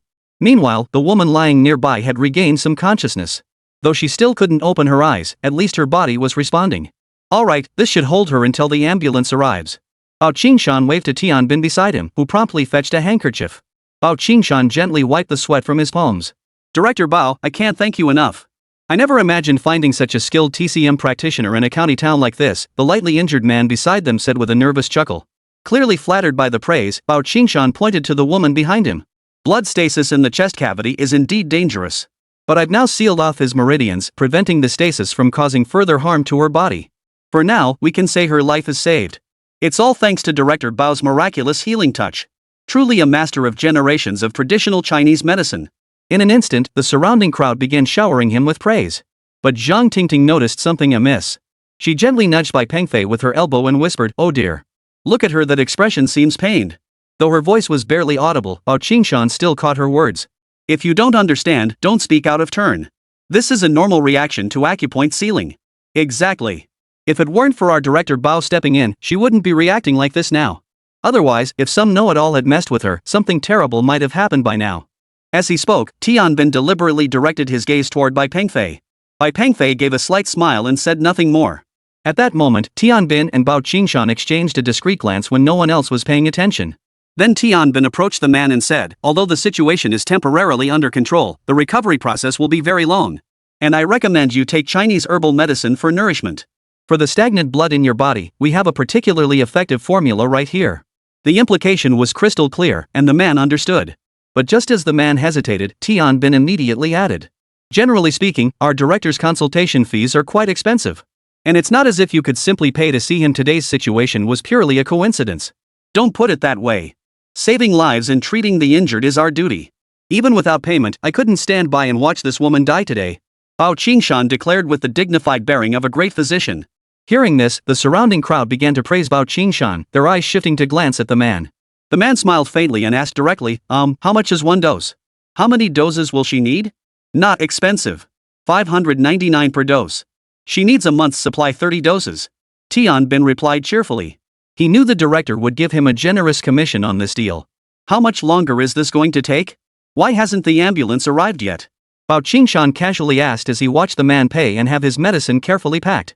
But just then, Bai Pengfei's expression grew somber. He noticed something was off with the woman standing before him. Chapter 83, The person is gone. Zhang Tingting also murmured in Bai Pengfei's ear, puzzled, something doesn't seem right. Look at all the sweat on this woman's forehead. Bai Pengfei nodded, not answering Zhang Tingting directly but continuing to observe. Without Ding Bao, this woman would be done for today. Amazing. She wasn't reacting at all just now, but look at her now, she's gasping for breath. Once again, everyone began showering her with praise. Clearly, Director Bao was thoroughly enjoying the attention. Just as she was about to address the crowd, Zhang Tingting suddenly shouted, look. Her breathing's getting faster. And, why is she convulsing now? The moment she finished speaking, all eyes immediately turned to the woman.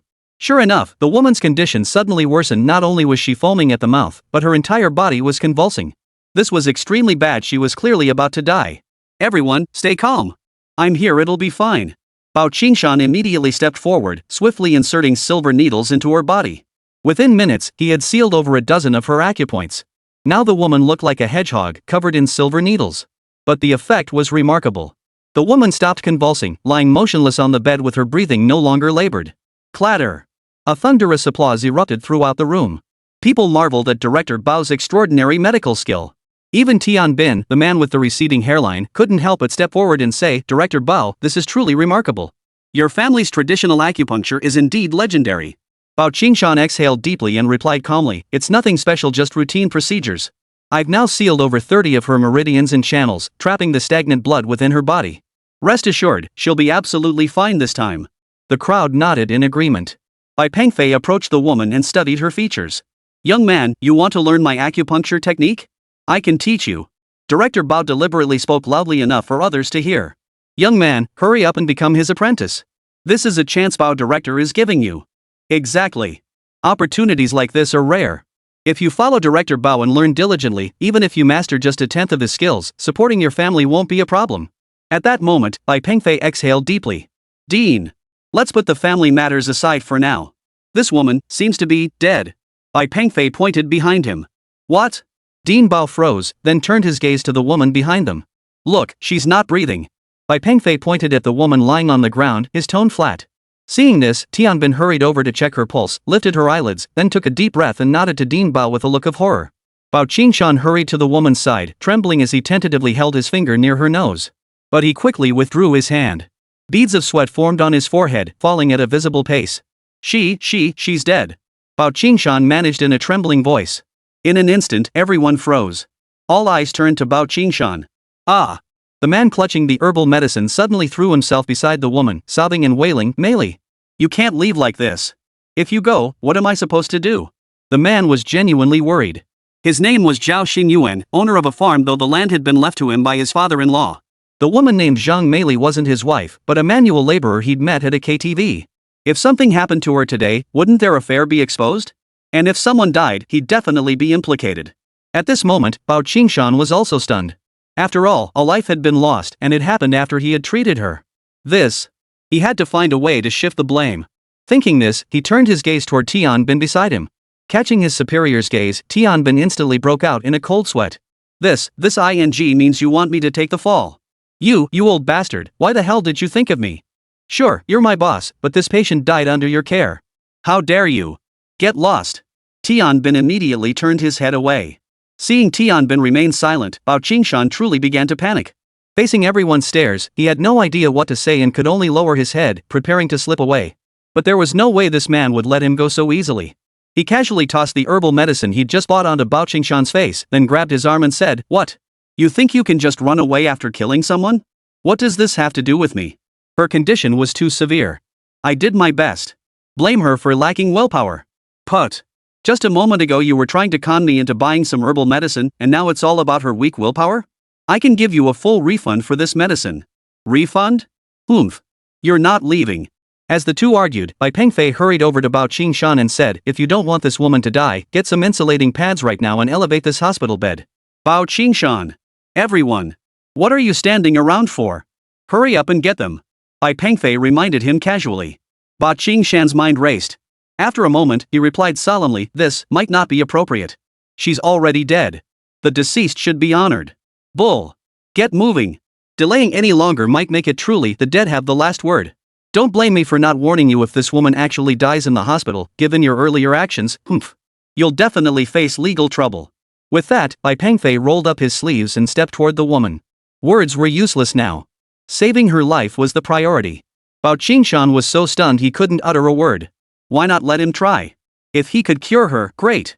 If not, well, then he could shift the blame for killing her back onto Bao Qingshan. Dr. Tian, get the supplies ready. Bao Qingshan shouted.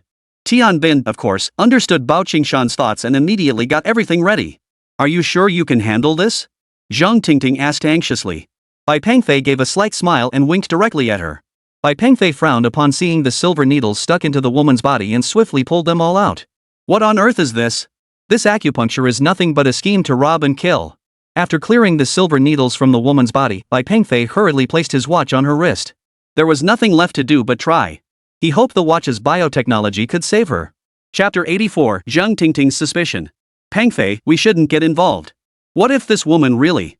Zhang Tingting knew Bai Pengfei had no medical training.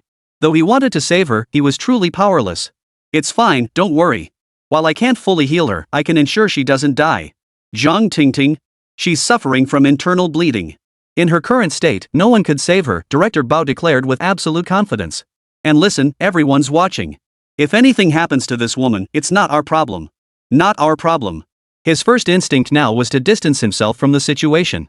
After all, this was a matter of life and death. Bai Pengfei had no time to engage with him.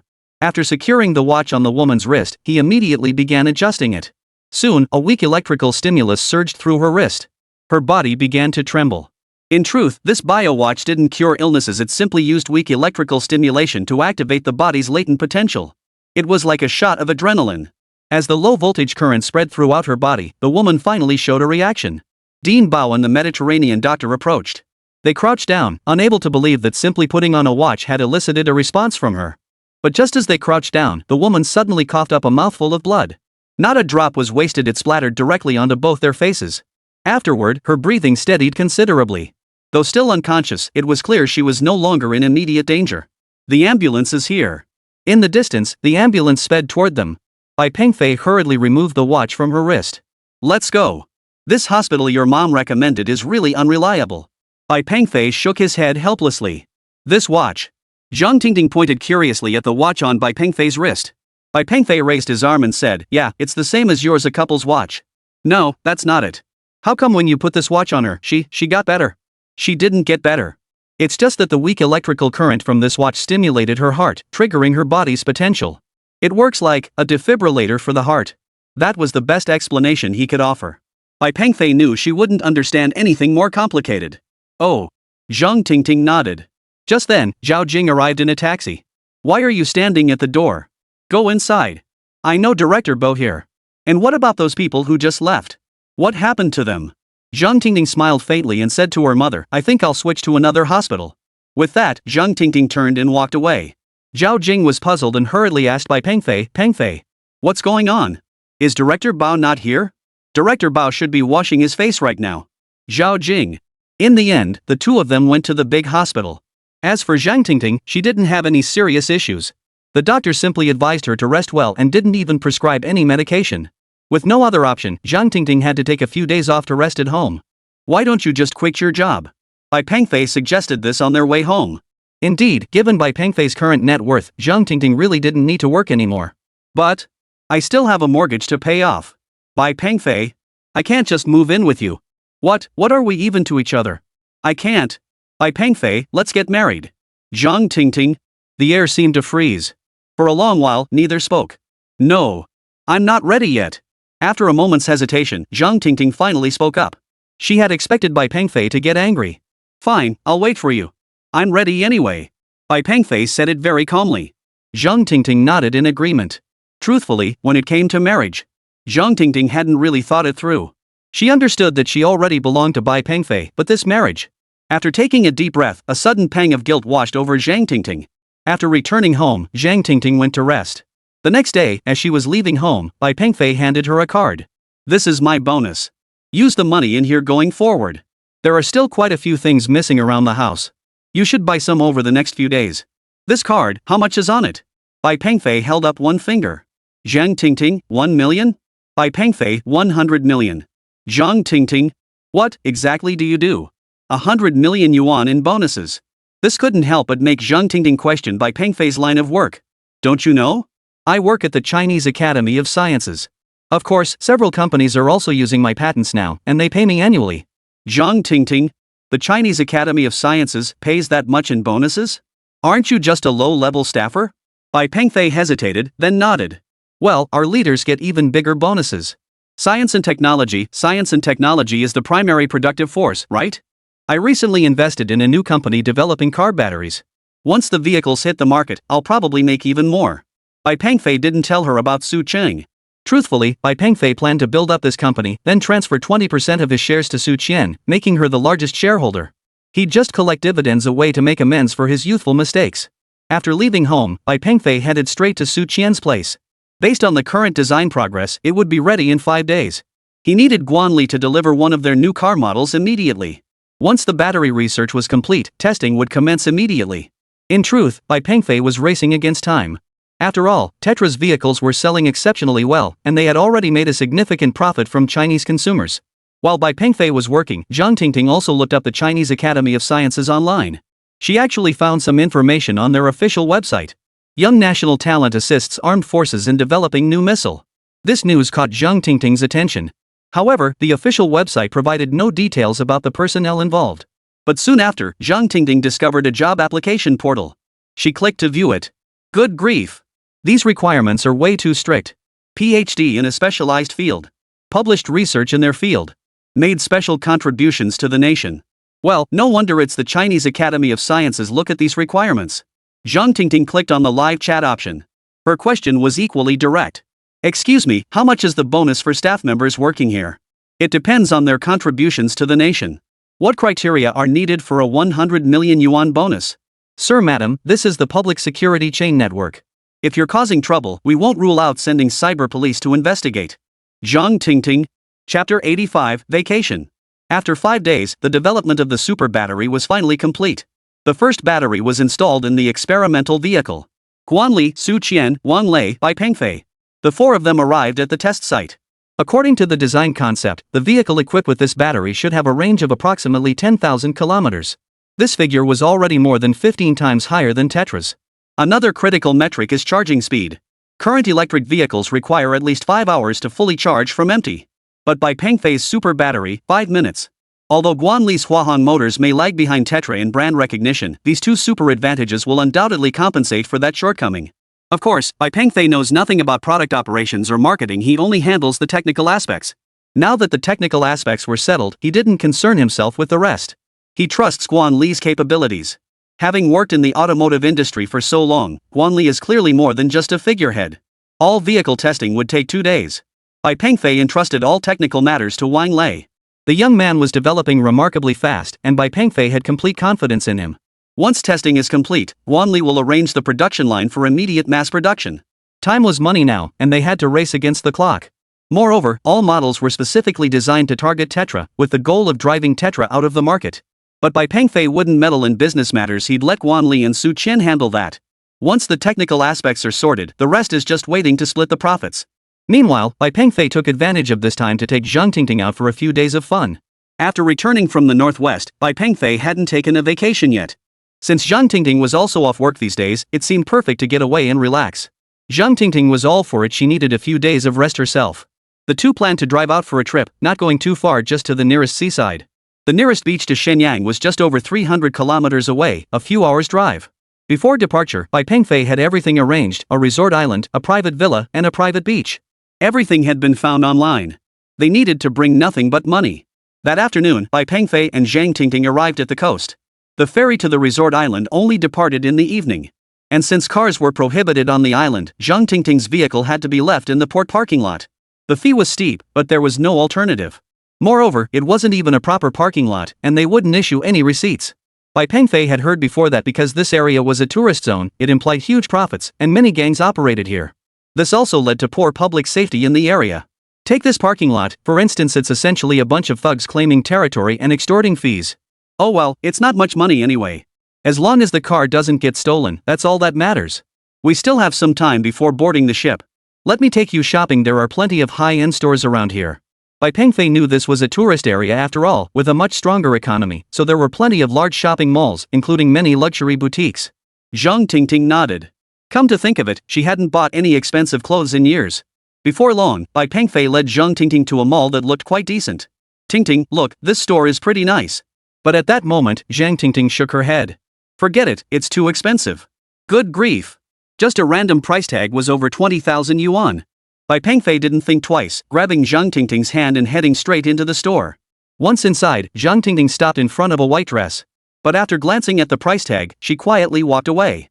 Hey, boss, can I try on this white dress? Bai Pengfei grabbed Zhang Tingting's hand and addressed the shop owner. Well. Bai Pengfei gave Zhang Tingting a gentle smile and said nothing more.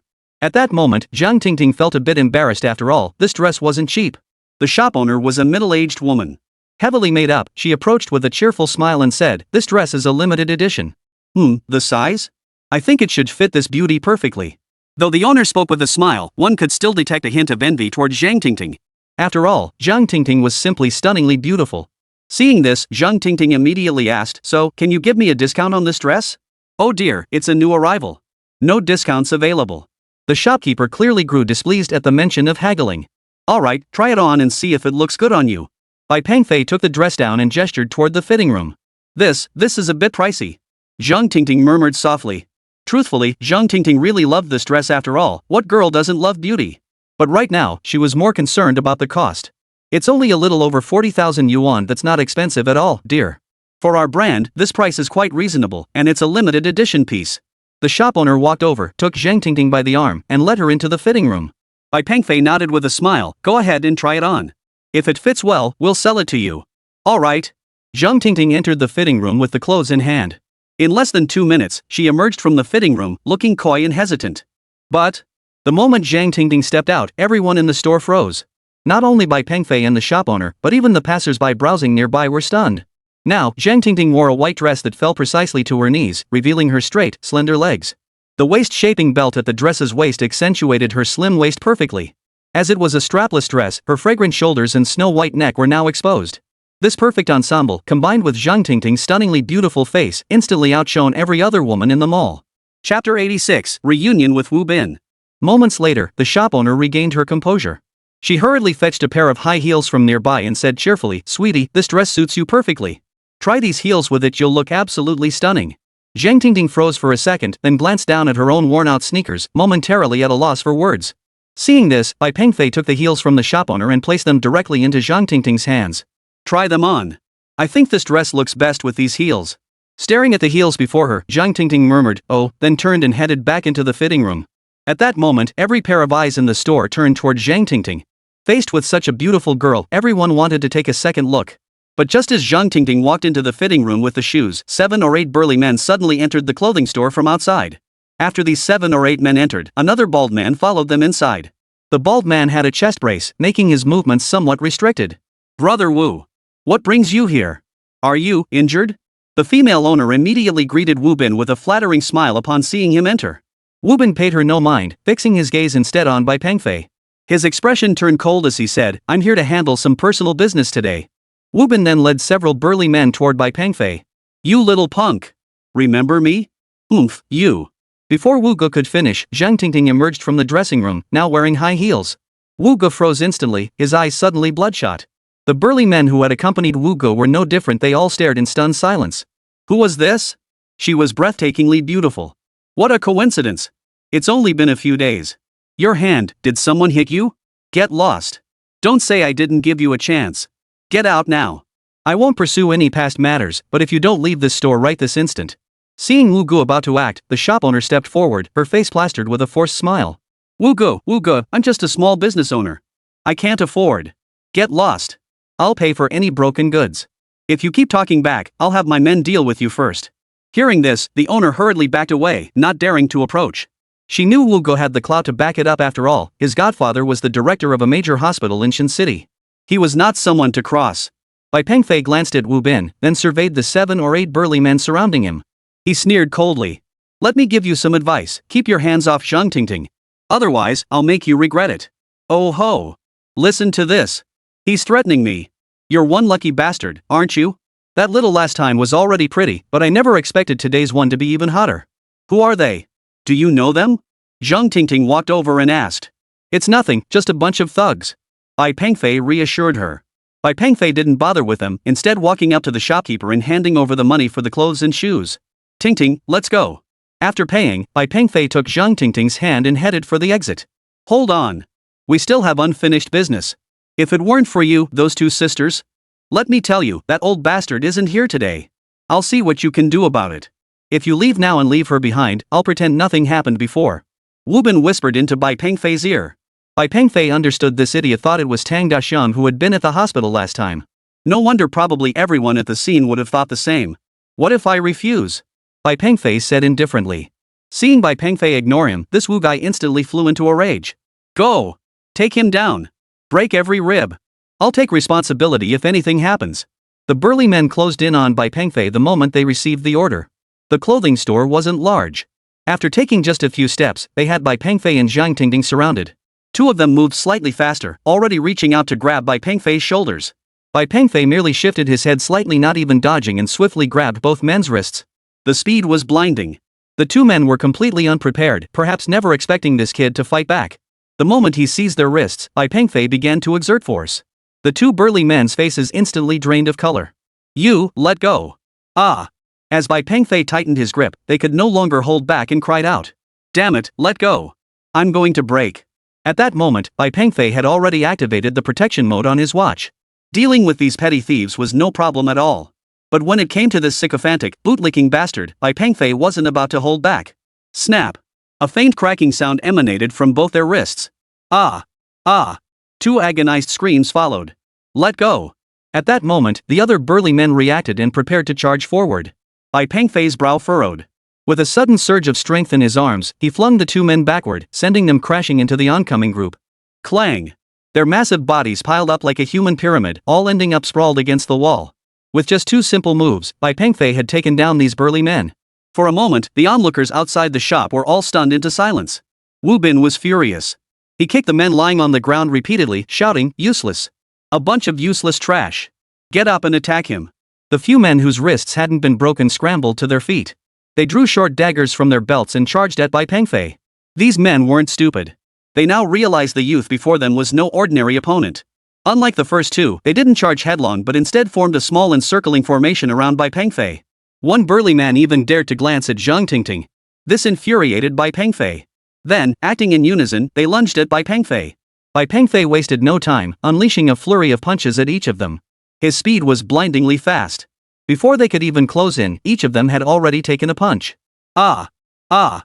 In an instant, the small shop was filled with cries of pain. But there was one exception. Bai Pengfei noticed one burly man who hadn't thrown a single punch. He'd been watching from the sidelines the whole time, and now a faint smile played at the corners of his mouth. Chapter 87, The Modified Man. Although the few henchmen he'd brought along had been easily taken care of, Wu Bin wasn't worried at all. Because today, he had brought along a skilled fighter. This kid's got some skills. I'll go meet him. The man who had remained motionless until now suddenly stripped off his shirt. Zhang Tingting. What is this? A robot? Staring at the man's torso, Zhang Tingting froze. Even Bai Pengfei sucked in a breath at that moment. The man's upper body was covered in mechanical devices, and one arm was entirely a robotic limb. Intersecting mechanical supports crisscrossed his upper body, radiating immense power. The man glanced down at his mechanical right arm, gave it a simple flex, then clenched the fist formed by interlocking metal bones. Country bumpkin, never seen this before, huh? It's a new product. As he spoke, the man used his mechanical arm to grab a nearby steel shelf. The mechanical palm slowly tightened its grip, causing the steel frame to bend and deform. Brother Long, show this kid what we're made of. Wu Bin pointed at Bai Pengfei with smug satisfaction. Think you're tough, huh? Today you'll learn about the power of technology.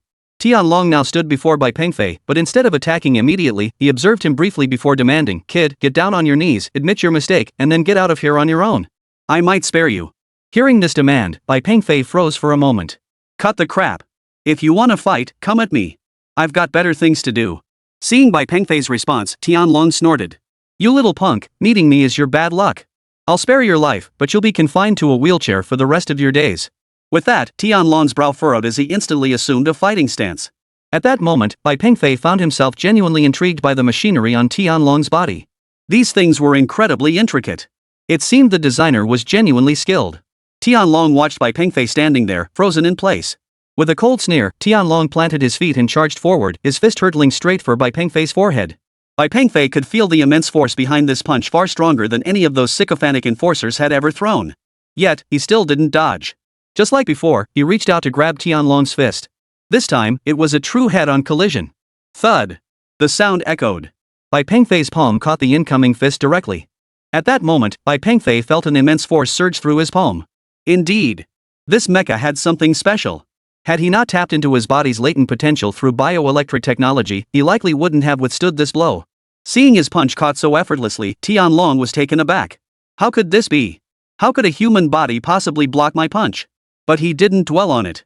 Instantly withdrawing his fist, he deftly sidestepped while simultaneously raising his right leg high, delivering a spinning back kick aimed squarely at Bai Pengfei's ribs. What Bai Pengfei didn't know was that Tianlong's legs were also partially mechanical, not just his upper body. Soon, Bai Pengfei was struck squarely in the chest. Pengfei. Seeing Bai Pengfei struck, Zhang Tingting beside him immediately cried out, her face turning pale.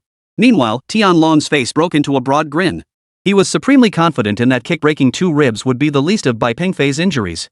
But, something seemed off. Normally, after taking that kick, the opponent's body should have flown away like a kite with its string cut.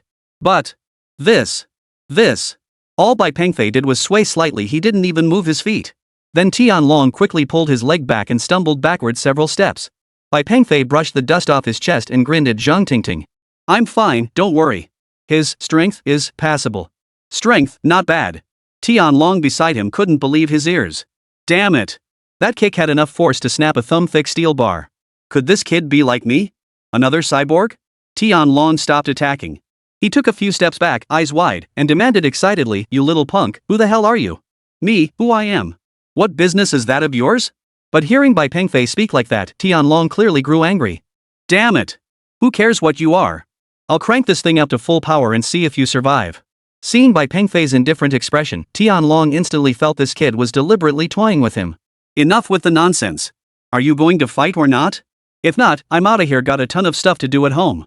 Damn it. You little punk, you dare look down on me. Fine, today I'll let you taste the power of technology. This time, Tianlong was serious. He clenched his fist on the robotic arm, crouched low, eyes bulging, veins throbbing on his forehead, every inch of his body straining. Faint sparks from the high-voltage current could be seen flickering along the entire robotic arm. Seeing his expression, Bai Pengfei frowned and asked, are you about to take a dump? Tianlong. Hearing this, Tianlong nearly burst into tears. This exoskeleton suit was indeed impressive, granting tremendous strength, but the preparation time was ridiculously long. And it looked like he was taking a dump, utterly embarrassing. Bai Pengfei shook his head helplessly. Seeing Bai Pengfei's expression, Tianlong felt nothing but contempt inside. After all, he'd paid a hefty price to become this kind of cyborg. As Tianlong exhaled deeply, the power in his mechanical arm finished charging. Though drenched in sweat, Tianlong examined his hand with great satisfaction. Of course, Zhang Tingting couldn't possibly grasp the intricacies of this situation. Bai Pengfei could tell the energy buildup in this suit was placing a significant strain on his body. Kid, let me show you the power of technology. With that, Tianlong swung his fists and charged straight at Bai Pengfei. Bai Pengfei could sense the ferocity of this attack and knew he had to take it seriously. Blocking it head-on was out of the question. Even with his potential unlocked by bioelectric technology, his body couldn't withstand such a blow. Just as Tianlong's fist was about to connect with Bai Pengfei, the watch on his wrist suddenly lit up. A powerful electric current shot from the watch, piercing straight through his mechanical arm. Struck by such intense electricity, his mechanical right arm instantly exploded, its components scattering across the floor. Listening to the clatter of metal hitting the floor, Tianlong cursed. I'm done for. Chapter 88, Crab Hunting. After that, Bai Pengfei's watch was completely drained of power. Of course, those earlier shocks had indeed inflicted some damage on Bai Pengfei. Now, Wu Bin stared dumbfounded at Tianlong sprawled on the ground and the scattered debris beside him. He'd witnessed Tianlong's power firsthand these past few days. How could this be?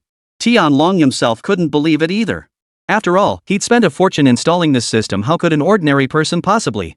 Hey, you! I'm talking to you. Got anything else? If not, I'm outta here. Bai Pengfei addressed Wu Bin. This startled Wu Bin. I'm done. I'm done. Bai Pengfei nodded, then took Zhang Tingting's hand and walked straight out of the mall. Zhang Tingting?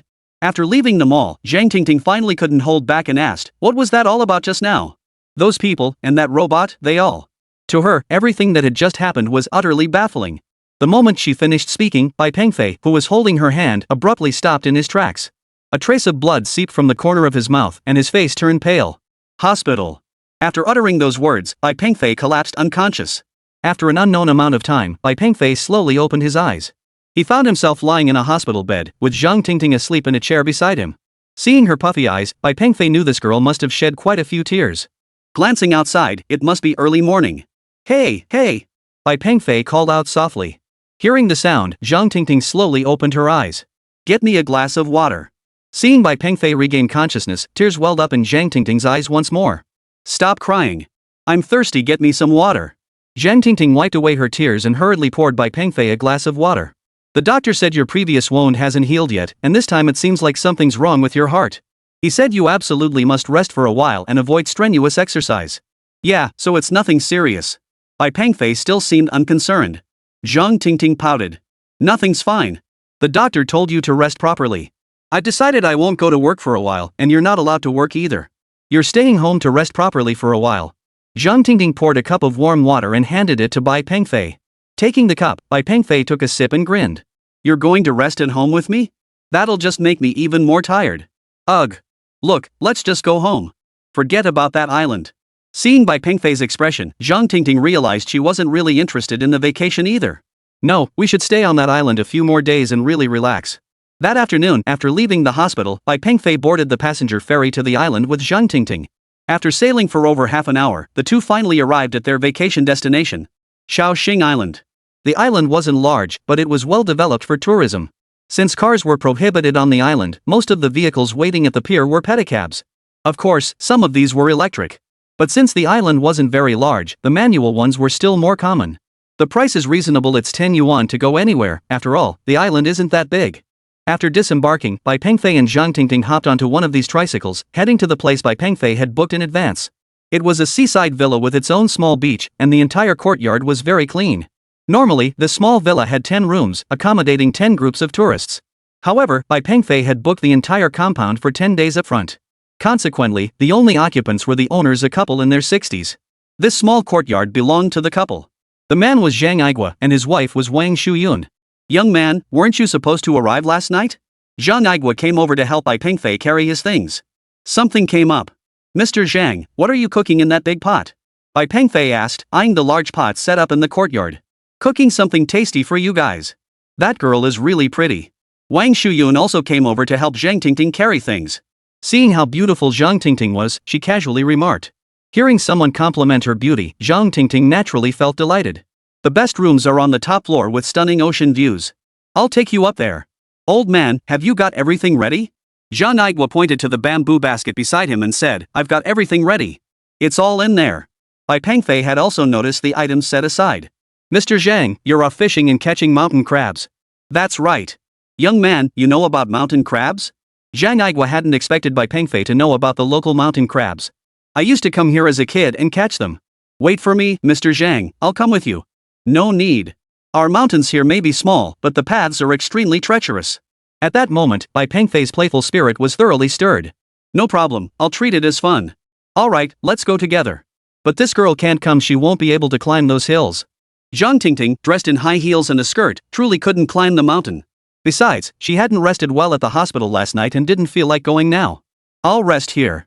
You guys go ahead, Zhang Tingting said with a smile. Bai Pengfei declared confidently, alright, wait for me. I'll tell you, mountain crabs taste amazing. Just wait and see. Before long, Bai Pengfei and Zhang Igua loaded up their gear and headed toward the mountain. Walking along the island's narrow path, Bai Pengfei felt incredibly at ease. Their destination this time was the island's only mountain, locally known as the Back Mountain. Thanks to the island's abundant rainfall, numerous freshwater pools of varying sizes had formed in the low-lying areas of the mountain. Some of these pools covered thousands of square meters, with depths reaching 5 or 6 meters at their deepest points. These mountain pools were exceptionally clear. Rainwater filtered through the rocks and dense forests, becoming pure and sweet. Most islanders still preferred to fetch fresh water from these mountain pools. This time, Zhang Igua didn't want to go through all that trouble. Instead, he headed for a large pool not too far away. Before long, Zhang Igua arrived at the pool with Bai Pengfei. Several elderly men were already seated nearby, fishing. Hey, old Zhang's here. Is this young man your guest? Locals like to call tourists guests. Yeah, old Li. How's the catch today? Not bad. What's up? Here to catch blue crabs? Seeing the tools in Zhang Igua and Bai Pengfei's hands, Old Li knew exactly what Bai Pengfei was after this time. Zhang Igua set his bamboo basket on the ground and asked, "How are the blue crabs today? Are there many coming out of the water?" "Not many. I've been sitting here for half the day and haven't seen more than a handful." Coming out refers to blue crabs venturing to the shore to feed. These crabs love eating small fish and shrimp near the riverbank, so they often venture out to forage along the shore. "How about I go catch some small fish and set up a bait station to try?" Bai Pengfei suggested. "You know your stuff," Zhang Igua remarked, somewhat surprised. "I used to catch them all the time when I was a kid." "Be careful, those rocks over there are razor sharp," Old Li cautioned. "I know. Old Li, can I borrow your hand net? This bamboo basket is a pain to carry." Old Li, "Sure, take it. This makes catching small fish and shrimp so much easier." Zhang Igua handed the hand net to Bai Pengfei. "All right." Holding the net, Bai Pengfei kicked off his shoes and stepped barefoot into the water. The icy mountain water felt refreshingly cool against his skin, lifting his spirits considerably. Bai Pengfei planned to catch some small fish in the crevices of these rocks. He would then use the meat from these small crabs to make bait, attracting blue crabs to the spot. The crabs in this area were commonly called blue crabs. They were quite small, with the largest barely reaching the size of a child's fist. Despite their small size, the abundant plankton in the mountain waters made these blue crabs exceptionally plump and their meat incredibly delicious. Their shells weren't overly hard either. A quick fry in oil made them ready to eat. As for the taste? One word: delicious. At that moment, Bai Peng waded through the water to a cluster of rocks along the shore. He casually dislodged a rock and immediately spotted several small fish darting about frantically. Bai Pengfei wasn't about to let them get away with that. He swiftly scooped them up with the borrowed hand net. He flipped over several rocks in succession, finding a few small fish under nearly every one. In no time, Bai Pengfei had caught over a dozen. This quantity should be sufficient for baiting the spot. After hauling all the fish ashore, Bai Pengfei crushed them flat with rocks. After a few strikes, the plump, succulent flesh oozed out, its savory aroma tantalizing Bai Pengfei's taste buds. Carrying the prepared fish, Bai Pengfei found a relatively spacious stretch of shore. He then tossed the prepared fish into the water. Because the crab roe was so plentiful and rich, a layer of oil actually began to float on the water's surface. After tossing the fish into the water, all that remained was to wait. "All right, kid, you're quite the pro." Watching Bai Pengfei's actions, Zhang Igua offered his praise. Bai Pengfei chuckled softly, then picked up a bamboo skewer, his eyes fixed intently on the water's surface. At first, only small fish and shrimp were drawn to the bait. While these little fish and shrimp would make tasty fried sauce, they weren't Bai Pengfei's target for this trip. Today's luck, however, seemed to be lacking. After waiting for a while, the water remained completely still. Standing on the shore, Bai Pengfei began to grow impatient.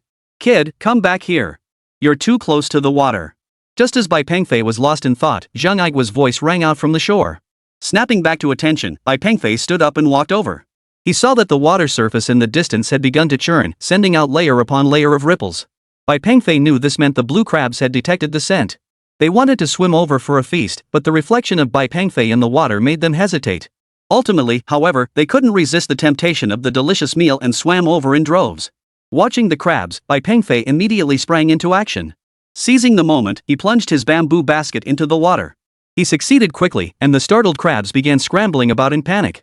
Taking advantage of the chaos, Bai Pengfei got busy and soon had over 10 blue crabs, each weighing about half a pound. It was a bountiful haul. But just as he was organizing the bamboo basket and preparing to call it a day, a loud splash erupted from the water's surface. Then, Old Li beside him pointed at the water and shouted, "Look here! A big one's hooked!" Chapter 89, The Big Fish. Splash! Another splash erupted from the water. This time everyone got a clear look. It was a huge carp, easily 7 or 8 pounds by the look of it. It was remarkable that such a large carp could be found in this mountain pond. This was truly an eye-opening sight. But a 7 or 8 pound carp possessed extraordinary strength, especially in the water. Old Li simply didn't have the strength to handle it. He stood up, gripping his fishing rod tightly. In just one struggle, the fish nearly dragged him into the water. Seeing this, Bai Pengfei and Zhang Igua naturally couldn't stand by and do nothing. Dropping the bamboo baskets from their backs, Bai Pengfei and Zhang Igua rushed straight to Old Man Li's side to help him grip the bamboo rod. Being the youngest and strongest of the three, Bai Pengfei soon took hold of the rod. Grandpa Li chuckled, "Be careful, don't let it drag you into the water." Bai Pengfei knew that with just this bamboo pole, it probably wouldn't hold out for long before snapping. So force wasn't an option right now. Fortunately, the water wasn't too deep, and Old Li had cast the line far enough. He could only fish along the shore. After taking the fishing rod from Old Li, Bai Pengfei stood on the shore, moving along with the fish's direction. While ensuring the line remained taut, Bai Pengfei reeled in a bit whenever the large carp paused its struggle. If the carp surged too violently, he'd ease up slightly. After about 20 minutes of this back and forth struggle, the splashes from the carp finally began to subside. Soon, a dark shadow began to emerge from the water. Wow! This one was no small fish. At least 20 pounds, easily. By now, Bai Pengfei's arms were burning. But thankfully, he managed to haul the giant carp ashore. Mr. Li and Mr. Zhang hurried to the shore to lend a hand. It took quite a while to haul the huge carp onto the shore. A carp over a meter long and incredibly plump was hauled ashore. Good heavens! What a monster! I've been fishing my whole life and I've never seen one this big before. Old Li examined the fish from head to tail. I've been to this pond countless times, but I've never seen a carp this big. It must weigh 20 pounds. Zhang Igua was also astonished. Staring at the massive carp he'd hauled in, Bai Pengfei was naturally overjoyed. Truthfully, Bai Pengfei knew that the old him probably wouldn't have been able to land this monster carp. Kid, you're something else. I couldn't have landed this monster myself. Well, this fish is yours. Grandpa Li said breathlessly. No, that won't do. This. Fine, then we won't stand on ceremony. Before Bai Pengfei could finish speaking, Zhang Igua took the big carp without hesitation. Hey, I wasn't finished. Take this fish home and cook it properly. Tonight, I'll bring some homemade liquor over for us to drink. Hearing this, Zhang Igua glanced at Bai Pengfei. After all, Bai Pengfei was his guest and having one more person for dinner tonight. Great. Perfect. I've been wanting to try some locally brewed liquor. Old Li's brewing was legendary, known throughout the surrounding villages. But the old man was peculiar, he never sold his brew. You could go to his place and drink as much as you wanted, but he just wouldn't sell it. At that moment, Old Li tidied up his fishing rod and chuckled, "Don't worry, I'll definitely bring my best wine." Humming a tune all the way, Bai Pengfei and Zhang Igua carried their supplies back to the villa. Wang Shuyun was cleaning a free-range chicken in the yard when she spotted the two men carrying such a huge carp. She immediately dropped what she was doing. "Honey, grab a big basin," Zhang Igua called out in a loud voice. Soon, they placed the carp into the basin. But the fish was still too big, its head and tail hung over the basin's rim. "Where did you catch this?" Wang Shuyun had never seen such a large carp before. "Look, there are blue crabs here too. Tonight we'll cook all this fish, whip up a few side dishes, and have Old Li come over for drinks," Zhang Igua said excitedly. "Old Li coming over for drinks? What about that young man?" Zhang Shuyun glanced at Bai Pengfei. "I like lively gatherings, and old Zhang said he'd bring some of his homemade liquor." Bai Pengfei shrugged indifferently, then asked, "What about my girlfriend? She seems exhausted and fell asleep." Bai Pengfei knew she hadn't gotten much rest at the hospital last night. No need to call her for dinner. Let her rest properly. Come on, I'll help set things up." In no time, Bai Pengfei had loaded all the blue crabs into the water bucket. Zhang Igua went to the storage room and retrieved a charcoal stove and half a box of coal. These blue crabs could be grilled. He arranged the charcoal neatly, then lit 2 alcohol blocks in the center. The rest took care of itself. It wouldn't be long before the charcoal embers flared up. "We're out of sugar. Old man, go buy some sugar from the convenience store," Wang Shuyun said to Zhang Igua. "Hold on, I'll go after I finish cleaning these mountain crabs. I saw that convenience store when we arrived earlier." "I can run over and get it," Bai Pengfei offered. "No, that's not right." Zhang Igua felt uneasy. "What's awkward about it? It's just sugar. I'll be right back." With that, he got up and headed toward the small shop at the east end. But when Bai Pengfei reached the village store, he found the door tightly shut. "No way. Is no one here?" Just as Bai Pengfei felt disappointed and was about to turn away, he suddenly heard a woman shrieking coming from the backyard of the store. Bai Pengfei froze. Then came the sound of a struggle from the courtyard. A fight? Instead of leaving, Bai Pengfei cautiously approached the gate and gently pushed it open a crack. The voices inside grew clearer. "What are you doing? Get out!" The woman's voice was filled with terror. Then came a man's laughter. "Heh, what are you pretending for? You've been a widow for 7 or 8 years now. Don't you want it? Get out. If you don't leave now, I'll call for help." "Call for help? Go ahead. If you're not afraid of the scandal spreading, then shout. Besides, who dares interfere with Lu Tianyang's business? Come on, play with Big Brother. Get up. Get up. Ah. I'll fight you." Li Xia's screams echoed through the room. Bai Pengfei, standing outside the door, could no longer hold back. He pushed open the door and stormed inside. In an instant, Bai Pengfei burst into the room. He shoved the door open forcefully, only to find Li Xia lying flat on the floor, pinned beneath a man. The man's one hand gripped her waistband, the other clutched her collar. Her clothes were already partially torn, revealing her black bra. Chapter 90, Drinking. Seeing this, Bai Pengfei frowned, grabbed the man by the collar, and yanked him backward. "Pervert." Since the man wasn't particularly heavy, Bai Pengfei easily pulled him to the ground. "You dare interfere with my business? You must be out of your mind." Lu Tianyang struggled to his feet. Bai Pengfei locked eyes with him. "You've gone too far, even in broad daylight. Lu Tianyang was the island's local thug. Relying on his brother-in-law's wealth in the city, he spent his days loafing around the village, stealing chickens and dogs, and bullying the innocent. Years ago, he'd served time for robbery, so everyone within miles knew he'd been behind bars. Far from being ashamed, Lu Tianyang took pride in it, often boasting to others about his time behind bars.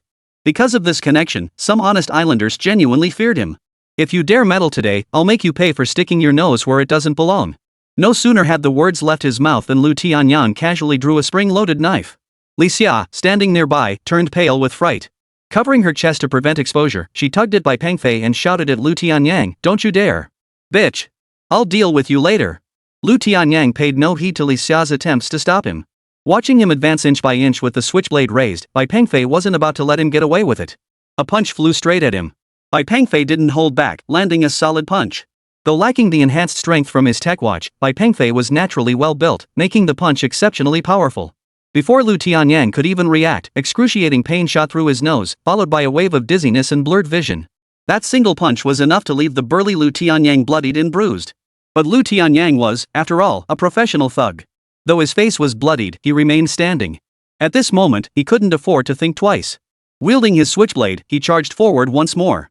As a researcher, Bai Pengfei possessed some self-defense skills due to his specialized background. Though not particularly formidable, these techniques had been professionally trained and were sufficient for dealing with petty thugs. Seeing the switchblade lunging toward him, Bai Pengfei snatched it away cleanly. Then, with a swift flick of his wrist, he delivered a resounding slap across the face. The sharp crack echoed loudly in the small room. After that blow, Lu Tianyang was clearly stunned. Li Xia, standing nearby, covered her mouth in shock, unable to speak. Bai Pengfei, meanwhile, was feeling quite pumped. "Get out! That slap was a lesson for you." Bai Pengfei pointed toward the door, his meaning crystal clear. Lu Tianyang clutched his already swollen cheek and glanced at the spring knife that had been snatched away. Though filled with resentment, he had no choice but to swallow his pride and slink away, head bowed. "That scumbag! Are you okay?" Bai Pengfei tossed the switchblade aside and asked. "Thanks. I'm fine. Please, come in and sit down." Li Xia gestured casually, but, in doing so, the torn part of her blouse ripped by Lu Tianyang unexpectedly slipped down. The scene was incredibly awkward. Though Bai Pengfei had seen such things before, this seemed. "Just now. Thank you." Li Xia hurriedly covered her chest with her hands, then used the torn fabric to shield herself. Only then did Bai Pengfei snap out of his daze. He quickly turned his head away and stammered, I just wanted to buy some candy." "Alright, then wait for me at the front entrance of the shop. I'll change." "Alright." Before Li Xia could finish, Bai Pengfei walked away. After buying the candy at Li Xia's small shop, Bai Pengfei headed straight back home. A large pot was already set up in the kitchen, with wood burning fiercely beneath it. Beside the pot lay a selection of chopped ingredients. Potato chunks, mushrooms, scallion greens, ginger slices, a pinch of star anise, and various seasonings. Each ingredient was neatly arranged on small plates.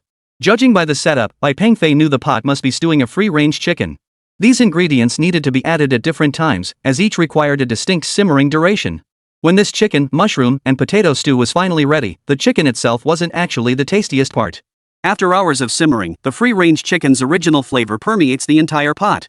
These essences were ultimately absorbed by the accompanying vegetables. And the potatoes were the essence of these side ingredients. "How do you want this carp prepared?" Wang Shuyun asked, holding a knife and pointing at the large carp in the basin. "Simmer it in soup, braise it in red sauce, it's big enough either way." Preparing the large carp was indeed quite a chore. The first step scaling it was pure muscle work. Fortunately, Zhang Tingting knew how to handle it. Meanwhile, Wang Shuyun kept an eye on the time, adding ingredients to the pot where the free-range chicken was simmering. The blue crabs, however, were much easier to handle, no scales to deal with, and the innards were straightforward to remove. However, there's one crucial thing to note when preparing blue crabs: the black spots on the crab shell. If these spots aren't removed, the final dish will have a strong fishy taste. The method was the same as for shrimp veins a toothpick or needle would do. Having handled these creatures often in the past, Wang Shuyu finished the task in no time. Once all the blue crabs were prepped, she threaded them onto metal skewers and placed them over the charcoal fire to grill. The small seasonings for grilling the crabs were also laid out nearby. The shells of these crabs were very thin, so they had to be turned frequently while grilling. The slightest carelessness could result in them burning. Before long, the aroma of roasting crab wafted through the air. Meanwhile, the large carp over there had also been prepared. The entire fish was divided into 3 sections. The head was reserved for fish head soup. The thickest meat from the middle section was perfect for braising. The tail section, being the most muscular part, was cut into pieces for deep frying. Soon, waves of delicious aromas filled the small courtyard. "How's it going?" I brought some fine wine, you know. Old Li appeared at the gate, carrying 2 jugs of liquor into the courtyard. Old Li's here. Zhang Igua hurried over to greet him. Seeing the 2 bottles in Old Li's hands, he understood immediately, one was for drinking during the meal, and the other was a gift. Just then, Wang Shuyun emerged from the room and said to Zhang Igua, "Set the table under the grape arbor, it's cooler out there." After placing the freshly grilled fish on a plate, Zhang Igua got up to set the table. At this time of year, the midday heat was still intense, so dining under the grapevine offered welcome relief. In no time, the table was set. Wang Shuyun soon brought out all the dishes. A large pot of stewed chicken, grilled fish, fish head soup, fried fishtails, and some stir-fried farmhouse dishes. This sumptuous feast was ready. Pouring 2 cups of wine, Bai Pengfei ate with great relish. This feeling was something Bai Pengfei truly cherished. Old Li's brewing skills were truly exceptional. Not only was the aroma rich and robust, but the liquor also didn't give him a headache. In Bai Pengfei's opinion, Old Li's liquor was absolutely better than those expensive brand name bottles costing thousands outside. "This wine tastes truly excellent," Bai Pengfei praised. Hearing praise for his brew, Old Li naturally wore a look of confidence. "Of course. This is the real deal. Let me tell you, my family." Old Li glanced at Wang Shuyun's serving dishes in the distance, then leaned close to Bai Pengfei and whispered, "I've got some special tonic liquor great for men." "Want a bottle?" Bai Pengfei swallowed hard. "Me? I'm fine, I don't need it. Maybe Mr. Zhang." Chapter 91, Lying Low. After dinner, Bai Pengfei returned to his room. Zhang Tingting was still asleep. She hadn't rested well at the hospital yesterday, and judging by her state, she'd likely sleep until morning. Seeing her sound asleep, Bai Pengfei didn't disturb her. Instead, he went alone to the beach. The villa's backyard opened directly onto the sandy beach, just a short walk from the water's edge. The island's environment was pristine, and with few visitors, the sea remained exceptionally clean. The elderly couple who owned the place kept it spotless, so this private stretch of beach was exceptionally well maintained. Bai Pengfei arrived at the shore, watching the sunset and listening to the sound of the waves. He took a deep breath of air. It felt good, really good. Gazing at the vast, majestic sea, Bai Pengfei suddenly thought of something. He hurriedly sat down and summoned the system. Bai Pengfei recalled seeing a set of advanced diving gear in the system store earlier. It would be perfect for the situation right now. After searching the system store for a while, Bai Pengfei finally found the advanced diving gear. Not expensive, just 100 tech points to redeem. Bai Pengfei exchanged for a set immediately. Plop. After changing into the gear, Bai Pengfei dove straight into the sea. Moments later, underwater, Bai Pengfei finally activated the spotlight on his helmet. Needless to say, Bai Pengfei's gear was top of the line. Corals, schools of fish, sea grasses. In an instant, this vibrant underwater world unfolded before Bai Pengfei's eyes. The pristine, unadorned beauty of nature unfolded before him, utterly captivating. Now underwater, Bai Pengfei felt completely refreshed, not a trace of fatigue in his body. While savoring the surrounding beauty, he noticed a dark shadow moving in the distance. The figure moved very slowly, appearing exhausted. Bai Pengfei slowly approached the dark figure. As Bai Pengfei continued his descent, the mystery surrounding the dark figure was gradually revealed. A massive turtle came into view. Bai Pengfei recognized it as a leatherback sea turtle. Leatherback turtles are among the largest marine turtles and tortoises. Now, with his headlamp shining overhead, Bai Pengfei slowly approached the leatherback. As he drew nearer, Bai Pengfei could clearly see what had trapped the leatherback. A fishing net. How cruel, how utterly cruel to a turtle. Bai Pengfei saw clearly that this poor turtle was now trapped in a fishing net. Although leatherback sea turtles are generally docile, they can become quite aggressive when their lives are threatened. Bai Pengfei glanced at his dive gauge. He was currently at a depth of 25 meters, with 77% oxygen remaining in his tank. At 25 meters, the pressure was 2.5 times atmospheric. With 77% oxygen, he could sustain himself for about 50 minutes. If he didn't ascend within that time, there was a risk of suffocation. This thought made Bai Pengfei frown, for he knew that every year, divers died from suffocation due to oxygen depletion underwater. Nevertheless, Bai Pengfei resolved to attempt it. At that moment, Bai Pengfei had already drawn the dagger attached to his diving suit. Circling the leatherback turtle several times, Bai Pengfei mentally cursed the fisherman 1,000 times over. The leatherback clearly had no strength left, its massive body tightly entangled in the damn fishing net. The shell itself was relatively intact, but its 2 massive front flippers were in far worse shape. The fine, tough fishing net had already cut deep wounds into its flesh. Now, Bai Pengfei pulled out his sharp dagger and methodically began cutting the net from the shell. This area was relatively easier to handle, as it wouldn't cause too much pain, so the turtle's reactions were minimal. Next, Bai Pengfei turned his attention to the fishing line embedded deep within the flesh of its forelimbs. If these fishing lines weren't removed, the leatherback turtle wouldn't survive long due to infection. Yet this leatherback seemed remarkably perceptive, understanding Bai Pengfei was helping it. It cooperated fully with Bai Pengfei, not struggling even when he applied considerable force. After rescuing the leatherback, Bai Pengfei also cleared the fishing nets tangled around the reef. These things mustn't be allowed to harm the ocean any longer. After regaining its freedom, the leatherback didn't swim away but began circling Bai Pengfei. After watching Bai Pengfei clear all the nets, the massive creature swam beneath him, dragging his body upward. Before long, Bai Pengfei surfaced. His diving gear had an automatic oxygen replenishment system, so his tank refilled almost immediately after surfacing. Because the giant turtle had consumed a significant amount of time, Bai Pengfei hadn't had his fill of fun. So, once his oxygen was replenished, he immediately dove back into the sea. This time, he intended to dive deeper. Most importantly, the diving suit had an expandable mesh pocket on the side. It would be such a waste not to bring something back. Even just grabbing a few crabs from the seabed would be fine. Fortunately, this stretch of sea wasn't particularly deep. However, without professional equipment, it would be impossible for the average person to dive to this depth. Once underwater, Bai Pengfei clearly saw that the rocks here were covered with marks from sharp tools scraping against them. It seemed that someone had used fishing nets to catch fish here before. That explained why the giant turtle had been trapped here. The seawater here was exceptionally clear, appearing especially beautiful under the spotlight. Soon, Bai Pengfei spotted a lobster in a crevice between rocks. He gently kicked his feet to create a quiet current as he approached the resting lobster. Swimming closer, he realized this lobster was about 30 centimeters long, relatively small among lobsters, though not counting crayfish. But don't let its size fool you, those two big claws were pretty intimidating. Let's put it this way, snapping a bamboo chopstick in half would be child's play for them. Naturally, Bai Pengfei paid little heed to such a lobster. He crept closer, though not large, snagging one lobster on the side wouldn't hurt. Seizing the moment, Bai Pengfei grabbed the lobster and tossed it into the net tied around his waist.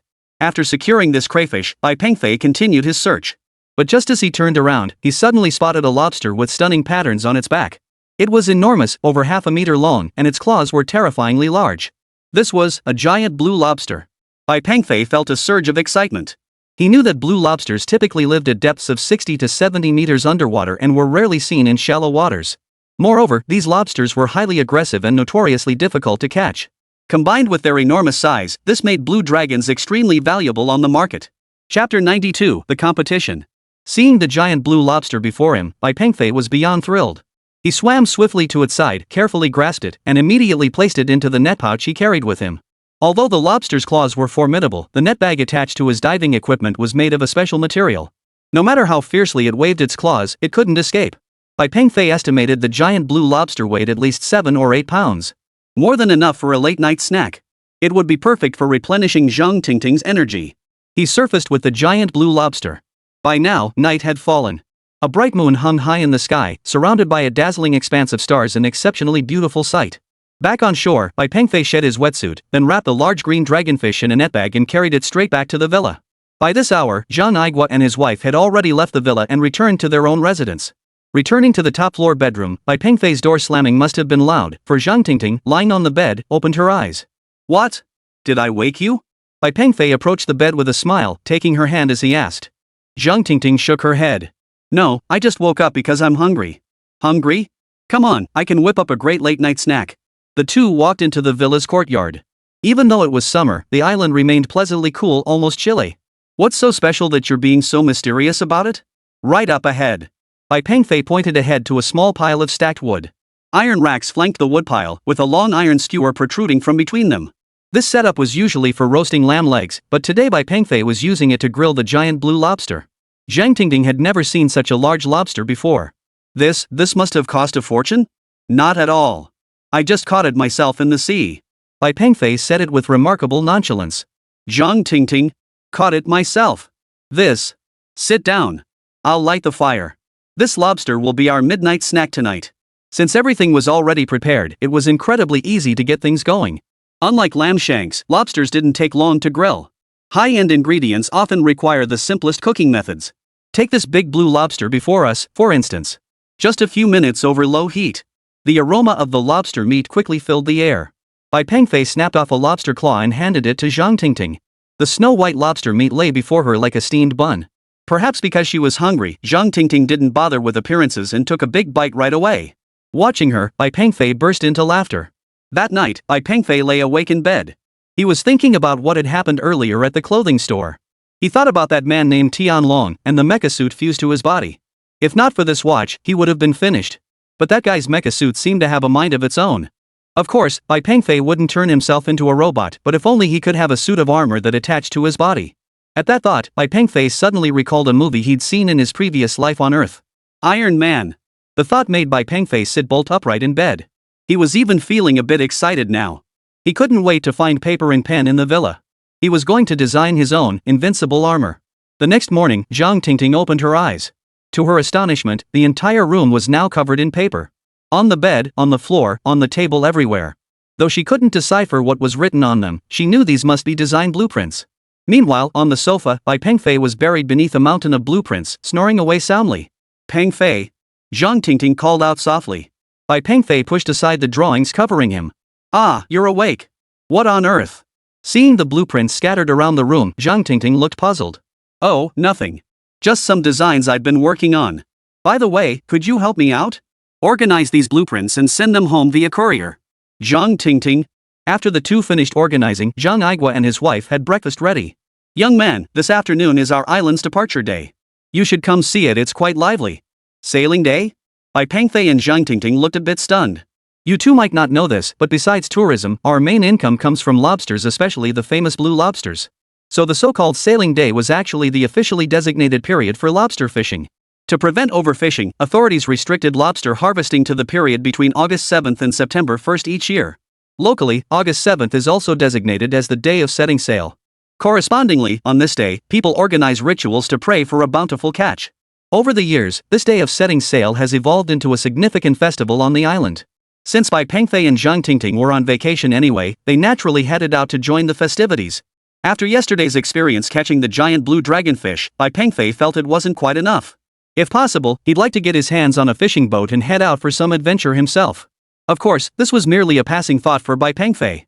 After breakfast, Bai Pengfei and Zhang Tingting headed to the harbor. Just as Li Aigua had said, the place was bustling today. The place was packed with people, and the harbor was filled with boats preparing to set sail for shrimp fishing. After wandering through the crowd for a while, Bai Pengfei and Zhang Tingting found a coffee shop to sit down. While sipping their coffee, Bai Pengfei and Zhang Tingting struck up a conversation with a couple. They were also tourists visiting the area. The man, who was rather overweight, was named Zhang Dayu, while the woman was Liang Xiaohong. However, the woman always referred to the man by his nickname, 280. Through conversation, they learned that 280 referred to the man's weight. Since they were all tourists, Bai Pengfei felt comfortable chatting with them. The couple were quite warm and friendly, so the four of them chatted extensively over the meal. During the conversation, Bai Pengfei mentioned his plan to go lobster hunting. 280 expressed concern. Catching lobsters is like dancing on the edge of a knife, it's incredibly dangerous. For inexperienced people like you to go out there, it's probably too risky. Bai Pengfei wasn't foolish. He wouldn't attempt such a dangerous endeavor without confidence in his abilities. He had his own plan. Besides, it was just for fun, not something he planned to rely on for income. Even though 280 had just poured cold water on Bai Pengfei and Zhang Tingting's plans, Bai Pengfei was still determined to give it a shot. We're just going for fun. If it doesn't work out, we'll just give up, Bai Pengfei explained with a smile. But just then, Liang Xiaohong suddenly remembered something. She hurriedly said, you could sign up for this crayfish catching competition. Hearing this, Bai Pengfei and Zhang Tingting exchanged glances. Liang Xiaohong added, all you need is a boat to enter, and the organizers will even provide the legal paperwork. 280 chimed in happily, yeah, you should enter this contest. Since you're just going for fun, it's perfect for you guys. After 280 finished speaking, Liang Xiaohong pulled a flyer from her pocket and said, take a look. This is their competition flyer. Bai Pengfei and Zhang Tingting both thought this sounded promising. But to enter the race, you need a boat, right? Liang Xiaohong asked curiously.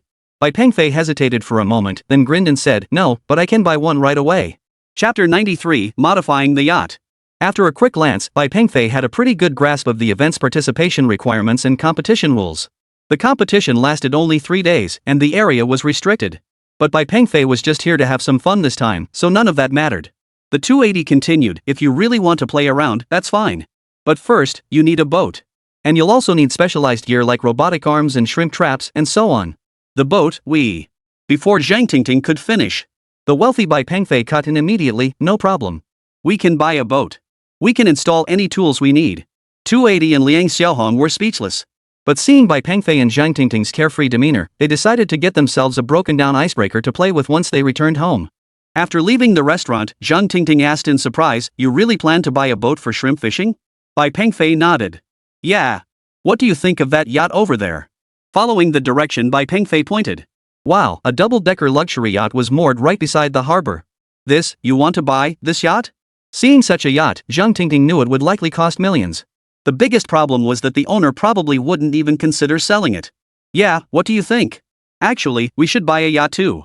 Zhang Tingting. Come on, let's go ask. See what's going on. Before she could respond, Bai Pengfei had already pulled her over to the yacht. Upon approaching, they realized it was a high-end yacht company hosting an event here, and the vessel docked at the harbor was none other than their flagship yacht. It was moored here to make a grand display and advertise their yacht company. Sir, I'm sorry, but this yacht is for viewing only. A middle-aged man in a suit immediately stopped Bai Pengfei and Zhang Tingting. I'm buying a yacht for my girlfriend, and I think this one is perfect, Bai Pengfei said, pointing to the yacht behind the man. The man smiled faintly and replied earnestly, this is our company's most luxurious yacht. Though not custom-made, it still costs over 10 million. Moreover, we operate on a membership basis. Only our members are eligible to purchase. I completely understand your desire to give your girlfriend a better life, but I'm very sorry. Over 10 million? How much more? Bai Pengfei cut him off. How much? Does it even matter? Such a high-end yacht sitting here, he must deal with countless broke guys coming over every day asking for the price. Fine. You're the most infuriating snob of them all. I'll take this one. I want the transfer done immediately. Any issues?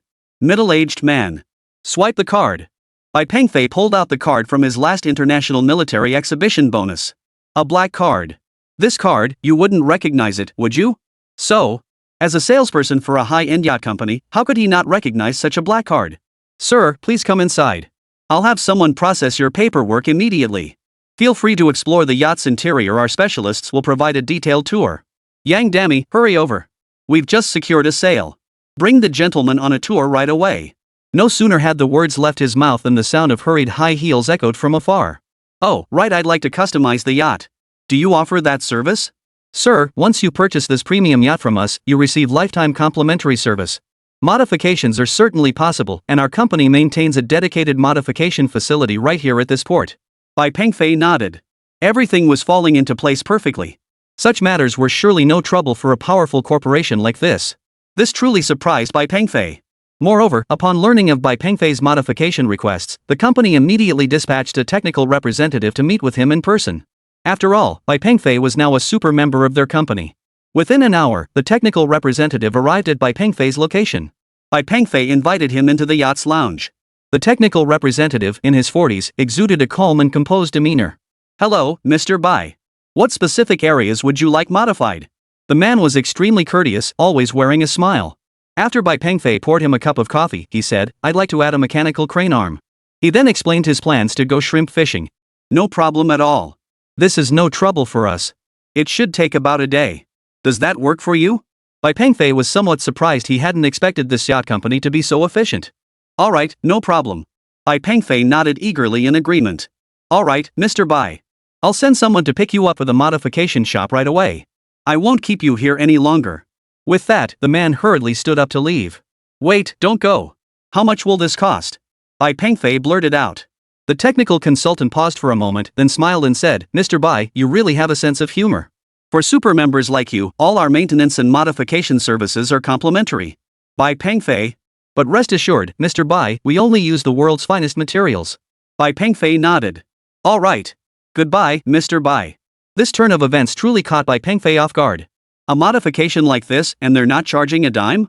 Fine, that works, too, money saved. But to Zhang Tingting, it all felt like a complete mystery. So she just sold a luxury yacht? And most crucially, the transfer was still under her name. This was a bit. Though a bit bewildered, Zhang Tingting felt genuinely happy inside. That afternoon, after Bai Pengfei and Zhang Tingting delivered the boat to its destination, they headed straight to the registration site for the shrimp catching competition using the address on the flyer. Registration was straightforward and hassle-free.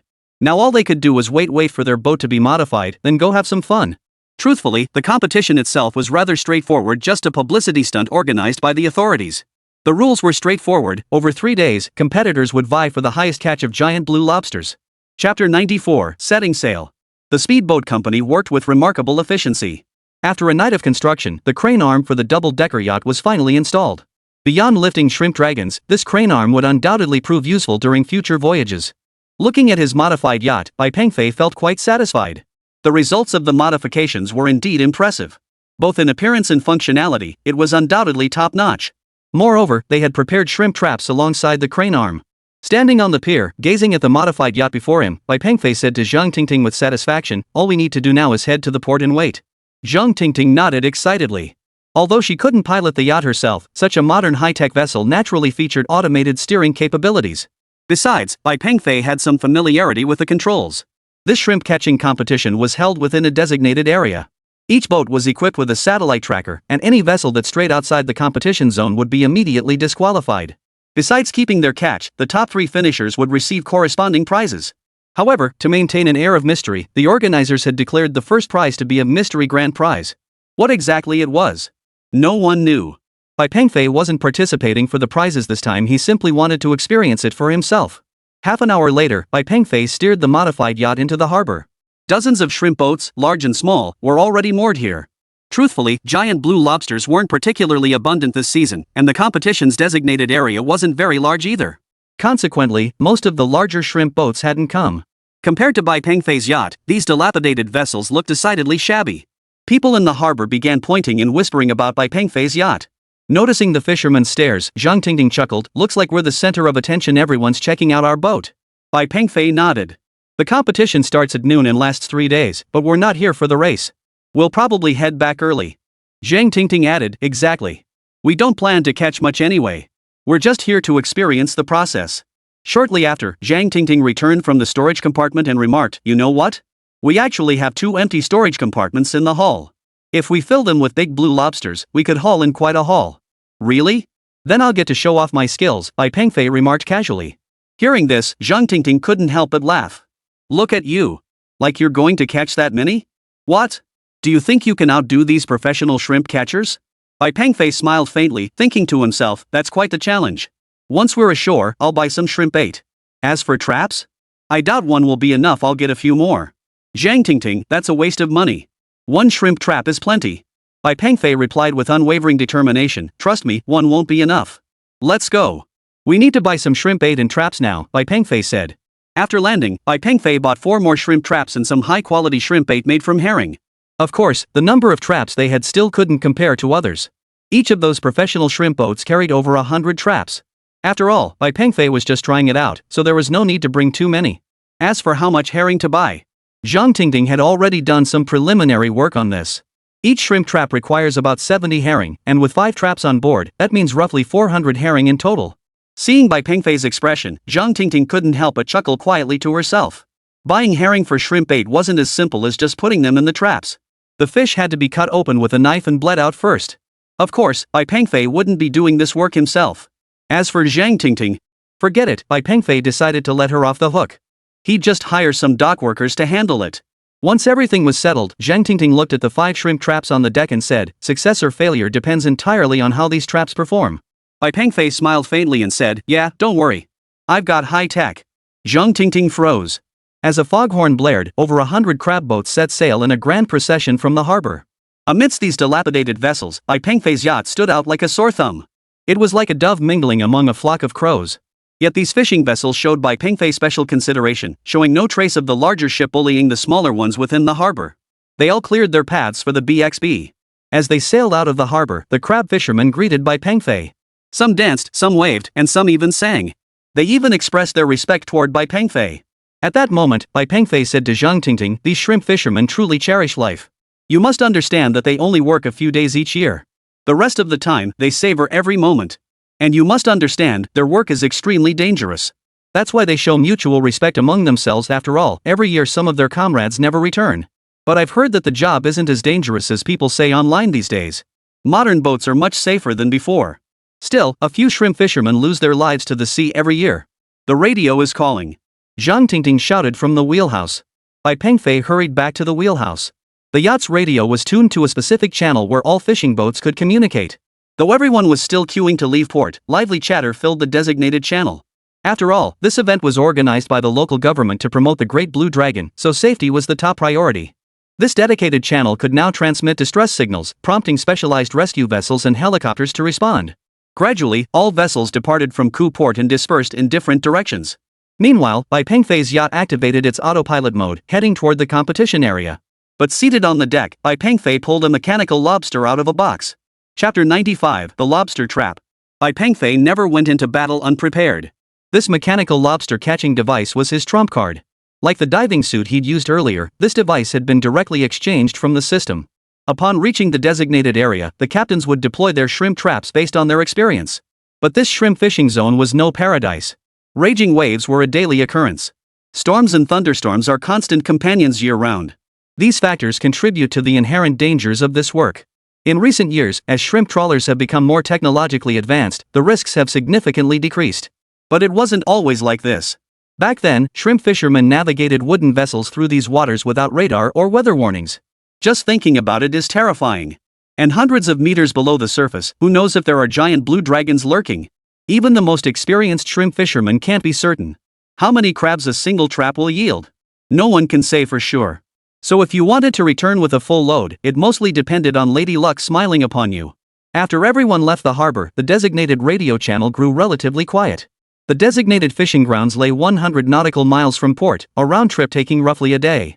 This competition lasted 5 days, but Bai Pengfei had no intention of staying out there that long. He was merely here to experience the shrimp catching process. There was no need to endure such harsh conditions in these extreme waters. As the fleet sailed farther out, no other vessels could be seen around Bai Pengfei's yacht. Bai Pengfei now approached the shrimp traps. Though the cages emitted a foul odor, Bai Pengfei knew these contraptions were essential for catching the elusive giant blue lobsters. Before long, the yacht navigated to the designated coordinates in the target waters. Zhang Tingting approached Bai Pengfei and remarked, "The sea conditions here are pretty good. Calm and peaceful. Of course. This is a promotional competition. The organizers wouldn't let me go to high-risk areas." Hearing Bai Pengfei's words, Zhang Tingting sounded a bit disappointed. "I thought it would be thrilling." "Thrilling? Just wait." Before Bai Pengfei could finish, a cold wind swept through. The two standing on the deck couldn't help but shiver. The chill wind stirred the previously calm sea into gentle swells. Exchanging a glance, they both retreated back into the ship. They knew the sea's weather was unpredictable, so they couldn't afford to let their guard down. Zhang Tingting and Bai Pengfei returned to the wheelhouse, where Zhang Tingting began monitoring the real-time weather and barometric pressure readings. As the ship moved forward, the wind and waves outside grew increasingly fierce. Zhang Tingting glanced at the nautical chart provided by the organizers and remarked, "This area should have the Great Blue Dragon. Should we lower the cage?" Bai Pengfei smirked. In these marginal zones, even if they exist, they'd be scarce. "What? You scared?" "Pfft, like I'm scared." "Then let's just keep going," Bai Pengfei said. Before long, waves began crashing rhythmically against the hull. The sea wind howled past. At that moment, Bai Pengfei was in high spirits. He said to Zhang Tingting, "Let's sail another 20 nautical miles. Then I'll set the shrimp traps." "What? Do you know where the big blue dragon is?" Zhang Tingting couldn't understand why Bai Pengfei wanted to set the shrimp traps after 20 nautical miles. But the girl had guessed correctly. Bai Pengfei did indeed know. All this time, Bai Pengfei had been staring at his phone screen. It displayed footage captured by the electronic lobster camera underwater, complete with special infrared imaging. The infrared feed revealed numerous objects on the seabed ahead, a vast quantity, and they were moving. Bai Pengfei now had a strong feeling that these things 20 nautical miles away were indeed the giant blue lobsters. "You said 20 nautical miles, will be there soon," Zhang Tingting reminded him. Even without her prompting, Bai Pengfei knew this. His phone's digital display had already confirmed the distance. Zhang Tingting gazed out the window at their shrimp traps and remarked, "Compared to others, ours look a bit shabby, don't they? We're not buying them, so why bother with so many?" Then Zhang Tingting added, "I've already asked around." Normally, shrimp fishermen leave their traps in the water for about 10 hours before hauling them back up with the boat's winch. Each trap has a float, and every shrimp boat has floats that are different from the others. This helps them tell them apart. There's also an unwritten rule among shrimp fishermen: no one harvests another's traps. Even if they come up empty-handed, they absolutely won't harvest someone else's traps. Although it would be difficult for others to detect such an act, shrimp fishermen absolutely refuse to do it. "So this is the display from the shrimp trap?" asked the TV mounted on Zhang Tingting's boat. Bai Pengfei nodded. "Yes, but the underwater signal might be weaker. So once the traps are submerged, the image quality will likely deteriorate significantly. The underwater feed might lag," Bai Pengfei hastened to explain. "The underwater environment is unpredictable, and the signal transmitter on the float has limited power." Once everything was ready, Bai Pengfei handed Zhang Tingting a miniature earpiece and said, "It's too noisy out here. We'll use this to communicate." After putting on the miniature earpiece, Zhang Tingting nodded. "I'll go out and set the traps. You stay right here in the lounge and don't move." Bai Pengfei assigned the relatively dangerous task to himself. "Okay, secure the safety rope and be careful," Zhang Tingting hurriedly reminded him. "You too," Bai Pengfei replied. As Bai Pengfei pushed open the cabin door, a wave instantly crashed against the hull. Splash! The wave surged onto the deck. The splashing seawater instantly soaked Bai Pengfei through and through. Though clad in a specialized waterproof suit, the near-freezing seawater still sent a bone-chilling cold through him.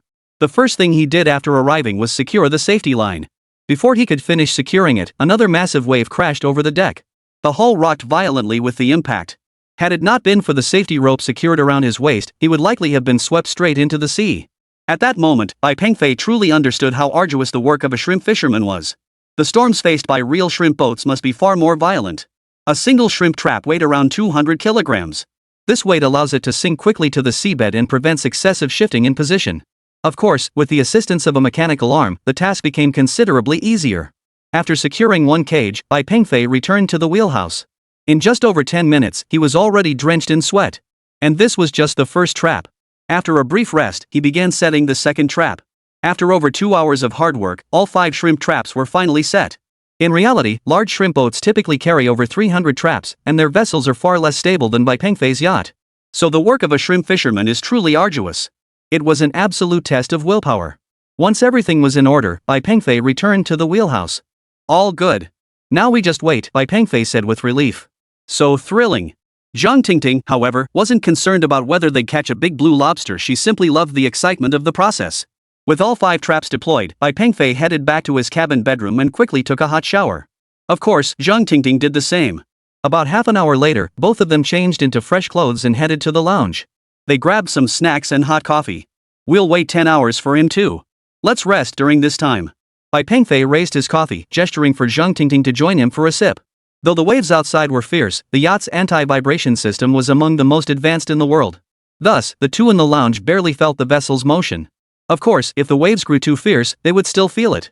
Chapter 96, The Vacation Ends. Bai Pengfei leaned back in the leather sofa, savoring authentic Brazilian coffee. Zhang Tingting addressed him. The signal from the underwater shrimp traps might be weak, so the video feed could freeze occasionally. In truth, Bai Pengfei had purchased the most advanced equipment available, but the underwater environment was simply too harsh. What Bai Pengfei was controlling now was an electronic lobster hunting device. This giant electronic lobster could locate lobster clusters on the seabed using its infrared system. What are you watching? Zhang Tingting walked over to look at the controller in Bai Pengfei's hands. I'm monitoring the underwater situation. At that moment, the camera on the underwater crab trap began transmitting footage. Although the crab trap had supplementary lighting, the footage was still somewhat dark. Still, some details were discernible. Feeling particularly excited today, Zhang Tingting hurried over to observe the movements of the underwater shrimp traps.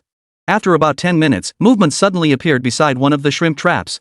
Beneath the surface, a figure slowly approached the shrimp trap. Judging by its size, this creature was significantly larger than the giant blue lobster. Yet from the blurry outline, it was still hard to tell what exactly this thing was. Zhang Tingting sucked in a sharp breath. What is that? A shark? Zhang Tingting knew this creature appeared significantly larger than the great blue dragon. Just then, Bai Pengfei also approached, his eyes wide. He too had detected something unusual while remotely controlling the underwater electronic lobster. What is it? Zhang Tingting asked in astonishment. Look, there seems to be movement over by the lobster trap, but it doesn't appear to be the big blue dragon. Could it be this? Zhang Tingting, this size? It can't be the big blue dragon. Bai Pengfei nodded. Yeah, let's wait a bit longer. We'll know for sure once it gets closer. Zhang Tingting hummed in acknowledgement, and the two fixed their gaze on the surveillance screen. The dark shadow beneath the water grew steadily closer to the camera. But just as the shadow was about to emerge, the underwater camera suddenly stopped working, leaving the screen pitch black. Bai Pengfei and Zhang Tingting exchanged glances. Could it be the water pressure down there? Zhang Tingting asked. Bai Pengfei had no idea what was happening underwater now. But this was too coincidental. The camera malfunctioned at precisely this moment. That shouldn't happen. This camera is specifically designed for underwater filming. And don't you think this is a bit too coincidental? Zhang Tingting didn't know what to say either.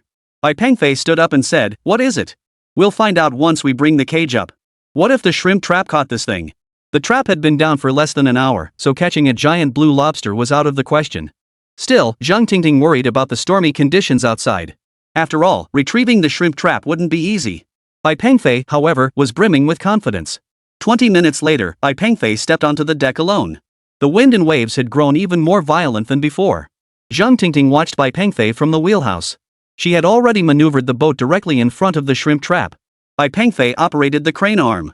Not yet fully proficient, he hooked and unhooked several times before finally securing the rope beneath the float. Despite the raging storm outside, Bai Pengfei continued operating the crane arm, lifting the shrimp trap out of the water.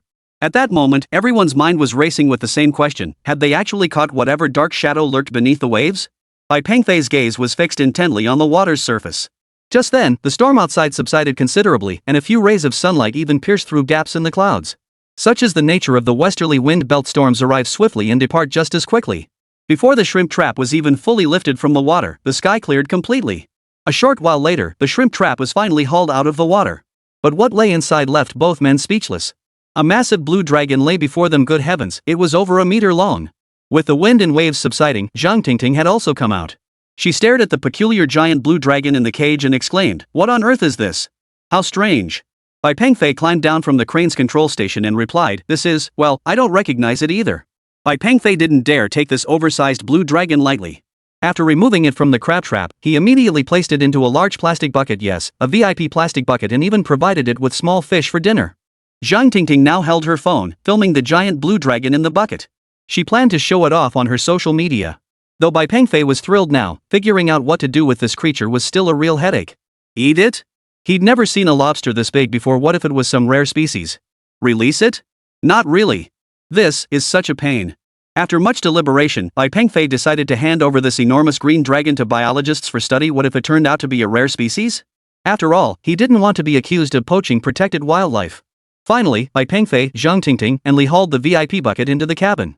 After resting a while longer, Bai Pengfei decided to haul up the remaining crab traps. After all, the two had already experienced the life of a crab fisherman, so there was really no need to linger in this spot any longer. Zhang Tingting agreed with Bai Pengfei's reasoning. Soon, they hauled all the remaining crab traps aboard. Thanks to Bai Pengfei's precise positioning, all 4 traps were filled to capacity.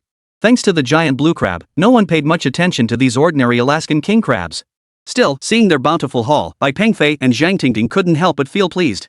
"Let's head back to port," Bai Pengfei said casually. Their mission was accomplished. Not only had they experienced the thrill of crab fishing, but they'd also caught a giant king crab. This trip had truly been worthwhile. Moreover, as Bai Pengfei headed back, the weather cooperated perfectly, with calm seas all the way. Back at the harbor, Zhang Tingting noticed that aside from her own boat, none of the other crab boats had returned. But upon reflection, it made sense. She had returned in just one day. Their crab pots probably hadn't even been hauled in yet. Not a single one has returned. "Looks like we're dead last in this race," Zhang Tingting murmured to herself from the cockpit. "We were just here for the experience, so finishing last is perfectly normal." After returning to port, Bai Pengfei immediately had his crew unload all the giant blue crabs he'd caught from the boat. Though there were only a little over 100 giant blue lobsters, quite a few buyers came to purchase them. However, Bai Pengfei had no intention of selling them. He planned to ship them home and give them away as gifts. But just as Bai Pengfei and Zhang Tingting were sorting the lobsters on the yacht, 3 helicopters suddenly flew in from the distance. They were clearly military helicopters. The 3 helicopters drew the attention of everyone in the harbor. Watching the helicopters in the sky, Bai Pengfei sighed. "It's over. Looks like our vacation's done for." Chapter 97, Operation Greedy Snake. Seeing the helicopters, Bai Pengfei knew his vacation was over. Zhang Tingting, unaware of the helicopter's purpose, asked curiously, "Those look like military helicopters. What are they doing here?" "Ah, I was just saying." Seeing Bai Pengfei staring blankly, Zhang Tingting felt a vague sense of unease. She seemed to grasp something. After a moment of silence, she spoke to Bai Pengfei with a heavy tone. These are here to pick you up?" Faced with her question, Bai Pengfei remained silent. But in this moment, silence itself was an answer. As the helicopter hovered above Bai Pengfei's yacht before coming to a stop, Zhang Tingting also fell silent. A ladder swung down from the helicopter, and a fully equipped Special Forces soldier scrambled up. Approaching Bai Pengfei, the heavily armed commando snapped to attention and saluted. "Mr. Bai Guosher, in accordance with the National Level 1 directive, you are required to return to base immediately." A national level order. Bai Pengfei knew that Director Yang Jianbang had no authority to issue such an order or even to know of its existence. This must be an emergency. "Alright, hold on. I'll just tell my girlfriend, and I'll be on the plane with you right away." "Yes, sir." The Special Forces soldier saluted in response before turning away immediately. Bai Pengfei approached Zhang Tingting, gently brushing her cheek as he said, "Wait for me to return. I'll explain everything properly then." "I'm sorry. Where are you going? How long will you be gone?" Seeing the situation unfold, Zhang Tingting felt a sense of dread. She feared Bai Pengfei's departure might mean another 5 years apart. "Promise me you'll wait for me. When I return, I'll explain everything. Keep this card safe, it still holds hundreds of millions." "I'm sorry, but there are things I can't tell you yet." With that, Bai Pengfei kissed her forehead before immediately boarding the plane with the Special Forces soldier. "I'll wait for you to explain," Zhang Tingting shouted at the top of her lungs. As the convoy of helicopters flew away, tears finally welled up in the corners of Zhang Tingting's eyes. After an unknown amount of time, the helicopter carrying Bai Pengfei slowly landed at the northwest base. At that moment, Director Yang Jianbang was already waiting there. Accompanying Yang Jianbang were two military personnel. However, Bai Pengfei didn't recognize these two individuals. He hadn't even seen their uniforms before. "Pengfei, I'm terribly sorry to interrupt your vacation." Seeing Yang Jianbang's relaxed expression, Bai Pengfei's heart, which had been in his throat, finally settled. "Director, what exactly is going on? Why is it still a national level order? Enough questions. Let's go. Senior officials from the space agency and the military are waiting for you." "Oh, these are members of ZGG. From now on, they'll be responsible for your security around the clock." ZGG. Bai Pengfei knew this department well, China's most powerful and mysterious organization, typically tasked only with protecting absolutely vital figures or executing covert overseas missions. Why did his security require them? "Yeah, I know." Though puzzled, Bai Pengfei didn't press further. He knew he would soon find out what was happening. With that, Yang Jianbang led Bai Pengfei directly to the underground base. Inside the conference room, 5 people were seated. Judging by their uniforms, 2 appeared to be from the space agency, 2 from the military, and the 5th was the ZZG leader. Once Bai Pengfei entered, Director Yang Jianbang began introducing him to the others. After brief introductions, the meeting swiftly turned to business. First, the ZZG leader projected a bounty notice issued by the United States and the international assassin community onto the large screen. Indeed, the image depicted none other than Bai Pengfei. $50 billion. "Bai Guosher, this is the international bounty the United States placed on you after the last military exhibition." Bai Pengfei nodded. He had anticipated such developments. After all, his technological prowess had been exposed to the United States during the previous military exhibition. And after rejecting their overtures, Bai Pengfei knew these petty individuals wouldn't let him off the hook. "Mr. Bai, this warrant is extremely dangerous. Your safety is now entirely our responsibility." "Machem, thank you." Then the space agency leader spoke up. "Bai Guosher, you know about Tetra Corporation, right?" "Yes, I know them, the ones making electric vehicles." "Oh, right, their boss has a lot of business ventures." "What's up?" "Their CEO has been investing heavily in rocket development, low-cost rockets and satellites. Recently, his team achieved a major technological breakthrough. A single rocket can now launch 10 satellites into orbit, and the rocket itself is reusable." Hearing this, Bai Pengfei frowned. Another space agency leader continued, "They plan to launch 40,000 satellites within 2 years, enveloping our blue star." "Bai Pengfei? How shameless!" Bai Pengfei blurted out. Yang Jianbang, standing nearby, immediately cleared his throat to remind Bai Pengfei to watch his language. Realizing his slip, Bai Pengfei quickly smiled apologetically. At that moment, the military representative also chuckled and remarked, "Bai Guosher is absolutely right, it's utterly shameless. While they claim it's for civilian use, our intelligence indicates they're working closely with the US military. If this succeeds, the US military will have no secrets left in the entire world. Most critically, the orbital altitudes of these satellites are dangerously close to our space station's orbit, a clear violation of international space orbital regulations. Just 3 days ago, we had to make 2 emergency evasive maneuvers. Bai Guosher, we called you here urgently this time to seek your assistance in aerospace matters. We want to explore any possible solutions." Bai Pengfei paused before replying, The reason Tetra has such substantial funding for its research is partly due to military support from the United States, but more significantly, it comes from the profits generated by the global sales of their electric vehicles. But I believe it won't be long before their electric vehicle industry is overtaken by a company from our country, so there's no need to worry about that for now." Just then, Yang Jianbang interjected, "Recently, one of our electric vehicle companies unveiled a super electric car. They claim it has a range of 10,000 kilometers, far surpassing Tetra's offerings.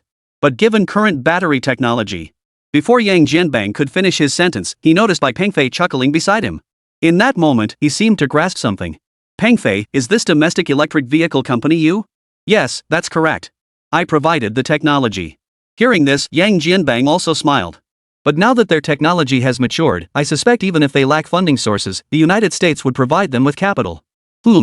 Once they complete this Stars and Stripes project, our future space development will face significant constraints." Bai Pengfei paused briefly before rising to his feet. "Since they have their Stripes and Stars project, I propose we launch our Snake project. For every satellite they send into orbit, we'll retrieve one." Chapter 98, Mother's Identity. Project Snake. The others present were utterly baffled. Bai Pengfei continued his explanation. "The so-called Snake project is quite simple, however many satellites they launch into space, will retrieve that many. But their launch costs are extremely low, and capturing satellites in outer space is incredibly difficult. Plus, wouldn't this approach further increase our costs? The space agency leaders' concerns were not unfounded. Intercepting high-speed satellites demands extremely advanced technology, and the corresponding costs would be astronomical. While our nation currently has no funding concerns, the opposing side is preparing to launch 40,000 satellites. If all were intercepted, the cost would likely reach astronomical figures. We must stop them regardless of cost. From the perspective of future national defense security, once their Starlight project is completed, the military threat to our country would be far too great. If we fail to resolve this challenge now, we will be leaving an even greater burden for future generations. Bai Pengfei agreed with the military's assessment, but the cost factor also needed consideration. I'll design the satellite interception equipment. Rest assured, I guarantee it will be far cheaper than theirs. At this declaration, all eyes turned to Bai Pengfei. Though skeptical, President Yang Jianbang remained confident in Bai Pengfei. He knew Bai Pengfei well. He possessed the capability. I'll start designing the interceptor missile immediately. It should take about 2 days. If there's nothing else, please escort me back. Mr. Bai Guisher, it would be best for you to remain at the base for now. With our personnel here, we can absolutely guarantee your safety. The ZZG leader stated. That's right, Pengfei, you should stay here for now. Don't underestimate their bounty after all, 5 billion pretty yuan. Dean Yang Jianbang said with concern. What about my family? Are they being protected now? Rest assured, Bai Guisher. We've already assigned personnel to secretly protect your family. They are absolutely safe. While Bai Pengfei himself didn't care much about his own safety, hearing the ZZG leader's assurance put his mind at ease. After all, ZZG's capabilities surpass those of the State Security Department. Then that's settled. My safety is fine. I need to return to my villa now. Just ensure its security. But the ZZG leader still harbored some concern. But Bai Pengfei left them no choice. It wasn't that Bai Pengfei didn't trust them. His urgency to return to the villa stemmed from a specific reason. It was the Iron Man blueprints he'd designed during his vacation. Once he built this super suit, his and his family's safety would be completely guaranteed. But allowing Bai Pengfei to leave the base posed significant challenges for security operations. Bai Guisher, I think it's better for you to stay at the base. No, I must return to my family now. His only concerns now were his mother and Zhang Tingting. Mr. Bai Guisher, please rest assured. We will absolutely ensure Ms. Zhang Tingting's safety. As for your mother, Ms. Tian Ping.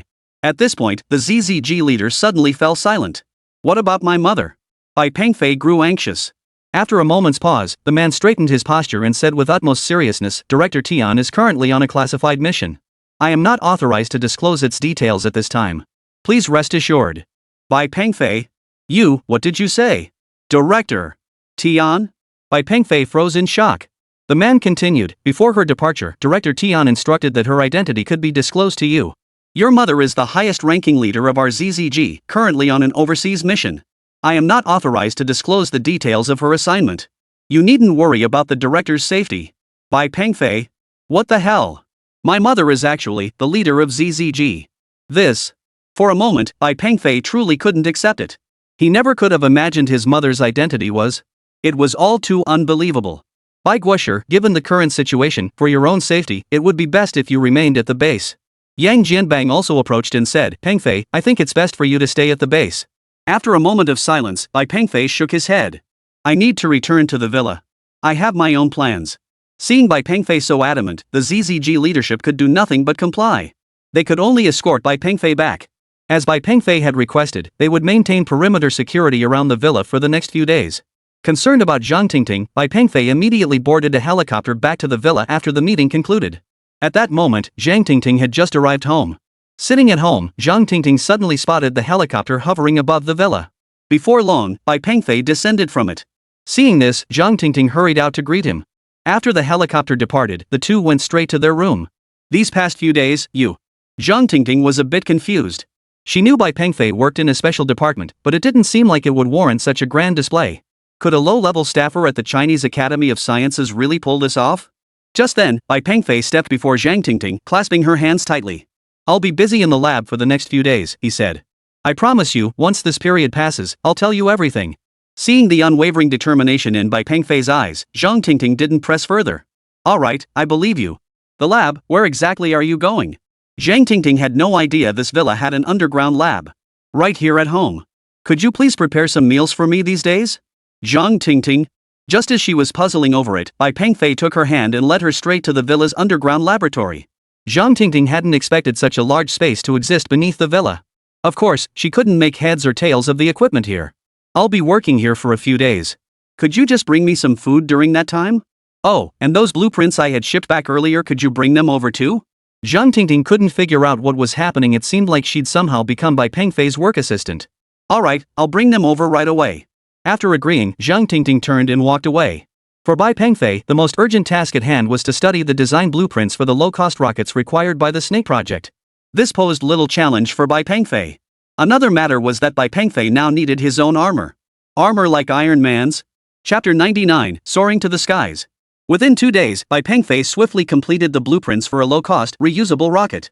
He also designed the capture device to be mounted on the rocket. With these two innovations, Tetra and the Stars and Stripes project from the United States would be. Most crucially, Bai Pengfei's rocket design was not only cost-effective but could also carry 4 capture robots per launch. Each robot could capture a satellite and bring it back intact. After finalizing the blueprints, Bai Pengfei sent them to Yang Jianbang. All that remained was production. Bai Pengfei knew that China possessed the world's strongest industrial base. With the blueprints in hand, it wouldn't take long for the rocket and capture robots to be brought to life. Once the rocket and capture robots were ready, Bai Pengfei began researching his own armor design. This proved to be quite challenging. Because this armor approached near perfect invincibility, it required enormous amounts of energy. At this stage, the only massive energy source Bai Pengfei could conceive of was nuclear power. Indeed, Bai Pengfei needed to install a nuclear reactor within the mecha. In fact, while designing the 10th generation nuclear engine, Bai Pengfei had already scaled down the controlled nuclear reactor to the size of a basketball. However, the corresponding energy output was significantly lower. This time, Bai Pengfei aimed to design a reactor for the armor that was no larger than a coin, yet capable of producing over 10 times the energy output of its predecessor. This was indeed quite challenging. Then there was the material for the entire mech. Ordinary steel was out of the question, and even expensive aerospace materials couldn't meet Bai Pengfei's requirements. With no other options, Bai Pengfei could only exchange for a type of nanopolymer fluid metal in the system's marketplace. This substance was non-existent in this world. Therefore, its effectiveness was impossible to gauge. To acquire this metal within the system, Bai Pengfei spent all his technology points.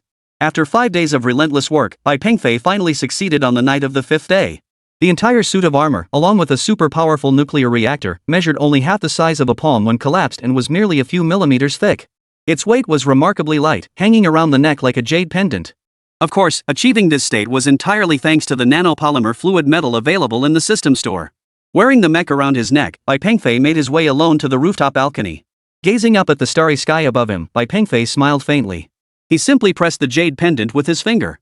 In an instant, the nanofluidic metal rapidly expanded, enveloping Bai Pengfei entirely. As the visor snapped into place over his face, the entire mech suit was fully activated. A control panel appeared before Bai Pengfei inside the suit. He flexed his limbs briefly, then looked up at the starry sky. His palm aimed toward the ground. Whoosh! A beautiful Mach ring trailed behind him as Bai Pengfei shot straight into the sky. He spared no energy, activating maximum speed immediately. 30 Mach. Over 10,000 meters per second. This velocity surpassed the first cosmic velocity, sufficient to reach outer space. Gazing at the speed indicator displayed on the screen before him, Bai Pengfei felt a deep sense of satisfaction.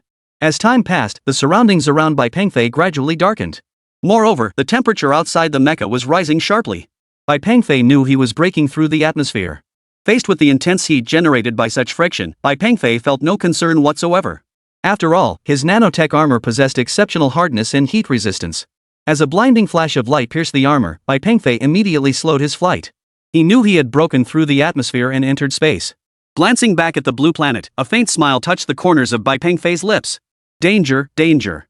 A series of warning beeps suddenly sounded. According to the computer alert, something was rapidly approaching Bai Pengfei. A small satellite. Bai Pengfei increased his thrust slightly, departing from the satellite's orbit. Whoosh! The satellite streaked past. Watching the departing satellite, Bai Pengfei frowned and immediately gave chase. After adjusting his speed to achieve relative stillness with the satellite, Bai Pengfei saw it clearly. This was Tetra's satellite. Nothing special. Both in precision and functionality, this satellite was quite ordinary. The only redeeming quality was its material composition. It was top tier among aerospace materials. Though its capabilities weren't impressive, the fact that they planned to launch 40,000 satellites into near-Earth orbit was rather troublesome. If all these satellites are for surveillance. Disgusting. But now, their plan might just. At this thought, Bai Pengfei smiled. At that moment, Bai Pengfei had no intention of letting this satellite go. But he couldn't simply destroy it here, doing so would generate massive amounts of space debris. Bai Pengfei placed his hand on the satellite. Instantly, the nanofluidic metal flowed like water, enveloping the entire satellite. This also prevented the satellite from being scorched by the atmosphere. Bai Pengfei intended to bring the satellite home for study, curious to see if Tetra had indeed left a backdoor for the US military. After packing it up, Bai Pengfei pushed the thrusters to maximum power and headed straight for Blue Star. Thanks to the positioning system, he locked onto his own villa upon return. Of course, he could alter the flight path at any moment during the journey. After landing on his balcony, Bai Pengfei activated the gleaming nuclear reactor on his chest. The nanometallic fluid covering his entire body immediately flowed like water, converging toward his chest before solidifying into an odd-looking badge. After tucking the badge into his clothing, Bai Pengfei immediately summoned the experimental robot to retrieve the satellite for testing. Bai Pengfei had no time to study it today. After all, he hadn't had a proper rest in days, and now he wanted nothing more than to get some good sleep. A good night's sleep. At this hour, Zhang Tingting was already fast asleep. Bai Pengfei naturally didn't want to disturb her. After all, he wasn't made of iron today, he simply didn't have the energy. But while Bai Pengfei rested, chaos erupted at Tetra's satellite control center. How could we lose one? Is it a signal interruption or some other malfunction? Check with other Starlight satellites. How could the signal have disappeared? Retrieve footage from other satellites and see if anything was captured. Found it. Found it. Video footage from other satellites has been found, but Tetra's leadership immediately gathered around.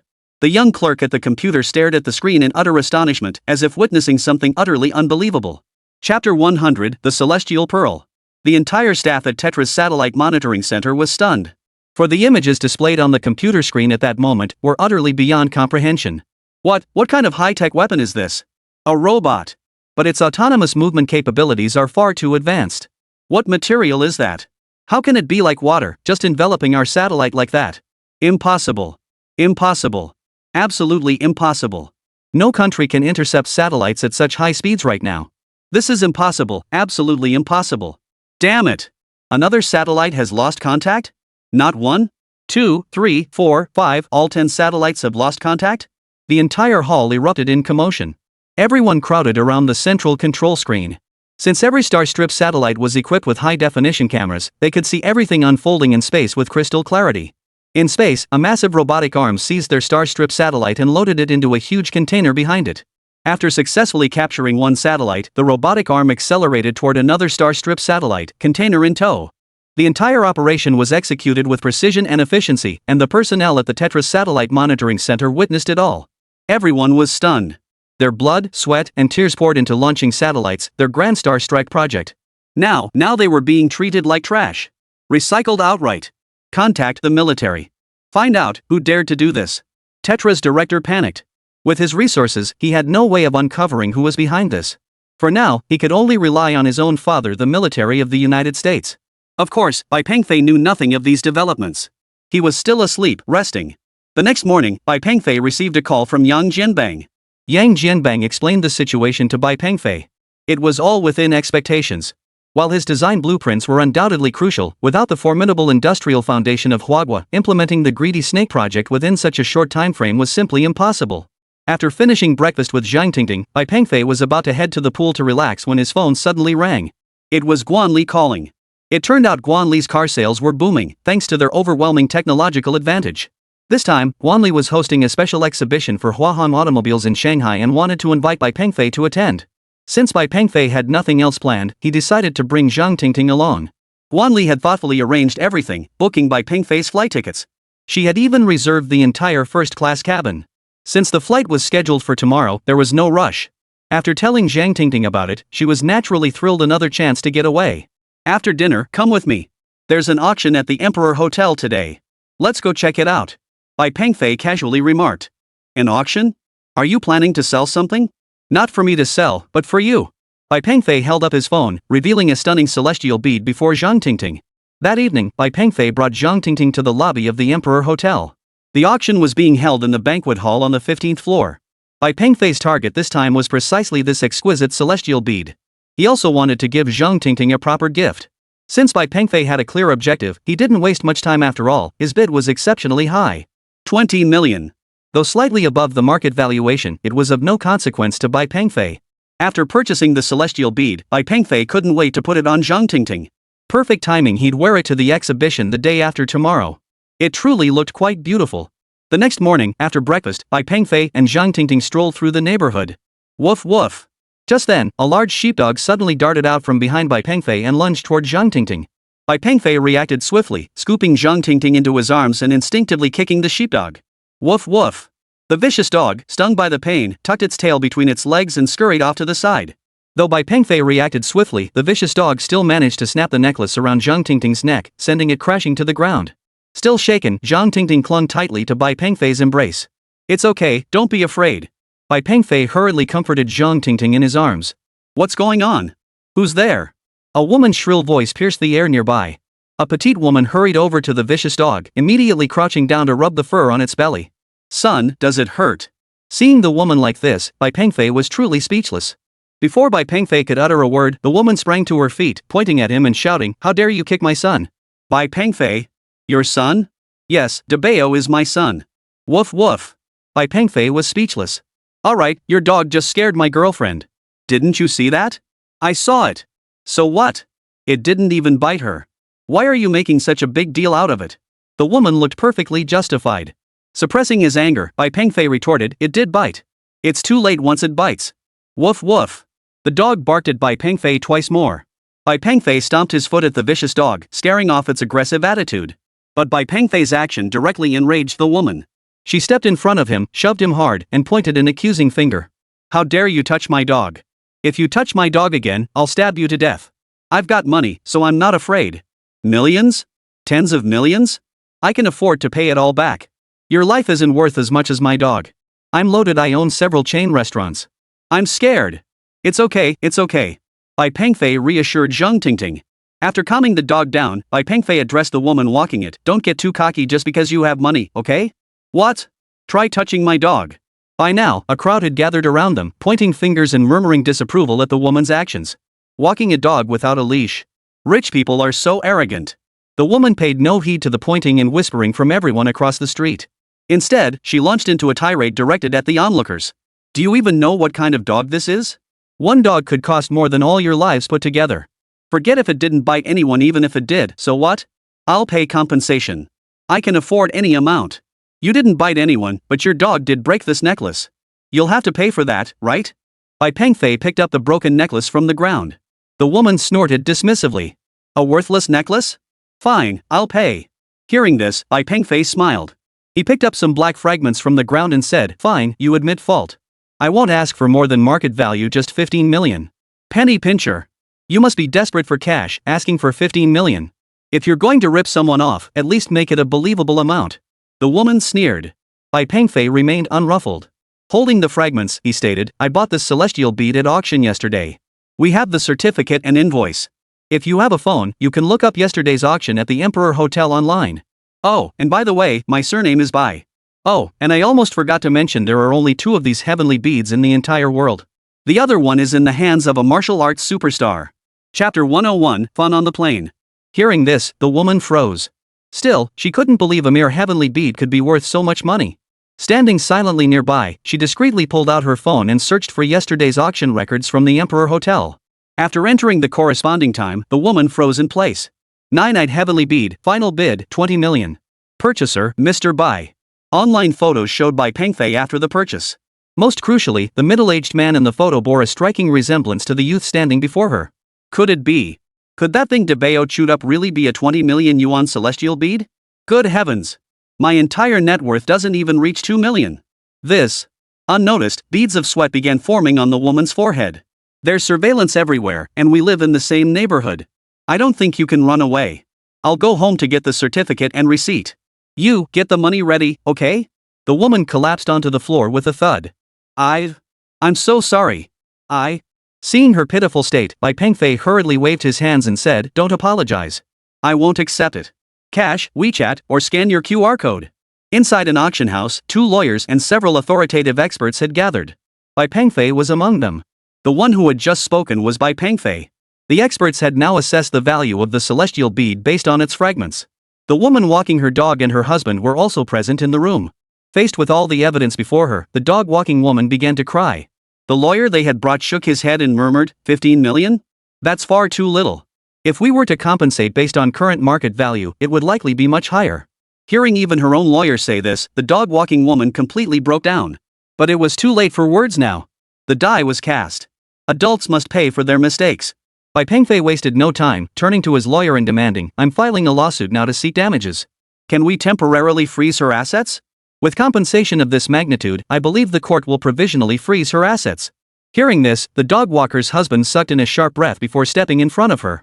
Smack! You damn spendthrift woman. The rest was their family business, none of my concern. After all, no one's money grows on trees. Go ahead and rage all you want, but remember this, you can only rage if you can handle the consequences. The remaining compensation matters were handled by his lawyer. After leaving, Bai Pengfei returned home. Though the bead was damaged, tomorrow's exhibition must still proceed. And that meant catching a flight tonight. After wrapping up the immediate matters, Bai Pengfei and Zhang Tingting headed straight to the airport. The incident earlier that day hadn't affected them. After all, this amount of money was nothing to Bai Pengfei now. Besides, once they arrived in Shanghai, he could buy Zhang Tingting some decent jewelry again. No sooner had Bai Pengfei settled into his seat than a commotion erupted in first class. Bai Pengfei had hoped for some peace and quiet on the flight, but this was the last thing he expected. "There's an empty seat here. Why won't you let me sit down?" a middle-aged woman shouted loudly, completely oblivious to the stares around her. "I'm sorry, ma'am, but all first-class tickets are sold out today. We cannot offer you an upgrade at this time," replied Xiaoli, the flight attendant in charge, maintaining her professional smile despite the customer's behavior. Clearly, the flight attendant's pleasant demeanor did nothing to change the middle-aged woman's attitude. "Who? It's those two right there. There are so many empty seats, why can't I sit here?" The woman persisted relentlessly, referring to Bai Pengfei and Zhang Tingting as the two individuals she was accusing. "I'm sitting here today, no matter what. I'll pay extra if I have to." The woman sat down directly, her expression stubborn and unyielding. Honestly, letting her sit down wouldn't have mattered, there were plenty of seats available anyway. But her attitude. "Ma'am, without Ms. Zhang's permission, you really can't sit here." "I'm truly sorry." The flight attendant gestured politely once more, signaling her to return to her assigned seat. "Everyone, come see this. These two are hogging all these spacious seats, it's outrageous. I can't even pay extra to upgrade. This is blatant discrimination." The middle-aged woman began stirring up the emotions of others, attempting to use moral pressure. If she played her cards right, the other party might even let her ride for free to the final destination to avoid the fuss. The flight attendant was thoroughly exasperated. In all her years on the job, she'd never encountered such an unreasonable passenger. Bystanders pulled out their phones and cameras. Seeing people filming, the middle-aged woman grew even more agitated. Yes, film it. Get them on the news. Think having money makes you above the law? They even booked the entire first-class cabin. Just because they have a few stinking bucks, they think they can strut around. In an instant, the woman's outburst ignited a wave of resentment toward the wealthy among most passengers, who began murmuring among themselves below. Seeing the situation escalate, the flight attendant clearly felt at a loss. But Zhang Tingting still ignored the woman, instead chatting casually with Bai Pengfei. "Ma'am, I sincerely apologize. We truly cannot accommodate you in first class. As a gesture of our regret, we will present you with a small gift shortly." The flight attendant bowed apologetically with a forced smile. "Young lady, let me tell you something. Do you know who my son is? He's the manager of your airline. One phone call from me and you'll be out of a job. Hurry up. Make those two youngsters give up their seats." Bai Pengfei was speechless. Clearly, he was the youngsters she was referring to. Disturbing the peace on an aircraft can be classified as endangering public safety, resulting in a 15-day detention? Bai Pengfei muttered casually, then confirmed with the flight attendant. Flight attendant Xia Li nodded at the disruptive middle-aged woman. "Who do you think you are? You have no right to speak to me." The woman shot Bai Pengfei a contemptuous look, her face dripping with disdain. Bai Pengfei was momentarily speechless. "Oh, really? You think I'm joking? I'm calling my son right now. Just you wait."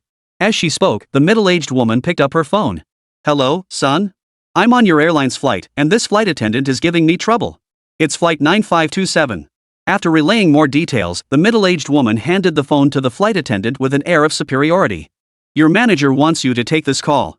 The flight attendant froze for a moment.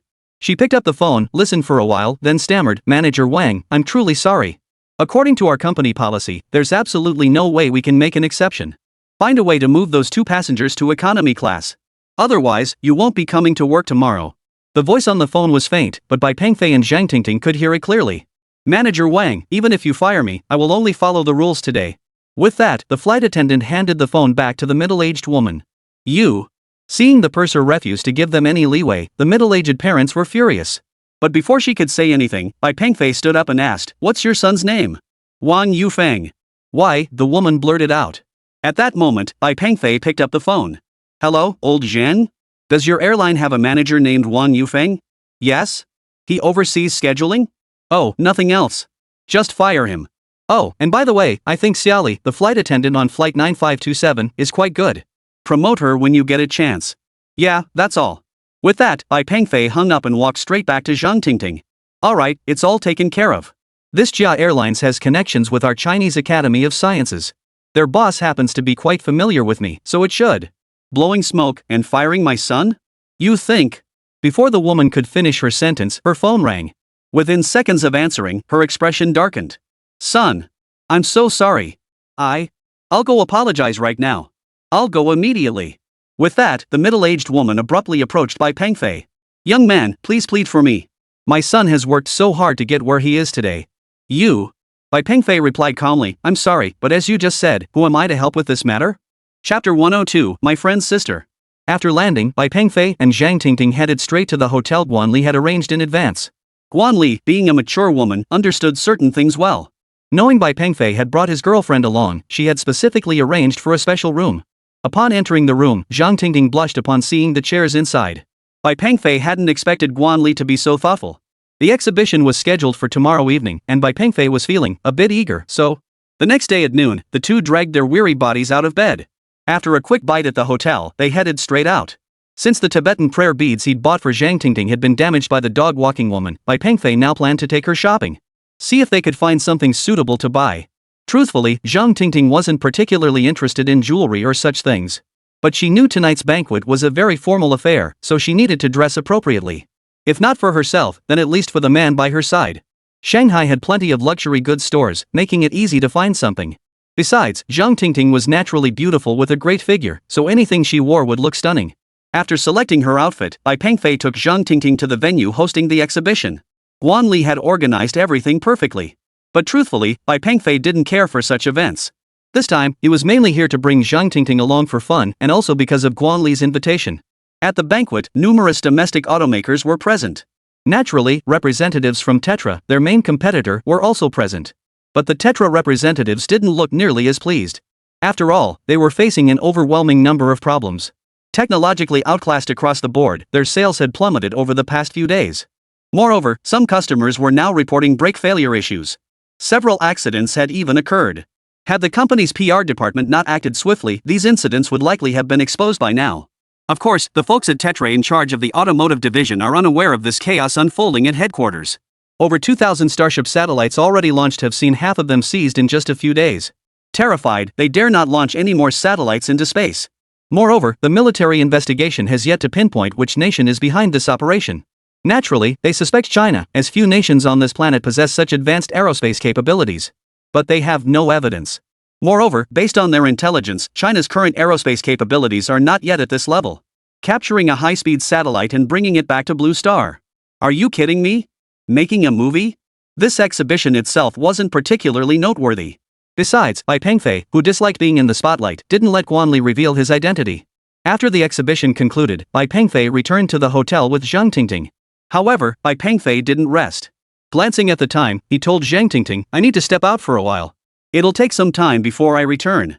You should rest first." Seeing Bai Pengfei's serious expression, Zhang Tingting didn't ask any further questions. "Okay, come back soon. I'll return as soon as I finish. Don't worry." In truth, Bai Pengfei's trip to Shanghai wasn't solely for the exhibition or to show Zhang Tingting around. There was another matter: he needed to meet someone. Shisha nightclub.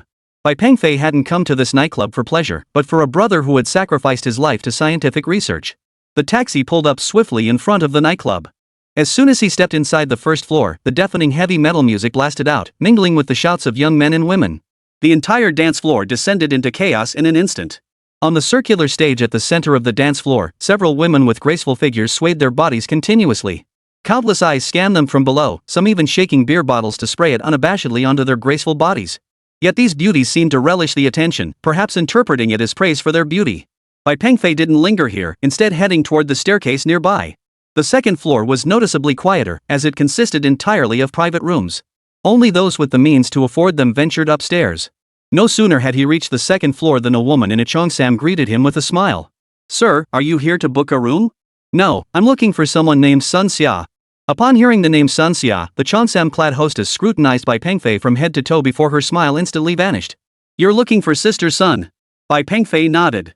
Alright, please wait a moment. With that, the woman walked away. But Bai Pengfei waited over 10 minutes at the same spot without anyone coming out. Moreover, the other staff acted as if they hadn't seen him at all, treating him completely as if he were invisible. Bai Pengfei, at a loss, rushed toward the direction the waiter had just gone. But just as he reached the entrance of a private room, he suddenly heard faint sobbing from inside, along with some pleading words. Before Bai Pengfei could react, the door swung open abruptly, and a girl burst out. Her hair was disheveled, and beneath her short, revealing skirt were a pair of captivating legs, though they were covered in bruises. Her clothes were torn and disheveled, and her face was streaked with tears.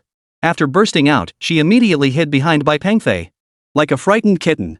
Though Bai Pengfei was puzzled, seeing the pitiful look in her eyes, he didn't move away. Instead, he addressed the man who had also rushed out of the private room, still struggling to button his shirt. Sir, let's talk this out calmly. Bai Pengfei didn't recognize the woman behind him, nor did he know this pretentious rich kid standing before him. Still, he felt that no matter the circumstances, forcing a woman into such situations was unacceptable. After pulling on the expensive shirt, the man didn't button it up. Instead, he deliberately left his chest exposed, flashing a smug grin. He clearly didn't regard Bai Pengfei as a threat. Instead, he grabbed the woman hiding behind Bai Pengfei by the arm. Stop pretending to be pure with me. I'm not skimping on payment. Let me tell you, if you serve me well, I can double your price. Brother Hao, I'm not the kind of person you think I am. The girl clung desperately behind Bai Pengfei, her eyes filled with helplessness. At that moment, Bai Pengfei blocked him with his arm. If she doesn't want to, why force her? You've got money, find another woman. Damn it, who the hell do you think you are, blocking my way? Get out of my way right now, or I'll make sure you die a miserable death. Yang Hao finally noticed Bai Pengfei and shoved him hard in the chest. But Bai Pengfei didn't budge an inch. Instead, Yang Hao stumbled backward slightly. Kid, you're asking for it. Yang Hao grabbed a metal tray from a nearby waiter and swung it straight at Bai Pengfei's head. Stop. A sharp voice cut through the air as a woman in a deep blue cheapao, her legs encased in black high heels, strode over. Her figure was graceful and curvaceous. Her oval face was lightly dusted with powder and eyeshadow, her eyes alluring and captivating, her nose high and straight. Snow-white thighs peeked out from the slit in her cheapao, visible to everyone present. Sister Sunday. Hello, Sister Sunday. The waitstaff nearby greeted her in unison. So this was Sun Xia, the older sister of his former brother. Sun Xia walked over to Bai Pengfei, patted the girl's shoulder reassuringly, then turned to Yang Hao with a hint of irritation. Brother Hao, you should know Xiao Mei only serves drinks. Why make things difficult for a girl? If not for my sake, then for the sake of our connection, give me some face. Let's drop this matter. I'll cover your bill tonight. How about it? Seeing Sun Xia speak up like this, Yang Hao didn't dare push things too far. He knew Sun Xia had extensive connections and wasn't someone to mess with. But given how things had escalated tonight, he couldn't lose face either. Tossing aside the metal tray, Yang Hao sneered, Sister Sun, you know who my father is. Is there anyone I can't get my hands on? But I'll give you face tonight. I'll let this girl go. However, you'll have to keep me company tonight. I doubt this is your first time, so it shouldn't bother you. Besides, if you join me, who'd dare cause trouble in your nightclub again? At that moment, Yang Hao's lecherous gaze began to roam up and down Sun Xiao's body. Ah! A sudden, piercing scream echoed through the room.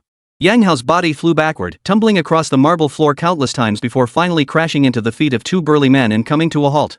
Yes, it was Bai Pengfei who kicked him. It was only then that everyone noticed the nano armor that had appeared on Bai Pengfei's leg. After delivering the kick, the nano armor swiftly retracted back into the energy pod on his chest. Yang Hao lay motionless on the floor for over 10 seconds, unable to utter a word. Bai Pengfei hadn't intended to intervene, but Sun Xia was his brother's sister, she couldn't be disrespected. After being kicked, Yang Hao felt as if he'd been hit by a car. An inhuman pain radiated from his abdomen. Leaning against the wall, he struggled to his feet. Looking up at the two burly men blocking his path, he roared furiously, "Damn it! What are you staring at? Get him! Cripple that kid!" These two burly men were his bodyguards. The security guards had been playing in a private room nearby and only emerged upon hearing the commotion. Their timing couldn't have been worse, they arrived just as their boss rolled down the marble floor. Seeing this, the two bodyguards immediately lunged toward Bai Pengfei. Yang Hao knew these two men were skilled fighters. This time, they intended to cripple Bai Pengfei. Then, using the beating he'd taken as leverage, they could threaten Sun Xia. By then, she'd have no choice but to lie obediently in bed, at their mercy. Ah! Ah! Just as Yang Hao was fantasizing about how to torment Sun Xia, two piercing screams instantly echoed through the entire corridor. Then, his two bodyguards rolled toward him in the same manner he had just experienced, finally crashing heavily into his body. Bai Pengfei flicked his wrist, causing the nanotech armor on his arm to retract back into its energy pod. This group had never witnessed such technology before, and panic immediately seized them. He stepped before Yang Hao and declared, "If you've got nothing else to do, get the hell out of here." Chapter 103, Come Apologize. The two bodyguards struggled to their feet and helped Yang Hao up. Fine. You dare hit me? You'll pay for this. Yang Hao, supported by the two bodyguards, left the nightclub muttering curses under his breath. Bai Pengfei shook his head. Such scum, they shouldn't even be alive. But Bai Pengfei's generous intervention didn't bring the expected gratitude. Instead, everyone present now looked at him with strange eyes, envy, admiration, and of course, sympathy. They knew Bai Pengfei had provoked someone he shouldn't have. With matters having reached this point, Sister Sun had no choice but to accept it. Everyone else, you may go. But you, Sister Sun pointed at Bai Pengfei, then walked off to the side. Bai Pengfei followed Sister Sun into an office. After taking a seat in the armchair, Sister Sun asked, "What's your name? What business do you have with me?" Sun's sister made no mention of the recent incident, which surprised Bai Pengfei.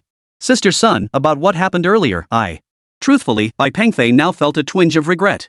It wasn't that he was afraid of anything, but he feared he might have unnecessarily entangled Sister Sun in trouble.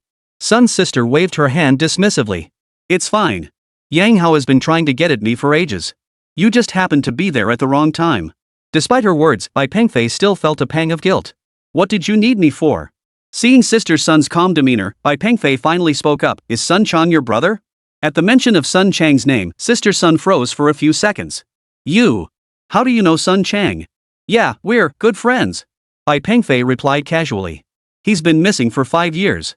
We've never been able to get in touch with him, and we have no idea how he's been." Bai Pengfei fell silent. He didn't know if he should tell her the truth. After all, Sun Chang was dead, killed in a lab accident. "Do you know where he is?" Bai Pengfei knew their identities couldn't be revealed yet. That was why, even after Sun Chang's sacrifice, his family couldn't be told. But Bai Pengfei knew it wouldn't be long before his own identity, along with Sun Chang's and many other researchers, could be made public. "I don't know either." Bai Pengfei stepped forward, picked up a pen from her desk, and swiftly jotted down his phone number on a piece of paper. "Sister Sun, I'm Sun Chang's brother. If you ever need anything, you can reach out to me." Sun's sister took the number, glanced at it, then casually set it aside. "Alright, I got it. But you should be careful lately. You've crossed Yang Hao, and he probably won't let it go." Sun Xia didn't have time to engage with Bai Pengfei now. She still needed to pull strings to smooth over today's incident. Although Bai Pengfei was the one who beat the guy up and it had nothing to do with her, the incident had happened in her nightclub. Plus, this Yang Hao had been stirring trouble more than once lately. It was crucial to smooth things over through connections now. Seeing Sister Sun remain silent for a long while, Bai Pengfei had no choice but to leave. He'd left his phone number behind, and he'd do his best to protect her from now on. The next morning, Sister Sun sought out Brother Peng to resolve the Yang Hao situation. Brother Peng, whose real name was Zhao Haipeng, was a big shot. Sister Sun's nightclub was under his protection. While Bai Pengfei was having breakfast, Sister Sun arrived at Zhao Haipeng's villa. A maid dressed in a uniform smiled and escorted her into the living room. "Sister Sun, Brother Peng is busy. Would you mind waiting a moment?" After saying this, the woman flushed slightly and withdrew. Since she was asking for a favor, Sister Sun could only nod with a smile. Meanwhile, upstairs in one of the villa's bedrooms, a middle-aged man was passionately making love to a pair of sisters, one on each side. Both sisters were exceptionally beautiful, with fair skin and nearly identical features. Lying side by side, the only way to tell them apart would be by their hair color. One had dyed hers yellow. They were twins, and perhaps to distinguish them, one had resorted to dyeing her hair. "Brother Peng, you're so amazing. How come you're all ready? Brother Peng always picks on us sisters." Though the women protested with their words, their bodies were already entwined with Brother Peng. At the doorway, the maid-costumed woman who had been listening and covered her mouth and giggled before announcing, "Brother Peng, Sister Sun is here." But this woman in the maid outfit was quite considerate. After speaking, she walked straight away, not wanting to disturb Brother Peng. She knew Brother Peng wouldn't emerge anytime soon. No matter how urgent the matter, it had to wait until he was finished enjoying himself. After all, she'd been through it herself. Downstairs, Sister Sun sat on the sofa, taking a sip of the tea before her. But after waiting 20 minutes with no sign of Brother Peng, Sister Sun began to feel annoyed. After all, she paid him so much money every year. After another 5 minutes, Brother Peng finally descended from the second floor in his pajamas. The front was wide open, showing no modesty whatsoever. His massive beer belly swayed from side to side, and the tattoos on his arms gave off an unsettling vibe. Seeing Sister Sun rise, Brother Peng smiled, ran a hand over his shaved head, and said, "Little Sun's here. Long time no see. You're looking prettier and prettier." From the moment he descended the stairs, Brother Peng's eyes never left Sister Sun's body. Brother Peng, sorry to bother you this morning. Brother Peng sat beside Sister Sun, waving his hand dismissively. I know. That Yang Hao kid is out of line. Daring to mess with my people? His old man called me last night. Don't worry. Tonight, I'll arrange a table. I'll make sure he apologizes to you. But your guy went too far too. Why did he resort to violence? Here's what we'll do, bring him along tonight. Let him buy you a drink, say sorry, and we'll call it even. Brother Peng, Yang Hao keeps picking fights with me. Sister Sun felt resentful. Enough. If we turn this into a full-blown confrontation, neither side will save face. Besides, the Yang family has Brother Wu backing them. We can't afford to cross Brother Wu. Hearing this, Sister Sun couldn't say anything more. After all, Brother Wu was truly not someone she could afford to provoke. But Bai Pengfei, he wasn't her man. Asking him to apologize? That was probably. After leaving Brother Peng's villa, Sister Sun headed straight back to the nightclub and found the phone number Bai Pengfei had written down. After a moment's hesitation, she dialed the number. Bai Pengfei, who was having dinner with Zhang Tingting, answered immediately. But as soon as Sister Sun explained the situation, Bai Pengfei couldn't help but let out a bitter laugh inside. After all, no one had dared to demand an apology from him in years. Still, this time, Bai Pengfei found himself intrigued enough to make the trip. That evening, Sister Sun met Bai Pengfei at the designated location. The two quickly arrived at the venue arranged by Brother Peng, a nightclub called Nightmare. Brother Peng hadn't chosen his own territory, likely to avoid gossip. Sister Sun led Bai Pengfei to a VIP room on the 3rd floor.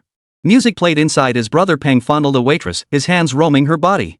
The two sisters from that morning sat flanking him on either side. The hostess struggled, but judging by the intensity of her resistance, it seemed deliberate. She was deliberately trying to stir Brother Peng's desire. Peng clearly fell for it. His hands kept kneading the black stockings, occasionally pinching them. Seeing this, Sister Sun could only awkwardly say, Brother Peng. Brother Peng turned his head and, upon seeing Sun Xia arrive, released his grip.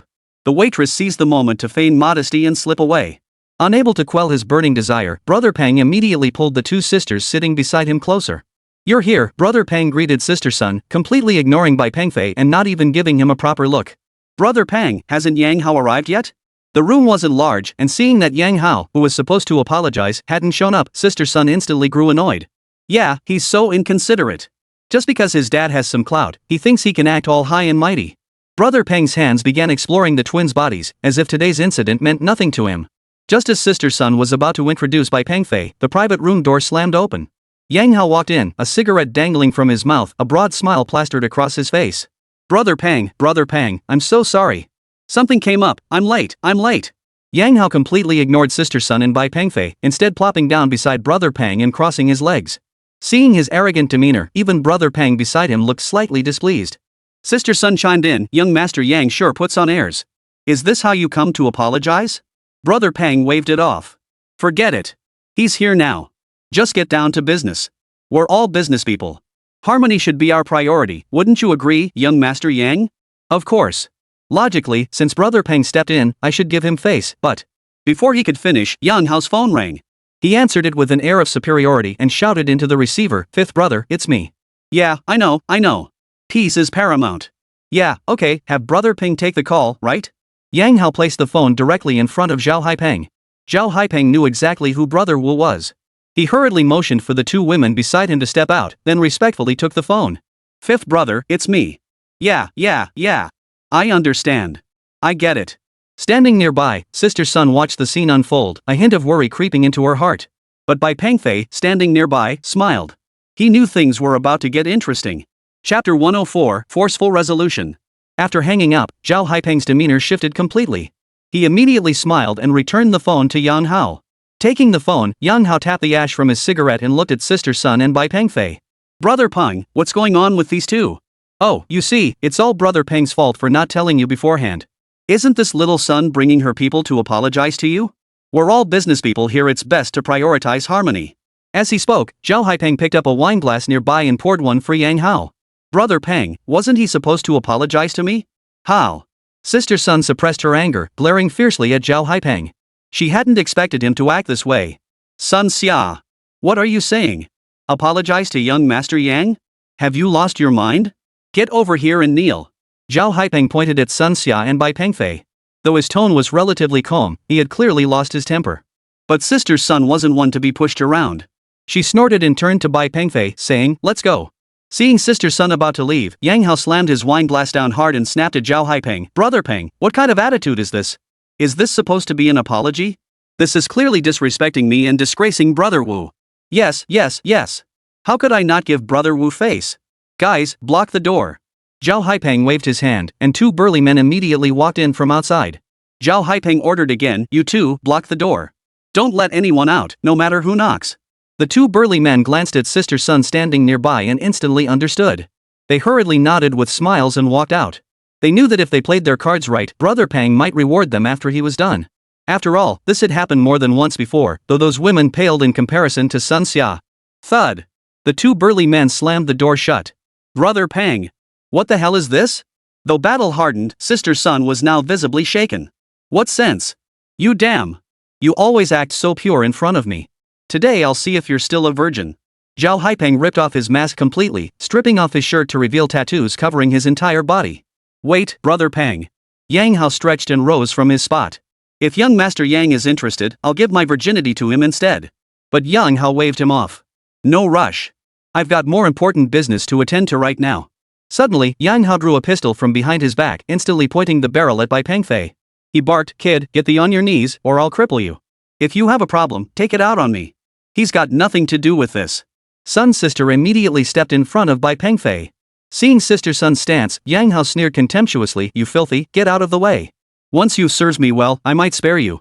Ha! Witnessing this scene, Bai Pengfei finally couldn't help but burst out laughing. "Ha ha! What the hell are you laughing at? Get on your knees." Yang Hao took 2 steps forward, pressing the muzzle of his gun directly against Bai Pengfei's face. But Bai Pengfei's demeanor at that moment genuinely surprised both Yang Hao and Zhao Haipeng. Any other small-time thug in this situation would have been begging for mercy on his knees by now. How could this kid be so calm? He was even laughing? Was he scared out of his wits? "Do you know what happens when you point this thing at me?" Yang Hao and Zhao Haipeng across from him couldn't help but feel an inexplicable pressure wash over them, pressing down so hard it made breathing difficult. Even Sister Sun inside the room sensed the aura emanating from Bai Pengfei. Kid, what are you trying to pull?" Yang Hao glared, struggling against the oppressive pressure as he stammered out the words. Bai Pengfei let out a faint smile. Bai Pengfei clearly saw that the safety wasn't even engaged. Moreover, judging by Yang Hao's awkward handling of the gun, he clearly didn't know how to use it. "Damn it, who needs a gun for a punk like this?" Zhao Haipeng charged forward bare-chested. Bai Pengfei could tell that Zhao Haipeng had trained before and had solid fundamentals. His lower body was just too unstable, a wobbly weakling, likely due to his excessive indulgence. Bai Pengfei wasted no time. A faint glow flickered across his chest as nanofluidic metal swiftly encased his entire arm. One strike landed squarely on Zhao Haipeng's chest. Clang! His body flew backward, slamming heavily into the wall. Seeing this, Yang Hao steeled himself and pulled the trigger. But with the safety still engaged, he hadn't actually pulled it. Bai Pengfei almost laughed. He'd seen stupid before, but never this stupid. In a single stride, Bai Pengfei grabbed the pistol in Yang Hao's wrist, applying just a little pressure. Click! Ah! The sound of breaking bone was immediately followed by a piercing scream. Yang Hao clutched his shattered wrist and collapsed to the ground, beads of sweat pouring down his forehead like raindrops. Clang, clang, clang. "Open the door, let me out." Zhao Haipeng, enduring excruciating pain in his chest, had crawled to the door. He pounded on it with his fists, his voice weak and strained as he cried for help. Truthfully, if his body hadn't been in decent shape, that kick might have finished him off. The two burly men at the door had also heard the clanging sounds behind them, but they assumed it was Sister Sun struggling. Now, hearing Yang Hao's weak cries, the two men at the door were even more confused.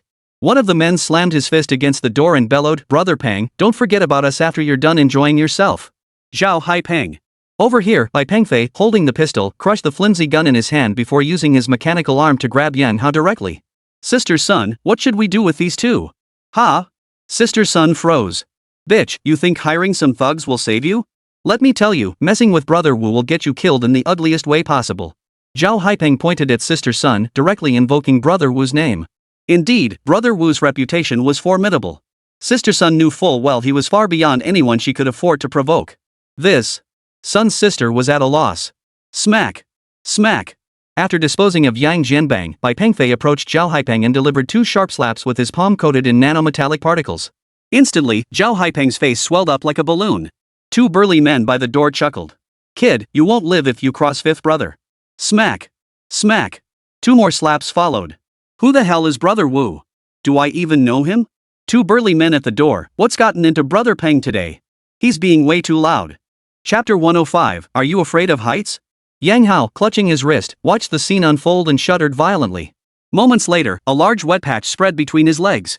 Bai Pengfei grabbed Sister Sun with one hand while the other, coated in nanometallic particles, pressed against the iron gate before him. Boom! A laser beam shot out, instantly shattering the iron door. The two burly men leaning against the door were sent crashing into the corridor wall by the force of the blast. Sun's sister was completely stunned, clinging to Bai Pengfei's side like a frightened bird. Inside the private room, Yang Hao, clutching his wrist, crawled onto the sofa and struggled to pick up his phone. Bai Pengfei led Sister Sun to the parking lot. Once inside the car, he immediately took the driver's seat while Sister Sun, sitting beside him, let out several deep breaths. After all, what had just happened was simply, "You. Who are you? Your arm." Sister Sun stared at Bai Pengfei in shock, utterly baffled by what had just transpired. But Bai Pengfei still wore that indifferent smile. Just some high-tech gadgets. For self-defense. Self-defense. Sun leaned back in her seat, her voice tinged with resignation. Do you have any idea who we've offended today? Sun, how fast can this car go? You still have the nerve to joke around. Do you know who we've offended? Brother Wu. Sun Xia closed her eyes, fully aware of the kind of man Brother Wu was. Sister Sun, buckle up. Ha? What's that? Just then, a car ahead suddenly flashed its high beams, blinding Sister Sun so she couldn't open her eyes. Sensing danger, Sister Sun hurriedly fastened her seatbelt. The next second, Bai Pengfei slammed the gas pedal. The oncoming car also accelerated toward them. Bai Pengfei slammed the accelerator, yanked the steering wheel, and applied the brakes simultaneously, sending the car into a drifting spin. A powerful surge of acceleration pushed them backward as the car swiftly exited the underground parking garage. Though Sister Sun's car wasn't top of the line, it still accelerated decently. Just as he exited the parking garage, two unlicensed vehicles quickly closed in, pinning Bai Pengfei between them. The car behind them also followed out of the parking garage. Seeing this, Bai Pengfei immediately accelerated.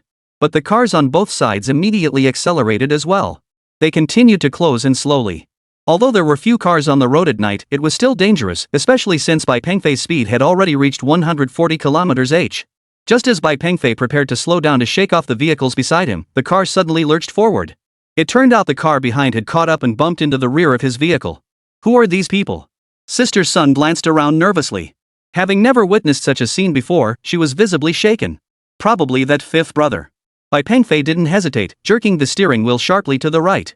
If this were his own modified car, given the current situation, Bai Pengfei couldn't help but sigh inwardly. Still, he decided to play along with them. Clang! The two vehicles collided head-on. Bai Pengfei swiftly adjusted his vehicle's trajectory, exploiting the moment the right side car slowed to make a sharp right turn. But soon, the car that had just been bumped caught up again. Clearly, the vehicles on both sides were of superior quality. Just as the standoff intensified, the windows on both sides suddenly rolled down. The passengers in the front passenger seats drew weapons. These weren't conventional weapons. Bai Pengfei could tell they were laser guns capable of firing paralyzing beams. They actually had these things. This was getting serious. Careful! Sister Sun suddenly cried out in alarm. But seeing Sister Sun's expression, Bai Pengfei still managed to smile. Squeal! Bai Pengfei slammed on the brakes. Crash! The car directly behind them slammed into them. Although Sister Sun was wearing her seatbelt, the immense inertia combined with her form-fitting skirt and black stockings caused the skirt to tear completely and slide up to her waist. A pair of beautiful legs were suddenly exposed before Bai Pengfei's eyes. But Bai Pengfei had no time to admire the view. Hurry up, someone's coming! Sister Sun shouted, her face flushed. Indeed, just as Sister Sun had warned, the vehicles that had been parked alongside the road moments ago were now turning around and heading straight toward them. He was truly trapped, with no escape route in either direction. Without a second thought, Bai Pengfei slammed the gearshift into reverse and floored the accelerator. As a result, Bai Pengfei began backing up directly into the car behind him. The driver behind him reacted instantly, slamming on the brakes. Soon, both engines roared in unison. Get ready! Bai Pengfei aimed his palm directly at the vehicle behind him. Nanometal swiftly enveloped his palm, and a beam of energy immediately gathered within it. Boom! The energy beam shattered the rear windshield and slammed into the car behind. The rear vehicle was instantly totaled. Two people scrambled out from under the wreckage, covered in soot, and collapsed onto the ground. Meanwhile, the two oncoming vehicles steadily closed in. On this narrow road, there was absolutely no room to pass. They're going to crash. Sun's sister's eyes widened, her heart racing. She didn't even bother to adjust her torn pencil skirt. Of course, Bai Pengfei couldn't indulge him. He immediately aimed his palm at the oncoming vehicle. Boom! The windshield of Sister Sun's car shattered. Of course, the oncoming car was now completely wrecked. Though Bai Pengfei's vehicle sustained some damage, it remained drivable. He slowly pulled up in front of the wrecked car, unbuckled his seatbelt, and stepped out. Bai Pengfei stepped on a man who had just crawled out from the wreckage pile and coldly demanded, "Who sent you here?" Fifth brother. Seeing the man's injuries, Bai Pengfei ignored him and returned to his car. He looked at Sister Sun, who was still trembling with fear, and said calmly, "That's right. It was Brother Wu." "Oh, I'm sorry about your car." Bai Pengfei shrugged apologetically. Sun's sister couldn't care less about the car now, she'd just narrowly escaped death. No, it's fine. What should I do next?" Sun looked utterly bewildered. But Bai Pengfei spoke calmly, "That guy, Brother Wu, do you know where he is?" Sun nodded. "I know his villa is at number 5 Taiping Road." Bai Pengfei nodded, then pressed the energy card on his chest. In that instant, nanometallic armor rapidly enveloped Bai Pengfei's entire body. Seeing Bai Pengfei's armor suit, Sister Sun froze in place. "Afraid of heights?" Bai Pengfei asked. Sun's sister shook her head. "Good." With that, Bai Pengfei wrapped his mechanical arm around her waist. 2 Mach rings erupted beneath their feet. Both figures vanished instantly from their spot. Chapter 106, Let You Hold It. At that moment, in a certain villa, Brother Wu was relaxing by the poolside. Several beautiful models were swimming freely in the pool. Along the poolside, over a dozen security guards dressed in black kept watch, eyes alert. Brother Wu, lounging in his swimsuit on the sofa, had rested enough. Amused, he waved his hand toward the beauties in the pool. The models understood immediately. After quickly adjusting their hair, the girls stepped out of the pool and gathered around Brother Wu. Wuge spread his arms wide, wrapping them around 2 of the beauties. Just as Brother Wu was about to revel in his triumph, a subordinate rushed over, phone in hand. 5th brother answered the call. Seconds later, his expression darkened. "What? You're telling me they've all been taken out? What the hell are you talking about? Robots?" No sooner had Wuge finished speaking than a massive splash erupted from the pool, drenching him from head to toe. There, suspended above the pool, was Bai Pengfei, clad in red nanotech armor. The energy emanating from his feet disrupted the water, sending it scattering in all directions. Sun Jia, whom he was holding, had long since passed out. Bai Pengfei slowly made his way to the poolside and laid Sister Sun on a nearby sofa to rest. Then, the mask covering Bai Pengfei's face automatically lifted. "So you're the one they call 5th brother?" Bai Pengfei pointed at Brother Wu, who was wearing swim trunks and had his upper body bare. Having seen the world, Brother Wu sensed immediately that Bai Pengfei meant trouble. He slowly backed up a few steps, then waved to his men. These men in suits showed no fear of Bai Pengfei whatsoever, immediately surrounding him. Of course, these men showed no fear because they were no ordinary individuals. They were all cyborgs. Half their bodies were mechanical, and they were equipped with weapons. These guys were far superior to the scrap metal Bai Pengfei had encountered at the clothing store. After all, Brother Wu had paid a hefty price for these operatives. One could see these black-clad figures shedding their outer coats. Their upper bodies were all in a semi-mechanical state. Observing these cyborgs, Bai Pengfei smiled faintly. He snapped his mask back into place and swiftly gathered energy in his palms. No screams were heard, only the clatter of machinery hitting the floor. 10 minutes later, Bai Pengfei was surrounded by scattered machine fragments, accompanied by a distinct smell of burning. Sun Jia, who had been unconscious on the sofa, awoke at this moment. Seeing the broken machinery and the bodies lying on the floor, she was startled. These. Clearly, Sister Qi was at a loss upon seeing the mechanical debris on the floor. They were all modified humans, but now they're scrapped. No need to be afraid. The mask in front of Bai Pengfei slowly rose, and he addressed Sister Qi. He now understood that to ensure Sister Qi's safety and freedom from trouble going forward, he must deal with that man called Brother Wu. Just then, he ran. Suddenly, Bai Pengfei leaped into the air, soaring toward the villa's entrance before crashing heavily onto the ground. His foot landed squarely on the hood of a car. The entire front end of the car was crushed flat under his weight. The man inside the car was none other than Wu Gu, who had been preparing to flee. Staring at Bai Pengfei, clad head to toe in his armor, he swallowed hard. But Bai Pengfei showed him no mercy. His palm smashed through the already cracked windshield, grabbed the man by the hair, and yanked him out of the car. After all, Brother Wu was flesh and blood. This blow was more than he could handle. After dragging Brother Wu to the ground, Bai Pengfei wasted no words, immediately planting his foot squarely on Brother Wu's chest. Though Bai Pengfei only made light contact, it was still a force no ordinary person could withstand. Remember this, don't ever bother Sister Sun again. Got it? Lying pinned on the ground, Brother Wu couldn't utter a word, only a nod escaped him. Seeing his expression, Bai Pengfei lifted his foot from the man's chest. Yujij finally let out a long breath. Just then, Sister Sun ran over and joined Bai Pengfei. This fifth brother was no fool. He'd risen to his current position by being a master at shifting allegiances with the wind. Good heavens! He immediately crawled to Sister Sun's feet and clung to her leg. Sis, you're my real sister now, sis. Sun's sister. This. Sister Sun looked at Bai Pengfei, somewhat at a loss. Alright, get up. Here, take this. Bai Pengfei pulled out a card. There's 30 million here. Consider it compensation for you. Fifth brother. What's going on here? He wouldn't dare take it. No, this money. Take it when I tell you to take it, Bai Pengfei said sternly. Hearing Bai Pengfei speak thus, Brother Wu hastily tucked the card away. I didn't kill any of your men. Use some of this money to pay for their medical treatment. Fifth brother nodded hastily. Oh, right. One more thing, where did you get the mechs your men are wearing modified? On the mecha black market. They can modify them, they're 2 million per set. The fifth brother dared not conceal the truth. 2 million. That can't be top tier, right? Bro, you're right. 2 million is only mid-range. The most expensive mods there cost over 20 million. Hearing Brother Wu's explanation, Bai Pengfei nodded. Though this so-called black market had nothing to do with him, Bai Pengfei still wanted to learn more. Besides, he planned to check it out himself when he had the chance. After wrapping things up, Bai Pengfei drove Sister Sun back to the bar. Before leaving, he left her 30 million yuan. Bai Pengfei knew that in this city, as long as this so-called fifth brother didn't cause trouble for Sister Sun, she would be safe. Truthfully, Bai Pengfei understood that someone like Brother Wu couldn't be fully trusted. But at least for the time being, this Brother Wu would certainly obey. After handling these matters, Bai Pengfei headed straight back to the hotel. By this time, Zhang Tingting had already gone to sleep. Bai Pengfei didn't disturb her. The next morning, Zhang Tingting woke up first. She called the front desk to order breakfast. By the time Bai Pengfei woke up, the breakfast had just arrived.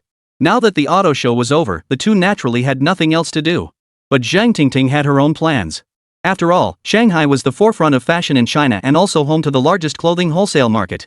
Zhang Tingting wanted to visit the wholesale market. She wasn't planning to buy clothes, but rather to open a store back home, a clothing boutique. This isn't necessary, is it? We're not short on money. I just want something to do, and I don't want to go back to work. Bai Pengfei said, no one's stopping you. But if you want to get into the clothing business, we could open a few luxury boutiques. Zhang Tingting shook her head. No, I want to start with mass market clothing and then build my own brand. Chapter 107, Meeting Ting again. After breakfast, Bai Pengfei accompanied Zhang Tingting to Shanghai's clothing wholesale market. After all, this was currently the largest clothing wholesale market in the country. Upon entering, Bai Pengfei and Zhang Tingting found themselves in a sea of people. Hey, can you guys up front move faster? Don't push. Don't push.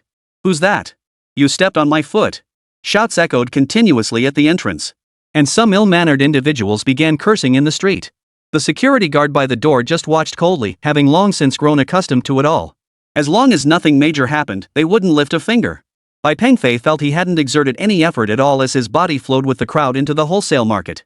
It took them about 10 minutes to finally squeeze their way into the wholesale market. Unfamiliar with the place, they had no choice but to explore on their own. Fortunately, the aisles inside were fairly wide. Shops lined both sides of the aisles, each staffed with 3 or 4 female attendants. These attendants stood inside, efficiently explaining prices to passing customers. Of course, it wasn't as complicated as retail shopping. After browsing for a while, they spotted a hanfu shop on the 3rd floor. Such clothing was indeed quite rare. However, with China's growing global influence, hanfu was gradually gaining popularity worldwide. There were a few people in the shop at that moment.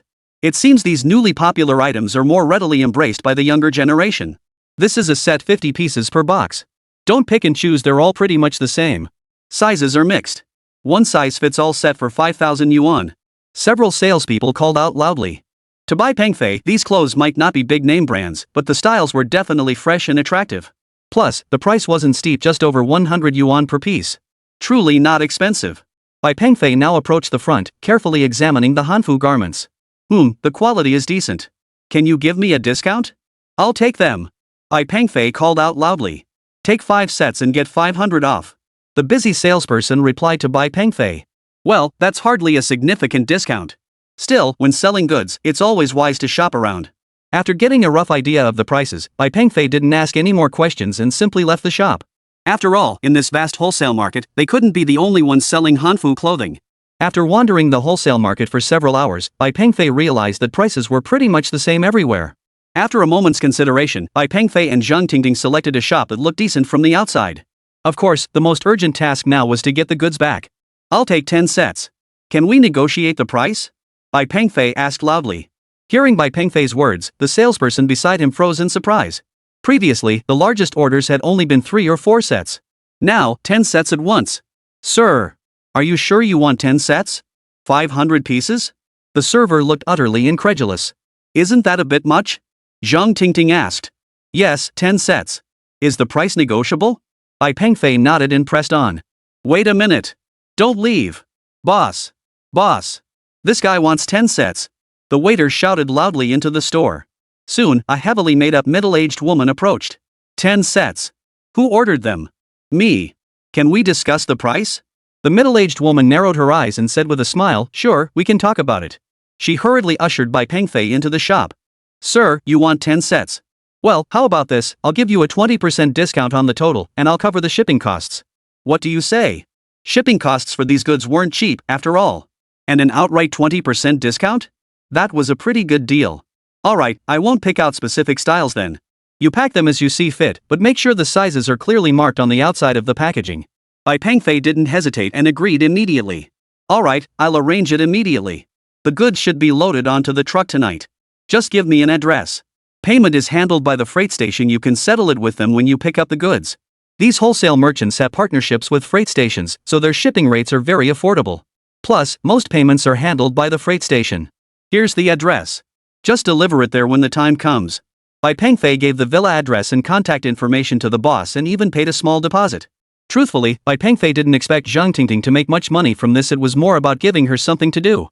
After everything was settled, Bai Pengfei and Zhang Tingting left the wholesale market. But he wasn't in a hurry to head back. After all, the goods would take several days to arrive by road. The Tibetan prayer bead necklace he had previously given Zhang Tingting had been broken by the dog-walking woman. Now that they were in a major international city, Bai Pengfei naturally wanted to buy her some gifts. Over the next few days, Bai Pengfei took Zhang Tingting on a proper tour of Shanghai before heading home. By the time they returned home, news had arrived from the freight station.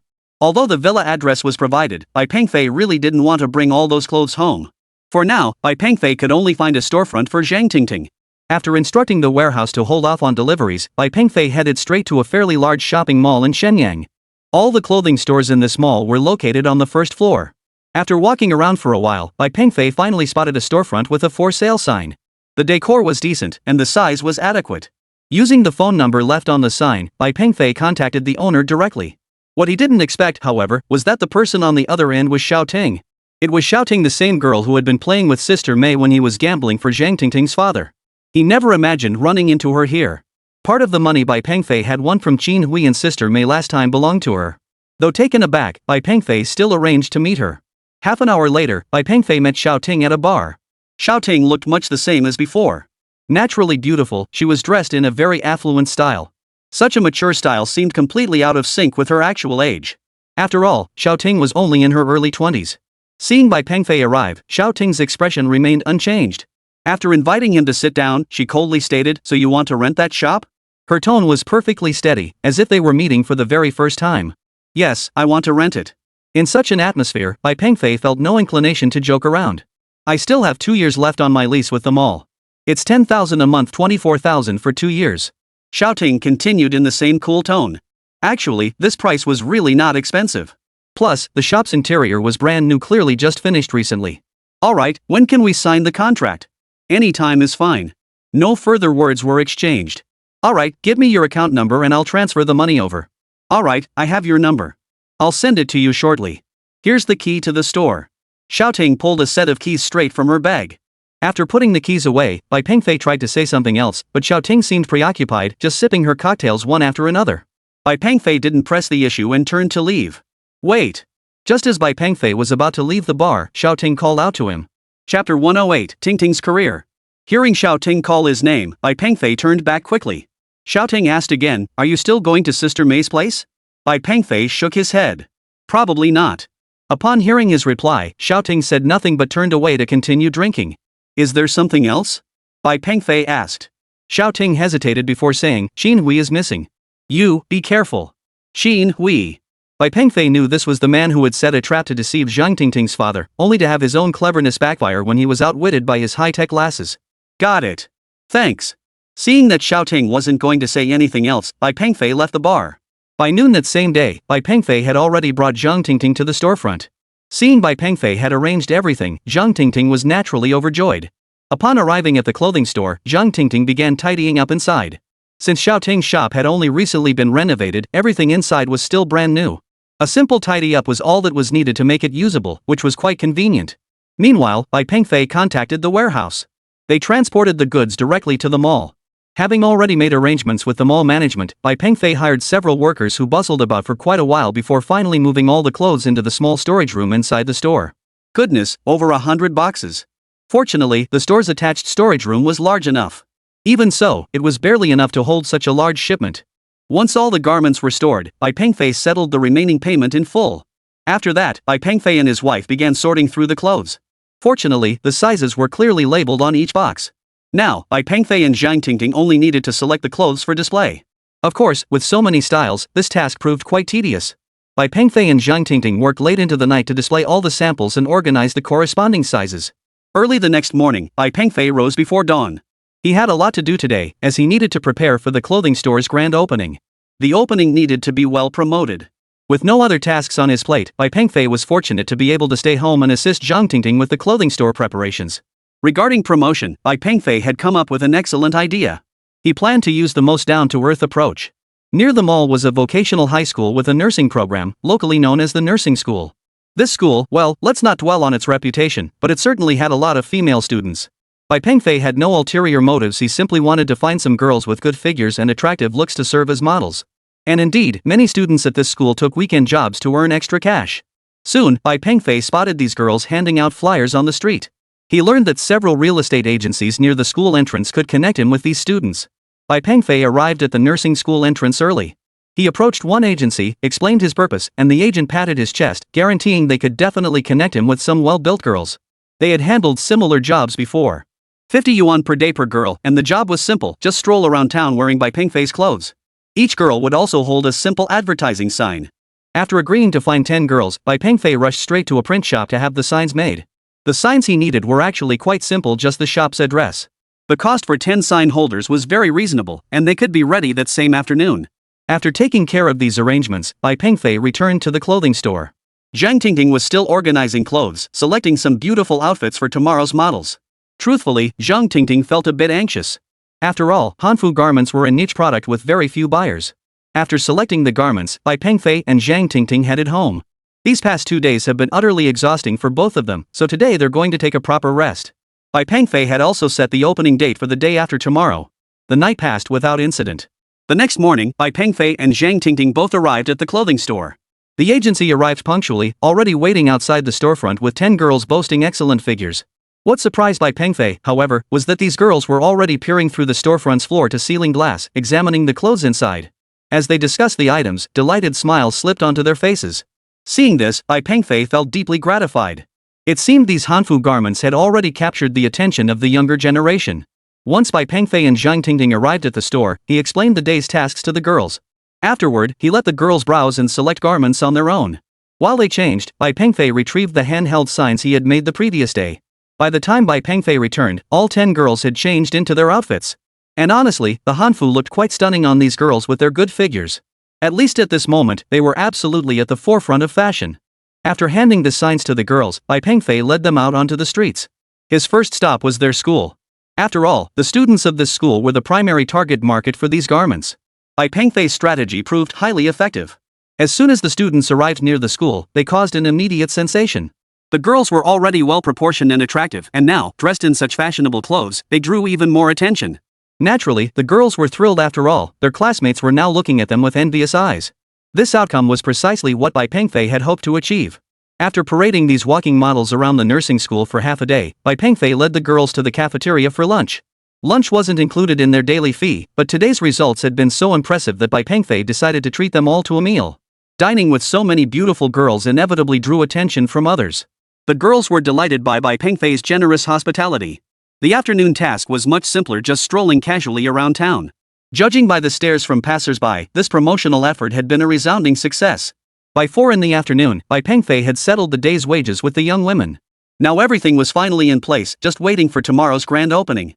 Since the clothing store was already fully prepared, Bai Pengfei and Zhang Tingting found themselves with free time that evening. Chapter 109, Explosive. They knew tomorrow's opening would keep them busy for quite some time. For tomorrow's opening, Bai Pengfei still needed to buy some flowers. Though it wasn't a grand opening, they still needed to display a few flower baskets at the entrance. After settling the girl's wages, Bai Pengfei began searching the town for a florist. Having never dealt with such matters before, he had no idea where to find one in town. With no other option, he had to take a taxi. But Bai Pengfei never imagined that by hailing a random cab, he'd run into his junior high school classmate. Bai Pengfei? When did you come back? You didn't even tell me. A large, heavy-set man sat in the driver's seat, puffing on a cigarette as he addressed Bai Pengfei. Fatso Wang.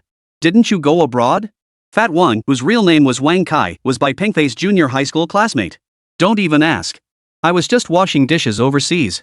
Better to come back and start something on my own. Where are you headed? Come on, I'll give you a ride. With that, Wang Fatso pushed open the car door. Ah. Well. I won't say no then. Turns out Fat Wang hadn't made it big overseas, so he wisely returned home. He picked up a used taxi and now drives around town for a living. Hey, I heard you're working in the city now. And your girlfriend is absolutely gorgeous. Wang Fatso rubbed his belly as he struck up a casual conversation with Bai Pengfei.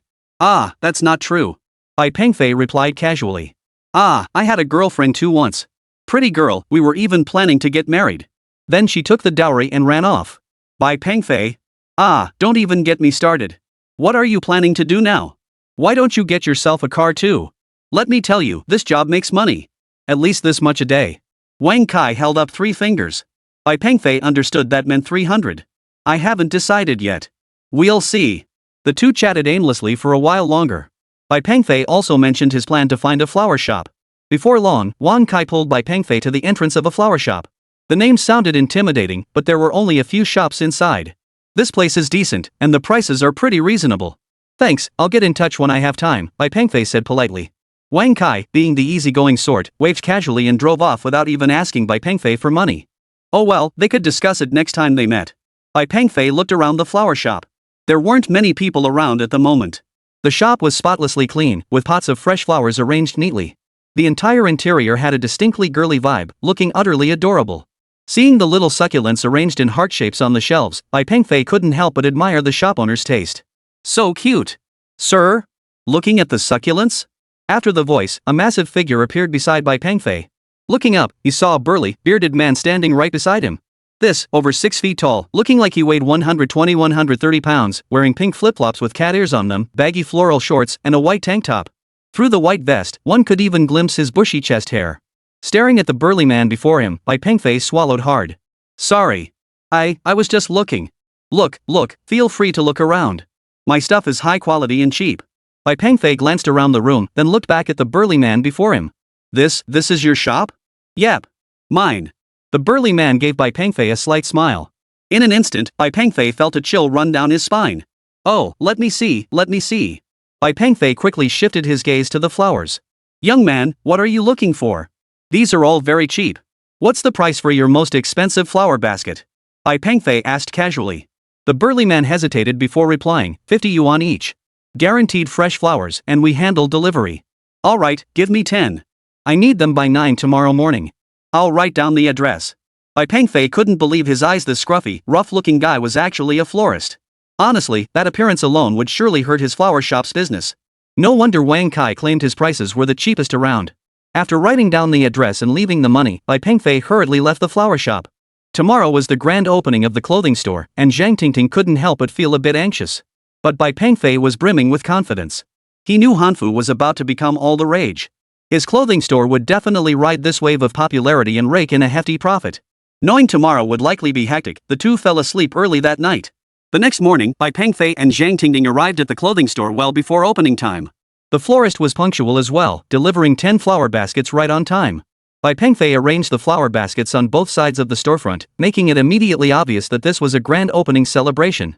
Since the clothing store was located inside a mall, its operating hours followed the mall's schedule. Customers wouldn't come in until the mall opened. The security guard responsible for opening the mall arrives punctually every day to raise the rolling shutter door. But today, the security guard noticed something unusual. Outside the door, there was a flurry of chatter. It sounded like a lot of people.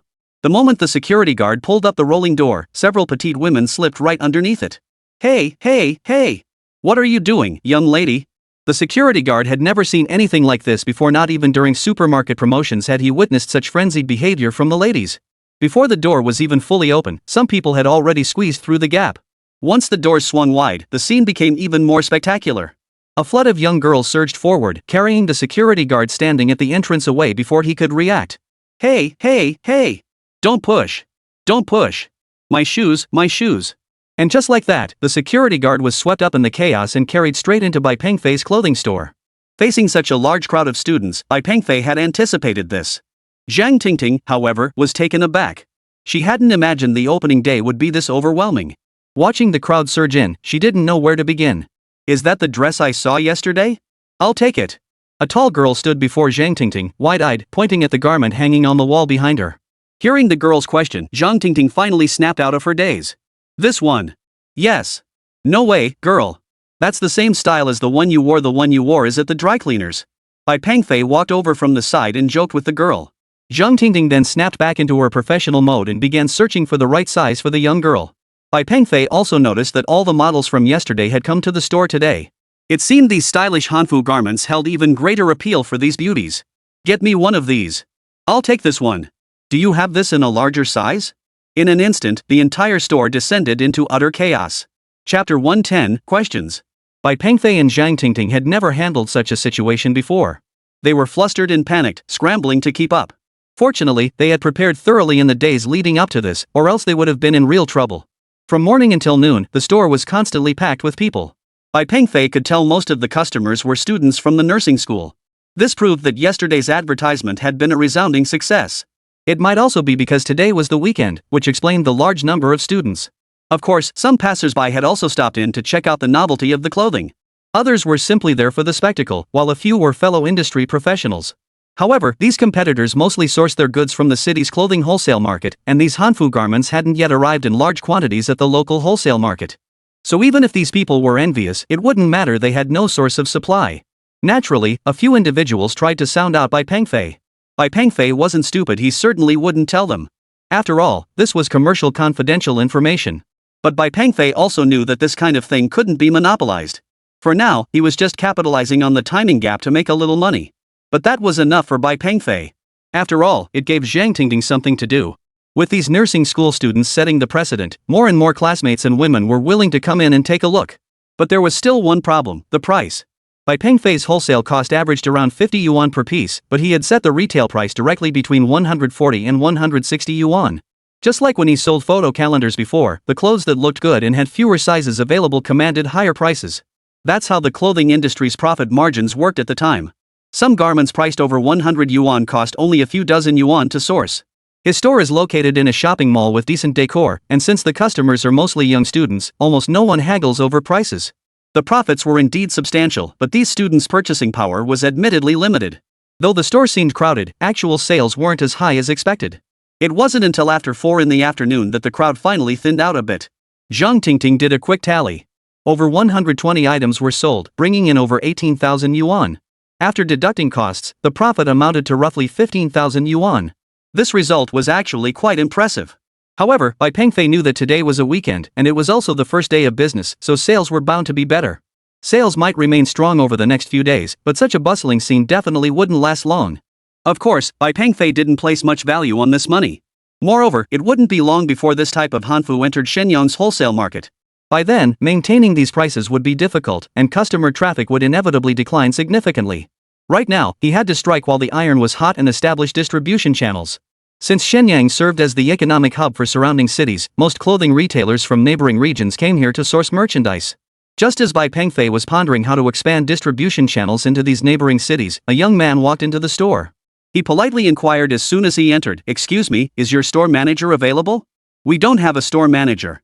I'm the owner," Bai Pengfei replied. The man promptly extended his hand and introduced himself. "Hello. My name is Wang Qi. I run a small business in the neighboring city of Qingshui and also own a clothing store." Upon hearing the man's introduction, Bai Pengfei understood his purpose. The man continued, "Do you wholesale these clothes? I'd like to buy some in bulk, would that be possible?"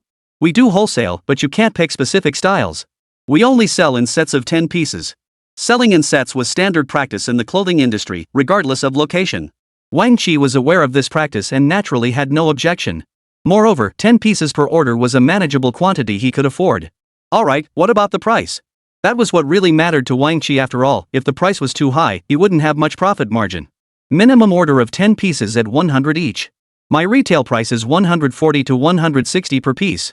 After hearing Bai Pengfei's quote, Wang Qi nodded in agreement. The price was acceptable to him, and the retail price at the main store was also quite good. This would help his sales to some extent. Alright, then give me 20 pieces today. The store was nearly empty now, and Zhang Tingting quickly put together 20 pieces for her. Since the current styles in the store were selling well, Wang Qi didn't pay much attention to Zhang Tingting's selection process. Shortly after Wang Qi left with the clothes, the stylishly dressed Xiaoting unexpectedly arrived at the store. Spotting her, Bai Pengfei hurried over and introduced Xiaoting to his wife, Zhang Tingting. Bai Pengfei simply mentioned that Xiaoting was the store's previous owner, omitting any reference to the mahjong room. It wasn't that Bai Pengfei deliberately wanted to hide anything, he simply felt it unnecessary. I was passing by and noticed your clothes are really nice. Xiaoting remarked casually as she glanced at the garments on display. Not bad. People seem to like these hanfu quite a bit. Like that one? Want to try it on? The moment Bai Pengfei said it, he regretted it. The luxury items Xiaoting was wearing now easily totaled over 200,000 yuan. There was no way she'd wear clothes priced at just over 100. Thanks, but I don't like this style. Xiaoting politely declined Bai Pengfei's offer. Bai Pengfei was actually puzzled. Xiaoting was clearly young, so why did she always dress so maturely? After looking around the store, Xiaoting said, when I used to run this place, a few people regularly bought from me. I can give you their contact info so you can sell more. That would be incredibly helpful. I've been looking to expand my sales channels. Bai Pengfei was genuinely pleased with Xiaoting's offer of help. It was exactly what he needed. Xiaoting then provided Bai Pengfei with all her contact information. Xiaoting, one more thing, could you still get in touch with the waitstaff from your previous restaurant? You see, things are getting pretty hectic here, and I could really use some experienced hands. Truthfully, Bai Pengfei's shop was already stretched thin with just 2 people. He'd seen many customers leave today simply because no one was available to assist them. Hearing Bai Pengfei's inquiry, Xiaoting nodded and said, I still have their contact information. If you need it, I'll give it all to you. Bai Pengfei nodded eagerly. Before long, Xiaoting had provided Bai Pengfei with all their contact information. Xiaoting, let's go. Our flight leaves at 7. We need to head out now. At that moment, a middle-aged man entered the shop. The man wore glasses and an expensive suit. Though he appeared to be in his 50s, he carried himself with remarkable poise. Upon seeing him, Xiaoting immediately adopted a serious expression and obediently followed the man out of the clothing store. Watching Xiaoting and the man depart, Zhang Tingting asked. Xiaoting and that man. Zhang Tingting understood perfectly well. Bai Pengfei shook his head and replied, I don't know the details either. It's probably just that kind of thing. Everything he knew about Xiaoting was secondhand, he hadn't witnessed the details himself. That evening, Bai Pengfei first contacted the salesperson who had previously worked with Xiaoting. Fortunately, 2 people were available to start immediately. Their pay was structured as base salary plus commission, no questions asked. Bai Pengfei paid them what others paid, absolutely refusing to skimp on commissions just because his business was thriving. Bosses who did that were the most despicable, skimming commissions off their employees just because business was booming. Disgusting. Disgusting. After confirming their start times for tomorrow, Bai Pengfei reached out to several distributors in other provinces. This was easy to arrange, they were all nearby and could come take a look. After wrapping up all the phone calls, Bai Pengfei finally breathed a sigh of relief. What a busy day it had been. But it was fulfilling. For Zhang Tingting, it had been equally fulfilling. Early the next morning, after breakfast, Bai Pengfei and Zhang Tingting headed to the clothing store together. The 2 salespeople they had arranged to meet yesterday arrived at the store as promised. And honestly, these 2 women looked very sharp and were quite attractive. The one with long hair was Zhang Shuang, and the one with short hair was Tang Xiaonan. Salespeople selling women's clothing like this need to have a certain level of attractiveness themselves. Zhang Tingting was quite satisfied with these 2. Moreover, both were quite knowledgeable about the business, so Bai Pengfei and Zhang Tingting didn't need to worry too much. When the mall opened, crowds of students still rushed into the store. The hanfu garments held an undeniable appeal for these young women. However, with Zhang Shuang and Tang Xiaonan joining them today, Zhang Tingting and Bai Pengfei found their workload significantly lighter. Both were experienced salespeople who picked things up quickly and got into the groove in no time. Seeing how proficiently they worked, Bai Pengfei felt reassured. Around noon, several clothing merchants from the neighboring town arrived. Seeing how well Bai Pengfei's store was selling, they naturally didn't say anything. Bai Pengfei offered them the same terms as yesterday's buyer, 10 pieces per order. For small shops like theirs, this was a very favorable deal. After 2 days of operation, the clothing store had stabilized considerably, with income meeting expectations. And considering it was only Monday, Bai Pengfei was genuinely pleased with the business volume. Who would have thought a national treasure would be selling clothes here? Amidst the bustle, a middle-aged man suddenly entered the shop. He approached Bai Pengfei and whispered the question. Chapter 111, Identity Revealed. Hearing the man's words, Bai Pengfei stiffened slightly and glanced sideways at him. As the man's lips slowly curled upward, Bai Pengfei pushed him away without hesitation. The two immediately began wrestling playfully. Zhang Tingting froze for a moment. It's fine, it's fine. This is my colleague, my colleague. Indeed, the man wrestling with Bai Pengfei was none other than Nie Meng, his colleague from the Chinese Academy of Sciences. The two had already joined the research project for the 10th generation nuclear-powered engine. Bai Pengfei served as the project's chief engineer, with Nie Meng as his deputy. You're on leave? Bai Pengfei asked. Nie Meng nodded. Yeah, no urgent tasks lately, so I figured I'd take some time off. Come on, it's my treat. Let's go out and talk. I need to step out for a bit, I'll be home later. Bai Pengfei said to Zhang Tingting. Zhang Tingting nodded. This is my sister-in-law, she's really beautiful. Indeed. Come on, I'm treating today. That evening, Bai Pengfei brought Nie Meng to the restaurant for dinner, while Zhang Tingting returned home alone. This day had been incredibly fulfilling for Zhang Tingting. After having the robot butler prepare a cold drink, Zhang Tingting sat down on the sofa to rest and activated its massage function. Although she had lived in this villa for some time, she still didn't know much about its smart home systems. She only knew how to perform basic operations. Just then, the electronic doorbell suddenly rang. Zhang Tingting walked over to the front door screen, answered the chime, and saw a man standing at the entrance. Hearing someone answer, the man hurriedly asked, "Excuse me, is Bai Guisher home?" Bai Guisher? Inside the house, Zhang Tingting froze for a moment. What Bai Guisher? Bai Pengfei? They share the same surname, but how could he possibly be called Guisher? Sorry, you've got the wrong place. There's no Bai Guisher here. The man at the door also froze. How could that be? A young woman? My apologies, my apologies. I've come to the wrong place. With that, the man left Bai Pengfei's doorstep. Inside the house, Zhang Tingting returned directly to the sofa. After the man at the door walked away, she glanced again at the address in her hand. This is definitely the right place. How? Director Yang wouldn't have given me the wrong address. The man was puzzled. A young lady. There was no choice but to call and confirm. He pulled out his phone and dialed Yang Jianbong's number. Once the call connected, the man hurriedly asked, Director Yang, the address you gave me seems wrong. It's not Bai Guisher's home, it's a woman's. That's Pengfei's girlfriend. She doesn't know Pengfei's true identity yet, so you definitely won't find Bai Guisher there. But didn't headquarters issue an order that his identity could be disclosed? Ordinary research staff can be identified publicly, but Bai Pengfei's case is special. It requires research approval. Be careful not to say anything out of line. Oh, I see. Since Bai Guisher isn't home, I can't deliver this to him now. The man took out a small black box and examined it. No worries, just hand it over to him later. He's not exactly short on cash anyway. At that moment, Zhang Tingting lay on the sofa, staring at her phone. She was waiting for Bai Pengfei to come home. Even though she knew he'd gone out to dinner with friends, she still wished he'd hurry back. But in the unnoticed wait, she drifted off to sleep. After all, he'd been busy all day. By the time Bai Pengfei returned, it was already midnight. Seeing Zhang Tingting sound asleep on the sofa, Bai Pengfei carefully lifted her up and carried her straight back to the bedroom. After tucking her in, Bai Pengfei quietly slipped out of the room and headed straight to the lab. During his meal with Nie Meng, Bai Pengfei had received news. His activities in Shanghai had caught the attention of a mysterious organization. As Nie Meng had mentioned, this shadowy group was the black market organization dealing in human modification. Of course, Bai Pengfei couldn't care less about these rabble-rousers. But he wasn't about to go looking for trouble either. As long as they didn't provoke him, he wouldn't involve himself with them.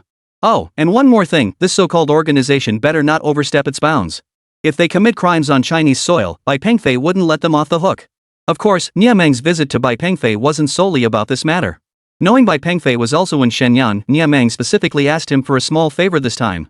That evening, Bai Pengfei thoroughly upgraded and modified his armor in the lab. After several battles, he had identified some shortcomings that now needed fixing and modification. The next day, a steady drizzle fell outside. Bai Pengfei wasn't one to sleep in, rising early. To his surprise, Zhang Tingting was up even earlier than him. And now, the sound of stir-frying was coming from the kitchen.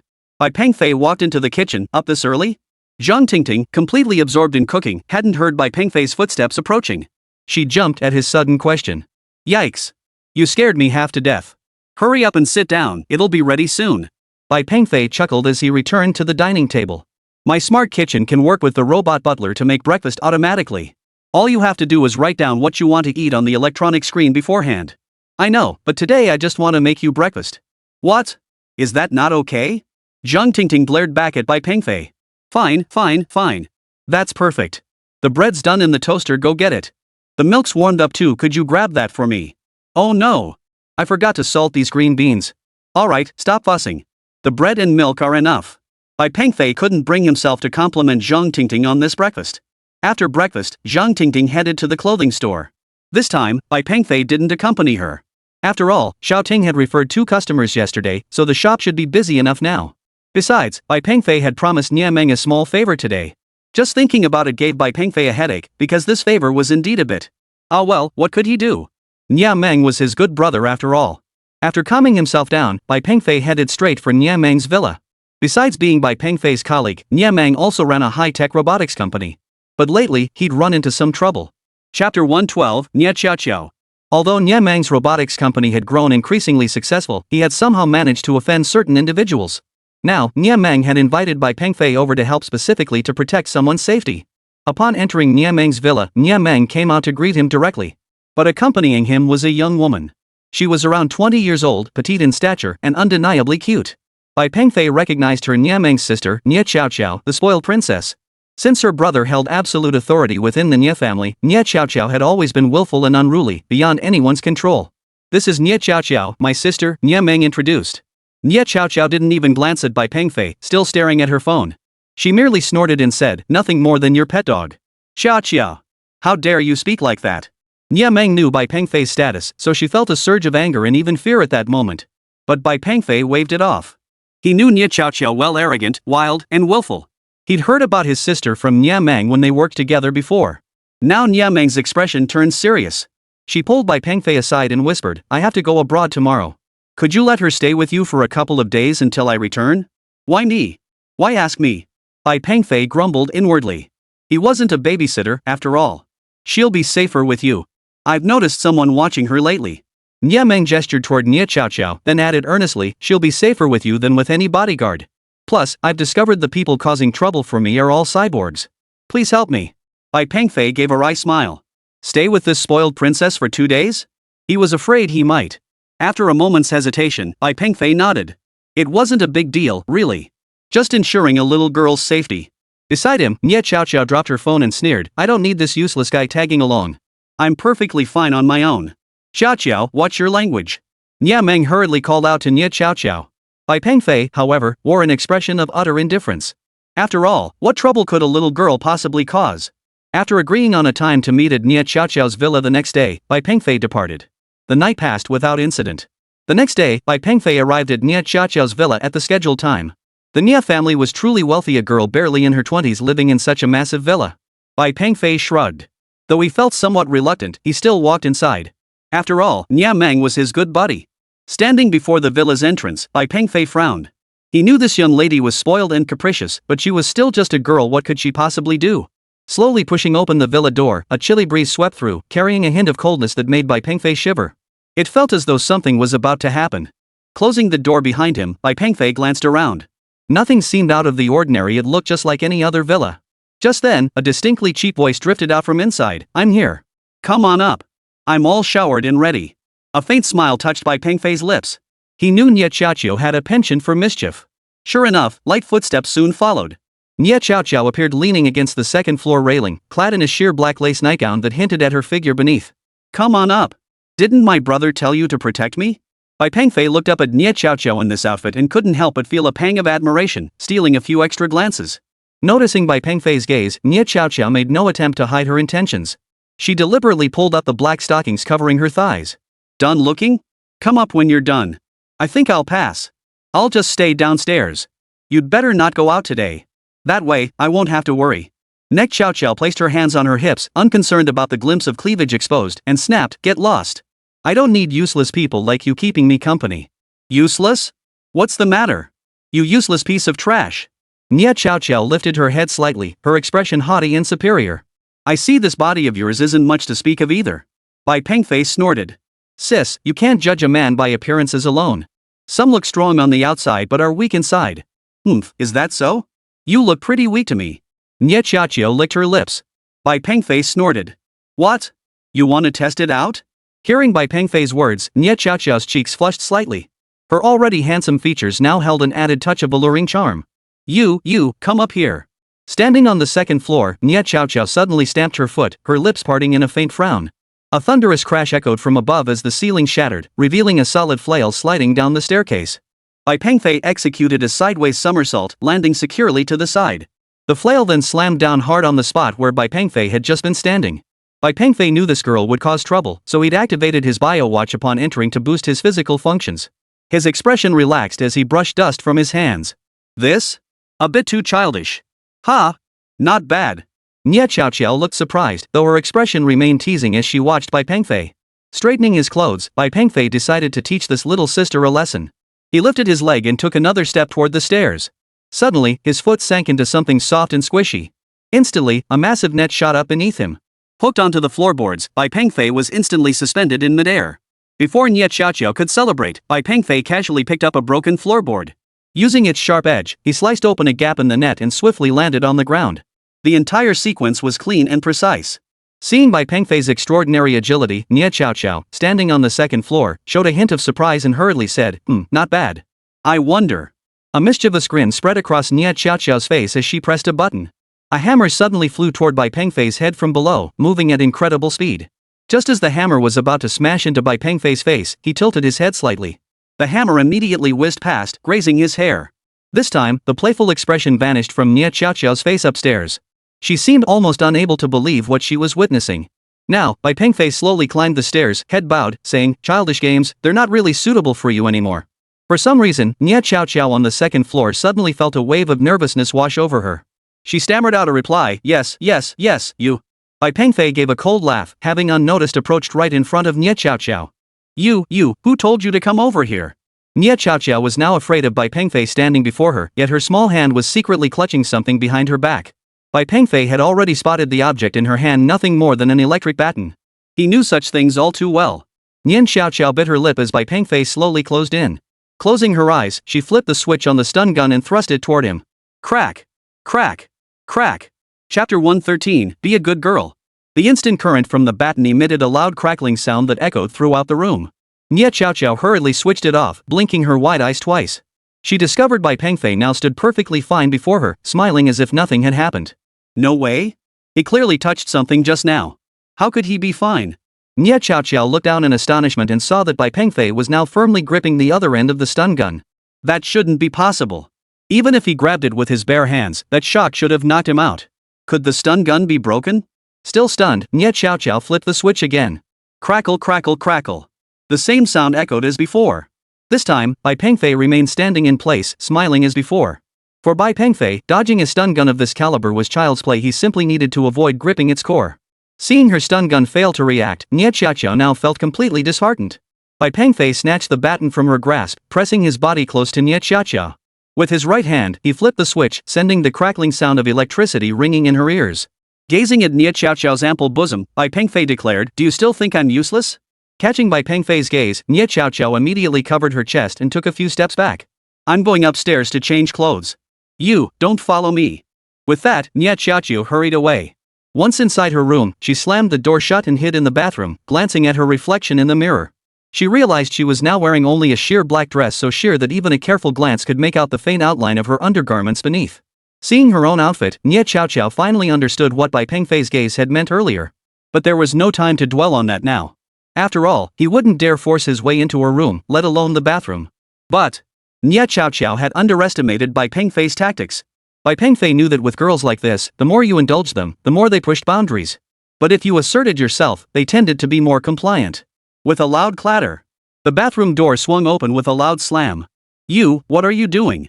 Nie Xiaoqiao's face flushed with anger. She never imagined Bai Pengfei would be so bold as to barge into her bedroom. Though frightened now, Nie Xiaoqiao still clutched her slender waist, thrusting out her slightly protruding breasts, stubbornly maintaining a defiant posture. "What am I doing? Isn't it obvious? I'm being a jerk." Bai Pengfei grabbed Nie Xiaoqiao's shirt at the chest and said, "Come on, let big brother check your body. You pervert." With that, Nie Xiaoqiao glared, raised her right leg high, and swung it toward Bai Pengfei's head. After all, Nie Xiaoqiao had trained in taekwondo, evident from her slender, long legs. However, this kick couldn't really cause Bai Pengfei much harm. In fact, it caused none at all. Now, the top of her foot pressed against Bai Pengfei's face, and he could even see her manicured nails out of the corner of his eye. Her leg was raised so high that her black silk skirt slid down her thigh, nearly falling to its lowest point. Bai Pengfei seized Nie Xiaoqiao's ankle, his hands slowly gliding inward along her snow-white thigh. "Ah!" With a cry, Nie Xiaoqiao yanked her long leg back and shoved Bai Pengfei away. Strangely, though, the force of her push wasn't very strong. Barefoot, Nie Xiaoqiao dashed straight out. Bai Pengfei stepped out of the bathroom to find Nie Xiaoqiao across from him, now brandishing a samurai sword she'd produced from somewhere, pointing it at him with all the authority she could muster. You dare to molest me. Assault? Hardly. Just a couple of touches. With that, Bai Pengfei grinned wickedly and took 2 steps toward Nie Xiaoqiao. You, don't come any closer. If you take another step, I'll cut you down. Bai Pengfei observed Nie Xiaoqiao's sword-wielding stance, smiled faintly, and continued advancing toward her. Ah! Nie Xiaoqiao gritted her teeth, eyes shut, and swung the knife with all her might at Bai Pengfei. Such force couldn't possibly hurt Bai Pengfei.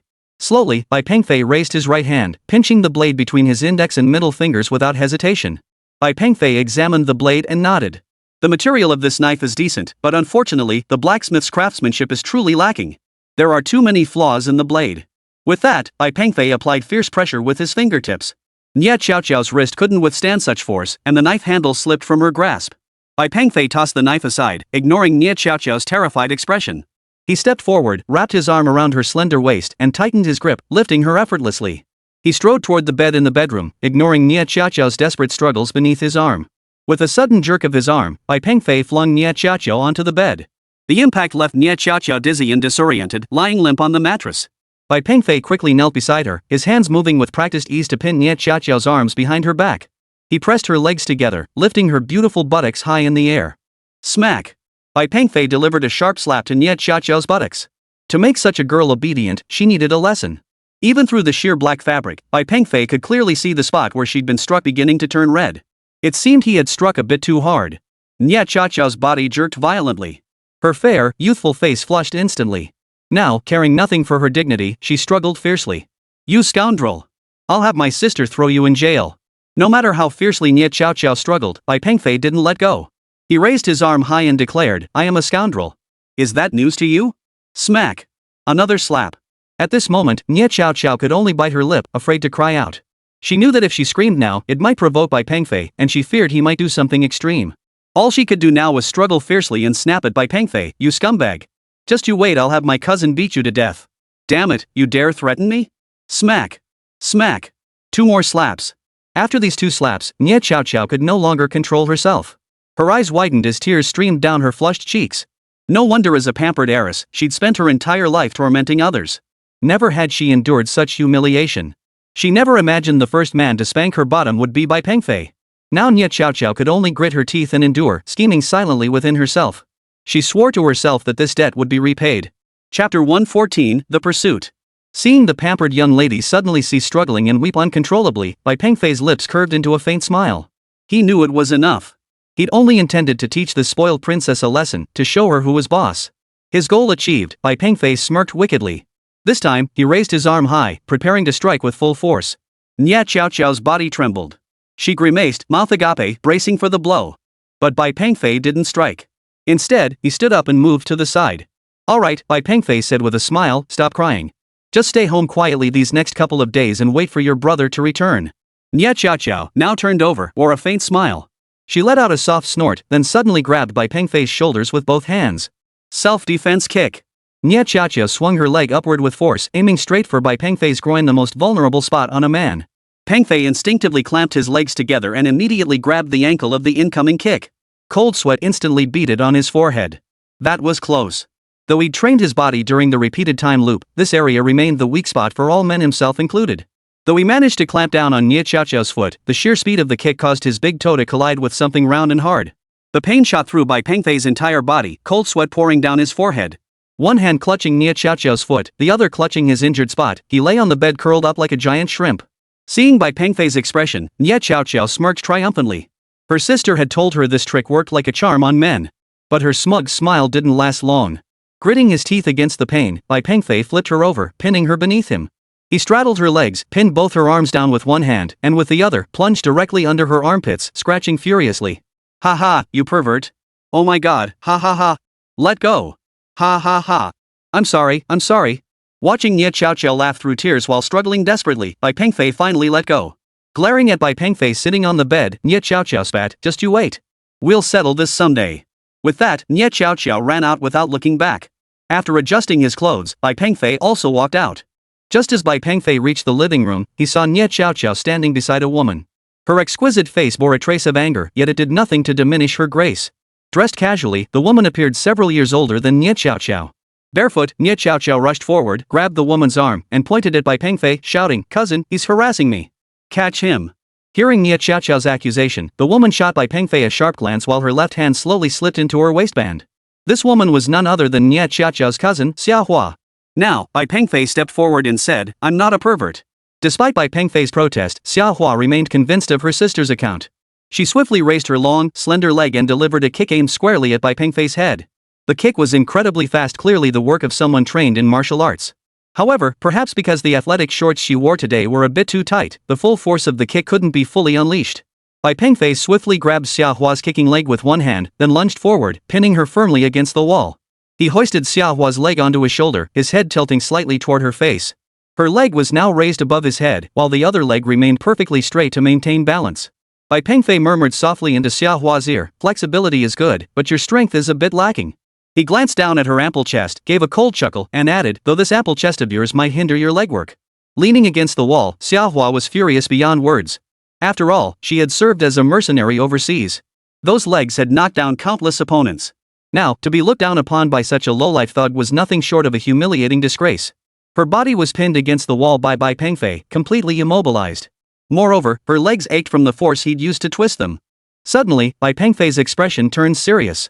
Ignoring Xia Hua's struggles, he reached out and gently tugged at the tightest button on her chest. He pressed it lightly, watching as the button slowly twisted. Finally, with a pop, the button popped open. With the button gone, her voluptuous breasts were no longer restrained. They sprang free with a soft thud. The sheer white fabric against her snow-white skin looked almost flawless, and now a third of her was exposed to Bai Pengfei's eyes. Seeing this, Xia Hua erupted in fury, roaring at Bai Pengfei, "Get out of here!" But Bai Pengfei paid her no mind, instead picking up the button that had flown off. "Kid, you're asking for it." With that, Xia Hua lunged forward. But Bai Pengfei merely shifted his body slightly to evade her, then tripped her with a swift kick to the leg, sending her tumbling backward. With a swift swing of his arm, Bai Pengfei wrapped his arms around her slender waist, pinning her tightly. Just as Xia Hua was about to explode with fury, Bai Pengfei suddenly waved the button right in front of her eyes. Her attention snapped to the button. After examining it closely, she gasped, "It's a tracking device." Having served as a mercenary overseas, she was intimately familiar with this type of military tracking device. Bai Pengfei released Xia Hua and tossed the tracking device he'd removed from her onto the ground. She had seen all kinds of trackers, and this one disguised as a button was quite common. Now sitting on the ground, staring at the tracker in her hand, Xia Hua was utterly baffled. Who had installed it? And managed to plant it on her clothes? Why? Cousin, who would be so bold as to plant a tracker on you? Call the police? I doubt it'll do any good. Sitting beside them, Bai Pengfei added, "If they dared put it on you, it means they're not afraid at all. You stinking scoundrel. What do you know?" Clearly, Nie Xiaoqiao was still deeply affected by the recent incident. "Like I want to get involved. This tracker isn't meant for me anyway." Bai Pengfei looked utterly unconcerned. Xia Hua seemed to have grasped something now, staring at Nie Xiaoqiao in surprise. "Cousin. You. Why are you staring at me?" Chapter 115, Troubles Brewing. Nie Xiaoqiao instinctively took a step back. Yesterday, Xia Hua had received word from Nie Meng to come to Nie Xiaoqiao's house today. He'd also warned her that someone was plotting against Nie Xiaoqiao. She had thought Nie Meng was overthinking things, but now, she never imagined it would actually. Nie Xiaoqiao seemed to sense something was wrong too. Being a young girl with little experience, she was clearly frightened now. "Cousin, could it be this tracking device is meant for me?" Xia Hua nodded. "It must be. After all, I'm not part of the Nie family. No one would target me, but you're different." Nie Xiaoqiao wasn't stupid. In recent days, her brother Nie Meng had visibly increased security at their home. Even after leaving the country, he'd sent 2 people to guard her closely. Fear gripped Nie Xiaoqiao now, and she instinctively took a few steps back. Xia Hua was equally puzzled now. Who on earth had planted a tracking device on her? And the news about protecting Nie Xiaoqiao, she'd only received that notification last night? An insider. "There's an insider in your family," Bai Pengfei blurted out. Xia Hua had actually considered this possibility too. "No, Xiaoqiao, you must come with me immediately." Nie Xiaoqiao nodded blankly. But Bai Pengfei sighed. Sigh. Big tits, no brains. What do you mean by that? Xia Hua adjusted her chest with her hand, preventing any lecherous glances from wandering. "If you want safety, staying in this villa is definitely safe.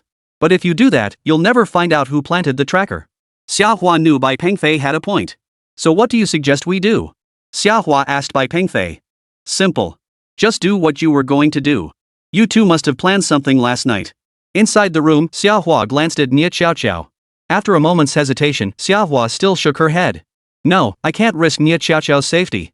It's up to you, but I don't think they'll harm Nie Xiaoqiao. Their target is probably Nie Meng and the robotics company behind him. I need to know who's plotting against my brother. Nie Xiaoqiao's gaze was unwavering.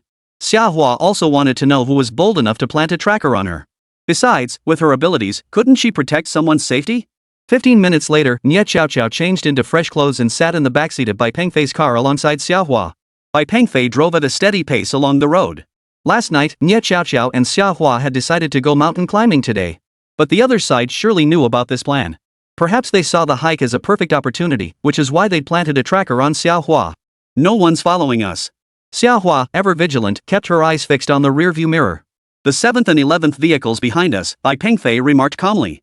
Xiaohua furrowed her delicate brow. She hadn't even detected them, how could he possibly? Seeing Xiaohua's disbelief, Bai Pengfei abruptly made a turn. Sure enough, those two vehicles quietly fell back into position behind them. Witnessing this, Xiaohua fell silent. Now she understood it seemed Bai Pengfei wasn't the useless person she'd assumed. Half an hour later, Bai Pengfei parked at the mountain's base. Since it wasn't a holiday, the area was nearly deserted. After parking, Xiaohua and Nie Xiaoqiao got out immediately, while Bai Pengfei drove away. Though Nie Xiaoqiao felt a twinge of worry, seeing her cousin's calm demeanor eased her concerns considerably. Xiaohua touched the tracker on her chest, flashed a faint smile, then pulled Nie Xiaoqiao toward the mountain. Halfway up, they noticed the crowd thinning around them. Moreover, several men seemed to be stealing glances at them from time to time. Upon reaching a pavilion, they decided to rest. But now, unnoticed, someone had blocked the path up the mountain. When the surroundings grew quiet, Xiaohua's lips curved into a smile. Come out. You've been following us for quite some time. Sure enough, several burly men stood up from the nearby woods.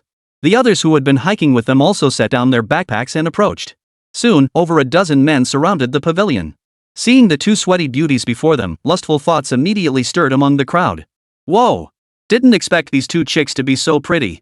This job was worth taking after all. Give me these two women, and I'd gladly forego the payment for this job. Hearing his men chatter among themselves, a bald man finally stepped forward and declared, "Pfft. As if you're worthy. Nie Xiaoqiao, Miss Xia, someone would like you to come sit down." I'm not going, Nie Xiaoqiao declared flatly. Hearing this, the bald man grew displeased. Refuse? Then don't blame us for being rude. My men are rough folk.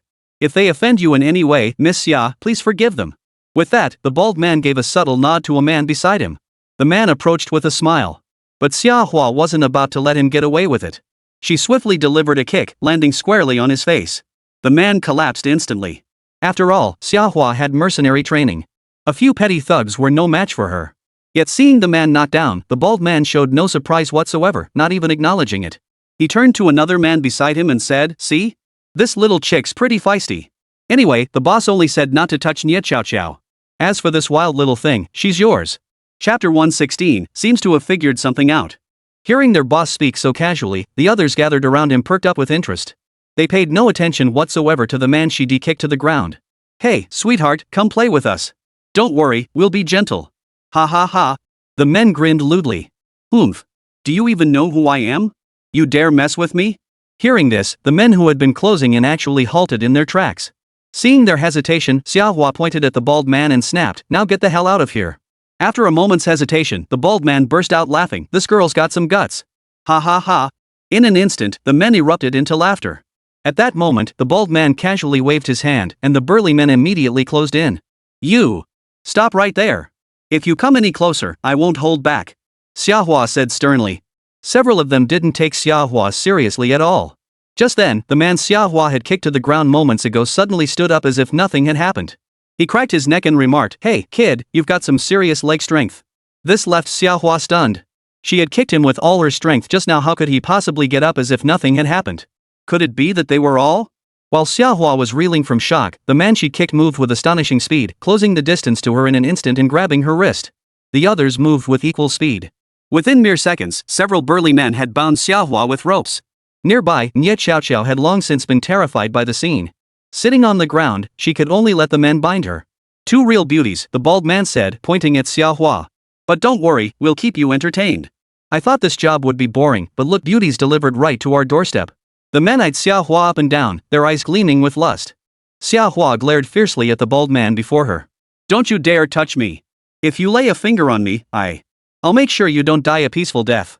Truthfully, Xiaohua was panicking inside. Though bound, she still writhed against her restraints. But she seemed to forget that the more she struggled, the more excited the men in front of her became. Hey, look at her. What a great figure. Yeah, we wouldn't dare touch Miss Nia, so we'll have to make do with you instead. Come play with us. With that, the burly men all burst into laughter. Alright, we can't play here. People will be coming soon. The bald man glanced toward the deeper woods nearby. His henchmen immediately understood, hoisting Xiaohua and Nie Chao Chao onto their shoulders as they headed toward the woods. You bastards, I won't let this slide. Let me go. Xiaohua, struggling desperately on their shoulders, remained utterly helpless. After walking a short distance into the woods, Xiaohua was tossed onto a pile of dry leaves. Boss, this spot, what do you think? The man's gaze fixed on Xiaohua's body, seemingly unable to contain himself any longer. After the bald man set Nie Chao Chao aside, he shoved a pill straight into her mouth. Watching Nie Chao Chao slowly close her eyes and fall asleep, the bald man and his men then approached Xiaohua. Watching these burly men slowly encircle her, Xiaohua felt genuine fear rising within her. What do you want? The bald man approached her slowly and said, I've been quite considerate of you. The other girl is already asleep. After all, it wouldn't be good for her to see certain things. Ha ha ha. At this remark, all the burly men surrounding Xiaohua burst into laughter. You! What are you doing? Just then, a voice drifted lazily from nearby. Everyone immediately turned to look. There stood Bai Pengfei, a twig clenched between his teeth, holding a freshly picked lingji mushroom in his hand. Bai Pengfei! Xiaohua cried out upon seeing him appear. Quickly contact the SWAT team, these guys are tough to handle. The original plan had been to lure this group up the mountain for Xiaohua to handle. As for Bai Pengfei? He was only supposed to wait at the foot of the mountain with the police. But Xiaohua hadn't anticipated that this group would. Kid, this isn't your business. Get lost. Bai Pengfei carefully stowed the harvested lingji mushroom. After all, it was meant for Zhang Tingting to steep in water. Didn't you hear me? Get lost, or I'll make you regret it. Get lost? Can't I get a piece of the action? Bai Pengfei gave Xiaohua a lecherous look. Hearing this, the burly men instantly relaxed their guard. The bald man waved dismissively. Damn it! Go stand over there and watch. We'll give you a share when we're done. With that, the bald man crouched down and tossed a pill directly into Xiaohua's mouth. After a violent coughing fit, Xiaohua swallowed the pill. What did you give me? Nothing. Relax. But after swallowing the pill, Xiaohua felt her entire body go limp and she ended up collapsing onto the ground. Though her limbs were powerless, her mind remained sharp. The burly men exchanged glances, then grinned in unison before closing in on Xiaohua. Lying on the ground, Xiaohua was now utterly powerless, unable to move an inch. All she could do was watch as these men drew nearer. Ah! A piercing scream echoed. It wasn't Xiaohua's. It came from one of the burly men who was about to touch her body. Because someone had delivered a vicious kick to his back. The man's body rolled forward several times before coming to a stop. Yes, it was Bai Pengfei. Standing behind several other men, Bai Pengfei slowly withdrew his foot and declared, Why should you get first dibs? The other men scrambled to their feet. Damn it! Looking for trouble? Get him! The bald man gave a casual wave, and instantly several burly men pounced forward. Too bad. They were no match for Bai Pengfei. In less than a minute, the burly men lay sprawled haphazardly across the floor. Each one could only groan in pain on the ground. The bald man stared in stunned silence. These weren't ordinary thugs, how could this be possible? Before the bald man could process it, Bai Pengfei was already at his side. Without hesitation, Bai Pengfei delivered a punch straight to his midsection. The bald man immediately dropped to his knees, clutching his stomach in agony. Xiaohua, witnessing this scene, seemed to understand. A faint smile touched her lips. But Bai Pengfei slowly approached her, crouched down, and with a wicked grin, placed his hand on her chest before yanking her forcefully. Chapter 117, Engagement. Once again, Bai Pengfei ripped the tracking device from Xiaohua's chest. Holding the button-sized device, Bai Pengfei strode over to the bald man, planted his foot on the man's shoulder, and demanded, Who put this on him? The bald man looked at Bai Pengfei in surprise. He noticed the nanotech armor attached to Bai Pengfei's leg. He realized the man before him might be a cyborg like himself and one whose strength was far beyond what he could handle. It was Young Master Zhao. The man clutched his stomach and slowly uttered the words. Now Bai Pengfei tossed the tracker to the ground and declared, Young Master Zhao. He glanced at Xiaohua and asked, Do you know anything about this Zhao young master? Xiaohua shook her head. With that, Bai Pengfei delivered another kick. The bald man fell to the ground, just like his henchman, unable to move a muscle. Returning to Xiaohua's side, Bai Pengfei knelt down, untied the ropes binding her, and asked, How are you? Can you walk now? Xiaohua shook her head weakly and said feebly, It's a paralysis powder. It'll wear off automatically in 12 hours. Xiahua slowly raised her hand, pointing at the moaning men on the ground. Call the police, call the police. With that, Xiahua passed out. With no other choice, Bai Pengfei carried both Xiahua and Wang Xiao back to the villa. Sure enough, Xiahua woke up that evening, while Wang Xiao, being physically weaker, remained unconscious for the time being. Seeing Xiahua awake in bed, Bai Pengfei immediately poured her a glass of water. After taking a sip, Xiahua asked, "Did you call the police?" Bai Pengfei nodded. "I don't think that man was lying to me, but this Zhao young master." Xiahua frowned in confusion. "Young master Zhao? Who exactly is he?" Bai Pengfei shook his head. After that, Xiahua lay back down. Bai Pengfei said, "I think I'll wait for Nie Meng to return and ask him. He should know something."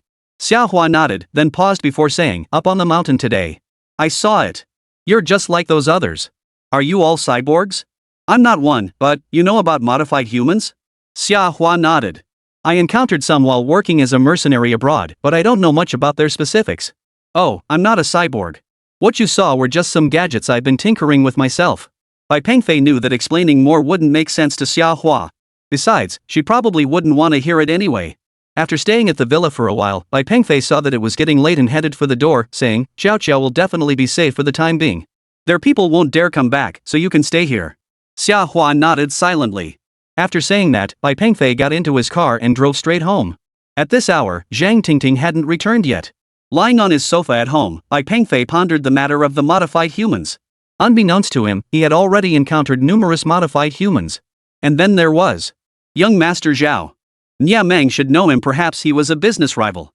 Though he felt Nie Xiaoqia should be safe now, Bai Pengfei still contacted his comrades at the Ministry of State Security, requesting they provide discreet protection for her. Though this was entirely a personal matter, the Ministry of State Security naturally wouldn't refuse Bai Pengfei's request. Besides, protecting someone was too simple a task for them. It wasn't that Bai Pengfei didn't want to go to Nie Xiaoqia's house again, he simply had other matters to attend to. While at Nie Xiaoqia's villa, Bai Pengfei received an invitation from his former neighbor, Grandpa Guan. His granddaughter, Guan Ruoxuan, was getting engaged. When they were children, Grandpa Guan had been their neighbor and had been exceptionally kind to Bai Pengfei. Guan Ruoxuan had grown up playing alongside Bai Pengfei, so their bond needed no further explanation. After Bai Pengfei went off to college, Grandpa Guan and his family had moved away. Thinking of Grandpa Guan, Bai Pengfei also thought of his own mother. But when it came to his mother, Bai Pengfei really didn't know what to say. He never would have guessed that her identity was actually the highest-ranking leader of the ZZG. Well, it didn't matter anyway, he couldn't reach her now, so there was no point dwelling on it. But regarding this invitation from Grandpa Guan, he really ought to attend. After all, Grandpa Guan had always been exceptionally kind to him. The next day, Zhang Tingting was too busy with store matters to accompany Bai Pengfei. Since the distance wasn't too far, Bai Pengfei simply took a taxi there. Grandpa Guan and his family now lived in a rural village on the outskirts of the city. A place called Chaitan Village. However, a light rain had fallen the previous night, making the roads rather treacherous. After a long drive, Bai Pengfei finally arrived at Chaitan Village. Today, the Guan household was decked out in festive decorations, and the small courtyard bustled with people coming and going. But Guan Aigua himself was nowhere to be seen in the courtyard. Instead, his son and daughter-in-law were busy tending to things there. They were Guan Ruoxuan's parents. Bai Pengfei wasn't very familiar with Guan Aigua's son and daughter-in-law, having only met them a few times. In the past, Guan Aigua often brought Guan Ruoxuan to visit the Bai family. So Bai Pengfei was quite familiar with Guan Ruoxuan. But he knew she had changed since starting college. None of that mattered now. Bai Pengfei understood this visit was solely to see old man Guan and had little to do with other people or matters. Still, Bai Pengfei hoped Guan Ruoxuan was doing well. Who would have thought she'd find such a good home? It's for the best. Bai Pengfei nodded and walked toward the courtyard. Just then, an old man emerged from the room, muttering curses under his breath as if furious. "Master Guan!" Bai Pengfei called out. Though Guan Aigua was getting on in years, he was still in fairly good health. Hearing the familiar voice, the old man narrowed his eyes and looked at Bai Pengfei. "You!" After all, it had been a year since they last met, and Bai Pengfei had changed dramatically over the years. It was only natural that the old man didn't recognize him at first glance. "Mr. Guan, it's me, Bai Pengfei." "Bai Pengfei? Little Fei." The old man seemed visibly moved. "It's me. I'm here." Guan Aigua immediately reached out to grasp Bai Pengfei's hand, studying his face closely. "It really is you, Xiao Fei. It's been years. I actually got your contact information from your mother. You've been in touch with my mother recently?" "Yeah, I saw her about a month ago." "A month ago? Oh, then it's fine. Old man, how's Ruoxuan? Is she ready yet?" Bai Pengfei was chatting with Uncle Guan when he heard a woman call out loudly. It was Tian Shuyun, Guan Aigua's daughter-in-law. Tian Shuyun approached with a smile on her face. Old man, I was talking to you. Who's this? She took a good look at Bai Pengfei. You're Bai Pengfei? Tian Shuyun patted her red coat and continued, Ruoxuan is marrying into a prominent family in the city now. If you have any feelings for her, I suggest you give up on them sooner rather than later. Come on, Pengfei, let's go talk next door. Guan Aigua couldn't be bothered with his daughter-in-law. Hey, old man, don't like what you're hearing? Let me tell you, if Ruoxuan's affairs don't go smoothly today, you'll be eating literally, northwest wind, meaning starving from now on. Who's he talking about? Who's gonna be left out in the cold? A vagrant who drifted between several villages, a petty hoodlum, walked in. Chapter 118, Demolition. Leading the group was a young-looking man with a thuggish demeanor. He was the one who had spoken earlier. Seeing this group approach, both Guan Aigua and Tian Shuyun instantly frowned. The man pointed at Guan Aigua and said, Old man, you don't have many years left. Just sell me that Thai house for 10,000 yuan. Let me tell you, that's the price I got from the developer. Otherwise, your crappy house would only be worth 5,000. Anyway, we're all from the same village. I won't take any kickbacks. With 10,000 yuan, if you spend it wisely, it should last you until you die. The man's tone was arrogant, positioning himself as superior, as if offering 10,000 for Guan Aigua's house was already a huge favor. This was Guan Aigua's only home, after all. At that moment, Tian Shuyun snorted and declared, Let me make this clear, we won't sign unless you pay 50,000 yuan. Tian Shuyun seemed to treat the old man's house as if it were her own, even though it was his only home. Guan Aigua hurriedly protested, The house can't be sold. Where would I live if it's sold? Tian Shuyun replied impatiently, Old man, do you think we'd let you sleep on the street? If you tidy up that storage room, it could be livable. Guan Aigua flung his hand dismissively and turned to Bai Pengfei. Let's go drink. We don't need to deal with them. As long as I don't sign, no one can touch my house. Hold on. The young thug blocked Guan Aigua's path. Old man, just nod your head, and I'll hand you 10,000 yuan right now. Wouldn't it be better to have some cash in your pocket? You're going to die anyway, why cling to that shabby house? Exactly. We're all from the same village. Who'd want to harm you? I know a nursing home that's really cheap. You could use the money for your retirement, wouldn't that be better? At this point, Tian Shuyun couldn't take it anymore. She snapped at the thugs, Listen up. I won't sell this house for less than 50,000 yuan. Besides, the old man's already senile, he can't save money on his own. If you want to buy it, give me the money. Bull. Before his daughter-in-law could finish, Guan Aigua cut her off, pointing at her and shouting, You're the one who's senile. Mark my words, I won't sell this house for any price. Give up that idea now. And you lot. He pointed at the group of thugs and cursed, Bunch of good-for-nothings. Just because you hang out with some shady developer, you think you're hot stuff? 10,000 yuan for my house? Why don't you just go rob someone? I'll beat you to death. Guan Aigua glanced around frantically, as if searching for something. Looking at these punks, Guan Aigua was boiling with rage. Now he wanted to see if he could find anything handy to beat these guys out. Old geezer, at your age? Even if you had a knife, you couldn't cut me. Now trembling with rage, Guan Aigua scanned the area, searching but finding nothing useful. Frustrated and enraged, he resorted to swinging his fists. Master Guan, don't get angry. I'll handle this. Bai Pengfei stepped forward from the side. His expression was stern, his voice icy as he said, We're all fellow villagers. You lot come barging in front of an old man, forcing him to buy things. Is that right? Who the hell are you, kid? Mind your own damn business. Look at you all dressed up city slicker, huh? Get lost. If you piss me off, I'll take you down too. Pretty boy, this isn't your show. If we accidentally hurt you, don't blame us. The rural thugs spat out their taunts, utterly dismissive of Bai Pengfei. What are you doing? These are my guests. Guan Aigua stepped in front of Bai Pengfei, afraid he might get hurt. Mr. Guan, it's fine. These punks can't touch me. Bai Pengfei smiled as he gently guided Guan Aigua aside. What? Who the hell are you calling trash? Pretty boy, if I don't teach you a lesson today, you'll think you can push me around forever. One of the thugs charged straight at Bai Pengfei. Bai Pengfei wasn't about to let him get away with it. With a flick of his wrist, nanometallic particles instantly coated his fist. He delivered a punch straight to the thug's midsection. Thud. The man suddenly dropped to his knees before Bai Pengfei without warning. The blow happened so fast that no one could make out what had transpired. All they saw was the thug charging forward in a rage, only to end up kneeling on the ground. Since you know you're wrong, I'll give you one chance. Now, apologize to Grandpa Guan immediately, then get the hell out of here. What? You pretty boy, you're getting too cocky. Though several men seethed with resentment, seeing their leader inexplicably kneel down, they dared not make a move. Bai Pengfei's punch had been far too powerful for the thug leader to withstand. A single punch had left him unable to rise, struggling even to breathe. What the hell? He went down on his knees before we even started. Guan Aigua was stunned too. He never imagined Bai Pengfei could be this formidable. Of course, he didn't notice the armor attached to Bai Pengfei's fist. You. The man now kneeling on the ground couldn't fathom why he couldn't even withstand a single punch. Look, what are you looking at?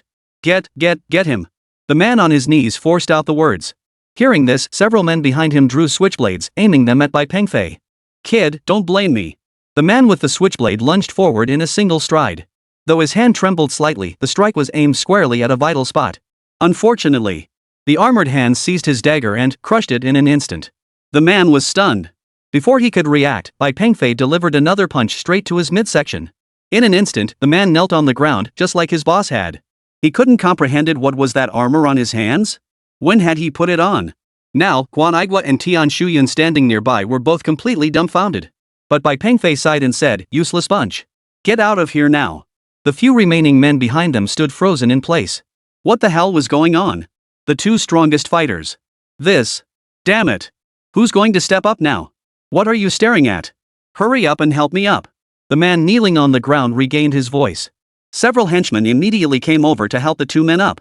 Watching the two men struggle to their feet, Bai Pengfei approached with a smile and said, get the hell out of here. Now that these two men were being supported, they had completely lost the fierce resolve they'd shown moments before. Let's go. The leader waved his hand dismissively, reluctantly departing. He knew better than to fight a losing battle. Pengfei. You. Guan Aigua was taken aback. It's nothing. Just some high-tech stuff.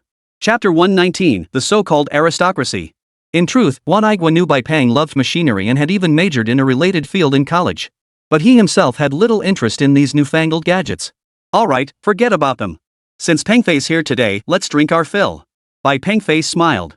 Sounds good. Suddenly, a commotion erupted outside the Guan family compound. Dozens of luxury cars were slowly pulling up. Look at that. The Guan family must be rolling in it now. That girl Ruoxuan must have married into a wealthy family. Just look at all those cars, how much must they be worth? Looks like the Guan family is turning things around. With such a wealthy son-in-law, Tian Shuyun will be even more powerful from now on. In an instant, everyone in the courtyard began murmuring. Bai Pengfei and Guan Aigua looked toward the entrance. Sure enough, over a dozen luxury cars were now parked at the gate, each worth over 1,000,000 yuan. The villagers who had come to help the Guan family now all wore expressions of envy. After all, this village wasn't exactly wealthy. For them, seeing so many luxury cars was something they'd only ever witnessed on television. Seeing the villagers' astonished expressions, Tian Shuyun's face broke into a radiant smile, while her husband Guan Jun also appeared somewhat excited. Before anyone had even stepped out of the vehicles, the couple hurried forward to greet them. As they approached the first vehicle, a young man with delicate features stepped out. Tian Shuyun and Guan Jun greeted him with smiles. Tian Shuyun even asked in a low, submissive tone, Jipeng, you must be exhausted from the journey. But the man named Song Jipeng didn't even glance at them. He jogged straight to the car behind, gently opening the door. A wealthy woman adorned in gold and silver accessories, wearing dark sunglasses, stepped out of the vehicle. What kind of dump is this? No proper roads, just dirt everywhere. So rural. Ugh, what a shame for my Hermes shoes. The middle-aged woman wore a look of dismay, complaining incessantly. Mom, it's not my fault. This is actually my first time here too. I never imagined the conditions would be this bad. Song Jipeng supported his mother, his own face betraying a hint of reluctance as he joined in her complaints. You brought this on yourself. What kind of woman do you think the Song family can't find? You had to marry some country bumpkin and drag me here. But let me tell you, marriage is out of the question. You'll have to buy a place outside and support her yourself. Yes, Mom, I understand. Song Jipeng seemed to obey his mother completely, showing no sign of argument. Tian Shuyun and Guan Jun, who had greeted them with smiles, clearly looked displeased upon hearing this. Even so, they dared not show any disrespect. Dear-in-laws, thank you for coming all this way. We're so sorry. The roads around here are indeed quite rough. Tian Shuyun approached with her usual smile, speaking with utmost politeness. However, the wealthy woman didn't even remove her sunglasses. She merely grunted in acknowledgement before being escorted into the courtyard by Song Jipeng. As she walked, she remarked, it's her good fortune that their daughter gets to be related to our Song family. Inside the courtyard, Guan Aigua heard this and snorted, what a piece of work. What's wrong with Ruoxuan? How could she end up with such a family? Unfortunately, the old man's words were overheard. The noblewoman shoved Song Jipeng aside and pointed at Guan Aigua. What did you just say? Son, did you hear that? What did he just say? I've personally deigned to visit your remote countryside. You should be grateful. Yet you dare speak ill of us behind our backs? Mark my words, we don't want this woman. There are plenty more eager to curry favor with our family. Why are you looking at me? Old hag, what's that look on your face mean? The noblewoman stood with hands on hips, pointing at Guan Aigua and berating him. Guan Aigua had already been opposed to the idea, and upon hearing these words, his anger flared. But before he could erupt, his son and daughter-in-law stepped in to restrain him. Dad, enough. Don't say another word. Don't let this affect Ruoxuan. Guan Aigua turned his head away in disgust. Put. What a load of crap. I know you're just trying to suck up to them. Tian Shuyun was equally furious. She yelled at Guan Aigua, old man, we don't want to be stuck in this godforsaken place forever. We'll get out of here the moment we get the chance. Hearing the commotion outside, Wan Ruoxuan emerged from the room. She wore a pristine white dress, her long hair cascading naturally down her back. Light makeup enhanced her striking beauty, though her expression was grim. She cautiously glanced at Song Jipeng and whispered, Jipeng, what's going on? Before Song Jipeng could respond, the wealthy woman beside her interjected, Wan Ruoxuan, I only agreed to your relationship because my Song Jipeng said you were honest. But judging by what this old man said, aren't you dissatisfied with our Song family too? Auntie, Ruoxuan. Bai Pengfei called out directly. Wan Ruoxuan looked at Bai Pengfei in surprise. You're Bai Pengfei? It's me. You're here, Wan Ruoxuan asked timidly, after all, they had been childhood playmates. However, the wealthy woman clearly grew impatient. After glancing at Bai Pengfei, she demanded, who are you? She then shot Wan Ruoxuan a piercing look, the Song family won't tolerate you getting involved with other men. Auntie, she's my friend. A friend? I doubt it's that simple. The noblewoman removed her glasses and scrutinized Bai Pengfei from head to toe. Guan Aigua, standing nearby, couldn't hold back any longer. He shouted, Ruoxuan, is this the family you've chosen for yourself? Look at these people. What did you say? You old fool. The middle-aged woman's face darkened instantly. Pointing at Guan Aigua, she continued, how dare you speak to me like that? We are a wealthy family. You should feel honored that I deigned to come to your little mountain village. Now you dare criticize us? Fine. I'm telling you, we don't want this bride anymore. But the middle-aged woman didn't stop there. Pointing at Guan Aigua again, she declared, but you dare insult me? You must be tired of living. Come here. Kneel down and apologize to me. Otherwise, I'll make you regret it. The villagers present were all intimidated by her imposing presence. Though they despised such behavior, they dared not speak out due to her status. Guan Aigua, known for his fiery temper, stepped forward immediately. What a load of crap about some wealthy family. I've never even heard of this Song family. I'm standing right here today, let's see what you can do to me. Chapter 120, Disappointing. Guan Aigua never imagined his little granddaughter would change so much. He pointed at Guan Ruoxuan beside him and declared, look at this. This is the family you chose for yourself. Standing nearby, Guan Ruoxuan looked stunning in her elegant attire, yet her expression was grim.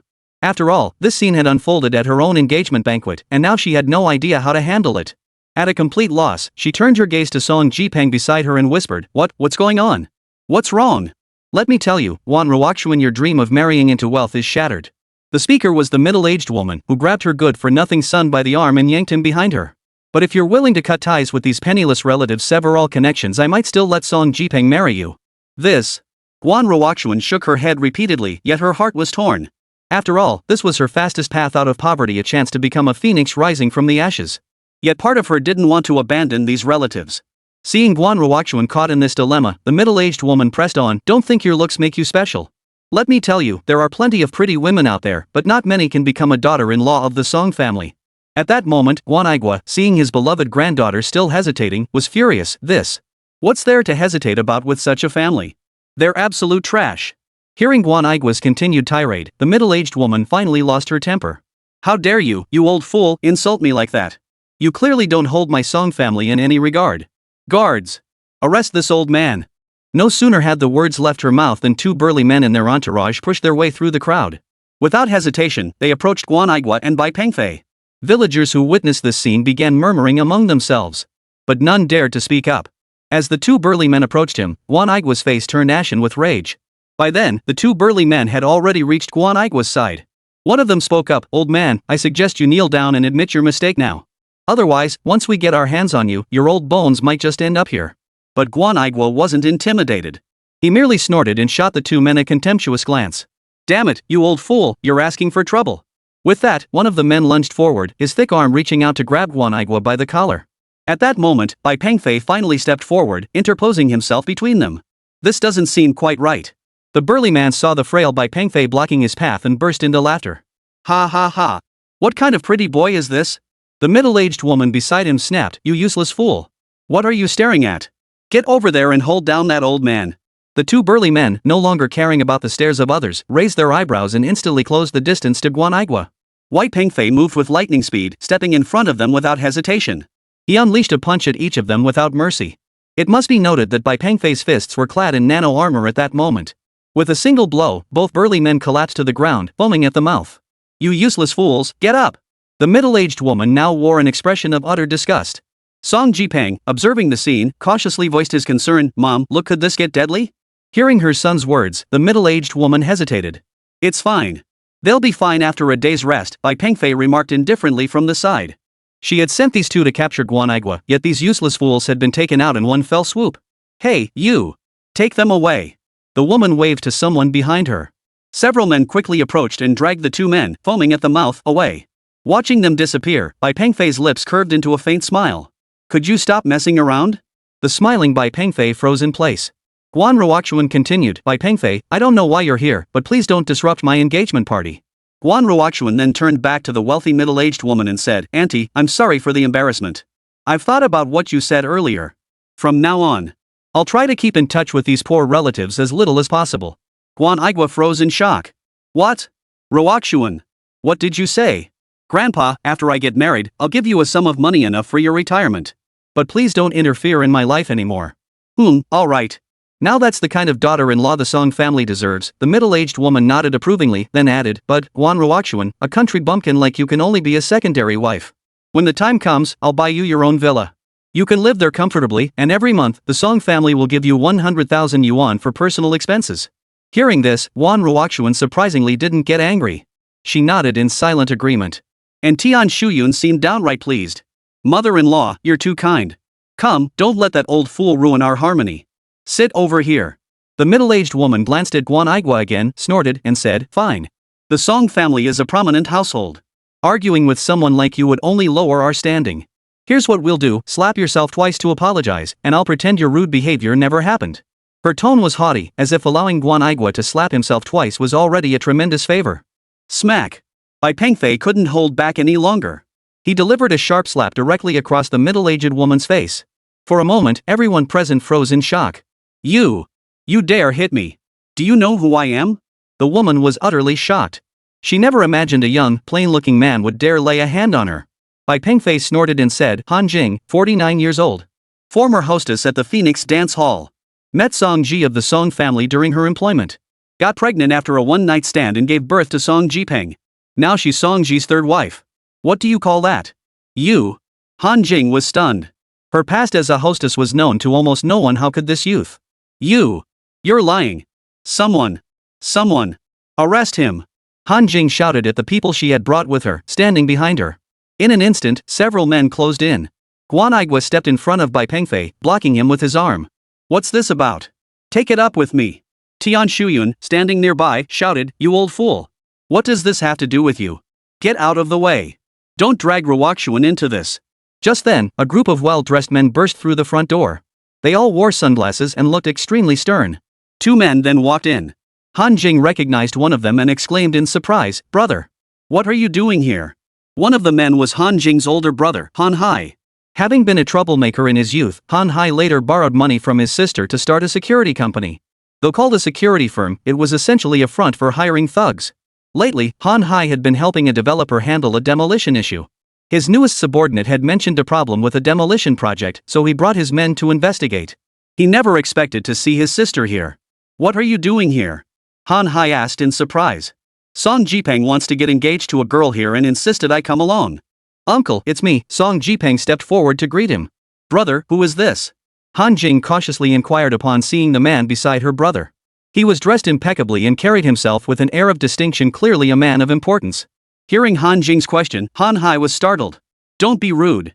This is Brother Chang. Han Jing was startled after all, she had heard of Brother Chang's reputation. She immediately pulled Song Jipeng forward to bow and said, We never imagined we'd meet Brother Chang here. It's truly an honor. You're too kind, Chang Tianlong replied, reaching out to grasp Han Jing's hand and giving it a gentle pat. Though Han Jing was older, she had maintained herself exceptionally well over the years. Having recently undergone cosmetic surgery, she still possessed a certain allure. As for this Chang Tianlong, Bai Pengfei knew him all too well, a notorious womanizer, though he did wield some influence in Shenyang. Truthfully, Zhang Tingting hadn't planned this visit. He'd merely heard from Han Hai's men that the Guan family had a young lady of remarkable beauty, prompting his curiosity. After groping Han Jing's hand, Zhang Tingting spotted Guan Ruoxuan nearby. And today, Guan Ruoxuan was indeed dressed exceptionally beautifully, with light makeup on her face and a white long dress that resembled a wedding gown. Seeing such a woman in this place naturally delighted Zhang Tingting. Chapter 121, What kind of identity? Han Hai, standing nearby, understood everything upon seeing the look in Zhang Tingting's eyes. He leaned in and whispered softly, "Brother Chang, are you interested in that young lady? Should I arrange something for you?" Seeing how perceptive Han Hai was, Zhang Tingting immediately smiled and said, "Big C, make sure you handle it nicely." "Got it, Brother Chang." Han Hai nodded immediately in agreement. He walked up to Guan Ruoxuan, sizing her up from head to toe. She was indeed a beauty.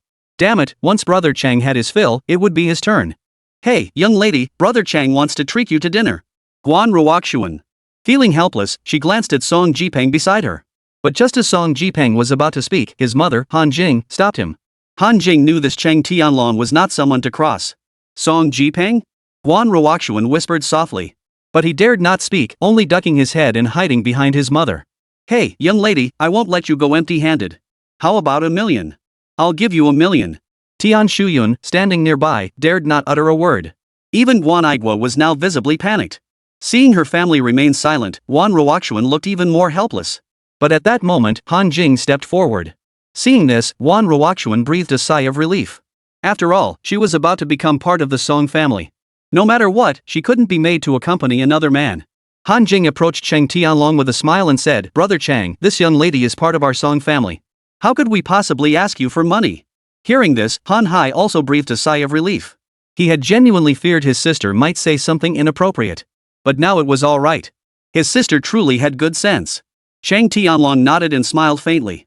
We're planning to build an apartment complex in the old city area of North District. I hear your Song family is in the furniture business. So, once the apartments are completed, we'll use your furniture. For the specific contract details, come to my company tomorrow and discuss them with my secretary." Han Jing froze for a moment. Overcome with excitement, she immediately pulled her son over and hurriedly thanked Zhang Tingting. After all, if her son, Song Jipeng, secured this contract with Zhang Tingting, her standing within the Song family would undoubtedly rise significantly. Her son might even be given important responsibilities, and it was possible he could eventually take over the entire Song family business.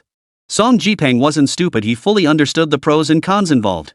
But Guan Ruoxuan, still utterly bewildered, had become the bargaining chip in their deal. Her eyes brimming with tears, she whispered, "Song Jipeng, I'm your woman." "I don't want to. Since you're my woman, you obey me. You should feel honored to dine with Brother Chang, this is your chance. Rest assured, I won't shortchange you once this deal is done." Song Jipeng was still basking in the euphoria of the partnership. Tears streamed uncontrollably down Guan Ruoxuan's face as she sobbed, you promised to marry me." Seeing Guan Ruoxuan weeping, Song Jipeng grew visibly impatient. "Did you really think I'd marry you? Look at yourself. I was just playing around with you." But since she was his granddaughter, Guan Igua stepped forward, shouting angrily, "You scum! When did my granddaughter become part of your family? Now, all of you get out. Damn it, you old fool. Brother Chang taking an interest in your granddaughter is a blessing for your family. You. Get out of here." Guan Igua lunged forward. But Bai Pengfei held him back. "Mr. Guan, calm down. I'll handle this." Bai Pengfei stepped forward with a smile, positioning himself beside Zhang Tingting. Turning his back to the crowd, he pulled out his phone and dialed Huang Peng from the Ministry of State Security. Bai Pengfei knew these people were all under Huang Peng's control. After taking the call, Zhang Tingting nodded frantically, beads of cold sweat clearly visible trickling down his forehead. Moments later, Zhang Tingting swallowed hard and slowly walked up to Guan Guoiguo. Thud. In full view of everyone, Zhang Tingting knelt directly before Guan Igua. At that moment, not only were the Han siblings stunned, but Guan Igua himself was speechless. Brother Chang, you." Han Hai, his throat dry, stammered out the question, utterly bewildered. But Zhang Tingting turned around and barked, "Damn it, get over here and kneel. If you're late, you're dead." Hearing this, Han Hai dared not hesitate, crashing to his knees with a thud. Han Jing and her son Song Jipeng stood frozen in place, their faces ashen. Now kneeling on the ground, Zhang Tingting cautiously raised his head and smiled at Guan Igua, saying, "Mr. Guan, I was in the wrong today. Please forgive me for my mistake and let me off the hook." Guan Igua. At that moment, Bai Pengfei deliberately cleared his throat from the side. Hearing the sound, sweat broke out on Zhang Tingting's forehead. He hurriedly said, I understand. I promise, within a month, no, within half a month I'll make the Song family completely bankrupt." Han Jing. Song Ji-peng. They knew that if Zhang Tingting acted, crushing the Song family within half a month would be a simple matter. Han Hai, now kneeling beside them, steeled himself and said, "Brother Chang, why are you afraid of that old bastard?" You. Smack. Before he could finish, Zhang Tingting delivered a sharp slap across his face. "It's all your damn fault for dragging me to this place." Zhang Tingting truly regretted it now. Never had he imagined offending Huang Peng from the Ministry of State Security here. State Security. Was this really a department he could afford to provoke? As the slap landed, Han Jing and her son Song Jipeng were utterly dumbfounded. They knew now that Zhang Tingting's earlier threat to bankrupt the Song family within half a month wasn't a joke. Song Jipeng's gaze immediately darted to Guan Ruoxuan beside him. "Ruoxuan, save me, Ruoxuan." Guan Ruoxuan, now utterly disillusioned, walked over to him and delivered a sharp slap across his face. Her heart now as cold as ashes, Guan Ruoxuan retreated directly to her room. It was no wonder. How could a young girl possibly handle so much in a single day? Han Jing and Song Jipeng now lay collapsed on the floor. After all, it seemed the Song family might be destroyed by their own hands. But neither of them could fathom why Zhang Tingting would do this. It was just answering a phone call, after all. Now, kneeling obediently on the floor, Zhang Tingting dared not even look at Bai Pengfei. Guan Igua, however, felt a bit dizzy. With Zhang Tingting now kneeling before him, this was, well, get out. I don't want to see you. Guan Igua stammered after a long pause. Zhang Tingting rose with a flicker of excitement, bowing his head as he took 2 steps back. As he passed by Pengfei, he stole a glance at him. Seeing no further instructions, he breathed a sigh of relief. He then pointed at Han Hai and ordered, "Get them out of here. Far away." Han Hai understood his sister had gotten into trouble this time. He nodded urgently, signaling his men to help the 2 men, who were unable to stand, out of the courtyard. Soon, Zhang Tingting departed as well, fearing Bai Pengfei might change his mind. A man who could summon the State Security Department was someone he simply couldn't afford to provoke. The gathered villagers gradually dispersed. Guan Guoiguo, who had opposed the engagement from the start, found this outcome perfectly aligned with his wishes. His son, Guan Jun, and daughter-in-law, Tian Shuyun, were utterly devastated. They had hoped to improve their lives by riding on their daughter's coattails, but now all those plans had gone down the drain. Chapter 122, Xiaoting. After leaving the Guan residence, Bai Pengfei headed straight to Zhang Tingting's boutique. The clothing store had been extremely popular for quite some time. After all, Hanfu clothing was undeniably beautiful. Plus, it was the current trend in fashion. With Xiaoting's referrals helping out in the shop, Zhang Tingting no longer needed to do much herself. She simply selected merchandise online. She took this little shop very seriously. She approaches everything with great dedication. Honestly, given Bai Pengfei's current net worth, she doesn't need to work outside the home at all. Of course, as long as Zhang Tingting enjoyed it, Bai Pengfei supported her, letting her pursue what she loved. After spending some time at the clothing store, Bai Pengfei returned to the villa with Zhang Tingting. On the way, Bai Pengfei recounted everything that had happened at the Guan family that day. Hearing this, Zhang Tingting was furious. How shameless. How could such people exist? And they call themselves a wealthy family. What kind of wealthy family is that? Bai Pengfei agreed wholeheartedly. Truly capable people never flaunt their abilities. They tend to be remarkably humble and even willing to take a loss when necessary. Of course, if you push your luck, then you'll inevitably pay the price. The more capable someone is, the more low-key they tend to be. After chatting for a while, the 2 returned home. After preparing some snacks and red wine, they headed to the outdoor pool. The weather was quite warm this season, and a quick swim in the evening was naturally the best option. Just as Bai Pengfei was relaxing on a lounge chair by the pool, Niamang called. It turned out he had also returned from abroad, and Xia Hua had told him everything about that mountain climbing incident. As for that so-called Zhao Young master, Niamang knew exactly who he was. He was the son of a rival competitor. But the guy had some clout, so Niamang couldn't touch him just yet. Of course, to ensure his family's safety, Niamang had directly hired some security personnel. They were hired on the black market and were exceptionally capable. As a state-employed researcher, Niamang could have easily sought assistance from the Ministry of State Security. But since this was a personal business matter, he felt it inappropriate to involve the state. Once Bai Pengfei confirmed everything was under control on his end, he felt reassured. Thinking back, something still sent a chill down his spine. Nye Chao aside, just think about Xia Hua. If those men had done something to her on the mountain that day, would she have survived? Nye Chao was even more vulnerable. At her age, if something like that happened to her, how could she ever face her own life afterward? After hanging up with Niamang, Bai Pengfei dove straight into the pool. There, he and Zhang Tingting both worked up a good sweat. The next morning, Bai Pengfei got up first and prepared breakfast. Since Zhang Tingting disliked breakfast made by robots, she insisted he prepare it himself. But after what happened last time, Bai Pengfei decided he'd handle breakfast himself. He certainly didn't want to endure another round of Zhang Tingting's culinary disasters. While preparing breakfast, Bai Pengfei happened to glance at the electronic calendar on the wall. Seeing the date displayed, a faint smile suddenly appeared at the corner of Bai Pengfei's mouth.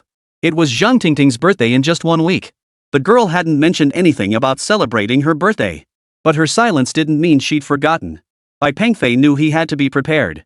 As for what birthday gift to give her, Bai Pengfei decided to present her with the most romantic gift in the world, one she simply couldn't refuse. After dropping Zhang Tingting off at the clothing store, Bai Pengfei drove home. But as he passed a bar, Bai Pengfei suddenly stopped. He spotted Xiaoting's figure. He'd been trying to find her these past few days.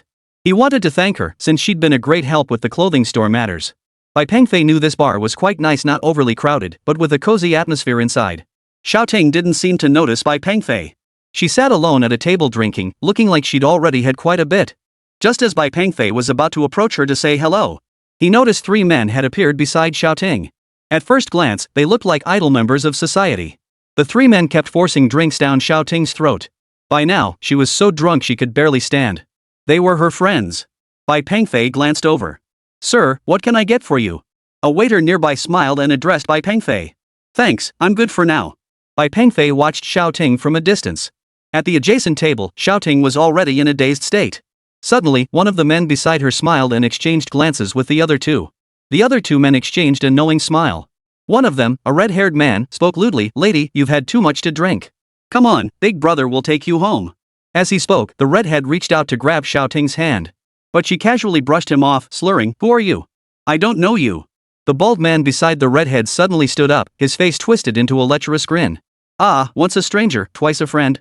Come with us, sweetheart." With that, the bald man reached out to grab Xiaoting's hand. Though Xiaoting struggled, she was just a young girl. No matter how strong she was no match for 3 men. After several tugs, the 2 men forcibly pulled Xiaoting to her feet. Just as the trio dragged Xiaoting out the bar entrance, a pair of hands suddenly clamped down on her. "Hey! Where do you think you're going?" The red-haired man turned to see a man of average height and build, with a handsome face, a real looker, standing behind them. Yes, this man was Bai Pengfei. "Hey, kid, who do you think you are? Mind your own business." The red-haired man glared at Bai Pengfei. "She's my friend," Bai Pengfei said calmly. At that moment, Xiaoting opened her eyes, glanced at Bai Pengfei, and mumbled dazedly, "It's you." With that, Xiaoting drifted back into a drowsy sleep. Bai Pengfei immediately scooped Xiaoting into his arms, preparing to leave.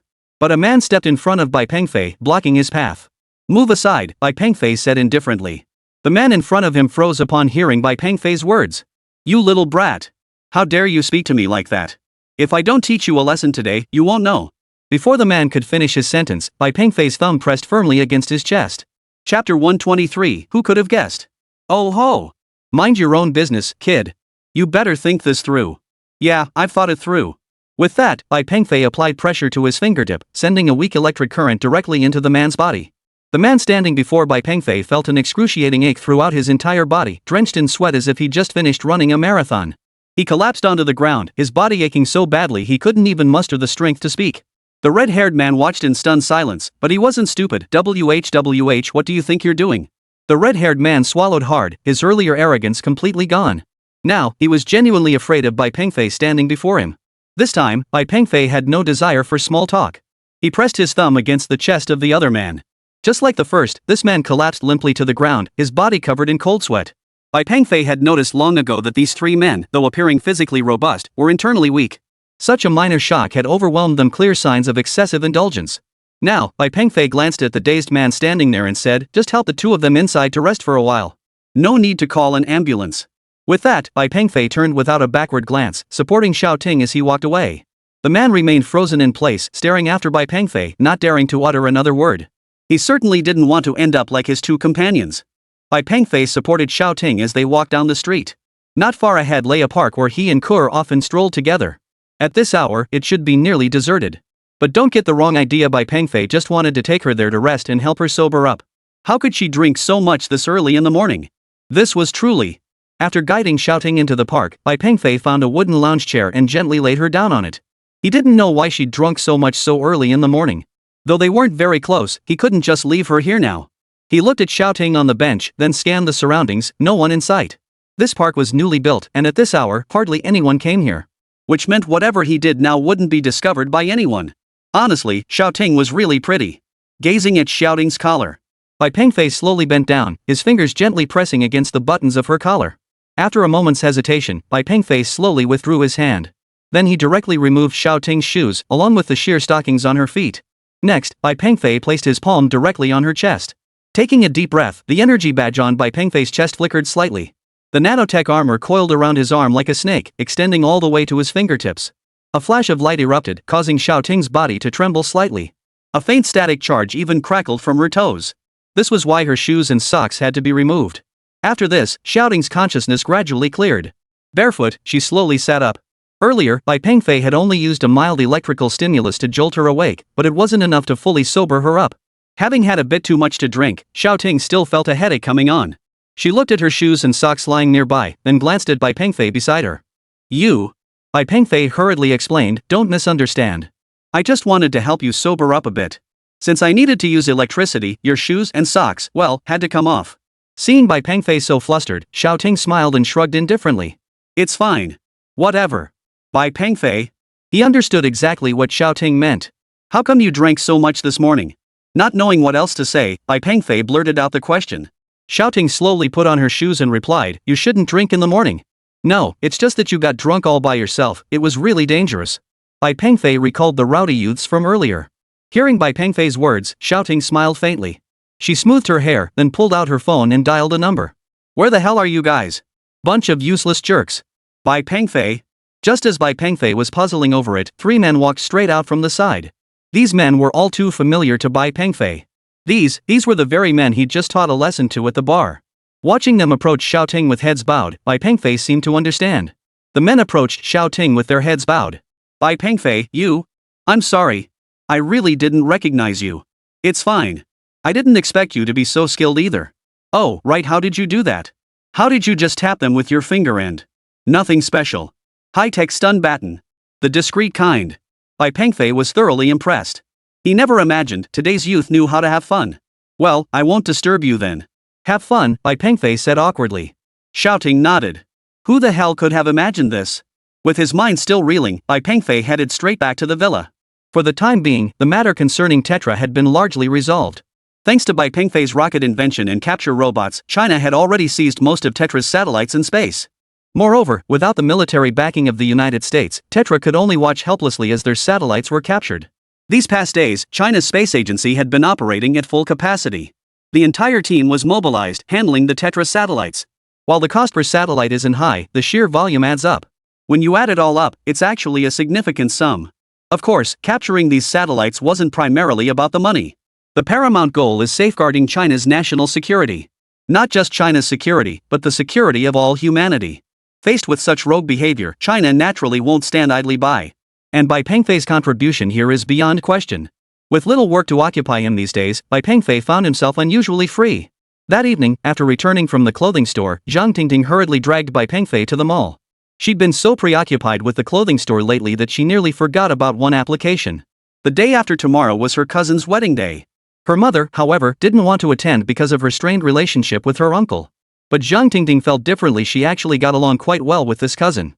Speaking of her cousin, Bai Pengfei couldn't help but think of Zhao Ao. That shameless younger brother of Zhang Tingting's. Oh, and let's not forget her blood-sucking uncle's entire family. This time, the cousin getting married was Zhaoan, who was a year younger than Zhao Ao. In terms of kinship, Zhao Ao was closer to Zhang Tingting than Zhaoan was. Zhao Ao's father, Zhao Dalan, was the younger brother of Zhang Tingting's mother, Zhao Jing. But Zhaoan was a more honest and down-to-earth sort, so he got along better with Zhang Tingting. It's just that Zhaoan's mother is a bit of a social climber. That's why Zhang Tingting's mother, Zhao Jing, didn't get along with them. Perhaps it was also because of the previous incident where her younger brother, Zhao Dalan, had borrowed money, so Zhao Jing didn't want to see these people. Nevertheless, Zhang Tingting maintained a good relationship with Zhaoan, so she intended to attend the wedding. Chapter 124, Red Wine. Bai Pengfei and Zhang Tingting purchased some gifts. That evening, they brought the gifts to Zhaoan's home. However, the groom, Zhaoan, was not at home that day. He was at his new place. Only his opportunistic mother, Qi Meiling, was at home at the moment. Oh, and Zhaoan's younger brother, Zhao Hai, was also at home today. But this Zhao Hai, Zhang Tingting didn't have a good impression of him. Like his mother, he too was rather snobbish. Still, since relatives were visiting, Qi Meiling prepared a full table of dishes. Before long, the table was set. Everyone took their seats around the table. "Let's all eat together," Zhao Hai said with a smile. Bai Pengfei returned the smile. "Hey, you there. You bought some red wine, right?" Zhao Hai pointed at Bai Pengfei with his chopsticks. I know you guys like red wine, so I bought a good bottle. I'll go get it right now. With that, Bai Pengfei stood up. You. Zhang Tingting hurriedly stood up to stop him. Sis, since he's being so thoughtful, don't stop him, Zhao Hai quickly interjected when he saw Zhang Tingting trying to intervene. He's your brother-in-law. Seeing Zhao Hai speak that way, Zhang Tingting retorted indignantly. Zhao Hai, however, paid no heed. He merely snorted and turned his gaze away with disdain. Zhao Hai. Aren't you selling red wine too? Drink yours.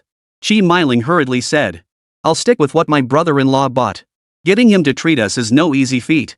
Although Zhao Hai had never met Bai Pengfei, he harbored a strong dislike for him. The main reason was that for years he'd been trying to set up his boss with Zhang Tingting. Unfortunately, Zhang Tingting had always had Bai Pengfei on her mind and couldn't accept anyone else. Besides, Zhao Hai's boss was 20 years older than Zhang Tingting. To put it bluntly, he was attracted to Zhang Tingting's beauty and wanted to take her as his concubine. At the time, Zhao Hai, thinking of his own future, pushed hard to make this happen. This was also why Zhang Tingting disliked him. Alright, stop arguing. It's all the same, all the same. Father Zhao Shun, sensing the tense atmosphere, quickly stepped in to smooth things over. Before long, Bai Pengfei brought up the bottle of red wine he'd purchased. A little red wine is good for your health, and this particular bottle. Hey! What are you doing? Doesn't this wine need to be decanted? Zhao Hai spoke impatiently as he watched Bai Pengfei pour wine directly for his parents. Bai Pengfei paused, then replied after a moment's thought, this wine doesn't need to be decanted. Hearing Bai Pengfei's words, Zhang Tingting also grew cold. Zhao Hai couldn't help but laugh out loud. Fine, no need to decant. Well, this is the first time I've heard of wine that doesn't need decanting. Alright then, let's give it a try. Zhao Hai raised his glass to his parents. Qi Mailing and Zhao Shun raised theirs as well. After everyone took a small sip, Zhao Hai furrowed his brow and remarked, this wine, why is it a bit sweet? Sweet is good. I hear some people like it sweet, Zhao Shun said immediately after setting down his glass.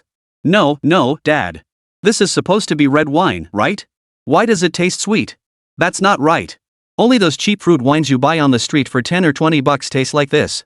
Let me see where this wine is from. Hey, what are you looking at? I think it's fine. Everyone, let's eat. Zhao Shun continued defending Bai Pengfei, smiling broadly as he urged everyone to start their meal. Clang. Mother-in-law Qi Mailing slammed her wineglass down on the table and stormed at Bai Pengfei. Bai Pengfei. What kind of attitude is this? Coming here empty-handed, what else can we say? Tingting is so unlucky to be with you. Back when we introduced her to that big boss. Zhao Hai's wife, Tian Dan, snorted and chimed in, exactly. Brother-in-law, even if you came empty-handed, Mom and Dad wouldn't say a word. Just then, Zhao Hai's son picked up a box of wine sitting nearby. Moments later, he shouted, Dad. Look, this wine is only 13 yuan. Hearing this, Tian Dan gagged violently. Zhao Hai hurriedly handed his wife tissues while scolding, you can't drink this street-side fruit wine. It's full of additives. And what's this no hangover nonsense? I've never heard of such a thing. Bai Pengfei, you're useless. Bai Pengfei exhaled deeply and retorted, go check the price your son mentioned right now. See who's the real fool. And not all red wines need to be decanted. High-vintage red wines don't require it. The red wine from Italy's Duan Roran winery does have a slight sweetness that's their signature style. If you don't understand, look it up online instead of spouting nonsense here. Zhao Hai. You. For a moment, he didn't know what to say. In all these years, he'd never seen Bai Pengfei so confident. Dad, look. This is 30 yuan. Zhao Hai's son placed the wine box right in front of him. 130,000.00. Staring at the number displayed on the phone, Zhao Hai and his wife Tian Dan both froze. 13,000. Noticing their expressions, Bai Pengfei chuckled and said, You don't recognize me, do you? Zhao Hai and Tian Dan certainly recognized him, but they couldn't believe it was real. They couldn't believe Bai Pengfei actually had the means to buy such an expensive bottle of liquor. Zhao Hai picked up the bottle and examined it closely, searching for flaws, but... Stop looking. I doubt your knowledge of wine is sufficient to spot any issues. Bai Pengfei remarked bluntly.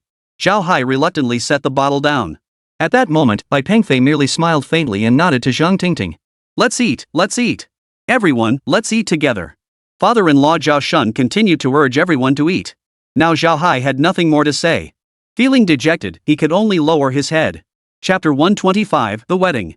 After dinner at Zhao Shun's house, Bai Pengfei and Zhang Tingting headed straight back to the hotel. Zhang Tingting felt deeply apologetic about the events of the evening. Bai Pengfei, however, didn't care much. He'd seen plenty of such snobbish people before. However, the thought of seeing Zhao Ao at tomorrow's wedding did give Bai Pengfei some unease. After all, what Zhao Ao had done last time was utterly despicable. He had actually tried to trade Zhang Tingting to thugs in exchange for his own safety. Of course, Zhang Tingting also despised her own uncle's family of bloodsuckers. The next day, Zhao An's wedding proceeded smoothly, with Zhao Ao and his mother in attendance. But because of what happened last time, neither Zhao Ao nor his mother spoke to Zhang Tingting or Bai Pengfei. Or perhaps they simply lacked the courage. Moreover, Zhao Ao appeared to be in a very low mood. After the ceremony, Zhao An invited these close relatives to celebrate at his newly purchased villa. Soon, the entire Zhao family arrived at Zhao An's new villa. After all, it was a joyous occasion, and the entire Zhao family was overjoyed. Except for Zhao Ao, of course. Having failed to win over the goddess he worshipped, he now had to watch someone else get married naturally. He felt miserable. Feeling depressed, Zhao Ao drank quite a lot. Bai Pengfei naturally didn't join them, as he wasn't familiar with them. For now, he sat alone on the sidelines. Before long, Zhang Tingting approached him, placed a wine glass before him, and gazed at Bai Pengfei thoughtfully. "What's wrong? Why are you looking at me like that?" "I'm sorry, I shouldn't have asked you to come," Zhang Tingting said, her words tinged with a hint of drunkenness. "It's fine. I don't have anything else to do anyway." Zhang Tingting, who had had a bit too much to drink, leaned directly against Bai Pengfei's shoulder. Overcome by drowsiness, she fell asleep. Watching her, Bai Pengfei took off his jacket and draped it over her. Meanwhile, Zhao An, who had been drinking with the others, had long since passed out from drunkenness. The one keeping company with the group was his newlywed wife, Wang Shui. Every graceful and refined gesture Wang Shui made earned the admiration of the entire Zhao family. And with her striking beauty, Wang Shui looked even more captivating in her cheongsam. Zhao Ao, sitting in the corner drinking alone, watched her with drool practically dripping from his mouth. Most crucially, this Wang Shui bore a striking resemblance to the hostess he had once fawned over. In fact, Wang Shui was even more beautiful. Zhao Ao never imagined his sister-in-law could be this stunning. As the crowd thinned, Zhao Ao discreetly pulled a pill wrapped in white paper from his pocket and slipped it into a water cup. Once everyone had left, Zhao Ao approached Wang Shui, who was tidying the tables, holding the cup. "Sis-in-law, Zhao An is truly blessed to have found a wife like you." Already slightly tipsy, Wang Shui's cheeks flushed a faint pink, making her look even more charming. "Not at all. Marrying Zhao An is my good fortune too. You've had too much to drink. Here, have some water to sober up." Zhao Ao handed her the cup with the pill inside. "Thanks." Without a second thought, Wang Shui took a sip. But within minutes, Wang Shui felt dizzy. After collapsing onto the sofa, she lost consciousness. In an instant, a figure appeared beside the sofa.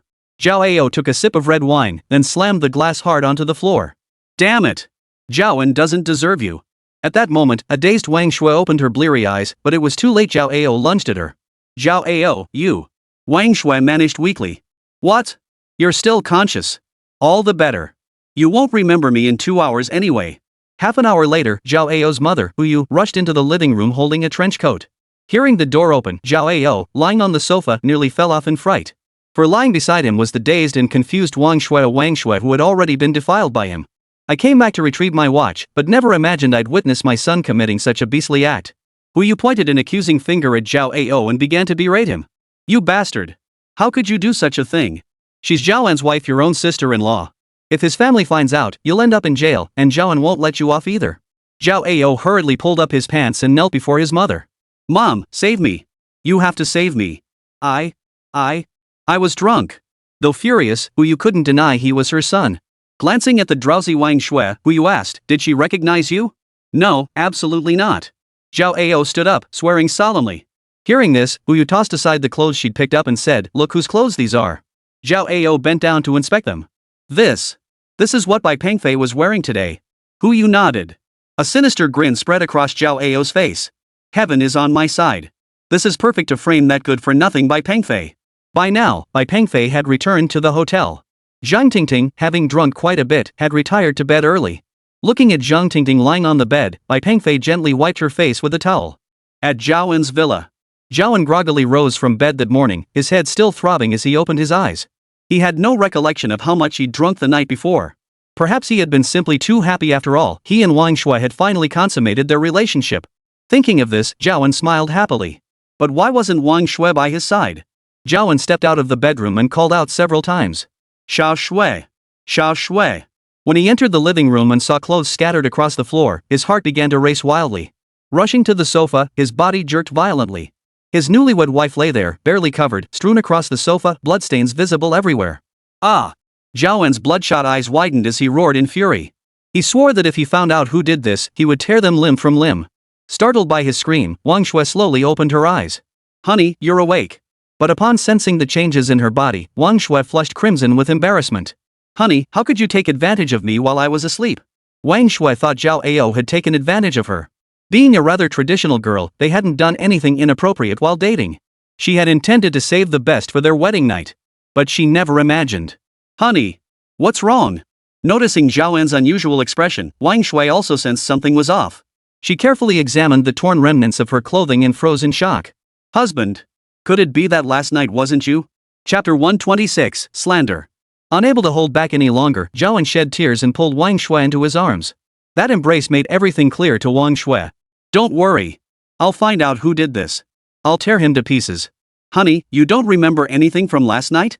Wang Shui said painfully, I can't remember. I just felt someone touching me repeatedly. I thought it was you. At that moment, Zhao An noticed the trench coat lying nearby. Whose coat is this? Zhao An picked up the garment from the floor and examined it. Bai Pengfei. Zhao An suddenly remembered. Could it be him? Zhao An clenched his fists. But he knew such matters must never be spoken of after all, they concerned one's reputation.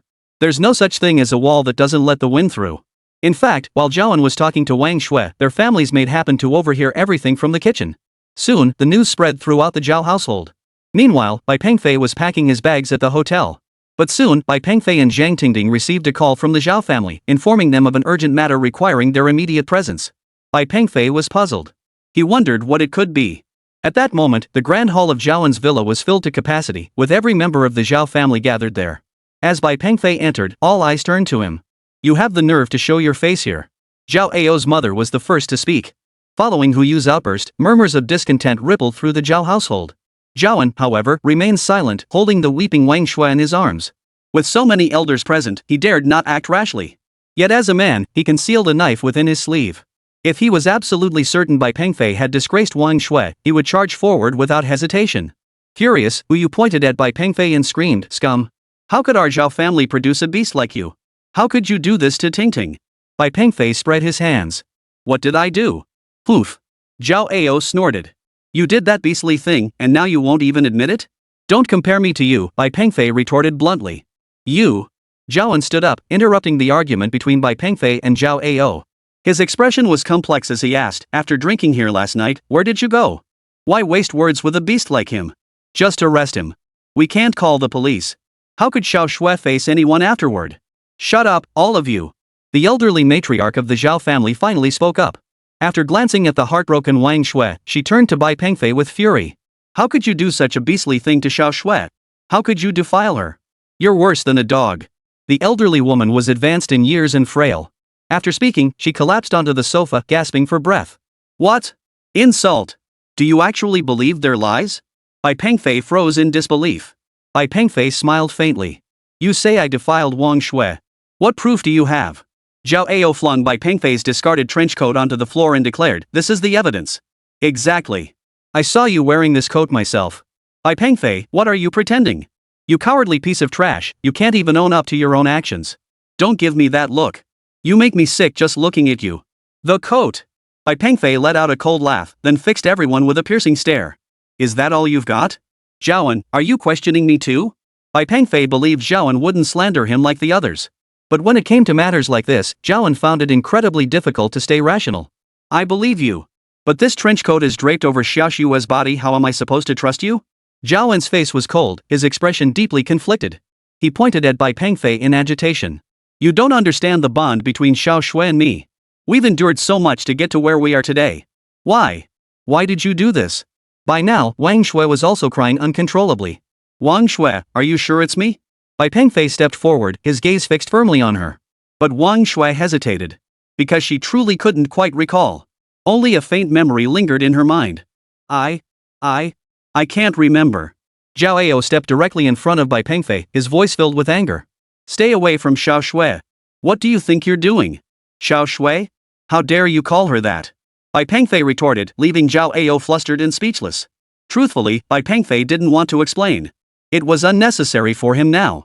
But for Zhang Tingting's sake, he had to speak up. Picking up the trench coat from the ground, Bai Pengfei said, this coat is indeed mine. I left it here. And after leaving here yesterday, I went straight home. Actually, finding out the truth is simple. There's surveillance at the entrance of this villa. Just check the timestamps, and everyone will understand. This The incident had been so sudden, and Zhao Ao and his mother Hu Yu had been directing all blame at Bai Pengfei, that neither of them had thought to check the surveillance footage. In an instant, the room fell deathly silent. Zhao Ao began to worry. He glanced sideways at his mother, Hu Yu. Clearly, Hu Yu was worried too. If the surveillance footage were retrieved, the truth would be exposed, and her family would surely be kicked out. Zhao Ao, go to the surveillance room and copy the footage, the elderly matriarch of the Zhao family said calmly. What? Zhao Ao began to stammer incoherently. What's the matter? Hurry up. The matriarch frowned. After all, the matriarch still held the final say in the Zhao household. Though the Zhao family's holdings weren't vast, they still amounted to tens of millions. This was precisely why Hu Yu was currying favor with this family. Alright, I'll go. Zhao Ao hurried out.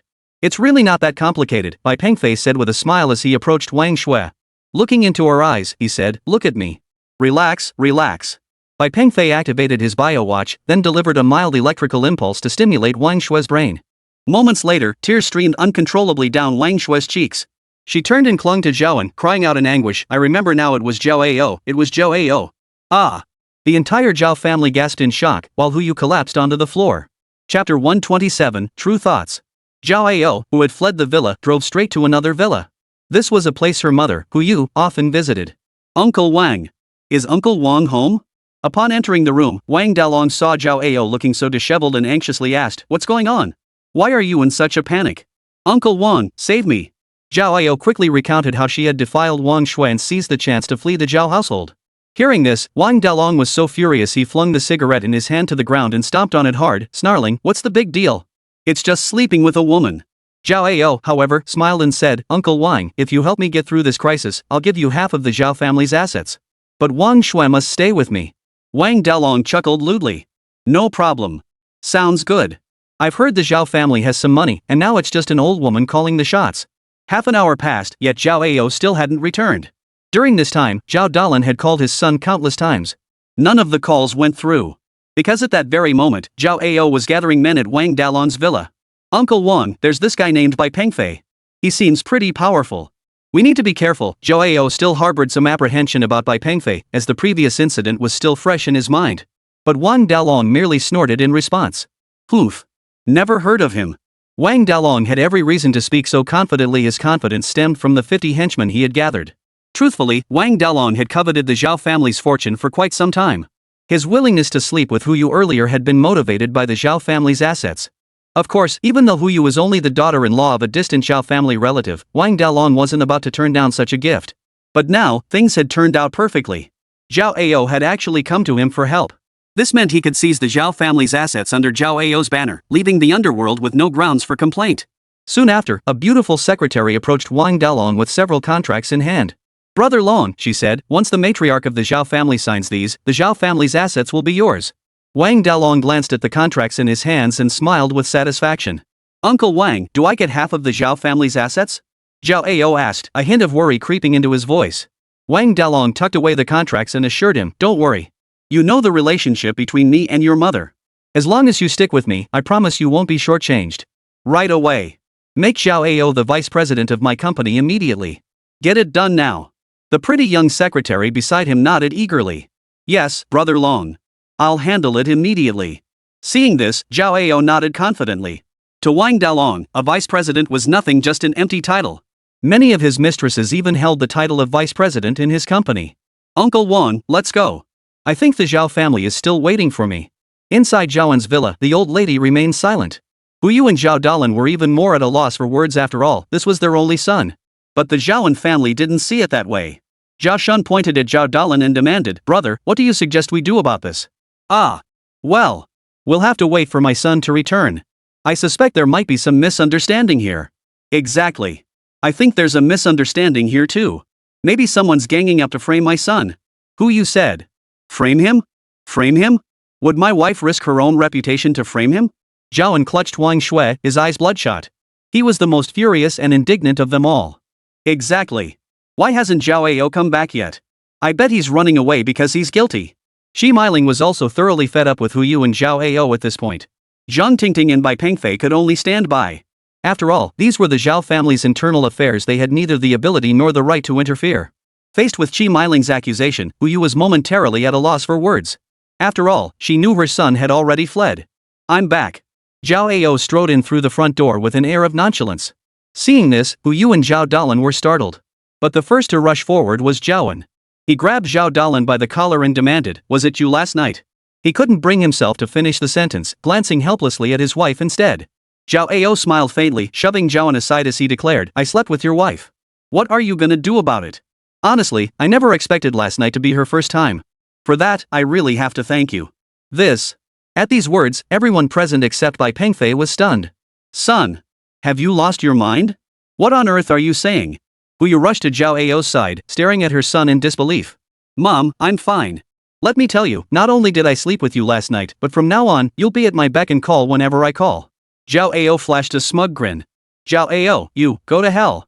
Unable to contain himself any longer, Zhaoan drew the dagger hidden in his sleeve and lunged forward. Clang! Wang Dalong, who had appeared from somewhere nearby, kicked Zhaoan flying with a single blow. Soon, several others burst in, surrounding the living room. Seeing Wang Dalong suddenly arrive with his men, Hu Yu, standing nearby, froze in shock. That kick had been no light blow. Zhaoan spat blood and rolled to the side. Wang Shui rushed over, immediately embracing Zhaoan as tears streamed down her face. Zhao Ao, you're one lucky bastard. This girl's got some looks, Wang Dalong said lecherously, eyeing Wang Shui sitting on the floor. Uncle Wang. What, you're interested too? Zhao Ao quickly adopted a fawning tone. Ah. Is this okay? Ha ha. Wang Dalong's gaze fixed on Wang Shui. Zhao Ao straightened his back and said to Wang Shui, "Hey, hurry over and keep Uncle Wang company." You. Zhaoan forced himself to stand despite the excruciating pain, though walking was already a struggle let alone fighting. Son. What on earth? Hu Yu exclaimed in shock. Seeing Hu Yu stirred something in Wang Dalong. Though she was a bit older, she maintained herself well and most crucially, she possessed a certain charm. Wang Dalong knew this intimately. They had met at a gathering earlier. Attracted by Wang Dalong's power and influence, Hu Yu, seeking a patron, had offered herself to him. Chapter 128, Wang Dalong. Who are you to speak on behalf of the Zhao family? Zhao Shun asked, scanning the crowd. A faint smile touched Wang Dalong's lips as he approached Zhao Shun. What did you say? Your Zhao family's affairs? Precisely. This is your Zhao family's business. What? Is Zhao Ao not a member of your Zhao family? He is a Zhao, but he has nothing to do with our branch. You struck my son and brought these men here. What do you think you're doing? Who are you people? This is the Zhao family. Get out. The old woman pointed angrily at the group. You lot, take this old lady upstairs to rest, Zhao Ao ordered his henchmen behind him. The old woman was soon forcibly escorted upstairs by two men. Once she was gone, Zhao Ao let loose completely. He suddenly turned to Zhao Shun and said, Uncle, you'd better start behaving yourself. Otherwise, I'll kick you out to beg for food. Even his father, Zhao Dalan, froze at those words. Son, what are you saying? How dare you speak to an elder like that? Zhao Ao snorted, then pulled his father closer. Dad, stay out of my business. And when I'm running the Zhao household, don't interfere either. Zhao Shun was puzzled. You manage the Zhao family? On what grounds? Wang Dalong showed no mercy now, kicking Zhao Shun flat on the ground. He then flung the contract he'd brought earlier onto Zhao Shun's face and said, sign it quickly if you know what's good for you. Zhao Shun lay sprawled on the floor, staring at the contract before him. What? What kind of nonsense is this? You want me to transfer all the Zhao family's assets into your name without compensation? Hearing this, Zhao Dalan rushed over. Moments later, he too stared at his son in astonishment. Son, what kind of nonsense is this? Dad, don't worry about it. Just sign quickly. Uncle Wang won't treat our family unfairly in the future. Wang Dalong glanced at Hu Yu, who stood silently nearby, then nodded.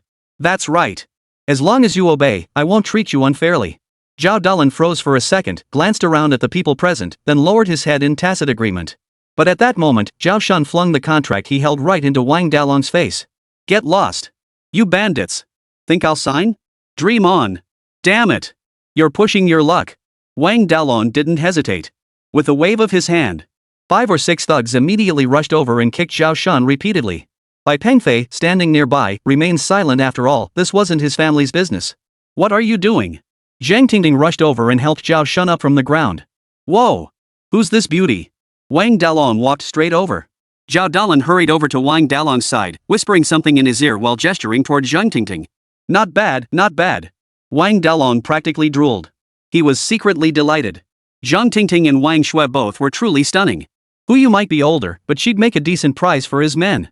But Wang Dalong didn't go straight for Zhang Tingting. Instead, he crouched down to gather the scattered contracts on the floor, then yanked Zhao Shun's hair, snarling, damn it, you're pushing your luck. Sign now, or I'll cripple you right here. Zhang Tingting stepped forward, pointing at Wang Dalong.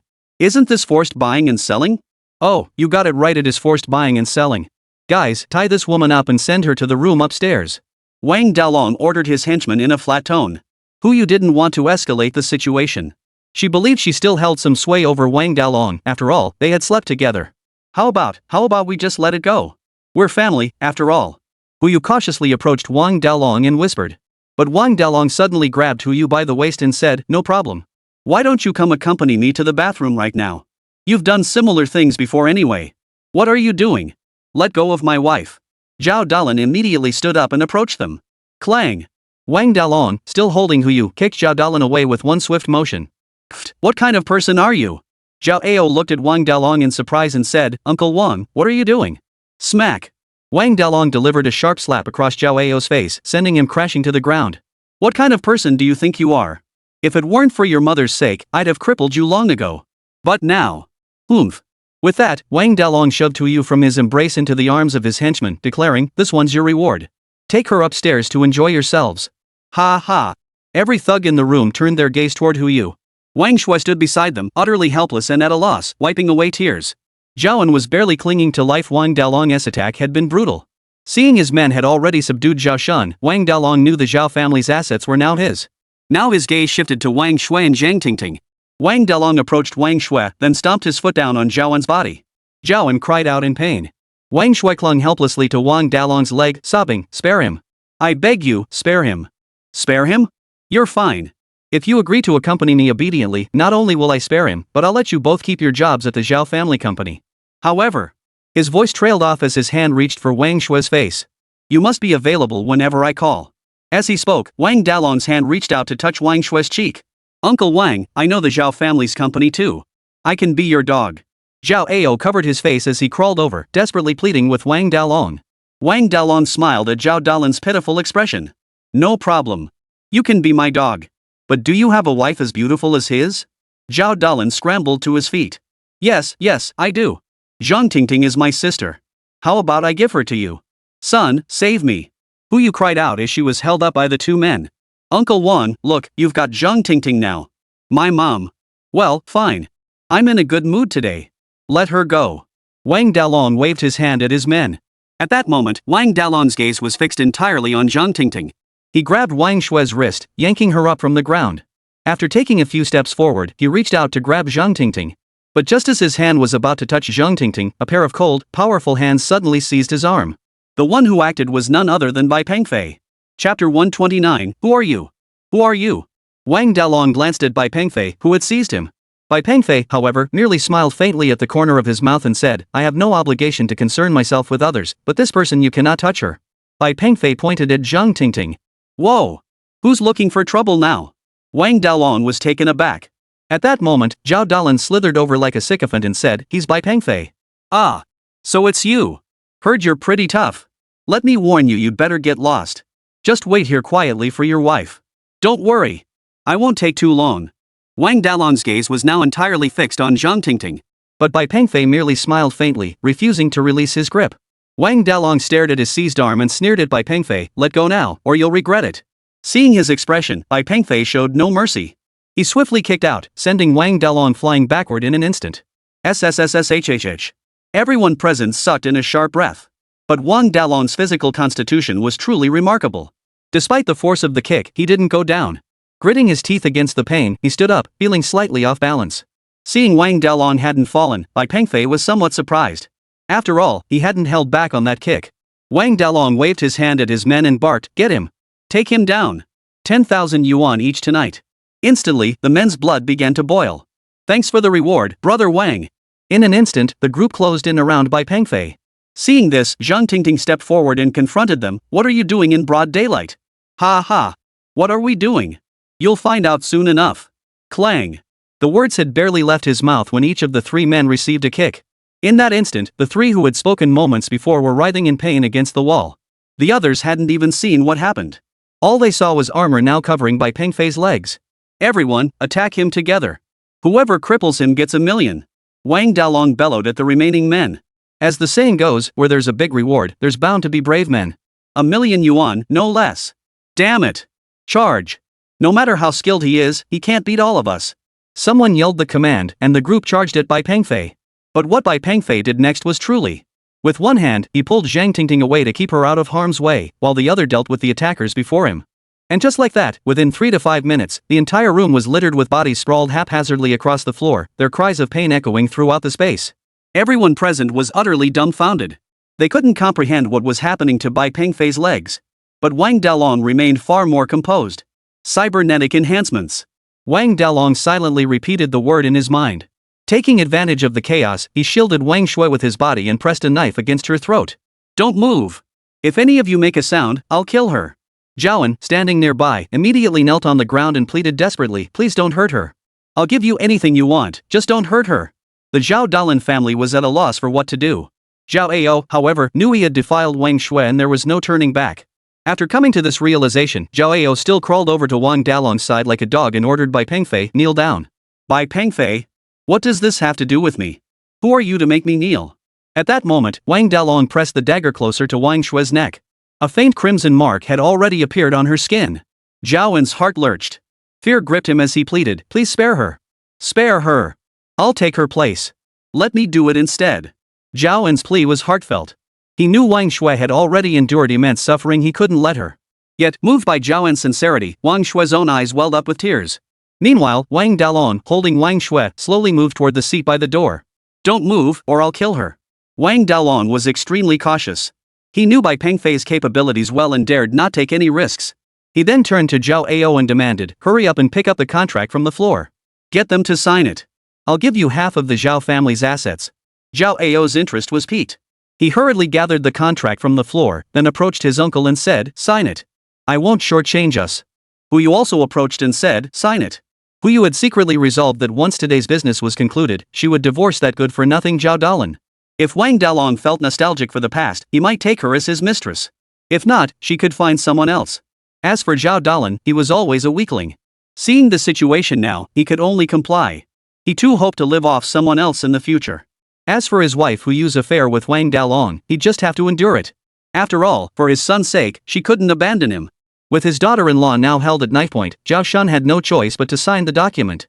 Once everything was settled, Zhao Ao walked over to Wang Dalong with the signed contract in hand. Uncle Wang, it's done. From now on, our family is counting on you.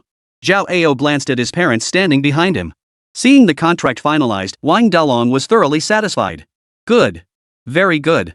Rest assured, I'll definitely look out for you. Hearing Wang Dalong's words, Hu Yu and the others now gathered around him. The contract's signed. Please let my wife go. I beg you. Zhaoan looked anxiously at Wang Shui. Wang Dalong chuckled darkly, wrapping his arm around Wang Shui's waist. You think you get to enjoy such a beauty? Dream on. By now, Wang Shui had long since become numb. Showing no physical reaction, she gave Zhaoan a faint smile and said, meeting you in this lifetime has been the happiest thing for me. With that, Wang Shui closed her eyes and began to lean forward. Flowers may bloom again, but youth never returns. At that moment, Bai Pengfei suddenly appeared before Wang Shui, supporting her body while simultaneously grabbing Wang Dalong's knife-wielding wrist. With a flick of his wrist, Bai Pengfei shoved Wang Shui straight into Zhaoan's arms. Then, with a sharp twist of his wrist. Ah! Wang Dalong let out a pain scream as the knife slipped from his grasp. You! Wang Dalong clutched his wrist, staring at Bai Pengfei in shock. Truthfully, Bai Pengfei hadn't intended to get involved. But Wang Dalong had overstepped his bounds, showing disrespect toward Zhang Tingting, something Bai Pengfei couldn't tolerate. So now, Bai Pengfei showed no mercy. He swung his leg, delivering a kick that sent Wang Dalong flying. He snatched the contract from Wang Dalong's hands and tore it to shreds right in front of everyone.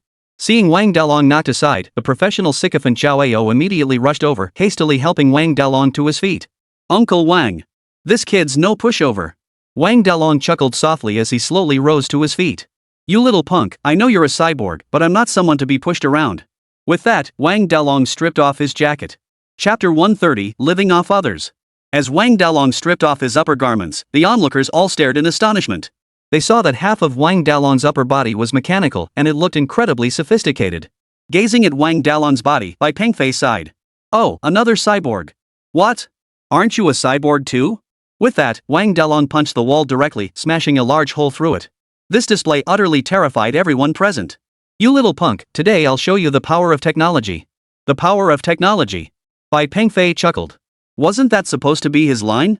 How dare he steal it? Wang Dalong was no stranger to battle either. He didn't give Bai Pengfei a chance to react. After gathering his strength, he charged straight at him. He leapt high in front of Bai Pengfei, swinging his fist straight at the young man's head. Watching Wang Dalong leap through the air, Bai Pengfei shook his head helplessly. He raised his armored palm toward him, unleashing a laser cannon blast. Even though Bai Pengfei had adjusted the output to its lowest setting, the blast still pierced through Wang Dalong's mechanical body. Deprived of his power system, Wang Dalong plummeted from the sky and crashed heavily onto the ground. Since only his mechanical components were damaged, Wang Dalong remained conscious and able to speak. Glaring at the scattered mechanical fragments around him, Wang Dalong seethed with frustration. He had spent a fortune modifying this armor. He never imagined it would prove so fragile. This was something he found hard to accept. Moreover, the armor on the opponent's wrist seemed to merely encase the palm, completely different from his own prosthetic modification. Of course, based on Wang Dalong's understanding, he couldn't possibly comprehend Bai Pengfei's current armor. Seeing that Wang Dalong was now incapacitated, Bai Pengfei saw no need to continue the confrontation. Everyone in the room was utterly dumbfounded. They'd never witnessed anything like this before. After dealing with these people, Bai Pengfei didn't linger. Instead, he took Zhang Tingting and left the villa immediately. Bai Pengfei had no desire to get involved in this matter. As for the Zhao Ao family, Bai Pengfei couldn't care less. Since the Zhao family had called the police, Zhao Ao's family, Wang Dalong, and his henchmen were quickly taken away by the officers. As a party involved, Bai Pengfei naturally had to go to the station as well. However, when investigating Bai Pengfei's identity, they discovered they were unexpectedly denied access. Moreover, barely 10 minutes after Bai Pengfei entered the police station, they received a mysterious phone call. Naturally, Bai Pengfei and Zhang Tingting were subsequently released. After returning to the villa, Zhang Tingting recounted the events that had unfolded at the wedding to her mother. She knew Zhao Ao would surely face prison time. But he deserved it. The next day, Zhao Tingting rose early and headed to the clothing store to get to work. She took great care with this clothing store. Though the meager profits from the shop were but a drop in the bucket for Bai Pengfei, he still supported Zhang Tingting. He helped her as much as he could. After dropping Zhang Tingting off at the clothing store, Bai Pengfei returned to the villa. He knew that in a few days it would be Zhang Tingting's birthday. This time, he was determined to make it an unforgettable birthday for her. Just as Bai Pengfei was making plans, his phone suddenly flashed. It was his high school classmate group chat. He knew this group had been silent for ages. Why was it active now? Clicking in, he saw several photos of Mercedes-Benz cars. Then a beautiful woman's profile picture popped up, apologizing, "Sorry, wrong send, wrong send." Despite this, she didn't delete the pictures. Youthful days, Lingling. Wow. You got the car. Cute Lingling, yeah, I got it. This piece of junk guzzles gas like crazy. I can't afford to drive it. Breakup day, of course, a 4.0T guzzles gas. How much did this thing cost you total? Cute Lingling, a little over 200 grand. Youthful days, alright, everyone busy? Let's get together sometime. IVF superhero, sure, any weekend works for me. All these years, me too. Add Bai Pengfei. Seeing someone suddenly add him in the group chat, Bai Pengfei froze for a moment. Over the years, Bai Pengfei. I heard you're back. Where have you been making your fortune these past 5 years? Bai Pengfei, making money? Just working away from home. Lovely Lingling has left this group. All these years, what's going on? Lingling left the group? Youth invested, Bai Pengfei, she left the group right after you came back. It's all your fault. Youth invested, working away from home? Didn't you go to college for nothing? Money's useless, working for someone else is fine too. Stable income. Unlike my business, which has way too many ups and downs. Bai Pengfei saw Qian Woyang speak up and couldn't help but sneer inwardly. Then, refusing to be outdone, he retorted, "Us working stiffs can't compare to Bosley, of course. How's your godmother's company doing these days? If there's a suitable opening, could you save one for me?" This money's useless real namely Jiayu was quite handsome. After graduation, he'd taken a wealthy woman as his godmother, an open secret among classmates. Seeing the conversation veering off track, classmates immediately stepped in to smooth things over. Thorned Rose chimed in, "Is this bickering even fun? Boring. Hey Bai Pengfei, how's Zhang Tingting doing? I heard she opened a clothing store." Thorned Rose was the class monitor, not only pretty, but also from a well-off family. Bai Pengfei, she's doing well, pretty busy these days. Money's no object, what? Living off Zhang Tingting now? Oh man, poor Tingting. Chapter 131, Custom Gift. Seeing all this meaningless chatter in the group chat, Bai Pengfei decisively muted the group notifications. Lying on the sofa, Bai Pengfei pondered Zhang Tingting's upcoming birthday. After a moment of silence, a faint smile touched the corners of his mouth. He then got up and drove straight to the National Aerospace Center in Shenyang. Having arranged this in advance with the center's leadership, he simply stated his name at the entrance gate. The guard immediately granted him access. The guard also reported Bai Pengfei's arrival to Song Jipeng, the person in charge of the Shenyang Aerospace Center. Upon receiving word of Bai Pengfei's impending arrival, director Zhang Tingting grew unusually tense. After all, this was a direct order from his superior, and everything had to be coordinated with Bai Pengfei. Moreover, Zhang Tingting was well aware of Bai Pengfei's status and dared not show the slightest disrespect. Though he didn't know the purpose of Bai Pengfei's visit, he understood that full cooperation was essential. After all, this was a visit from one of China's most distinguished individuals. With such an important figure coming to his facility, Zhang Tingting naturally had to greet him personally and could not afford to be negligent. Though he knew the visitor was a national treasure of China, he had never met Bai Pengfei before and hadn't imagined him to be so young. In his mind, those who attained the status of a national hero were invariably elderly figures with unquestionable credentials. Now, seeing a young man approaching him at the entrance, he felt somewhat bewildered. Wasn't the visitor supposed to be the peerless national hero? Who is this young man? An attendant? A bodyguard? No wonder. Who could have imagined that a peerless national treasure would be a young man in his 20s? Though this wasn't a space agency directly under the state, it wasn't a place where outsiders could just walk in either. The higher-ups instructed me to cooperate with the genius's every action. That's understandable. But this so-called genius is putting on far too much airs, actually sending someone over. This was a bit. Though Zhang Tingting felt some resentment, he kept it hidden and greeted the visitor courteously. Hello, you must be Mr. Bai Guisher's assistant. What might Mr. Bai require our assistance with? Bai Pengfei? Hello, I am Bai Pengfei. Hearing this, Zhang Tingting froze. Bai Pengfei. You are. The nation's sage of Huagua is this young? Zhang Tingting couldn't believe that the young man before him was the peerless national treasure. Shocked, Zhang Tingting immediately extended his hand. Hello, I'm Zhang Tingting, the person in charge here. Hello? Bai Pengfei returned the greeting with equal courtesy. May I ask what assistance the distinguished scholar Bai requires from us on this visit? As a researcher, Zhang Tingting naturally avoided the usual social niceties and got straight to the point. In truth, Bai Pengfei appreciated this approach. It was far better than starting with endless social niceties and hospitality arrangements. Director Zhang, I'm here to request access to your facilities and equipment. No problem. You may use them anytime. We'll fully support your work, Zhang Tingting replied immediately. Zhang Tingting was puzzled. What kind of mission could this be that even he, as the director of the Shenyang Aerospace Bureau, wasn't privy to? But since the man across from him was a national treasure, he didn't press further. After escorting Bai Pengfei to the main experimental site, Bai Pengfei gave Zhang Tingting a nod. He understood the protocol. After exchanging polite farewells, Zhang Tingting departed. Bai Pengfei remained alone. Now, the vast indoor laboratory stood empty except for Bai Pengfei. It housed various aerospace equipment and machinery. Though much of it involved state secrets, it mattered little to Bai Pengfei, who was himself classified as confidential. Soon, Bai Pengfei was the only one left in the indoor testing facility. Surveying the machines and materials around him, Bai Pengfei nodded. His immediate goal was to build a satellite to launch into space, one named after Zhang Tingting. And Bai Pengfei would make this satellite the brightest star in the entire night sky. So that sending stars would no longer be just lyrics in a song. See how beautiful the stars are, pluck one down and give it to you with my own hands. Time was tight now, so Bai Pengfei had to move quickly. Fortunately, the system contains a ready-made satellite manufacturing manual, and all the necessary materials are available here. In truth, Bai Pengfei could simply use his armor to fly into space and capture a satellite from another country. With a little modification, it could serve his purposes. But this is a birthday gift, so Bai Pengfei naturally wants to craft it himself. Most importantly, Bai Pengfei couldn't stand their industrial junk. Moreover, Bai Pengfei wasn't just launching a satellite that glowed. For Zhang Tingting, he intended to equip this satellite with special functions. After completing all preliminary preparations, Bai Pengfei began the first step, drafting the blueprints.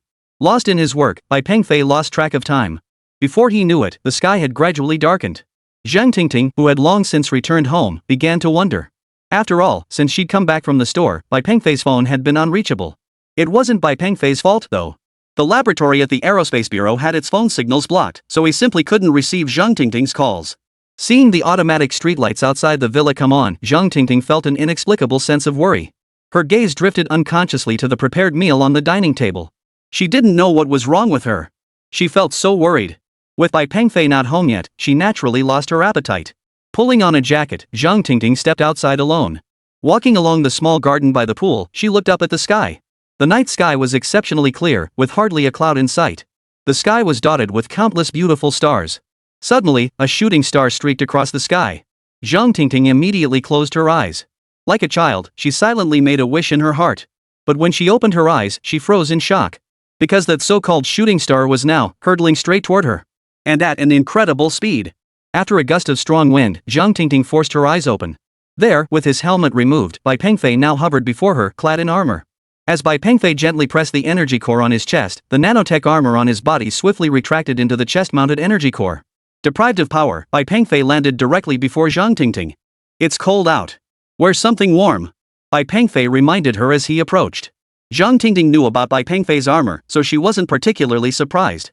She just didn't want him flying around in that armor, it wasn't safe. "Why do you keep doing this? I told you not to fly around in that thing, it's too dangerous." Zhang Tingting still didn't trust the safety of Bai Pengfei's armor. "Alright, I get it. I just didn't want you to worry, so I came back quickly." "Who's worried?" "You." Before Zhang Tingting could finish her sentence, a helicopter suddenly appeared in the distance, heading straight toward her. Watching the helicopter in the sky, Zhang Tingting frowned. Chapter 132, Love Rival. Watching the helicopter in the distance, Bai Pengfei was also puzzled. Could it be another mission? That was the first thought that crossed Bai Pengfei's mind. Zhang Tingting felt the same way. After what happened during their last vacation, she now believed these people had come to pick up Bai Pengfei. Truthfully, she'd always been puzzled, did a lowly staffer at the Chinese Academy of Sciences really warrant such a grand display? As the helicopter slowly descended onto the villa grounds, a soldier immediately ran over. "May I ask if you are Mr. Bai Pengfei?" Bai Pengfei nodded. "Here are your documents. State level top secret." A file was handed to Bai Pengfei. Watching the helicopter fly away, Zhang Tingting was at a loss for words. "Zhang Tingting, this is... I don't know what it is either. But this document..." Zhang Tingting snorted. "I get it. I can't look at it. Top secret." With that, Zhang Tingting turned and walked back into the room. Watching Zhang Tingting leave, Bai Pengfei opened the file. Reading the text, Bai Pengfei smiled. He then placed the document in his hand, activated the laser cannon on his palm, and ignited the paper. The next day, after dropping Zhang Tingting off at the store, Bai Pengfei prepared to head to the Aerospace Bureau to continue working on the birthday gift. But just then, Bai Pengfei received a call from Su Qian, instructing him to come to the company immediately. After all, Bai Pengfei was the company's largest shareholder. Su Qian didn't specify the reason over the phone, so Bai Pengfei had no choice but to drive to the company. He had assumed it was some major technical issue, but it turned out to be splitting the profits. It turned out that electric vehicle sales had been booming lately. Leveraging their technological edge, they had nearly driven Tetra out of the Chinese market. In the office, Su Qian slid a card across the desk toward Bai Pengfei. "From now on, money will be deposited into this card monthly based on your shareholding. Even though you're not managing the company, the core technology is still yours." That's it? Money was truly a minor concern for Bai Pengfei. Seeing Bai Pengfei's indifferent expression, Su Qian was utterly speechless. Do you know how much your dividend is this month?" Su Qian asked, her eyes widening. "It doesn't matter how much it is." Seeing Bai Pengfei's eagerness to leave, Su Qian snorted and said, "What's the rush? You're definitely going to see your girlfriend, Zhang Tingting." Hearing this, Bai Pengfei smiled faintly, acknowledging the truth. Su Qian didn't tease him further and continued, "Keep your card safe. Now take me somewhere, I need to handle something urgent." Bai Pengfei. 10 minutes later, Su Qian sat in Bai Pengfei's sports car as it headed toward her destination. Soon, the sports car reached a bustling downtown area. Since the speed was slow, Bai Pengfei rolled down the window. It must be said, the sports car was indeed eye-catching. Add a beautiful woman in the passenger seat and it was guaranteed to turn heads. Most passers-by gazed with envy. Who wouldn't covet a luxury car and a beauty? "Pull over. I need to sell something," Su Qian suddenly announced. Bai Pengfei didn't ask questions, he simply pulled the car over to the side of the road. By now, crowds had gathered on both sides of the road, murmuring about the sports car. Some even pulled out their phones to take pictures. "Hey! Who'd I be expecting?" "Bai Pengfei," a familiar voice called out. He scanned the crowd in the direction of the voice. Bai Pengfei instantly felt sick to his stomach, like he'd swallowed a dead fly. Holy crap! It's Zhang Dapeng. Su Qian's college classmate, no less. Back in school, this Zhang Dapeng was just like that shameless Deng Chang. Both were suitors of Su Qian. But Zhang Dapeng was a cut above Deng Chang after all. He was a bona fide rich kid whose family ran a cultural entertainment company. Bai Pengfei and his relationship was nothing special. After all, back in college, Bai Pengfei was the victor among Su Qian's many suitors. But looking at Zhang Dapeng now, he seemed pretty decent too. The woman by his side was quite attractive. Pretty, with a great figure. Bai Pengfei found her very familiar. But he couldn't quite place where he'd seen her before. Oh, right, he seemed to have seen this woman in an advertisement. Bai Pengfei realized it must be that Zhang Dapeng, using his family company's connections, had hooked up with some third or fourth tier actress. The actress was now carrying several shopping bags, all of which appeared to be designer brands. With a cold snort, Bai Pengfei turned to leave, utterly disinterested in engaging with him now. Seeing Bai Pengfei ignore him, Zhang Dapeng felt his face burn with embarrassment. He hurriedly called out, "Old classmate, don't go. I heard you disappeared for 5 years. Where did you go to make your fortune? You. Mid-sentence, Zhang Dapeng suddenly spotted Su Qian stepping out of the car. Oh. Su Qian. You too, ha? So you really are together now. Ha, I heard you started some kind of company. Bai Pengfei. Seriously? Are you living off Su Qian now? Su Qian felt a wave of disgust at the sight of Zhang Dapeng's smug face and pretended not to hear him. Zhang Dapeng was now convinced the car didn't belong to Bai Pengfei but to Su Qian. Hearing Zhang Dapeng's words, the people around them began to gossip. Listening to the chatter, Zhang Dapeng was naturally overjoyed. Bai Pengfei couldn't be bothered to respond. But Su Qian was furious at that moment, her handsome face already flushed with anger. Though she desperately wanted to be linked to Bai Pengfei, she couldn't have it exposed in public like this. Now, striding forward in her high heels and swaying her curvaceous figure, she approached Zhang Dapeng. Su Qian, if only you'd joined me back then, Zhang Dapeng said smugly. With your voice, I could have made you a superstar. But... Smack! A resounding slap landed squarely on Zhang Dapeng's face.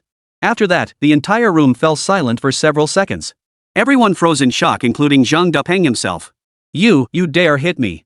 Stunned by the blow, Zhang Dapeng took a long moment to recover. The minor celebrity standing beside him snapped out of it too. She hurriedly rubbed Zhang Dapeng's stinging cheek and demanded, Bro, who is this woman? How dare she hit someone like that? She pointed at Zhang Dapeng's nose and snapped, Feels good, huh? Seeing Su Qian's fiery temper, the surrounding crowd immediately fell silent. Su Qian was actually quite clever.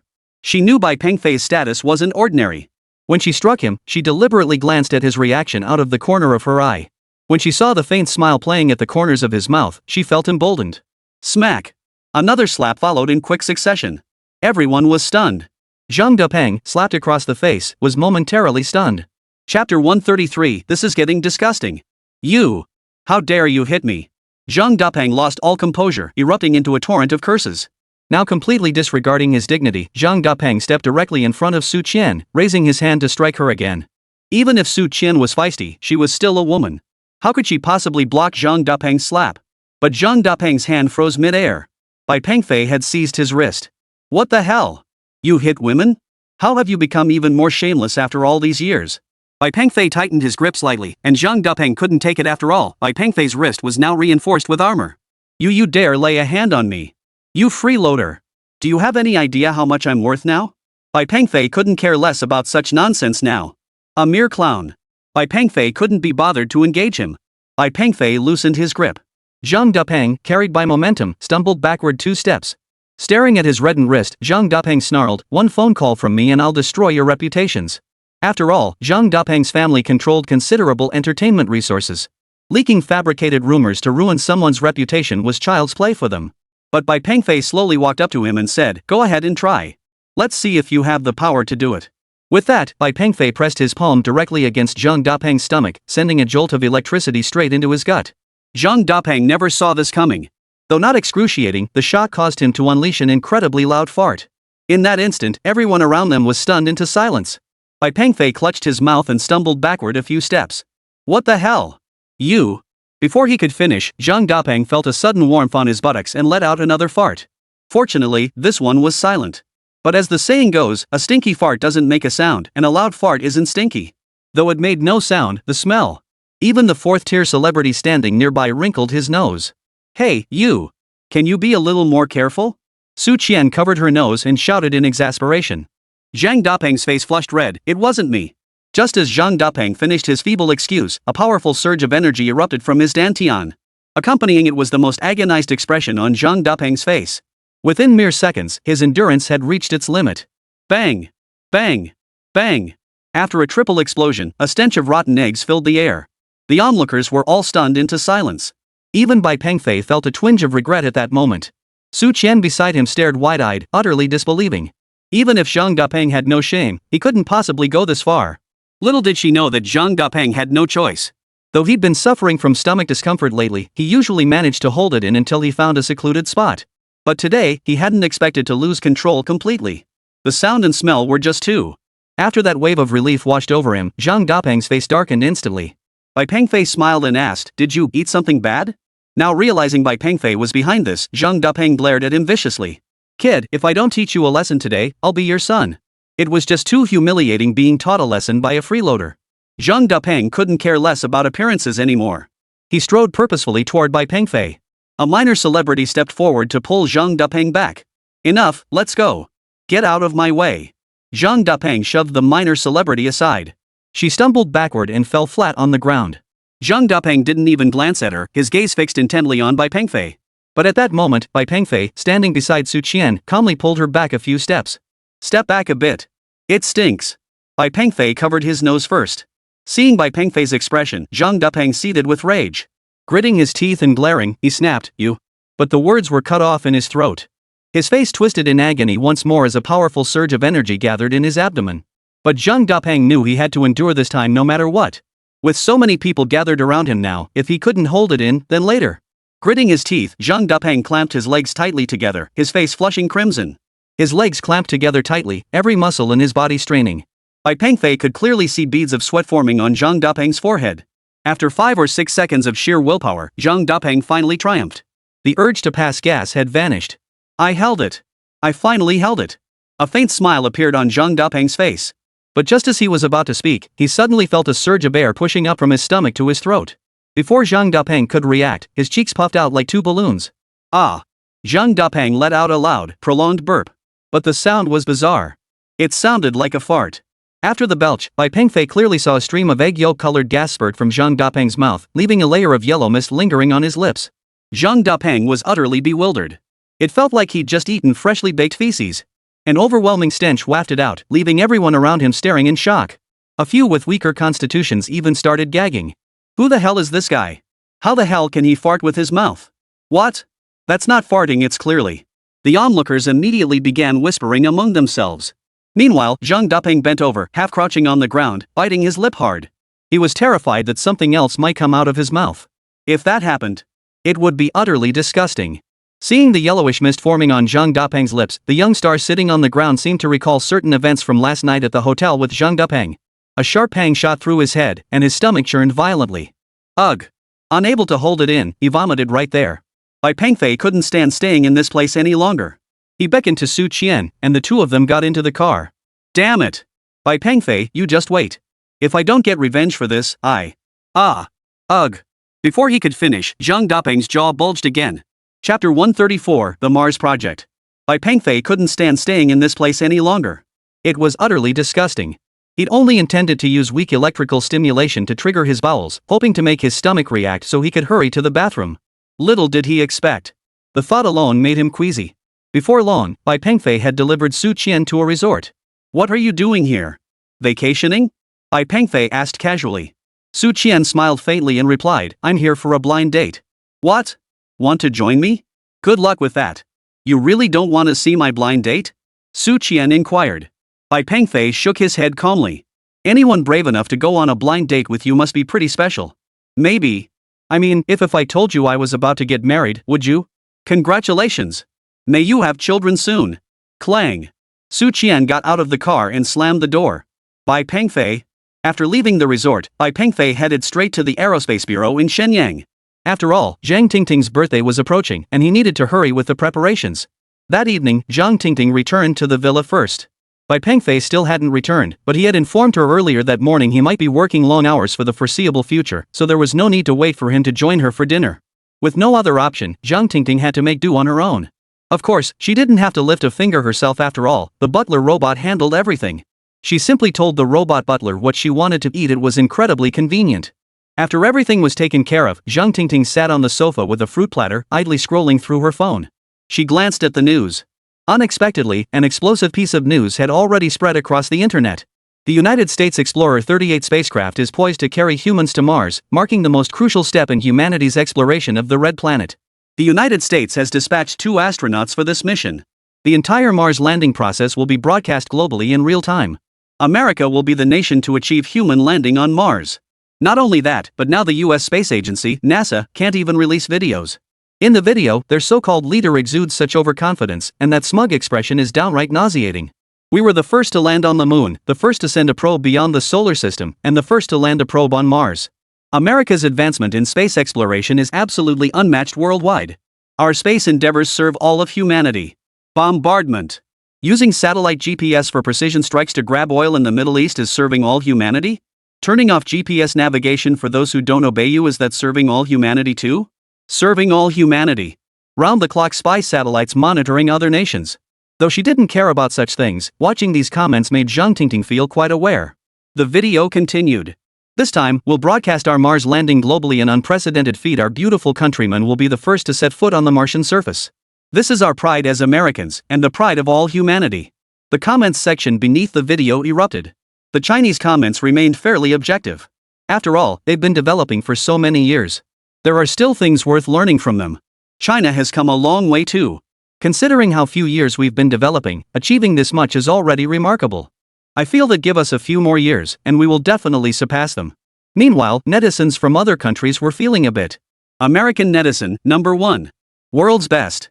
Our technology is number 1 globally.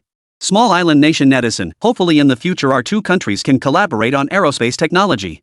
America's the best. Kimchi nation, America's space tech truly is world leading. So much stronger than China's. Those Chinese folks just brag all the time. If they're so capable, why not learn from America and send people to Mars? Russian netizen, without our high-thrust engines, you'd never reach Mars.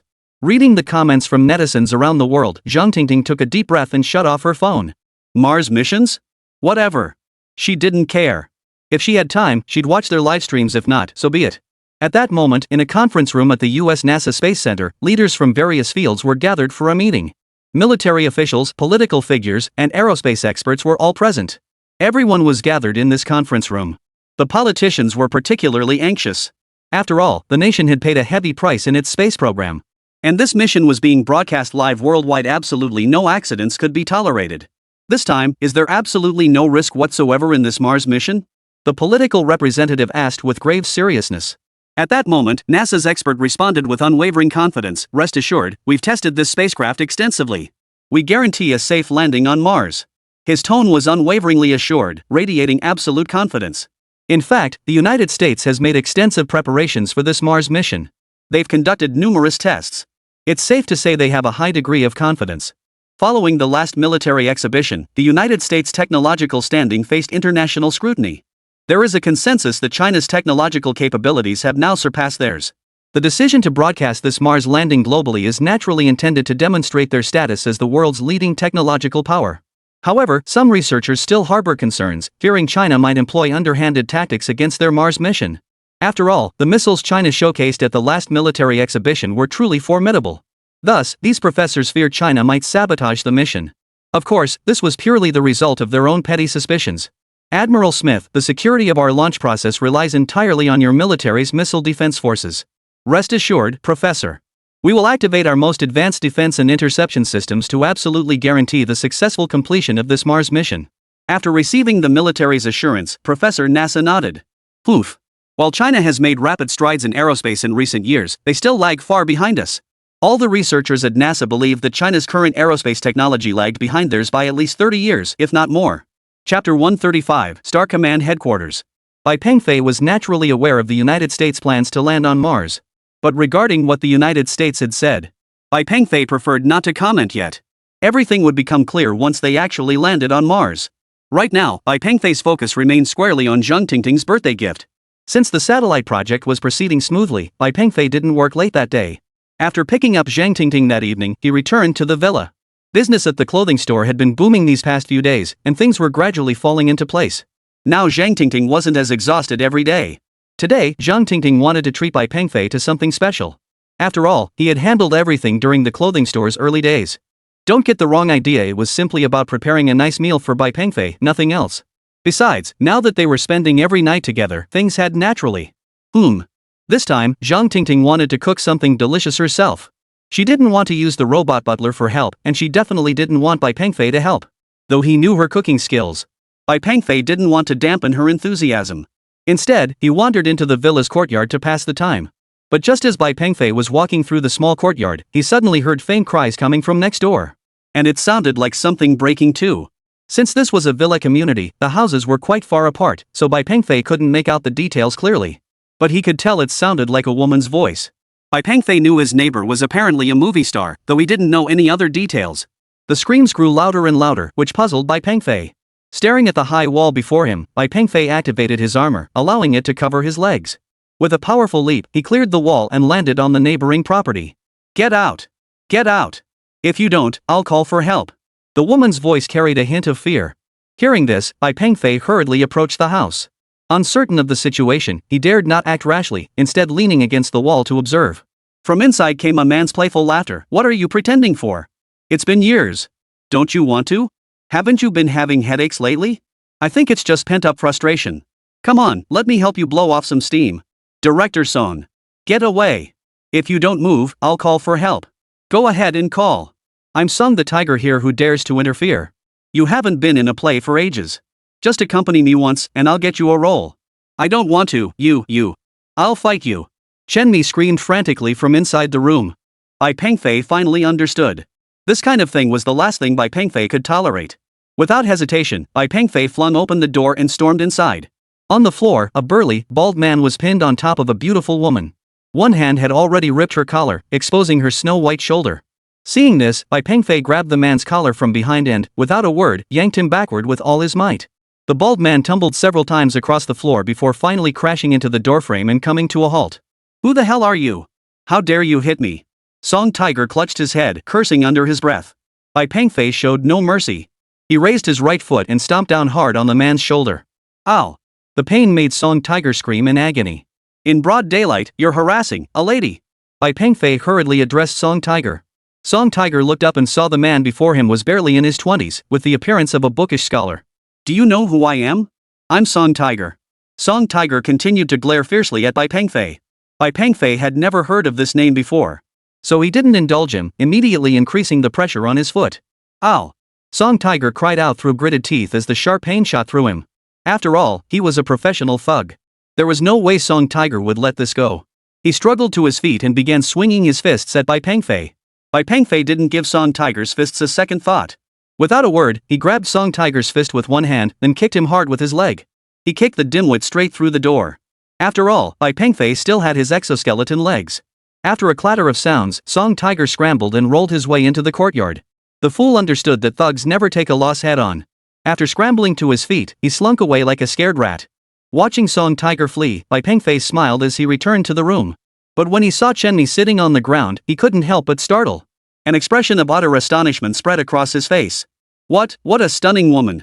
Her skin was snow-white and flawless, not at all like a rural village wife. Her delicate face featured a high nose bridge, willow leaf arched brows framing a pair of bright, piercing eyes.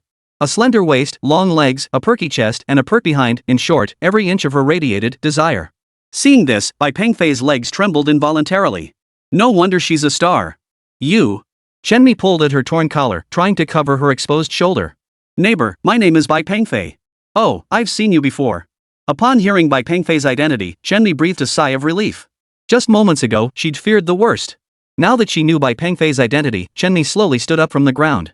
But, after a few attempts, Chen Mi suddenly realized something was wrong with her legs. She couldn't muster any strength. A faint ache accompanied the sensation. This, sitting on the ground wasn't going to cut it. With no other choice, Chen Mi reached out her hand toward Bai Pengfei. Help me up.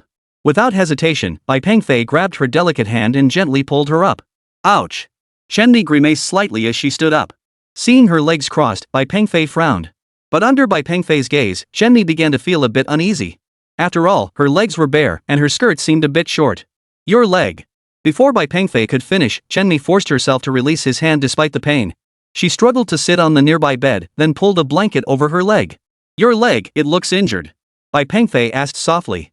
After moving it slightly, Chen Mi clenched her teeth in resignation and nodded to Bai Pengfei. Bai Pengfei smiled faintly, gesturing toward the bed behind her. Lie down. Chen Mi slowly lay down flat on the bed. What should I do? I'm all alone in this house. If I can't move, then what will happen?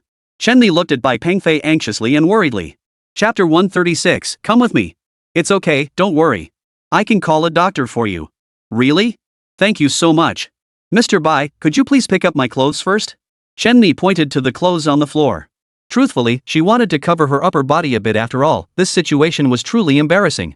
Besides, looking like this was bound to arouse others' desires. Sure. Bai Pengfei hung up the phone, picked up the clothes from the floor, and walked straight to the bedside. Snap. Chen Mi's bed was an old-fashioned wooden frame. After all the commotion, it couldn't withstand the strain. It collapsed completely. Bai Pengfei, still on top of Chen Mi, crashed down with her. In the panic, Bai Pengfei felt something soft beneath him. I'm so sorry. This bed is just too old. Chen Mi murmured softly, her cheeks flushed. Are you okay? Bai Pengfei asked, genuinely concerned. Looking up at Bai Pengfei's face, Shenmi shook her head. 3 minutes later. Shenmi, Mr. Bai, are you hurt? Bai Pengfei, am I? Oh, well, then why are you still lying on top of me? Bai Pengfei. After standing up, Bai Pengfei helped Shenmi to her feet. How about it? Feeling better in the legs? Bai Pengfei asked with a smug grin, eyeing Shenmi's legs clad in black stockings. No wonder that Song Tiger couldn't control himself. You're a pretty little thing, just lounging around the house dressed like that. What man could resist? After giving her legs a few simple stretches, Shenmi smiled and said, yeah, much better. Bai Pengfei nodded in agreement before asking, can I take a look? It seems a bit serious. Shenmi pouted her little mouth and nodded. It doesn't hurt too much now. I think it should be fine. Hearing this, Bai Pengfei nodded and had her sit down nearby. After a moment, Bai Pengfei placed his hand on her thigh, covered in black stockings, and slid it gently backward. Watching Bai Pengfei's actions, Shenmi's eyes widened. For a moment, she was at a loss for words. His hands moved up her thigh until they reached a specific spot, where they paused. Then he said, this might hurt a bit. You'd better try to endure it. Shenmi. Soon, Bai Pengfei's watch emitted a weak electric current, directly transmitting it to her leg. After just one pulse, Shenmi couldn't help but cry out. At that very moment, 7 or 8 figures had quietly slipped into Shenmi's courtyard. Leading the group was none other than Song Tiger, who had just fled in disarray. With a loud clang, 7 or 8 people burst into my bedroom, each armed with clubs, ropes. What are you doing? Shenmi shouted. What are we doing? Oomph. You'll find out soon enough. With that, Song Tiger turned his gaze to Bai Pengfei, who was still pressing his thigh. Pretty boy, you dare touch my woman. You're asking for it. Come on, tie him up.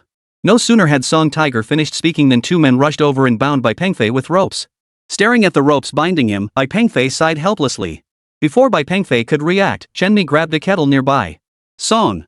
You filthy scoundrel. Let go of Mr. Bai. 2 men quickly surrounded her, snatching the kettle from her hands and pinning her against the wall. Song Tiger stared at her chest and smirked. Me. This isn't how you handle things. Brother Song has been looking out for you all this time. How could you give this pretty boy the advantage? Didn't I tell you, if you need anything, just contact me. Pa. You filthy scoundrel. Shenmi spat directly in Song Tiger's face. But Song Tiger didn't seem to care. He merely wiped it off with his hand before stepping closer to Shenmi and gently brushing her cheek. Stop pretending, you. Dressing like this every day is just to lure men. Follow me, and no one in the entertainment industry will dare bully you. With that, Song Tiger even pinched her cheek. Shenmi, refusing to back down, twisted her head away and swung her leg out, aiming a kick at Song Tiger. But her delicate little foot was instantly caught by Song Tiger. No matter how she struggled, she couldn't break free. Song Tiger unapologetically ran his hand over Shenmi's small foot. Feels pretty nice, huh? Want me to help you take off those socks? Ha ha ha. Laughter erupted all around them. Hey, man, have some decency, will you? The voice belonged to none other than Bai Pengfei, who was tied up. Song Tiger, standing nearby, heard Bai Pengfei speak like this while bound. He instantly exploded. You little punk. I haven't even settled the score with you for what happened before, and now you dare to talk back. Song Tiger pointed at one of his henchmen beside him and said, Tao, teach him a lesson. No sooner had the words left his mouth than a flat-top-haired thug stepped forward. He walked right up to Bai Pengfei. Meanwhile, Song Tiger couldn't be bothered with Bai Pengfei anymore. He grabbed Shenmi's ankle with one hand and tore at her stockings with the other. Let go of me. You shameless bastard. Shenmi struggled fiercely. But how much strength could a frail woman muster? Her writhing only fueled Song Tiger's excitement further. Rip. As Song Laowu tightened his grip, the black stockings on Shenmi's legs ripped instantly, exposing her snow-white calves. Seeing this, the henchman nearby let out lecherous chuckles. Song Tiger's audacity grew even bolder. He extended his filthy hand and began groping up Shenmi's leg. On the other side, Bai Pengfei saw this thug approaching him and stopped pretending. With a sudden burst of strength, he broke free from the ropes binding him. The moment Bai Pengfei regained his freedom, he didn't hesitate. He charged forward, pinned Tao Zi to the ground, and delivered a fierce kick to his buttocks with his right foot. Tao Zi lay sprawled on the floor, fluttering like a leaf before tumbling into the wreckage of the collapsed wooden bed.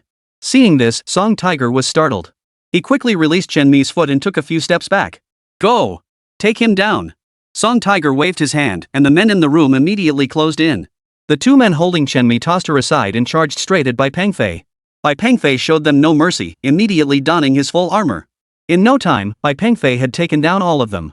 Song Tiger knew Bai Pengfei was formidable, but he hadn't expected him to be this formidable. Damn it! Song Tiger was desperate now. He didn't care about anything else. He drew an electric baton from his waist. Kid, no matter what you're wearing, you won't survive this stun baton. The words had barely left his mouth when Song Tiger felt a searing pain erupt in his lower abdomen. He looked down to see that Bai Pengfei had somehow appeared right in front of him, and that fist was already. Thud. The super stun baton in his hand fell straight to the ground. Then Song Tiger sprawled on the floor like a giant shrimp. Surveying the chaotic scene of bodies strewn about the room, Bai Pengfei shrugged helplessly. He pressed his chest, then stowed his armor. He approached Chenmi and helped her to her feet. These people will probably come looking for trouble again in the future. Chenmi stared at Bai Pengfei in astonishment, her gaze fixed on the bodies sprawled haphazardly across the floor. She couldn't comprehend how one person could take down all of them in such a short time. Yeah, what are we supposed to do now? Chenmi looked at Bai Pengfei helplessly. But Bai Pengfei merely smiled faintly. I have a solution. How about you come with me? Chapter 137, Unconditional Cooperation. Go with you? Chenmi looked at Bai Pengfei in surprise. Bai Pengfei smiled faintly, taking her in from head to toe. Yes, come with me. I have every ability to protect you, and... At this point, Bai Pengfei laughed. But Chenmi had curled her body into a tight ball, looking utterly pitiful. You lot! What are you staring at? Get the hell out of here! Bai Pengfei barked at Song Tiger and his men. The men scrambled away from the villa in a hurry. Watching them flee, Bai Pengfei let out a helpless laugh. You, what are you going to do to me? Chenmi looked at Bai Pengfei with a hint of seduction.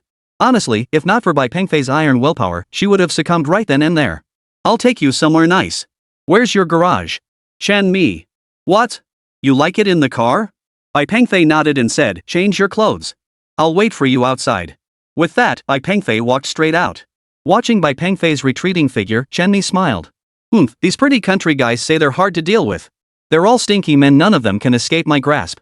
10 minutes later, Bai Pengfei drove Chenmi's car straight to the Ministry of State Security, Shenyang branch.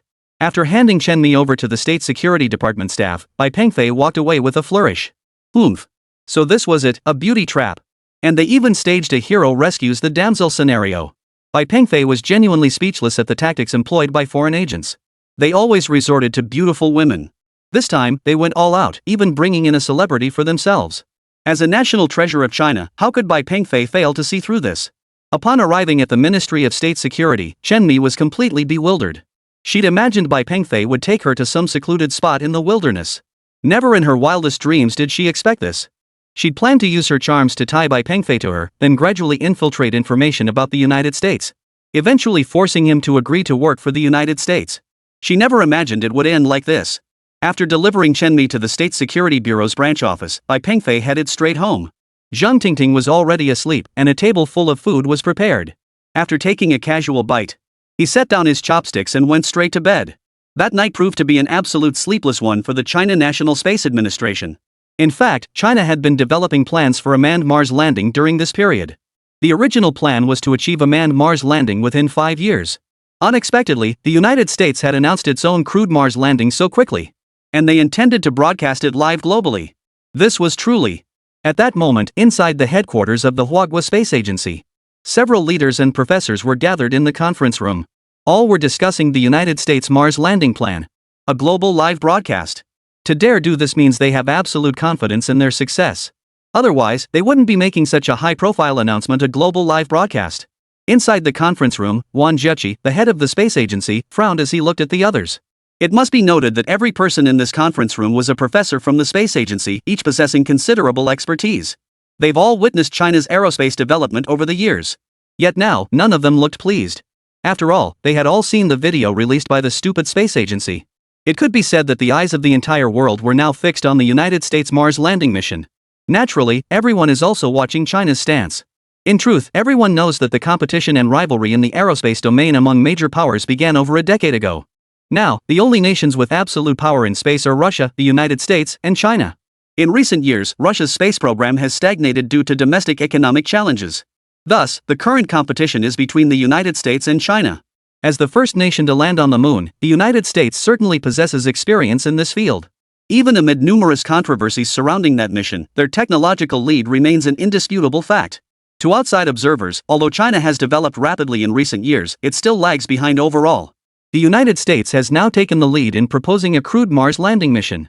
Of course, being the first to land humans on Mars is not merely about showcasing technological prowess. The true significance behind it is what matters most. According to current international space law, any nation that sends humans to a planet beyond Earth gains a degree of authority over that celestial body. While this limited influence may seem insignificant today, it could become a tremendous asset in the future. This is precisely why China and the United States invest heavily in space exploration.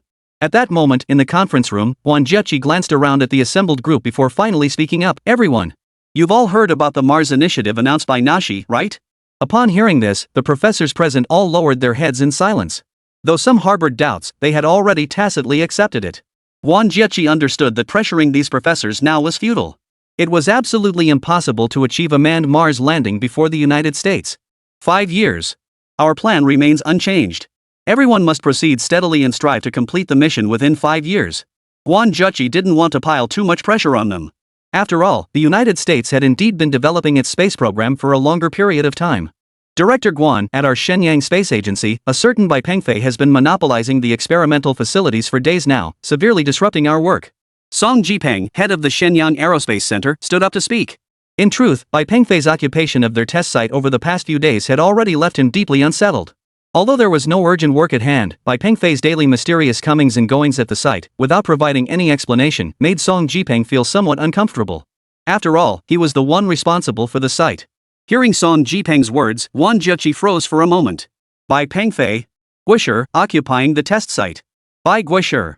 A sudden smile spread across Guan Jiechi's face. He remembered. It was Bai Guisher. The Snake Project, it was him. I've got it. I've got it. Guan Jiechi seemed to have thought of something. Watching Guan Jiechi's inexplicable excitement, Song Jipeng was genuinely baffled. Director Guan. About this matter. Should I just kick him out? Song Jipeng asked tentatively. Guan Jiechi's eyes widened in sudden intensity as he snapped, Are you kidding me? Your job right now is to cooperate with him fully, no matter what he wants to do. You must cooperate unconditionally. Song Jipeng. Chapter 138, Could he really have forgotten? Director Guan. I just don't get it. Even if he's a national treasure, he can't monopolize the lab. And with the Mars landing mission so urgent, him hogging. Listening to Song Jipeng's rambling, Guan Jiechi impatiently slammed the table and shouted, Even if you don't understand, you must cooperate with Bai Guisher. Everything revolves around his experiments. Got it? Song Jipeng. Time flew by, and Zhang Tingting's birthday arrived. Meanwhile, Bai Pengfei had everything ready. Xia Tian, meanwhile, was holed up in the lab, immersed in satellite research. Of course, a single satellite wouldn't consume Bai Pengfei's energy to such an extent. After all, tomorrow marked the live broadcast of the United States landing on Mars. Facing such a monumental event, Bai Pengfei naturally intended to present the US with a grand gift. That evening, after confirming everything was in order, Bai Pengfei returned home. It was late, and Zhang Tingting was already asleep on the sofa. Gazing at the sleeping Zhang Tingting, Bai Pengfei approached her cautiously.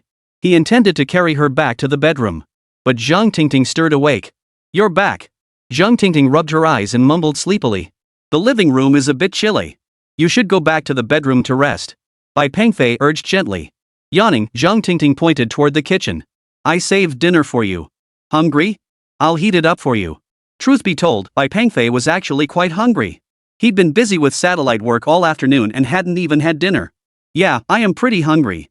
Hearing Bai Pengfei say this, a smile touched the corners of Zhang Tingting's lips. She stood up and headed straight for the kitchen. Everything was already prepared, it just needed reheating, which was quite convenient.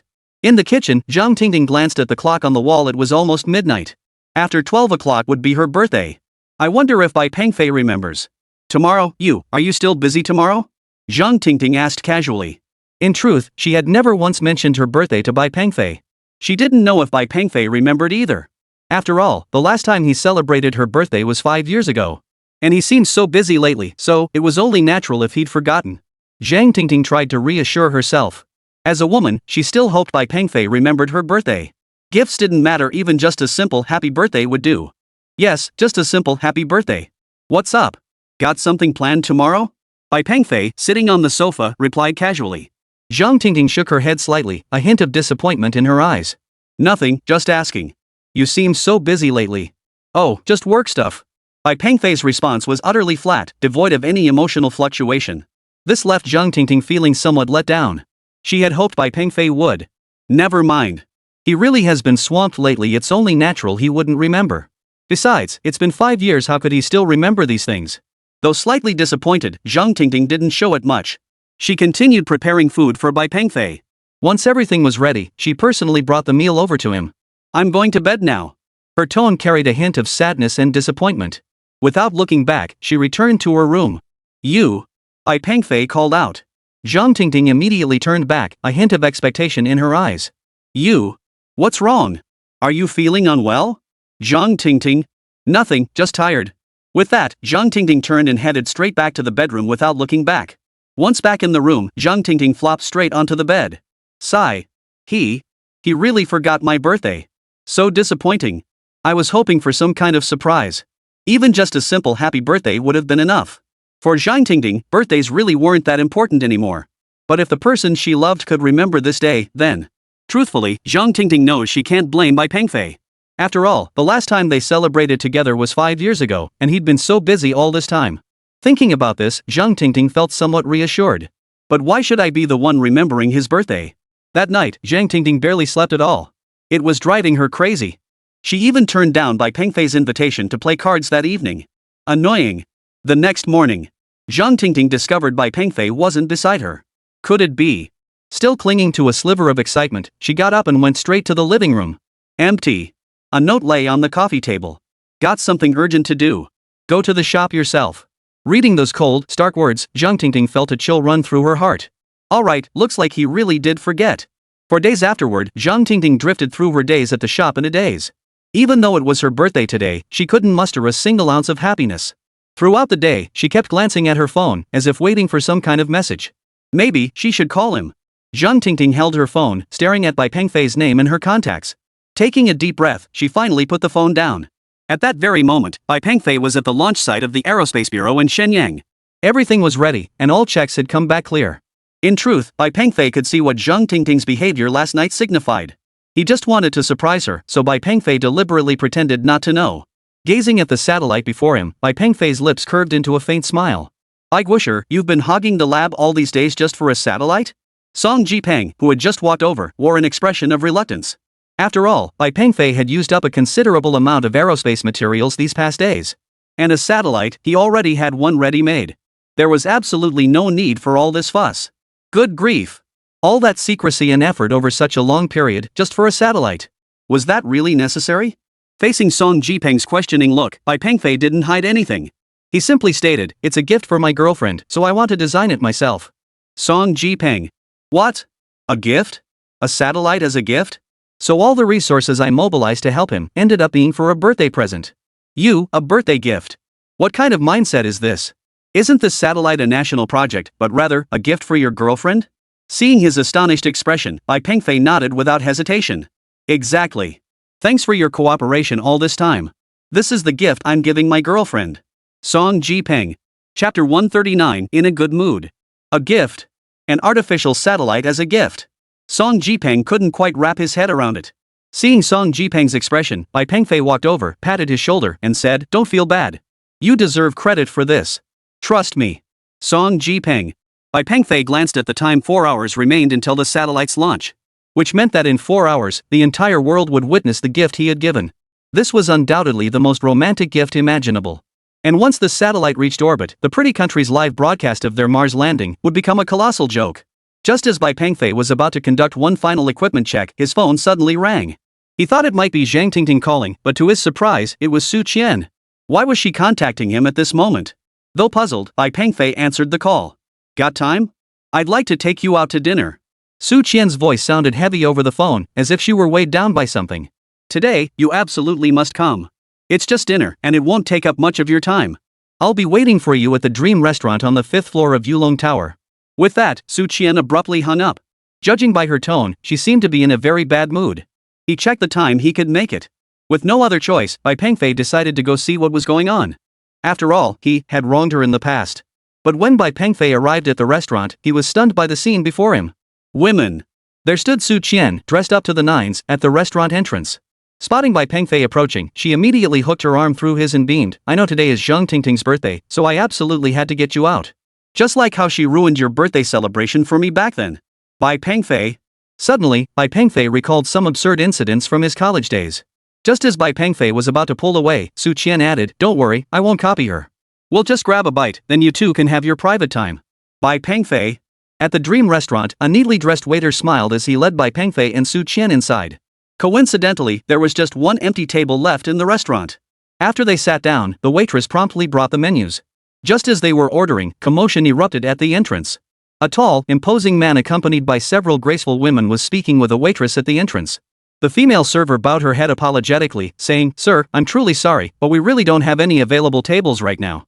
You could wait in the lounge area for a moment. If a seat becomes available, I'll definitely notify you immediately." Though the waitress was very polite, the man in front of her seemed completely unappreciative. With a look of contempt, he retorted, "Are you blind? Don't you know who I am? Let me tell you, this hotel is under my brother-in-law's protection. Cut the nonsense and find me a seat now." "Sir, there truly isn't any space available. Please wait a little longer," the waitress replied, clearly feeling helpless. Forget it. They won't give you face, so why are you still standing here? I think we should just find another place." A long-haired woman smoking a cigarette rolled her eyes at the man. The man clearly felt his pride wounded. He grabbed the waitress by the collar and demanded, "You're new here, aren't you? Go get your manager." "Oh, Brother Han, why didn't you say you were coming early?" The restaurant manager, Xian Jun, hurried over. Turns out the troublemaker was Han Dong, a notorious local thug, and the women were ones he'd just met at a bar. Upon seeing Xian Jun, Han Dong released the waitress and sneered, "Manager Zhao, your staff are clueless. They don't even recognize me and tell me there's no table. What? Do I need to call my brother-in-law over for such a minor issue?" Xian Jun certainly wasn't afraid of Han Dong himself, but his brother-in-law was someone he couldn't afford to provoke. But the restaurant genuinely had no available seats. He couldn't very well turn guests away. Besides, the patrons here were all influential figures. If he angered any of the bigwigs, his job as manager would be on the line. Just as the manager felt torn, he suddenly spotted Su Qian and Bai Pengfei dining nearby. Coincidentally, Xian Jun and Bai Pengfei had been high school classmates back in the day. Spotting Bai Pengfei, Xian Jun's lips curved into a faint smile. "Brother Han, please wait a moment. That man sitting over there is an old classmate of mine. I'll go talk to him. I'll offer to cover his bill and send him on his way. He'll definitely agree." With that, Xian Jun approached Bai Pengfei with a smile. Bai Pengfei had just finished ordering and was chatting with Su Qian. "Bai Pengfei. Good to see you." Bai Pengfei and Su Qian looked up at Xian Jun.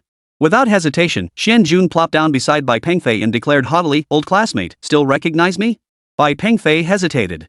"Xian Jun. Yep, it's me. Don't say your old classmate doesn't look out for you. This meal's on me.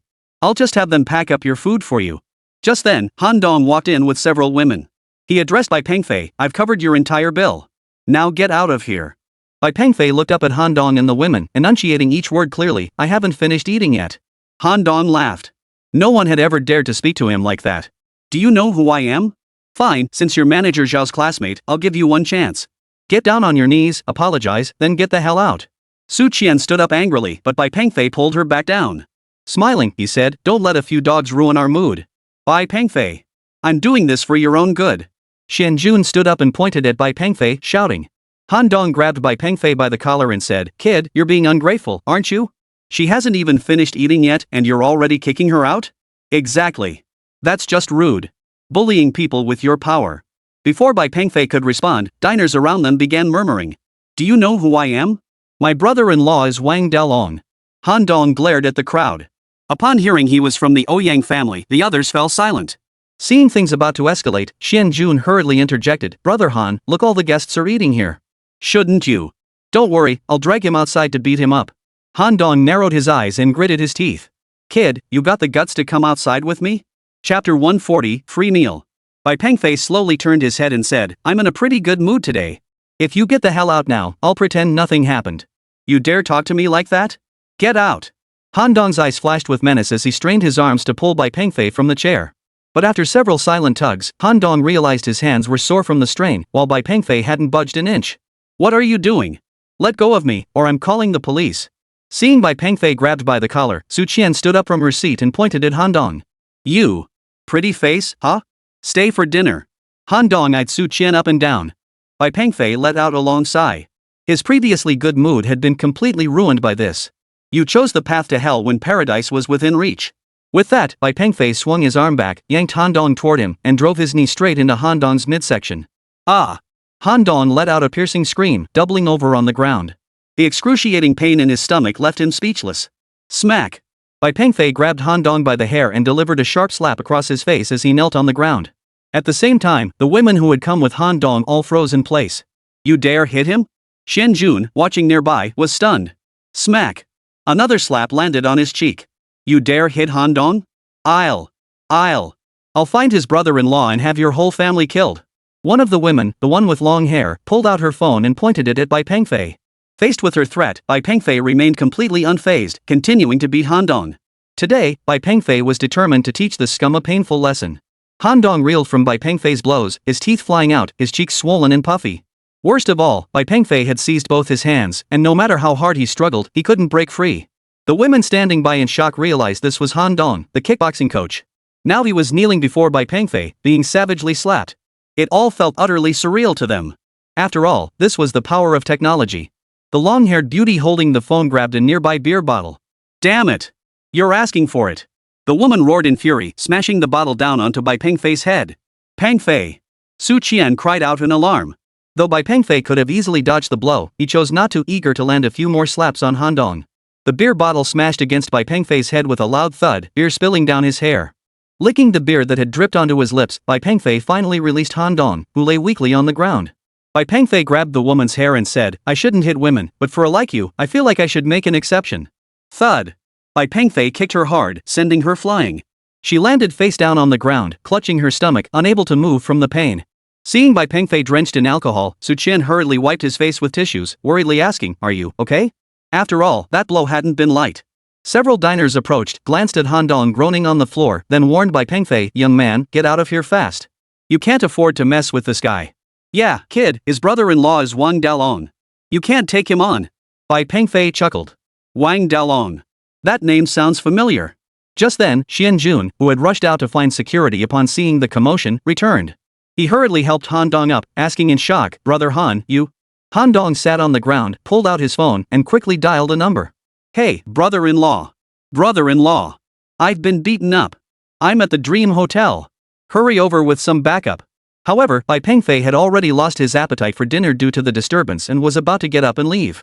Seeing this, Xian Jun gave a casual wave, and a group of security guards immediately surrounded him. After hanging up, Han Dong clutched his face and snarled, You're all dead men walking. My brother-in-law is on his way. And you too, Han Dong pointed at Su Qian. I'll tie you up in the bathroom later. I'll make you pay tenfold for the harm done to me. Su Qian sighed softly and turned to Bai Pengfei. Could you slap him a few more times? Teach that foul mouth a lesson. Alright, that's exactly what I had in mind. Bai Pengfei nodded in agreement and walked straight toward Han Dong. Han Dong immediately ducked behind Xian Jun. You! What do you think you're doing? Trembling violently, he dared not face Bai Pengfei. Xian Jun stepped in front of Bai Pengfei and waved for the security guards to surround them. Xian Jun, for the sake of our past as classmates, I'll step aside.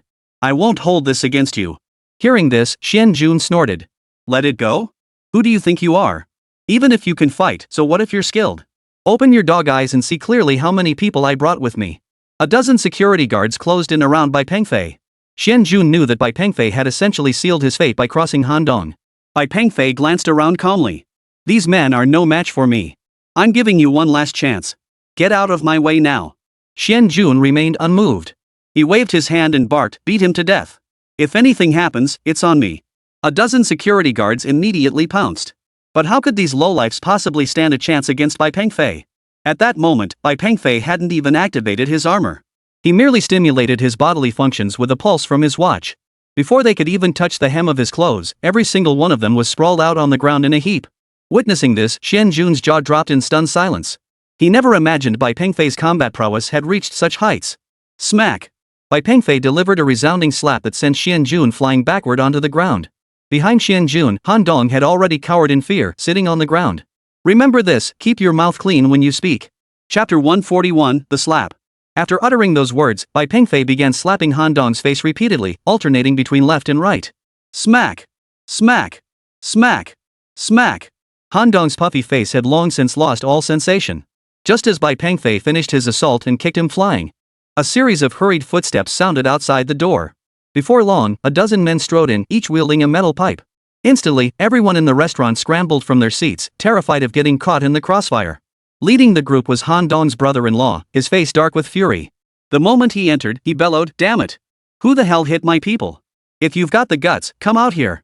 Hearing his brother-in-law's voice, Han Dong, who had been lying nearby, immediately scrambled to his feet and crawled over to his brother-in-law's side. Truth be told, Bai Pengfei was genuinely impressed by Han Dong's resilience. After taking hundreds of slaps from him, the guy was still standing. Brother-in-law, it's him. I want him dead. Look at the woman beside him, she's pretty. After we're done, you can take her and do whatever you want with her. Upon seeing the newcomer, Bai Pengfei was at a loss for words.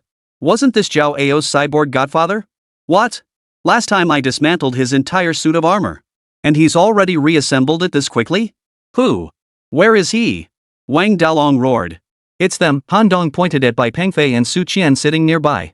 After taking a few steps, Wang Dalong slowed down, furrowing his brow. He rubbed his eyes and stepped closer, until Bai Pengfei smiled and waved at him. Holy crap! Wang Dalong confirmed the person across from him was indeed Bai Pengfei. Han Dong didn't notice the change on Wang Dalong's face. He kept shouting at Bai Pengfei and Su Qian, brother-in-law, it's them. Take care of that guy for me. Tie that woman up in the bathroom and give her to my brother-in-law's crew. The woman who had just smashed the wine bottle at Bai Pengfei now clutched her stomach as she approached Wang Dalong. Pointing at Su Qian, her face twisted with envy. Seeing Bai Pengfei smiling, Wang Dalong's forehead broke out in a cold sweat. He knew full well that his modified armor had just cost him 3 million. Wang Dalong understood he and Bai Pengfei weren't even in the same league. He refused to let that 3 million go down the drain. Closing his eyes tightly, he snapped angrily, "Are you all blind?" With that, Wang Dalong turned around and unleashed a barrage of slaps on Han Dong and the woman. Smack! Smack! Smack! Smack! He delivered over a dozen slaps in quick succession, leaving Han Dong seeing stars and reeling. The long-haired beauty fared even worse, her eyelashes were practically knocked out. Wang Dalong kept slapping them left and right until his arms were too sore to lift. Han Dong was utterly bewildered. In just 1 hour, he'd been slapped hundreds of times. If not for his training in Sanda, he would have been finished by now. Meanwhile, everyone in the restaurant was utterly dumbfounded. What the hell was going on? Why was Brother Long, Han Dong's brother-in-law, beating him up? But it wasn't over yet. Brother Long grabbed the beautiful young woman by the hair and ordered his men tie her up in the bathroom. The beautiful woman had long since lost consciousness, helpless to resist. Sitting on the floor, Han Dong struggled to speak, blood trickling from the corner of his mouth. Brother-in-law, what did I do? Why are you hitting me? Brother Long rubbed his injured hand and spat, "Are you blind? Can't you see who these two are? Hurry up and kowtow to apologize." What, kowtow, apologize? Han Dong couldn't believe his ears. Wang Dalong had no time for nonsense. He ordered his men, help him up. 2 henchmen wielding iron rods immediately hoisted Han Dong and dragged him before Bai Pengfei. Dragon Brother stepped closer and ordered, "Hurry up. Kneel and apologize." Han Dong shot Bai Pengfei a defiant glare. But this glance was caught by Wang Dalong. Startled, he understood Bai Pengfei's capabilities. Figuring it was a way to protect Han Dong, he snatched an iron bar from one of his men and swung it hard at Han Dong. The blow landed with full force, sending Han Dong tumbling to the ground, writhing and screaming in agony. "You fool! What's wrong with your eyes? Get down on your knees and apologize."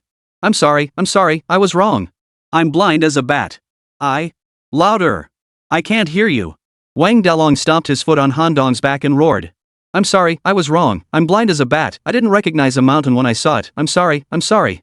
Gritting his teeth against the pain, Han Dong slammed his forehead onto the ground, tears and snot streaming down his face as he kowtowed to Bai Pengfei and Su Qian. Meanwhile, Wang Dalong respectfully addressed Bai Pengfei, "Are you satisfied? If not, I'll cripple his hands right now." Hearing this, Han Dong began trembling violently. Lifting his head, tears and snot streamed down his face, pooling in his mouth. Seeing his pitiful state, Bai Pengfei waved his hand dismissively. "All right, get out of here. Today's incident is forgiven. But if there's a next time, I'll cripple you myself." Han Dong nodded frantically, forcing a smile that looked worse than crying. "Thank you. I'll leave immediately. Right now." Wang Dalong signaled his 2 henchmen to drag him away. "Wang Dalong. What about that woman in the bathroom?" A thug wielding an iron bar leaned close to Wang Dalong's ear and whispered. Wang Dalong glanced at Bai Pengfei. Bai Pengfei replied impatiently, "Do whatever you want with her. She's no respectable woman anyway." Wang Dalong chuckled. "Got it. If there's nothing else, I won't bother you." Bai Pengfei nodded. Wang Dalong quickly left the hotel with Han Dong. In the car, Wang Dalong still glared at Han Dong. "You useless piece of trash. Do you realize what you did? You nearly got me killed today." Han Dong was puzzled and asked resentfully, "What's going on, brother-in-law? Who is he? Who is he?" "Let me tell you, last time at the Zhao family's place, I fell into his trap." Chapter 142, you guys enjoy yours. After this incident, Bai Pengfei naturally lost his appetite. Su Qian's mood was also quite sour. But she was also somewhat surprised. She hadn't expected Wang Dalong to treat Bai Pengfei like that. He seemed genuinely afraid of Bai Pengfei. I think we should skip dinner. I have something to do. Bai Pengfei glanced at his watch and said. Su Qian understood Bai Pengfei's mindset. After all, this man didn't belong to her. Today was his girlfriend's birthday, and she'd already been sneaking around for far too long. I understand. Goodbye. Su Qian replied with surprising decisiveness. Seeing her expression, Bai Pengfei felt a pang of guilt. Recalling past events, Bai Pengfei truly felt a pang of guilt.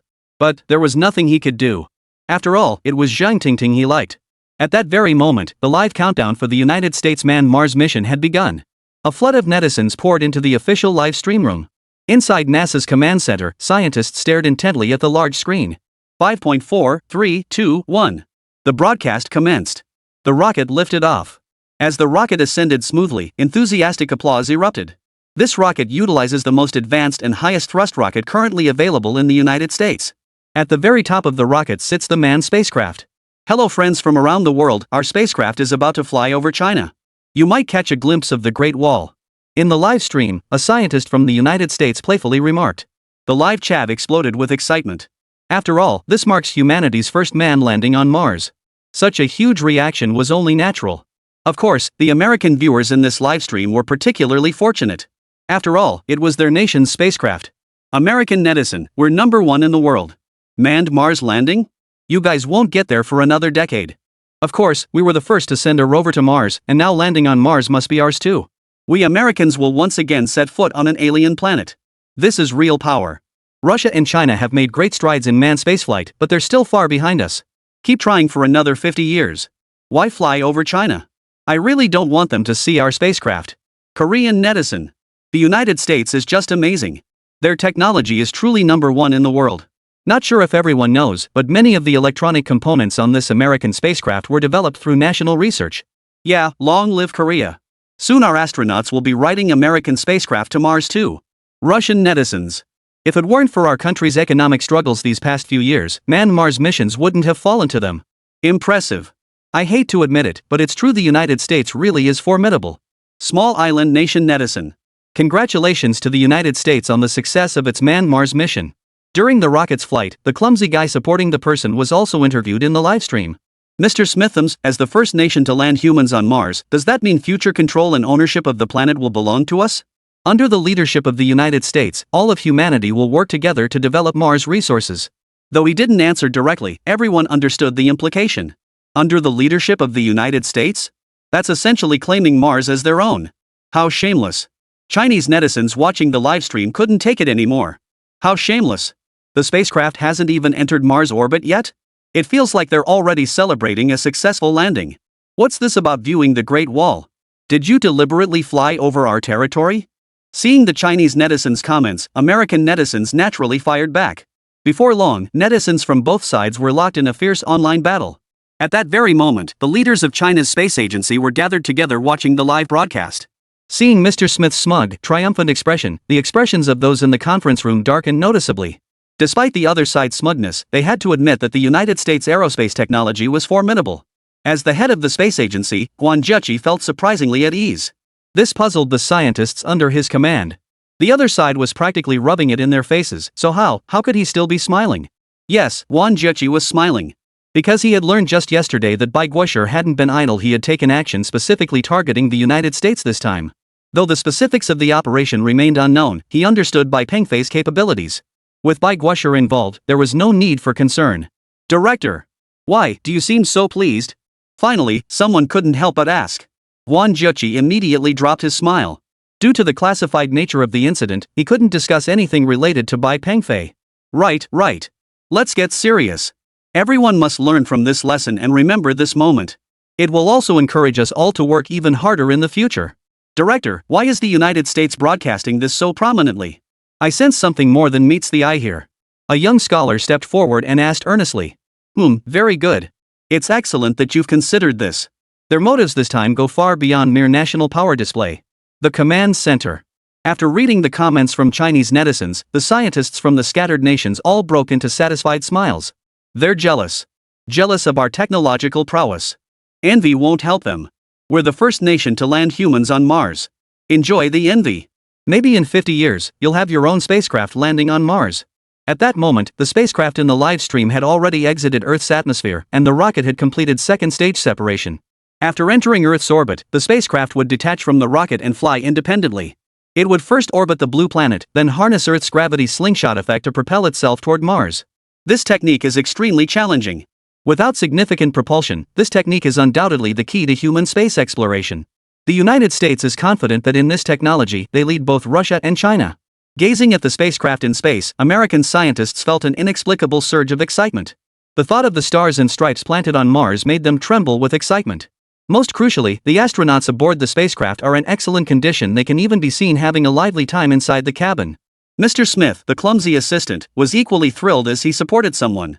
The Chinese? Give them another decade, and they still won't surpass us. Chapter 143, Let me be generous for once. Achoo!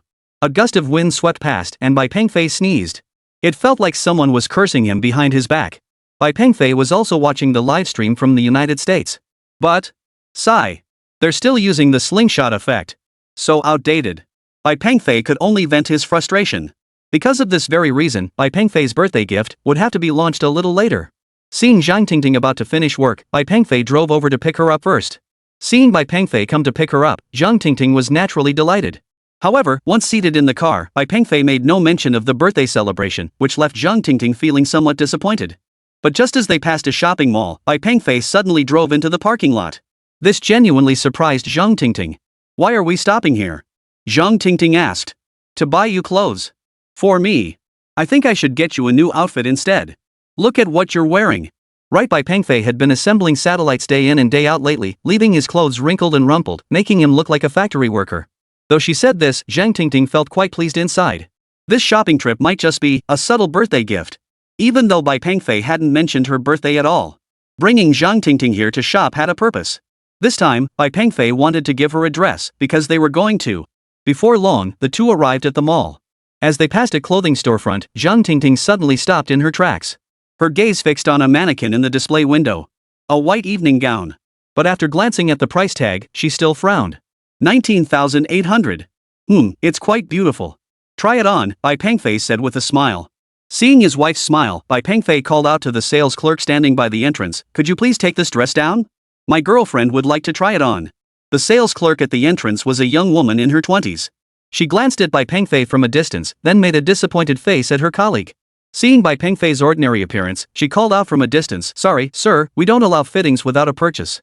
She knew exactly what kind of person Bai Pengfei was. Glancing at the stunning Zhang Tingting beside him, the saleswoman snorted. She knew exactly what was going on. This cheapskate was trying to impress his goddess by pretending to be rich, and he probably wouldn't buy anything after trying it on anyway. How am I supposed to buy clothes without trying them on? Bai Pengfei had never heard of such a rule in clothing sales before. Let's go.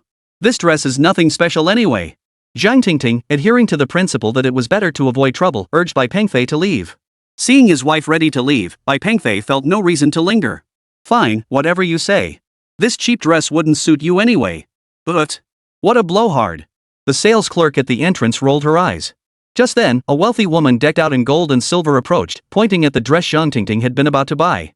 Someone, let me try this dress on. The woman was in her 50s, her hands adorned with rings and her neck encircled by a gold chain as thick as a finger, a dazzling sight. Her weight of 180 pounds certainly matched the chain's bulk. Bai Pengfei couldn't help but wonder, could someone with that figure even fit into that dress? Just as Bai Pengfei was puzzling over this, the shop assistant at the entrance actually jogged over and smiled at the wealthy woman, saying, Miss, please wait a moment. I'll get it for you right away. Bai Pengfei really didn't want to see the dress burst open, so he turned to leave. But just then, the wealthy woman casually remarked, I think this mall should really tighten its management. How can they let just anyone in? People who can't afford it still try things on. Isn't that just wasting the staff's time? Her voice carried loudly, drawing stares from nearby shoppers. The staff exchanged smirks of contempt. You judge people by their appearance, Bai Pengfei couldn't help but retort coldly. What did you say? The rich woman exploded. A pretty boy like you has no right to speak. If you can't afford expensive clothes, don't come to a mall like this. I feel ashamed shopping alongside people like you. Look, the staff work hard too. You try on clothes, take pictures, post them on social media, and then don't buy anything. Isn't that a waste of their time? There's that mass market clothing mall next door. That's more your style. The rich woman ranted on, consumed by jealousy over Zhang Tingting's beauty. Thankfully, she had money to back her arrogance. Let's go. Don't waste any more time here. Zhang Tingting tugged at Bai Pengfei's collar. Bai Pengfei waved his hand, signaling to wait a moment. He pointed at all the new outfits on the mannequins and told the salesperson, "Get one of every new style my girlfriend can wear." With that, Bai Pengfei tossed his bank card directly to the salesperson. The clerk took the card and couldn't stop smiling. All right. These dozen or so new outfits add up to 4 or 50,000. If you can't pay, I'll call security and report you for disrupting store order. The wealthy woman snorted, adding, "Exactly. What are you trying to pull?" But before long, the card reader by the counter beeped with a successful transaction confirmation. Everyone fell silent. Staring at the printed receipt, the clerk holding the card froze. Her legs went weak, and she could only steady herself against the counter to stand. "Wrap up the clothes and ship them to this address," Bai Pengfei said calmly, picking up a pen nearby to write down his home address. Seeing this, the clerk hurried over with a piece of paper. But Bai Pengfei put away his pen and pointed to another short-haired, delicate-featured clerk. "You handle this. Count these clothes toward your sales." The short-haired clerk blinked in surprise, glancing at the store manager. The manager quickly urged, "Xiao Shui, what are you spacing out for? Hurry up and write down the address." "Oh, okay," she replied, dashing over from the side. The other staff members instantly shot her envious glances. After all, the commission on this sale was tens of thousands. The one feeling the most regret, of course, was the first salesperson. How could such a big commission slip through their fingers like that? "Oh, and I'll take every size of this dress set. But throw away all sizes except the one my girlfriend can wear." With that, Bai Pengfei led Zhang Tingting away to the side. Not long after they left, Zhang Tingting asked, "Do we really need to buy so many clothes? It's fine. Just let me be generous for once." Hearing this, Zhang Tingting glanced at Bai Pengfei with a blissful expression. Chapter 144, Happy Birthday, Tingting. Little did Zhang Tingting know, this was merely the appetizer for her birthday celebration. The main event was yet to come. At that very moment, several helicopters carrying satellites and launchers had already arrived at Bai Pengfei's villa.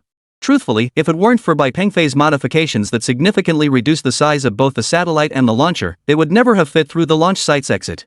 Even though they were being transported directly by helicopter, the satellite and launcher were still covered with fabric. Since the launcher and satellite were installed in the backyard, Zhang Tingting hadn't seen them when the two returned home. "Go back to your room first. I need to handle something," Bai Pengfei said with a smile. Seeing Bai Pengfei's expression, Zhang Tingting smiled and nodded in agreement. Watching Zhang Tingting's retreating figure, Bai Pengfei silently retrieved the laptop from his car. He then made his way to the backyard.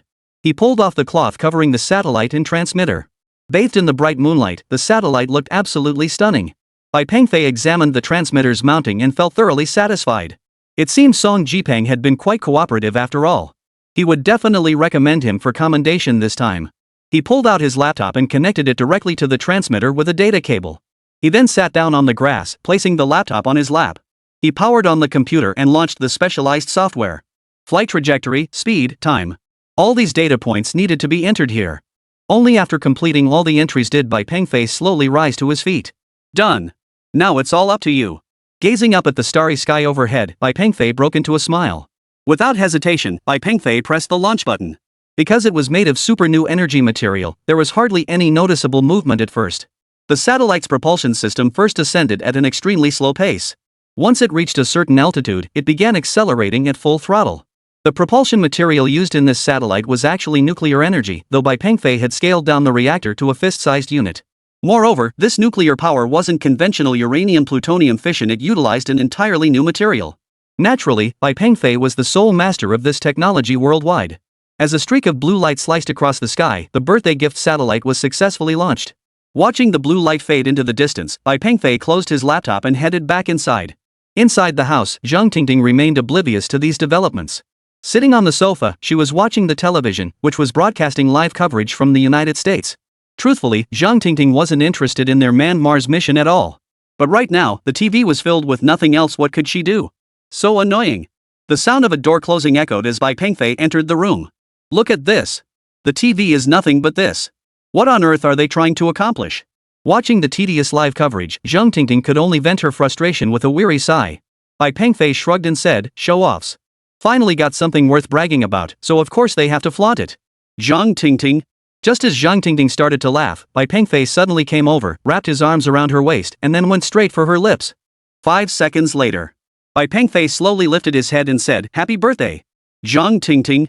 I knew you wouldn't forget my birthday." "Of course not. How could I possibly forget such an important day?" Zhang Tingting's cheeks flushed slightly. Bai Pengfei was a typical science guy. The word romance seemed to be missing from his vocabulary. Zhang Tingting's heart began to race. She knew that if she didn't take the initiative now, it would seem a bit cold-hearted. Wait. Bai Pengfei lifted her hand from beneath the table and said, I have a gift for you. What kind of gift? Zhang Tingting had assumed the expensive dresses were the gift. At that moment, Bai Pengfei pointed outside and said, the gift I'm giving you is outside. Outside? Zhang Tingting glanced outside. Come on, let's go to the balcony. You'll see it better there. The two quickly made their way to the balcony. Bai Pengfei glanced at the time. He knew that at this hour, the satellite should have already entered its operational orbit. Where's the gift? What gift? Zhang Tingting asked curiously. Bai Pengfei looked up at the sky. Strange, this can't be right. It should be visible by now. What's going on? Time, orbit. Nothing's wrong. Could it be that I entered the data incorrectly? No, I double-checked the data myself. It can't be wrong. The positioning system must be malfunctioning. Staring up at the sky, Bai Pengfei was genuinely baffled this time. He had checked every piece of data for this satellite multiple times. It shouldn't have any problems. Wow! Look, that star is so bright. Zhang Tingting exclaimed, pointing toward the sky. Bai Pengfei immediately turned to look. A smile spread across his face. This is the special gift I gave you. Zhang Tingting. Look closely, Bai Pengfei continued, pointing at the bright star in the sky. The light from that shining star grew brighter and brighter, now as large as half the moon. Zhang Tingting, how beautiful! Of course, if that were all, Bai Pengfei wouldn't have gone to such great lengths. But at that very moment, the bright star in the sky transformed into several large characters. Happy birthday, Tingting! Zhang Tingting stared at the sky in utter astonishment. How could this be? Staring at the words in the sky, Zhang Tingting was at a loss for words. She couldn't fathom how this was possible. Of course, Zhang Tingting wasn't the only one who saw these words. The entire world did. At this moment, countries in the northern hemisphere experiencing nighttime could see these characters in the sky with the naked eye. Those experiencing daytime could also clearly see the characters. But they saw them through a different channel. The live stream. That's right, anyone watching the United States live stream could see these characters. The reason is simple. The satellite launched by Bai Pengfei shares the same orbital path as the spacecraft currently preparing for a crewed Mars landing by the United States. To make viewing easier for them, Bai Pengfei had not only prepared a high-powered imaging device aimed at the blue planet but also a smaller device. This device was now focused on the camera outside the American spacecraft. Originally, this camera was used to record the spacecraft's flight attitude and transmit live footage. But now, the live stream feed displayed only a few large characters. Happy birthday, Tingting! Netizens worldwide were stunned. What is this? Viewers in China watching the live stream were equally bewildered. They never imagined such an official livestream would suddenly display a birthday greeting. And it's actually China in Chinese. Chapter 145, Total Chaos. Chaos. Total chaos.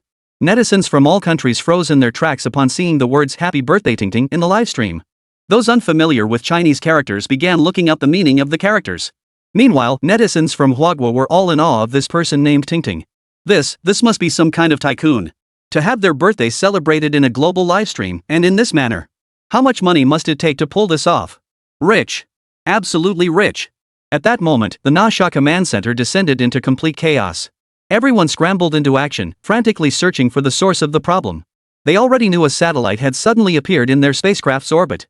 The most awkward part was that no matter how they changed course, the satellite clung to them like a shadow, always adjusting to match their exact orbit.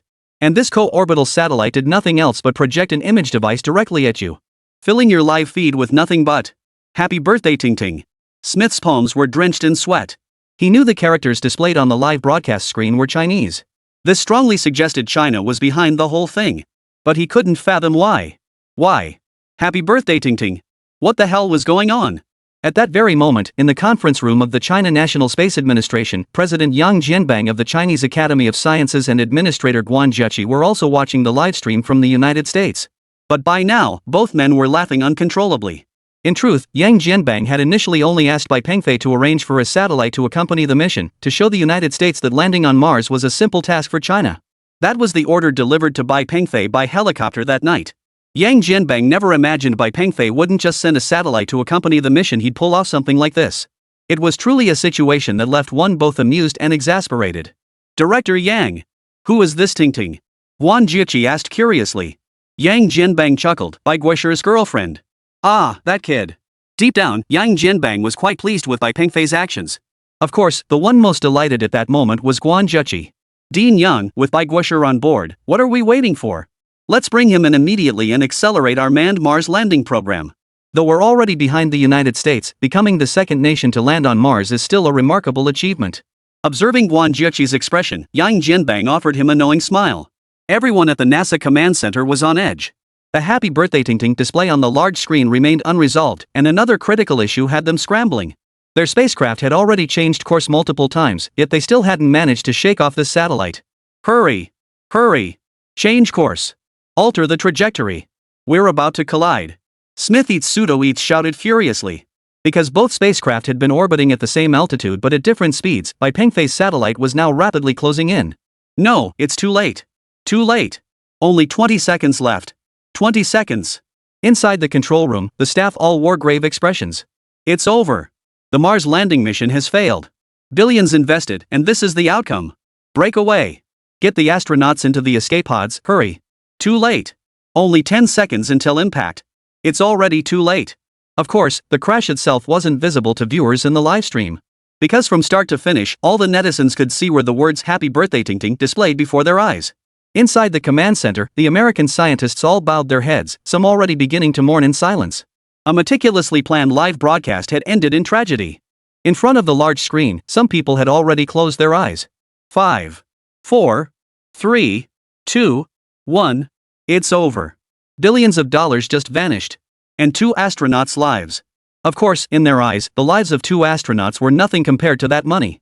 But just when everyone felt hopeless, a miracle suddenly occurred. The satellite, which had been on a collision course with the spacecraft, unexpectedly changed its orbit and veered away just half a meter from the spacecraft. The astronauts inside the cabin could clearly see the satellite flying past through the window. The ground control personnel were stunned. They never imagined the satellite would actively evade. After a long silence, applause finally erupted in the command center. Mr. Smith eats pseudo eats shouted excitedly, they wouldn't dare collide with us. They wouldn't dare. The Chinese wouldn't dare. Indeed, in their view, a collision between a satellite and a spacecraft would be no different from direct military confrontation. No individual or organization would dare take that risk. As the satellite passed overhead, the Happy Birthday Tingting message in the livestream chat slowly faded away. The broadcast finally returned to normal. American netizen, what was up with those Chinese characters just now? Sponsors? Small island nation netizen, wow, who would have thought? If it's an important broadcast, they'd actually interrupt it with ads. Australian netizen, looks like the US is tight on funds too, needing support from China's big bosses. Korean netizen, I recognize Chinese characters and know a bit about Korean culture. Tingting is a woman's name. This must be a big boss from China splurging to celebrate his lover's birthday. Honestly, even netizens from China were baffled. Who is this Tingting? This is just too sweet. To insert birthday wishes during such an important livestream. I'm dying of happiness. This is so romantic. If it were me, I'd be over the moon. At that moment, Bai Pengfei and Zhang Tingting, still on the balcony, gazed up at the sky. Faced with such heartfelt wishes, Zhang Tingting was naturally deeply moved. But she still didn't know that Bai Pengfei's message to her had just been shared with the entire world. Gazing at the large characters floating in the air, she simply embraced Bai Pengfei. How did you do this? Simple. Just launch a satellite into space. Zhang Tingting. Launching satellites is that easy now? Our country's technology has advanced this far. Where's the dress? The one I bought? Put it on. I'm taking you somewhere special soon.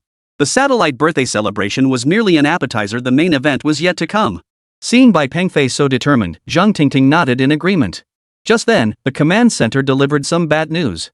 Dr. Chizzy, our calculations show that the multiple orbital adjustments have depleted the spacecraft's fuel reserves. We must return immediately, or else. Keep your voice down. Don't make a scene. Is there enough fuel for landing? Dr. Smith's gaze was unusually resolute. The technician paused for a few seconds before nodding. Enough for landing, but not for return. In truth, he had already gleaned some answers from Professor Smith's gaze. Landing fuel is sufficient. Keep the shortage confidential. Proceed with the original plan. Chapter 146, The Awkward Banquet. Standing on the balcony, Bai Pengfei gazed at the satellites in the sky, a faint smile curling his lips. Not long after, Zhang Tingting changed into her evening gown and joined him on the balcony. How about it?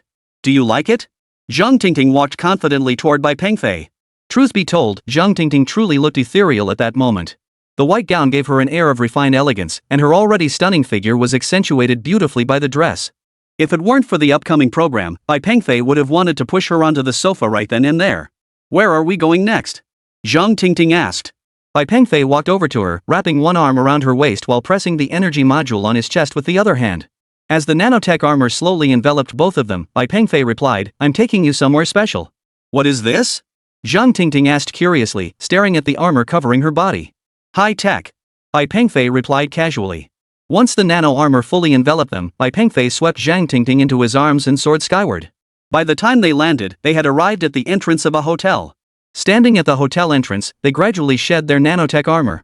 Those around them were utterly bewildered by their sudden appearance. But Bai Pengfei paid no heed to the stares, instead taking Zhang Tingting's hand and striding straight into the hotel. Zhang Tingting was still reeling from the experience. It felt like riding a roller coaster just now. Before she could say anything, Bai Pengfei had already pulled her into the hotel. The moment they stepped inside, Zhang Tingting spotted her mother, Zhao Jing, walking toward them. "Tingting's here. Let Auntie take a look." A woman dressed in heels approached with a smile. She looked Zhang Tingting up and down, clearly pleased with how beautiful she was.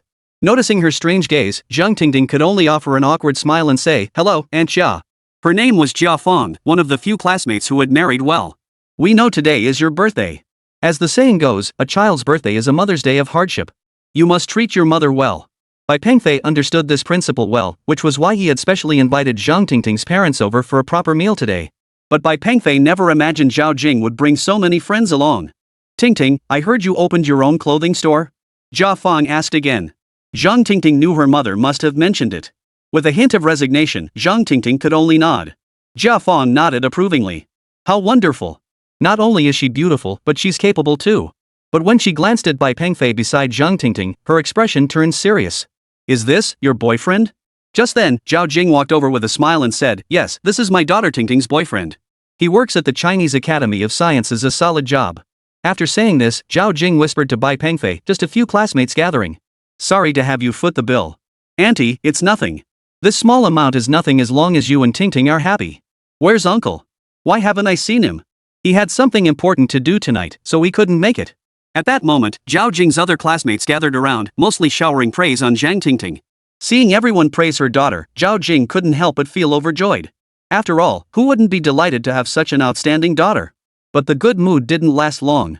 Suddenly, a middle-aged woman spoke up. "Bai Pengfei, right? What do you do at the Chinese Academy of Sciences?"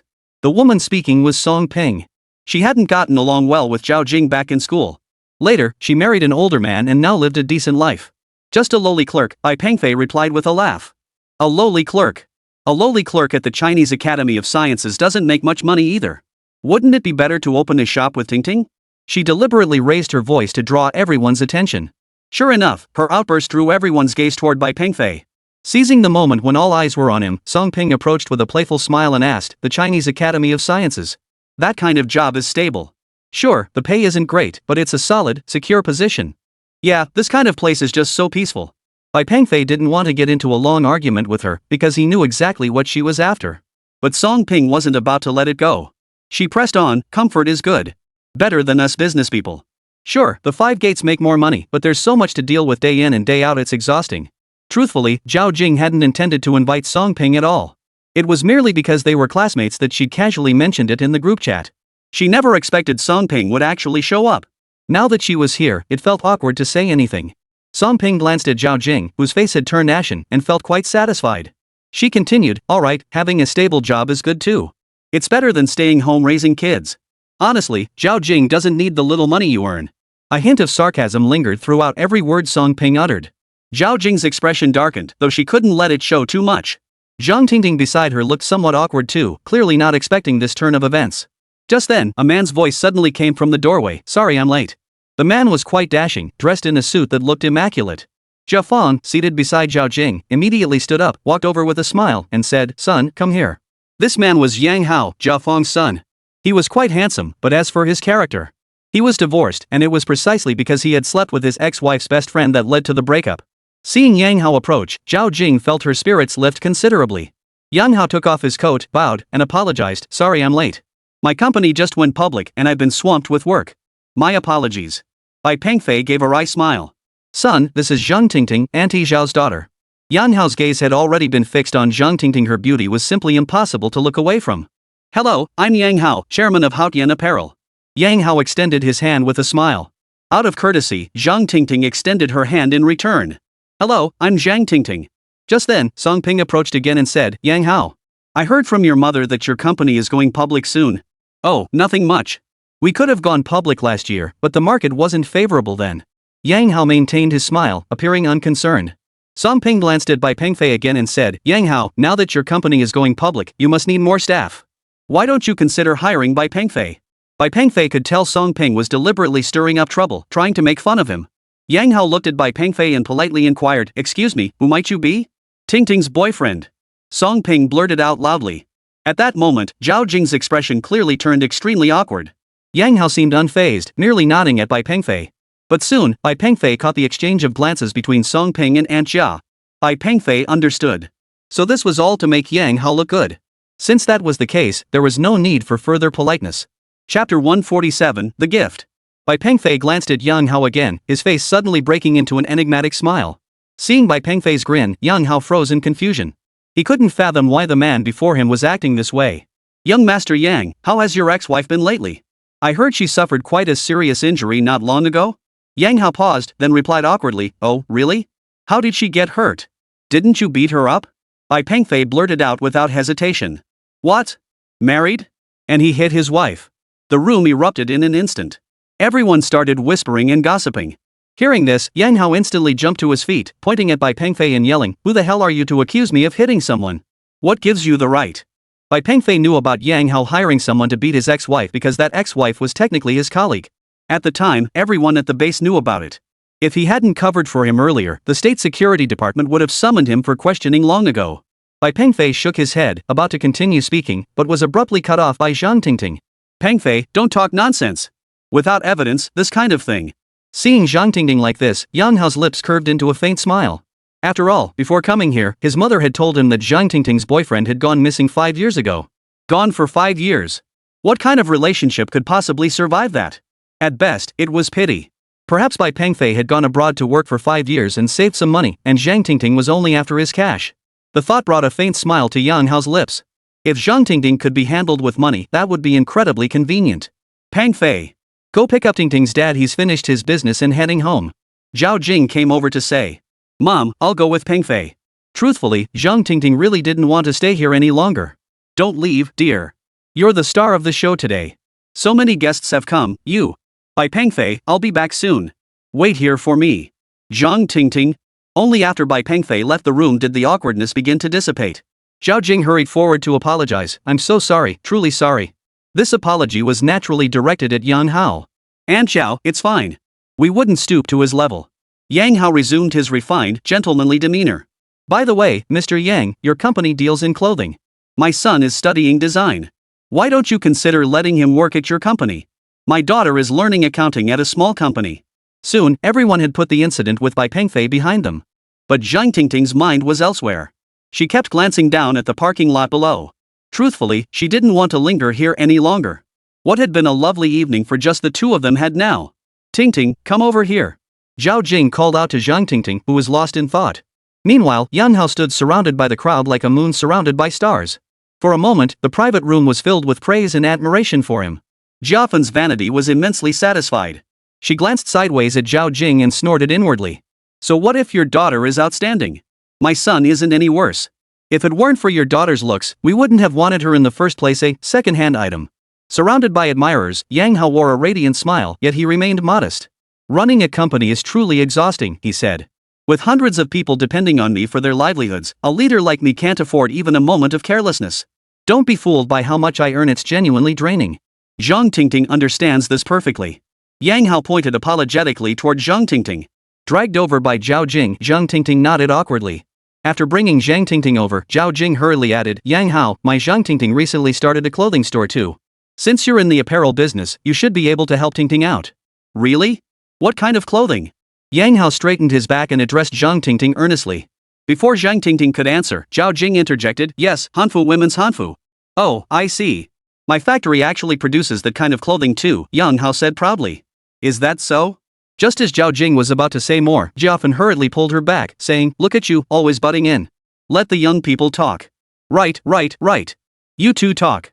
With that, Zhao Jing walked away. Now only Yang Hao and Zhang Tingting remained. Zhang Tingting clearly felt uncomfortable. After all, she disliked her mother introducing other men to her. even if it was for work. Just as Zhang Tingting stood there dumbfounded, unsure what to say, Yang Hao pulled out a box and declared, "It's our first meeting, and I didn't bring anything proper. This jade bracelet is for you." Yang Hao opened the box. Sure enough, it was a jadeite bracelet.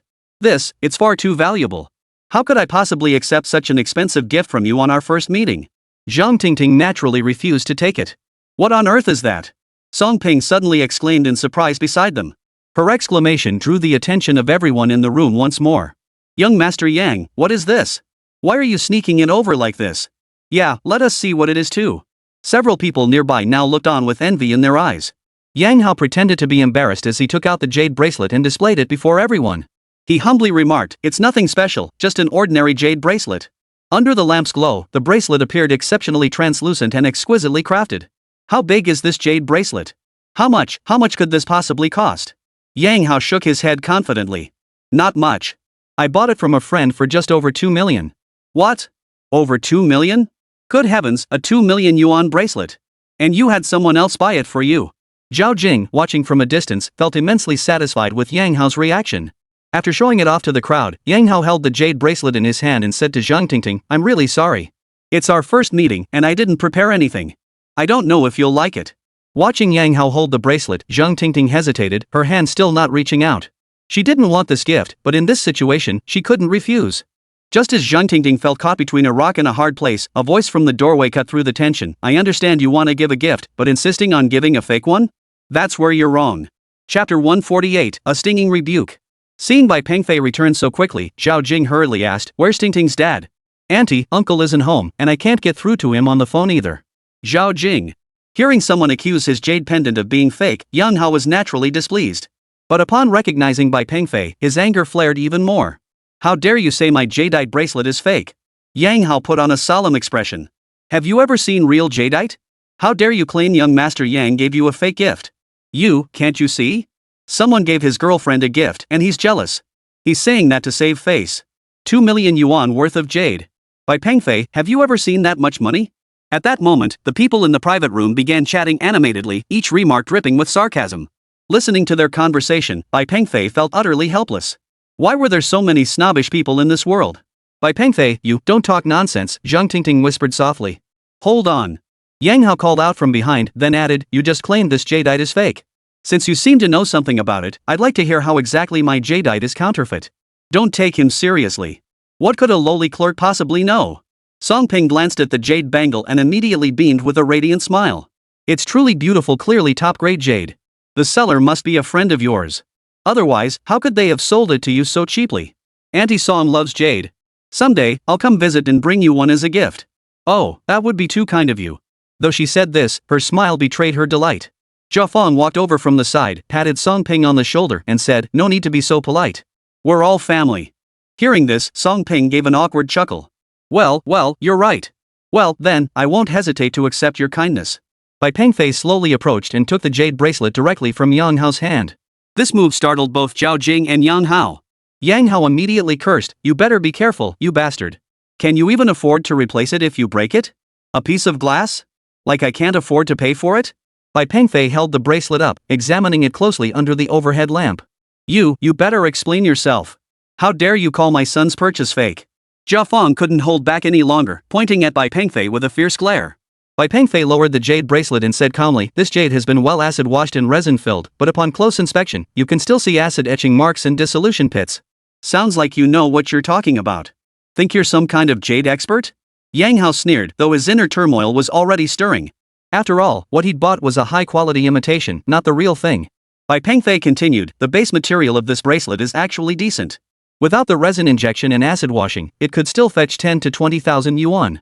Seeing Bai Pengfei's confident expression, Zhang Tingting hurriedly whispered from the side, "Where did you hear about the resin injection and acid washing?" "Oh, I read a book about it," Bai Pengfei replied casually. "What? You dare to pontificate after reading just one book? You're hilarious. Ha ha ha. Ha ha ha." Yang Hao also burst out laughing, turning to Bai Pengfei with a smile.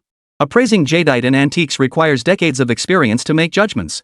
You can't just read a few books and start spouting nonsense. Exactly. Thinking you can authenticate jade after reading a few books. Does this guy have any shame? Can't blame him. What insight could a freeloader possibly have? Hearing everyone's comments, Zhang Tingting's face darkened. Just as she was about to say something, Bai Pengfei cut in, fake is fake. No matter how convincing the imitation, it's still counterfeit. Young Master Yang, if you didn't deliberately buy this fake, then I suggest you don't contact the friend who sold you that bracelet. You keep insisting this bracelet is fake on what grounds? Just because you've read a few books? Ha ha. Yang Hao couldn't stop laughing. He knew Bai Pengfei was just trying to save face. After all, his girlfriend had received such an expensive gift from another man. Even someone as shameless as him would probably feel at least a little hurt inside. Yang Hao snorted in contempt. Damn it. You're just a broke loser. Today I give your girlfriend a gift, tomorrow I'll have her sleeping beside me. All you can do is watch, you worthless piece of trash. The image of Zhang Tingting's delicate form beneath him filled Yang Hao with smug satisfaction. Facing everyone's suspicious stares, Bai Pengfei calmly remarked, genuine jade doesn't absorb water. Yours, however. Bai Pengfei glanced at the table beside him, picked up a water glass, and dripped a single drop of water directly onto the jade bracelet. Though none believed Bai Pengfei, all eyes were drawn to the demonstration. The water droplet didn't form a bead on the jade bracelet, it simply dissolved into it. This. Could it be, this is indeed fake? Young Master Yang bought a fake to give as a gift. This. Yang Hao's face was already turning beet red with embarrassment. This. You can tell if it's jade just by dripping a drop of water on it? Are you kidding me? Glancing at Yang Hao's flustered expression, Bai Pengfei added, actually, there's another way. A genuine jadeite bracelet is carved from a single piece of jadeite stone, while a fake is glued together. Just smash it, and everyone will see the difference at a glance. What? Break it? This is 2 million yuan. If it's real, can you afford to pay for it? Jiafen stepped forward, pointing her finger right at Bai Pengfei's nose. Though Yang Hao felt a twinge of guilt, he didn't back down. Exactly. It's worth 2 million. Can you afford to pay for it if it breaks? If it's genuine, I'll pay double the price if it breaks, Bai Pengfei said calmly. Fine, go ahead. Break it. Jiafen refused to believe her son would buy counterfeit goods. But now Yang Hao was feeling a bit awkward. Crack. Before anyone could react, Bai Pengfei flung the jade bracelet onto the floor. Chapter 149, Critical Situation. Clang. A sharp crack echoed as the jade bracelet smashed against the floor. All eyes immediately turned to the floor. The jade bracelet shattered into several pieces upon impact. Most crucially, tiny crystalline fragments began seeping out from within the bracelet. Clearly, this was not carved from a single piece of jade. Bai Hong crouched down, pulled out a lighter, and ignited the tiny crystals. After a brief wisp of white smoke, the shattered bracelet gave off a distinct smell of glue. Upon catching that scent, the entire room fell silent. Especially Jiafen and Yang Hao, their awkwardness was written all over their faces. Finally, Yang Hao gave an awkward chuckle. I never thought my friend would deceive me like this. Jiafen, her face flushed crimson, turned to her son and scolded, You, look at the kind of friends you've made. 30,000 for a fake. At least it wasn't too much money. Consider it a lesson learned. Next time, you'd better buy a good one to make it up to Tingting. Yang Hao could only nod awkwardly. Yes. I'll definitely make it up to her with a good one next time. Forget it. I'll handle the gift for my girlfriend myself. Having said that, Bai Pengfei pulled out a diamond ring. The diamond ring was stunning, and most importantly, everyone knew what it symbolized. And Bai Pengfei did not disappoint her. He approached Zhang Tingting, knelt on one knee, and gazed up at her. Marry me. Everyone present froze for a few seconds. But soon, applause broke out. Song Ping and Yang Hao's expressions were as grim as could be. But at that moment, no one paid them any mind. Zhao Jing, witnessing this scene, was deeply moved. Of course, the one most deeply moved was Zhang Tingting herself. Watching Bai Pengfei's gesture, tears welled up in her eyes.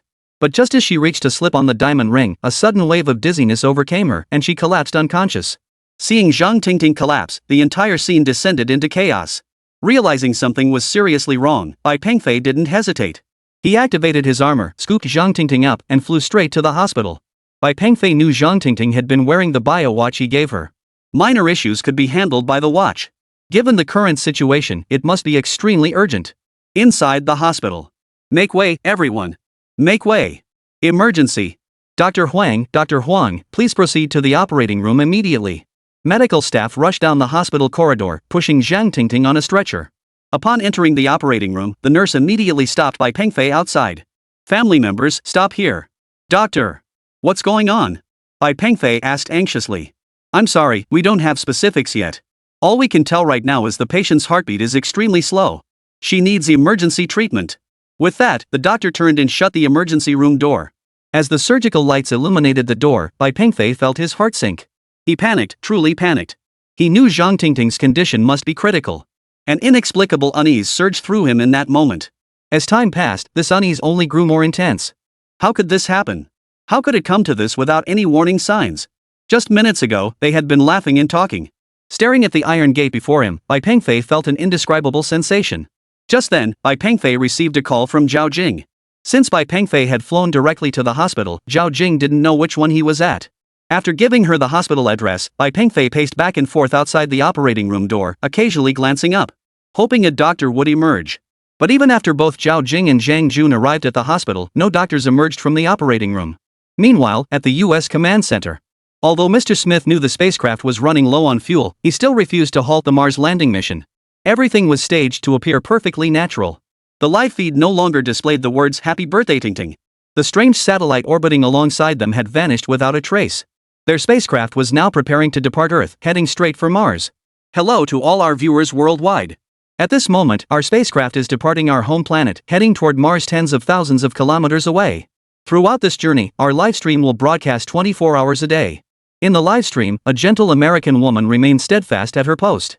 But now, netizens worldwide no longer cared about such details. They were curious. What did those Chinese characters in the livestream just mean? Is that really a sponsor from China? How embarrassing advertising in a situation like this. As an American, I feel ashamed. Faced with the netizens' questions, the entire NASA team was at a loss for words. After all, they themselves weren't sure what had just happened. The authorities immediately contacted the Huagua Space Agency, but the agency denied any involvement. Frankly, such inquiries were pointless. That said, the Huagua Space Agency wasn't lying either, it truly wasn't an official operation. Faced with these questions from netizens, the NASA team could only. The spacecraft is currently in stable condition. During the flight, we will capture some space photographs for our netizens to enjoy. To the netizens' inquiries, their choice was to play dumb, pretend not to see, pretend not to hear, pretend not to notice. Faced with the agency's feigned ignorance, netizens could do nothing. After all, this is their standard operating procedure. Little did they know that shortly after the spacecraft departed Blue Star, the previously mentioned co-orbital satellite had quietly followed in its wake. Of course, at the current distance, their radar systems would be incapable of detecting it. This was precisely the program Bai Pengfei had set to trail behind. By riding the spacecraft's wake, it conserved fuel and accompanied them to Mars. But Bai Pengfei had no mind to concern himself with the spacecraft's affairs at that moment. Chapter 150, Tech-Assisted Herb Gathering. Doctor. How is she? What's the situation? How is my daughter? In the hospital corridor, Bai Pengfei, Zhao Jing, and Zhang Jun rushed over as doctors emerged from the operating room. She's out of immediate danger. Hearing this, the three of them breathed a sigh of relief. Although the patient is now conscious, you still cannot visit her for the next few days. She needs rest. Can't we go in to see him? Zhao Jing asked, tears welling in her eyes. The doctor shook his head. No. The patient is in a sterile ward now, and you can't go in.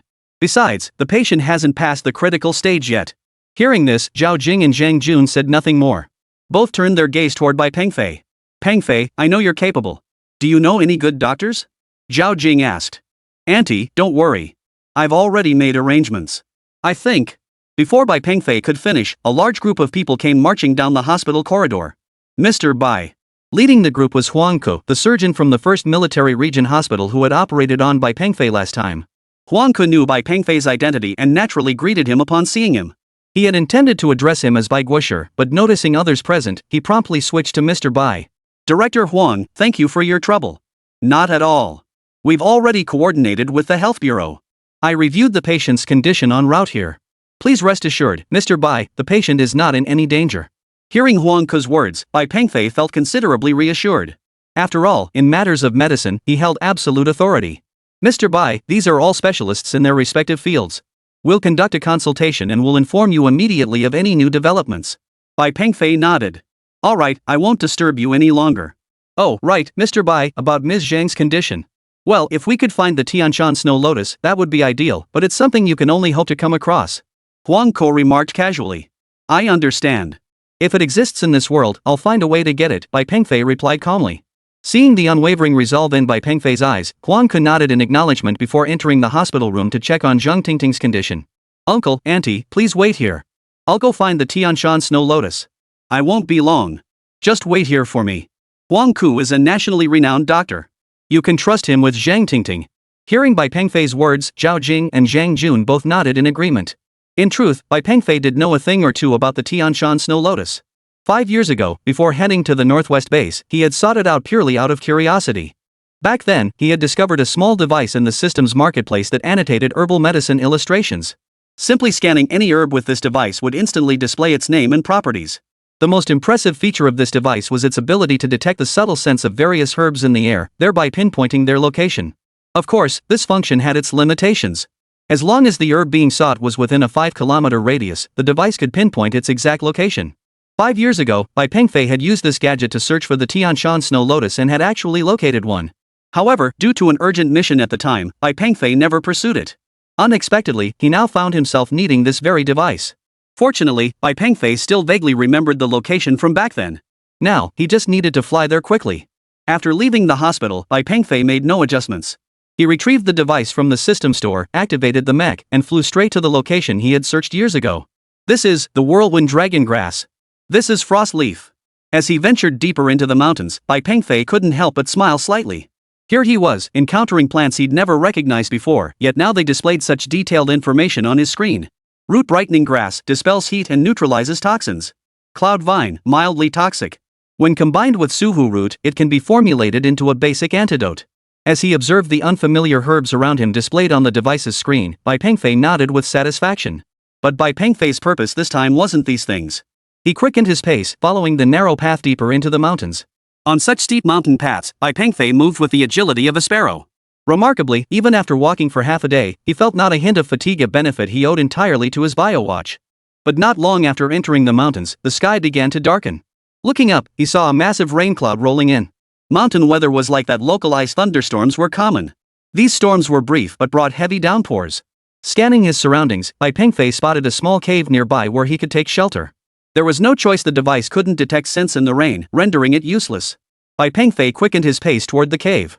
Just as he spotted the cave in the distance, the rock wall above it caught his attention. Though still some distance away, Bai Pengfei could make out the details clearly.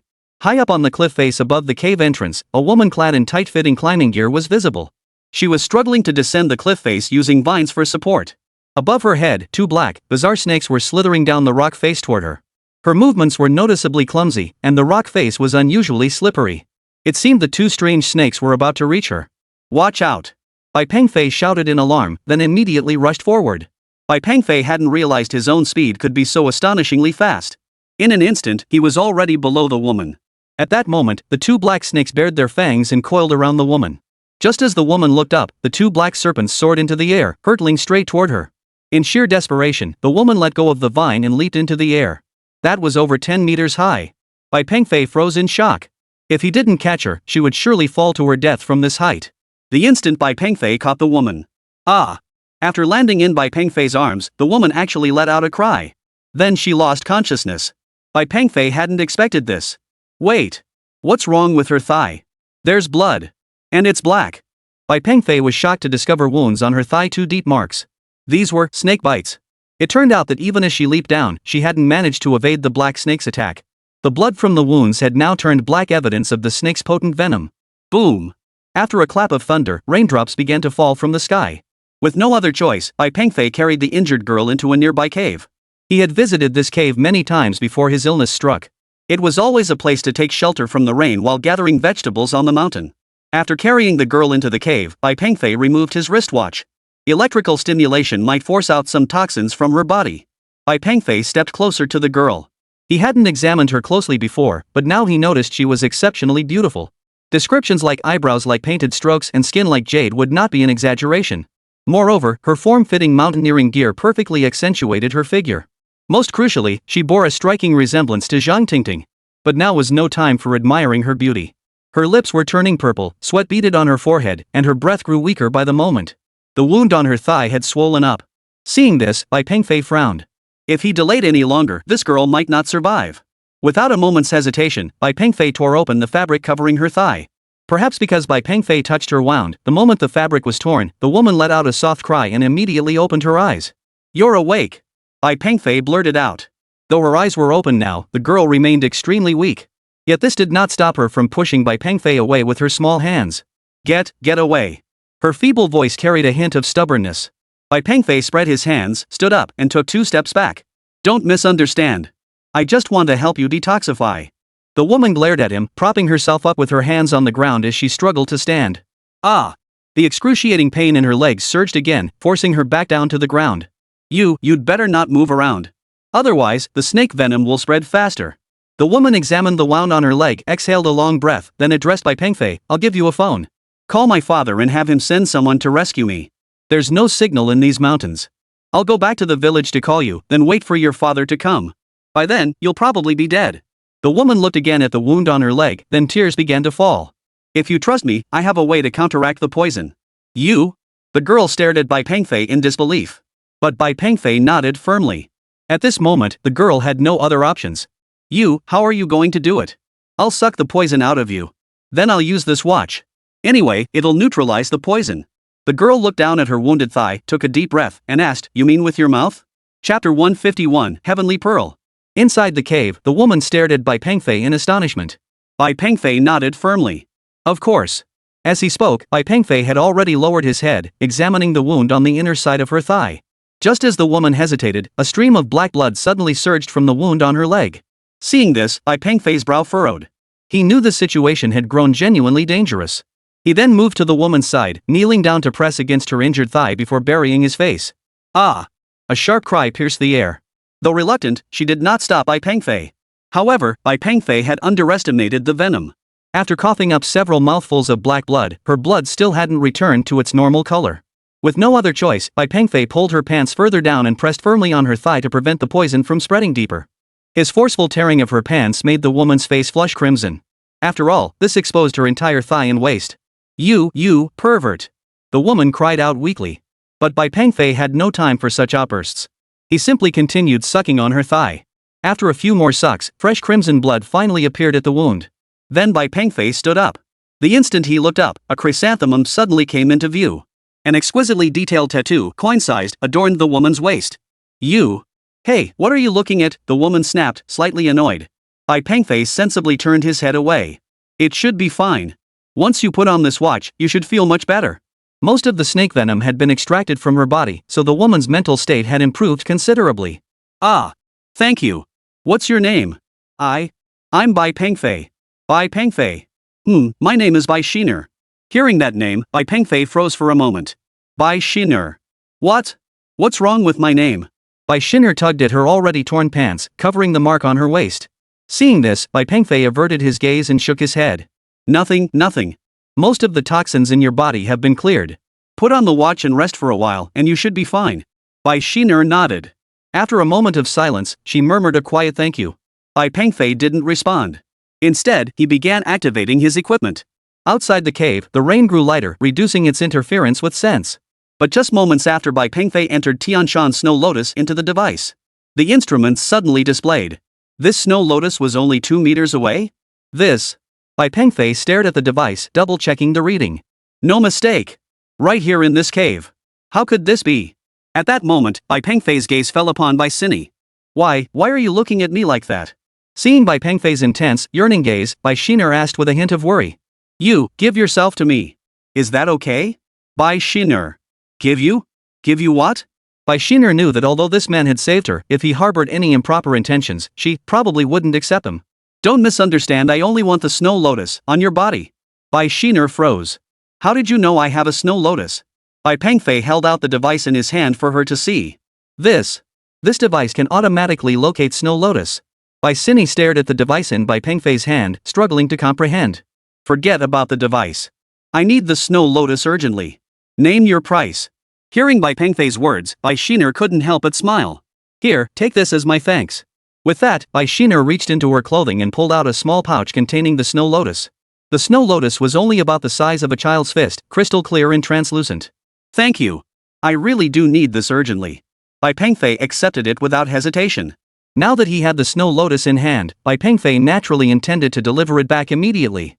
Upon exiting the cave, Bai Pengfei activated his mecha and soared away in an instant. Moments later, Bai Sinu emerged from the cave with a smile, glancing up at the sky before nodding in satisfaction. Upon arriving at the hospital, Bai Pengfei hurriedly handed the Snow Lotus to Huang Ku. A day passed. Although Zhang Tingting's condition had improved, she remained unconscious. Throughout the day, Zhang Jun and Zhao Jing remained vigilant outside the hospital room without leaving. Although Zhang Tingting was no longer in critical condition, the cause of her illness remained undiagnosed. This puzzled Huang Ku. In all his years as a doctor, he had never encountered such a condition before. Though Bai Pengfei felt anxious, there was little he could do at this point. For now, he can only place his trust in Huang Ku and the organization. Bai Pengfei knew that with Huang Ku's expertise, Zhang Tingting's life was certainly not in danger. Seeing Bai Pengfei looking somewhat distraught, Huang Ku smiled and said, "Mr. Bai, rest assured. Ms. Zhang will absolutely be fine. I've already arranged for a 1,000-year-old ginseng root to be transferred from the military hospital. Once she takes it, I guarantee she'll wake up." Bai Pengfei understood that it had to be procured from a military hospital. This must be an exceptional treasure, reserved for emergencies and special personnel. "This is incredibly generous," Bai Pengfei hurriedly thanked him. "You're welcome.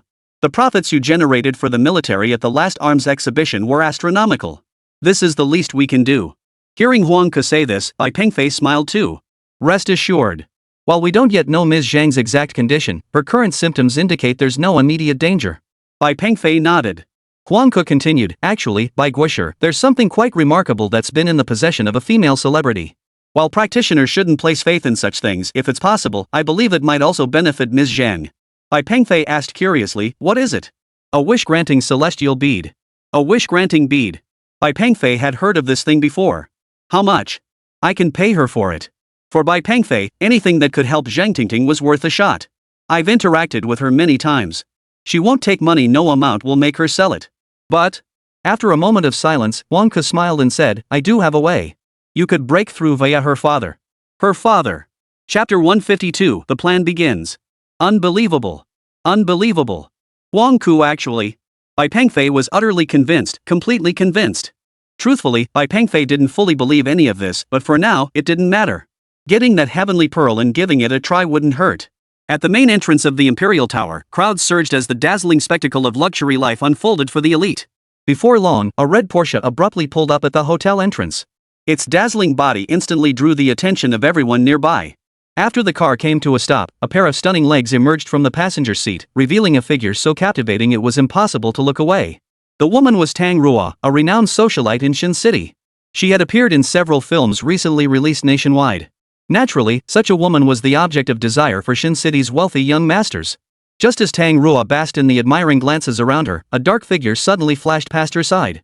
With all eyes fixed on her, someone walked right past without so much as a glance. Tang Ruo couldn't contain herself. "Wait!" Bai Pengfei paid no heed to her words, continuing straight into the hotel. "Hey, you! Wait up!" Tang Ruo realized he might not have heard her call. Sure enough, Bai Pengfei halted his steps. Tang Ruo flashed a confident smile. "Did you see the car I was in earlier? Go to the garage and tell my driver not to wait for me, tell him to head straight back. And since you helped me out, I'll take a photo with you, but just one, okay?" To maintain her image, Tang Ruo kept smiling and struck a pose ready for the photo. Bai Pengfei chuckled. How dare a minor celebrity talk to him like that? But Bai Pengfei only paused briefly before continuing onward. Seeing Bai Pengfei's reaction, Tang Ruo grew annoyed. Despite her high heels, she sprinted forward a few steps and blocked his path. "Hey, I said you can take a photo with me. Didn't you hear me?" "Not interested," Bai Pengfei replied coldly. "What did you say?" Tang Ruo couldn't believe her ears. She was a renowned socialite in Xin City, a beauty who ranked among the city's most coveted women. Countless men in Xin City dreamed of crossing paths with her. In the past, whenever she asked a man for a favor, not a single one had ever refused. Each had been as obedient as a dog. But this man standing before her now. You know who I am. Understand this, I'm doing you a favor by even asking for your help." Bai Pengfei paid her no mind whatsoever. He merely shifted aside and started to walk away. "Stop. Let me tell you, you should feel honored that I'm asking for your help. You should be grateful I'm letting someone like you take a photo with me." Tang Ruo was furious. After all, she'd never failed to get what she wanted from that man before. What's more, seeing Bai Pengfei dressed in cheap, street stall clothes, she was convinced he wasn't wealthy. The look in her eyes told Bai Pengfei everything. Sigh. Clothes were to blame. It seemed he needed to buy a few decent outfits. Just then, a man approached from behind Bai Pengfei. "What's wrong, Miss Tang? Did you run into trouble?" Seeing Lu Halong approach, Tang Ruo snorted and said, "Tonight's party is hosted by your sister."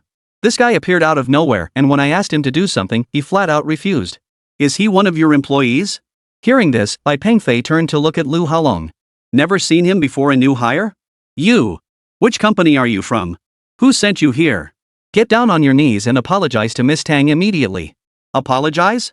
Bai Pengfei looked up at Lu Halong. "You want me to apologize?" "Of course. Do you know who I am?"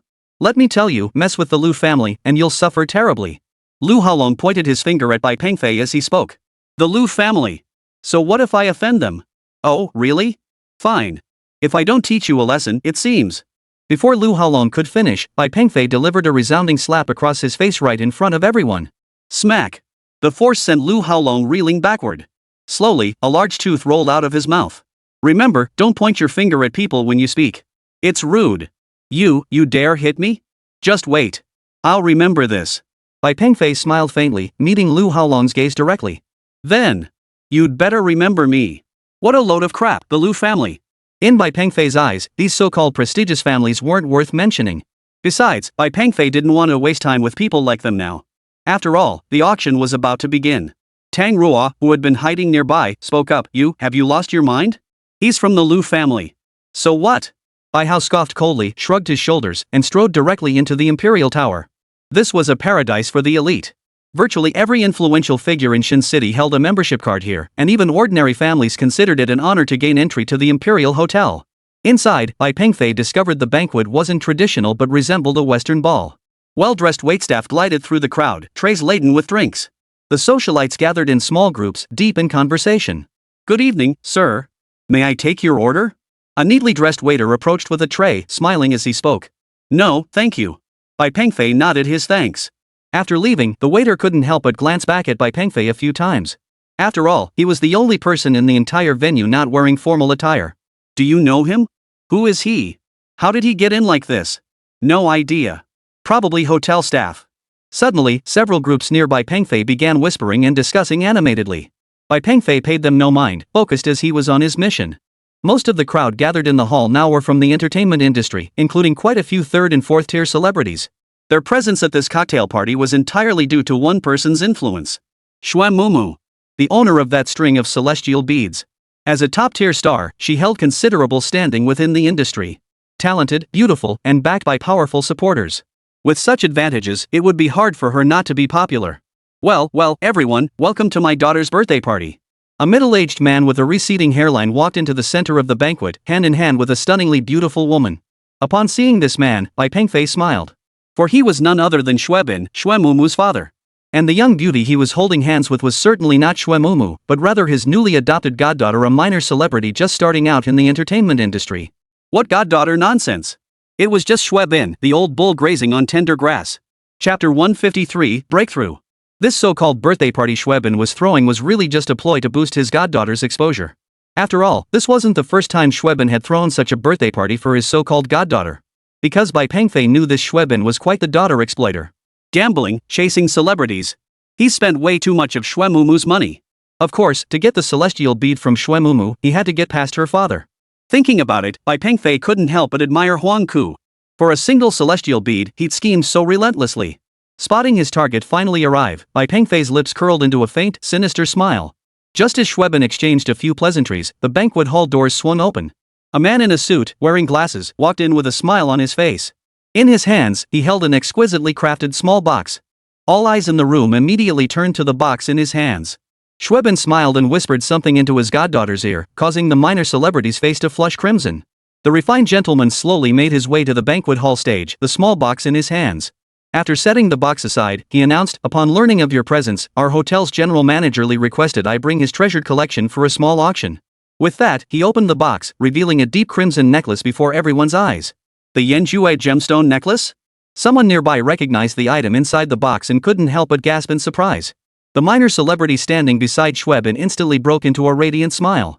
Everyone, quiet down, quiet down. The auction is about to begin. The refined gentleman waved his hands, signaling for silence. In truth, everyone present knew this auction was merely a formality. Knowing Xue Bin would place the bid, no one dared to compete. Standing nearby, Xue Bin appeared supremely confident, occasionally stealing glances at his beautiful goddaughter beside him. As the auctioneer spoke, all eyes in the reception hall turned to the stage. Moments later, the host picked up an exquisite box, lifted its lid, and displayed its contents before the crowd. This is the gemstone necklace. Absolutely stunning. Top grade, absolutely top grade. Estimated value should be over $1 million. After the display, the host placed the box on the table and announced, the enchanting gemstone necklace. Our starting bid, $2 million. The room erupted in murmurs upon hearing the figure. Once the noise subsided, Schweben raised his wineglass and declared, "The price doesn't really matter, it's about who it's for." 3 million. Wow. No one expected Schweben to raise the bid by $1 million outright. The auctioneer smiled at Schweben before announcing, 3 million. Any higher bids? 3 million going once, 3 million going twice, 3 million going 5 million. Amidst the crowd, Bai Pengfei raised his red wineglass. In an instant, the entire venue erupted in commotion. The auctioneer's face paled slightly. After all, he'd been instructed beforehand that this necklace was merely a token gesture. But now, someone had suddenly raised the bid, and by such a large amount. He was stunned. Schweben, who had been brimming with confidence moments ago, turned in surprise to look at Bai Pengfei. Bai Pengfei nodded and repeated emphatically, "I bid 5 million. Only then did the auctioneer snap out of his daze. He hurriedly announced, 5 million. This gentleman has bid 5 million. Are there any further bids? The auctioneer's gaze fell squarely on Schweben. 7 million. Schweben raised his wine glass again, his face regaining a hint of confidence. A mere few million? His own daughter could easily rake in tens of millions just by starring in a movie. But before the crowd could react in astonishment. 10 million. The auctioneer froze. Schweben also furrowed his brow.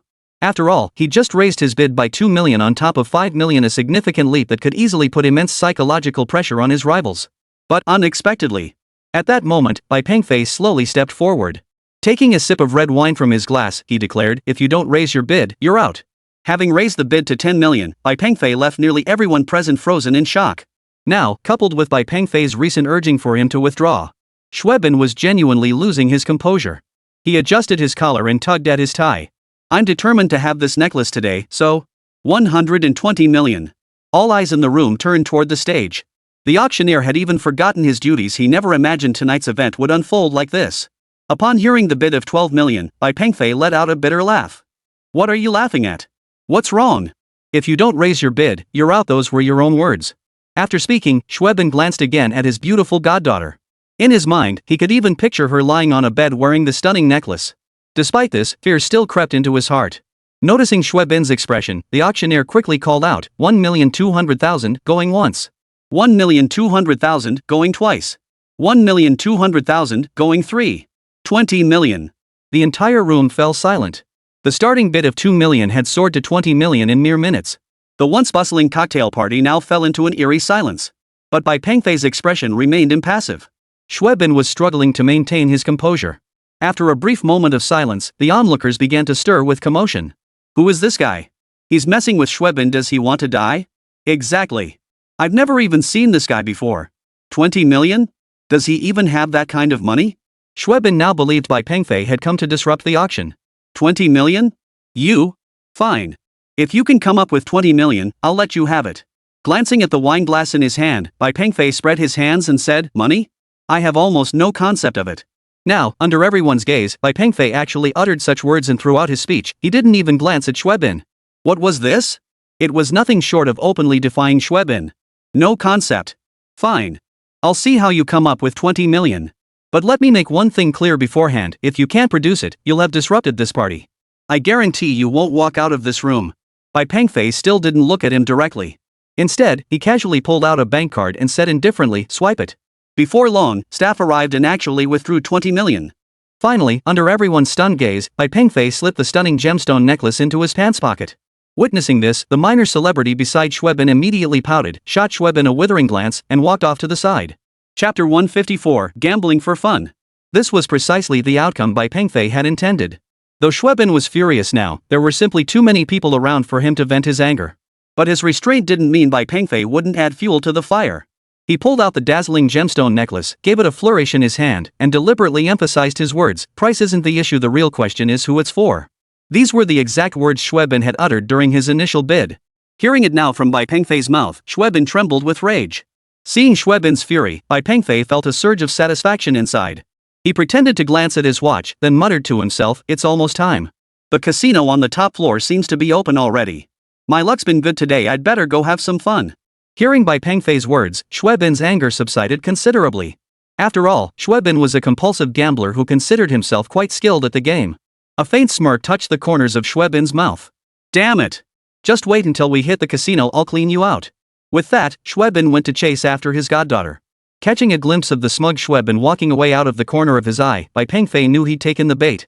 He took out the expensive necklace and examined it, then nodded. Alright, it'll be perfect for Zhang Tingting. With that, Bai Pengfei took the elevator straight to the top floor. This casino was different, it catered exclusively to the wealthy. Without at least 10 million in funds, you wouldn't even be allowed inside. Consequently, few people came here to play, with only a handful of tables occupied each day. Upon reaching the entrance, Bai Pengfei exchanged 10 million in chips, the absolute minimum requirement for entry. Although there were only 3 tables in total, the 10 million yuan entry fee ensured that only the wealthy or influential could afford to play here. Shortly after Bai Pengfei sat down, a familiar voice called out from behind him. Bro, what a coincidence. Indeed, it was Xuebin speaking. Xuebin was now seated next to Bian Heng, his arm draped around his goddaughter. Seeing Xuebin seated beside him, Bai Pengfei was naturally delighted. After all, the old man had finally taken the bait. Xuebin glared fiercely at Bai Pengfei. He was determined to redeem himself, ideally by winning back the peerless necklace outright. Before long, 2 more men arrived at the gambling table. They placed their chips on the table, each seemingly holding 50 to 60 million in chips. Hey! Brother Xue's here today, a bald man in his 30s greeted him politely. This bald man was Zhang Qiu, a frequent visitor here and a true gambler through and through. Brother Xue, who's this beauty by your side? Why not introduce her? The other man eyed Xuebin's goddaughter, sizing her up from head to toe. This man was Zhao Ming, whose sole hobby was lust. In front of these guys, Xuebin dropped all pretense. He swept his arm around the 3rd or 4th tier celebrity, then declared with pride, just met her. Hey, why didn't Mr. Zhao bring a beauty along today? The 3 of them bantered back and forth for a moment. But Zhao Ming glanced sideways at the silent Bai Pengfei standing nearby. After a moment, he exclaimed in surprise, and who might this be? Bai Pengfei replied indifferently. Zhang Qiu chuckled twice, shaking his head at Bai Pengfei. No big deal. Friends are friends. Let's all have fun together. Xuebin, however, grew impatient with the small talk. Waving his hand, he declared, let's get started already. I've got business to attend to afterward. He glanced at the beautiful woman beside him and gently stroked her cheek. Besides, he was eager to win the stunning gemstone from Bai Pengfei's hands. Soon, Xuebin placed 50 million chips on the table. Now there were 4 players at the table. 3 of them had over 50 million in chips each, while Bai Pengfei looked a bit shabby with only 10 million. At that moment, Bai Pengfei adjusted his glasses. Once everyone had their chips in order, the game officially began. The dealer provided by the casino was a stunning woman with short hair. She was tall and slender, wearing flesh-colored stockings paired with black high heels, a super short pencil skirt, and a deep V neck-top that was incredibly sexy, a sight impossible to look away from. Seeing such a stunning dealer, Zhao Ming naturally wouldn't pass up the chance to get a little handsy. He gave her thigh a firm pat and declared, deal carefully. If I win tonight, I'll reward you handsomely. Of course, when he said a few bucks, he meant tens of thousands. The beautiful dealer seemed accustomed to it. After all, this money was part of their income, and sometimes they even provided follow-up services after the game ended. This time they played stud poker, the kind featured in Hong Kong movies. It looked simple, but there were many tricks involved. Bai Pengfei knew this dealer and Zhao Ming were definitely in cahoots, both casino insiders. And that moment when he touched her thigh? Purely a staged act for others to witness. These were all subtle details. 10,000 per hand is too small. How about $1 million? Xuebin impatiently tossed $1 million chip into the middle. After all, he had plans for a romantic evening.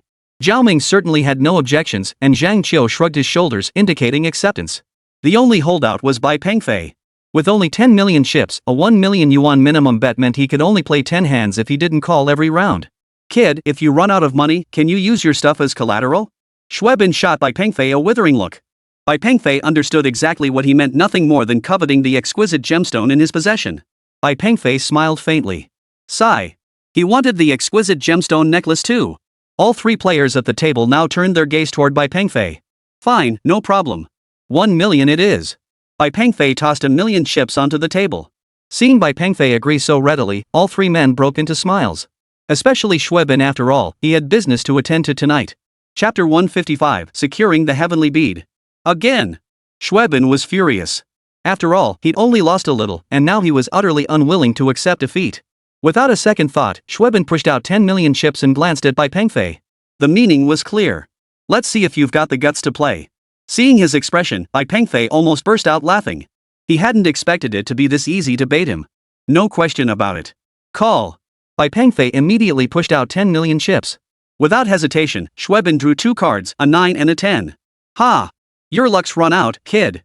Seeing his own hand, Xuebin flashed a bright smile. After all, if he lost with 19 points, he'd be in real trouble. You lose. With that, Bai Pengfei flipped over his cards, 10, 10. Xuebin froze. Zhang Qiu and Zhao Ming, watching nearby, were also stunned. This was too much of a coincidence.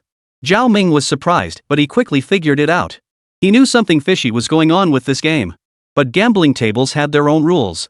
Since Bai Pengfei hadn't won his money, Zhao Ming couldn't expose the trick. This was precisely why Bai Pengfei had only wanted to play bullfight with Xuebin. After seeing Bai Pengfei's pair of tens, Xuebin was utterly stunned. You're cheating. Xuebin blurted out. After all, it was too coincidental. Assuming Bai Pengfei was cheating was only natural. Everyone knew gambling was a game of deception, but if you couldn't catch someone cheating, there was nothing you could do.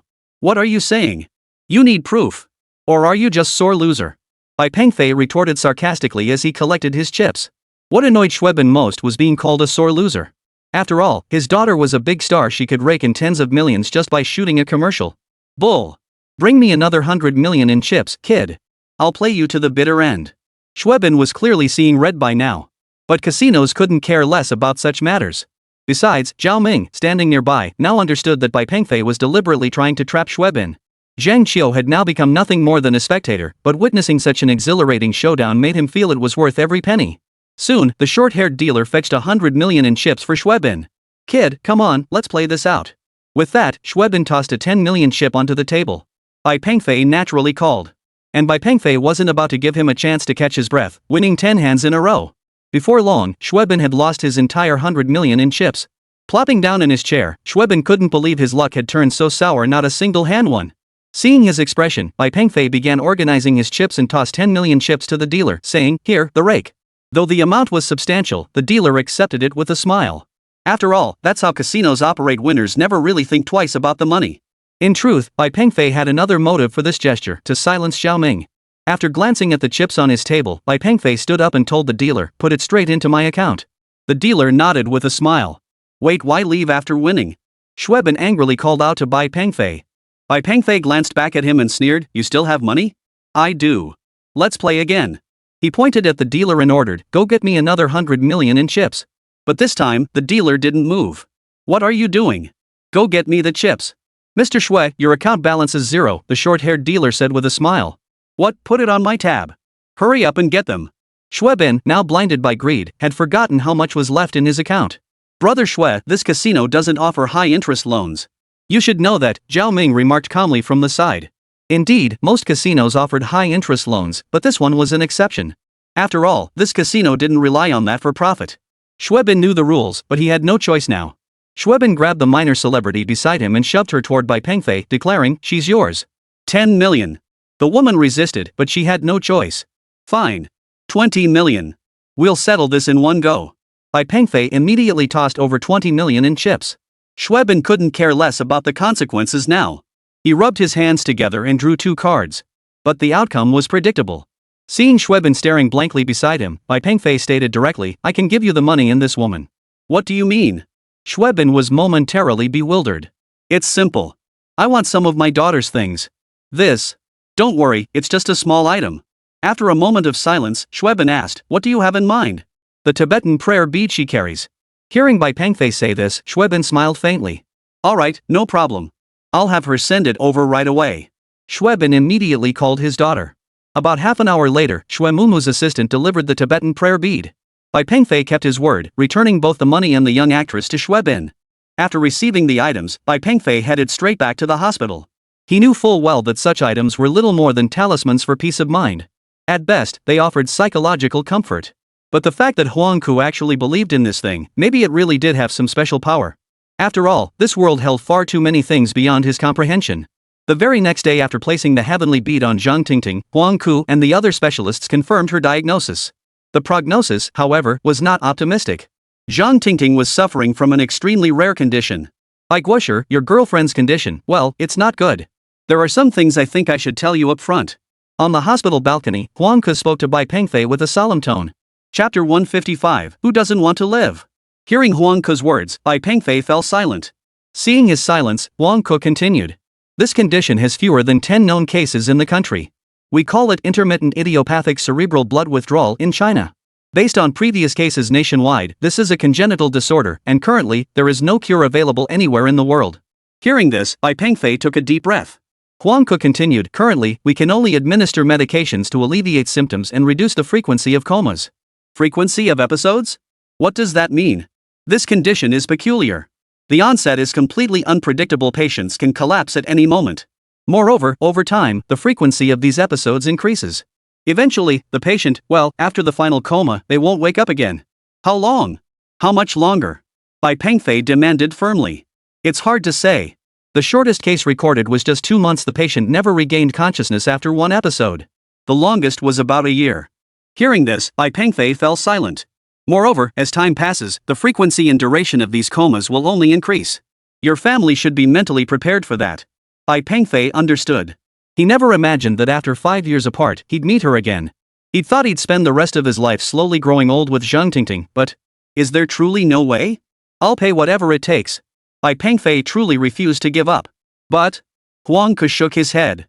There's no specific cure. We can only take medication to slow the progression of the disease. At the earliest, 2 months. 2 months. God. Are you kidding me? Even though I have this system, it's all about high-tech machinery, and machinery it's useless when it comes to treating illnesses. No. I absolutely cannot stand by and watch Zhang Tingting die like this. I have to do something. Yes, I must. You can go see her in the ward now. Huang Ke pointed to the ward across the hall. Thank you, Dr. Huang. Regardless, Bai Pengfei expressed his gratitude to Huang Ke. After leaving the balcony, Bai Pengfei went straight to Zhang Tingting's room. Zhang Tingting lay pale on the hospital bed, unconscious and wearing an oxygen mask. Even so, her haggard face was visible through the mask. As Dr. Huang had said, Zhang Tingting would definitely regain consciousness, though the timing remained uncertain. Sitting by the bedside, Bai Pengfei gently held her hand. Looking at her sunken cheeks, he said with a bitter smile, Tingting, I want to tell you something. What do you say, shall we get married? Truthfully, Bai Pengfei had wanted to say this for a long time. He'd wanted to say it the moment he saw her again. But back then, he hadn't known how Zhang Tingting felt about him. Naturally, he hadn't dared to be abrupt. But just as he'd finally gathered the courage to speak, Just then, Bai Pengfei suddenly noticed a slight spike on the nearby electrocardiogram monitor. This indicated that in that very instant, her heart rate had accelerated. Though Zhang Tingting hadn't regained consciousness yet, this was at least a positive sign. Bai Pengfei took her hand and pressed it to his lips for a gentle kiss. As soon as you wake up, I'll agree to anything you ask. Anything at all. With that, Bai Pengfei's face slowly drew closer to her forehead. But just then, Zhang Tingting suddenly opened her eyes. Bai Pengfei froze for a few seconds. Zhang Tingting, who had just opened her eyes, was still a bit dazed. Her memories were still stuck in the hotel suite. She tried to sit up. But her body felt utterly drained of strength. Doctor! Doctor! Bai Pengfei pressed the emergency button and shouted toward the door. Since it was a VIP ward, the doctor rushed in quickly. They immediately examined Zhang Tingting and checked the readings on the medical equipment. Huang Ke naturally arrived at the ward as well. After confirming everything was normal, he gave Bai Pengfei a look, signaling him to step outside. Following Dr. Huang Ke out of the ward. Look, should we tell her the truth about her condition? After a moment's silence, Bai Pengfei replied, I haven't gone out of my way to conceal it from her, and frankly, I don't see the need to hide the truth. I feel it wouldn't be beneficial for her treatment. Huang Ke nodded slowly. All right. Make sure to take your medication on time. Exercise will also help your condition. Pay attention to your diet to eat more greens and nutritious foods. And if possible, take some ginseng as well. For Bai Pengfei now, anything money could solve was no problem. Moreover, Bai Pengfei had made up his mind, he would cure Zhang Tingting with his own abilities. Though mechanical research and medicine were vastly different fields, Bai Pengfei refused to sit idly by. Contact me immediately if anything changes. Thank you, Dr. Huang. After Dr. Huang and his team departed, Bai Pengfei returned to the ward. He decided to tell her about her condition himself. But he hadn't figured out how to say it yet. He could only approach Zhang Tingting. At that moment, Zhang Tingting had already sat up with the nurse's assistance. The 2 days of unconsciousness had left her looking utterly exhausted. After all, she hadn't eaten anything in 2 days, surviving solely on 4 fluids. Seeing Bai Pengfei return, Zhang Tingting appeared hesitant, as if she wanted to speak but held back. Just as Bai Pengfei was pondering how to broach the subject, she spoke first, asking, So, how serious is my condition? Instead of answering directly, Bai Pengfei sat beside her and took her hand. Seeing his reaction, the smile that had been on Zhang Tingting's face gradually faded. What's wrong? Why aren't you saying anything? Is my illness really that serious? She asked softly.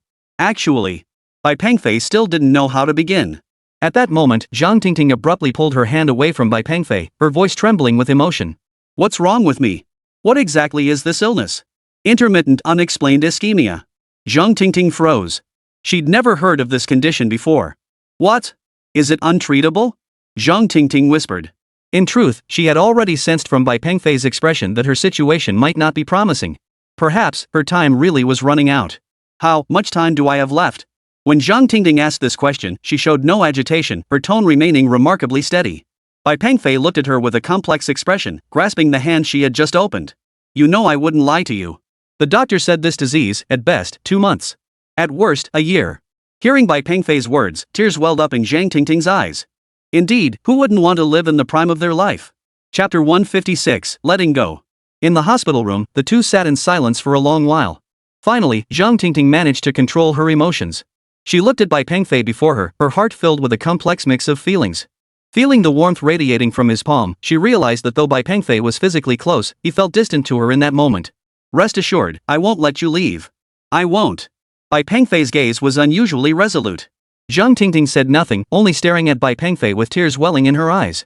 But she knew her illness was what it was. No matter what, she had to face reality. The time she'd spent with Bai Pengfei had been warm, the warmth of home. And Bai Pengfei, he was exceptional, truly exceptional. 2 months or a year, she would have to leave eventually. If that was the case, should she really continue to affect him? He was so outstanding, so young.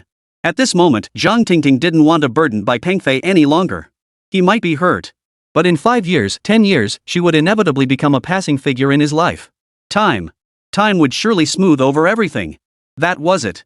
She had to face reality. Zhang Tingting took a deep breath, fighting back the tears welling in her eyes. I'd like to be alone for a while. Is that okay? Zhang Tingting slowly lay down. Bai Pengfei. At this moment, he had no reason to refuse, nor could he refuse. All right. I'll wait outside the door. Call me if you need anything. Bai Pengfei stood up and slowly left the room. Zhang Tingting leaned lightly against the hospital bed, staring at the ceiling above her. She remembered just before she lost consciousness, Bai Pengfei seemed to have proposed to her. That image lingered in her mind. Ha! Zhang Tingting let out a bitter laugh. It felt like fate was playing a cruel joke on her. Though she felt a pang of reluctance, Zhang Tingting accepted reality. She had made up her mind, she absolutely couldn't hold Bai Pengfei back. Leave. Let go. For Bai Pengfei's future, she had to let go. She couldn't hold him back any longer. Zhang Tingting also knew this matter needed to be handled gradually. If she asked Bai Pengfei to break up immediately, he would never agree. After a long while, Zhang Tingting called Bai Pengfei back. Having waited outside the hospital room for a long time, Bai Pengfei heard Zhang Tingting's call and rushed back into the room immediately. Seeing a hint of a smile on Zhang Tingting's face, Bai Pengfei felt somewhat reassured.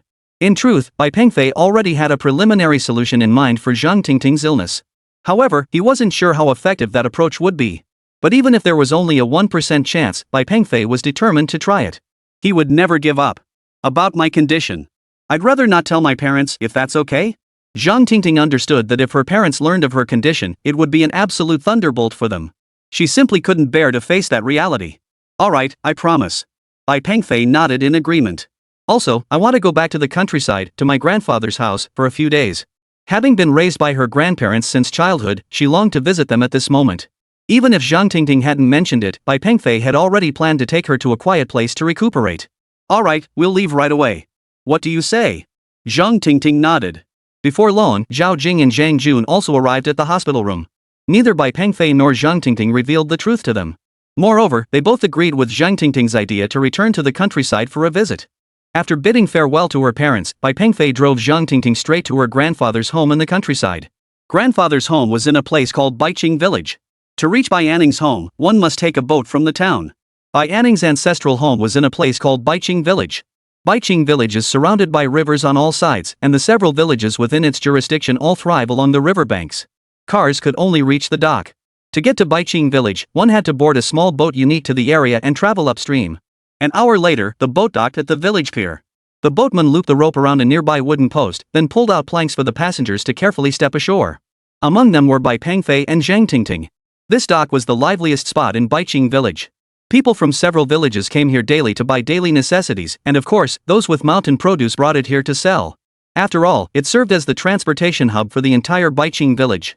Having been away for so long, Zhang Tingting smiled as she took in the familiar surroundings. Grandpa might be selling apples at the market right now. We should go see. Zhang Tingting pointed toward a gathering crowd in the distance. Sure, let's go. Bai Pengfei and Zhang Tingting headed toward the market ahead. This so-called Grand Market was essentially a general marketplace held on the 3rd, 6th, and 9th of every month. On those days, all the merchants and villagers from the surrounding areas would set up stalls here. Of course, even on non-market days, some vendors remained here, though in smaller numbers. Because the dock offered the best transportation access, the market was established right beside it. Villagers from neighboring villages also came here to buy what they needed. Even though it was 1 o'clock in the afternoon, the place was still bustling with people. Stalls here aren't assigned permanently, it's basically first come, first served. However, some vendors who trade here year-round do have their regular spots. Just as Zhang Tingting had said, Grandpa was now selling his family's apples at one of the stalls. Grandpa Zhang Tingting's name is Zhang Jianguo. He's 71 years old and in excellent health. In his free time, he comes here to sell vegetables and apples. In truth, the Zhang family doesn't even have many apple trees. When she was little, Zhang Tingting was mischievous and would always climb trees to pick apples. She even fell from one once, and to this day, she still has a mark on her buttocks. Bai Pengfei can vouch for that. Grandpa. Spotting her grandfather in the distance, Zhang Tingting ran excitedly toward him. Bai Pengfei naturally followed suit. Oh, it's Tingting. Why didn't you say you were coming back? Zhang Jianguo was naturally delighted to see his granddaughter. But he soon noticed Bai Pengfei following behind. Tingting, who's this young man? Hello, Grandpa. I'm Tingting's boyfriend. Right, Grandpa, this is Bai Pengfei, my boyfriend. Seeing Tingting's expression, Zhang Jianguo smiled gently. Grandpa, you really just got here? I see not everything's been set out yet. Zhang Tingting asked. Yeah, I got here late today. Grandpa, we're free anyway. We'll help you out here today. Zhang Tingting sat down right away. Chapter 157, Delicious and Affordable. After Bai Pengfei helped arrange all the vegetables, a crowd quickly gathered around. After all, the quality of these vegetables was simply outstanding. Not only the vegetables, but also several boxes of apples. There were 3 apple trees in Zhang Jianguo's yard. Zhang Jianguo was puzzled himself. He rarely tended to these trees, yet now the apples had grown so splendidly. Zhang Jianguo picked one up, wiped it off, and handed one each to Zhang Tingting and Bai Pengfei, saying, no pesticides used. Try them, they're delicious. Bai Pengfei nodded, then casually pulled out a small spray bottle. After taking a bite, Bai Pengfei's expression changed instantly. The flavor was truly exceptional. Bai Pengfei swore he'd never tasted an apple this delicious before. Grandpa, how much are you selling these apples for? Zhang Tingting asked curiously. I plan to sell them at market price 2 yuan per pound. Bai Pengfei smiled faintly. After setting up the electronic scale, he stood inside his truck and called out, apples. Big apples. Homegrown apples for a bargain 20 yuan per pound. Hearing this, Zhang Jianguo froze in shock. 20 yuan per pound? Did I hear that right? Is he out of his mind? As Bai Pengfei shouted his offer, people around him shot him strange looks, and fellow vendors burst out laughing. I've been selling apples my whole life. The highest price ever was 5 yuan per gene. And this year's market, 21 yuan per gene? This kid's lost his mind. Fine. If he can sell them at 21 yuan per gene, I'll eat every last one of these apples, core and all. Facing his peers' skepticism, Bai Pengfei merely smiled faintly. His bold price tag had drawn a crowd of onlookers. Just then, a heavily made-up woman stepped forward from the crowd, phone in hand. Excitedly, she addressed her live stream, folks, we'll check out the scenery later. Someone's selling apples at astronomical prices here, tourist area apples at sky-high prices.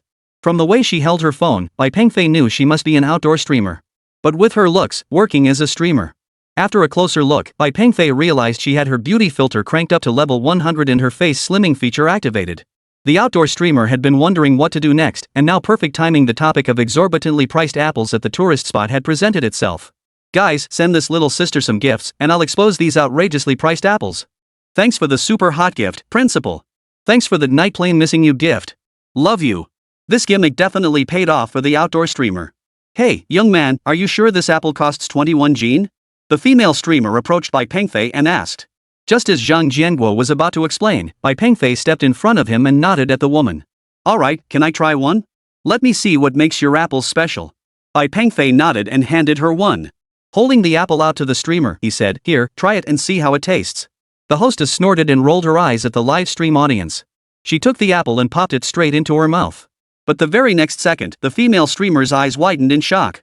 As if she'd never tasted an apple before, she devoured it in just a few bites, even eating the core clean. Delicious.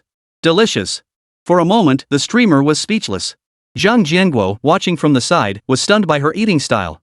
The onlookers, meanwhile, wore expressions of pure entertainment, convinced the streamer was putting on a show. 21 pounds, right? Give me 2 pounds. The hostess said earnestly to Bai Pengfei. She promptly paid for the apples, then left the crowd carrying the large apples.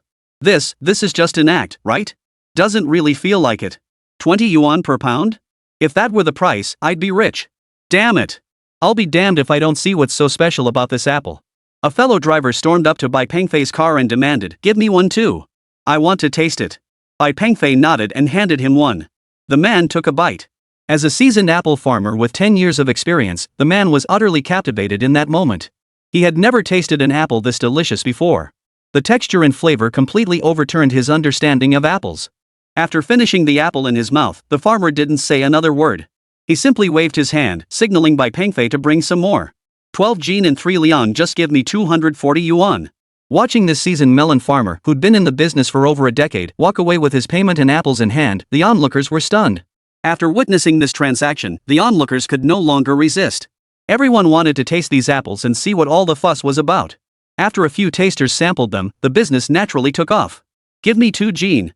No problem, old man, I can carry it. Give me 5 pounds, my wife needs to try these." Zhang Jiangguo's little tricycle suddenly became a bustling hub. In just half an hour, over 20 boxes of apples were completely sold out. Many who couldn't get any complained bitterly. But Bai Pengfei couldn't do anything about it. This was all he had, not a single apple more. At that moment, Zhang Jiangguo was utterly dumbfounded. What was going on?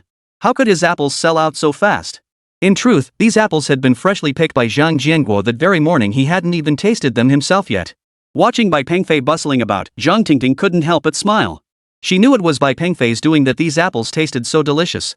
Just as Zhang Jiangguo was puzzling over it, 3 people approached from a short distance away. The moment Zhang Jiangguo saw them, his expression darkened. Chapter 158, Returning to the Hometown. The 3 hurried over to Zhang Jianjun and asked, "Old man, you're setting up a stall here. Did you pay the fees?" "I paid the stall management fee," Zhang Jiangguo replied. Hearing this, all 3 burst out laughing. One of them, a bald man, chuckled and said, "You paid the market management fee. We're talking about other fees." "Other fees?" Bai Pengfei asked, puzzled. The bald man sighed and said, "Right. I won't make things hard for you. Your business is booming today, so how about paying a little less? How about 1,000 yuan? Upon hearing this, Bai Pengfei instantly understood. At that moment, Zhang Jiangguo paid him no mind, continuing to mind his own business. Barking along with the dogs would only invite misunderstanding that he was one of them. Seeing Zhang Jiangguo completely ignore them, the 3 men didn't get angry. Instead, they sat down at the stall and casually picked up some unsold vegetables. The 3 of them completely took over the entire stall. Their bodies physically occupied the entire stall, and now anyone who wanted to come over to sell vegetables naturally dared not approach upon seeing this scene. "What are you doing?" Zhang Tingting frowned as she approached. Spotting Zhang Tingting, the group immediately broke into smiles. "Oh ho, look who's here." The tone was full of teasing. "Such a pretty face wasting away at a street stall? How tragic. Want Big Bro to find you a job? Get lost."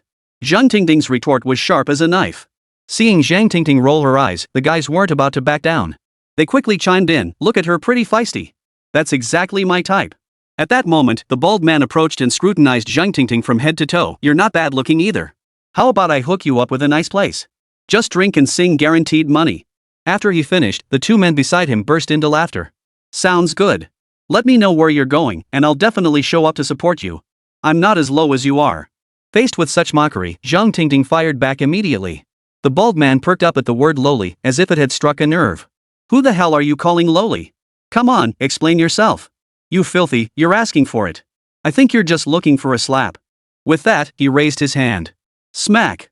A sharp crack echoed through the air. The onlookers froze in place. Zhang Tingting stood frozen in place. Because it wasn't her who got hit, it was the bald man across from her. Bai Pengfei stepped in front of Zhang Tingting and addressed the bald man, "Watch your mouth." Bai Pengfei's gaze was piercingly sharp, sending a chill down the spines of those around him. Several people nearby instinctively took a few steps back. You dare hit someone?"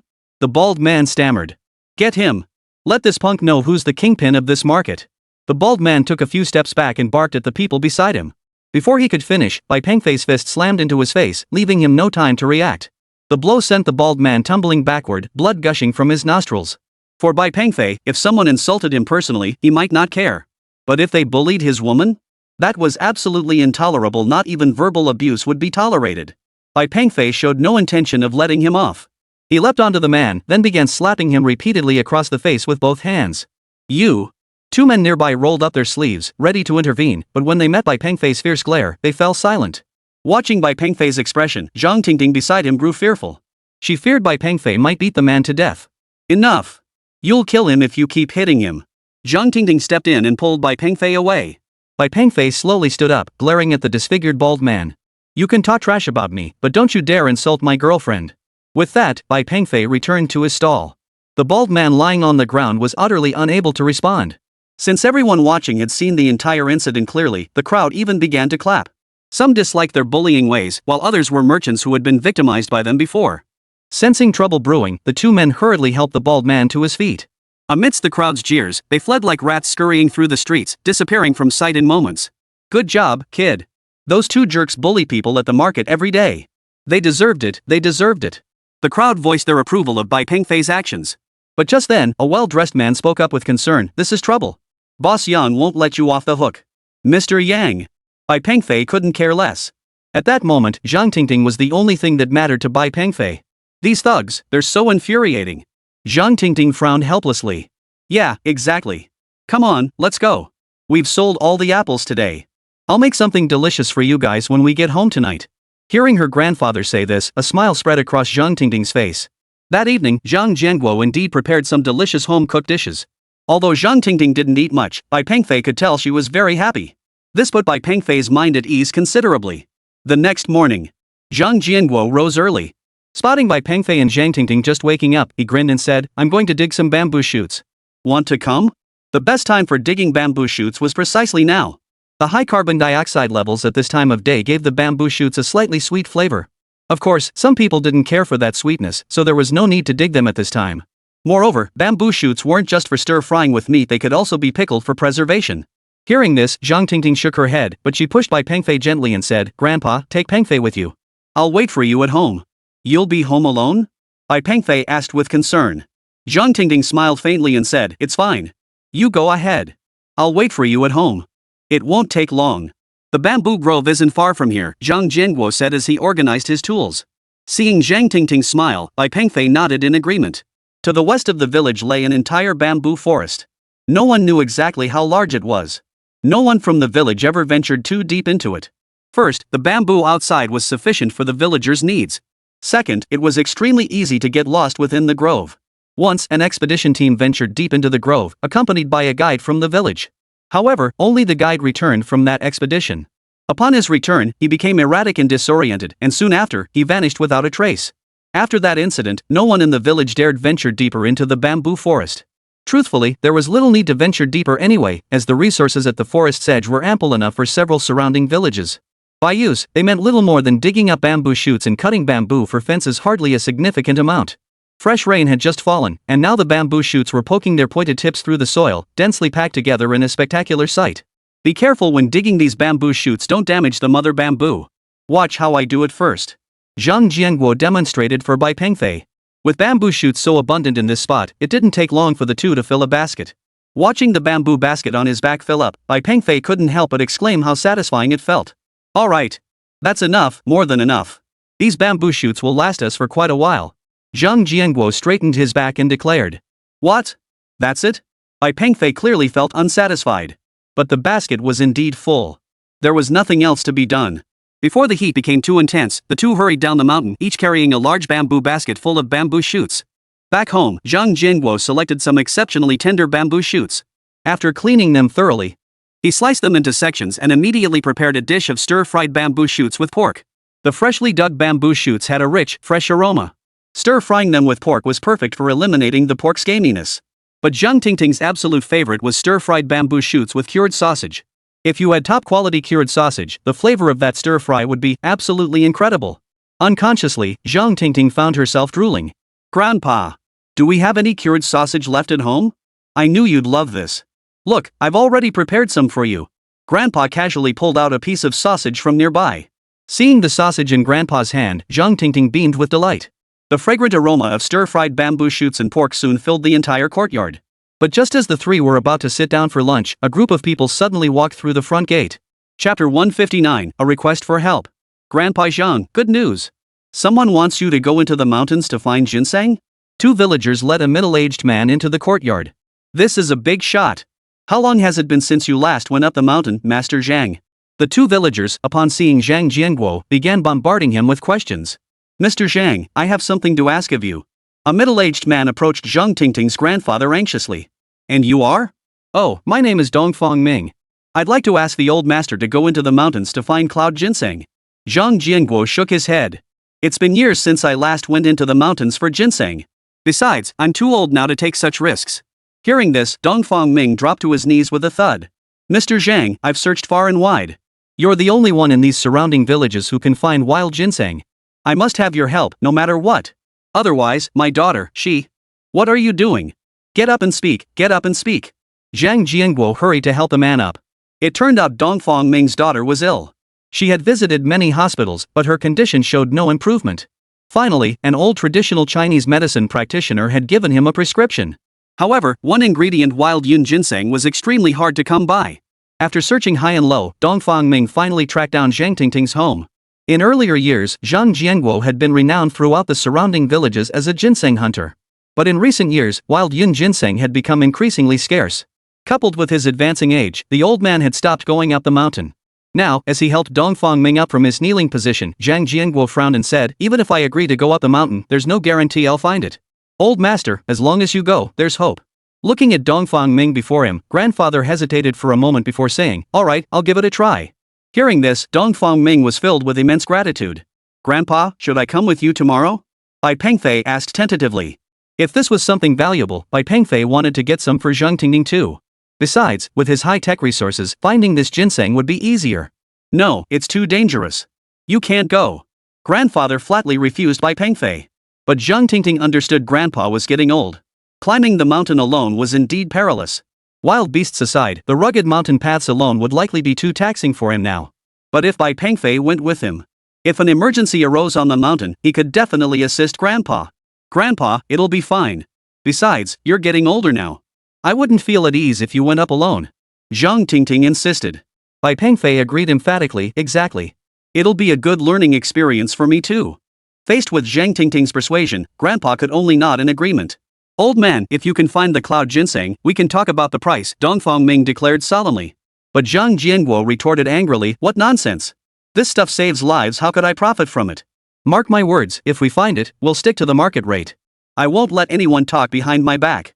Hearing this, Dongfang Ming was deeply moved. Finally, Dongfang Ming left his contact information and departed by car.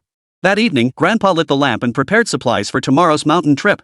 Zhang Tingting, however, lay down early, feeling quite tired. Bai Pengfei didn't disturb her. The next morning, Grandfather woke Bai Pengfei up very early.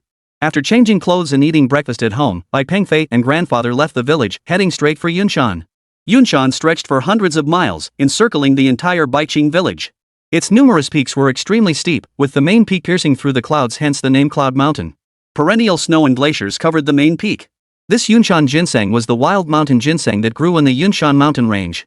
In earlier years, the quantity was still acceptable, but after more than a decade of over-harvesting, the Yunshan ginseng in these mountains was now extremely scarce, and the fully formed ones were even rarer than a phoenix feather or a chelan's horn. The term fully formed refers to whether the ginseng resembles a human figure in shape. This characteristic mirrors that of regular ginseng. The more human-like the form, the higher its value and medicinal efficacy. As Bai Pengfei and his grandfather left the village, they soon reached the edge of the mountain pass. Originally, there was no path here at all. But over the years, ginseng seekers had worn a narrow trail through the mountainside. Following this path, the two entered the depths of Yunshan. This season, the mountain is covered in prickly barley stalks, but fortunately, both of them were dressed warmly enough to avoid getting pricked by them. Zhang Jianguo led the way, clearing weeds with his sickle to make the path beneath their feet more visible. Every so often, Grandfather would tap a tree trunk with the wooden handle of his sickle, coaxing a hollow clanging sound from the wood. Zhang Jianguo was using the sound to determine their location. This skill wasn't something one could master overnight. Seeing how focused Zhang Jianguo was, Bai Pengfei decided not to pull out his high-tech gear. In the depths of the mountains, getting lost was the greatest fear. Once trapped within, no matter how strong one's stamina, the inevitable fate was to become a skeleton left behind in the wilderness. Of course, the tapping also served to warn nearby beasts, a classic case of stirring up trouble. After walking for over an hour, Grandpa finally stopped on a hillside. After taking a sip of water, Grandpa smiled warmly at Bai Pengfei and asked, "Kid, how are you holding up? Tired?" Bai Pengfei shook his head. "Not tired at all." "Good boy, you need that kind of stamina. But I'll tell you, we still have several more hours to go before we reach the ginseng patch." "No problem, I can handle it." Seeing Bai Pengfei's determination, Zhang Jianguo also smiled. Rustle, rustle, rustle. Just as the two were about to set off again, a rustling sound came from the nearby woods. But the sound vanished just as quickly. Glancing toward the source of the sound, Grandpa furrowed his brow and said to Bai Pengfei, "Kid, you need to be careful now." Bai Pengfei nodded. Then the two continued deeper into the mountains. About an hour later, the distant roar of rushing water reached their ears. After walking toward the sound for a while, a waterfall over 10 meters high came into view.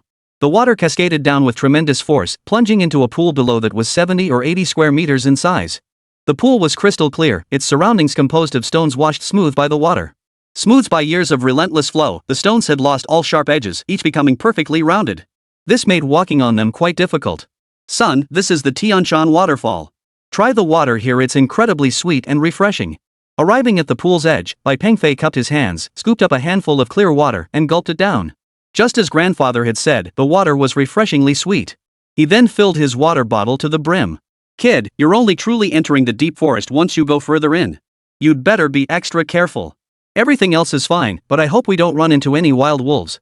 Chapter 160, Ascending the Mountain. At the mention of wild wolves, a hint of sadness flickered across grandfather's brow.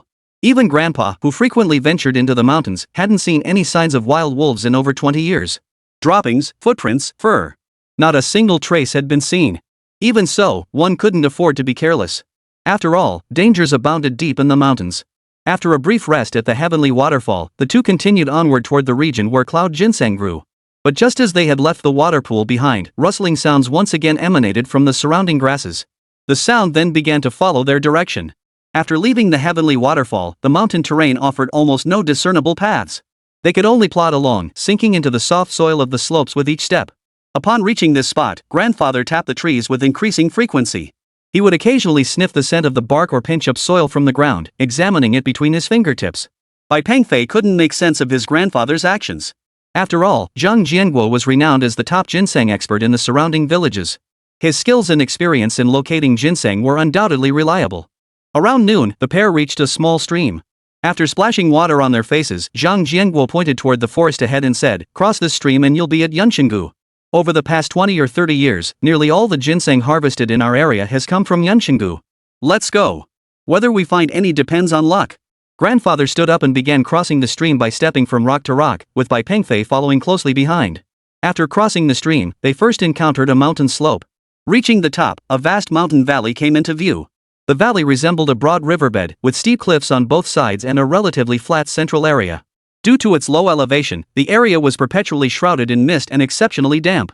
At this point, Zhang Jianguo began to prepare the rope he had brought. He found a sturdy tree on the slope, secured one end of the rope, and then threw the entire length down into the valley.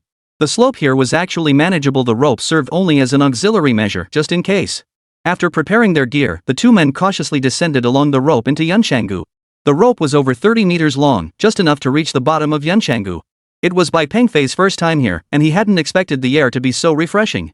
Moreover, the surrounding temperature was just right, neither cold nor hot, making it feel incredibly comfortable.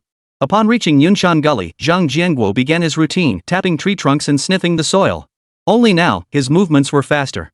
Outside, he'd done this merely to test the air, hoping to detect any signs of Yunqing ginseng. But now it was different. He had to be thorough, for this was the actual source of the Yunqing ginseng. "Son, give it a try. Listen for any differences in the sounds these trees make." Hearing his grandfather's words, Bai Pengfei grabbed the sickle in his hand and began tapping the nearby trees. Bai Pengfei replied earnestly, "I don't feel anything different." Zhang Jianguo burst into laughter. "It's okay. You'll learn to discern the differences with time." With that, Grandpa tossed a white bundle directly into Bai Pengfei's hands. "This is white pine mushroom. It's very precious. Keep it safe." Heeding his grandfather's words, Bai Pengfei promptly placed the white pine mushroom into his bamboo basket. Before they knew it, the two had been searching Yunqing Gully for an hour. Unfortunately, they hadn't found any trace of Yunshan. Just as they were about to take a short break, a rustling sound suddenly came from ahead, not far away. The tangled grass where the sound originated began to stir. Instantly, both men grew alert. After all, they were deep in the mountains, where countless unknown dangers lurked. "Boy, step back. If danger approaches, climb the tree. Got it?" Grandfather spoke while already gripping his sickle. "Grandpa, climbing a tree might not work. This thing is way more agile than me." Bai Pengfei pointed at the plump squirrel before him, a smile spreading across his face. Seeing it was just a squirrel causing trouble, Grandpa lowered his sickle. "Be careful, kid. Those claws are sharp as anything." But beside the squirrel now stood a peculiar plant. At the very top of this plant hung 3 small red berries, beneath which grew 5 perfectly symmetrical leaves. Grandfather gasped in astonishment. Red-capped cloud ginseng. With that, Grandpa hurried over to examine the so-called red-capped yin ginseng closely. 3 red tops, 5 leaves, and these thorns, no mistake about it. This is the finest grade of yinshin, the red-topped yinshin. Staring at the so-called red-topped yin ginseng before him, Bai Pengfei was equally astonished. Just then, Zhang Tingting produced the tools for digging ginseng. The art of digging ginseng was even more intricate. He pulled a red cloth from his bamboo basket and carefully spread it out on the ground. Wrapped within this red cloth lay the tools for deep digging. Red cord, copper coins, a brush, and a pig bone shovel. The first 3 items were understandable, but the pig bone shovel might be unfamiliar to most. As the name suggests, it's a small shovel fashioned from pig bone. Since cloud ginseng cannot tolerate iron tools and is attracted to the scent of bones, a bone shovel must be used to dig it up. Zhang Tingting carefully threaded several copper coins onto a red string, then tied one end of the string to the cloud ginseng and the other end to another tree trunk. He then took out the pig bone shovel to dig away the soil beneath the ginseng root, carefully brushing off the remaining earth with a small brush. This step of brushing away the soil must be done with extreme care to avoid damaging the ginseng's delicate roots. After about an hour, he finally carefully unearthed the entire red-capped ginseng root. They then wrapped the ginseng in red cloth and placed it into the small box they had brought along. Alright, we've found the ginseng. Let's head back. But Bai Pengfei pointed to 3 other cloud ginseng plants with red caps nearby and asked, Grandpa, aren't we taking these? Oh, those are the cloud ginseng's fruits. Taking them back is useless, we couldn't grow them anyway. Besides, it takes at least 20 years for this ginseng to mature. Who would bother cultivating such a thing? Let's hurry. It'll be dark soon, and it's not safe to leave the mountains after dark. Chapter 161, Trouble Arose. By the time the 2 reached home, darkness had already fallen.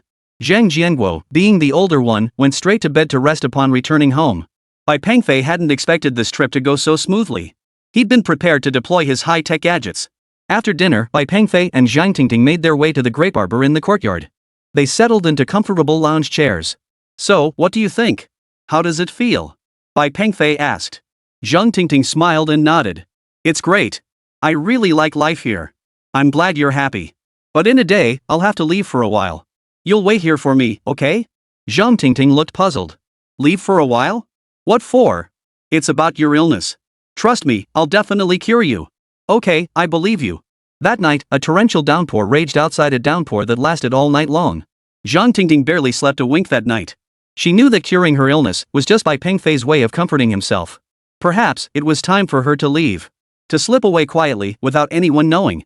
Early morning, just as dawn broke, Bai Pengfei was jolted awake by the clamor within his home. Upon waking, Bai Pengfei discovered that for some unknown reason, a large crowd had gathered at his home. Each person held a shovel, their expressions solemn. They huddled together, seemingly discussing something. After several rounds of discussion, they hurriedly left the courtyard. Seeing the anxious look on Zhang Jiangguo's face, Bai Pengfei knew something major must have happened in the village. Since Zhang Jiangguo had once served as village chief, everyone had come to consult him. Just as Bai Pengfei was about to ask what was going on, grandfather rushed in carrying 2 shovels. Boy, he exclaimed. Hurry up and come with me to the rice paddies. Last night's rain was too heavy. We need to clear the ditches quickly, or this year's rice crop will be ruined. Hearing this, Bai Pengfei understood. He guessed the people earlier had been discussing this very matter. Baiqing village had an extensive water system, so water scarcity was never an issue here. But last night's torrential downpour meant the terraced fields on the mountain were now at risk of breaching. If the terraces collapsed now, the damage would be immense. Not only would it affect his own fields, but all the rice paddies downstream from his land would likely face utter destruction. It was like a domino effect. Once the upper rice fields breached, the entire mountain's rice crops wouldn't be spared. Understanding this, everyone gathered at Bai Pengfei's home early this morning to discuss solutions with the former village chief. Now, all the villagers had gathered at the designated spot, tools in hand. Their task now boiled down to 2 things: reinforcing the rice paddy dams and clearing the drainage channels. Realizing the gravity of the situation, Bai Pengfei wasted no time. He took the shovel from Zhang Jiangguo and followed him to his family's terraced fields. Zhang Tingting was still asleep when the 2 left, so they left her a note. By now, over a dozen villagers were already busy at work. The entire village's terraced fields were divided into sections using bamboo. Beneath the bamboo stood the towering rice field embankments. The bamboo's purpose was naturally to reinforce the foundations and prevent soil erosion. In the past, the water level in these terraces would only reach 1/3 of the dam. But now, the situation was indeed dire. The water in each tier had risen to the very edge of the rice field embankment, and there was a constant risk of the dam bursting. Seeing everyone working, grandfather hurriedly brought Bai Pengfei to the bottom of the terraces to help widen the drainage channels. This would allow the excess water to be drained from the terraces as quickly as possible. But just as everyone was working, disaster struck unexpectedly. A shout rang out from the highest point of the terraces, "Everyone below, run! The top dam has burst!" No sooner had the words left his mouth than people at the top of the terraces began racing downhill. A collapsed terraced field was no laughing matter. The rushing water, carrying mud from above, carried tremendous force. Damaging some rice fields was the least of their worries. If it swept people away, that would be disastrous. After all, the village had experienced a similar tragedy before. Li Ping's husband, the owner of the village store, had perished in such a mudslide years ago. Owing to the exceptionally heavy rainfall overnight, the volume of water surging from the breached dam was immense. This was the largest mountain terrace field in the village, where half the households cultivated their rice paddies. As shouts echoed down from the mountain, people below scattered in panic. The dam's collapse was happening far too quickly. The dozen or so people up on the mountain clearing the waterway were clearly moving too slowly. Though those below were anxious, there was nothing they could do but watch helplessly. Once everyone below the terraces was safely evacuated, all eyes turned back to the mountain. At that moment, Zhang Tingting frowned. He knew things were not looking good. Though the dozen or so men on the mountain were relatively young, they hadn't anticipated the dam bursting so soon after reaching the summit. The uppermost terraced field dam had already split open. The breach was widening rapidly, and the water inside was roaring down, carrying mud with it. The muddy torrent was ferocious, having already breached several terraced dams in succession. Bai Pengfei, standing below, frowned deeply. The flood was advancing far too quickly. At this rate, those halfway up the mountain were likely. Zhang Tingting also saw the situation was dire and had already braced himself for the worst. "Old Zhang, we can't run. Climb a tree for cover." Someone on the mountain shouted loudly. The situation was indeed as he described. There was no way to outrun it. The torrent rushing down the mountain was far too swift, carrying mud and debris. If anyone were swept away, the consequences were unimaginable. The terrace slopes were indeed dotted with trees, but they were neither tall nor sturdy enough to support more than a single person. Seeing the muddy water already reaching their ankles, the people on the mountain rushed to hug the nearest trees and scrambled up into the branches. Soon, the muddy floodwaters from the breached dam roared past beneath them. Seeing everyone was safe, the crowd below breathed a collective sigh of relief. Thank goodness, they're saved. Heaven must have been on their side. Old Zhang and the others really dodged a bullet. While those below rejoiced at the mountain dwellers' good fortune. But Grandpa Bai Pengfei frowned, his gaze fixed on the very top of the terraced fields. He realized the dam breach was far from over. The water volume at the very top of the terraces was far greater than what had spilled down. As the mountain's flow gradually diminished, the dozen or so people in the trees relaxed their vigilance, preparing to descend. But just then, Zhang Tingting suddenly shouted up at them, "Run! Run!" Before the people in the tree could react, a thunderous roar echoed through the air. A massive wave of muddy water surged down from the top of the terraced fields. The muddy water came down with fierce momentum, churning up spray several meters high. Seeing this, everyone below let out shrieks. The dozen or so people on the mountain were also stunned. They knew running was futile now. Unconsciously, everyone closed their eyes. In their despair, they could only hope the trees would withstand the torrent. But now it seemed, the trees might not hold. With such a steep drop in water level, if anyone were swept into it, it would likely. Now, every face was grim. No one knew what to say. Of course, Bai Pengfei witnessed this scene unfolding before him. Frowning, Bai Pengfei fixed his gaze intently on the torrent surging up the mountain. At the critical moment, Bai Pengfei pressed a button on his chest. He activated his mecha and soared directly toward the mountain. Rescuing each person individually was clearly too late now. The only option now was to divert the flood's course. In this critical situation, Bai Pengfei had no time for hesitation. He aimed his palm at the ground and unleashed a laser cannon blast. The blast struck the side of the torrent, its immense force violently redirecting the muddy waters cascading down the mountain. A massive volume of water suddenly diverted, cascading down the opposite side of the mountain. As time passed, tranquility gradually returned to the terraced fields. The dozen or so people in the trees descended the mountain, puzzled. They stared at the altered course of the water, utterly perplexed. After all, the water had been flowing uphill just moments ago. This was... Regardless, everyone was saved. Those below the mountain breathed sighs of relief. But the robot hovering mid-air now was something they found hard to accept. They were all dumbfounded. Meanwhile, Bai Pengfei had returned to the ground and was slowly shedding his nanotech armor. "Kid, what just happened?"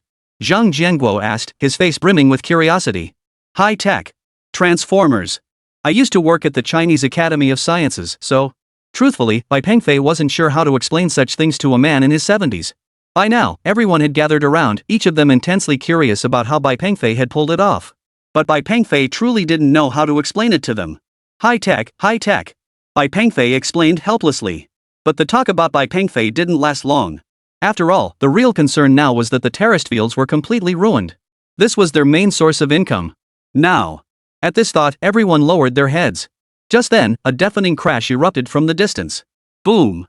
Chapter 162, Rushing to Save Lives. Hearing the sound, Bai Pengfei was startled. Everyone turned to look in the direction of the sound. It turned out to be coming from the quarry on the mountain in the neighboring village. The quarry was currently blasting the mountain.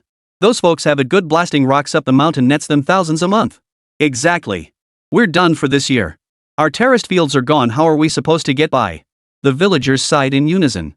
Exhausted, Zhang Jianguo brought Bai Pengfei back home. Seeing them return, Zhang Tingting hurriedly asked what had happened. Bai Pengfei recounted the entire incident with the terraced fields to Zhang Tingting. Just then, another loud explosion echoed from outside. Bai Pengfei knew it was the sound of dynamite blasting from the mountain in the neighboring village. Zhang Tingting was actually aware of the quarry in the neighboring village. Ugh, that quarry is such an eyesore. It's so annoying to look at.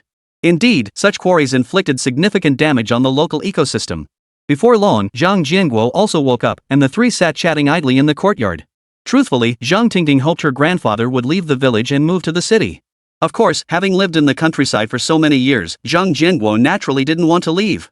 But just as the three were chatting, the village chief's wife rushed in breathlessly. Uncle Zhang! It's terrible. Something awful has happened. Guzi and Sanpangzi have been in an accident. Hearing this, Zhang Jianguo and Zhang Tingting immediately jumped up from their small stools. They knew both Guzi and Sanpangzi. After all, they were all from the same village. What happened? Don't ask questions now. They've been rushed to the town hospital. The quarry manager told them to cover the medical costs themselves first. The village chief's wife said urgently. Seeing how anxious she was, Zhang Jianguo knew this must be serious. Uncle, do you have any money? Bring some with you, I'm afraid what I brought won't be enough. Before long, Zhang Jianguo also pulled out his family's passbook. At that moment, Zhang Tingting and Bai Pengfei followed their grandfather and the village chief's wife to the hospital.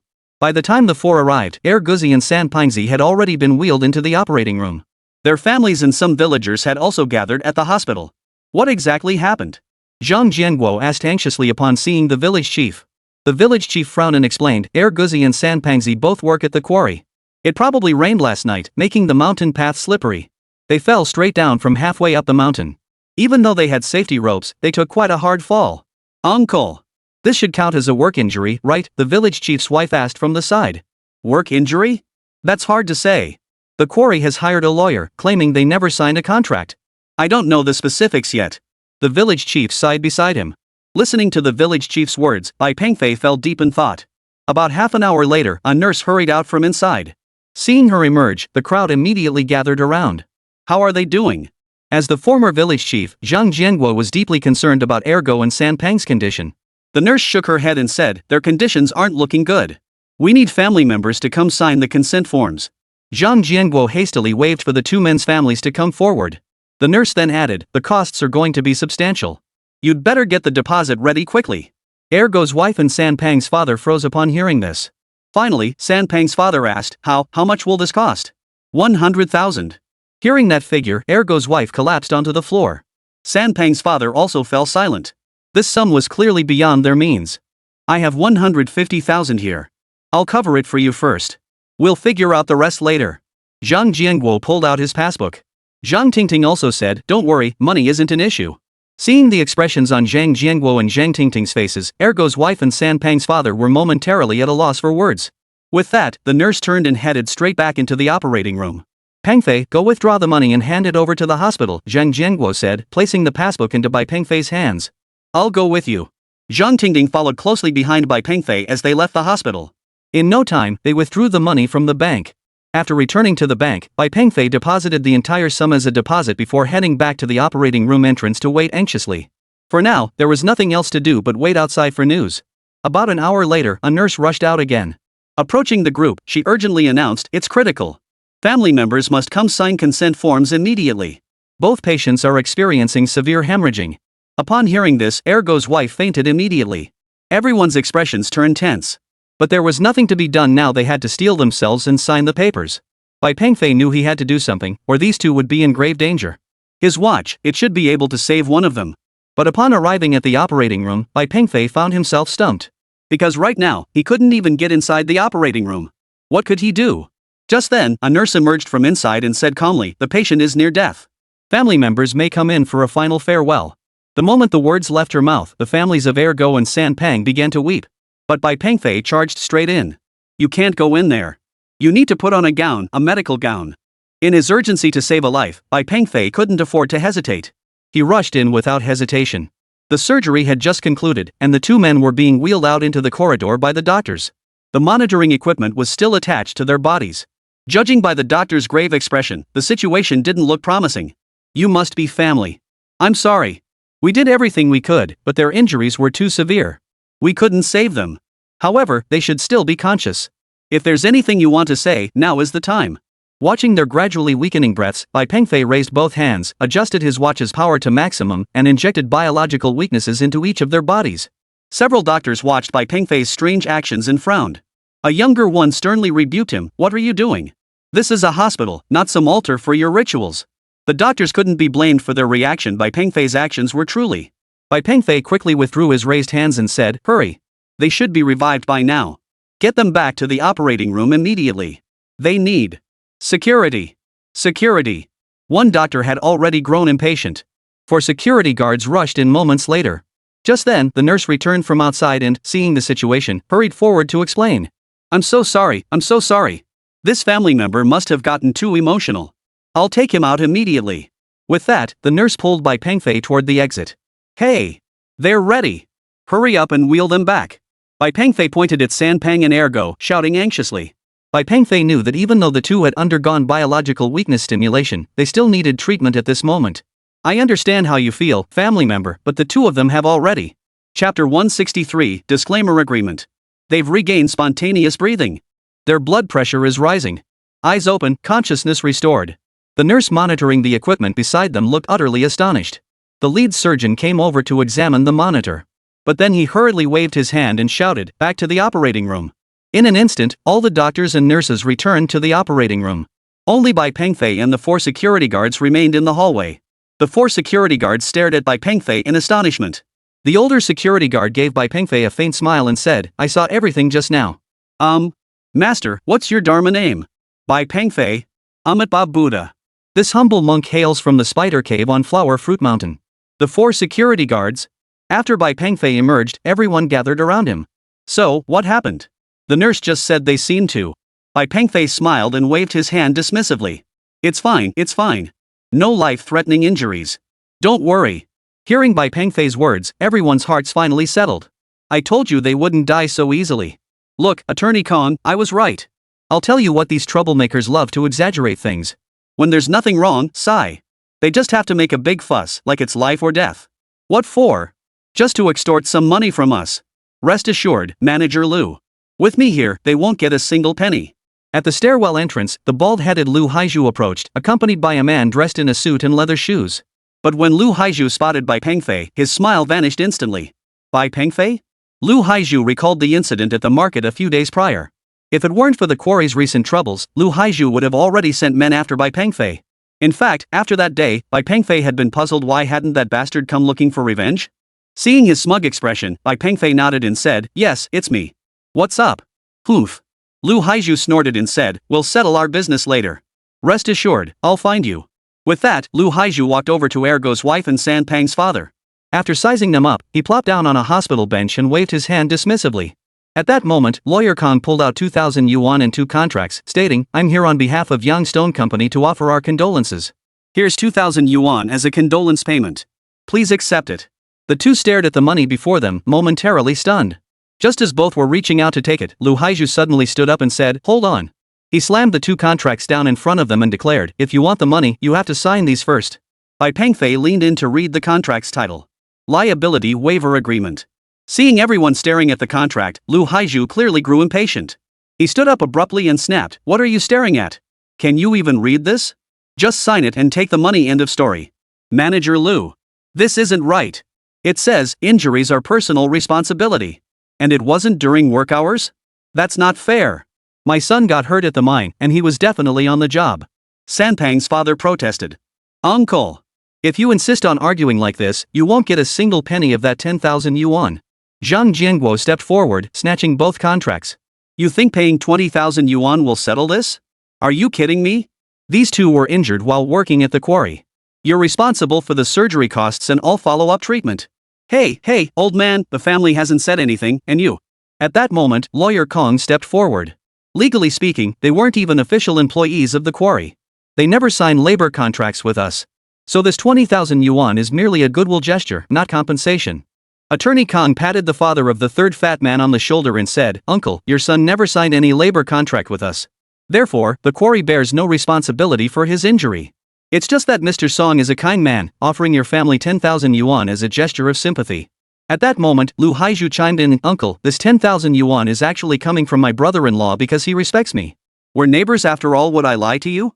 No labor contract was signed, but there was an employment relationship. Legally, that still establishes a labor relationship. And they were injured while working, that's a fact. How could the quarry not be involved? Bai Pengfei stepped forward and said calmly.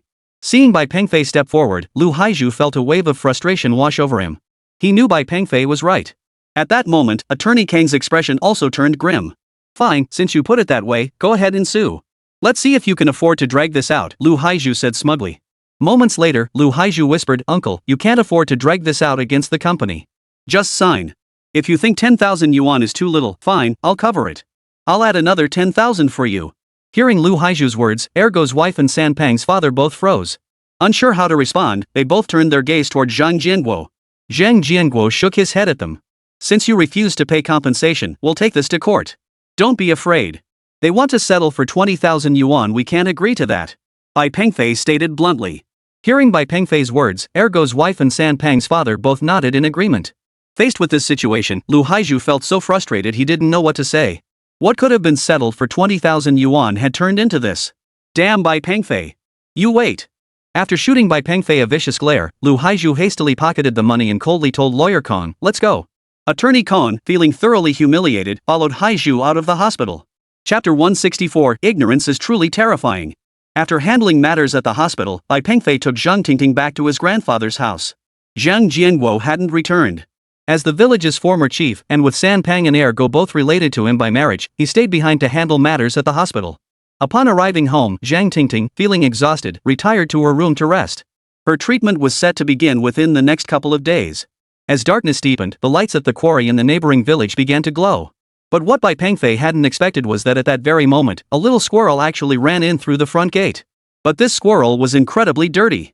Most of its fur had been stained black, making it look truly pitiful. Consciously, the squirrel made its way straight to Bai Pengfei.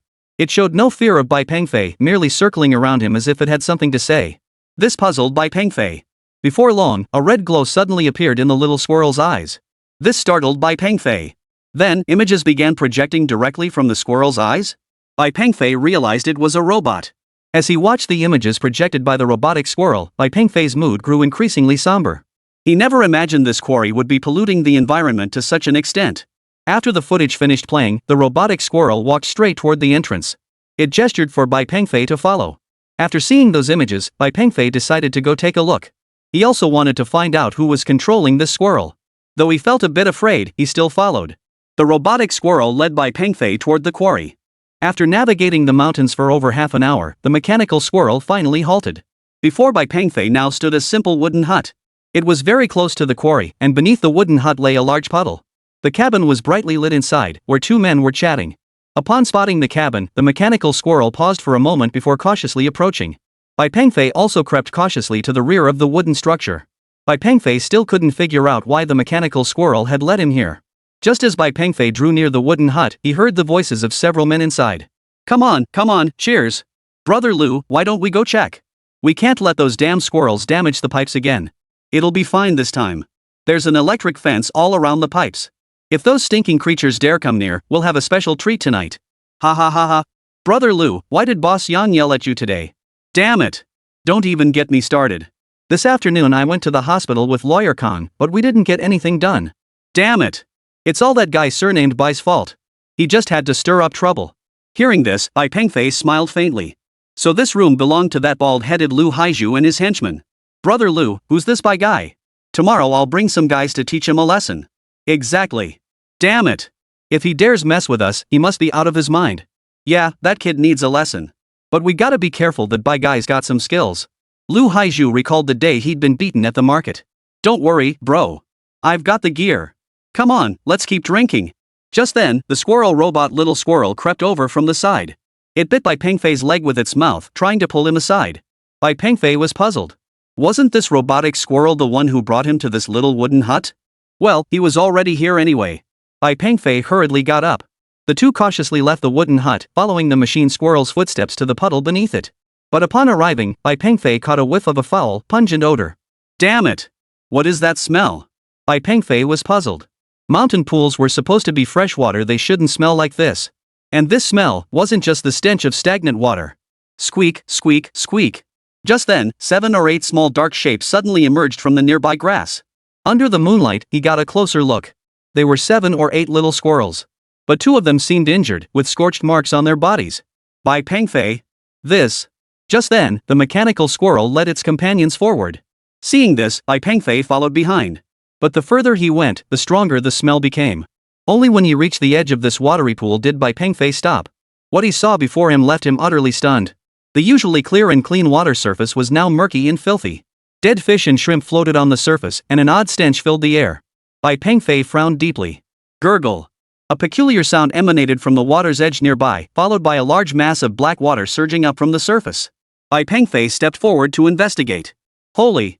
A massive black pipe, half a meter in diameter, descended from the mountain and plunged directly into the water.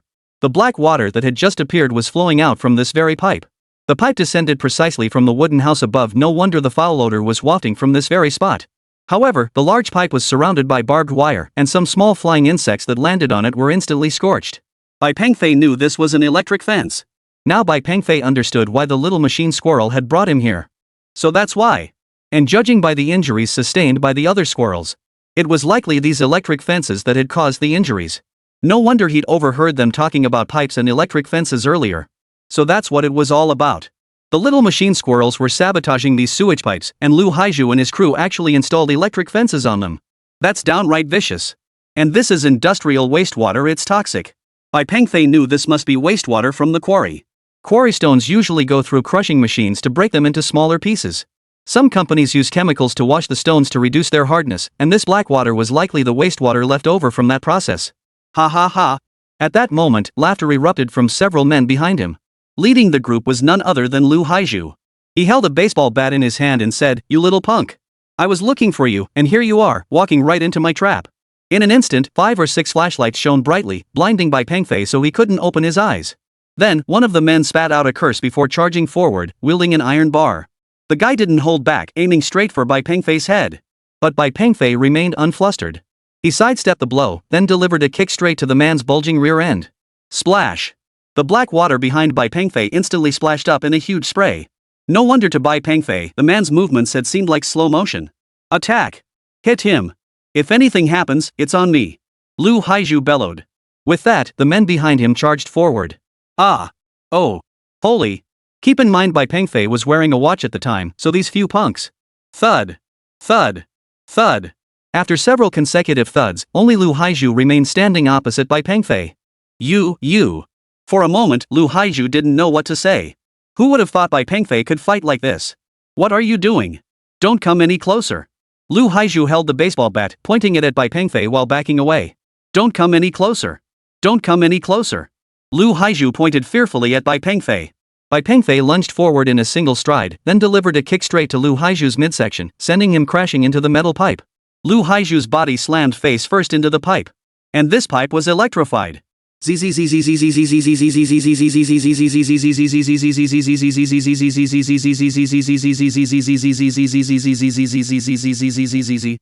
body began convulsing instantly. Amidst the convulsions, a distinct smell of burning filled the air. After a cloud of black smoke cleared, Lu Haizhu found himself awkwardly dancing in place. Sigh. Ignorance is truly frightening. Seeing Lu Haizhu's hair standing on end, Bai Pengfei picked up a wooden stick nearby and pulled him away from the electric fence. But by now, Lu Haizhu was foaming at the mouth, his body still convulsing uncontrollably, and he had already lost control of his bladder and bowels. The thugs Bai Pengfei had just knocked into the water struggled to crawl out of the puddles. But since the water was filled with industrial waste, they were all covered in red rashes and vomited non-stop after reaching shore. An hour later, police arrived at the base of the mountain with an ambulance. It took quite a while to get Lu Haizhu and the others down the mountain. Bai Pengfei also accompanied them back to the police station. But it was just to take statements. After working through the night, Bai Pengfei returned home as dawn broke. Meanwhile, the quarry was fined for environmental damage and ordered to suspend operations for rectification. Chapter 165, Landing on Mars. After leaving the police station, Bai Pengfei headed straight back to Grandpa Zhang's house. It was now late at night, and Zhang Tingting and her grandfather had already gone to bed. But Bai Pengfei couldn't sleep tonight. After midnight tonight, his system points would finally accumulate enough. In fact, the moment Zhang Tingting was diagnosed with the disease, Bai Pengfei had immediately searched the system for a cure. Surprisingly, the system's marketplace did indeed offer medical-related items. But at the time, Bai Pengfei couldn't afford them. He was just a few tech points short. The shortfall was minimal, just a few points he could make up in a few days. Now, after midnight tonight, it was perfect timing. His system points were finally sufficient for the exchange. Sitting on the steps outside the window, Bai Pengfei opened his system. He navigated to the store and found General Medicine Capsule. This high-tech capsule contained all knowledge related to medicine. Swallowing this capsule would grant mastery of all its knowledge. However, while mastering medical knowledge is essential, practical experience is equally indispensable. So even after swallowing this capsule, Bai Pengfei would still have to relearn many things from scratch. But for Zhang Tingting, none of that mattered. Seeing his system's tech points increase, Bai Pengfei immediately redeemed the comprehensive medical capsule in the marketplace. After swallowing the capsule, all medical knowledge flooded into his mind. The sudden influx of so much knowledge left Bai Pengfei feeling somewhat overwhelmed at first. Having previously known nothing about medicine, he genuinely needed time to process it all. But for Bai Pengfei, the most critical issue remained Zhang Tingting's illness. While Bai Pengfei was processing this new knowledge, the space agency back in the United States was also immersed in a sea of joy. Their spacecraft was about to land on Mars. Although certain circumstances meant their astronauts would never return this time, the officials were overjoyed. After all, for them, this was an epoch-making change. In the NASA control room, the landing countdown had begun. Landing module separation. Locking onto landing site. As this is a global live broadcast, people around the world are witnessing these moments right now.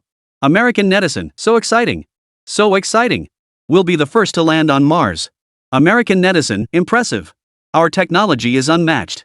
Try to catch up? Dream on for another century. South Korean netizen, Appa. The astronaut is so handsome, haha. I hope our two countries can collaborate on space exploration. Small island nation netizen, world's best is world's best. Amazing. Indeed, landing on Mars is truly remarkable. But for the United States, the significance of sending humans to Mars goes far beyond demonstrating aerospace prowess to the world. It's about the allocation and utilization of extraterrestrial resources. Just 1 week ago, the United States proposed a bill at the United Nations concerning extraterrestrial planetary resources. The most crucial clause stipulates that whichever nation first lands personnel on a planet gains resource allocation rights over that planet. When this proposal was first put forward, several nations led by China voiced opposition. China argued that space resources belong to all humanity and cannot be claimed solely based on being the first to land personnel. Although the United States rallied support from many nations to pass this bill, China held a veto power, preventing its adoption. However, the United States did not give up. Although it failed at the United Nations, the bill passed in the European Union. This is a tactic the United States has consistently employed.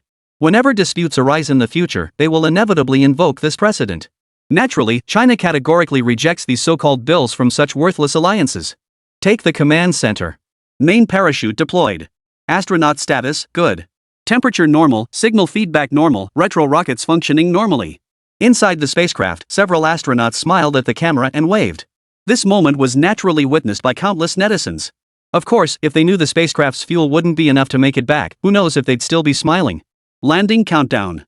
10, 9, 3, rocket brakes firing.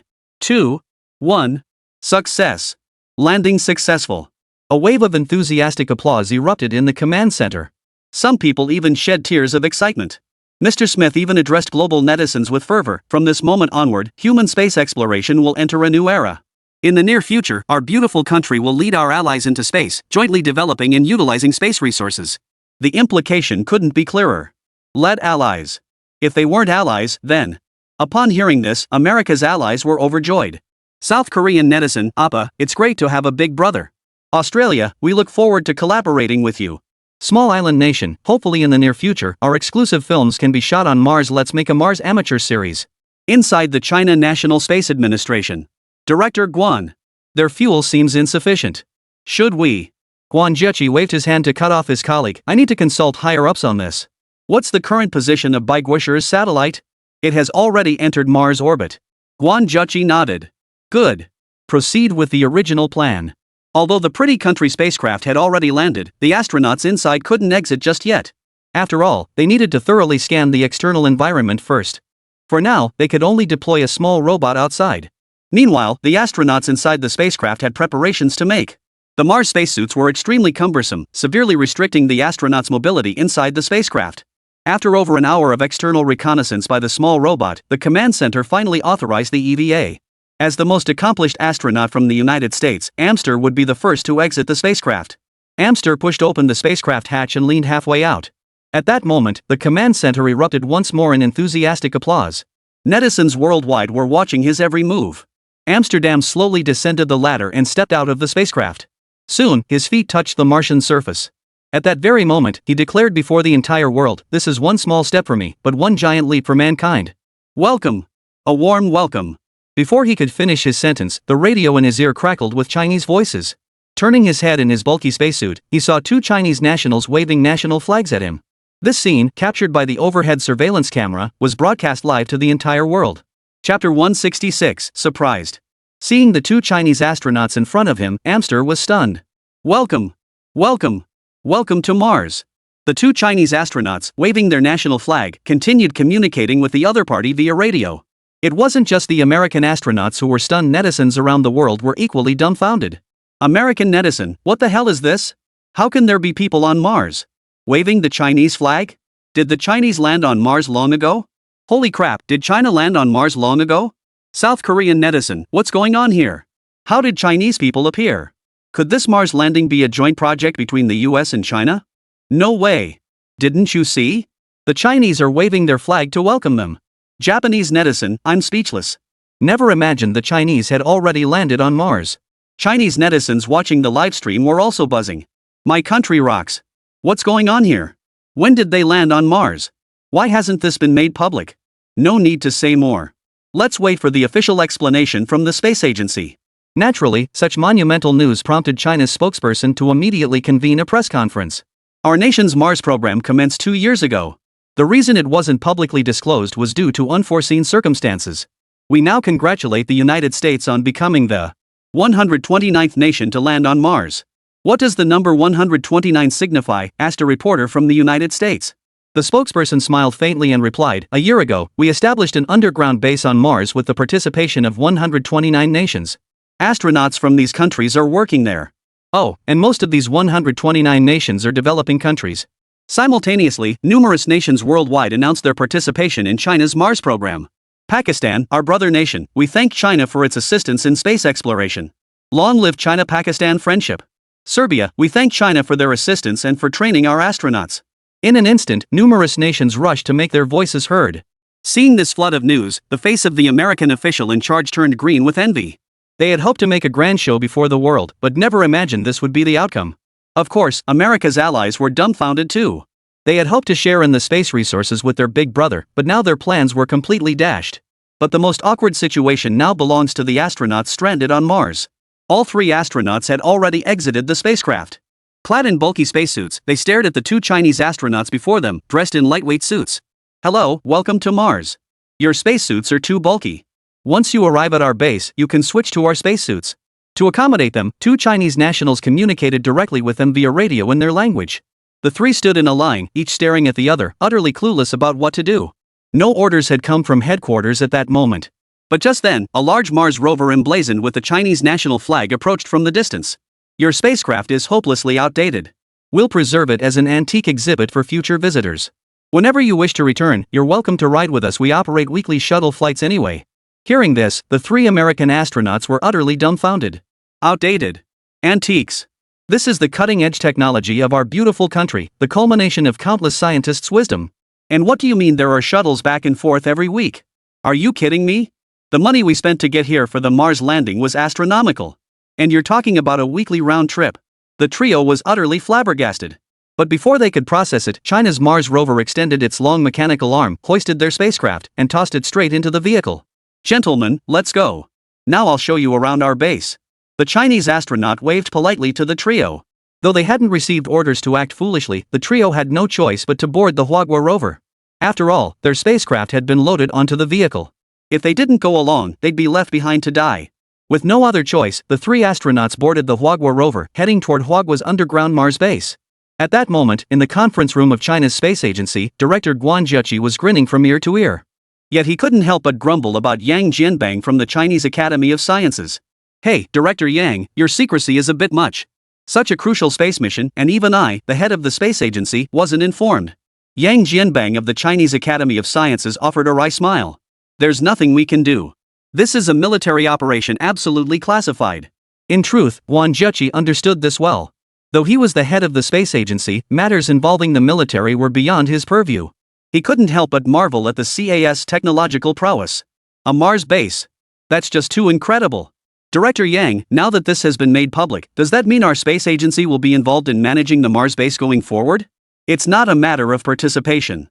The military will hand over all responsibilities for the base to you. All future operations at the Mars base will fall under the administration of your space agency. Hearing this, Wang Jieqi was taken aback.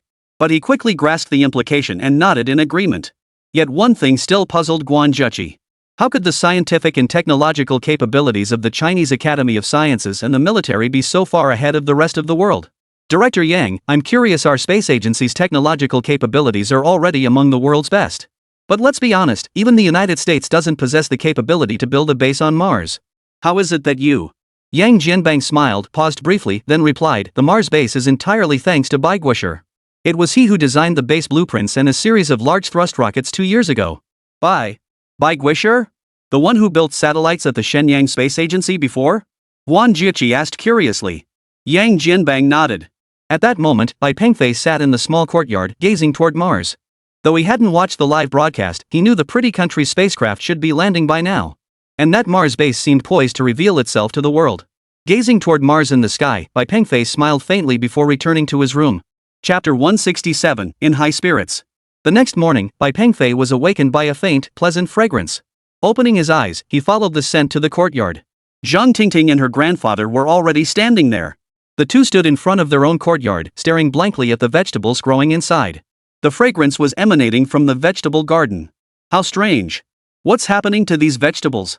They smell incredibly fragrant. Zhang Jianguo, who had spent half his life growing vegetables, had never encountered produce with such an aroma. Zhang Tingting was curious. Just then, Bai Pengfei walked over and asked, what's that smell? The vegetables in the yard. Bai Pengfei looked at the vegetables in the yard and asked curiously, vegetables? Vegetables smell like this? Zhang Jianguo couldn't explain it either. I don't know. I've planted the same varieties as always, nothing new. These vegetables would fetch a good price at the market. With that, Zhang Jianwei walked straight into the vegetable garden. Grandpa, are you going to the market to sell vegetables? I want to go with you too. Zhang Tingting said happily. Ever since Zhang Tingting arrived here, she'd been unhappy because of her illness. Today, though, something had changed. Of course, seeing her happy naturally made Bai Pengfei happy too. Soon, Grandpa arrived on an electric cargo bike. These electric bikes with small cargo boxes attached to the back were extremely practical in the countryside.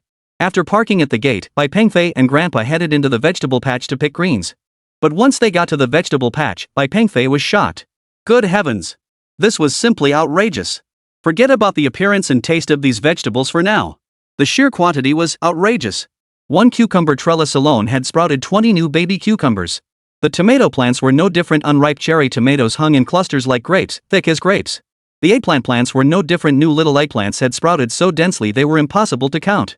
Good heavens! Grandpa couldn't help but exclaim at the sight before him. Kid, hurry up and pick them. We need to get to the market early to grab a good spot.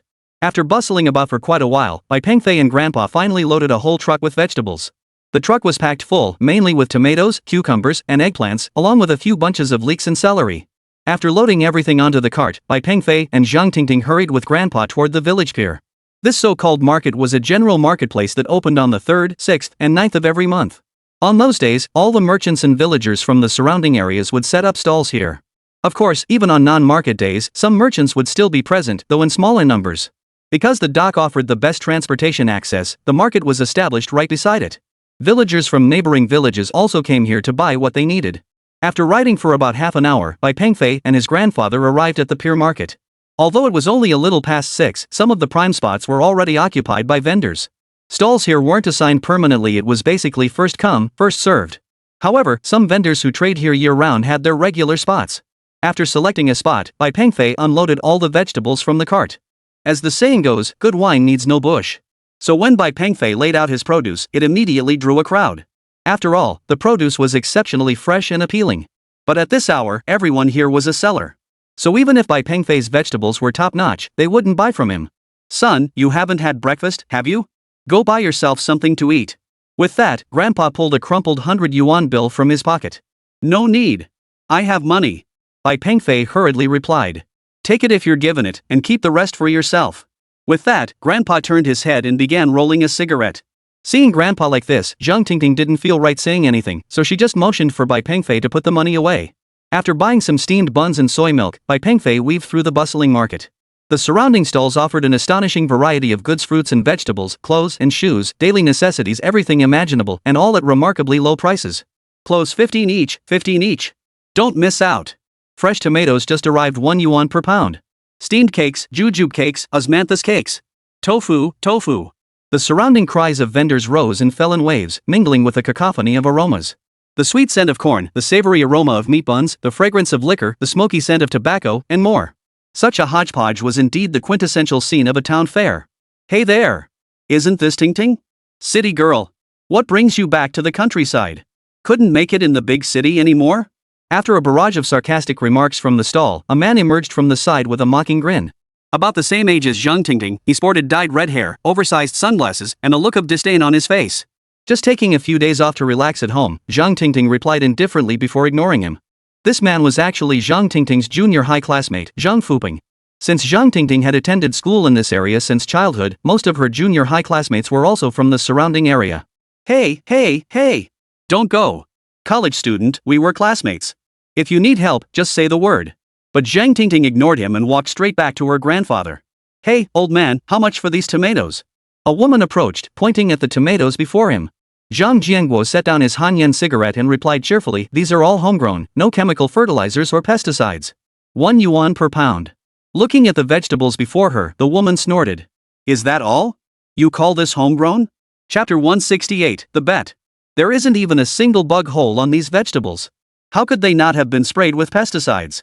Besides, how else would they grow so plump without fertilizer? You're an old man, yet you still try to deceive people. I wouldn't buy these farm-grown, chemical-laden vegetables even if they were half a yuan per pound, they'd give me stomach trouble. With that, the woman turned and walked away. Nearby vendors stifled giggles behind covered mouths. Seeing this, Zhang Jianguo didn't know what to say. But he couldn't help but wonder these vegetables looked far too perfect. They certainly didn't look like vegetables grown in a small farmyard. But the taste was undeniably real. Grandpa, take a break. I'll handle selling these vegetables.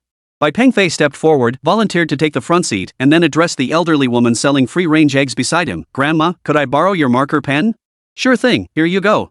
The elderly woman promptly placed the black marker in Bai Pengfei's palm. Bai Pengfei casually picked up the cardboard box he was working on and wrote. Chinese chives, 50 yuan per gene. Eggplant, 50 gene. Cucumbers, 100 gene. Tomatoes, 200 gene. After writing down the prices, Bai Pengfei hesitated for a moment before adding 3 large characters at the end, no haggling. After finishing, Bai Pengfei placed the simple price tag at the very front of his stall. Seeing the prices Bai Pengfei had marked, the people nearby burst into laughter. To them, the price was nothing short of a joke. Grandpa took a deep drag on his cigarette and remarked, isn't this price a bit steep? Expensive? I think this price is already quite reasonable. I suspect we might need to impose purchase limits soon, 1 pound per person per vegetable variety. What do you think? Zhang Jianguo. Zhang Tingting. Seeing Bai Pengfei's expression, Grandpa merely smiled and said nothing more, sitting down to smoke his cigarette. As time passed, the market grew increasingly crowded. Many were drawn by the vegetables' quality, but upon seeing the price, they all flashed a dismissive smile before walking away. Tingting. I thought you were off to college. Looks like you couldn't make it in the city after all. But did all that studying fry your brain? 100 yuan per pound? Are you out of your mind?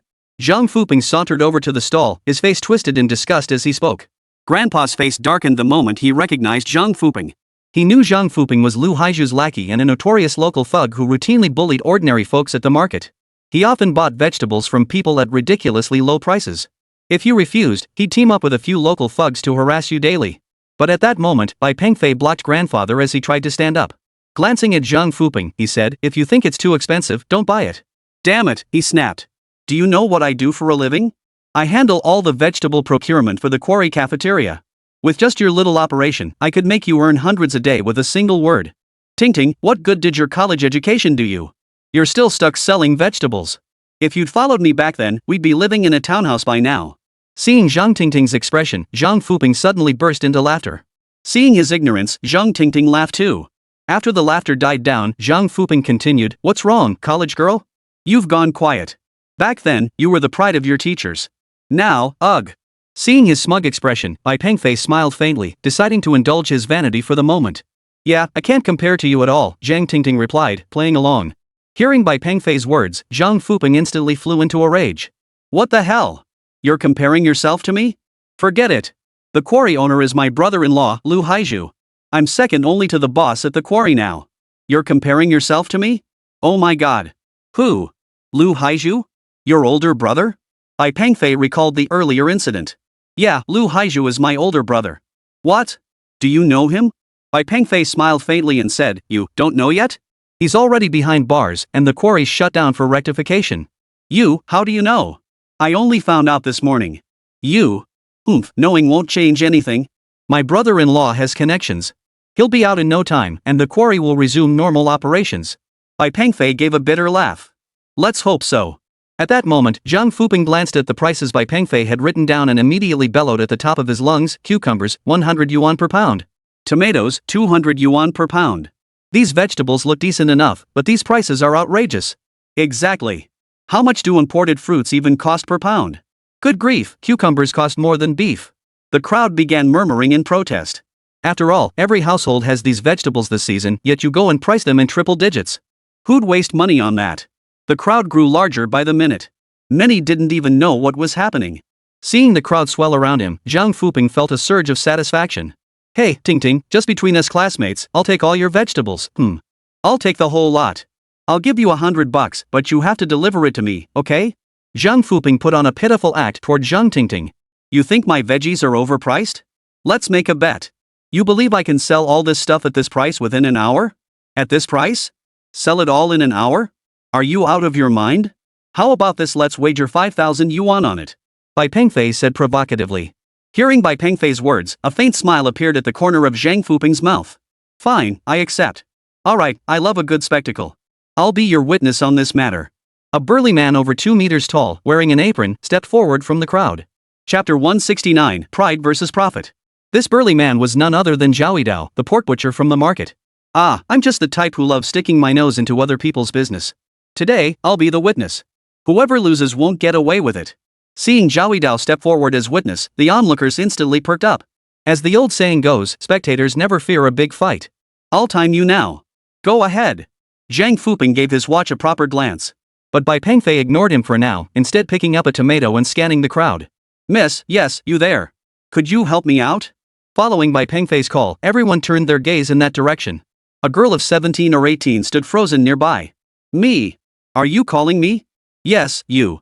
Could you help me out?" This young girl was none other than Qi Zihui, a teacher at the town kindergarten. "Teacher Zihui. You shouldn't get involved in their business," someone nearby cautioned. "Teacher Zihui, I'd like to offer you a taste of these tomatoes. Would you care?" Bai Pengfei extended the tomatoes in his hand. As a teacher at the town kindergarten, Qi Zishuan was well known to many. Seeing Bai Pengfei's earnest expression, she couldn't bring herself to refuse. She stepped forward, took the tomato from Bai Pengfei's hand, and examined it. It looked quite good, and smelled delicious too. But no matter how good it is, it's still just a tomato. For a moment, all eyes turned to Qi Zishuan. "It's just a tomato, nothing special." Qi Zishuan wiped the tomato with a tissue, then took a small bite. But after that single bite, her previously expressionless face suddenly changed. Her eyes widened in astonishment. Her small mouth was busy too, slurping up the tomato's juices with gusto. The flavor was absolutely delicious. The balance of sweet and sour was nearly perfect, and the flesh was incredibly tender and smooth. Qi Zishuan's taste buds were now fully awakened. Forgetting all about appearances, she sucked every last drop of juice from the tomato before taking big bites. In no time, she had devoured the entire tomato. "That's ridiculous. Is it really worth it for just one tomato? This woman must be a plant, right? That's Ms. Zishuan from the kindergarten. She's such a sweetheart, she wouldn't be a plant for anyone." The surrounding crowd began murmuring in whispers. "Hey kid, can I try one of those cucumbers?" Zhao pointed to the cucumbers nearby. Bai Pengfei readily handed him one.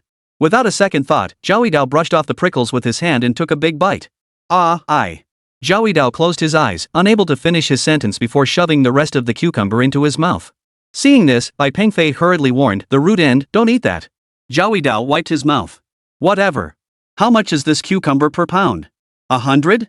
Well, give me a pound. At that moment, Shi Zishuan also whispered softly, yeah, give me a pound of tomatoes too. Watching the two pay, the onlookers froze in shock. Zhang Fuping panicked. You too. Oomph. You're plants. Daring to pull this stunt in broad daylight. You'd be wasted not acting. Can tomatoes and cucumbers really pull off expressions like that? Zhang Fuping pointed at Shi Zishuan and shouted. Seeing Zhang Fuping's frantic expression, Shi Zishuan rolled her eyes at him and said, I'm not his plant either. If you don't believe me, you can taste it yourself. Hold on. How many pounds do you have of these cucumbers? I'll take them all. And these tomatoes too fine, just ring up all your vegetables. I'll buy them all. My son runs a restaurant and he needs exactly this stuff. Zhao Dao was convinced that stir-frying these vegetables would sell for at least 500 yuan per plate. But upon hearing Zhao Dao wanted to buy all the vegetables, Shi Zishuan immediately objected. That won't do. I was the first to taste them, so I need to sell some back. Kindergarten officials are coming for an inspection tomorrow. Watching the two argue over a few vegetables, the onlookers were dumbfounded. No way. Are they really that good? 100 yuan. I can afford it. Why not give it a try? Give me a pound of cucumbers. A man tossed a 100 yuan note right in front of Bai Pengfei, then couldn't wait to grab a cucumber and take a bite. 2 seconds later. Give me another pound. I need to take some home for my parents to try. And a pound of these tomatoes too. Without a second thought, the man tossed out more money. At this moment, Zhang Fuping hesitated too. Trembling, he approached the stall. Give me one. I want to try a bite. A taste? Are you kidding? Pay up if you want to eat. Bai Pengfei said firmly. You. Though reluctant, Zhang Fuping pulled out a 100 yuan bill and pointed at the tomatoes, a pound of tomatoes. Sorry, tomatoes are 200 yuan per pound. Just give me half a jin, okay? Seeing his demeanor, Bai Pengfei could only pick out the two smallest tomatoes for him. These two definitely weigh more than half a jin. I'll just take the loss. Zhang Fuping took the tomatoes and took a bite. But his face quickly twisted into a sour expression. It wasn't because they tasted bad, but because he knew deep down that he'd lost. Seeing Zhang Fuping's expression, everyone else understood immediately. At that moment, Bai Pengfei addressed the crowd loudly, each person is limited to 2 pounds of each vegetable. Please be considerate, we brought limited supplies this time. To ensure everyone gets some, we must enforce these limits. Alright, give me 2 pounds. Give me 2 pounds of these eggplants. Here's your money. People swarmed in, eager to taste these premium vegetables. For a moment, Bai Pengfei and Zhang Tingting were both swamped with work. Freeze. Where do you think you're going? Zhao Dao grabbed Zhang Fuping, who was trying to slip away. Kid, if you're a man, you should honor your bet. Zhang Fuping swallowed hard. He had lost, but this was 5,000 yuan. Since Bai Pengfei hadn't brought many vegetables, they sold out quickly. Grandpa stuffed the money into his money pouch with all his might. He never imagined his vegetable-selling money pouch would one day be too small to hold all the cash. Seeing Zhang Fuping's sour expression, Bai Pengfei simply held out his hand and said, You lost. 5,000 yuan. I. Zhang Fuping stammered, at a loss for words. After all, everyone gathered around recognized him. If he tried to renege now, how could he ever hold his head up again? But 5,000 yuan, that hurt. Pride or money? Zhang Fuping now faced a difficult choice. Chapter 170, Reunion with Bai Shiner. Pride. Zhang Fuping made his choice, dignity. After all, it wasn't that much money. After tossing the money at Bai Pengfei, Zhang Fuping slunk away from the scene. Zhang Jiangui was naturally delighted to see the money. But he still couldn't figure out why the vegetables from his family's farm tasted so incredibly delicious. Though puzzled, this was real money after all. All the vegetables had sold out by now, so there was no reason for the family to linger. After a quick cleanup, the three headed back home. Today's haul had been quite substantial. Just as they reached their front gate, a familiar luxury car pulled up. Bai Pengfei recognized it as Dongfang Ming's car he'd come to collect the yin ginseng. Zhang Jianguo hadn't overcharged him, only asking for market price, which deeply moved Dongfang Ming. Eager to use the ginseng to save his granddaughter, he didn't linger long. As he departed, he handed each of them a gold-embossed business card, instructing them to contact him directly should they ever need assistance. After receiving the cards, the trio saw Dongfang Ming off. The moment Dongfang Ming departed, Bai Pengfei spotted a familiar figure outside the gate. It was that robotic little squirrel. The little squirrel stood behind the gate, peeking out with its tiny head, staring at Bai Pengfei. The robotic squirrel seemed to be signaling him to come out. Seeing that Zhang Tingting and her grandfather had gone inside, Bai Pengfei stepped outside the gate. The robotic squirrel hurriedly moved to the side, leading Bai Pengfei toward the foot of the mountain. Following the mechanical squirrel, Bai Pengfei soon left the village behind. Just as he followed the robotic squirrel to the riverbank, Bai Pengfei suddenly spotted a figure in the distance. He figured this must be the person controlling the robotic squirrel. And it was a woman.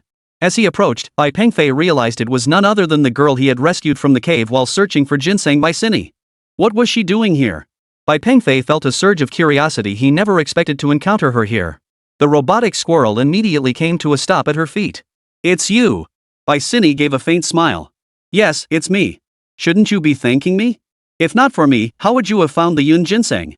If not for me, how would you have discovered that polluted waterhole? Bai Pengfei. Hearing this, Bai Pengfei laughed. Yes, I should thank you. But what brings you here today? Bai Pengfei knew her appearance couldn't be that simple. I can help you save your girlfriend. Bai Shiner said it with remarkable calmness. Bai Pengfei wasn't surprised at this moment. He merely nodded slightly. Thank you. How do you plan to save her? Before I save her, you need to do me a favor. What is it? Bai Pengfei inquired. Taiha grass. I need to find Taiha grass. You have that high-tech device, right? I think if you use it, you should be able to locate it quickly. No problem. I can take you to find Taiha grass right now. Though Bai Pengfei didn't know what this plant was, he knew his high-tech device would make locating herbs quite convenient. With that, Bai Pengfei turned his back to Bai Shiner and retrieved the device from his system. Let's go. I think we'll need to head up the mountain. After all, the device's search range was limited. Bai Shiner nodded in agreement. At that moment, Bai Pengfei pointed at her legs and asked, You plan to hike up the mountain wearing black stockings? Black stockings? Hick! These are black compression tights. Come here, take a look. They're super stretchy and really durable. Bai Shiner tugged at her compression tights. Bai Pengfei examined them closely and confirmed they weren't stockings. Let's go. I've got everything packed. Bai Shiner hoisted her prepared backpack onto her shoulders. Bai Pengfei didn't have time to wonder what exactly she was carrying. He simply turned his head and started walking up the mountain, Bai Shiner following close behind. Now, several minivans were parked at the entrance to the mountain pass at the foot of the hill. These people were mushroom collectors working down below. Some villagers also ventured up the mountain daily to gather mushrooms for sale, earning a little extra pocket money. Young man, heading up the mountain? Bring us anything good you find, and we'll give you a great price. These people greeted Bai Pengfei one after another. After exchanging brief greetings, Bai Pengfei and Bai Shiner entered the mountain range. That kid, why is he bringing a pretty girl up the mountain? What do you know? Young people these days just crave thrills. Thrill. It's all bugs. What kind of thrill is that? Meanwhile, Bai Pengfei led Bai Shiner westward along the path. The scenery here is lovely. I think it could be developed for tourism. Surveying the surrounding scenery, Bai Shiner was filled with delight. At that moment, Bai Shiner teased, tourism? I doubt they'd approve. Who wouldn't agree to such a great idea? Bai Pengfei pointed to several graves not far away and said, they wouldn't approve. Yikes. Startled, Bai Shiner immediately hid behind Bai Pengfei. Seriously, can you control yourself? You're screaming like that. I can't control myself either. Bai Pengfei said earnestly. Bai Shiner clutched Bai Pengfei's arm fearfully. Let's go. We need to get out of here fast. From her trembling hands, Bai Pengfei could feel her grip was incredibly tight, her movements rapid, and the intensity was phew. As the path ahead narrowed and the jungle thickened, the equipment remained silent. It seemed they'd have to venture deeper for a while longer. Just then, Bai Shiner's scream echoed from behind them. Bai Pengfei turned to look. Ugh. Turns out the girl had just twisted her ankle. What a hassle. Bai Pengfei walked over to her and helped her up. How are you? Bai Shiner gave her ankle a quick shake. I'm fine, just a little sore. Bai Pengfei crouched down to examine her closely. Though it's a bit red and swollen, it shouldn't be too serious. If you can't keep going, maybe we should turn back? Hearing Bai Pengfei's suggestion, Bai Cine glanced at the path behind them, then shook her head decisively. I'm fine. Bai Pengfei. Alright. If you're fine, let's keep going. But Bai Shiner wasn't really here to look for anything. Instead, she kept snapping photos with her phone. Though her foot was a bit troublesome, it didn't dampen her enthusiasm in the slightest. Just then, the sky suddenly darkened. A vast dark cloud obscured the horizon. Bai Pengfei looked up just as a few raindrops landed on his face. Judging by the signs, it was likely a thunderstorm, a common occurrence in the mountains. The rain came swiftly and departed just as quickly, but the rainfall was often heavy. It's raining. Bai Cine held out her hands to feel the falling rain. Looks like this rain won't be light. Let's go find somewhere to take shelter. Spotting a cave in the distance, Bai Pengfei remarked casually. Let's hurry. This rain is going to get heavy. Bai Shiner nodded in agreement. How strange things turned out. She never imagined that being with Bai Pengfei would somehow connect them to caves. Sigh, better hurry up and finish the mission. Chapter 171, Don't Come Over. Bai Pengfei hurriedly led Bai Shiner toward the cave at a jog. Their pace inevitably slowed toward the end, and both of them were more or less drenched by the rain. After rushing to the small cave, Bai Shiner immediately dropped her backpack behind her. She pulled out tissues and began wiping the rainwater from her face. How long is this rain going to last? Bai Shiner asked gloomily, glancing outside. Bai Pengfei casually replied, an hour or two. After a brief Bai Shiner began rummaging through her backpack. Well then, let's get started. Bai Pengfei froze. Start what? She casually pulled out some snacks from her backpack. We've been walking for ages. Aren't you all hungry? Bai Shiner pulled out 2 sausages and a loaf of bread. Seeing that Bai Shiner had pulled out food, Bai Pengfei was deeply disappointed. But Bai Shiner still held out the sausages toward Bai Pengfei. Here, take it. Bai Pengfei waved his hand. You keep them for yourself. Would you like this donut? Bai Shiner placed a round donut directly in front of Bai Pengfei. Bai Pengfei, take it back. I don't want it. Bai Shiner, thirsty? I brought drinks too. Bai Pengfei, I don't want water. I only want milk. Bai Shiner took a deep breath, I don't have any. Bai Pengfei slumped down lazily, muttering under his breath, we'll get some eventually. Bai Shiner, what did you say? Nothing. I'm just going to rest for a bit. With that, Bai Pengfei leaned back against the bamboo basket and closed his eyes to rest. Bai Shiner couldn't be bothered to engage with him. She pulled out food and drink and began to enjoy them. Half an hour later, the sound of rain outside the small cave grew louder. Watching the downpour outside, Bai Shiner grew increasingly anxious. She paced back and forth within the already cramped cave, occasionally glancing at Bai Pengfei as he slept. As time passed, Bai Shiner's expression grew increasingly grim. She peered outside, desperate to step out even for just a minute. But outside the cave, the downpour was relentless. Not even a minute, probably not even a few seconds, was feasible. Yet the situation was truly urgent. Now Bai Shiner truly regretted it. She regretted why she had drunk so much water earlier. Sigh. Since going outside was out of the question. What about this little cave? With no other choice, Bai Sini turned her gaze back to Bai Pengfei. He's asleep. Fine then. She slowly crouched down. But just as she was about to proceed, Bai Pengfei, leaning against the bamboo basket with his eyes closed, murmured, dig a hole. Don't let it spill over. Bai Shiner. You weren't asleep. Bai Shiner stood up, pointing at Bai Pengfei. Bai Pengfei slowly opened his eyes. Who said I was sleeping? I was just resting with my eyes closed. Her face flushed crimson with anger. Pointing outside, she snapped, you, get out. Bai Pengfei glanced outside at the rain, then turned to Bai Shiner. I'll go out. Do you think that's better? Bai Shiner looked at Bai Pengfei with hurt eyes, momentarily at a loss for words. Seeing her expression, Bai Pengfei turned his head away and said, is it okay if I just turn my head away? Plug my ears too. Bai Pengfei sighed, fine. I'll plug them. Bai Pengfei covered his ears with his hands. Done yet? Don't talk. Oh. Can you hear me? Bai Shiner stood up, pointing at Bai Pengfei with a helpless expression. Bai Pengfei had no time for her nonsense. He spun around abruptly and snapped, why do you have to make such a big deal out of everything? Just dig up any old. Before he could finish, Bai Pengfei froze. Bai Sini, you, this. What's with that look in your eyes? Bai Shiner said disdainfully. You. Stay still. Don't move a muscle. Bai Pengfei's gaze turned tense. Don't move. What do you mean? Why shouldn't I move? You. Just then, Bai Shiner suddenly sensed an odd sound behind her. Slowly turning her head, she saw a massive wild boar covered in bristly hair standing at the cave entrance. In an instant, Bai Shiner's face went pale. Ah! In her panic, she screamed out loud. This startled the boar in front of her. Good heavens! After grunting a few times in place, the bristly beast charged straight toward Bai Sini. Terrified, Bai Shiner's legs went weak, and she couldn't move a muscle. Just then, Bai Shiner felt someone tug at her from behind, pulling her body backward. She saw Bai Pengfei's body blocking her path. Run! Without a second thought, Bai Pengfei shouted at the top of his lungs. The wild boar had already lunged forward, and Bai Pengfei swiftly grabbed its 2 ears. But the boar's strength was overwhelming, and Bai Pengfei hesitated to exert himself fully at first. Before long, the boar had rammed Bai Pengfei against the cave wall. What are you staring at? Run! Bai Pengfei yelled at Bai Sini, who stood frozen in shock. What about you? Bai Sinu asked anxiously. Holy crap!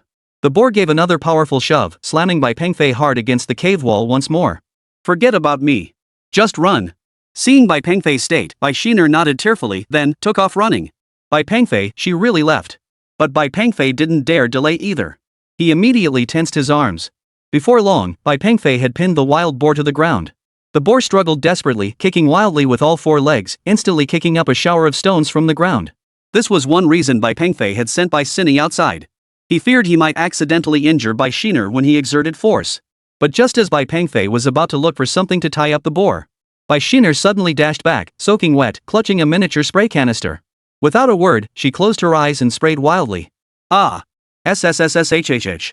In an instant, a cloud of white mist billowed up right before Bai Pengfei's eyes. Bai Pengfei, what the hell? Oh my god. This. In an instant, Bai Pengfei covered his eyes and crouched down on the ground. The intense odor made his tears stream down uncontrollably, and for a moment, he even felt like he'd lost his sense of taste. After this assault, hearing seemed to be the only sense left intact. Just then, the wild boar seized the opportunity to break free from Bai Pengfei's grasp and bolted straight out of the cave. Only after the boar had vanished did Bai Sini release her grip. Now Bai Pengfei crouched on the ground in agony. His eyes bloodshot, he couldn't even comprehend what had just happened. I'm sorry. Are you okay? Bai Sini approached Bai Pengfei, her voice filled with concern. After a long moment, Bai Pengfei slowly opened his eyes. What the hell? Are you in cahoots with that boar? Bai Pengfei said helplessly.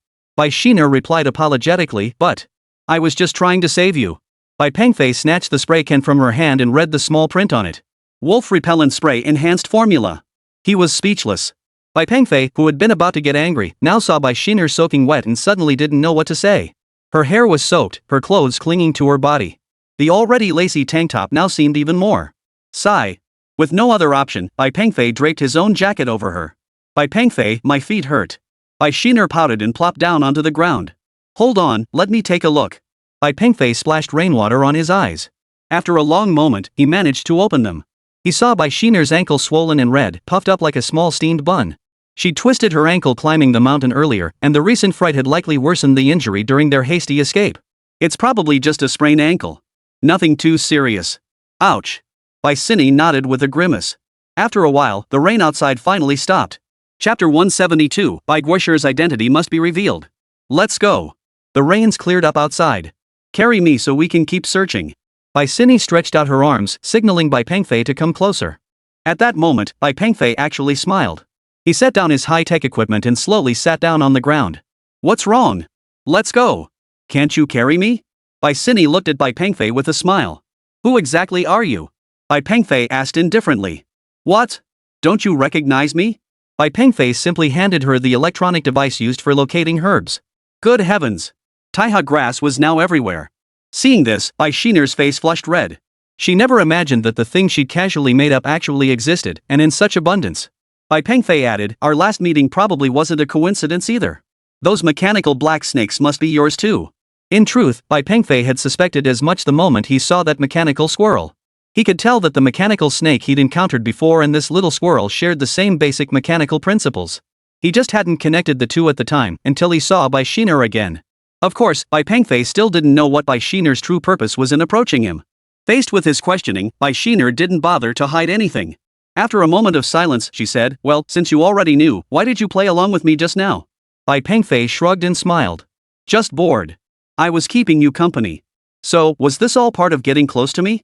Hearing this answer, Bai Shiner smiled too. That's great. I really like that about you.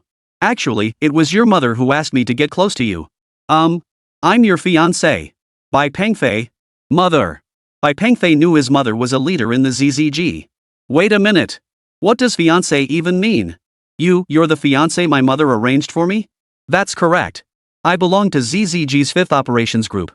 After these 2 meetings, I'm very satisfied with you. Enough with this nonsense. I have a girlfriend. And regardless of what organization you're from, if you can help cure my girlfriend's illness, then help. If not, goodbye. I don't have time for this. As for my mother, I know you can't tell me either. I'm not authorized to disclose that. As for your girlfriend's illness, why should I help a rival in love? Whatever. If you can't help, there's no point wasting my time on you. With that, Bai Pengfei pressed the energy module on his chest, summoning his nanotech exoskeleton, and flew straight out of the cave. Watching Bai Pengfei depart, Bai Shiner wore an expression of utter indifference. Because she knew they would meet again soon enough. Before long, Bai Pengfei returned to his grandfather's small courtyard. In truth, while Bai Pengfei and Zhang Tingting recuperated in the rural courtyard, the outside world had erupted into chaos. For at that very moment, China's International Mars Base had been unveiled to the world. Several astronauts from the United States had already taken up residence in the base. Naturally, the entire world was now aware of this development. Moreover, China had taken over the US's global live broadcast and was now streaming footage of the base's interior worldwide. China's National Space Administration had urgently convened a press conference to explain the situation regarding the International Mars base to the world. All netizens were also fixated on one question. Who was the first person to land on Mars? At the press conference, the Chinese representative provided an explanation. It was a young scientist. Not only was he the first human to set foot on Mars, but he also single-handedly designed the entire Mars base. At this point, some netizens began to notice a pattern. The previous 10th-generation nuclear-powered engine was also credited to a young scientist. At the International Military Exhibition, the military also thanked a young scientist. And this time, it's yet another young scientist. Could they possibly be referring to the same person? If it's just one person, this is a bit. At that very moment, senior officials at the Chinese Academy of Sciences were holding a critical meeting. The meeting centered on whether to disclose Bai Pengfei's true identity.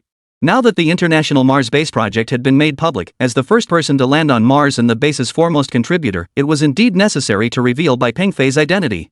This would be fair to a national treasure like Bai Pengfei. However, with the disclosure of his identity, certain security concerns must also be considered. Most crucially, the higher-ups have already approved the disclosure of Bai Pengfei's identity as a national hero. Now, as long as Bai Pengfei does not deny it, his true identity can be made public to the world immediately. Naturally, his contributions will be acknowledged alongside this revelation. At this moment, in the rural courtyard, Bai Pengfei was still processing the medical knowledge he had exchanged from the system. After all, the volume of knowledge was immense, and fully assimilating it would take some time. However, Bai Pengfei's primary focus was on the ailments related to Zhang Tingting. He simply didn't have time to delve into the rest. For Zhang Tingting's rare disease, the medical knowledge within the system did indeed offer some solutions. Certain drug combinations could genuinely slow the progression of her condition. The process of manufacturing these drugs, however, was far from simple. It was extremely complex. Of course, Bai Pengfei was determined to cure Zhang Tingting's illness. Just as Bai Pengfei was organizing his research, the phone suddenly rang. It was none other than Yang Jianbang, the president of the Chinese Academy of Sciences, calling. Holding the phone, Bai Pengfei stepped out into the courtyard. Pengfei, it's been decided. The higher-ups have approved revealing your identity. This decision came as no surprise to Bai Pengfei. Oh, thank you for your trouble. The Chinese Academy of Sciences is organizing a major press conference. You must attend. Bai Pengfei smiled faintly. Yeah, I know. Don't worry, I'll be there. Truthfully, Bai Pengfei didn't care much about revealing his identity. He could live out his life in obscurity without regret. But he also understood that revealing his identity wasn't just about personal honor. More than that, it was about making a statement to the world. It was also to inspire a new generation of young people in Huagua. For Bai Pengfei, this would also mean he could finally lay everything bare to Zhang Tingting, including those 5 years she never asked about. And another reason was, Bai Pengfei feared she didn't have much time left. He feared she might die without ever knowing her true identity. That would be too tragic. But Bai Pengfei didn't know how Zhang Tingting would react to this new identity of his. Chapter 173, Cooperating with Treatment. Bai Pengfei knew that once his identity was revealed, Zhang Tingting would surely be delighted. After all, he had spent so many years contributing to the nation, she would surely understand him. After all, he had achieved significant accomplishments in his field, which would undoubtedly make her proud. Just as President Yang Jianbang was about to hang up, Bai Pengfei suddenly said, "Oh, right, President Yang, could you help me get in touch with a pharmaceutical research lab? A drug development lab? Yes, a pharmaceutical lab.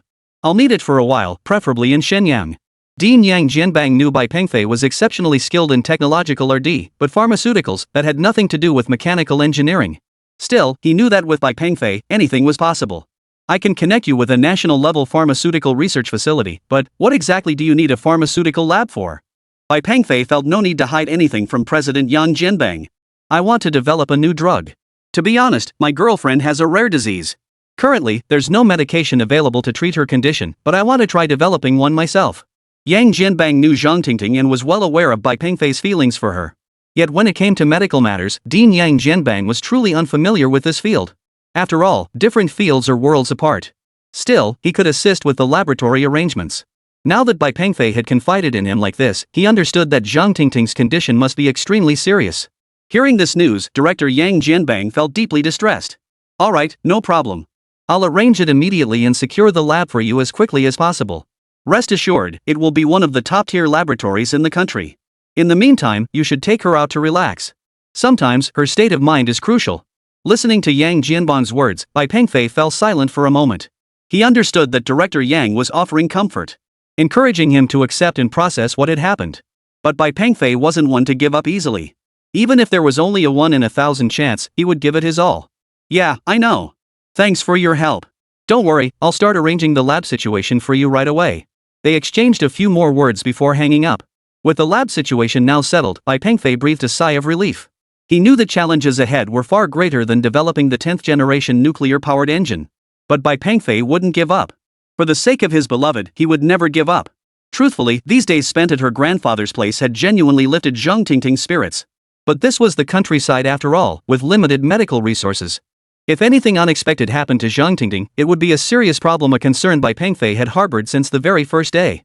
So that day, Bai Pengfei persuaded Zhang Tingting to return to Shenyang. He had expected her to be reluctant to leave. To his surprise, she readily agreed and even volunteered to go to the hospital for treatment. This truly made Bai Pengfei feel a bit relieved. After bidding farewell to her grandfather, the two set off on their journey back to Shenyang. Truthfully, Zhang Tingting had begun to come to terms with things over the past few days. She no longer felt pessimistic. For Bai Pengfei's sake, she shouldn't be pessimistic. After waiting 5 years, she could finally be with the man she loved. She absolutely couldn't give up so easily. She couldn't give up on herself. She had to seize every chance to keep going. For herself, and even more so for Bai Pengfei. On the road, Zhang Tingting looked visibly tired and pale. Before even reaching Shenyang, Bai Pengfei contacted Dr. Huang. He requested a private room at the military hospital. In truth, not just anyone could reserve a private room at the military hospital. But Bai Pengfei was different. Upon learning that Bai Pengfei's girlfriend required hospitalization, the military authorities naturally cleared the way without delay. After all, Bai Pengfei's contributions to the military-industrial sector were truly immense. Zhang Tingting cooperated fully and followed Bai Pengfei to the hospital. She was immediately assigned to the hospital's finest private room.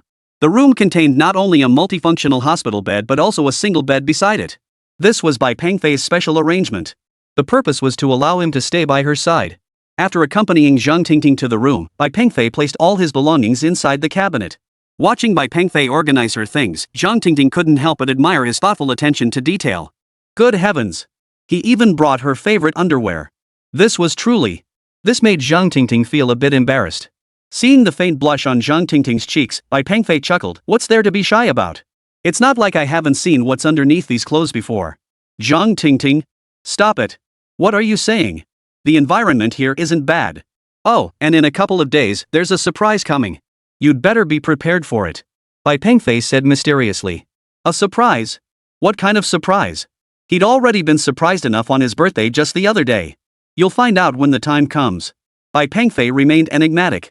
Zhang Tingting didn't press him further. All she wanted now was to cooperate fully with her treatment and live on. She refused to give up, not on herself, nor on Bai Pengfei. After organizing everything she'd brought, Dr. Huang entered the room. Although there was no specific treatment available at present, Dr. Huang could guarantee Zhang Tingting's absolute safety for the month ahead. Moreover, he was contacting specialists in related conditions to arrange a consultation for Zhang Tingting. Facing Dr. Huang's arrangements, Zhang Tingting cooperated fully. Bai Pengfei also reminded Zhang Tingting not to eat anything randomly or wander off. Hearing Bai Pengfei give her so many instructions, Zhang Tingting felt deeply uneasy.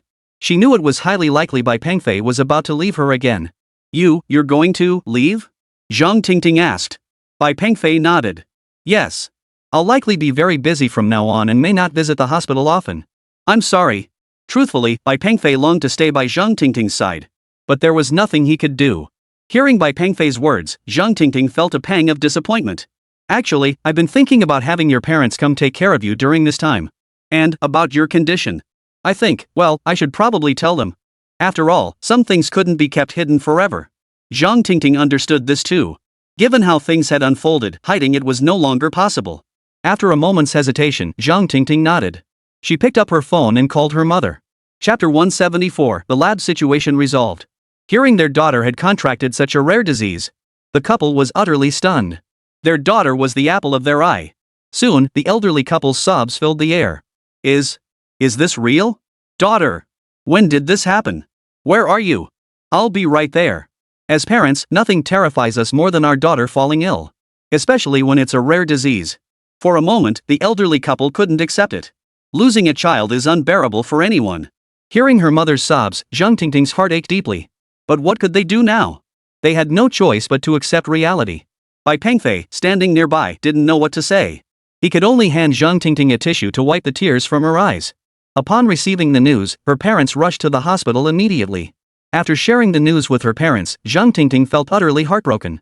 Tears streamed down her face uncontrollably. Bai Pengfei could only wrap his arm around her shoulders to comfort her. Bai Pengfei silently vowed to save her, no matter the cost. Holding Zhang Tingting like this, Bai Pengfei lost track of time. The weakened Zhang Tingting eventually drifted off to sleep. Bai Pengfei gently laid her on the bed, tucked her in, and let her rest. Just then, Bai Pengfei's phone suddenly rang. Stepping outside the ward, Bai Pengfei hurriedly answered the call. It was a call from Director Yang Jianbang. It turned out that arrangements for the medical laboratory had been finalized. It was a national first-class medical laboratory, located right in Shenyang City, not too far from this military hospital. He hadn't expected President Yang Jianbang to handle things so efficiently. With the medical laboratory matter settled, Bai Pengfei felt considerably relieved. After hanging up, Bai Pengfei returned to the ward. Looking at Zhang Tingting, who was fast asleep, Bai Pengfei's resolve only grew stronger. Now Bai Pengfei had to rush straight to the pharmaceutical lab. After all, Zhang Tingting's condition didn't give him much time. Bai Pengfei had to race against time, race against death. Shen City, outside the gates of the National Class A Pharmaceutical Research Laboratory. Song Jipeng, the head of the experiment, and his team of experts had already taken their positions at the entrance. After all, this was a top priority mission assigned by higher-ups. Absolutely no negligence could be tolerated. Moreover, the visitor was a national treasure. As soon as Bai Pengfei arrived at the laboratory entrance, Song Jipeng immediately stepped forward to greet him. Distinguished Scholar Bai, welcome. Your situation has been reported to me. Rest assured, we will fully cooperate with you. Having been entrusted with the nation's top priority mission, Song Jipeng dared not show the slightest disrespect. Thank you, Bai Pengfei replied, shaking his hand. Looking at the young man before him, Song Jipeng felt a surge of excitement.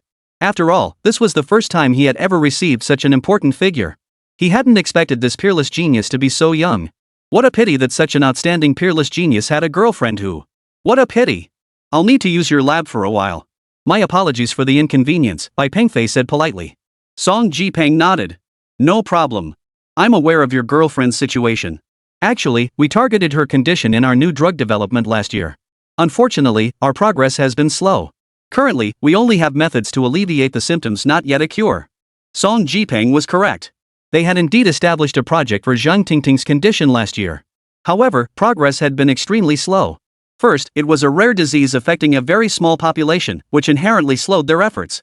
Second, funding shortages and gaps in theoretical knowledge were significant obstacles. I understand. Could you please provide me with the previous treatment records for the medication? Alright, I've already compiled it for you. It's on the lab desk. After a brief introduction, Song Jipeng led Bai Pengfei into the laboratory. This laboratory was not only cutting-edge domestically but also absolutely state-of-the-art internationally. Dr. Bai, if there's anything we can assist with, just let us know. Alright, thank you. Not at the moment. It wasn't that Bai Pengfei didn't want their help, he simply knew that the medical knowledge he'd acquired from the system was far too cutting-edge. There was a significant knowledge gap between himself and Song Jipeng and the others. Given the urgency of the situation, he couldn't afford to retrain personnel like he had for developing the 10th generation nuclear-powered engine. Upon hearing Bai Pengfei's words, Song Jipeng said nothing more but hurriedly led his team out of the lab. Soon, Bai Pengfei was the only one left in the lab. The equipment and chemicals before him held no mystery for Bai Pengfei. After all, the knowledge he had gained from the system encompassed precisely these things. At this moment, Bai Pengfei dared not waste a single minute. He immediately began organizing the treatment plan and designing chemical equations. According to Dr. Huang, Zhang Tingting's condition could take at least a month to treat. Therefore, he had to act swiftly. He also hoped Zhang Tingting could hold on a little longer, buying him some time. Bai Pengfei was truly afraid she wouldn't make it until he developed the medication. At that moment, in the ward of the military hospital, Zhang Tingting had just woken up. A nurse was by her side, measuring her vital signs. Just then, hurried footsteps echoed outside. It was Zhao Jing and Zhang Jun. Upon learning about their daughter, they had rushed to the hospital immediately. Daughter! What on earth happened? They pushed open the ward door and rushed straight to the hospital bed. She was perfectly fine just moments ago. How could she have fallen ill so suddenly? Seeing their daughter lying in the hospital bed, the couple's eyes immediately welled up with tears. Seeing her parents like this, Zhang Tingting couldn't hold back her emotions either. Tears streamed down her face once more. Dr. Huang said you really need to control your emotions. The young nurse beside them gently reminded her. Hearing this, Zhang Jun and Zhao Jing hastily wiped the tears from their eyes. For their daughter's sake, they had to force themselves to hold back their tears.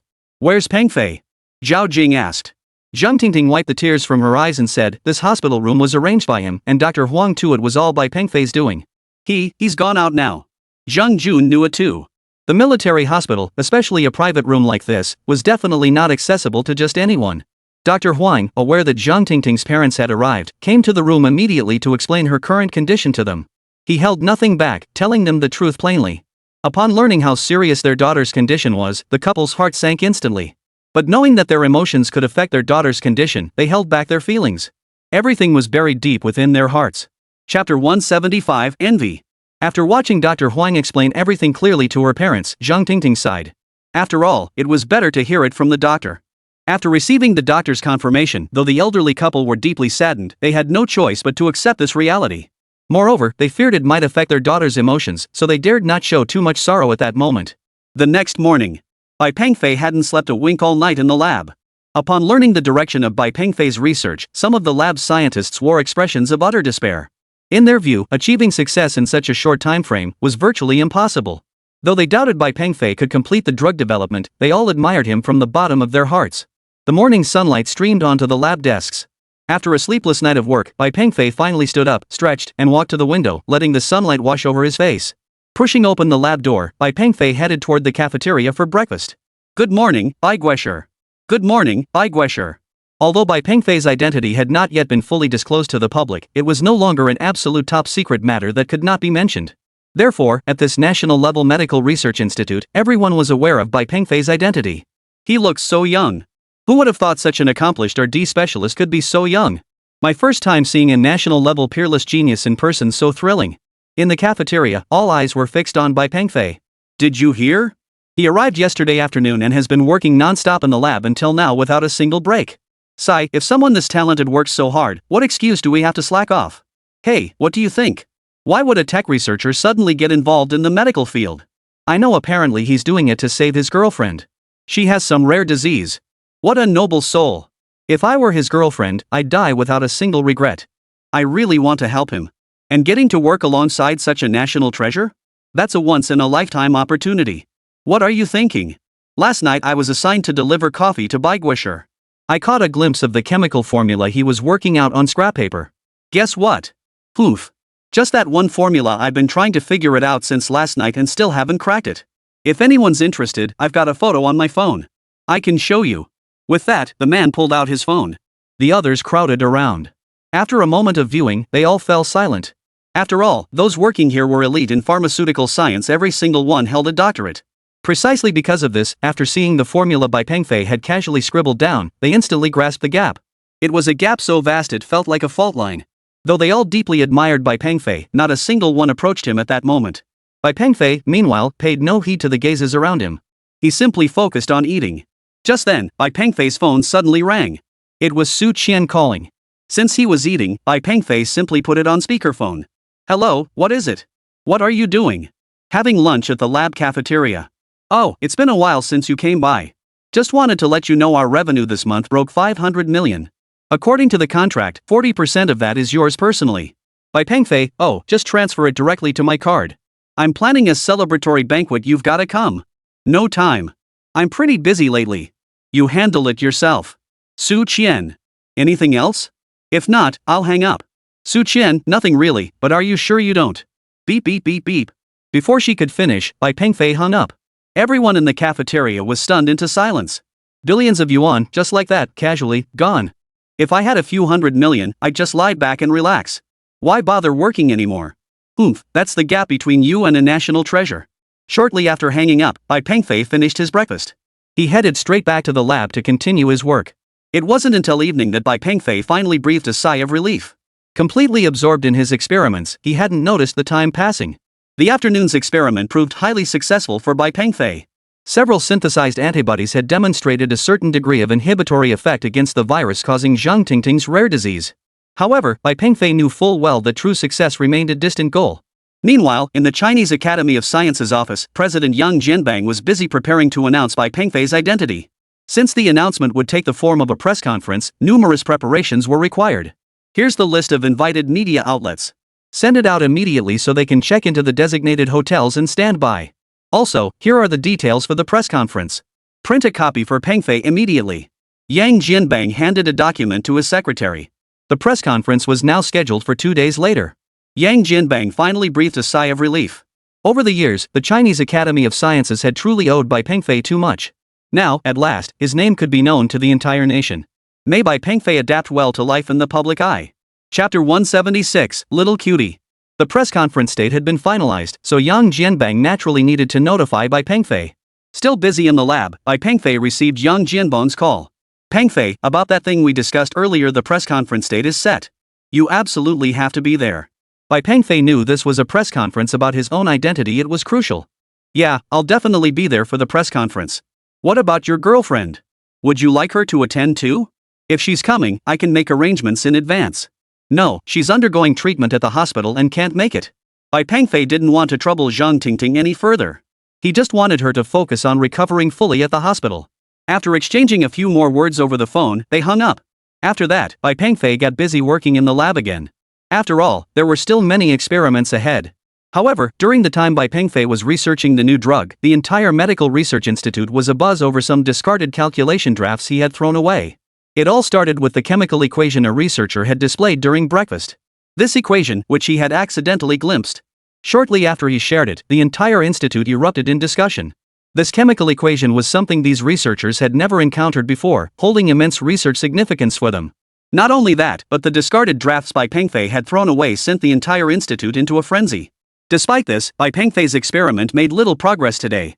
Just as Bai Pengfei was at a loss, Director Yang Jianbang called. Pengfei, regarding your girlfriend's illness, there's someone you should meet. He might have a solution. Bai Pengfei knew that at this moment, Dean Yang Jianbang would never joke with him. Who? He's a TCM practitioner, quite young. But he's a bit eccentric. If you want his help, you'll have to go see him in person. Alright, give me the address and name. I'll head over immediately. Yang Jianbang promptly gave Bai Pengfei the address and name. After hanging up, Yang Jianbang turned and said, I've already given him the address and the person's name. Standing behind Yang Jianbang was none other than Bai Shiner. She gave a slight smile. Thank you for cooperating with the work. After obtaining the address and name, Bai Pengfei walked straight to the window, activated his armor, and flew out. Following the address provided by Director Yang Jianbang, Bai Pengfei arrived at a small village on the outskirts of Shin City. Excuse me, where is Tan Buchao's house? Upon entering the village, Bai Pengfei casually asked an elderly man. The old man froze. Who? You're looking for Tan Buchao? Bai Pengfei nodded. The old man actually smiled. Who would have thought someone would be looking for Tan little cutie? Today's his big day, so he's definitely at home. Oh, right, I just saw him head over to Widow Xiaoxiang's place. That's the one with the red-tiled roof. Bai Pengfei looked up at the house in the distance, feeling rather puzzled. Little cutie. What kind of consciousness is that? Never mind. Better go check it out. After bidding farewell to the old man, Bai Pengfei headed straight for the nearby red-tiled house. But as soon as he entered the courtyard, Bai Pengfei heard strange sounds coming from inside the house. Furrowing his brow slightly, he walked straight to the window, intending to peek inside. Ah! Gently. I can't take it anymore.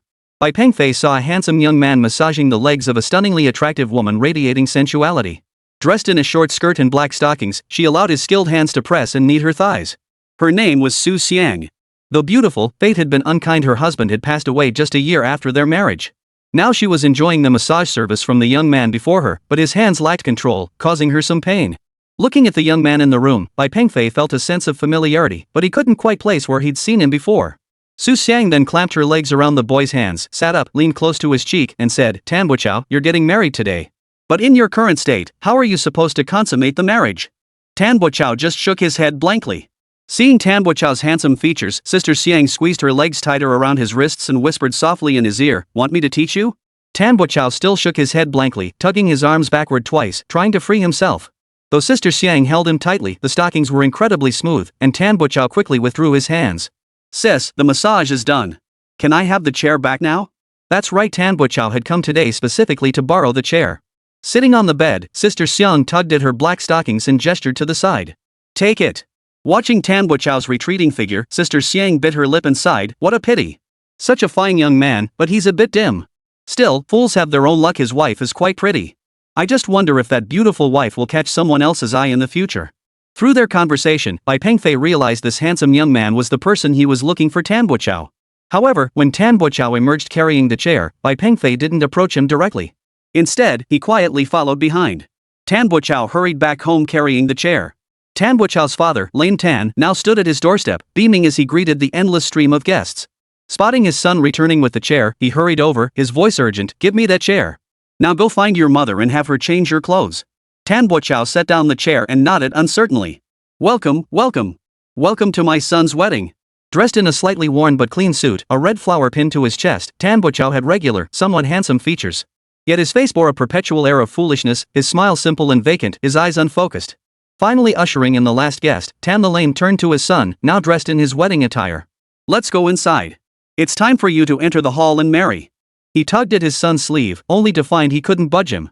His son Tan Bochao was staring longingly at the loose wedding candies on the table. Seeing this, Tan the Lame sighed inwardly and said, "Go inside for the ceremony first. After you're done, you can have candy." At these words, Tan Bochao's eyes lit up noticeably. He nodded firmly and followed his father inside. Watching his son's retreating figure, Tan the Lame felt a pang of unease in his heart. Shortly after, Tan Bochao's mother, Liang Jing, emerged from the inner chambers, leading a beautiful bride by the hand. The moment this bride appeared, she instantly caused a stir among the villagers present. She wore a simple white dress and stockings, with only a light touch of makeup on her face.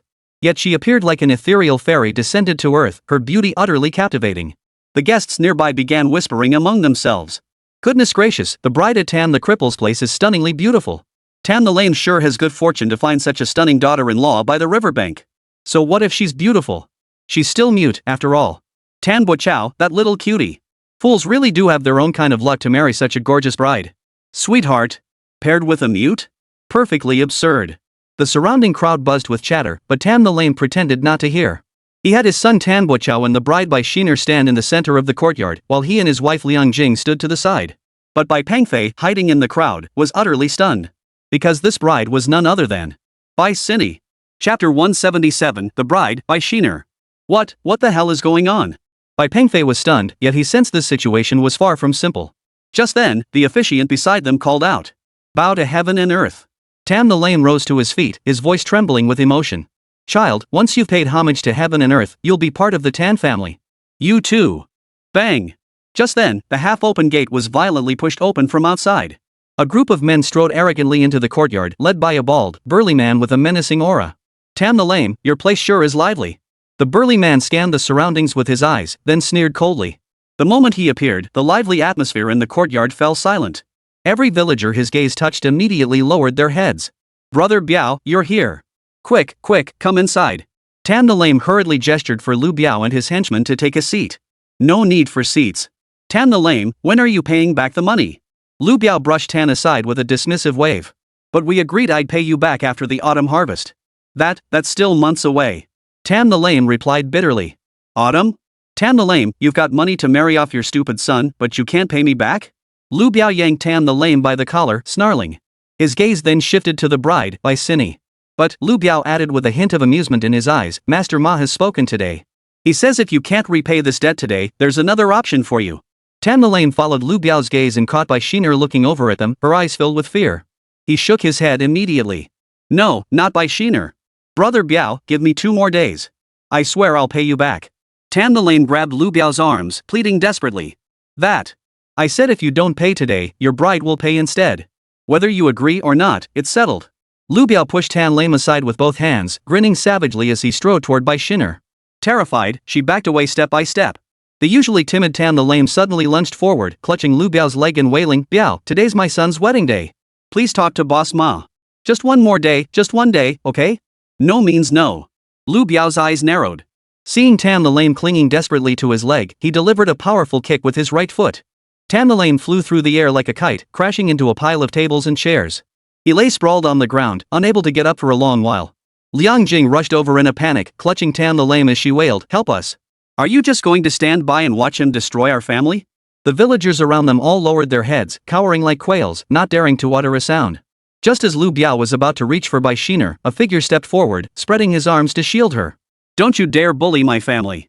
Tan Bochao stepped forward decisively. Seeing a little cutie blocking his path, Lu Biao didn't hesitate, he slapped her across the face. "You little brat. You don't deserve such a beautiful wife." The blow sent Tan Bochao crashing to the ground, a trickle of blood seeping from the corner of his mouth. Seeing their son struck, Tan the Lame and his wife couldn't bear it. They both charged toward Lu Biao. But they were outnumbered and overpowered. Lu Biao's henchmen kicked them to the ground in just a few swift blows. Lu Biao then walked toward Bai Sini with a delighted expression. But he hadn't anticipated that Tan Buchao, who had just been slapped, would crawl over from the ground and grab hold of his calf. Bad man. Bad man. Tan Buchao clung tightly, muttering the words over and over.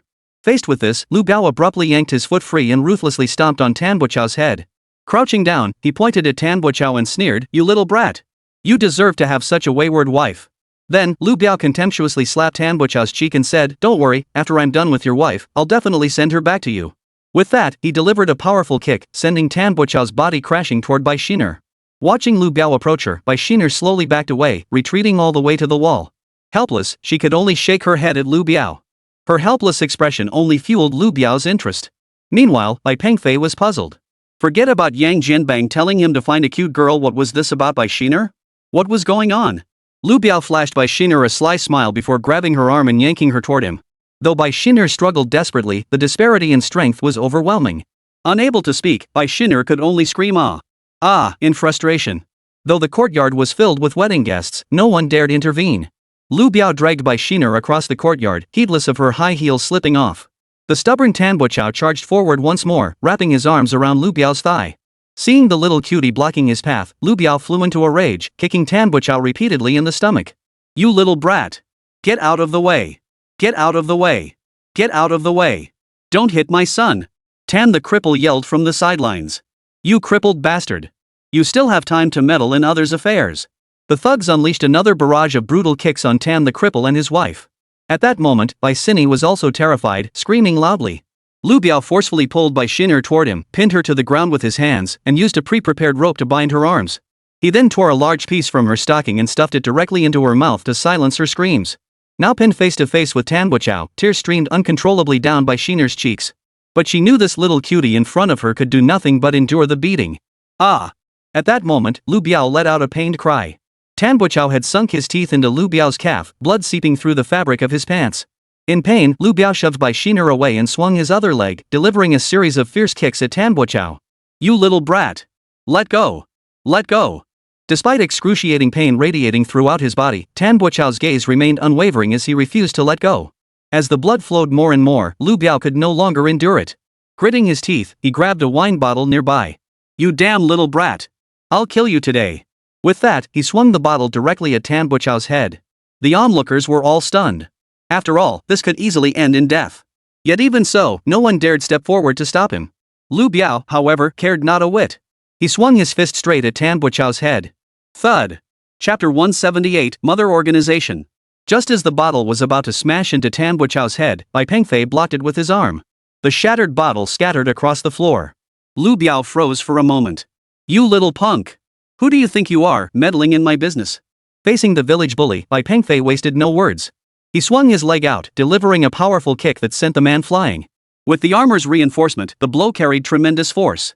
In an instant, Lu Biao was rendered immobile. What are you staring at? Come on, attack him." Lying on the ground, Lu Biao gritted his teeth against the pain, forcing himself to point at Bai Pengfei. His lackeys, who'd been living off him all this time, naturally stepped forward now that things had come to this. "Damn it! You little brat, how dare you!" Crash! Before the little thug could finish his sentence, Bai Pengfei swung his leg out, sending him flying with a single kick. Seeing this, the other two froze in place. They exchanged glances, beads of sweat pouring down their foreheads. Just as they were about to flee, Bai Pengfei suddenly barked, "Grab your boss and get the hell out of here." The two had already been planning to flee, and now hearing this, they were overjoyed. If they'd simply fled, they'd never be able to hang around with Lu Biao again. Now, at least, they had a way out. Without hesitation, they approached Lu Biao and the thug who had just been kicked, dragging both of them away. Watching them walk away, Tam the Lame approached Bai Pengfei. "Thanks, Enough with the thanks. I was after them this time." Bai Pengfei cut him off, gesturing toward Tan Buchao and Bai Xiner. Frowning at Bai Xiner's disheveled clothes, Bai Pengfei said, "I'll wait here for you. Go change." Hearing this, Wang the Lame hurriedly led the two back to the room. Before long, Tan Buchao and Bai Xiner emerged wearing fresh sets of clothes. "I don't know why you're looking for my son. He had an accident 5 years ago, and his mind might be a bit." Though Wang the Lame didn't know Bai Pengfei's intentions, he had helped drive Lu Biao away from his family. That was a huge favor. Knowing Lu Biao's character, if Bai Xiner were taken away by them, her virtue would be his new daughter-in-law defiled on her wedding night. He'd have nowhere to hide his shame. Oh, well. Given his son's condition, Tan the Lame man couldn't help but feel uneasy. "I'll just say a few words," Bai Peng said indifferently. Seeing Bai Pengfei's gaze, Tam the Lame felt he couldn't say anything more. Soon, Bai Pengfei approached Bai Shiner and Tan Buochao. But Bai Sinu was terrified of Bai Pengfei right now, her body constantly retreating backward. This puzzled Bai Pengfei greatly. It felt as though the woman before him wasn't the Bai Sini he knew. He could see it in her eyes. And then there was this adorable little thing right in front of him. Dean Yang Jianbang had sent him to find Bai Pengfei? But he clearly. How could he possibly have a way to save Tingting? But just as the three of them stared at each other, Bai Shiner suddenly spoke up. You must be Bai Pengfei, right? What's wrong? Don't you recognize me? Seeing Bai Shiner finally speak, Bai Pengfei breathed a sigh of relief. You misunderstand. I don't recognize you, but I am also Bai Shiner. I was sent here to protect him. I know the purpose of your visit. Bai Pengfei, here's what you need. Bai Shiner produced a black pill and handed it directly to Bai Pengfei. This won't fully cure Zhang Tingting's condition, but it will ensure she won't be in mortal danger during her next episode. Bai Pengfei held the black pill in his hand. You say you came to protect him? Looking at the adorable little thing before him, Bai Pengfei couldn't help but feel curious. Bai Shiner nodded and said, this is my mission, just like when she went to help you. Bai Pengfei knew the her she referred to was the Bai Shiner he knew. Are you twins? I can't disclose that. You've already obtained what you came for. There's no need for you to know anything else. Oh, and don't bother asking Dean Yang Jianbang either, even with his position, he has no authority to know. Bai Pengfei. He understood all of this was orchestrated by the organization his mother led. I don't want to know about your affairs either. Goodbye. With that, Bai Pengfei took the item and walked straight out. Watching Bai Pengfei's retreating figure, Bai Shiner smiled faintly. Because she knew that the mission she was currently carrying out was connected to Bai Pengfei. She just couldn't tell in yet. Watching Bai Pengfei's receding figure, Bai Shiner glanced back at the little cutie before her. Then she resumed her role as the clueless mute. After obtaining the black pill, Bai Pengfei headed straight for the lab. He knew Bai Shiner would never deceive him. This pill's effects were undoubtedly as she described. He could only use it to save her life when Zhang Tingting fell unconscious again. For now, there was no other option. To fully cure Zhang Tingting's illness, he would have to rely on himself. Meanwhile, news of the Chinese Academy of Sciences' upcoming press conference had already spread online. Given the recent exposure of China's international Mars base, everyone understood this press conference must be connected to that matter. Although the press conference hadn't started yet, Yang Jianbang had already hinted at some information during an interview. He confirmed that the announcement would indeed concern the Mars base. The purpose of this press conference is to express gratitude to those who have contributed to the construction of the Mars base. A young scientist. Another young scientist. Some sharp-eyed netizens couldn't help but make the connection. Previously, during the unveiling of the 10th generation nuclear-powered engine, a young scientist was also honored. At the International Military Exhibition, they also thanked a young scientist. So why this time? It seems our scientists in China are all quite young. Of course, some netizens have raised doubts, questioning whether all these acknowledgements refer to the same person. However, the minority of netizens still believe the young scientist credited in these acknowledgements is indeed one and the same person. After all, who could be so accomplished spanning so many fields and making outstanding contributions in each? That's highly improbable. At that moment, Zhang Tingting, resting in the hospital, was idly scrolling through her phone. These past few days, she had been cooperating with Dr. Huang's treatment. She was taking some foul-smelling Chinese herbal medicine. Of course, she was being very cooperative. Her parents had been by her side throughout these days, giving her even more motivation to keep fighting. Dr. Huang's treatment was very conservative after all, he didn't have a better solution for this illness. At that moment, Zhang Tingting lay in bed, scrolling through news on her phone. The Chinese Academy of Sciences is holding a press conference? Chapter 179, Identity Revealed. The Chinese Academy of Sciences. Isn't that where Bai Pengfei works? What's going on? Another press conference? What could they possibly announce this time? Zhang Tingting murmured softly as she lay in bed. Truthfully, she wasn't particularly interested in this kind of news. It was only because Bai Pengfei worked there that she paid it any attention at all. Women, aren't usually that interested in these national affairs. Gazing out the window, she found herself genuinely missing Bai Pengfei. Plus, just a few days ago, Bai Pengfei had mentioned he had a surprise for her. Wonder what it could be. While Zhang Tingting was lost in melancholy, mainstream media worldwide were buzzing about the Chinese Academy of Sciences press conference. After all, it was related to the Mars base. Major international media outlets are now running headlines. China to hold press conference introducing Mars base to the world. China to publicly honor its foremost scientific hero. Young Chinese scientist single-handedly establishes Mars base. Similar news reports appeared on foreign media websites. Naturally, the United States is paying close attention to Huagua's upcoming press conference. After all, they had intended to use a Mars landing to boost their own presence, but unexpectedly, they ended up paving the way for Huagua. Not only did their plans fall through, but they also lost hundreds of billions of pretty dollars in the process. This was truly a case of losing both the battle and the war. There was no denying it. After seeing China's international Mars base, the United States had to concede defeat. After all, such an advanced and sophisticated Mars base was simply beyond its reach. To put it bluntly, even the lightweight spacesuits the Chinese wore on Mars were beyond their manufacturing capabilities. Sigh. This incident made them realize the vast technological gap between themselves and China. But the United States would never give up. They had their own plans. They understood that China's technological advancement must stem from the emergence of a groundbreaking scientist. And they knew exactly who that person was. They had previously attempted to recruit him, but failed. Now it seemed impossible to win him over. Since that was the case, destruction was the only option. What I cannot possess, no other nation on Earth shall possess either. Of course, this is merely the thinking of the United States. But actually putting it into action, it probably won't be that easy. Setting aside the State Security Department, even Bai Pengfei's current capabilities would pose a formidable challenge for American operatives. That evening, in the conference hall of the Chinese Academy of Sciences, numerous staff members were tidying up. After all, this press conference was somewhat different from previous ones. Contrary to external speculation, the primary purpose of this CAS press conference was not to clarify the Mars base, but to publicly reveal the identity of a national treasure. The mention of the Mars base served merely as one example among the many contributions of this distinguished individual. The conference hall was now lavishly decorated. Each section had been meticulously partitioned in advance, lending an air of solemnity to the space. After all, this individual is currently China's sole national hero, so the event could not afford to appear too modest. As the president of the Chinese Academy of Sciences, Yang Jianbang was fully responsible for all aspects of this press conference. Although the event was still several days away, Yang Jianbang insisted on visiting the venue daily to oversee preparations. Standing at the podium, he surveyed the arrangements below and nodded with satisfaction. At that moment, Wang Jieqi, director of the Aerospace Administration, approached. He addressed Yang Jianbang, President Yang, "Where is Bai Guisher? Why haven't I seen him? He's been extremely busy lately and won't be arriving early." Wang Jieqi froze. What's going on? Could it be a new mission? Yang Jianbang shook his head. Wang Jieqi didn't press further at that moment. He knew Bai Guisher would definitely attend this press conference. After all, he was the star of the day. Still, Wang Jieqi opposed revealing the identity of a national treasure like Bai Pengfei. Once his identity was revealed, the accompanying security risks would become extremely severe. Having just taken charge of the Mars base, Wang Jieqi was the last person who wanted Bai Pengfei to get into trouble. After all, he still had many questions to ask him. Over the next few days, Bai Pengfei remained immersed in his work at the medical laboratory. The entire Medical Research Institute was also bustling with activity during this period. Many people waited outside Bai Pengfei's lab, waiting for the cleaning staff to emerge. Because the cleaning staff would bring out the rough drafts Bai Pengfei had been working on inside. These rough drafts held immense importance for the researchers.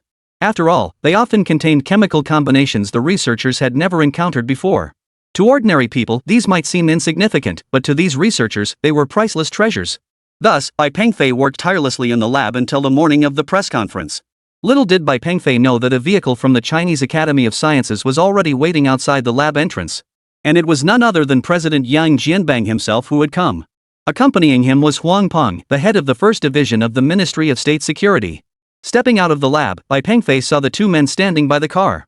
Huang Peng waved at Bai Pengfei. Team leader Huang. Long time no see. Indeed. I've been assigned specifically to oversee Bai Guisher's security this time. Hearing this, Bai Pengfei smiled and said, "That's hardly necessary. What danger could I possibly face?"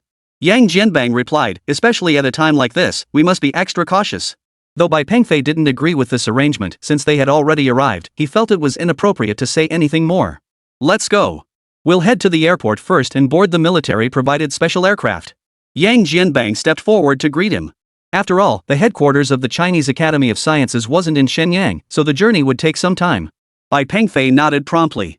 Today was actually a pivotal day for Bai Pengfei. After all, once today passed, he would no longer need to live under a false identity. Moreover, he could finally offer the explanation he owed Zhang Tingting. Even though Zhang Tingting didn't seem to care at all now, this matter had always been a hurdle in Bai Pengfei's heart. But now that it was resolved, he could finally set the record straight. Chapter 180, The World's Attention. Sitting in the car with Yang Jianbang and Huang Peng, Bai Pengfei still felt a bit nervous. After all, today was the day he would publicly reveal his true identity. He wondered how Zhang Tingting would react once she learned his true identity. Of course, it would be even better if Zhang Tingting could be present at the scene. But unfortunately, given her current physical condition, Bai Pengfei didn't want her to take any risks. Leaning against the window and gazing at the passing scenery, Bai Pengfei's face broke into a rare smile. He actually wanted to ask Yang Jianbang about Bai Shiner. But he held his tongue, knowing that if Yang Jianbang knew the details, he would tell him of his own accord. Since he hadn't brought it up now, it meant he didn't know the details either. So Bai Pengfei decided not to ask. After all, nothing else mattered now except Zhang Tingting's illness. Thinking of Zhang Tingting, Bai Pengfei immediately picked up his phone and dialed her number. Moments later, Zhang Tingting answered. Hello? Her voice sounded sleepy on the other end, no surprise, since most people were still resting at this hour. How are you feeling these past few days? Bai Pengfei asked with concern. I'm okay. Dr. Huang comes every day, and my parents are here too. You? Zhang Tingting wanted to ask when he was coming, but she didn't voice it. Soon. I'll be there soon. Bai Pengfei had already guessed her thoughts. Then Bai Pengfei added, at 7:30 this morning, remember, 7:30 tune in to the news on CCTV1. Today's broadcast will run longer, and that's when you'll get your surprise from me. Zhang Tingting. CCTV1. The news program will be extended. And a surprise for me.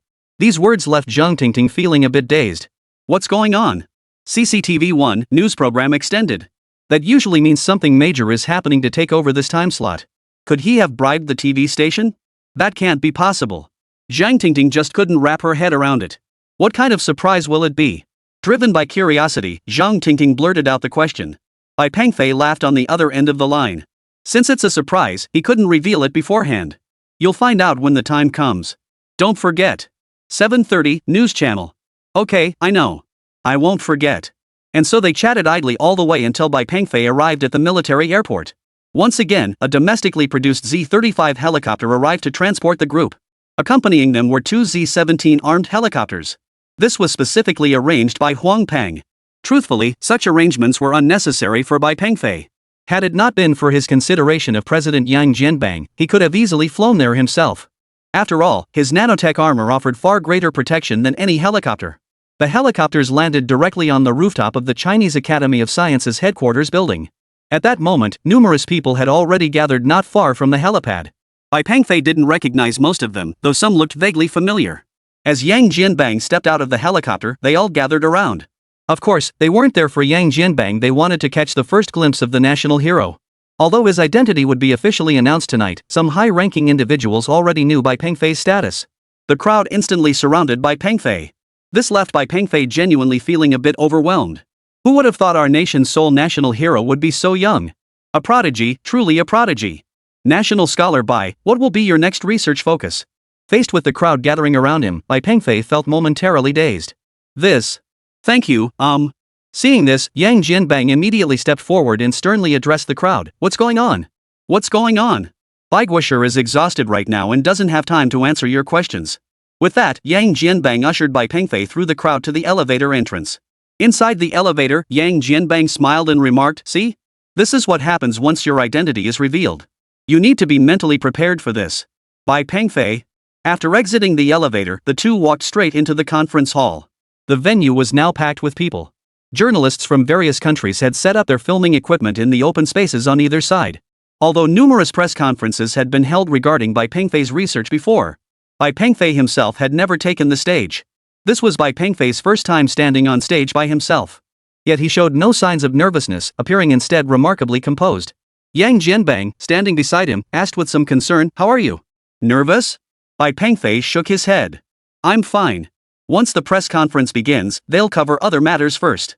Your identity will be revealed last. Don't rush, just wait a little longer." Bai Pengfei nodded. After all, he'd waited 5 years, what were a few more minutes? Yang Jianbang and Bai Pengfei then found seats and sat down. In truth, it wasn't just the people of Huagua who were watching this press conference. Every nation in the world was watching China's official livestream.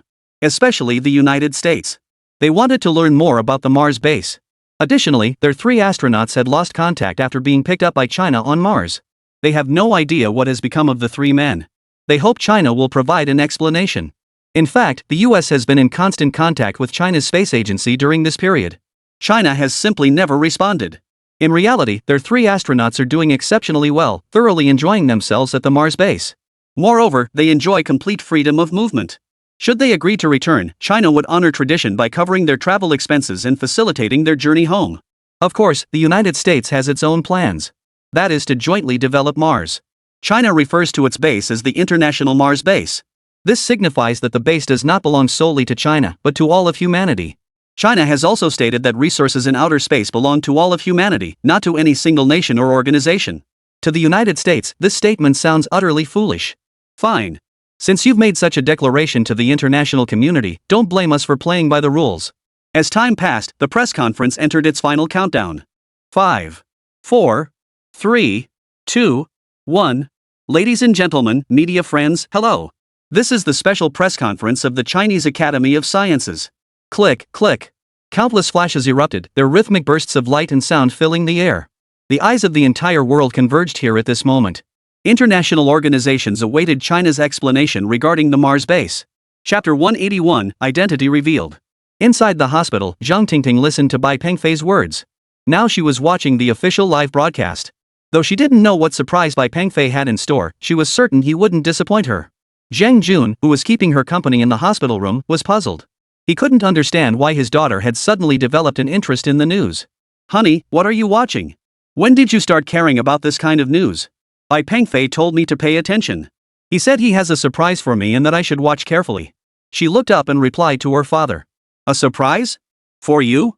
But this is the official news channel, and it's the live broadcast of the Chinese Academy of Sciences press conference. Oh, I get it. Pengfei works at the academy. I bet he told you to watch closely because he might appear on TV. Zhang Tingting had actually thought of that too. Even though he was just a junior staffer at the CAS, if he was at the scene, he'd likely get a chance to be on TV. Oh my. Really? Zhang Tingting smiled faintly. At the moment, at the Shane Conference Center, a group of American leaders and scientists gathered together. The large screen in front of them was broadcasting China's live feed. They all wanted to hear China's explanation regarding the Mars base. And also the rights to jointly develop Mars resources. And, of course, the fate of their 3 astronauts. After all, these 3 possessed knowledge of certain technological secrets. Certain matters were simply too sensitive for China to address directly. But what they didn't know was that the so-called technological secrets they referred to were nothing but junk to China. They hold less research value than the discarded manuscripts Bai Pengfei tossed aside. As the chief executive of the NASA program, Smith ate his fill, but his expression was far from cheerful. After raising so much government funding for a Mars landing mission, only to end up as the laughingstock of the entire world. Has the Chinese Space Agency responded? What's the status of our astronauts? And where did they take our Mars lander? Demand a clear explanation from the Chinese Space Agency. Smith shouted furiously at his subordinates. But the subordinate beside him shook his head. The China National Space Administration hasn't responded to us in ages. Issue a statement immediately condemning them internationally. Taking our lander is theft of our advanced technology. Truthfully, he felt a twinge of unease as he spoke. As a frontline researcher, he knew full well that China's space technology now surpassed theirs. And the lander he had been so obsessed with was now sitting in the museum of the International Mars Base, preserved as a mechanical antique. At that moment, in the lobby of the Chinese Academy of Sciences. After delivering the opening remarks, the host cut straight to the chase. Now, allow me to introduce a distinguished individual. He is our nation's foremost genius, the designer of the 10th generation nuclear-powered engine, and the mastermind behind the entire Mars base, a source of pride for our people. Please welcome Bai Pengfei to present our International Mars base. As soon as he finished, thunderous applause erupted from the audience. At that moment, the eyes of the entire world were fixed intently on the podium. Every single person was on high alert. Inside the hospital, Zhang Tingting was also watching the official livestream. Although the host introduced Bai Pengfei, Zhang Tingting didn't recognize him. After all, there were so many people with the surname Bai. To Zhang Tingting, the titles the host had just mentioned bore no relation to Bai Pengfei. Just as the eyes of the entire world converged on the stage, a handsome man slowly stepped up to the side of the podium. Dressed in a tailored suit, his expression was solemn. As the handsome man took the stage, thunderous applause erupted below. Flashbulbs flickered incessantly, and the sound of camera shutters filled the air. So young? Our nation's genius is this young? Good heavens! To achieve so much at such a young age, it's unbelievable. Did you notice? This young national treasure is also incredibly handsome. Could it be that all those things the host just mentioned were accomplished by this young man? It was no wonder that no one from any country could believe China's national treasure was actually such a young boy. Although Yang Jianbang had mentioned his gratitude to a young national hero on numerous occasions before, people assumed he meant someone around 40. Who could have imagined it was a man in his 20s? Not only those present at the scene, but even viewers watching on television were stunned. Who could have imagined that China's sole national treasure was so young? Yet at that moment, Smith in the U.S. Command Center remained utterly unfazed. He was actually aware of Bai Pengfei. After all, American spies had previously made contact with Bai Pengfei. He had also suspected that this Mars base was designed by Bai Pengfei. Even though he had guessed it, he still felt a lingering sense of resentment. Resentful that someone so exceptionally talented was serving China. Meanwhile, inside the hospital, Zhang Tingting stared wide-eyed at the television. Her heart raced, and she could scarcely believe her eyes. For a moment, she even doubted whether she had mistaken the person. Though she knew there was a chance she might see Bai Pengfei on the live broadcast, who could have imagined they would meet in this way? She rubbed her eyes, repeatedly trying to confirm whether this man was indeed Bai Pengfei. Zhang Tingting took a deep breath. At that moment, Bai Pengfei waved his hand on camera and said, "Hello, everyone." The camera zoomed in, focusing directly on Bai Pengfei's face. At that moment, the official livestream displayed a row of subtitles at the bottom of the screen. National Hero of China, designer of the 10th generation nuclear-powered engine, designer of the International Mars Base, military first-class engineer, recipient of the State Special Allowance, recipient of the National Special Honorary Title, chief advisor to China's aerospace industry, special class engineer of China's Ministry of Machinery. Bai Pengfei, National Hero. Of course, Bai Pengfei's titles extend far beyond these, but only the most significant ones could be listed at this moment. Her gaze shifted from the name on the screen to the familiar face below.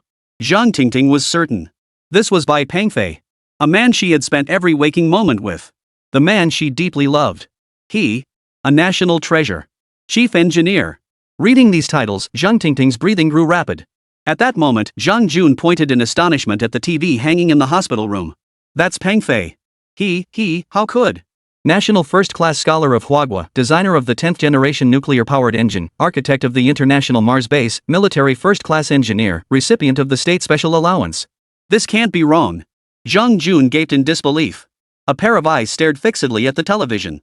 At the press conference, Bai Pengfei continued, "Good afternoon, friends from the media at home and abroad.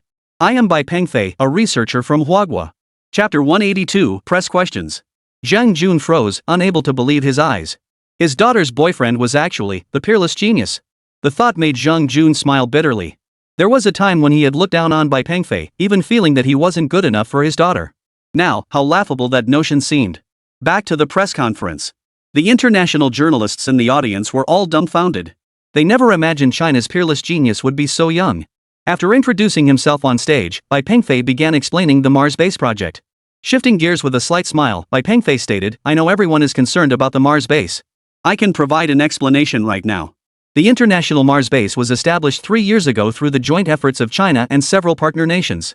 It has now taken shape, with the entire facility located underground on Mars, covering a total area of 50,000 square kilometers."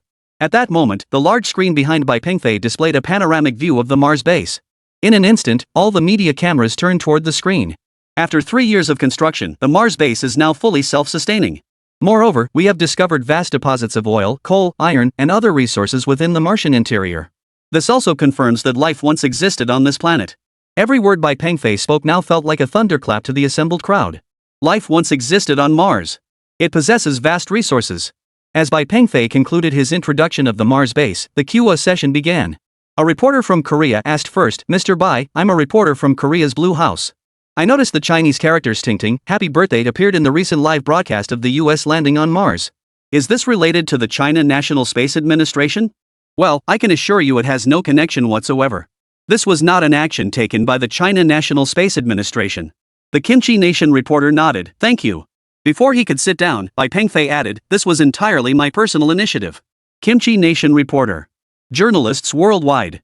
The entire world. You. What did you say? This is your personal action? The Kimchi Nation reporter couldn't believe his ears. Bai Pengfei nodded very naturally. That's right, it was my personal initiative. Tingting is my girlfriend, and it happened to be her birthday that day, so I launched a satellite into space. Unfortunately, the pretty country's spacecraft just happened to block my projection equipment, which is why everyone saw those words in the livestream. His response was so calm. The entire hall fell silent, every face flushed with fury, yet utterly helpless. Smith gritted his teeth and shouted into the microphone, "Make him apologize. Make him apologize." At the Chinese Academy of Sciences press conference, a reporter from the United States stood up and asked, "Since this was an individual act, you should apologize to our country." Apologize? I have no intention of doing so, Bai Pengfei replied bluntly. American reporter. Your actions have seriously endangered the flight safety of our spacecraft, and your satellite nearly collided with ours multiple times. Why did you share the same orbital altitude with me? Our spacecraft's altitude was reported to NASA. Why didn't you report your satellite's altitude to NASA when you launched it? Bai Pengfei laughed. Why should I report my satellite's altitude to NASA? US reporter, it's standard international space practice. Bai Pengfei, oh, I see. Well then, I hereby declare that from now on, any country launching satellites must report their altitude to the China National Space Administration. Otherwise, consequences will be borne by the responsible party. The phrase consequences will be borne by the responsible party left space agencies worldwide stunned. They knew China's current capabilities in space exploration. Few satellites from the Tetra Star program remain in orbit now. Although China hasn't admitted responsibility, everyone knows exactly what happened. Seems like they really should report to China before launching satellites from now on. Otherwise, who knows when their satellites might suddenly vanish. At that moment, the American journalists were at a loss for words. Faced with such a spokesperson, she was truly at a loss for words. But soon, a journalist from a small island nation, one enjoying a rather comfortable life, asked, "You mentioned Mars has abundant resources. Under international law, these resources belong to all humanity. I hope China will promptly share these resources with the global community." Well, everything is stored 10 kilometers underground on Mars. The reserves are enormous. You're welcome to take your share anytime you're ready. Well, the United States has only just achieved manned Mars landings, and that cost tens of billions of dollars.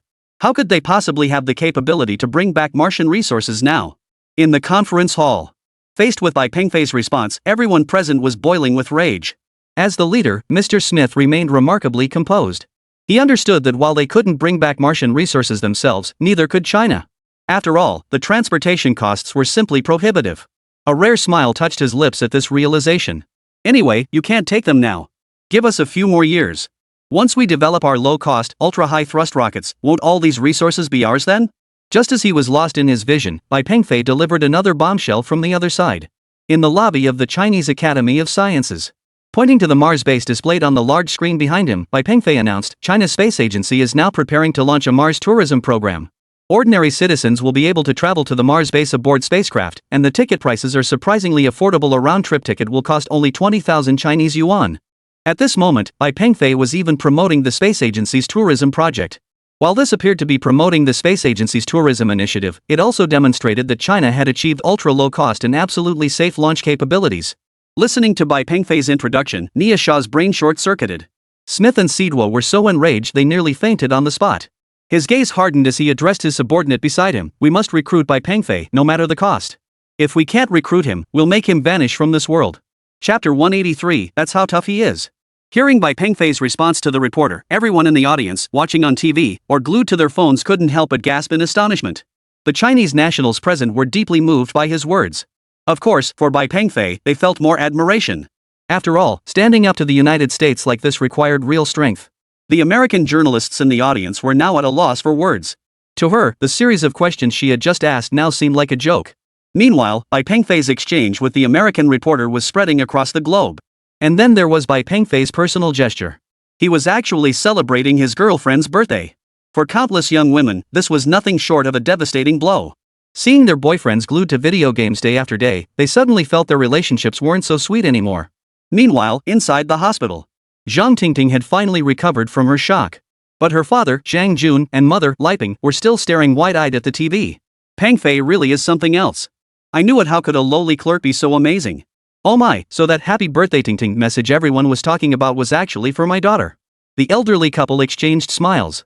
In that moment, they began to entertain hopeful thoughts about Zhang Tingting's illness.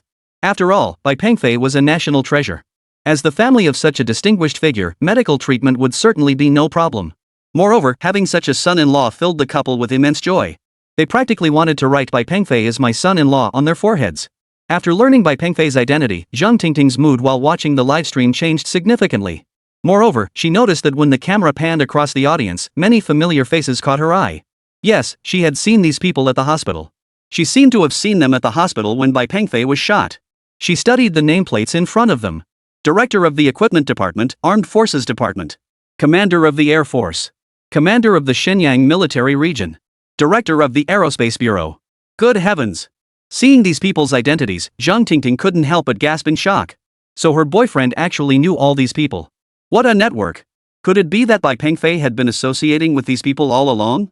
Zhang Tingting found it hard to believe. At that moment, Bai Pengfei was already being interviewed by journalists from various countries. He answered friendly questions with great care, while confronting provocative ones head-on without holding back. Watching Bai Pengfei on TV, Zhang Tingting still felt uneasy. Was it really okay for Bai Pengfei to speak like this? But seeing the expressions on the faces of the bigwigs in the audience, Zhang Tingting felt much more at ease. Of course, at that very moment, Zhang Tingting finally understood what Bai Pengfei had been doing during those 5 years he had disappeared. Truthfully, she had already forgiven Bai Pengfei. But learning the truth only deepened her sense of guilt. Soon, the press conference on TV concluded. At that moment, Zhang Tingting immediately pulled out her phone. She wanted to contact Bai Pengfei immediately. But after hesitating for a moment, she put the phone away. She knew that even though the press conference had ended, Bai Pengfei must be extremely busy at this moment. She couldn't disturb him yet. At that moment, inside Robert and Tang Ni's auto repair shop, the two had been gaping since half an hour ago. They couldn't believe their good buddy was actually a national treasure. And he'd developed that incredible thing too. Though they'd always known there was a technical gap between themselves and Bai Pengfei, they'd never thought it would be this vast. But now it seemed like the gap between kindergartners and postdocs. Now that the press conference had ended, they finally began to come to terms with it. Pengfei, he's actually a national treasure. Yeah, turns out he was recruited by the state before even finishing college. No wonder he's so wealthy. Do you think he'll still keep in touch with us? He became a national hero years ago. He even visited recently. He's the one who gave you that card. At that moment, in Su Qian's office, she leaned back on the sofa, equally unable to believe this reality. Who would have thought that Bai Pengfei's disappearance over the past 5 years was actually in response to the nation's call, and that in just a few short years he had become a national treasure? No wonder after all, Bai Pengfei had been the top student in the entire university back in his college days. Su Qian smiled to herself. Who would have thought she'd once dated a national hero, and even co-founded a company with one? Thinking about it now, it all felt like a dream, utterly unbelievable. Su Qian smiled. Who would have thought she'd have such an experience? Inside the Chinese Academy of Sciences auditorium at that moment, the press conference had concluded, and Bai Pengfei stepped down from the podium. Numerous leaders in the audience now approached to congratulate Bai Pengfei. Pengfei, who crafted that speech for you just now? Yang Jianbang asked with a smile, impressed by Bai Pengfei's polished response to the American journalist's question. Hearing Yang Jianbang's question, Bai Pengfei smiled too. Shaking his head, he replied, "No, I just winged it." The foreign minister also approached, grasping Bai Pengfei's hand and declaring, "Impressive." That response was brilliant, even better than our own spokesperson's. Yang Yi, the Minister of Culture, also approached and remarked, "The people of our nation should look up to patriots like you. These young people nowadays, they're all obsessed with celebrities." Gao Mingyang, the Minister of Equipment, shook Bai Pengfei's hand and declared, "Congratulations, Bai Guoshi. Your identity can finally be revealed." Faced with their gratitude, Bai Pengfei could only offer an awkward smile. Truthfully, Bai Pengfei had always been indifferent about his identity being revealed. After all, he served the nation without expecting anything in return. There was supposed to be a celebratory banquet at the Chinese Academy of Sciences later, but Bai Pengfei declined. Yang Jianbang understood Bai Pengfei's mindset and didn't press the issue. Originally, President Yang Jianbang had even considered arranging a private jet to send Bai Pengfei back to Shenyang. But Bai Pengfei declined that as well. After all, the plane was too slow. Flying back directly in his nanotech exoskeleton would be faster. He hadn't seen Zhang Tingting for several days and actually missed her a bit. He wondered how Zhang Tingting felt now that she knew his true identity. And then, Bai Pengfei took a deep breath, activated his armor, and flew toward the hospital where Zhang Tingting was. Inside the hospital at that moment, Zhang Tingting's parents were still basking in the joy brought by Bai Pengfei. Dr. Huang Ku had also come to congratulate the couple. At that moment, Zhang Jun and his wife were chatting happily with Huang Ku, naturally discussing Bai Pengfei. Meanwhile, Zhang Tingting leaned against the window, gazing outside as she reminisced about her moments with Bai Pengfei. Just then, a flash of light appeared in the distance. To Zhang Tingting, this light was all too familiar. Seeing the familiar figure, a smile spread across Zhang Tingting's face. She opened the window. But Bai Pengfei didn't come in right away. Instead, he hovered in midair, kissed her cheek, and said, "Will you marry me?" Chapter 184, I don't want to hold you back. Seeing Bai Pengfei suddenly appear before her, Zhang Tingting was genuinely stunned. Especially now that he was saying something like this. What did you say?" Zhang Tingting could scarcely believe her ears. Though she'd longed for this moment for so long, when it finally arrived, she found herself at a loss. She didn't even know how to respond. "Let's get married," Bai Pengfei stated firmly once more. Watching Bai Pengfei gaze out the window, Zhang Tingting felt truly happy. But she hesitated. Right now, she couldn't agree. In her current state, wouldn't she be holding him back? Bai Pengfei was now a national hero in the spotlight, while she didn't even know if she'd wake up tomorrow. If only she hadn't fallen ill. At that moment, Zhang Tingting lowered her head, offering no reply. Seeing her reaction, Bai Pengfei froze. "What's wrong?" he asked from the window. Zhang Tingting shook her head, tears welling in her eyes. I'm fine. Ting Ting. Don't stand by the window. You'll catch a chill. After seeing Huang Ko off, Li Ping turned around and spotted Zhang Tingting at the window. She called out a warning. At that moment, Bai Pengfei also flew in slowly from outside the window. Zhang Jun. Li Ping. Pengfei. What on earth? Seeing Bai Pengfei clad in that peculiar armor, Zhang Jun was at a loss for words. Once inside, Bai Pengfei hastily removed the armor. Uncle, auntie. Bai Pengfei hurried over to greet them. The couple, now aware of Bai Pengfei's true identity, were delighted to see him address them with such courtesy. Pengfei, we never imagined you'd be a national hero. Excellent, excellent. If auntie ever did anything wrong before, Pengfei, please forgive me for Tingting's sake. Before Li Ping could finish, Bai Pengfei cut her off. Auntie, please don't say that. National hero is just a title. To you too, I'm still just me, a young fool pursuing your daughter. Hearing this, the elderly couple both laughed. The Zhangs quickly caught up with Bai Pengfei. Especially Zhang Jun, the military enthusiast. The couple even forgot to give Bai Pengfei and Zhang Tingting some time alone. Of course, due to Bai Pengfei's earlier words, Zhang Tingting was deliberately avoiding him at the moment. This time, Bai Pengfei had only come back to visit and couldn't stay too long. After all, he still needed to return to the lab. Truthfully, Bai Pengfei felt a pang of regret, thinking he shouldn't have proposed to Zhang Tingting at this moment. After Bai Pengfei left, Zhang Jun and his wife noticed their daughter seemed off. Honey, what's wrong? Aren't you happy Pengfei came to visit? Li Ping asked. After a moment's hesitation, Zhang Tingting told her parents, he wants to marry me. At those words, smiles immediately spread across the couple's faces. That's wonderful news. Why aren't you happy? Exactly. It's been 5 years, haven't you been waiting for him all this time? Now you finally have him. The couple was visibly thrilled. After all, Bai Pengfei was now widely recognized as a national treasure. Who could possibly refuse a national treasure as a son-in-law? But, at that moment, Zhang Tingting hesitated. Seeing their daughter's expression, the parents knew exactly what she was worried about. Yes. If their daughter didn't have this illness, they truly could be together. But given the current situation, the thought left the couple silent. Finally, Zhang Jun spoke up. Daughter, the fact that Pengfei proposed at this time shows he truly cares for you. So, well, it's your decision. Yes, dear. Whatever decision you make, Mom will support you. At that moment, Bai Pengfei had returned to his lab. He was filled with regret, feeling he shouldn't have proposed marriage at this moment. But today, he had been simply too overjoyed. Besides, he had long planned to propose to her once his identity was revealed. He wanted her to share in his joy. But judging by Zhang Tingting's expression today, it seemed he had made a mistake. Bai Pengfei felt a pang of regret. He shouldn't have been so impulsive. He really shouldn't have. Just then, Bai Pengfei noticed his phone suddenly ring. It was a text message from Zhang Tingting. Compared to you, I can't hold you back. Truthfully, Zhang Tingting had been deeply conflicted when she sent this message. That was why she chose to text instead of calling. Bai Pengfei understood that Zhang Tingting was worried about his illness. Without a specific treatment, Zhang Tingting had at most a year left to live. She didn't want Bai Pengfei to be left behind with the burden of being married after she was gone. She didn't even want to continue entangling herself with Bai Pengfei. After all, clinging on for another year wouldn't change anything, it would only leave both of them more heartbroken. Moreover, Bai Pengfei's current status offered nothing but a bright future. She couldn't affect him. Bai Pengfei knew exactly what Zhang Tingting was thinking.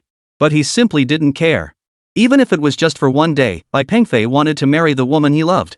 Staring at the text message on his phone screen, Bai Pengfei remained silent for a long while before immediately replying.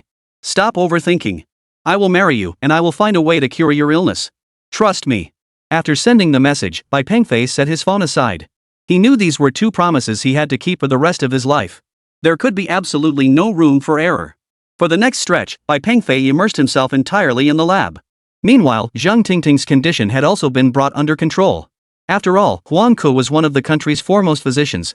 Although he couldn't cure Zhang Tingting, the expert team he led could definitely delay the onset of her symptoms. Bai Pengfei also handed over the traditional Chinese medicine pills he had obtained from Bai Sini to Huang Ke. He instructed Huang Ke to administer the pills when Zhang Tingting slipped into unconsciousness. Huang Ke naturally trusted Bai Pengfei. And things were moving in a positive direction. Progress was also being made on Bai Pengfei's new medication. That day, while Bai Pengfei was having lunch in the cafeteria, he received a call from Zhang Tingting. It turned out that after spending over 10 days at the hospital, Zhang Tingting had grown quite weary. She now wished to return home, even if only for a single day. Bai Pengfei paused for a moment before agreeing. After all, when it came to healing, one's state of mind was crucial. It was also time to take Zhang Tingting out for a change of scenery. That same afternoon, Bai Pengfei decided to pick Zhang Tingting up from the hospital. Seeing their daughter's condition improving, Zhang Jun and his wife didn't try to stop her. They only urged her to return as soon as possible. After leaving the hospital, Zhang Tingting was overjoyed, feeling like a student on summer vacation. Where are we going? Zhang Tingting asked excitedly. Bai Pengfei, driving his sports car, smiled faintly and replied, to get you treated. At those words, the smile vanished from Zhang Tingting's face. Chapter 185, The Most Thrilling Treatment. Hearing Bai Pengfei actually wanted to take her for treatment, Zhang Tingting's little mouth immediately puckered. She immediately sat down in the passenger seat, looking displeased. What? I finally get to go out, and you drag me off for treatment? Seeing Zhang Tingting's adorable expression, Bai Pengfei burst into laughter. I'm taking you to experience something thrilling, it'll be good for your condition. Hearing this, Zhang Tingting's face flushed instantly. You know? Dr. Huang, he told you everything? Seeing Zhang Tingting's shy expression, Bai Pengfei nodded. Actually, Huang Ku hadn't told him anything. Seeing Bai Pengfei nod, Zhang Tingting grew even more bashful. Huang Ku didn't explain clearly either. You? Bai Pengfei glanced at the blushing Zhang Tingting. At that moment, Zhang Tingting's face was flushed bright red. But she still managed to say in a sweet, girlish voice, I asked Dr. Huang if, given my current situation, I could I, with you? Zhang Tingting couldn't bring herself to say it aloud, so she whispered the rest into Bai Pengfei's ear. Upon hearing this, Bai Pengfei burst into laughter. Frustrated, Zhang Tingting kept punching Bai Pengfei with her fists. Of course, she wasn't hitting him hard just symbolically, since Bai Pengfei was still driving. After his laughter subsided, Bai Pengfei shook his head and shot Zhang Tingting a challenging look. This left Zhang Tingting feeling awkward as she stammered, well, Dr. Huang said stimulating things are good for my condition. Bai Pengfei nodded. In fact, after this period of research, it had been discovered that the secretion of our hormone in the human body was beneficial for Zhang Tingting's condition. However, this hormone couldn't be artificially synthesized, it was only released when the brain experienced stimulation. For instance, riding roller coasters or bungee jumping triggered its release. It seemed Huang Ku had also grasped these principles. I know. We're going to the beach today, it'll be absolutely thrilling, Bai Pengfei remarked casually. The beach. Zhang Tingting froze for a moment. After all, the beach at this time of year is packed with people. Are you sure about the beach? Zhang Tingting's heart began racing. But Bai Pengfei nodded firmly. With no other choice, Zhang Tingting nodded in agreement. Upon reaching the shore, Zhang Tingting spotted the yacht the two had rented during their vacation. The very yacht they'd used for lobster hunting. She had almost forgotten about it during this time. Let's go. That yacht's been sitting here for ages. Bai Pengfei gestured invitingly. In truth, Bai Pengfei had made arrangements days earlier. First, he contacted the yacht's after-sales service provider, instructing them to send personnel to clean the vessel thoroughly and restock the refrigerator. For a high-end yacht like this, such services were essential. Seeing the luxurious yacht before her, Zhang Tingting excitedly stepped aboard. She couldn't help but wonder how Bai Pengfei could possibly be planning to. Upon entering the yacht, Bai Pengfei immediately stripped off his clothes, changed into baggy floral shorts, and walked bare-chested onto the deck. The clothing on this yacht had all been prepared in advance. Soon after, Zhang Tingting changed and joined Bai Pengfei. Barefoot, she wore a pale pink gauze dress, a garment meant only for their private yacht, and certainly not for public view given its sheer transparency. Seeing Zhang Tingting like this, Bai Pengfei froze for a moment. What's wrong? Have I lost weight? Bai Pengfei swallowed hard and nodded. Zhang Tingting had indeed lost weight recently, spending her days in the hospital with poor eating and sleeping habits. At that moment, Zhang Tingting met Bai Pengfei's gaze and walked straight back into the yacht's living room. She sat down on the sofa and said to Bai Pengfei, I like it here. Bai Pengfei? What are you doing in broad daylight? Zhang Tingting widened her eyes in surprise. Bai Pengfei walked straight to the helm and announced, We're departing. All passengers, please take your seats. With that, Bai Pengfei started the yacht and pulled away from the coastal harbor. 2 hours later, Bai Pengfei finally anchored the boat in a desolate stretch of open sea. After dropping anchor, Bai Pengfei led Zhang Tingting straight to the stern of the vessel. Bai Pengfei pulled out an electronic surfboard. This surfboard was something Bai Pengfei had exchanged for in the system mall. A technological marvel utterly out of place in this era. Without a second thought, Bai Pengfei tossed the surfboard into the sea. Then he picked up Zhang Tingting. Whoa! What are you doing? Surfing? I don't know how to surf. It's okay, I don't know how either. With that, Bai Pengfei leaped onto the surfboard from the deck, still holding Zhang Tingting. You see, this surfboard possessed extraordinary self-balancing capabilities. No matter what you did, it wouldn't let you fall into the water. And just like that, Bai Pengfei stood steadily on the surfboard with Zhang Tingting in his arms. Stand behind me and hold on tight. Bai Pengfei set Zhang Tingting down, positioning her behind him. At that moment, Zhang Tingting realized the surfboard was no ordinary one. Normally, the moment two people jumped onto a surfboard like that, they would have been flipped into the sea. Yet the one beneath her feet remained remarkably steady. Zhang Tingting obeyed Bai Pengfei's instructions, moving behind him and wrapping her arms around him. Bai Pengfei assumed a forward-moving stance. Let's go! Whoosh! As Bai Pengfei shouted those two words, the surfboard shot forward. Strangely, neither of them was thrown off by the inertia. Of course, this was all thanks to the high-tech surfboard. Within a mere 5 seconds, the board's speed surged past 200 kilometers per hour. The sea breeze whistled past their ears. As it sped forward, the surfboard generated an invisible barrier. This barrier shielded them from the wind's force, allowing them to enjoy the most comfortable breeze and take in the most breathtaking scenery. The sensation made Zhang Tingting cry out in delight. Across the vast expanse of the ocean, they raced freely. The water splashed by the speeding surfboard resembled two enormous wings. As they raced forward under the blazing sun, a dozen or so sailfish suddenly appeared alongside the surfboard. They leapt through the spray, twisting their elegant bodies in the air before plunging back into the sea. This cycle repeated, forming a breathtaking spectacle. Zhang Tingting, who had been working 996 since graduation, had never witnessed such a spectacle. Though she clung to Bai Pengfei, her heart was soaring.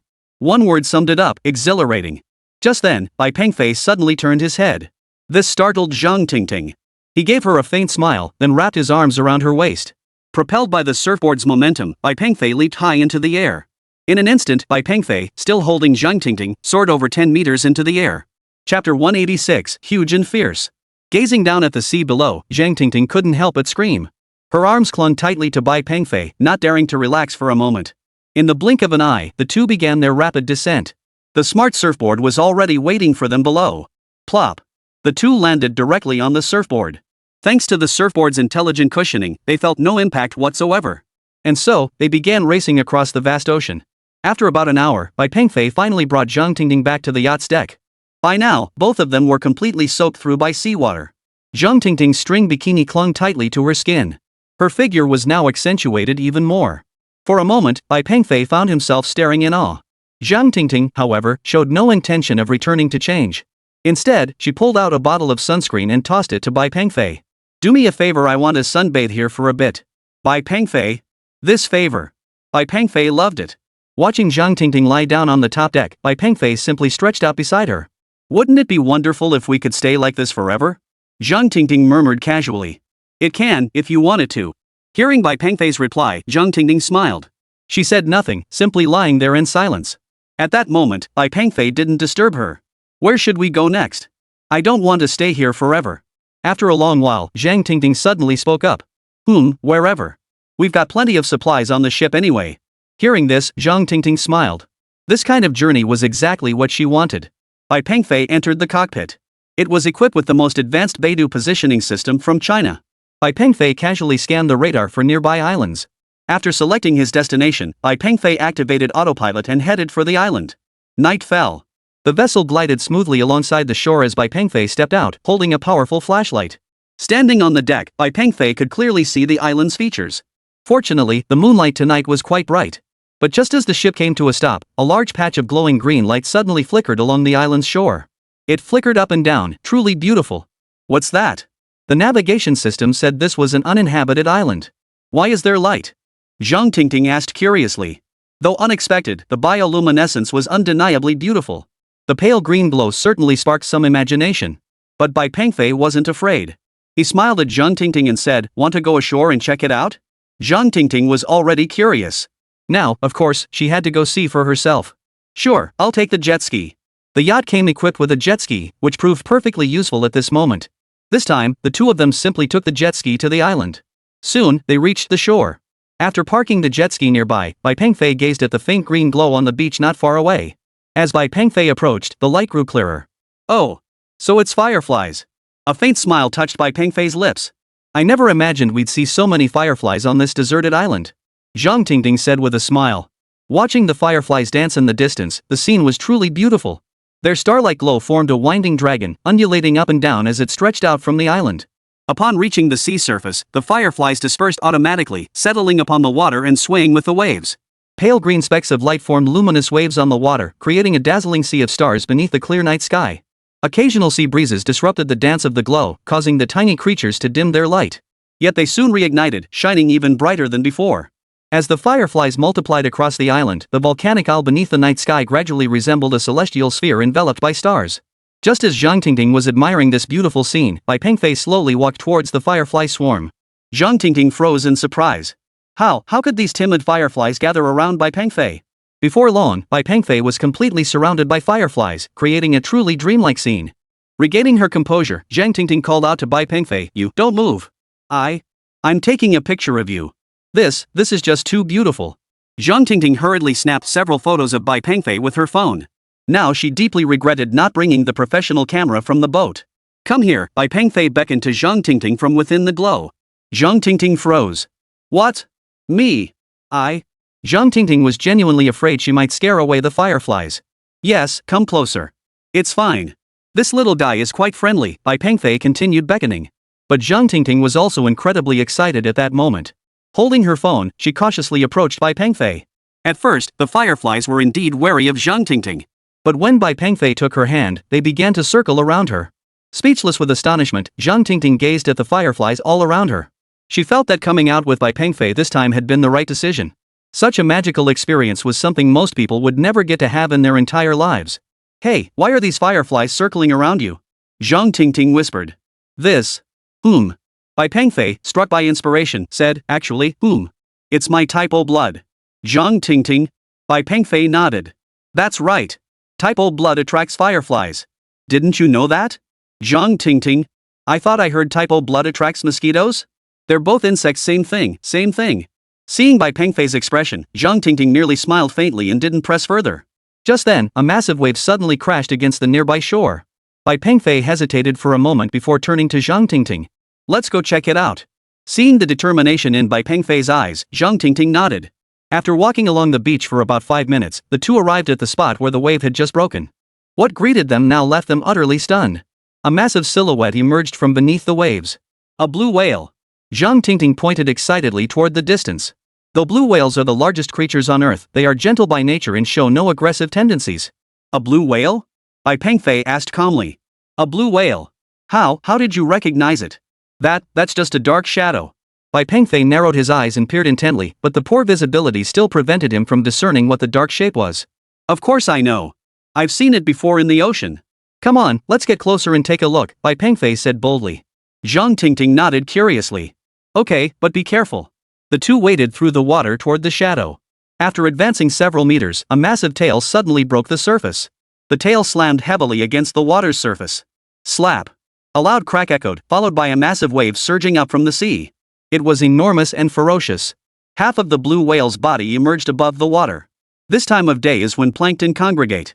Those firefly squids we saw earlier were feeding on them. Looks like the blue whale was drawn here by the plankton around the island too. Zhang Tingting held up her phone and hurriedly captured the scene. Moments later, a powerful jet of water erupted from the blue whale's blowhole.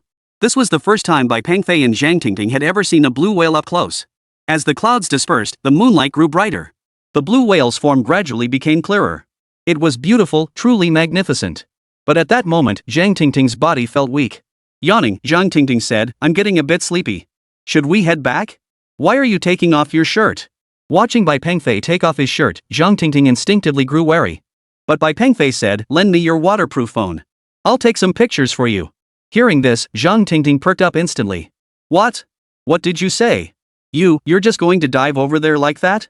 Bai Pengfei nodded and added, "That's right. Go get the jet ski over here." Zhang Tingting. Before she could react, Bai Pengfei plunged into the water with a splash. Thanks to the phone's high-resolution camera and the clear water quality, the footage was crystal clear. But Bai Pengfei paid attention to one small detail: the phone's waterproofing. After all, it was only rated for a maximum depth of 10 meters underwater, so Bai Pengfei had to carefully control his diving depth. Holding the phone, Bai Pengfei swam toward the blue whale. The blue whale seemed to have spotted Bai Pengfei as well. Twisting its body, it swam toward him. Its two massive flippers moved slowly beneath the water, propelling its enormous body like two giant paddles. Beneath the surface, the blue whale scrutinized Bai Pengfei. The massive creature undulated through the water, circling Bai Pengfei once. Since both Bai Pengfei and the blue whale were in shallow water, they could both feel the moonlight. And this blue whale seemed even more playful than Bai Pengfei. Goodness, it actually used its head to push Bai Pengfei's body out of the water. It even leapt out of the water right in front of Bai Pengfei, sending splashes crashing against him. Zhang Tingting had also returned on her jet ski. Witnessing this scene, her unease vanished. Oh. Occasionally, the blue whale emitted high-pitched calls. But the sound wasn't jarring, it was actually quite soothing. It was hard to imagine such a colossal creature producing such a high-pitched, delicate sound. At that moment, Bai Pengfei submerged beneath the surface once more, and the playful blue whale. It actually lifted Bai Pengfei onto its back, preventing him from diving deeper. After playing with the blue whale in the water for a while, Bai Pengfei followed Zhang Tingting back to the yacht. Having spent a considerable amount of time playing with the blue whale underwater, Bai Pengfei's first priority upon returning to the boat was to take a shower. After showering, Bai Pengfei put on his bathrobe. "What do you think of this?" Zhang Tingting approached him, holding her phone. She showed Bai Pengfei the photos and videos she had just taken. Bai Pengfei was quite pleased with the photos of himself and the fireflies. Chapter 187, Red Coral. After a long day, Zhang Tingting was truly exhausted.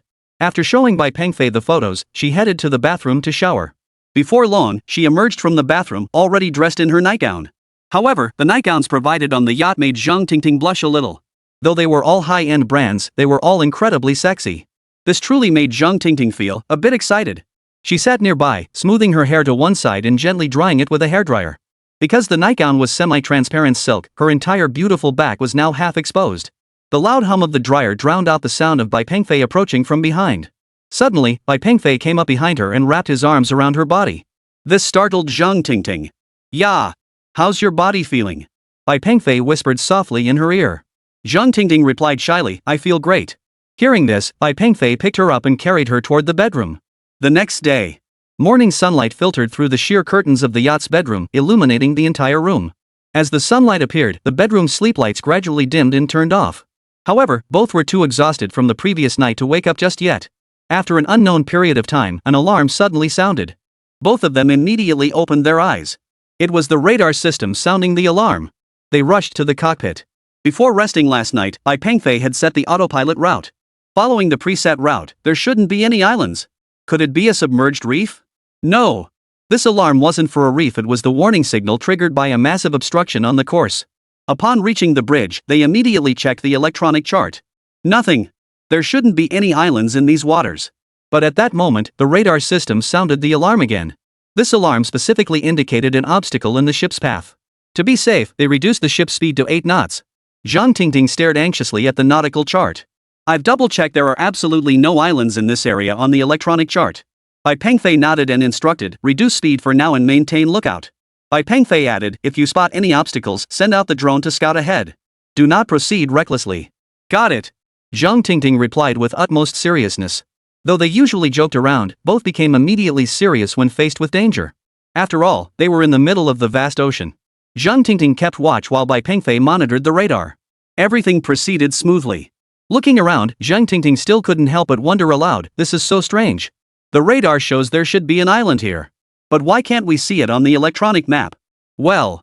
Bai Pengfei couldn't explain it either. "Fog ahead!" Zhang Tingting shouted. Seeing this, Bai Pengfei quickly slowed the boat.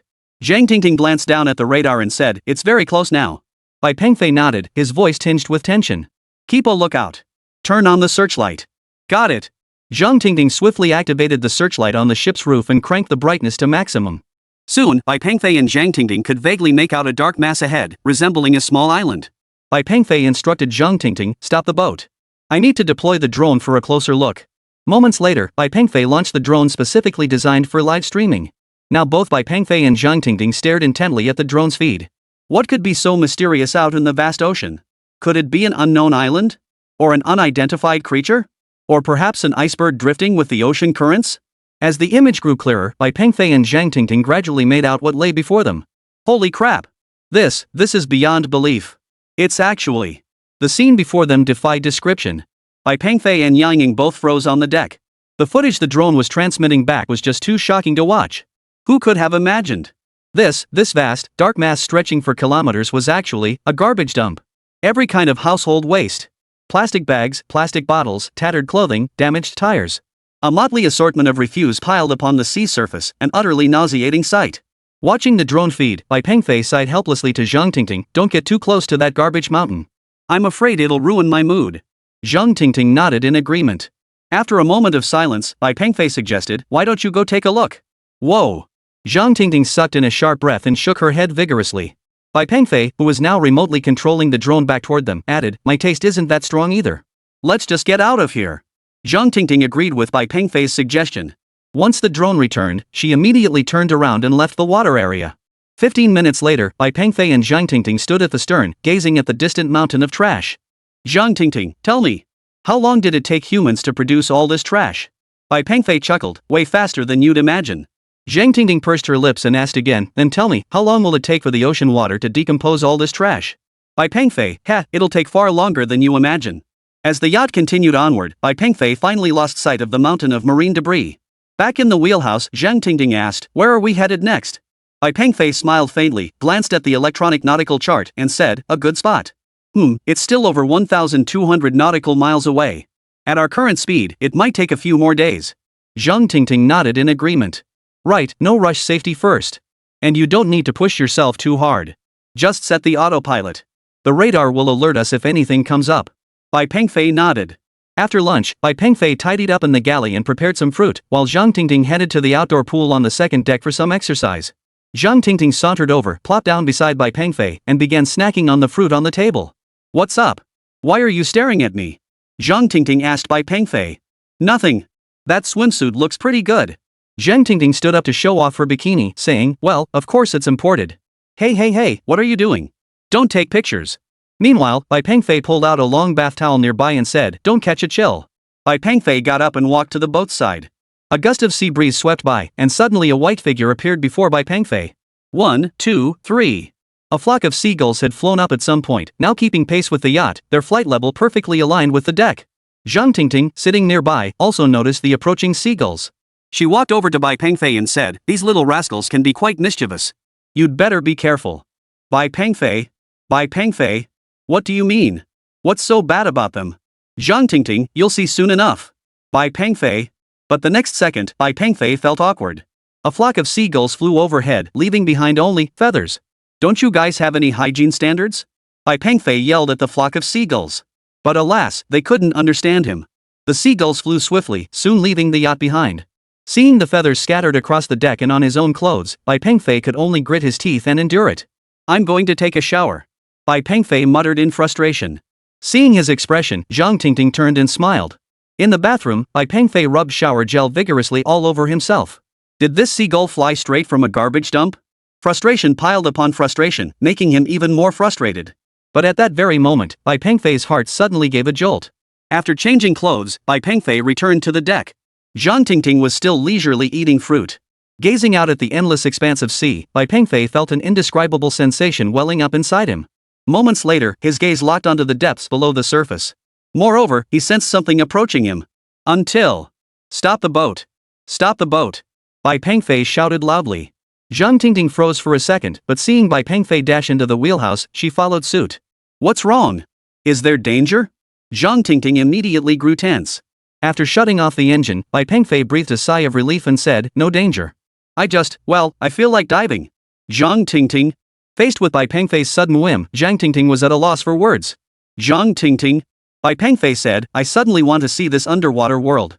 Though Zhang Tingting was puzzled by Bai Pengfei's sudden idea, since he now wanted to dive, she would fully cooperate. What gear should we use, light or heavy? Bai Pengfei thought for a moment and said, light gear will do. I won't be going too deep anyway. Zhang Tingting nodded. With Zhang Tingting's help, Bai Pengfei managed to put on the equipment without much trouble. I'll keep an eye on you through the equipment. If anything dangerous happens, I'll immediately. Before Zhang Tingting could finish her sentence, Bai Pengfei plunged into the sea with a splash. Zhang Tingting. Submerged in the water, Bai Pengfei didn't hesitate.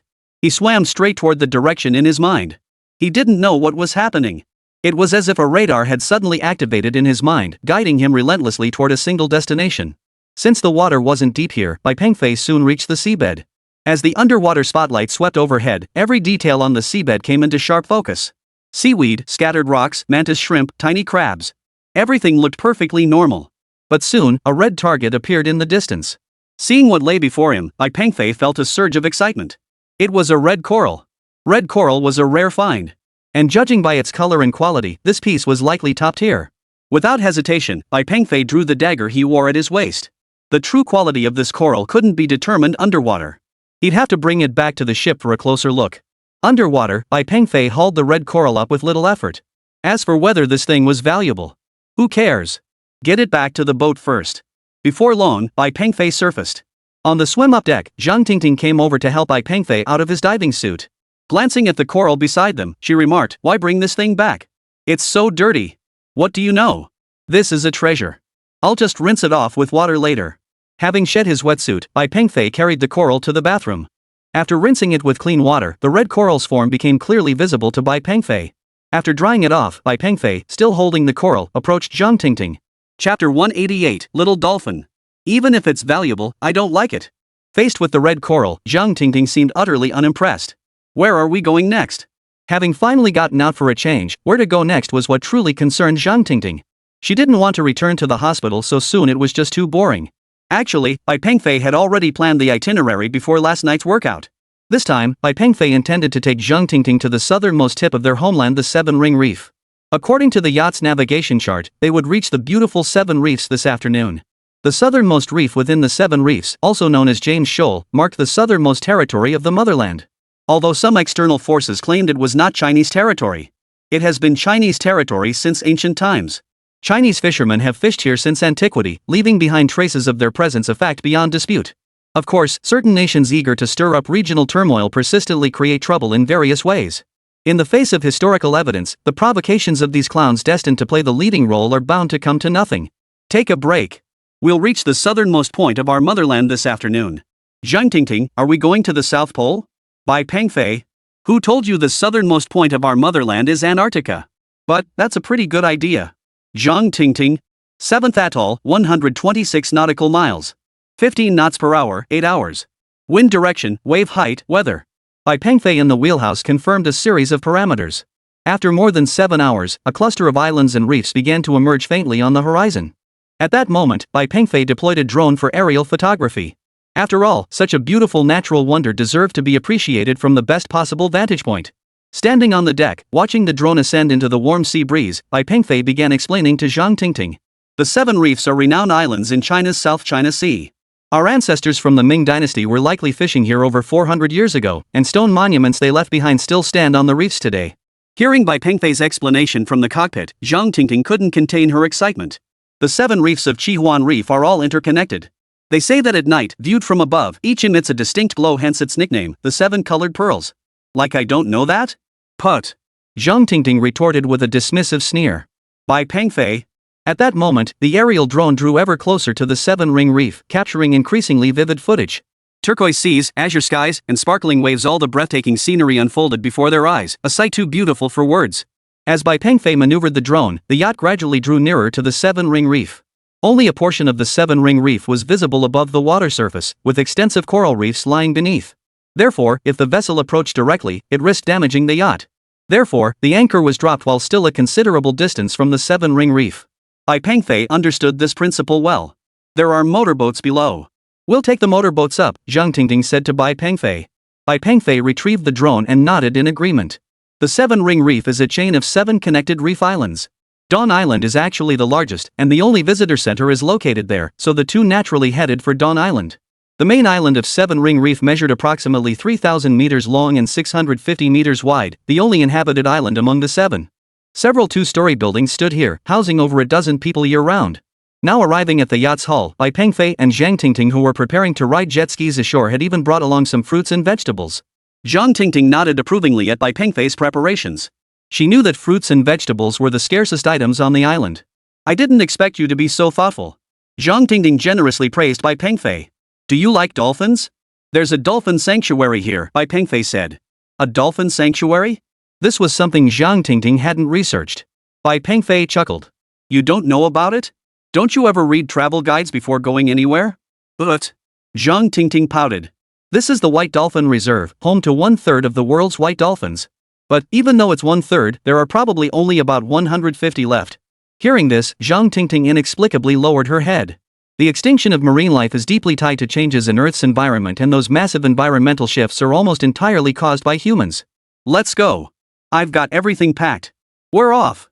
Bai Pengfei and Zhang Tingting, their gear in tow, rode the jet ski toward the island. Having already communicated with the island staff via radio from the ship, a figure was already waving from the distant shore before they even reached the island. Soon, Bai Pengfei and Zhang Tingting arrived at the beach on their jet ski. Standing on the shore was a middle-aged woman. Her hair was loose, she wore a sun hat, and she was slender with skin tanned a shade darker. Yet she radiated energy, her smile warm and genuine. Welcome, welcome. You're the first private boat to visit me this summer. Let me introduce myself, I'm Zhang Li, the manager of 7 Reefs. Zhang Li was very warm and welcoming, after all, not many people visited here each year. After stepping onto the beach, Bai Pengfei and Zhang Tingting both greeted Zhangli in turn. They also brought up some vegetables and fruits they had brought along. Seeing all these things, Zhangli couldn't stop smiling and hurried over to help. How did you manage to bring all these delicious treats? For a small island at sea, fruits and vegetables were indeed rare and precious treats. At that moment, Bai Pengfei and Zhang Tingting also felt a strong fondness for Sister Zhang. After all, she seemed incredibly kind-hearted. The three of them carried the items to the island's rest area. Sister Zhang, are you the only one here? Zhang Tingting glanced around at the empty surroundings and asked casually. Zhangli, who had been washing some fruit, walked over and replied, "No, there are 11 of us on this island including me. It's just that the other 10 are all out working." Holding the fruit, Bai Pengfei suddenly asked, "Sister Zhang, how long have you been here?" Zhangli paused briefly before replying, "About 7 or 8 years." Bai Pengfei inquired again, "Sister Zhang, can we tour this dolphin sanctuary?" Zhangli smiled faintly. "The core area is off limits, of course. But we do have sections open to the public though." Seeing Bai Pengfei and Zhang Tingting's confused looks, Sister Zhang cut straight to the point, "You'll have to come work as volunteers. It's breeding season for the white dolphins now, and some calves are about to be born, so I'm a bit overwhelmed." Zhang Tingting perked up at once. "We get to help the dolphin moms care for their babies." "Baby dolphins?" Seeing Zhang Tingting's excitement, Zhangli nodded. "I wonder if you'd be willing to volunteer. It might be quite demanding work, after all." Zhang Tingting now turned her hopeful gaze toward Bai Pengfei. But Bai Pengfei asked, "Do they feed us?" Hearing this, Sister Zhang burst into laughter and said, "No problem. We'll treat you to an all-you-can-eat seafood buffet, lobsters, crabs, you name it, unlimited servings." Chapter 189, Poachers from Abroad. After a brief rest, Sister Zhang led the two to the dolphin conservation base. "Look, this is our dolphin conservation base. A fenced-off section of sea, several wooden boats moored on the surface, and a two-story building along the shore. Large characters hung above its entrance. China White Dolphin Conservation Research Center." Sister Zhang led Bai Pengfei and Zhang Tingting to the office area of this two-story villa. Inside the two-story building was a dedicated area for treating injured dolphins, complete with medicine bottles and small fish. These small fish, of course, served as food for the dolphins. At that moment, Sister Zhang pointed to the life jackets and several buckets of fish nearby, saying, "Put on the life jackets first, then carry these fish." Soon, the three of them got busy. Sister Zhang began explaining. The gestation period for white dolphins typically lasts between 10 and 20 months. During this time, the mother requires substantial nutrition, so these fish are prepared specifically for the white dolphin mothers. Plus, baby dolphins stay close to their mothers throughout the nursing period, so we'll likely spot some calves soon. Hearing this, Zhang Tingting grew excited. This rescue center currently houses 35 white dolphins, including 15 mothers. 7 calves were born this year. Zhang Tingting asked curiously, "What happens to these calves when they grow up?" "This is a rescue center for injured dolphins. Once they recover, they'll be returned to the ocean. After all, the sea is their home." Sigh, most of the dolphins here were injured by accidentally ingesting plastic debris or getting entangled in discarded fishing nets. According to our latest estimates, the wild population of white dolphins may now be less than 1,000. By the time they finished speaking, the three had donned life jackets and boarded the small wooden boat. Sister Zhang rowed the boat, carrying Bai Pengfei and Zhang Tingting across the sea. Before long, several dolphins surfaced and began circling the small wooden boat. Goodness, their massive bodies churned the sea, rocking the small boat back and forth. But Sister Zhang seemed much more at ease now. She reached into the bucket, grabbed a fish, and tossed it directly toward the dolphins. The dolphins leapt high out of the water, snatching the fish mid-air. Their leaps sent huge waves crashing, droplets glistening brilliantly in the sunlight. But this was only the beginning. Soon, 7 or 8 dolphins surfaced. "Give them some first," Sister Zhang declared, flinging another fish into the air. Splash! Splashes erupted across the sea surface as 2 dolphins leapt high simultaneously, crashing heavily back into the water. The splashing water even sprayed Bai Pengfei and Zhang Tingting. The two exchanged a glance, then immediately began tossing fish into the water together. In an instant, all 7 or 8 dolphins leapt out of the water, creating a truly spectacular scene. TSK TSK. Just as Bai Pengfei and Zhang Tingting were feeding the fish, a peculiar sound reached their ears. Sister Zhang chuckled, "That's the baby dolphins calling for their mothers. The little ones are here." No sooner had she spoken than several figures, large and small, appeared around the boat. The smaller figure darted frantically beneath the surface, following closely and darting about, looking quite anxious. "Don't just stand there. Quickly toss these fish to the mother dolphin." Sister Zhang tossed a fish into the air. At that moment, a mother dolphin leapt out of the water and caught the fish mid-air with a steady bite. Seeing her mother leap out of the water, the baby dolphin mimicked her actions, breaking the surface slightly. The little dolphin was about a meter long, with a snout much shorter than its mother's. As it broke the surface, it kept flapping its tiny pectoral fins on both sides, looking utterly adorable. "So cute. Too bad I didn't bring my camera." Zhang Tingting hurriedly tossed the fish back into the sea. Soon, more mother dolphins surfaced with their calves, creating a truly spectacular sight. It was a bit disappointing that neither of them got to touch the baby dolphin. Still, it was enough after all, they had gotten up close with the white dolphins. By the time the three of them finished tossing all the fish, they were thoroughly exhausted. Since Bai Pengfei and Zhang Tingting had arrived in the afternoon, the sun was already setting by the time they finished their busy session. By the time they returned to shore, it was already dinner time. Zhang Li was very hospitable and prepared a feast for them. After dinner, you two should rest. If you're not leaving tomorrow, I'll show you around the island. Consider it compensation for helping me out today. Bai Pengfei readily agreed to Sister Zhang's suggestion. Sister Zhang led Bai Pengfei and Zhang Tingting to the dining room, smiling warmly as she said, "We don't have much to offer here, but I prepared a few simple dishes. Please don't be too critical." Standing before the table laden with food, Bai Pengfei and Zhang Tingting were speechless. This was too much. For lobsters weighing over 2 pounds each, 2 platters of plump sea cucumbers, 2 platters of long-boiled shrimp, steamed grouper, braised flathead fish, and over a dozen fresh red flower crabs. The red flower crabs were particularly delicious. They needed no seasoning, just a dip in seafood soy sauce brought out their incredible flavor. Surveying the table laden with seafood, Bai Pengfei felt a wave of emotion wash over him. Sigh. Indeed, on an island like this, getting vegetables and such was really tough. But seafood is different after all, we're surrounded by the sea. Zhang Tingting, you're too kind. This must have cost a fortune? Sister Zhang smiled and said, "It's nothing. These things aren't worth much around here." Zhang Tingting. Surveying the table laden with seafood, Bai Pengfei declared with certainty, if this were in an inland city, the price would likely be several times higher. After dinner, Bai Pengfei and Zhang Tingting returned to the yacht to rest. They chose to rest on the yacht because they didn't want to trouble Sister Zhang too much. Another reason was that the island's living conditions were far inferior to those on the yacht. After all, the island's resources were limited. Early the next morning, Bai Pengfei and Zhang Tingting both rose at dawn. After all, they had promised Sister Zhang yesterday that they would continue helping her today. But today's task was much easier. Releasing 3 mother dolphins and their 3 calves back into the wild. Since the 3 mother dolphins had fully recovered from their injuries, it was time to return them to the ocean. Moreover, the calves were no longer small, they too needed to follow their mother's lead and explore the world. Staying at the base for too long could have many adverse effects on the young dolphins' development. Bai Pengfei and Zhang Tingting still used the jet ski to reach shore. Before long, the two met up with Sister Zhang. Today's release operation was actually quite straightforward, simply guide the white dolphins to the designated spot and open the net gate in the water. Guiding the dolphins was no challenge for an experienced hand like Sister Zhang. Bai Pengfei and Zhang Tingting, however, were tasked with opening the net gate underwater, a job requiring only physical strength. Sitting in the wooden boat, Sister Zhang quickly coaxed the white dolphins to be released out. The 3 baby dolphins stayed close to their mother. These little creatures seemed to sense what was about to happen, each becoming incredibly lively, leaping and splashing about, utterly adorable. One mischievous little one even splashed seawater onto Bai Pengfei and Zhang Tingting. Since the net gate was quite a distance away, the two had ample time to play with the little dolphins. Splash!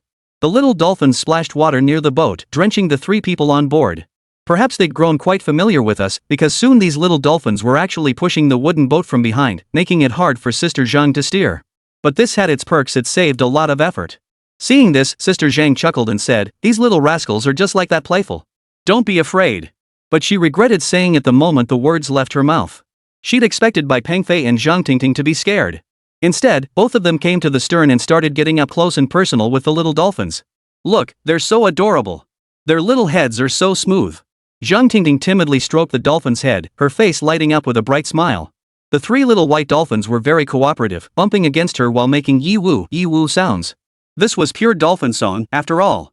The mother dolphin nearby now felt completely at ease with the people on the small wooden boat, as they had never caused them any harm. Soon, the small wooden boat reached the edge of the net gate. Sister Zhang steered the boat while Bai Pengfei and Zhang Tingting worked together to turn the manual valve. The underwater net gate gradually lifted out of the water. After about 10 minutes, the underwater net gate was fully opened. The 3 mother dolphins began swimming backward out of the gate. Though the baby dolphins were reluctant to stop playing, they now followed their mother's lead. Watching the 3 little ones leave her, Zhang Tingting felt a pang of reluctance. But she knew they belonged to the vast ocean. Standing at the bow, Sister Zhang watched them depart, feeling a sense of comfort. Suddenly, a high-pitched call echoed from the distance, accompanied by 3 figures leaping high into the air. All creatures possess a spirit, and now the 3 mother dolphins were expressing their gratitude in their own way. Time and again they leapt from the waves, their piercing cries echoing through the air. Each leap and cry seemed to whisper gratitude. The scene was truly moving. Only then did Zhang Tingting understand the true meaning behind Bai Pengfei bringing her out here. As the 3 dolphins gradually vanished into the shaded depths, Bai Pengfei and the others prepared to head back. Just as the trio was about to depart, a speedboat suddenly appeared in the distance. Spotting the speedboat in the distance, Sister Zhang exclaimed excitedly, "It's foreign poachers." Chapter 190, The White-tailed Sea Eagle. Poachers. Bai Pengfei and Zhang Tingting exchanged glances. This profession was still somewhat unfamiliar to both of them.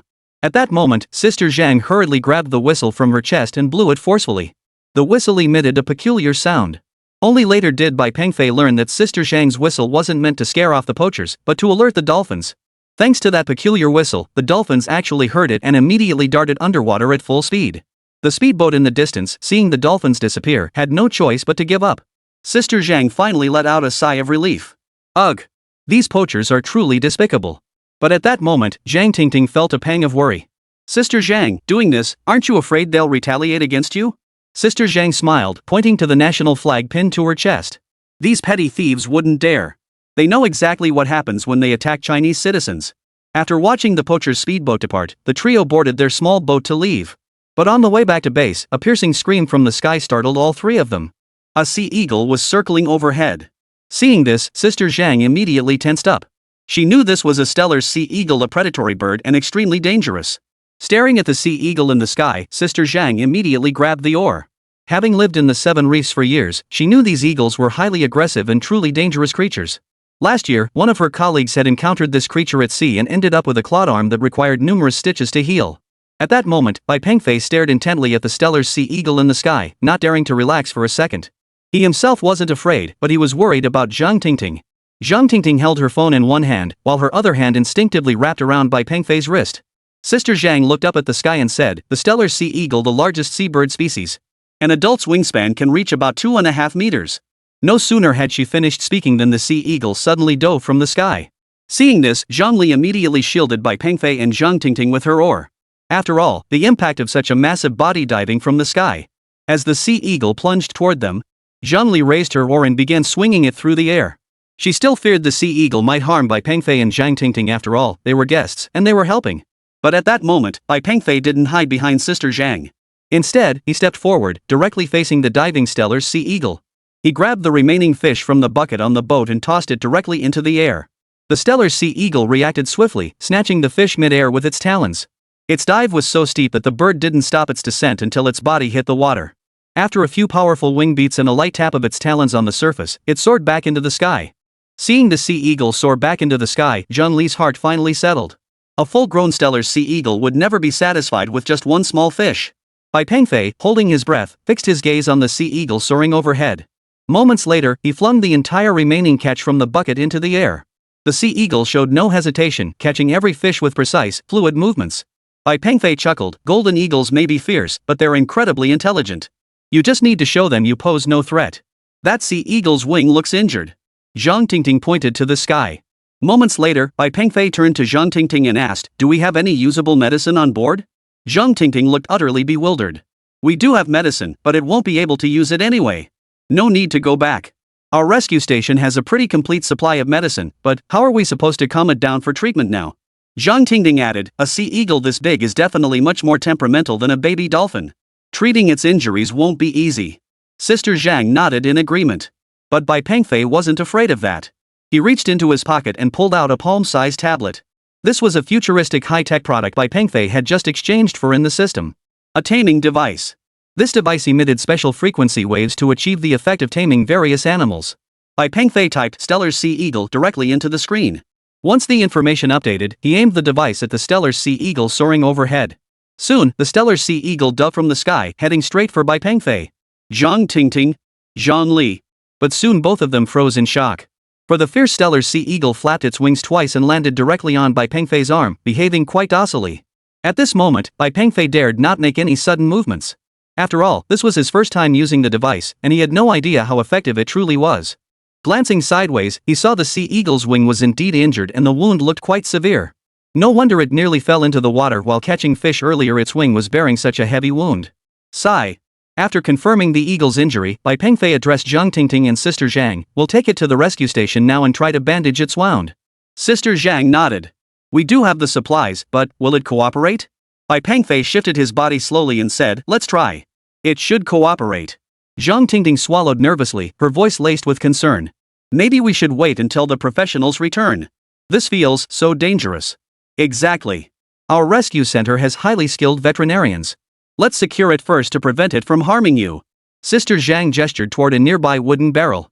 Bai Pengfei understood Sister Shang's plan, used the wooden barrel to restrain the stellar sea eagle, then returned to the rescue station to administer a tranquilizer injection. But Bai Pengfei didn't want that. But just then, the stellar sea eagle, which had been standing quietly on Bai Pengfei's shoulder, suddenly flapped its wings and took flight once more. It brandished its sharp talons mid-air. Watch out! Zhang Tingting shouted. Chapter 191, Mom's Letter. But Bai Pengfei didn't move. He still extended his arm. Sister Han beside him gripped the oar, ready to respond. But Bai Pengfei thought everyone was overreacting. The sea eagle's gaze was fixed on the small fish lying abandoned at his feet. Without a second thought, Bai Pengfei picked up the small fish left on the boat and shook it in his hand. The sea eagle circling overhead swooped down once more, snatched the fish from his hand, and then settled quietly on the bow. It began preening the feathers around its wound with its head. Seeing this, the tense atmosphere among the crew eased considerably. Inside the protection station, Bai Pengfei gathered some small fish. Such places actually had plenty of these creatures, so feeding this sea eagle a meal was no problem. After Bai Pengfei had fed the stellar sea eagle its fill, the bird finally let down its guard completely around him. With Bai Pengfei supporting the eagle, Sister Zhang and Zhang Tingting fetched gauze and anti-inflammatory medication to tend to its wounds. The stellar sea eagle grew much more docile in Bai Pengfei's grasp. Zhang Tingting was meticulous at this moment, treating the wound with great care and order. Though she wasn't treating a human, she applied the bandages with utmost care. After the wound was fully bandaged, Bai Pengfei decided to take the eagle back to the boat to rest. Sister Zhang naturally agreed after all, leaving this creature alone at the rescue station might lead to. Never mind, better not invite that trouble. That evening, Bai Pengfei sat on the cruise ship's deck. Perched at the very top of the ship, he retrieved a bottle of red wine from the storage hold. Zhang Tingting approached carrying a tray of freshly washed fruit. Bai Pengfei looked at her and said, "Why aren't you resting yet? It's barely evening, why would I rest?"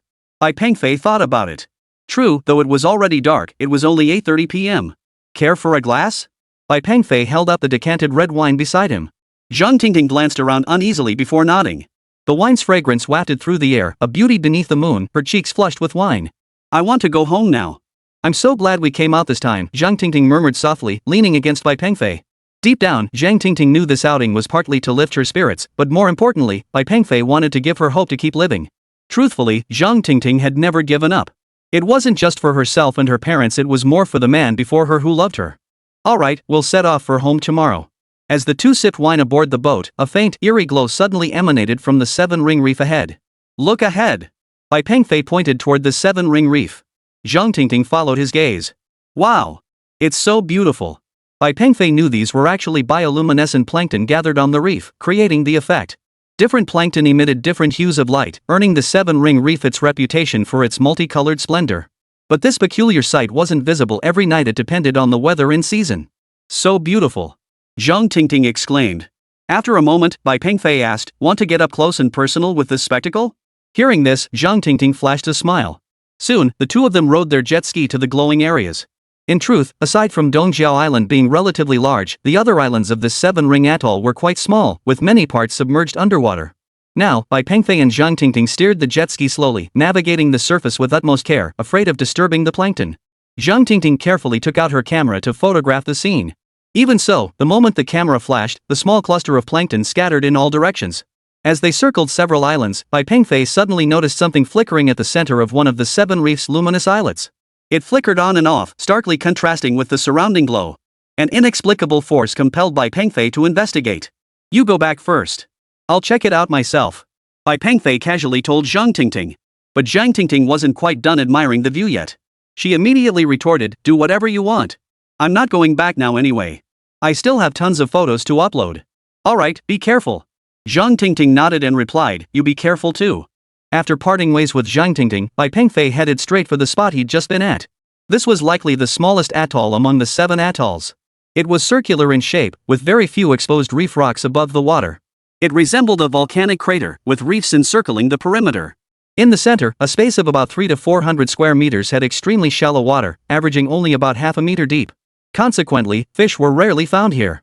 Though devoid of fish, it served as a sheltered haven for plankton. Bai Pengfei parked the motorboat nearby and waded in barefoot. The few hundred square meters of water were filled with glowing plankton. These tiny creatures were extremely timid, even the ripples on Bai Pengfei's legs as he waded through them were enough to scare them away. Thus, wherever Bai Pengfei stepped, the plankton parted before his feet, creating a uniquely enchanting scene. Upon reaching the center, Bai Pengfei smiled. For there, surprisingly, lay a stone engraved with characters. In bold characters, it read, "Son, Bai Pengfei receives." Bai Pengfei examined the stone before him. Judging by its condition, it hadn't been placed there long. The stone wasn't heavy, and Bai Pengfei quickly moved it aside. Sure enough, beneath it lay a sealed iron box. It was quite large, about the size of a travel bag, and exceptionally well sealed. It was quite heavy. Because it was so tightly sealed, Bai Pengfei couldn't open it at all. With no other choice, Bai Pengfei decided to take the box back to the yacht for a closer look. Carrying the box, Bai Pengfei returned to the motorboat. Just as Bai Pengfei rode the jet ski away, a figure appeared at the spot where the iron box had been. "What took you so long? What's with this box? You found it?" Zhang Tingting, who had returned first, was now cleaning the jet ski she had just ridden out on. "Oh, nothing much, just picked up a box." With that, Bai Pengfei carried the metal box back to the bedroom. He pulled out a small knife and slowly opened the metal box his mother had left him. Upon opening it, Bai Pengfei froze in shock. Inside was a letter. After reading its contents, Bai Pengfei fell silent. The next morning, after a night of rest, the golden eagle's wounds had visibly improved. At that moment, Zhang Tingting smiled and said, "This guy doesn't seem hostile toward us anymore. You know, maybe he's been touched by my kindness?" Observing the eagle, Bai Pengfei nodded in agreement. Although its wounds are bandaged, it will likely need several more dressing changes before it fully heals. It seems best to keep it on board for now. Bai Pengfei nodded in agreement. "Yeah, that's what I was thinking too. We'll head ashore later and ask Sister Zhang for some medicine the eagle needs." Zhang Tingting nodded. But then the girl suddenly had an idea, her voice tinged with excitement. "How about we give it a name? How about Xiao Hua?" Zhang Tingting looked at Bai Pengfei expectantly. Bai Pengfei sighed helplessly, "But it's a male sea eagle." "Oh.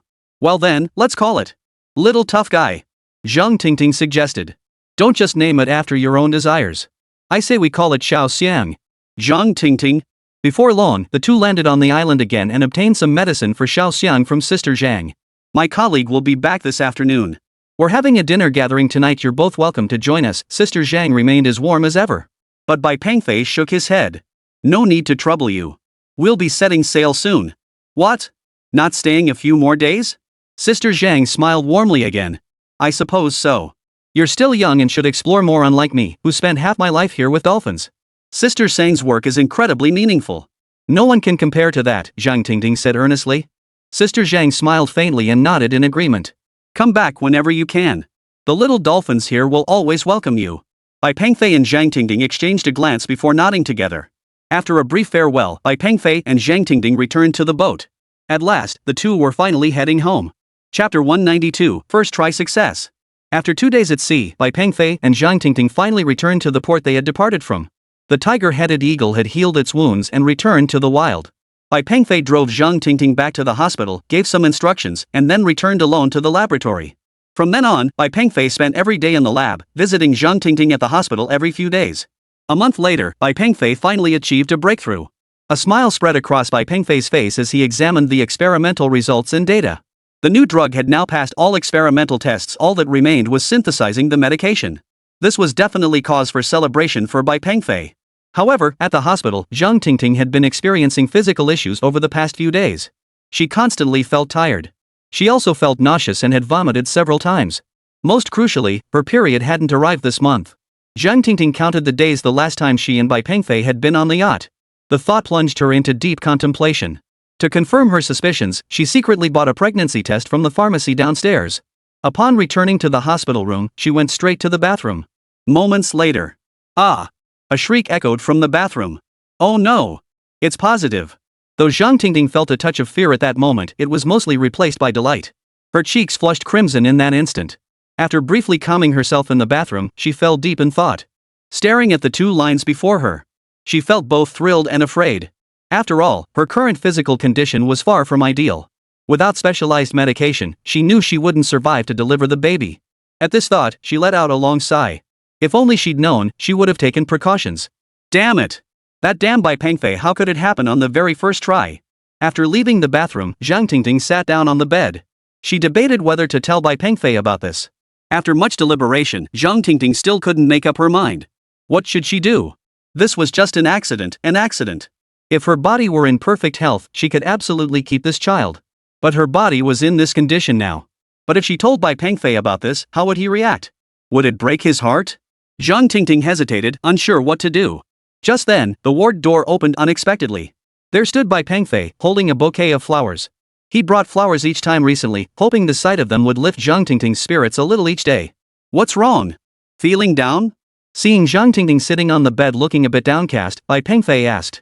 Zhang Tingting shook her head. She still hadn't decided whether to tell Bai Pengfei about this matter. You came at this time today.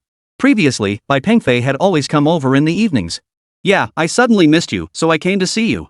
Uncle and aunt, right? They're out to dinner. What about you? What do you feel like eating? Zhang Tingting shook her head. No, I don't have an appetite. At that moment, Bai Pengfei walked directly over to her side. Observing her expression, he sensed she was hiding something from him. Zhang Tingting also noticed Bai Pengfei's suspicion. After all, they knew each other too well, anything could be read in the other's expression. Don't look at me like that. It's nothing. I'm perfectly fine, Zhang Tingting said with a smile. She knew that Bai Pengfei cared most about her physical condition.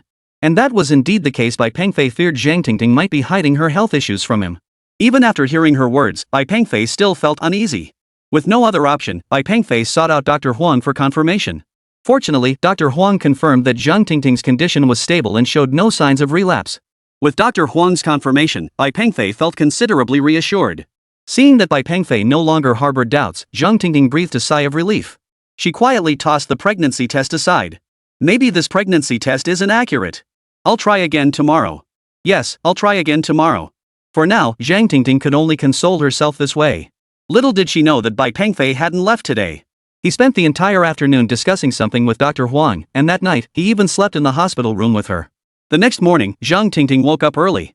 She'd read online that the test was most accurate in the morning. Watching Bai Pengfei still fast asleep, she quietly slipped out of bed, slipping on her slippers. Holding the pregnancy test she'd bought yesterday, Zhang Tingting quietly made her way to the bathroom. She locked the bathroom door from the inside. She took a deep breath. Time ticked by. Though it shouldn't take long, Zhang Tingting felt time dragging on. When the time was up, Zhang Tingting picked it up to look. Oh no! 2 lines.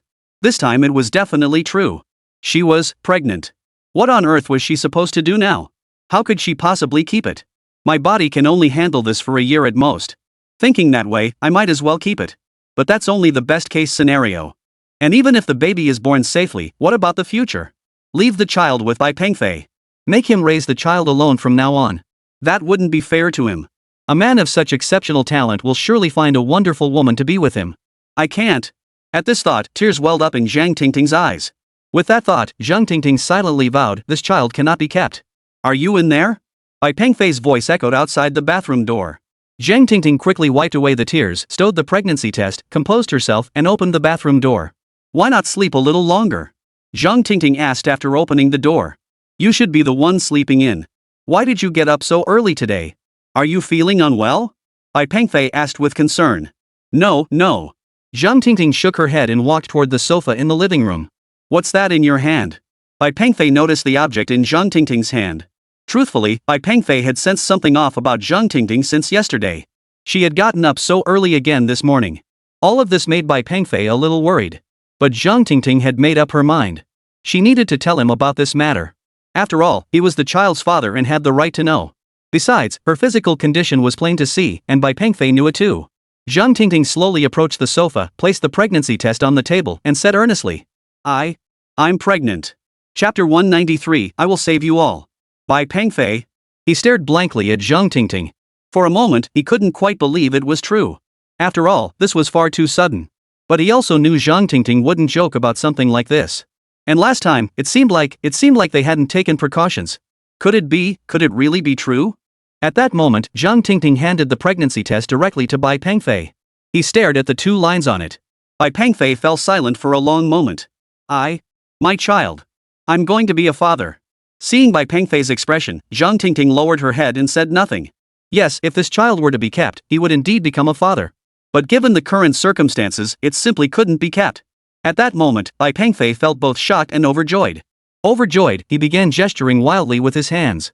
Seeing Bai Pengfei like this, Zhang Tingting felt even more at a loss for words.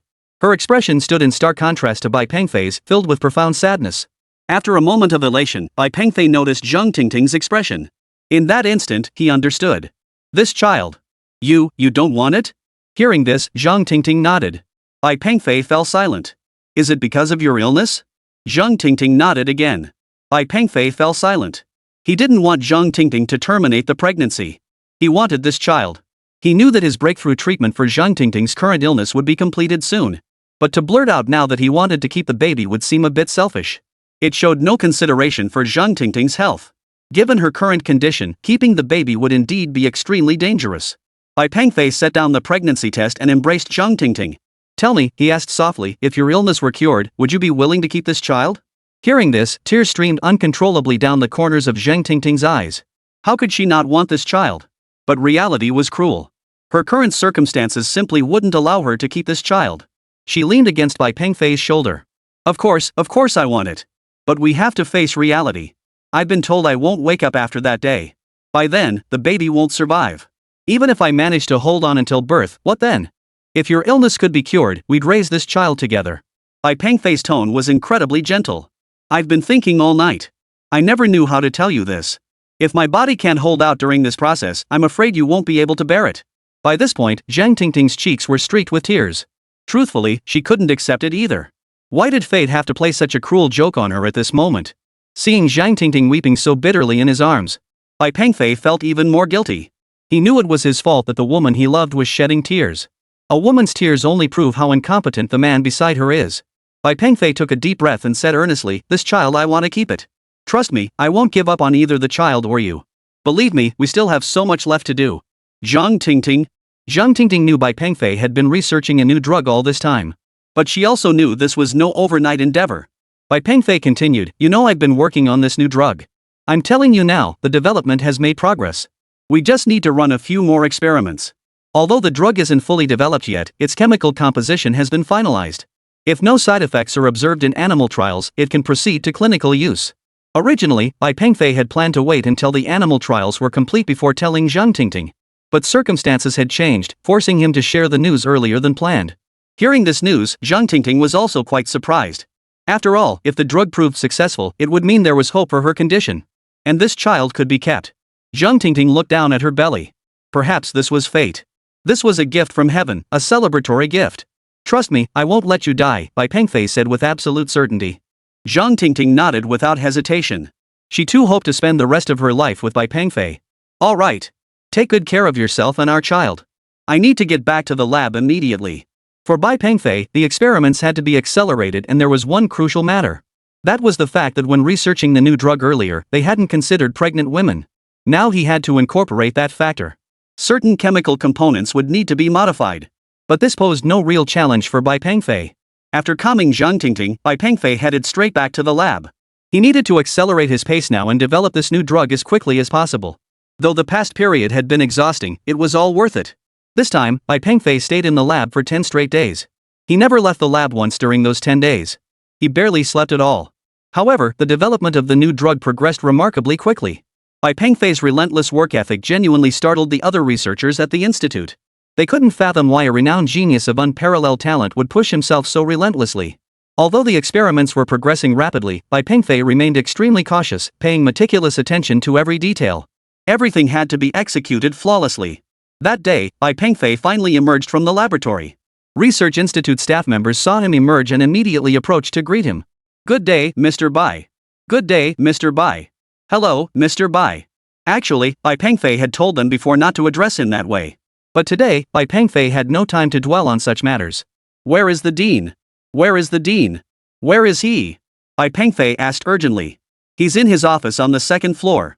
Upon receiving the answer, Bai Pengfei immediately headed for the second floor. Watching Bai Pengfei's retreating figure, the staff members began murmuring among themselves.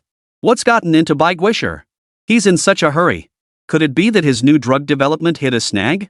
Does he need to consult the dean? Don't be ridiculous. With Bai Guisher's capabilities, why would he need to consult our director? Exactly. I saw it myself. The president spent an entire night studying Bai Guisher's draft.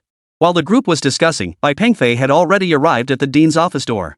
Just as Bai Pengfei was about to knock, strange sounds suddenly emanated from inside the office. Chapter 194, Research Success. Listening to the sounds from inside, Bai Pengfei smiled. It turned out the director was inside studying the scrap paper he had discarded. It sounded like he was calculating a chemical formula. After letting a faint smile escape his lips, Bai Pengfei knocked directly on the office door. Knock knock. Come in. The director's voice came from inside. Pushing open the door, Bai Pengfei saw the director staring at the scrap paper before him with a troubled expression. But upon recognizing Bai Pengfei, he immediately stood up. Well, Bai Guosher, what brings you here? Please, have a seat. He hurriedly rose to offer Bai Pengfei a seat. Truthfully, Bai Pengfei was annoyed too. He'd told him before not to address him that way. It felt awkward. Please don't call me that. It feels awkward. Just call me Pengfei. Director Song Jipeng could only chuckle awkwardly. Not just anyone can use that title, Guosher. Our nation produces only a handful of Guosher every 100 years. Song Jipeng was right, the title of national treasure wasn't something anyone could casually bestow. Since the title's inception, fewer than 20 individuals had ever held it. No, I'm still young. That title feels a bit too old for me. Just call me Pengfei. After all, you're older than me. Indeed, for someone of Bai Pengfei's age to achieve the status of a national sage was nothing short of a miracle. Hearing Bai Pengfei speak thus, Song Jipeng relented. Alright, Pengfei, you're just in time. I have something I'd like to ask your advice on. With that, Song Jipeng handed over the research notes he'd been working on and pointed to the chemical equations written on them.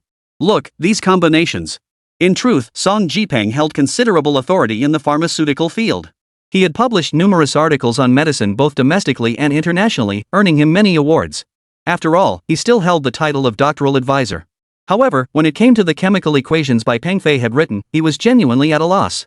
Some aspects even exceeded his understanding. As he handed over the scrap paper, Bai Pengfei picked up a pen nearby and began scribbling some explanations on it. After all, Song Jipeng's academic background was solid. Even these simple explanations were enough to make Bai Pengfei's mind open up. Ah, so that's how it is. Good heavens, I've been puzzling over this for days. At that moment, Song Jipeng could only shake his head helplessly, marveling at the gap between himself and Bai Pengfei. But he felt no jealousy whatsoever. After all, the other man was a national treasure. After helping Song Jipeng solve the chemical equation, Bai Pengfei got straight to the point. Director Song, regarding that new drug I've been researching, well, I figured out the drug's composition. Now I need some materials from your institute. I'll need your help with that. Hearing Bai Pengfei's words, Song Jipeng froze for a moment. That was way too fast. You've already figured it out? Can I take a look? Song Jipeng couldn't believe it. How could he achieve this so swiftly, working alone? There was nothing for Bai Pengfei to hide. He promptly wrote down the drug's composition and chemical molecular formula. Song Jipeng, being a professional, immediately recognized the formula upon seeing Bai Pengfei's notes and gave him an approving look. And clues were also found in the drug's ingredients. These ingredients have minimal side effects, meeting the standards for use during pregnancy. Could it be? Bai Pengfei nodded. Yep. My girlfriend's pregnant. Seeing the slight upward curve of Bai Pengfei's lips, Song Jipeng immediately replied, Congratulations, congratulations. After saying that, Song Jipeng asked with concern, but, well, your girlfriend's condition, if she really goes through with the pregnancy, there might be risks.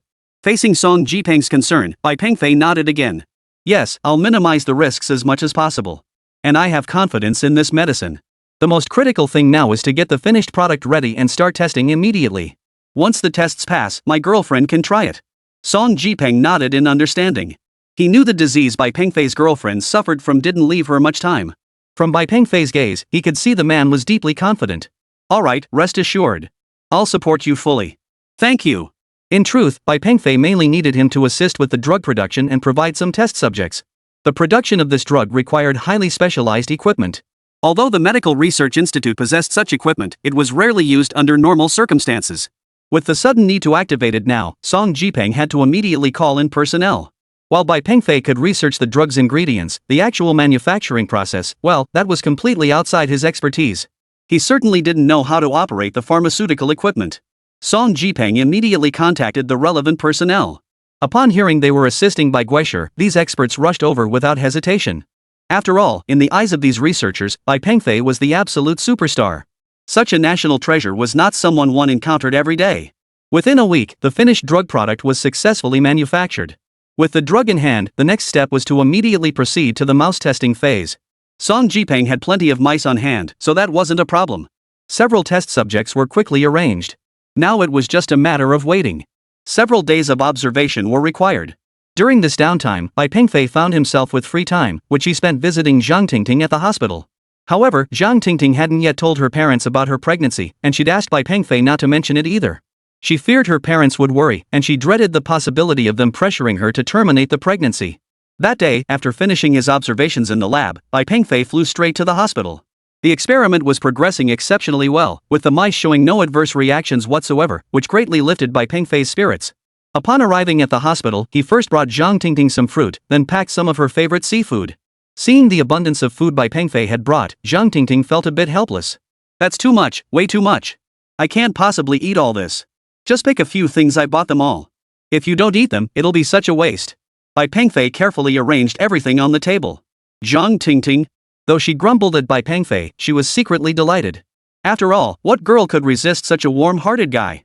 As Bai Pengfei peeled the apple, Zhang Tingting murmured softly beside him, "Tell me, am I a boy or a girl?" "I like both." Bai Pengfei chuckled as he handed her the peeled apple.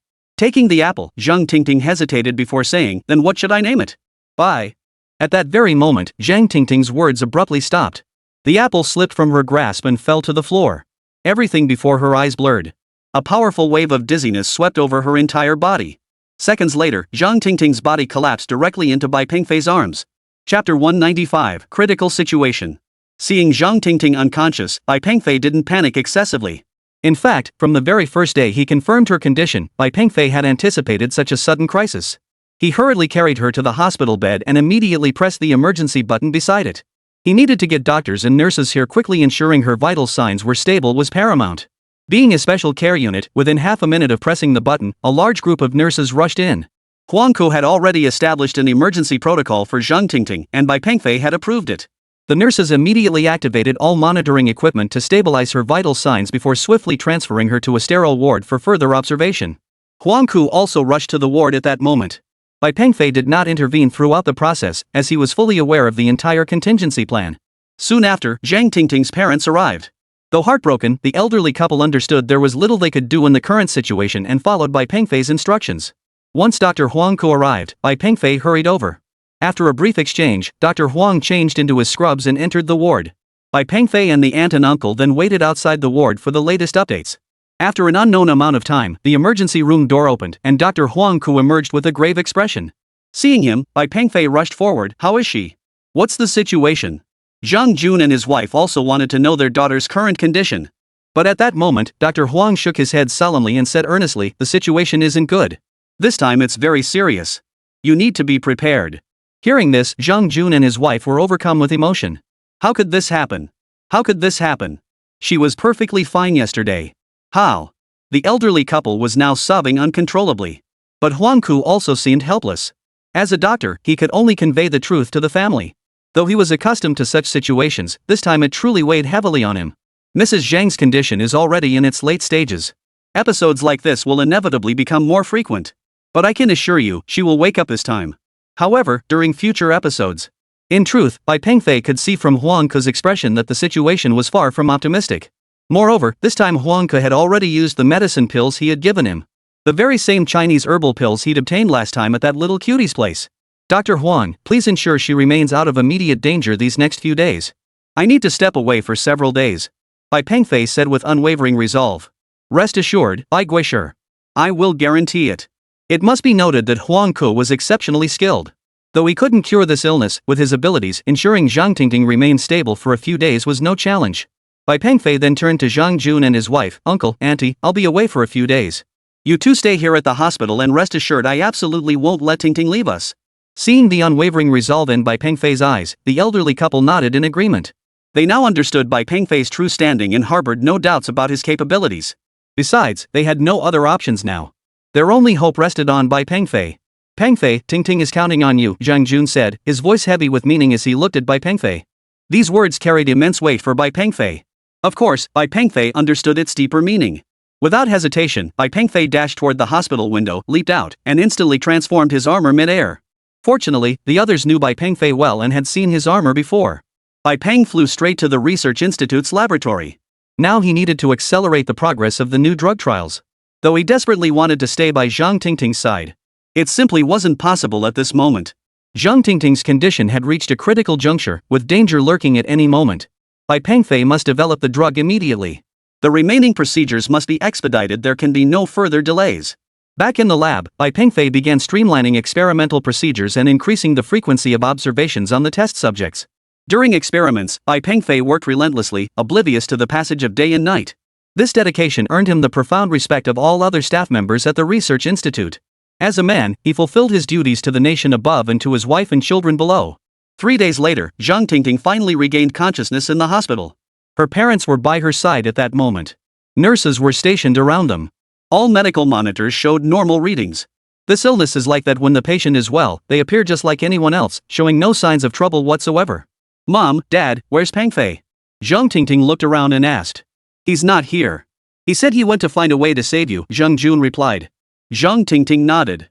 She understood Bai Pengfei and knew how much he had sacrificed for her. She trusted he wouldn't abandon her. Honey, how are you feeling now? As a mother, she was deeply concerned about her daughter. Seeing her parents' worried expressions, Zhang Tingting let out a faint smile. I feel fine now. Upon learning that Zhang Tingting had regained consciousness, Huang Ke rushed to the hospital room immediately. Huang Ke planned to stay at the hospital during this period, keeping a close watch on Zhang Tingting. This was also what he had requested from his superiors. As the family member of a national hero, Zhang Tingting deserved this treatment. Pay attention to your diet during this period, stick to light meals, and make sure to get plenty of sleep. Zhang Jun and his wife nodded in agreement. They understood that under normal circumstances, they would never have access to a doctor of Huang Ke's caliber. This entire situation was entirely due to Bai Pengfei's status. Though they felt awkward about it, for their daughter's sake, they couldn't afford to be picky. For the past 3 days, Bai Pengfei had locked himself away in the lab, never stepping outside. Meals were delivered to him at set times. He knew every moment counted. The sooner he developed the new drug, the sooner Zhang Tingting would be out of danger. However, none of the research institute staff approved of Bai Pengfei's work ethic. After all, sleeping less than 3 hours a day would take a toll on his body if sustained. Dr. Bai is going all out. Did you know? When I delivered dinner yesterday, I saw he hadn't even eaten lunch yet. Less than 3 hours of rest each day? That's pushing it too far. Gazing at Bai Pengfei's lab, several staff members couldn't help but sigh. Inside the lab, Bai Pengfei looked utterly disheveled. After all, he hadn't even washed his face in days, his hair was a mess, and worst of all were the dark circles under his eyes. These past 3 days, he had indeed pushed himself to the limit. His eyes were bloodshot, yet the work in his hands never stopped. His efforts, however, had not been in vain. Just moments ago, the experimental records for the new drug had been fully completed, with all indicators and data falling within normal ranges. This meant the medication was now safe for Zhang Tingting to take. Chapter 196, New Drug Arrives. Finally! It's ready! Bai Pengfei felt an indescribable surge of excitement. But he also knew that what came next was the most crucial part. He needed to hurry to the hospital. After all, time was of the essence for Zhang Tingting. After obtaining the new medication, Bai Pengfei immediately left the lab and headed straight for the hospital. Hospital, patient room. Zhang Tingting lay in bed, her complexion looking somewhat pale. Although all her vital signs had now returned to normal levels, the days she spent unconscious had left her with significant aftereffects. The most obvious effect was extreme physical weakness. After all, during her unconscious state, her vital signs had been sustained solely by intravenous nutrition. Throughout this period, Zhang Jun and his wife had remained by their daughter's side. They now understood the severity of her condition, and after this coma, Huang Ke had shared the full truth with the elderly couple.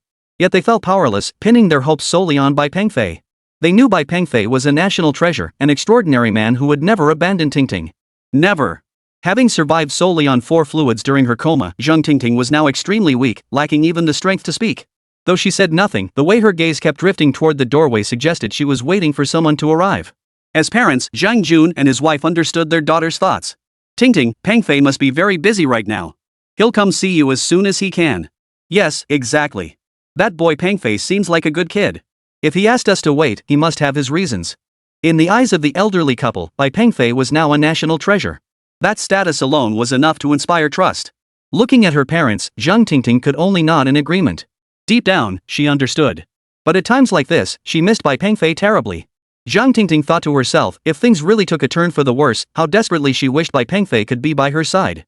But she also knew she had to hold on. For the sake of her child, she absolutely had to persevere. She couldn't give up, she absolutely couldn't give up. With that thought, Zhang Tingting stirred slightly on the bed. She gently touched her belly. This was the fruit of her union with Pengfei. For Pengfei's sake alone, she had to keep fighting.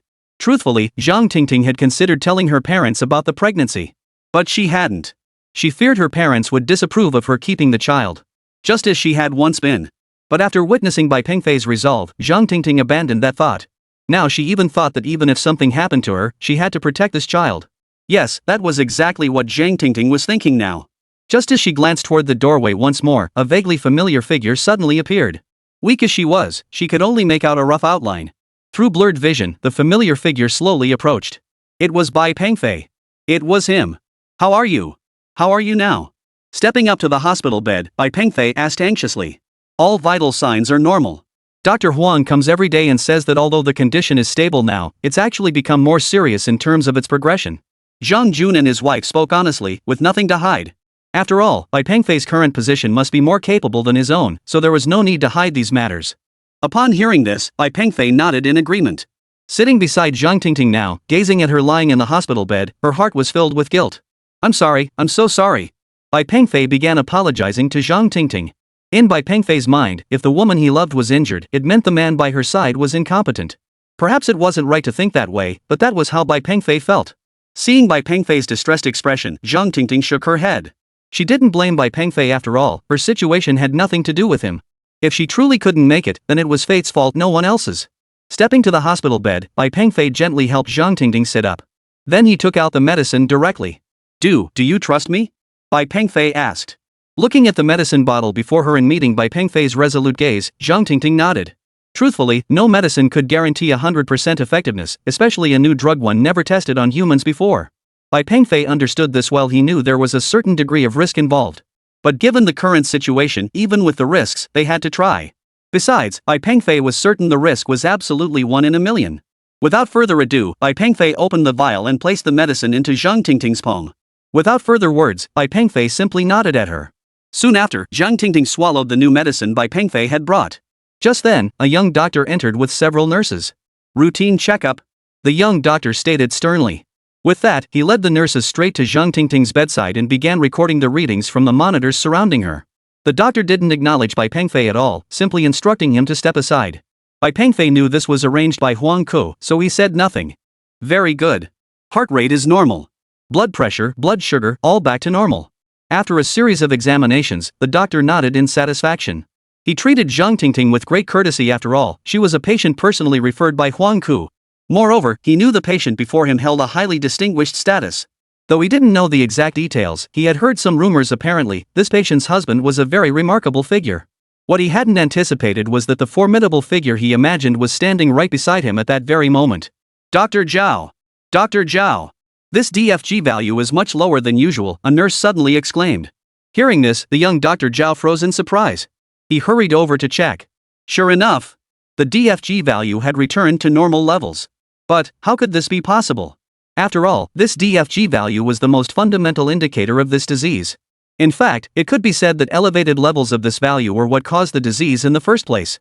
How could the DFG value decrease now? If this value had dropped, wouldn't that mean her disease was cured? How could this be? Such a rare, incurable disease had never been cured anywhere in the world. Dr. Zhao double-checked the reading. Sure enough, it had decreased. This can't be. It's impossible. Staring at the reading before him, Dr. Zhao's face betrayed utter disbelief. The nurse beside him, seeing his expression, hurriedly asked, Dr. Zhao, what's wrong? What does this decrease in the value mean? Hearing this, Zhang Jun and his wife grew tense. But Dr. Zhao shook his head. This can't be. This absolutely cannot be. If this number has dropped, it means her illness is cured. But, this is absolutely impossible. Chapter 197, a group photo. Dr. Zhao was utterly perplexed. Although he had only recently transferred to this military hospital, he had worked in the field for many years. He knew that for this disease, the DFG value absolutely could not decrease. Though rare, DFG levels were the defining factor in every documented case worldwide. Could the equipment be malfunctioning? As the newcomer Dr. Zhao inspected the equipment, Bai Pengfei, standing nearby, finally exhaled in relief. Ever since Zhang Tingting took the medication, Bai Pengfei had been on edge, his eyes fixed on the DFG readings.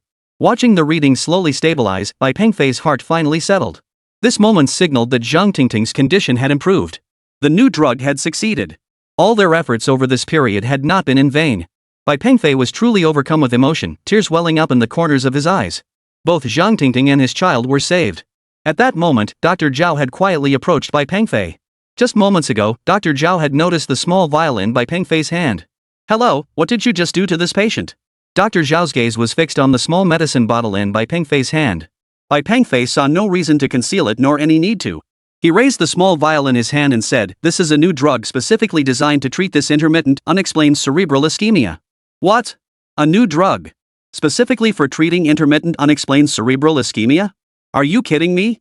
There's no effective treatment for this condition anywhere in the world? Dr. Zhao was visibly agitated. However, since Zhang Tingting's condition had now been treated, Bai Pengfei was in an excellent mood. He chuckled and said, "This drug is my own creation, specifically designed to treat this intermittent unexplained cerebral ischemia." Hearing this, Dr. Zhao's eyes widened in astonishment. "You developed it yourself?" The nurses nearby also looked astonished. Dr. Zhao turned to look at Zhang Tingting lying in the hospital bed, his emotions running deep. He was unaware of Zhang Tingting's true identity, nor did he know that Bai Pengfei was a national treasure. He had merely followed Dr. Huang Ke's instructions to thoroughly examine and care for this patient, and to note that her husband held a position of great importance. But now, the patient's family had administered medication without authorization. If the patient's husband found out about this, Dr. Zhao felt a surge of anxiety.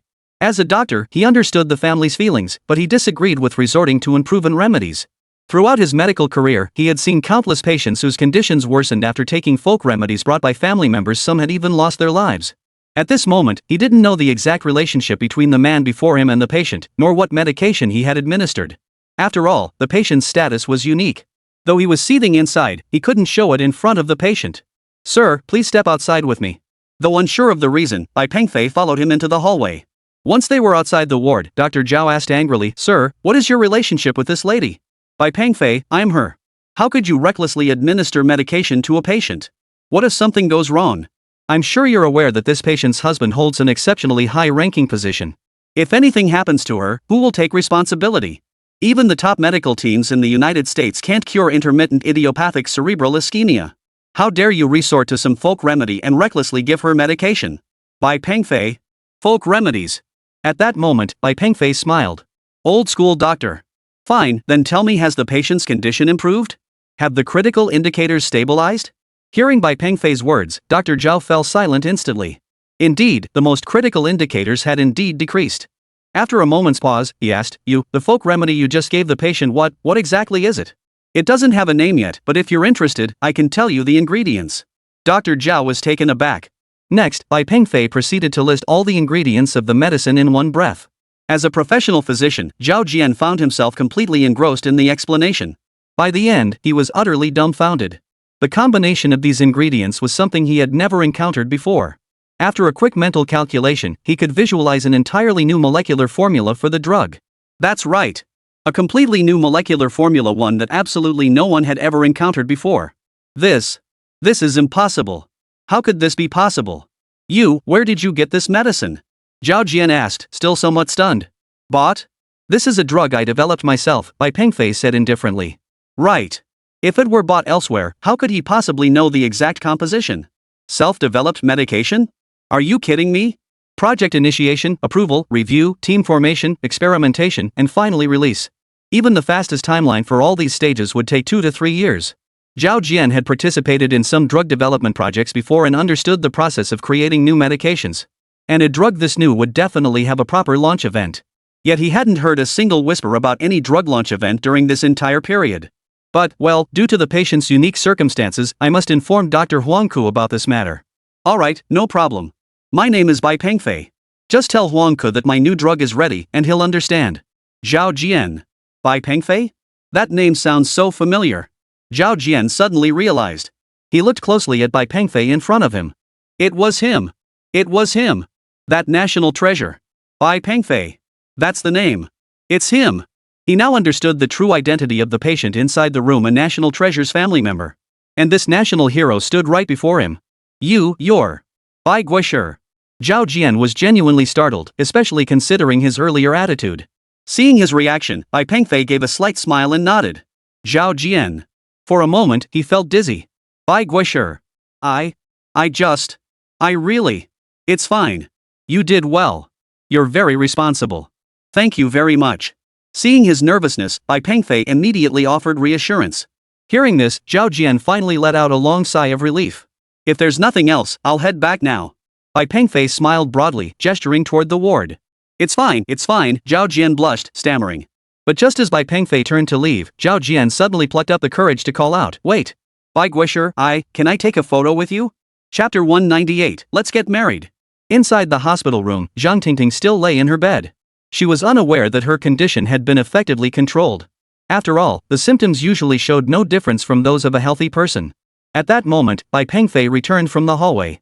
Seeing that Zhang Tingting looked well, he asked, "How are you feeling now?" Seeing the smile on Bai Pengfei's face, Zhang Tingting also smiled and replied, "I feel great. The new medication is taking effect. Your most critical vital signs have stabilized." After a moment of silence, Zhang Tingting asked, "So, does that mean my condition is treatable?" Bai Pengfei nodded. Hearing this news, Zhang Jun and his wife beside them also broke into smiles. "Pengfei, is this true? Tingting's illness can be cured?" Zhang Jun asked excitedly. Bai Pengfei nodded and said, "As long as she keeps taking the medicine, she'll recover in no time." Zhang Tingting was also overcome with emotion. She jumped out of bed, threw her arms around Bai Pengfei, and planted a kiss on his cheek. This left Zhang Jun and his wife feeling rather awkward. Bai Pengfei didn't want her moving around so much either. After all, Zhang Tingting was in a special condition now. "Don't worry, this time it'll definitely be fine. Just keep taking the medicine." Bai Pengfei's reply was very confident. Learning their daughter was no longer in danger, Zhang Jun and his wife were naturally overjoyed. Parents always wish for their children's health and well-being.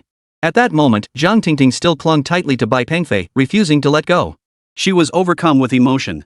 Bai Pengfei stroked her head and comforted her. "Didn't I promise you? I said I wouldn't let you die. Also, you shouldn't be exerting yourself like this now the baby inside you can't handle it." Hearing Bai Pengfei's words, Zhang Tingting leaned her head directly onto his shoulder. "Daughter! You!" Zhang Jun and his wife were stunned. Seeing their daughter's bashful expression, the elderly couple instantly understood. They had been urging the couple to settle down before. Now, with their daughter's illness cured, it was truly a double blessing. They weren't old-fashioned, and though they hadn't registered their marriage yet, they would say something. But the matter of marriage truly needed to be addressed promptly. "Look at you. What state are you in, still moving like this? Daughter, this matter can't be taken lightly. You must be careful." Hearing her parents' words, Zhang Tingting nodded vigorously. Zhang Tingting gently pulled away, now studying Bai Pengfei before her with intense focus. "You haven't been resting properly lately, have you?" The dark circles under Bai Pengfei's eyes were already quite pronounced. Anyone could tell he was extremely exhausted. But he didn't want Zhang Tingting to worry. "No, I've been resting just fine." Zhang Tingting gently stroked Bai Pengfei's haggard face. Immediately, Bai Pengfei teased back with a playful smile, "Look who's talking. You've lost weight these past few days." Hearing Bai Pengfei's words, Zhang Tingting smiled too, though tears welled up in her eyes. "Can I go home now?" Zhang Tingting couldn't bear to stay in the hospital another minute. Bai Pengfei nodded. "Yes, we can go home today." Zhang Tingting nodded. Now that Zhang Tingting's illness had been effectively treated, she just needed to continue taking her medication. Before long, the illness would be completely cured. "I'll start packing right away." Mr. and Mrs. Zhang immediately got busy. There really wasn't much to it. At that moment, Bai Pengfei also found Dr. Huang Ke to process his discharge paperwork. Of course, Bai Pengfei also provided Dr. Huang Ke with a copy of the new drug's molecular formula. Staring at the molecular formula before him, Huang Ke quickly fell deep in thought. Having participated in numerous pharmaceutical projects, he understood the formula perfectly. "Impressive. Truly impressive. I never imagined. Huang Ke was visibly excited. He knew that once this molecular formula was published on medical websites, it would essentially be a Nobel Prize-worthy achievement. "Bai Guosher, when do you plan to release this molecular formula?" "I haven't thought about it. I just want to save my wife's life. But this could save so many people." Although Zhang Tingting's condition was extremely rare, there were still cases worldwide. Moreover, this molecular formula wasn't merely about pharmaceutical production. If the formula proves valid, the medical knowledge it could reveal would be immense. Hearing Huang Ke's words, Bai Pengfei fell silent for a moment. "All right, I'll release it as soon as possible." Just as Bai Pengfei was processing his discharge paperwork, a crowd had gathered outside the Medical Research Institute's laboratory. The crowd stood at the entrance, staring at the disordered equipment inside. Dr. Bai just rushed out in such a hurry. "Did the new drug research succeed? That can't be. It's been such a short time, how could it be that fast?" Hard to say, he is a national treasure, after all.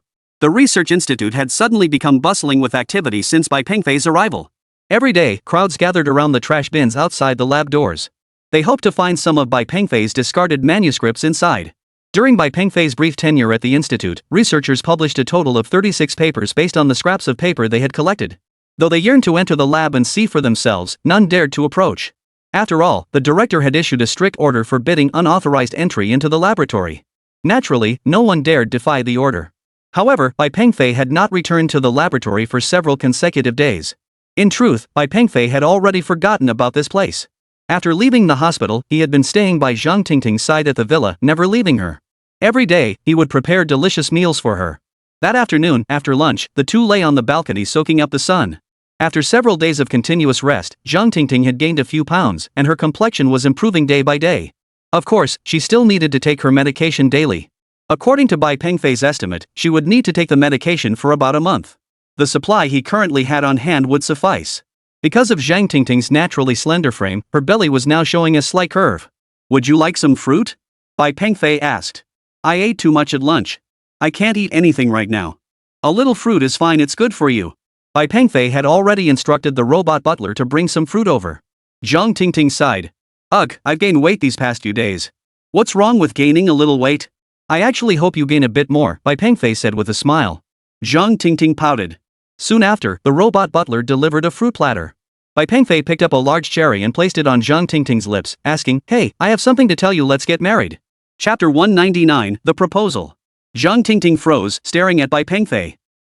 Are you proposing to me?" Bai Pengfei nodded with a smile. Zhang Tingting took a deep breath. She was genuinely thrilled, excited and overjoyed. Her cheeks flushed crimson in that instant. Marriage. Wasn't this exactly what she had been dreaming of? 5 years she had waited 5 years for this very day. Marrying the man she loved and now bearing the fruit of their love with Bai Pengfei marriage was only natural. Of course, if she hadn't fallen ill, she would have accepted without hesitation. "Are you serious?" Zhang Tingting asked, her tone firm. Given Bai Pengfei's current status and her own physical condition, she had to ask. Even though a new drug had been developed, Zhang Tingting understood she wasn't fully cured yet, and the future remained uncertain. Facing Zhang Tingting's questioning, Bai Pengfei nodded firmly. Yet the more Bai Pengfei affirmed it, the more uneasy Zhang Tingting felt. After a long silence, Zhang Tingting finally spoke up. "Let's talk about this after I'm fully recovered." She truly didn't want to burden Bai Pengfei. After all, he was now a national treasure. She couldn't let her situation affect him. Bai Pengfei understood her feelings. Recovering fully would be a good thing, and Bai Pengfei was confident that with this new medication, she would be fully healed within a month. "Alright, I'll listen to you." With that, Bai Pengfei gently kissed Zhang Tingting on the cheek.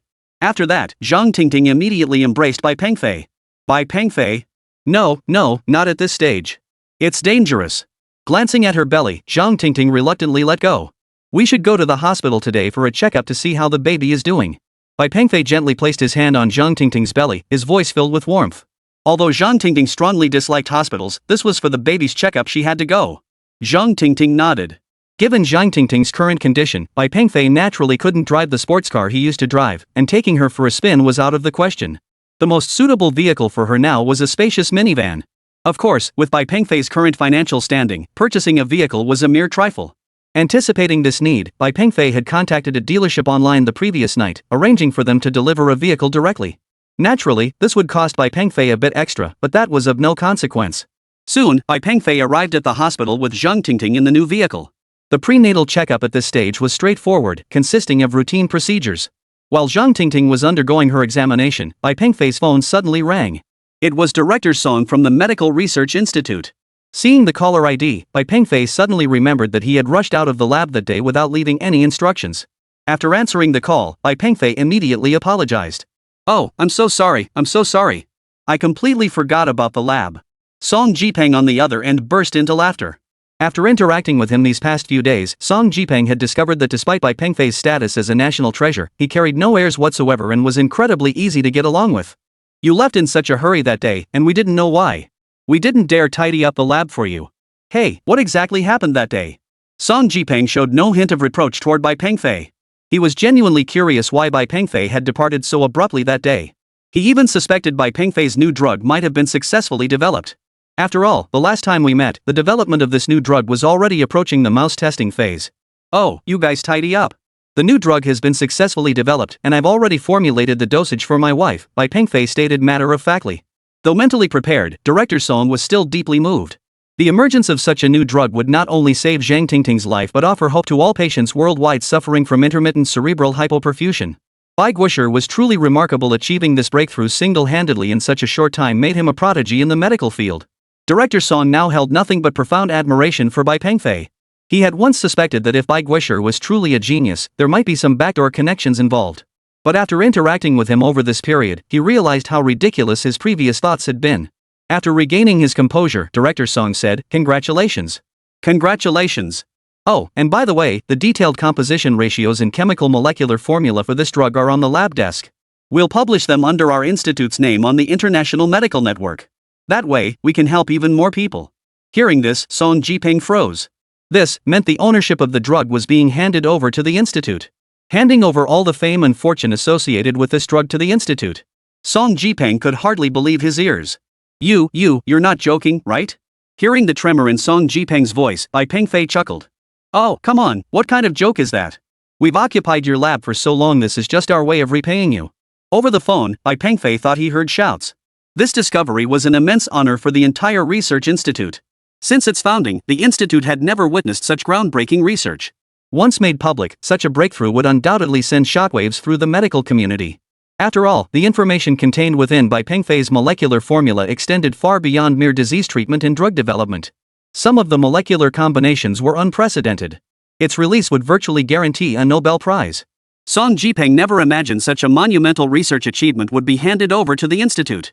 Are you sure? Are you really going to publish it under our institute's name? Zhang Tingting asked again for confirmation. Yes, it will be published under your institute's name, Bai Pengfei affirmed with certainty. All right. I thank you in advance. But rest assured, even though it's published under our institute's name, the patent will definitely list you as the inventor. No need. Before Bai Pengfei could finish, Zhang Tingting cut him off. No, you must listen to me on this. The patent must be credited to you. With that, Zhang Tingting hung up the phone.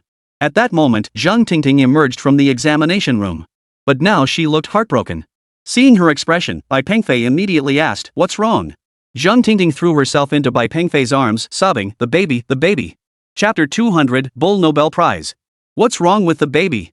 Bai Pengfei asked anxiously. Zhang Tingting slowly pulled away from Bai Pengfei, then held up two fingers and said, "The doctor said it's twins." Bai Pengfei? Speechless. Bai Pengfei never imagined this would be the case. Twins? Oh my god. This was nothing short of a perfect gift from heaven. After leaving the hospital and returning home, Bai Pengfei immediately shared the news with his future in-laws. Hearing it was twins, the couple was naturally overjoyed. From then on, Bai Pengfei switched into full-on sweetheart mode. He cooked delicious meals for Zhang Tingting every day at home. Within a month, she visibly gained weight. Of course, the pregnancy itself was also a factor in her weight gain. After all, these were twins. However, since it was still early in the pregnancy, the twins' gender couldn't be determined yet. During the period when Bai Pengfei and Zhang Tingting were resting at home, Director Zhang Tingting of the Medical Research Institute published Bai Pengfei's research findings on an international medical website. This move sent shockwaves through the scientific community. In an instant, the entire world's attention was focused on this discovery. Numerous scientists gained significant insights from this novel molecular formula. Numerous related articles were published, each achieving some measure of success. The Nobel Prize Committee took note of this achievement. The Nobel Prize holds profound influence globally, though in recent years it has shown less favor toward China.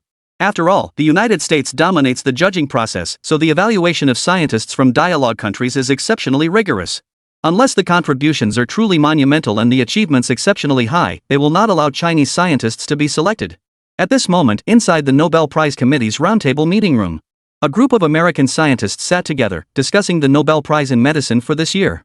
The molecular formula for this new drug released by China's Research Institute truly overturns medical conventions. It's remarkably bold.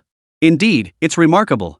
Over 1,000 related papers based on this molecular formula have been published, each achieving significant progress. If judged purely by academic contribution, this year's Nobel Prize should go to this research institute. Several people huddled in discussion. After a brief silence, someone spoke up, but this is China's research achievement.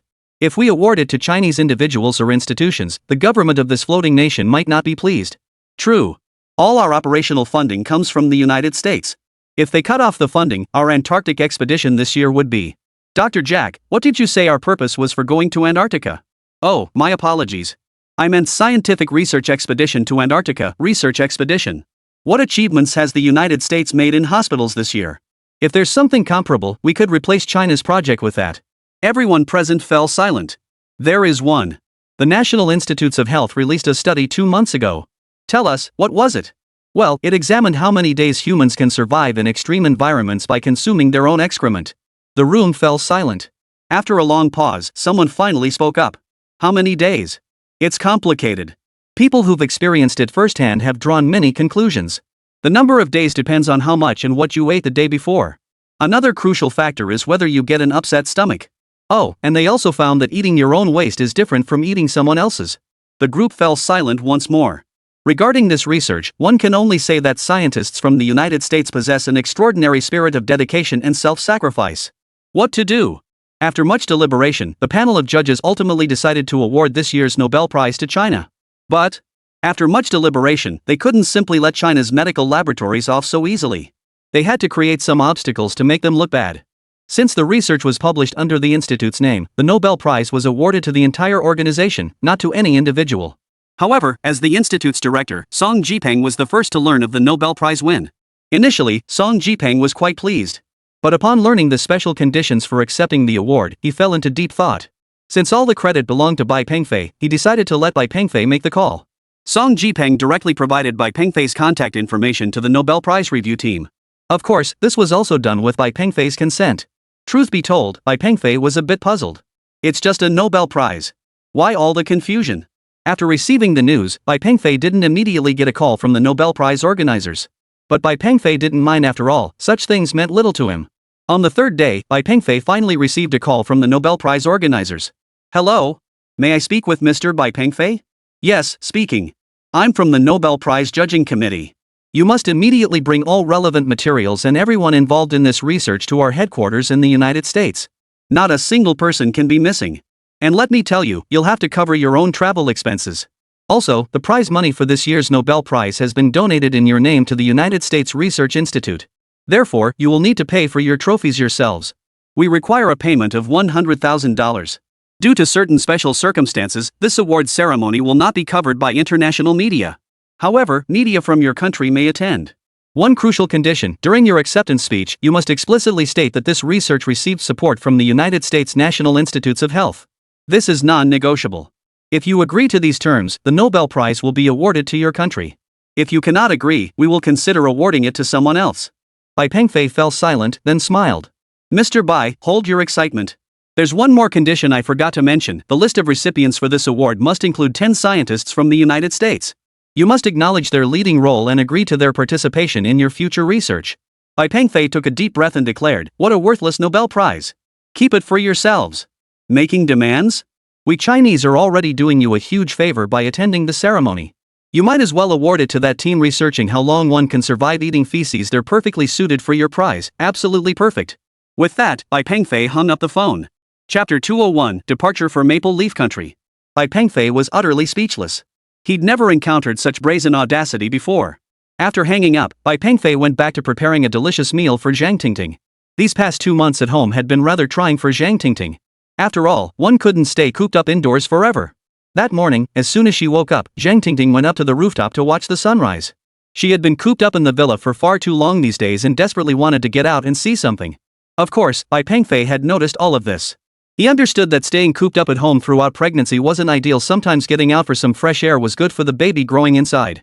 And with mobility becoming more difficult in the later stages of pregnancy, it was certainly best to take safe strolls during the earlier months. Of course, for Bai Pengfei now, protecting Zhang Tingting and the baby's safety was a piece of cake. What? Want to go out for a walk? Bai Pengfei approached from behind and wrapped his arms around Zhang Tingting. Zhang Tingting nodded. After a moment's hesitation, Bai Pengfei said, "If you want, well, we could go see the aurora." Zhang Tingting. That afternoon, Bai Pengfei booked a private jet online and headed straight for Maple Leaf Country. During the flight, Bai Pengfei also purchased a villa in Maple Leaf Country. Truthfully, with sufficient funds, such matters became remarkably straightforward. One simply needed to engage a professional property manager beforehand. Of course, the fees for these professional managers were also extremely high. But money was no object for Bai Pengfei now. Besides the national rewards, he also received substantial monthly dividends from Su Qian's electric vehicle company. Add to that his patent royalties from other tech companies, and the total was more than enough to cover his expenses.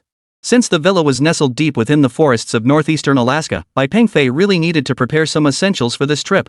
According to the professional manager, most of the villa was already set up, and it came with a butler and 3 maids included in the purchase. However, their salaries were only covered for 6 months. After that period, if Bai Pengfei wished to retain their services, he would have to bear the costs himself. In fact, many such villas dotted the edges of Alaska's protected wilderness areas, purchased by wealthy individuals for vacations and leisure. For these individuals, the cost of a few servants was certainly negligible. The next morning, after their chartered plane landed, the two immediately headed to a private airport. Helicopters are commonplace in a place like Alaska, where the northeastern region is covered in pristine wilderness, making road networks relatively underdeveloped. After the pilot and 2 attendants loaded Bai Pengfei's luggage, they gave the captain an okay gesture. "Friends, let's go." The captain waved to Bai Pengfei and Zhang Tingting. Bai Pengfei understood that northeastern Alaska was vast and sparsely populated, making road travel inconvenient. Renting a helicopter was the practical solution. In fact, private helicopters were quite common in this area. With everything ready, the helicopter took off, heading toward the location of the purchased villa. After more than 3 hours, the helicopter carrying the two finally arrived near their destination. Endless coniferous forests stood like warriors defying blizzards, straight and tall, soaring skyward. A river winding through the landscape stretched endlessly, radiating vibrant life. Gazing at the scene below, Zhang Tingting was utterly captivated. As time passed, the rivers and thickets below grew denser, while distant glaciers gradually came into view. Simultaneously, the helicopter began its descent. They were approaching the location of Bai Pengfei's villa, situated on the edge of the Alaska Wildlife Refuge. From the aerial view, the villas nestled among the trees appeared densely packed, numbering over 100. However, each villa was spaced quite far apart, roughly a kilometer apart. Although numerous villas existed here, their true owners did not reside year-round. They only brought their families to vacation during holidays. Soon, the helicopter touched down on the helipad within Bai Pengfei's villa grounds. The butler and several servants were already waiting there for Bai Pengfei and Zhang Tingting. The villa far exceeded Bai Pengfei's expectations. He had seen the actual photos, but he felt his money was well spent. Upon stepping inside the villa, Bai Pengfei's conviction only deepened. He hadn't expected the interior decoration to be this exquisite. Not 5 million for a house this size with such high-end finishes, it was indeed worth every penny. Though it wasn't winter yet, the local temperatures were still quite cold. However, the villa's heating system was impeccable, keeping the interior wonderfully warm. Just as the two had finished unpacking and were sitting in the living room drinking coffee, a sudden commotion erupted from the woods not far from the villa. Bai Pengfei hesitated for a moment before turning to Zhang Tingting. "Let's go check it out." Holding his phone, Bai Pengfei left the villa, with Zhang Tingting following behind. After about 5 minutes, they finally reached the source of the noise. "Holy crap! There's a baby polar bear here?" Bai Pengfei glanced back at the glacier behind them. This little polar bear must have gotten lost. Meanwhile, the Arctic falcons circling overhead seemed to be guarding the cub. Gazing at the distant icebergs, Bai Pengfei smiled at Zhang Tingting and said, "Doesn't the butler at the villa have a snowmobile?" Zhang Tingting thought for a moment, then nodded. "All right, let's go. We'll take this little polar bear home together." "Zhang Tingting? Are you sure you can help it find its mother polar bear?" Bai Pengfei replied confidently, "Of course." With that, Bai Pengfei strode toward the little polar bear. Surprisingly, the cub didn't try to escape Bai Pengfei. Instead, it let him pick it up. Though it was a cub, it was surprisingly heavy. A biting cold wind whipped against Bai Pengfei and Zhang Tingting's cheeks. Because Zhang Tingting was pregnant, Bai Pengfei didn't ride too fast. Bai Pengfei rode the snowmobile while Zhang Tingting sat behind him, cradling the little polar bear. The butler's snowmobile is actually pretty decent. While it can't quite compare to the one on my yacht, it handles these road conditions just fine. "Do you know where little polar bear's mother is?" Zhang Tingting, holding little polar bear in her arms, called out from the back seat. Bai Pengfei pointed toward the sky. Chapter 202, Little Polar Bear. Zhang Tingting looked up to see a dozen Arctic falcons still circling overhead. Could they be leading the way? Zhang Tingting wondered. Little did she know that these Arctic falcons were merely following Bai Pengfei's flight path. After passing through the dense forest, a vast expanse of glacier spread out before them. At that very moment, a full-grown polar bear stood starkly visible on a distant ice floe. The cub in Zhang Tingting's arms let out 2 soft whimpers. Seeing this, Zhang Tingting immediately set the cub down on the ground. Quickly, the cub dashed back to its mother's side. As the cub returned to its mother's embrace, the Arctic falcons in the sky gradually dispersed. Bai Pengfei stowed away the high-tech equipment used for locating wildlife. The polar bear standing on the ice floe rose to its feet and began slamming its front paws onto the ice surface with force. Repeating this action, it let out joyful cries. Seeing this, Bai Pengfei and Zhang Tingting smiled and waved to the absent-minded polar bear mother. After a while, the mother bear led her cub away from their spot, heading toward the vast glacier. "Let's go back too." The two climbed onto the snowmobile and retraced their route. This time, without the cub in her arms, Zhang Tingting naturally placed both hands around Bai Pengfei's waist. A moment later, Bai Pengfei sighed helplessly, "Could you lift your hands a little higher?" "Oh. Sorry, I didn't mean to." But just as the two were halfway through their walk, a commotion erupted from the nearby woods. Seeing this, Bai Pengfei stopped. Gazing at the commotion in the nearby woods, he said, "Something seems to be happening. Let's go check it out." Zhang Tingting hesitated. After all, this area was often frequented by wildlife. Could it be dangerous? After all, we're quite far from the residential area. It should be fine. This is just the edge of the reserve. Besides, with me here, what's there to fear? With that, Bai Pengfei strode directly into the woods. After running a short distance into the woods, they spotted the commotion. 4 Arctic foxes were now circling a dead tree with predatory eyes. Each adult fox measured about half a meter in length. Just then, a clumsy little cub poked its head out from the hollow tree. Its head was mottled gray and white, with droplets of exhaustion still clinging to the corners of its eyes. "That's a wolf!" Zhang Tingting exclaimed, her eyes widening. But Bai Pengfei smiled and said, "It's not a wolf. Look at its ears and eyes, this should be an Alaskan puppy." Alaskan Malamutes are commonly known as huskies. Though they resemble wolves in appearance, their temperament is quite different. Zhang Tingting examined it closely before smiling and saying, "So it's a little husky." The situation now became clear. These Arctic foxes had set their sights on the little husky. Seeing the little guy hiding in the hollow tree trunk, Zhang Tingting exclaimed excitedly, "So cute. Let's save it." "That's not a good idea."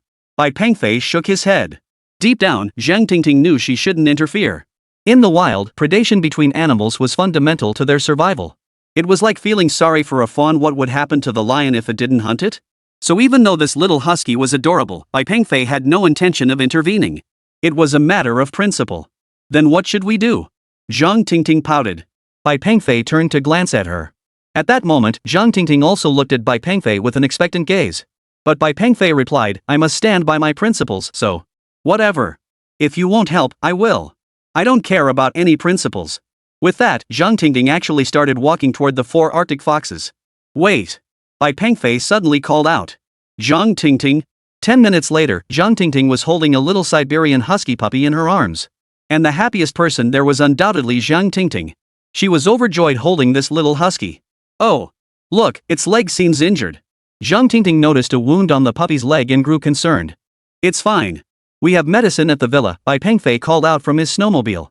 As evening approached, the two returned to the villa. Several servants had already prepared dinner. After dinner, the butler approached them to discuss renewing their contracts. This was a significant matter for him, as it determined whether these individuals would seek employment elsewhere. Although Bai Pengfei knew he couldn't visit often, he could afford their salaries, so he signed a 2-year employment contract with them. A house is better when someone lives in it. Once it stands empty, it loses its warmth. Especially in cold Alaska.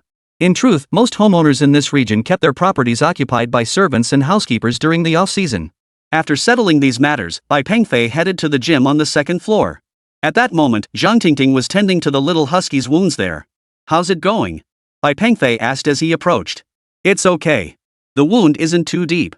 With some medicine, it should heal in a few days." "We haven't given this little husky a name yet," Zhang Tingting remarked. Bai Pengfei nodded and suggested, "How about Tianyang?" "Tianyang?" Zhang Tingting froze. Bai Pengfei laughed heartily and said, "Alright, let's just call him Tiger." "Alright, it's just a name. Let's call him Tiger." Bai Pengfei decided on the little husky's name outright. "Huzi, we have a name now." Zhang Tingting happily scooped up the little tiger cub. But just then, the butler, Justin Dingding, entered the gym and announced, "Bai, we have a neighbor visiting." Of course, Mr. Dingding spoke in English. Neighbors visiting. This still surprised Bai Pengfei. "Alright, I got it. Please show them to the living room." Mr. Justin Dingding smiled and left the gym. But there was something odd about that smile. It carried a hint of, well, sleaziness. But Bai Pengfei soon understood why he was smiling. There sat a tall, blonde-haired, blue-eyed woman on the living room sofa. Wow, she had a killer figure, curvy front and back, a classic Alaskan beauty. "Mr. Bai, this is Miss Kadina Popo," Mr. Dingding introduced. "And this is Mr. Bai Pengfei and Miss Zhang Tingting." Chapter 203, International Goodwill Residence. Cardina Popo was incredibly warm at that moment. Setting down the sausage she was holding, she walked straight over and gave Bai Pengfei a hug. "Nice to meet you. We spotted your helicopter, so my dad asked me to bring you these sausages." Though it was freezing outside, Kadina Popo's attire showed no sign of the cold. Kadiana Popo then came over to embrace Zhang Tingting and said, "What a beautiful lady. Are you Mr. Bai's wife?" Zhang Tingting nodded. Kadina Popo gave Zhang Tingting a mysterious smile, then turned to Bai Pengfei and said, "Bai, I'm going fishing tomorrow. Want to join me?" Bai Pengfei knew the locals were very hospitable, but he hadn't expected them to be this warm. Looking at Kadina Popo's popo, Bai Pengfei nodded. "Sure, why not?" Kadiana Bobo flashed Bai Pengfei a playful wink as she added, "I'll pick you up tomorrow morning. Good night." Watching Kadina Bobo's receding figure, Bai Pengfei couldn't help but marvel. How on earth did she grow like that? The night passed without incident. The next morning, Bai Pengfei and Zhang Tingting were both awakened by the raucous barking of dogs. Outside the villa gates, Kadina Popo arrived wearing a thick hat and heavy coat, accompanied by her 10 Alaskan Malamutes. Sitting in her car, Kadina Bobo called out toward the gate. "Bai, Zhang, let's go. Let's go." Woof, woof. The 10 Alaskan Malamutes howled wildly at the sky. With no choice, Bai Pengfei and Zhang Tingting climbed out of bed. At this hour, their butler, Justin Ding Ding, had already risen and prepared breakfast. It was barely past 5 in the morning. But dawn had already broken. Kadena Bobo entered the dining room and said cheerfully, "You guys got up way too late." Bai Pengfei glanced at her, took a sip of milk, and replied, "Is this really considered late?" "Yes, I usually get up even earlier than this. Otherwise, it's just a waste of time," Kadena Bobo replied. Zhang Tingting asked curiously, "Why did I hear something barking outside just now?" Kadena Popo smiled and explained, "Oh, that was my sled dog." Hearing this, Bai Pengfei and Zhang Tingting exchanged glances, both breaking into smiles. "Sled? Are we going fishing with a sled pulled by dogs?" Zhang Tingting asked casually. Kadena Popo nodded. "Of course. We can't exactly walk there." A few minutes later, Bai Pengfei and Zhang Tingting were all set. On the sled, Bai Pengfei was adjusting the drone he'd brought, while Zhang Tingting and Kadena Bobo chatted. 10 Alaskan sled dogs raced along the trail, each bursting with excitement, tongues hanging out, tails wagging adorably. While most people had seen sleds on TV, few had actually experienced one firsthand. The soft snow made for a remarkably smooth ride. Since Zhang Tingting was pregnant, Kadena Popo kept the dogs from running too fast. "We'll be there in half an hour. Then we'll see the migrating salmon, and maybe even polar bears or brown bears coming to fish. Bai, Zhao, if you encounter a brown bear, don't play dead. That won't work, they'll likely swat you to check if you're really dead." Hearing this, Bai Pengfei and Zhang Tingting both laughed. Then Kadena Popo added, "Actually, the polar bears around here are quite kind. Just last year around this time, my father and I were out fishing and saw a polar bear rescue a young Arctic falcon that had fallen into the water. But scenes like that are rare." Just as the group was chatting and laughing, several familiar figures suddenly appeared not far behind them. Bai Pengfei smiled, recognizing these creatures as old acquaintances. Arctic foxes. And they seemed to be the very same ones from yesterday. If that was the case, it was truly a case of enemies meeting by chance. As the view grew clearer, Bai Pengfei finally made them out. Sure enough, it was a pack of Arctic foxes. As for whether they were the same ones from yesterday, Bai Pengfei couldn't be sure. Kadena Popo called out to Bai Pengfei beside her, "Ignore these guys. They're a real nuisance." With a whistle and a wave of her hand, the sled dogs immediately scampered off to the side. Before long, the Arctic foxes halted abruptly. The lead fox bared its fangs in anger.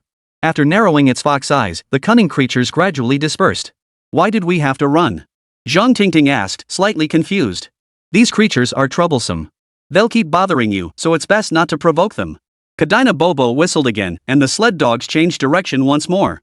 "We'll be there in about 10 minutes, Kadena Popo said, pointing toward the distant white steam. Sitting beside her, Zhang Tingting said excitedly, "Are we catching salmon this time?" Kadena Popo nodded. Salmon are a type of cold water migratory fish that swim upstream to spawn. Yes, they live in the ocean most of the time but return to rivers to spawn. It's during this season that polar bears and brown bears come to the riverbanks to hunt them for food. If salmon isn't familiar to everyone, then surely everyone has heard of salmon. They are actually the same species. Before long, Bai Pengfei and his companions arrived at a tributary of the Brooks River. Every autumn, vast numbers of salmon migrate upstream to return to their birthplace and spawn. Of course, this season is also a joyous time for polar bears and brown bears. Upon reaching the riverbank, Bai Pengfei first launched his drone, intending to capture some stunning scenery. While the scenery here couldn't compare to that of Kenai Fjords National Park or Katmai National Park, it offered an unspoiled natural ecosystem free from tourist disturbances. At that moment, Kadena Popo had already begun setting her nets in the water. Every year at this time, she would bring neighbors or new friends here to fish. Her father taught her to be friendly to new friends and neighbors. Of course, it was also a local custom. In this vast, sparsely populated area, people seemed to prefer making friends. Just then, several large dark shapes slowly approached from the distance. Kadena Popo pointed toward the distance and exclaimed, "Look! Brown bears!" Chapter 204, Fame and Fortune. With the arrival of the brown bears, Bai Pengfei maneuvered the drone closer, allowing him to see more clearly through the lens linked to his phone. 1, 2, 3. Eventually, over a dozen brown bears gathered on the riverbank, including 3 cubs. All the bears stood in the water now, poised as if preparing for battle. Kadena Popo observed the bears downstream and announced, "The fish are coming." Indeed, if you looked closely, you could see numerous ripples forming in the distance. A very large number. At that moment, the dozen brown bears were eerily silent. Since Kadena Popo had already set the fishing net, the 3 of them now only had to wait. The trio positioned themselves atop a higher iceberg, observing the brown bears fishing. Bai Pengfei maneuvered the drone to hover above the bears. "Look! The fish are coming up." Zhang Tingting pointed and called out. Kadena Popo, however, showed little interest in the spectacle after all, she witnessed such scenes every year. But Zhang Tingting and Bai Pengfei felt differently. Before, they'd only ever seen such scenes on TV. But now it was different. This was a live broadcast with no post-production. The feeling was incomparable. Suddenly, a figure shot out of the water. A salmon leapt directly out of the water. The brown bears were positioned precisely where the river dropped about half a meter. To return upstream, the salmon had to leap over this obstacle. The brown bears were waiting for precisely this moment. The salmon leapt high into the air, thrashing wildly as it soared. But before it could land back in the water, a massive dark shadow blocked its path. Even Bai Pengfei could tell the brown bear was grinning with satisfaction. Damn! It went straight for the mouth. Splash! The salmon plunged back into the water and swam away swiftly. The brown bear, licking its teeth, stood awkwardly in the water, at a loss. Failed! Zhang Tingting on the shore burst out laughing at the sight. Meanwhile, the salmon in the water, seeing one of their own had successfully escaped, surged forward in a frenzy, leaping one after another. 1, 2, 3. In an instant, countless salmon leapt out of the water. Rays of silver light shimmered brilliantly in the sunlight. Countless salmon leapt over the half-meter waterfall, splashing back into the water with a loud crackling sound. The scene was truly spectacular. Despite the grandeur, the brown bears showed no appreciation for the spectacle. With their gaping maws wide open, they effortlessly snatched the fish without much effort. The fishing scene was not intense at all, but rather leisurely. These brown bears seemed to catch the salmon without exerting any effort whatsoever. Nearby, Zhang Tingting watched with rapt attention. After all, such a scene was rarely witnessed. Bai Pengfei, controlling the drone, explained to Zhang Tingting, these brown bears need to consume over 10 kilograms of food daily to store energy. Winter is approaching, and they must build up fat reserves to survive the cold months. Just then, the fishing net set by Kadina Popo began to stir. The sheer number of fish meant the net had to be hauled in quickly. Soon, Kadina Popo led Zhang Tingting and Bai Pengfei to the riverbank, where the two of them pulled the net out of the water with great effort. The haul was indeed substantial, though the net itself wasn't very large, so they only caught 50 or 60 salmon in total. This should be enough fish to last us through the winter. Katiana Bobo smiled as she looked at the fish in the net. At that moment, Bai Pengfei flew the drone back. Kadina Popo turned to Bai Pengfei and Zhang Tingting and said, "My father will prepare a feast for everyone tonight. You must come over, okay?" Bai Pengfei nodded.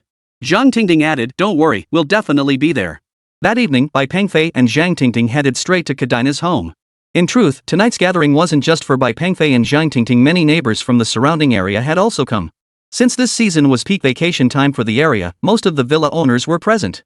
What surprised Bai Pengfei was that half of the guests were Chinese nationals. Well, these people were incredibly warm and welcoming. Just as the gathering was in full swing, a sudden cheer erupted from the crowd in the courtyard. Everyone looked up at the sky. Streaks of dazzling northern lights swept across the night sky. Strange sounds mingled with the aurora, reaching people's ears. Everyone present heard the sounds emanating from the aurora. Most people probably didn't know that the northern lights had a sound. Wow, this is so beautiful. Zhang Tingting gazed up at the sky, unable to suppress a gasp of wonder. Meanwhile, everyone in the villa's courtyard stood silently gazing upward. After all, no one wanted to miss such a sight. Watching the beautiful aurora in the sky, Bai Pengfei's face broke into a smile. This trip to Alaska wasn't in vain. I finally got to see the aurora. Just as Bai Pengfei held up his phone in admiration. "Want a group photo?" Kadina Popo asked Bai Pengfei and Zhang Tingting. Zhang Tingting nodded. Soon, Bai Pengfei and Zhang Tingting had their picture taken with the northern lights as their backdrop. The scenery was breathtaking. The digital photo was also sent directly to Zhang Tingting. After admiring the aurora, Zhang Tingting and Bai Pengfei returned to the villa. Just then, Song Jipeng unexpectedly called. Due to the time difference, it was currently daytime in China. Song Jipeng was unaware that Bai Pengfei had traveled abroad. But Bai Pengfei wasn't resting either, so it worked out perfectly. "Pengfei, this medicine is so effective. Shouldn't you consider putting it on the market?" Although Bai Pengfei had previously stated that this honor belonged to the research institute, Song Jipeng wasn't about to hold back when it came to matters involving profit. Bai Pengfei's original motivation for developing this drug was to save Zhang Tingting. He'd never even considered making money from it. Now that the drug had succeeded, he hadn't given much thought to what came next. Still, if his medicine could save more lives, that would undoubtedly be better. Besides, he wasn't short on money now, so he hadn't used the drug for profit. After a moment of silence, Bai Pengfei stated, "Well, regarding everything about this drug, it should all go to the state first." Song Jipeng. "Pengfei. Are you sure?" Setting aside the direct patent profits from the drug bottles, just the research papers spawned from the drug's molecular formula. These. Bai Pengfei understood perfectly well, patent profits meant wealth, and related research papers meant fame. But for Bai Pengfei, neither fame nor profit mattered anymore. "Yes, I'm certain. The patent profits will go directly to the National Healthcare Security Administration, and the related research papers will be handed over to your institute," Bai Pengfei stated calmly. Chapter 205, Preparing to Propose. Song Jiping froze. He held the phone, speechless for a long moment.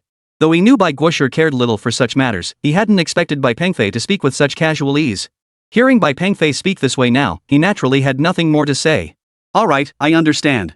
I'll handle the arrangements, but there's one thing you must promise me, Song Jiping declared with unwavering resolve. What is it? Bai Pengfei inquired. Given the significance of this invention, Bai Guosher's name must be credited. This discovery will undoubtedly shake the medical world, so we'll hold a press conference. You absolutely must take the stage to speak then. After a moment's thought, Bai Pengfei nodded. All right. Since there will be a press conference, I have a request of my own, a personal one. Song Jiping looked puzzled. What is it? Bai Pengfei chuckled and said, I'd like to use your press conference to propose to my girlfriend. Yes, Bai Pengfei had decided to propose to Zhang Tingting in front of everyone. To give her the happiness she deserved and make her his woman in every sense. Bai Pengfei intended to announce it to the entire world. Hearing Bai Pengfei's words, Song Jiping burst into laughter over the phone. Great, great. No problem, no problem. I'll support you all the way. Such a high-profile proposal across the entire nation, Bai Pengfei was likely the only one who could pull it off. Though unconventional, it paled in comparison to Bai Pengfei's contributions. Song Jiping understood that Bai Pengfei's original motivation for developing this drug was to save his girlfriend.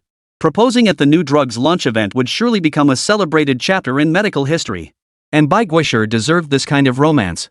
I want to surprise her, so don't overdo it. Just prepare as usual, Bai Pengfei reminded them. Song Jiping nodded. I understand.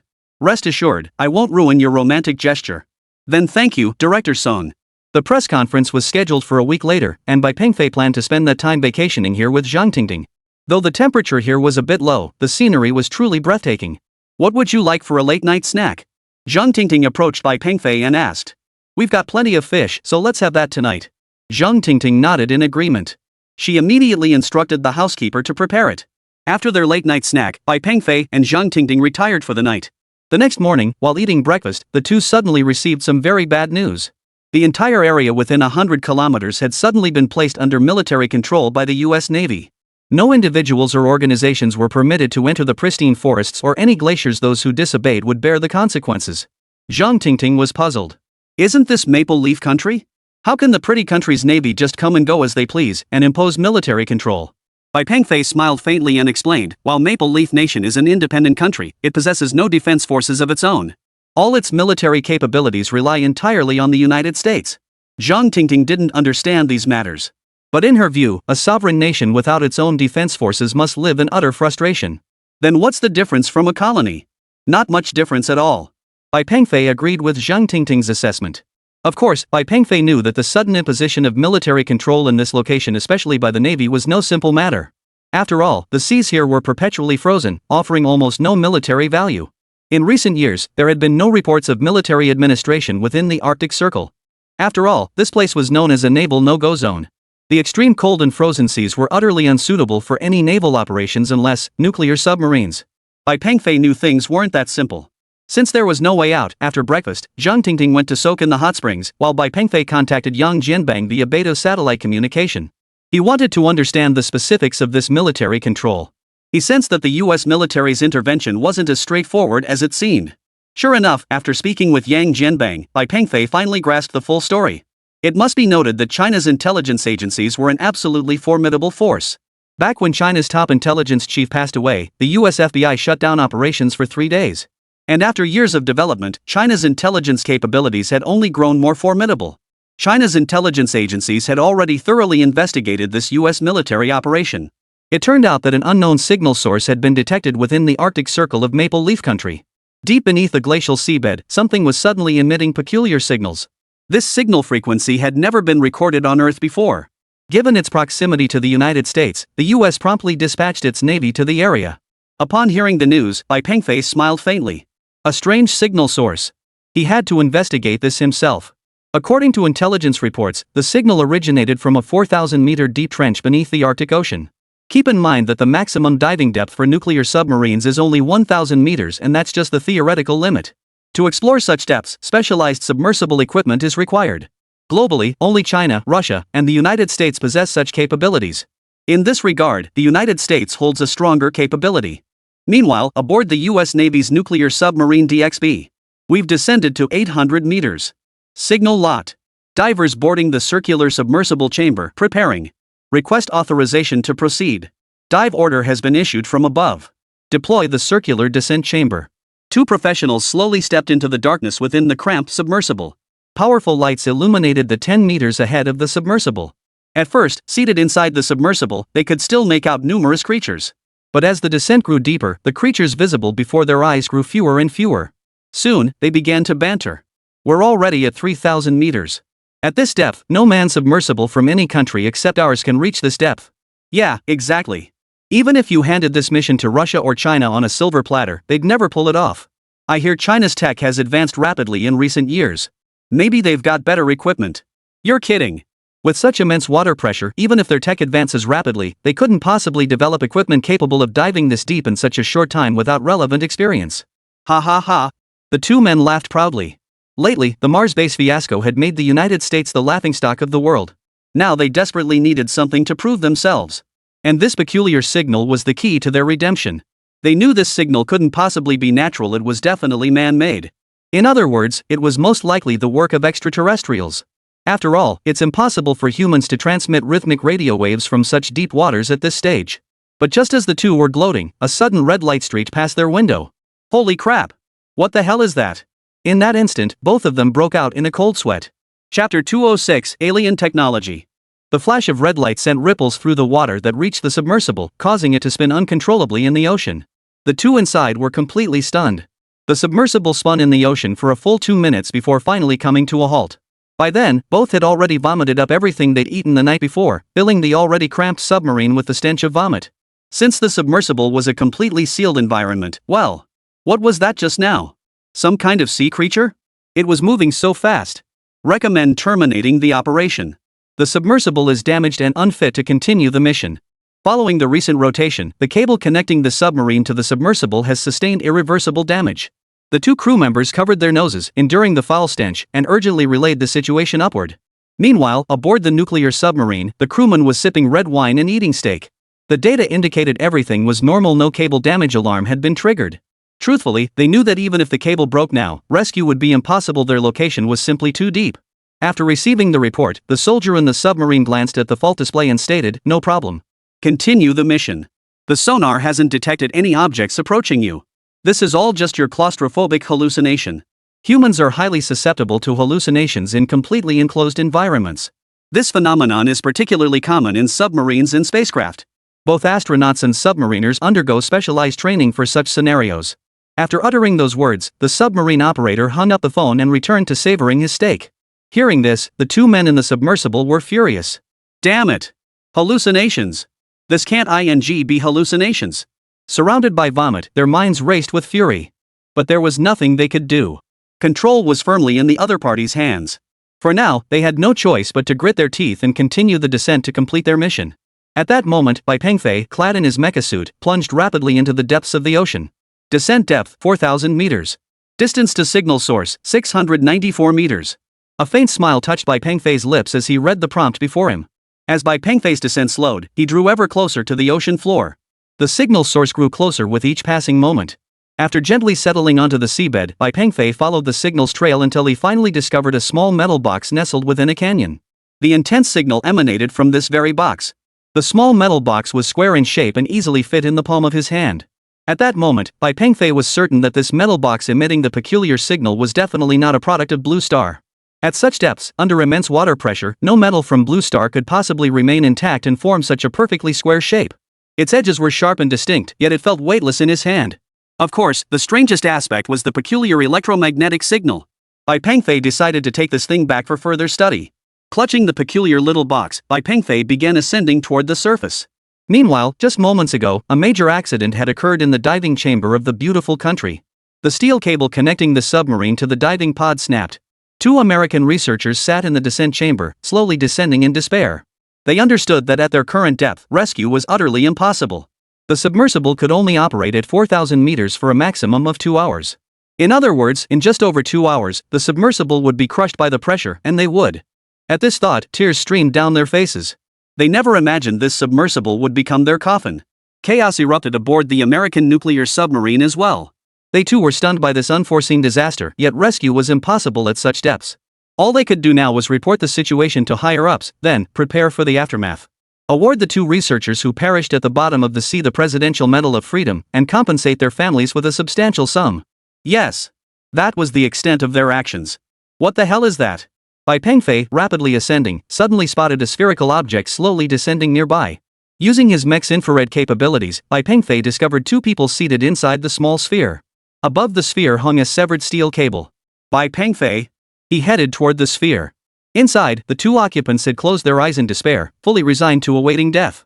Clang, clang, clang. Bai Pengfei tapped on their reinforced glass window. This action startled the 2 inside. They knew that if the submersible cabin couldn't withstand the pressure, the reinforced glass would be the first to shatter. Hearing the sound from the reinforced glass, the 2 didn't even open their eyes. Instead, they clung to each other in terror and began screaming.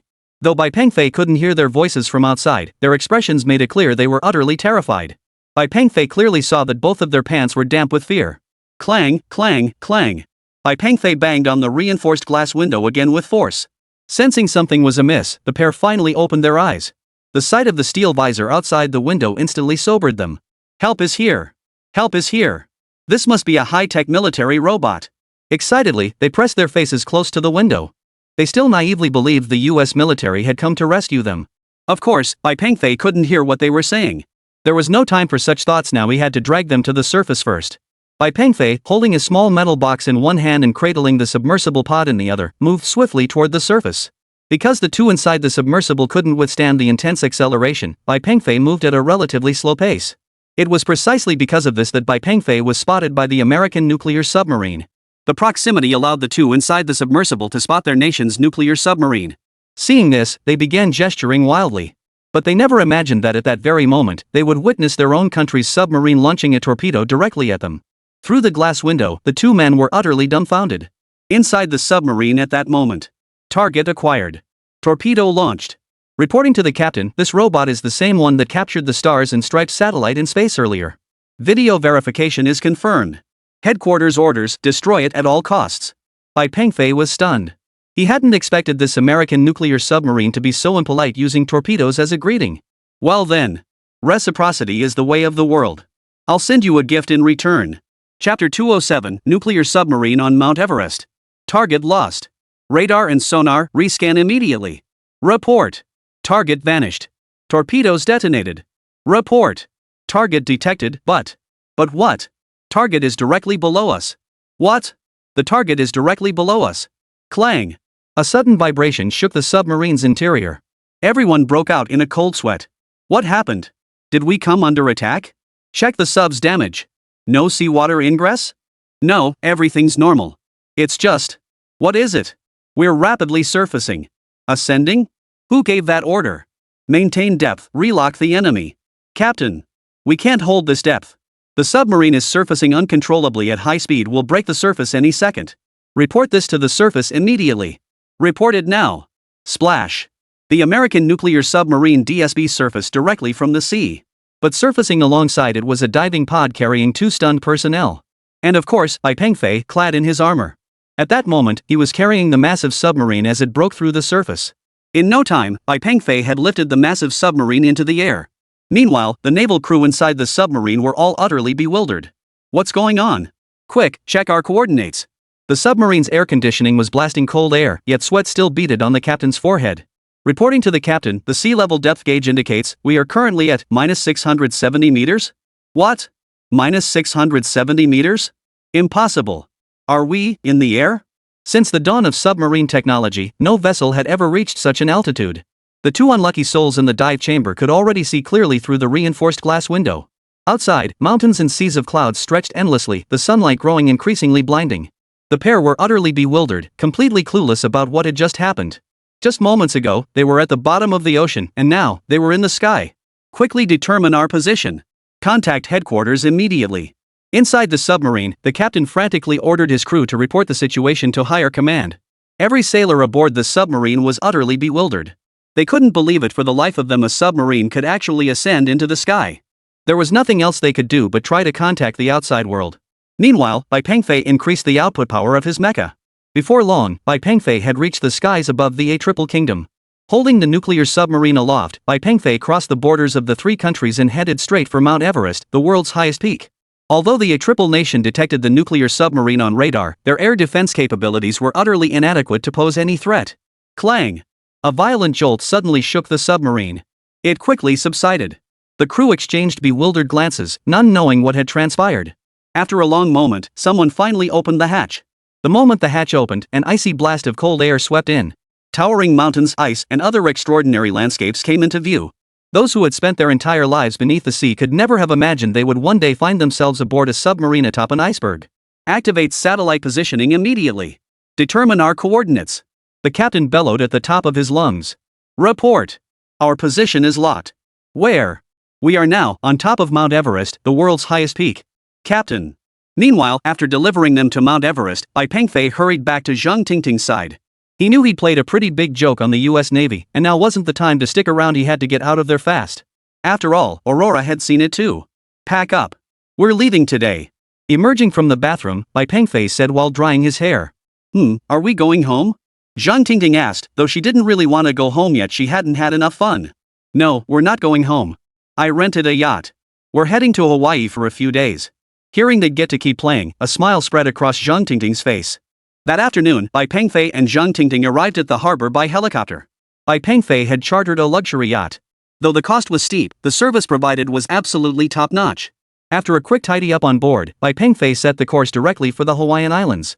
In terms of distance, the Hawaiian Islands weren't actually that far from Alaska. They crossed the Bering Strait and soon arrived. Bai Pengfei and Zhang Tingting sailed out of Alaska's harbor and into the Bering Strait. With the yacht on autopilot, Bai Pengfei, now free from duties, began organizing the fishing gear they had brought aboard. Watching Bai Pengfei's clumsy movements, Zhang Tingting covered her mouth and giggled quietly. But just as the two prepared to anchor near the reef, a massive wave suddenly crashed against the hull. Waves continued to surge from the sea, and several massive dark shapes appeared beneath the surface. Bai Pengfei approached the ship's edge and focused his gaze, clearly discerning the creatures beneath the surface. Orcas, Bai Pengfei remarked calmly. Zhang Tingting, however, stared at the dark shapes in the water, puzzled. How do you know they're killer whales? I can't see a thing down there. Bai Pengfei held up a high-tech biological radar in his hand and showed it to Zhang Tingting. This thing, Bai Pengfei said casually. Zhang Tingting leaned in to examine the device in Bai Pengfei's hand. The arrival of this pod of killer whales did indeed add a touch of excitement to the otherwise monotonous voyage. As the sun dipped below the horizon, casting its last rays, Bai Pengfei retrieved his equipment. Standing at the bow with the device, Bai Pengfei stared intently at the screen, eager to see how many orcas lurked beneath the waves. Just then, several orcas leapt from the water. One by one, their massive forms broke the surface before slamming back down onto the sea with thunderous splashes. Wave after wave of killer whales leapt from the depths. Zhang Tingting approached Bai Pengfei's side. She stared in astonishment at the pod, her face etched with disbelief. But what followed shattered her imagination entirely. All the killer whales leapt out of the water. Zhang Tingting, what are they doing? The scene before them was utterly unbelievable. Not only Zhang Tingting, but even Bai Pengfei couldn't make sense of it. What on earth was going on? The killer whales continued leaping out of the water. One after another, it was a spectacular sight. Zhang Tingting, standing at the bow, was stunned. Staring at the scene before her, Zhang Tingting was utterly astonished. She never imagined she'd witness such a sight. Zhang Tingting stood at the bow, watching the killer whales, while Bai Pengfei deliberately took a few steps back behind her. Bai Pengfei pointed his phone camera toward Zhang Tingting. The frame captured the girl's innocent smile, interspersed with orcas breaching the water, all set against the backdrop of an endless sunset. The bow, the sunset, the girl, the leaping orcas, and the dazed tiger. The scene was truly intoxicating. Bai Pengfei seized the moment and snapped the photo. What are you doing? Come over here. Zhang Tingting waved at Bai Pengfei. Bai Pengfei shouted back at Zhang Tingting, let your hair down. At that moment, Bai Pengfei thought her hair looked prettier loose. Noticing Bai Pengfei was photographing her, Zhang Tingting cooperatively let down her tied-up hair. So beautiful. Moments later, Bai Pengfei appeared behind Zhang Tingting and instructed, step forward a little, then close your eyes and spread your arms wide. Zhang Tingting smiled faintly and asked, will you hug me from behind? Bai Pengfei. Chapter 208, Departure. As night fell, after seeing off the pod of killer whales, Bai Pengfei and Zhang Tingting prepared to find a place to dock. Since the routes are fixed, the docking positions are also predetermined. But just as the yacht approached this deserted island, Zhang Tingting and Bai Pengfei in the cockpit both froze in shock. Both stared wide-eyed ahead, speechless for a long moment. Though still quite a distance away, Bai Pengfei could clearly make out a vast expanse of jellyfish stranded on the deserted island's beach. Zhang Tingting hurriedly grabbed the binoculars. Those glowing things are jellyfish. Zhang Tingting couldn't help but gasp. Zhang Tingting began to worry. Knowing Bai Pengfei's nature, he would definitely want to go ashore to investigate. But if these jellyfish were Portuguese man-o-war, then that would be. After all, those things are deadly poisonous. Given the current medical facilities on board, a single sting would likely be fatal. Bai Pengfei hurriedly scanned the area with the biological radar he'd exchanged for in the system. Moon jellyfish, family Cyphozoidae, order Cyphozoa. Relieved by this information, Bai Pengfei breathed a sigh of relief. Thankfully, these weren't Portuguese man-o-war. It's okay, don't be afraid. They're moon jellyfish, Bai Pengfei said calmly. Zhang Tingting, having lowered her binoculars, waved her hand urgently in front of Bai Pengfei's face. She shook her head and added, better be careful though. If they were Portuguese man-o-war, it wouldn't be a joke. Once stung, their venom damages the nervous system irreversibly. It's terrifying. Seeing Zhang Tingting's worried expression, Bai Pengfei smiled. You know quite a lot. Of course I do, don't you know who I am? Zhang Tingting replied with a hint of pride. But Bai Pengfei added, you'll see for yourself once we get closer. These aren't Portuguese man-o-war. Zhang Tingting. Bai Pengfei patted her shoulder again. Still, I'm glad you're so vigilant. Keep up the good work. Pfft, you're so sure these are moon jellyfish? Bai Pengfei nodded and once again held up his high-tech device for her to examine. Zhang Tingting picked up the binoculars to look again, but could still only make out a general outline. The fine details remained indistinct. After setting down the binoculars, Zhang Tingting challenged Bai Pengfei, let's make a bet. What if they're not moon jellyfish? Bai Pengfei paused, then replied, bet it is. Deal. If they're not moon jellyfish, I'll cook for you for a month. A faint smile touched Zhang Tingting's lips. Alright, it's settled. But what if it is a moon jellyfish? Bai Pengfei countered. Zhang Tingting looked at Bai Pengfei with unwavering determination and said, if it is, then. I'll spend the night with you. Forget it. It's not convenient for you right now, Bai Pengfei said indifferently. Zhang Tingting froze for a few seconds before saying, I'll make you something delicious tonight. Bai Pengfei. Zhang Tingting stared at Bai Pengfei, her gaze unwavering. You. What did you just say? Bai Pengfei hesitated for a moment before replying, I thought you were going to give me a massage tonight. As the yacht drew closer to the small island, Bai Pengfei found a suitable spot to drop anchor and stop the boat. Zhang Tingting picked up the binoculars and scanned the jellyfish on the distant shoal. After a moment, she fell silent. Because she had lost. Although Zhang Tingting had lost the bet, she felt somewhat relieved knowing these jellyfish weren't Portuguese man-o-war. At least there would be fewer dangers when they went ashore. Zhang Tingting looked at Bai Pengfei and said, so? Want to go ashore and take a look? Of course. Truthfully, Zhang Tingting knew this question was a mere formality. Let's go. We'll take the jet ski over. Soon, Bai Pengfei piloted the jet ski, carrying Zhang Tingting onto the shallow shores of the deserted island. The jellyfish floating in the camp had very limited mobility. They drifted with the ocean currents. So even as Bai Pengfei and Zhang Tingting approached, they couldn't escape. These moon jellyfish measured about 20 centimeters across, their bodies transparent and glowing with a faint blue light. Each wave carried them a short distance. Their presence here was likely due to the storm's influence, but there was no need for concern. With the ebb and flow of the tides, these jellyfish would eventually depart the uninhabited island's shallow waters. After securing the jet ski, Bai Pengfei and Zhang Tingting made their way to the deserted island's shoreline. The wilderness of the uninhabited island was exceptionally tranquil. Sitting on the sand, Bai Pengfei watched the jellyfish in the shallows. A pale blue glow gathered on the shore, moving with the waves, a truly soothing sight. However, as time passed, the wind and waves gradually grew stronger. Some moon jellyfish were washed ashore by the waves. At that moment, Zhang Tingting approached Bai Pengfei and remarked with regret, look. These jellyfish washed ashore by the waves have perished. Bai Pengfei nodded. It can't be helped. This is all part of the ecological cycle. Zhang Tingting understood this principle, of course, but seeing thousands upon thousands of jellyfish stranded still tugged at her heartstrings. Alright, let's go. I'm starving. Bai Pengfei stood up, brushing the sand off his clothes. As Bai Pengfei and Zhang Tingting walked away, the wind and waves outside grew stronger. Back inside the boat, Bai Pengfei turned to Zhang Tingting and said, tonight, we'll steam some rice and stir-fry a few dishes. Zhang Tingting nodded. After all, they'd been eating a lot of seafood lately and needed something different to balance things out. The island night breeze was refreshingly cool, instantly lifting their spirits as it brushed against their faces. While it couldn't match the comfort of a tropical climate, it was still much better than the weather in Alaska. Despite some wind and waves, the uninhabited island remained relatively calm. Dinner's ready. Dinner's ready. Zhang Tingting's call echoed from nearby, and Bai Pengfei, his stomach growling, hurriedly responded. At the table, Zhang Tingting took a sip of hot water and said, only 760 nautical miles left to the Hawaiian Islands. Yeah, we'll get some proper rest then. Hearing this, Zhang Tingting smiled. After a moment's thought, she added, I heard Hawaii's black sand beaches are incredibly famous. Bai Pengfei nodded and added, actually, I don't want to stay too long in Hawaii. After all, it's already a well-known tourist destination. I prefer places with fewer people. Zhang Tingting agreed with this sentiment. Hawaii had lost most of its mystique. But just as the two were discussing Hawaii, the alarm in the cockpit suddenly sounded. Exchanging a glance, they hurried to the cockpit. It was an extreme weather alert. However, according to the display panel, this warning wasn't for a typhoon or earthquake, but rather. Chapter 209, Volcano. Volcanic eruption. This warning was truly rare. What reassured Bai Pengfei and Zhang Tingting somewhat was that the eruption site was relatively distant, roughly 600 nautical miles away near the Hawaiian Islands. This was a bit of a worry. Glancing at the alert, Zhang Tingting asked, "Are we still going to Hawaii?" Bai Pengfei scrutinized the weather warning again. It stated that magma activity beneath the ocean floor had significantly increased, indicating a potential volcanic eruption. In other words, a volcanic eruption was only a possibility. Bai Pengfei knew the Hawaiian Islands were essentially volcanic islands, with several volcanoes exhibiting constant magma activity year-round. After a moment's thought, Bai Pengfei said firmly, "It's fine. We're only heading to the waters around Hawaii. If there really is volcanic activity, we'll just get to witness it." Though Bai Pengfei's idea was bold, Zhang Tingting knew witnessing lava flowing into the sea wasn't exactly a pipe dream. Being naturally adventurous, Zhang Tingting found herself even more intrigued. Alright, it's settled, then let's go for it.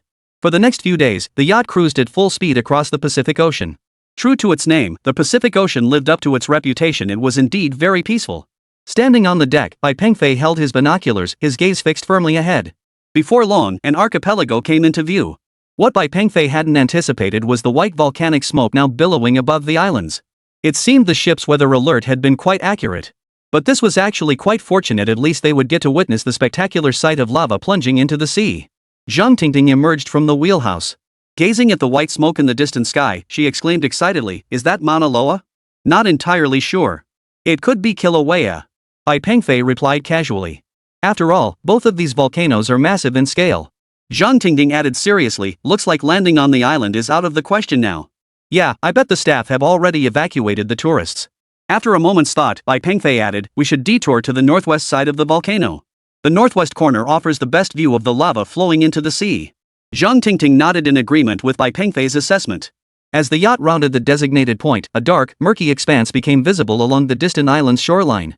"Is that the Black Sand Beach?" Zhang Tingting asked. "That's right, it's the Black Sand Beach. But do you know how it formed?"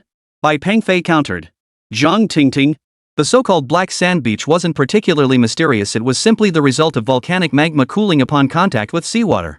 The Hawaiian volcanic chain is relatively mild, with fairly frequent volcanic activity.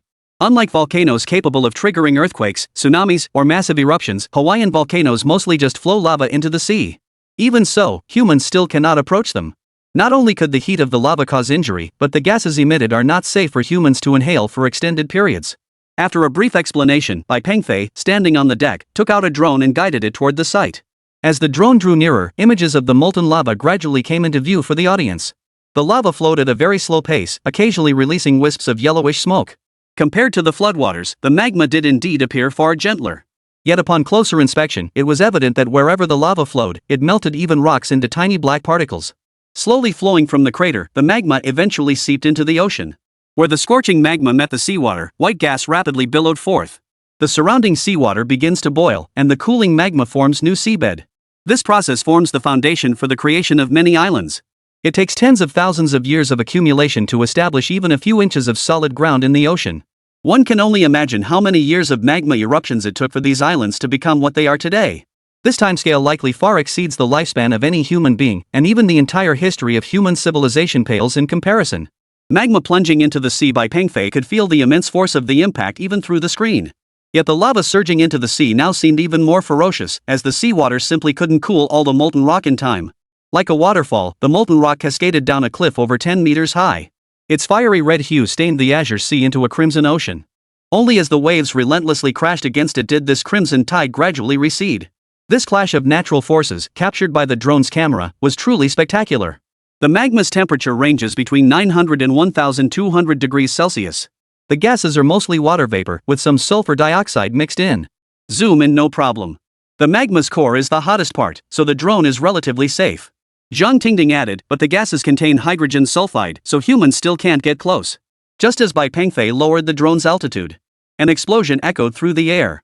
the distant crater erupted once more, spewing vast quantities of magma. This time, the scale was truly massive, accompanied by a torrent of volcanic ash surging into the air.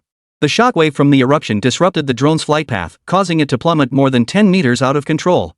Fortunately, Bai Pengfei quickly regained control, preventing the drone from crashing into the molten lava. Looking up at the ash cloud, both Bai Pengfei and Zhang Tingting frowned. Simultaneously, the yacht's emergency channel broadcast an urgent evacuation order for all vessels. It was being broadcast on a continuous loop. What should we do? Zhang Tingting asked. What do you think? Let's get out of here. Bai Pengfei hurriedly retrieved the drone from the sky. Looks like our fun time in Hawaii is off the table now. Where should we go next? Zhang Tingting asked. The Phoenix Islands. Bai Pengfei replied calmly. Located very close to the Hawaiian Islands, it lies just 2.6 kilometers south of Hawaii and is a coral atoll with no permanent residents. Of course, the Phoenix Islands are most famous for their coral. They boast some of the world's most stunningly colorful coral formations. However, this marvel could only be fully appreciated during exceptionally clear weather. Upon hearing the news, Zhang Tingting immediately adjusted the course. Moreover, Zhang Tingting was quite familiar with the Phoenix Islands. After all, it's one of the world's top 10 uninhabited islands. Great! I'd completely forgotten. We really should go to the Phoenix Islands. It'd be amazing to see that sea of colorful coral. A faint smile touched Zhang Tingting's lips. Bai Pengfei nodded in agreement. Due to the relatively short distance, Bai Pengfei soon arrived at Canton Island in the Phoenix Islands, the main island and the only one capable of accommodating ships.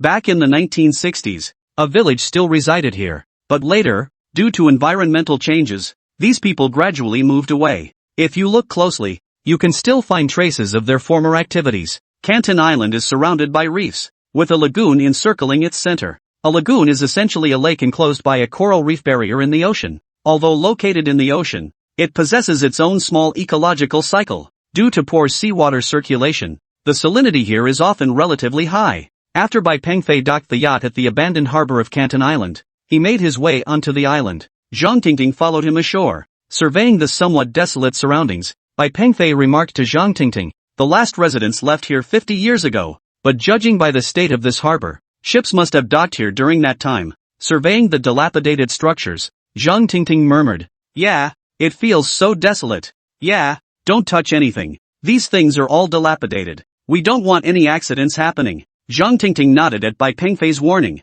Just then, Zhang Tingting pointed toward the distance and exclaimed, look, what's over there? There's so many of them. Bai Pengfei looked over and saw a dense, dark mass indeed. He quickly pulled out his biological radar and scanned the area. Oh, they were hairy crabs. Scylla crabs are a very common species of crab in the sea. They are delicious, highly nutritious, and inexpensive. We're having crab for dinner tonight. Zhang Tingting, what? Crabs? Yeah, can't you see the beach is full of fiddler crabs over there? Bai Pengfei pointed toward the distance. But that distance was a bit much for Zhang Tingting. You can see that far? Zhang Tingting was puzzled. After all, she knew she wasn't nearsighted. How could that be? Wait, you seem to be nearsighted. Bai Pengfei blurted out. Zhang Tingting, let's go back to the boat and get some tools. Be careful not to get hurt by those fiddler crabs. Back on the boat, Bai Pengfei fetched a plastic bucket and then found 2 very large tongs. These tongs weren't actually meant for catching crabs, they were barbecue tongs. Carrying the bucket,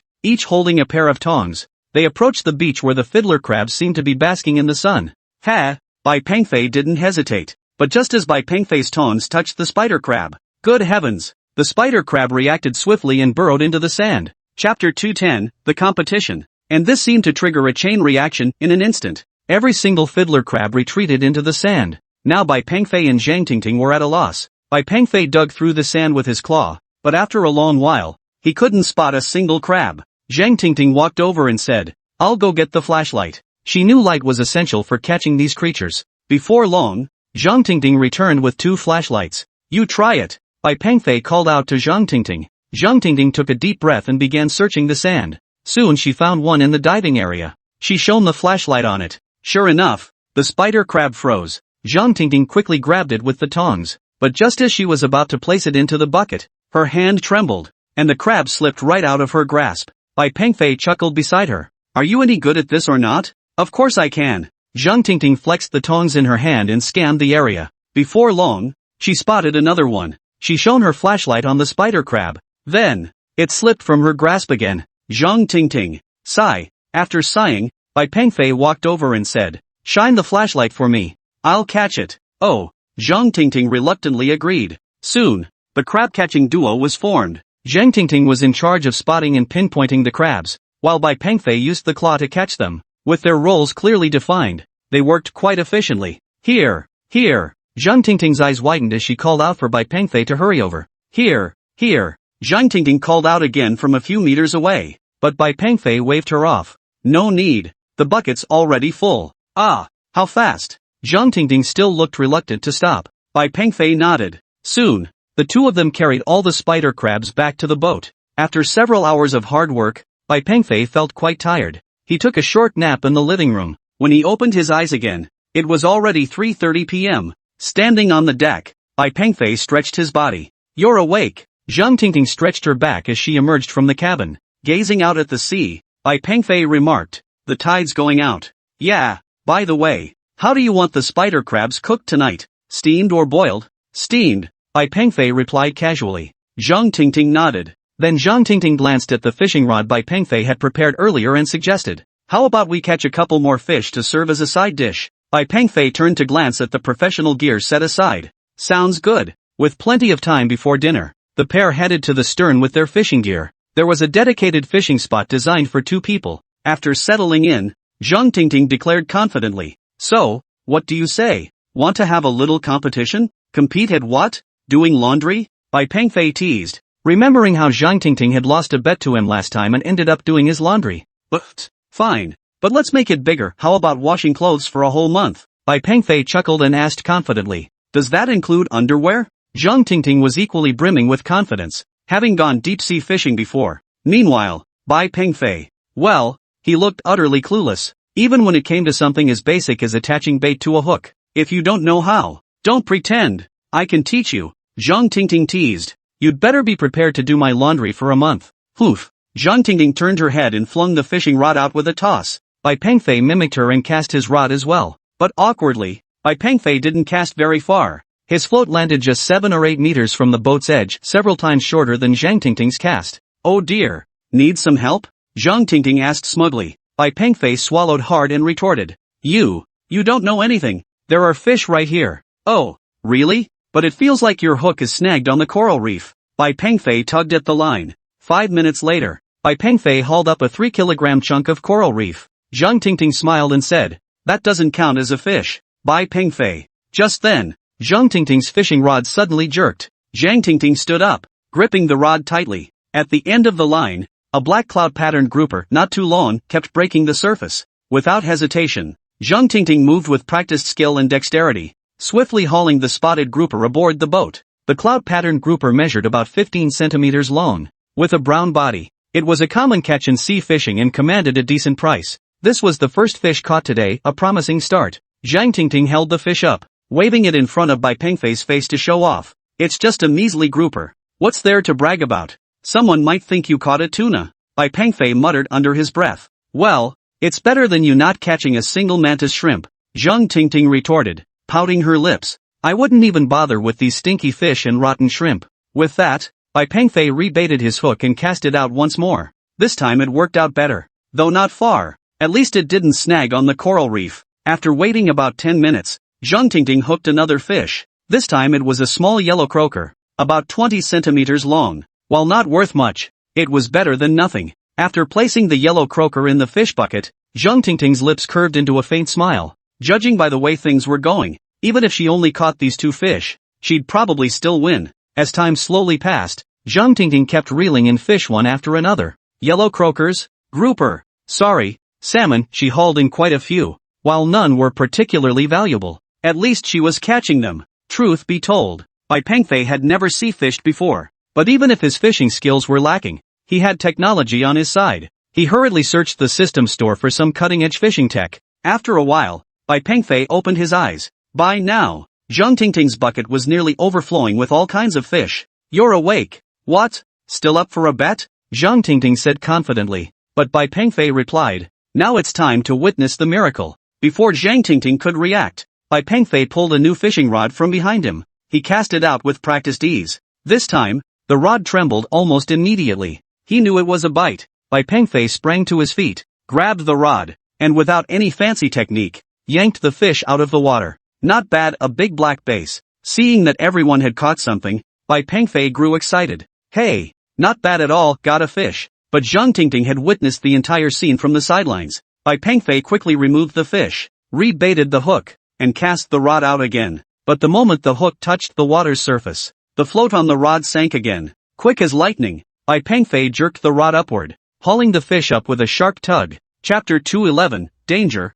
Danger. The catch was impressive, a large yellow croaker. Overwhelmed at the moment, Bai Pengfei turned to Zhang Tingting and said, "This is too much trouble. How about this, I'll do the fishing, and you handle the bait." Zhang Tingting. After placing the large yellow croaker into the fish bucket, Zhang Tingting baited the hook for him. Bai Pengfei then cast the rod out with his clumsy technique. The hook had barely touched the water's surface when movement was detected again. Bai Pengfei yanked the rod upward with all his might once more. Wow! Another one! Zhang Tingting was stunned. This can't be real, how could a fish bite the hook the moment it hits the water? This wasn't fishing, it was like the fish were lining up to bite the hook. Zhang Tingting was completely baffled now. But she had no time to think about it now, because Bai Pengfei's fishing pace was simply too fast. Usually, the moment he tossed the previous fish into the bucket, another one would already be hooked. This forced Zhang Tingting to abandon her own side. Bai Pengfei kept casting and reeling in as soon as the hook hit the water. This time, though, the fish he caught was a bit unusual. This fish was broad and thick,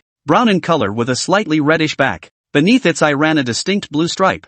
Zhang Tingting froze, recognizing it as a stone clam fish. Stone crabs commanded a hefty price in the market, with prime specimens fetching around 2,003 or 400 yuan per kilogram. And most crucially, this single stone clam fish weighed a full 5 to 6 kilograms. Right now, Bai Pengfei felt like he'd stumbled upon a whole school of stone crabs. He hauled them onto the boat one after another. Soon, the fish buckets on either side of him were overflowing. With no other choice, he tossed the fish into Zhang Tingting's bucket, and some even landed on the deck, where they flopped about. Within just over 10 minutes, the outcome of this fishing competition was decided. Bai Pengfei's fishing technique completely shattered Zhang Tingting's perception of sea angling. In her mind, this complex and sacred pursuit had been ruthlessly trampled by Bai Pengfei. He had literally trampled it into the ground. Staring at the fish in Bai Pengfei's bucket and scattered across the deck, Zhang Tingting was momentarily speechless. But Bai Pengfei's performance wasn't over yet. Just as Zhang Tingting stood flustered, Bai Pengfei's rod stirred once more.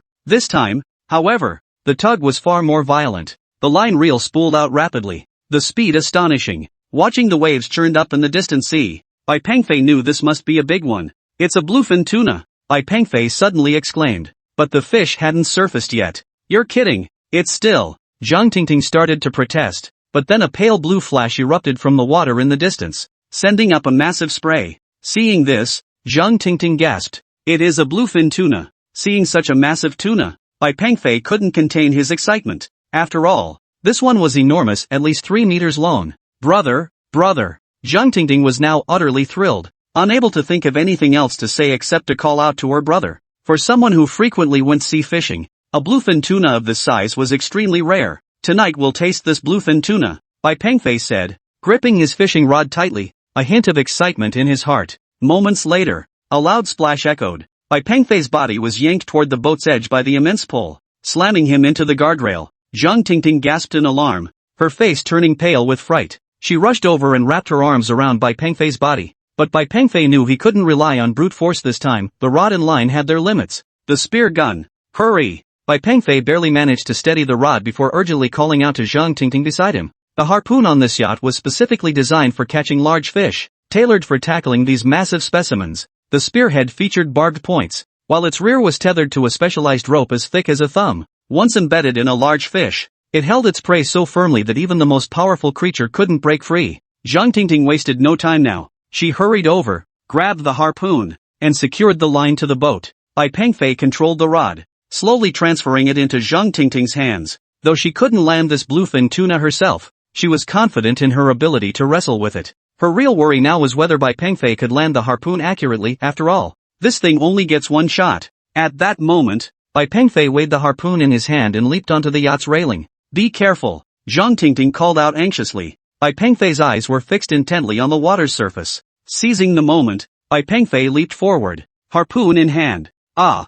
Zhang Tingting gasped in surprise. She hadn't expected Bai Pengfei to resort to such a primitive method. Bai Pengfei's body soared high, his hand gripping the harpoon tightly. Plop! A splash echoed as he hit the water, sending droplets flying. The harpoon in Bai Pengfei's hand pierced the bluefin tuna's body with pinpoint accuracy, but this strike didn't kill it instantly. Instead, the intense pain made the bluefin tuna thrash even more violently. Just as Bai Pengfei prepared to release his grip, he realized with astonishment that no rope was attached to the harpoon. In fact, Zhang Tingting had noticed it the moment Bai Pengfei leaped from the boat. She had only secured one end of the line to the hull, completely overlooking the other end. The harpoon's tip was completely unattached. Chapter 212, The Imminent Press Conference. Zhang Tingting on the boat was frantic. She stared intently at the sea surface, shouting Bai Pengfei's name at the top of her lungs. Just then, Bai Pengfei, clad in his diving suit, burst out of the water. Clutching a tuna in his arms, he flew back onto the boat. After tossing the fish onto the deck, he shed his armor. Before Bai Pengfei could say anything, Zhang Tingting rushed over and embraced him. Tears streamed uncontrollably down her cheeks. You scared the life out of me. Seeing Zhang Tingting's state, Bai Pengfei ruffled her hair and chuckled. It's okay. Don't you know me? With high-tech protection, it's absolutely safe. I don't care. I want to go home. Zhang Tingting was genuinely frightened. For a moment just now, she'd even felt on the verge of breaking down. She couldn't imagine what she would do if Bai Pengfei really met with an accident. This moment, she was truly terrified. Watching the tearful Zhang Tingting, Bai Pengfei nodded. Alright, let's go home. Actually, Bai Pengfei had thought about going home ever since Hawaii was locked down. After all, this trip had already lasted far too long. Of course, the most crucial matter was that black box emitting the peculiar signal. This thing absolutely had to be taken back to his lab for thorough examination. After a quick tidy up, the two navigated to the nearest country and prepared to fly back to China. 2 days later, they finally returned to their villa in Shenyang. The journey had indeed left Zhang Tingting feeling quite exhausted. After escorting Zhang Tingting to her room to rest, Bai Pengfei hurriedly took the small black box to the laboratory. But just as Bai Pengfei was about to begin examining it, a familiar voice suddenly called out from behind him. Don't touch that black box. Hearing the voice, Bai Pengfei immediately turned around. It was Bai Sini? It's you! Bai Pengfei wasn't overly surprised, for he knew Bai Shiner was part of his mother's organization. Moreover, Bai Shiner was merely a codename. Their group comprised numerous women who looked identical. Bai Pengfei couldn't tell if the Bai Shiner before him was the same one he'd met before.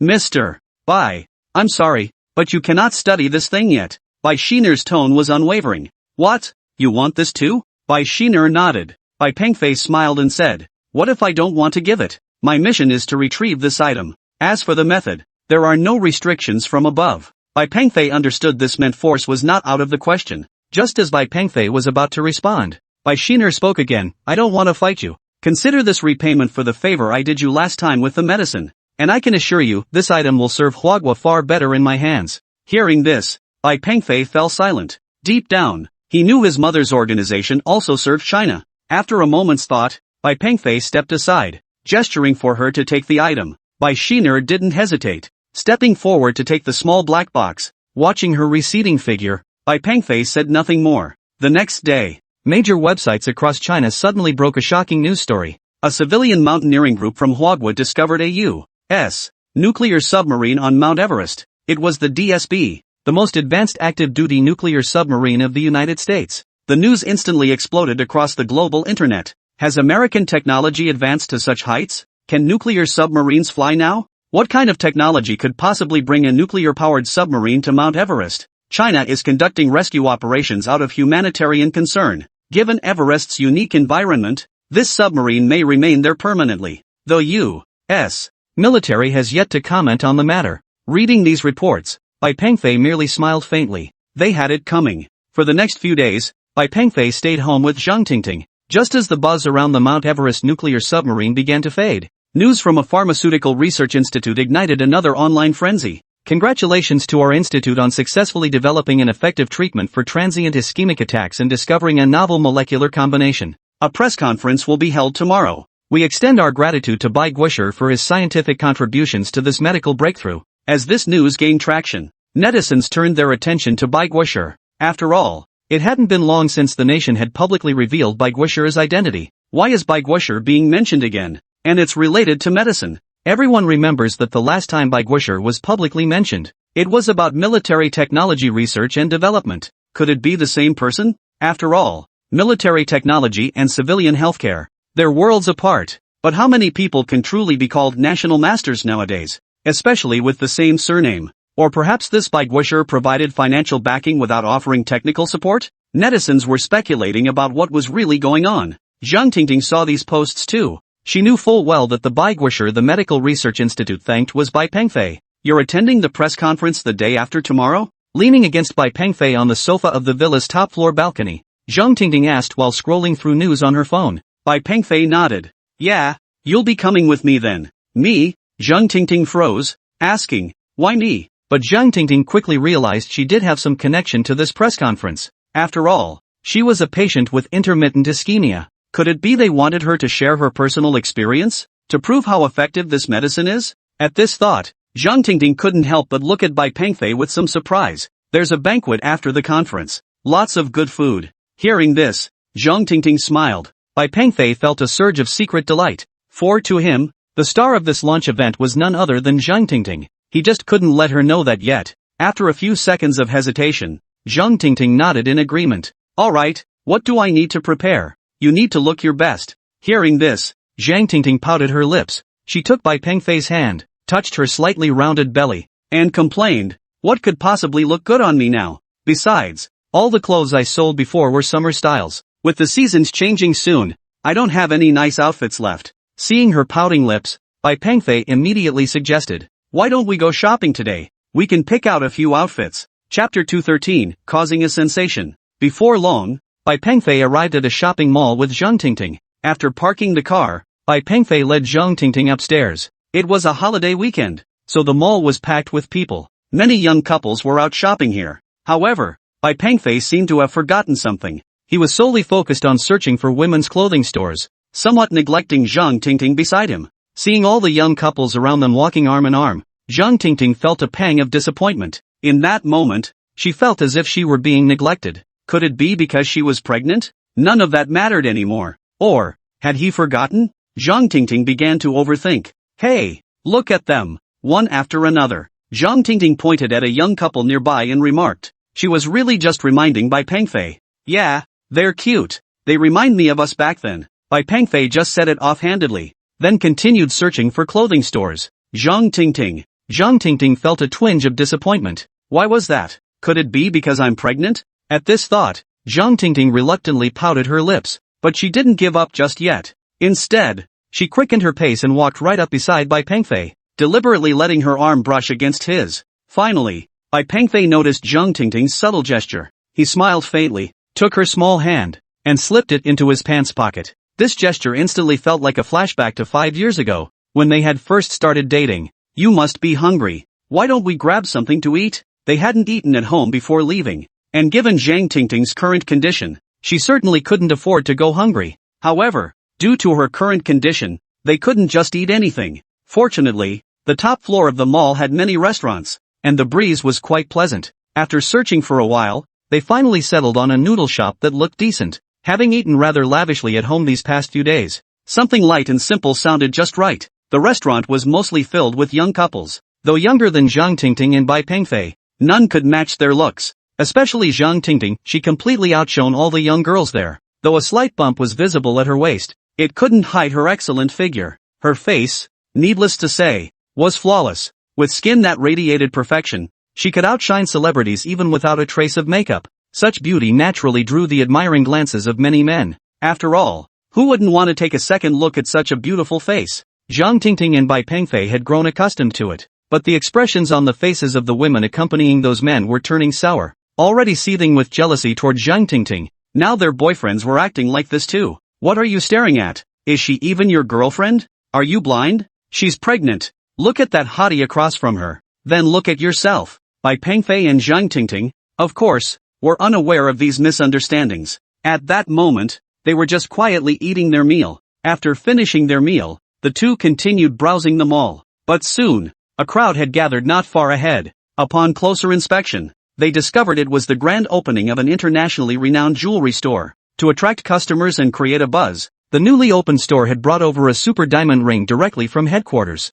At that moment, several women were admiring the ring through the store window. It's so beautiful. If someone gave me this ring, I'd marry him on the spot. What are you thinking? Look at the price tag, count those zeros. The woman didn't bother counting. She knew it was pointless to make herself miserable. When Zhang Tingting saw the diamond ring, she couldn't help but take a second look. The design was truly beautiful, and it was big enough. But the price, too expensive, not worth it. So after just a quick glance, Zhang Tingting followed Bai Pengfei out. Finally, the two found a clothing store. This place specialized in women's clothing. The designs were uniquely stylish, the materials were excellent, and the prices weren't too steep. After all, this mall wasn't exactly a high-end luxury shopping destination. Hello, welcome. As Bai Pengfei and Zhang Tingting stepped inside, a saleswoman approached them with a professional smile. Even before entering, Zhang Tingting's gaze had already landed on an outfit displayed on a mannequin. Bai Pengfei had noticed this detail too, so upon reaching the clothing section,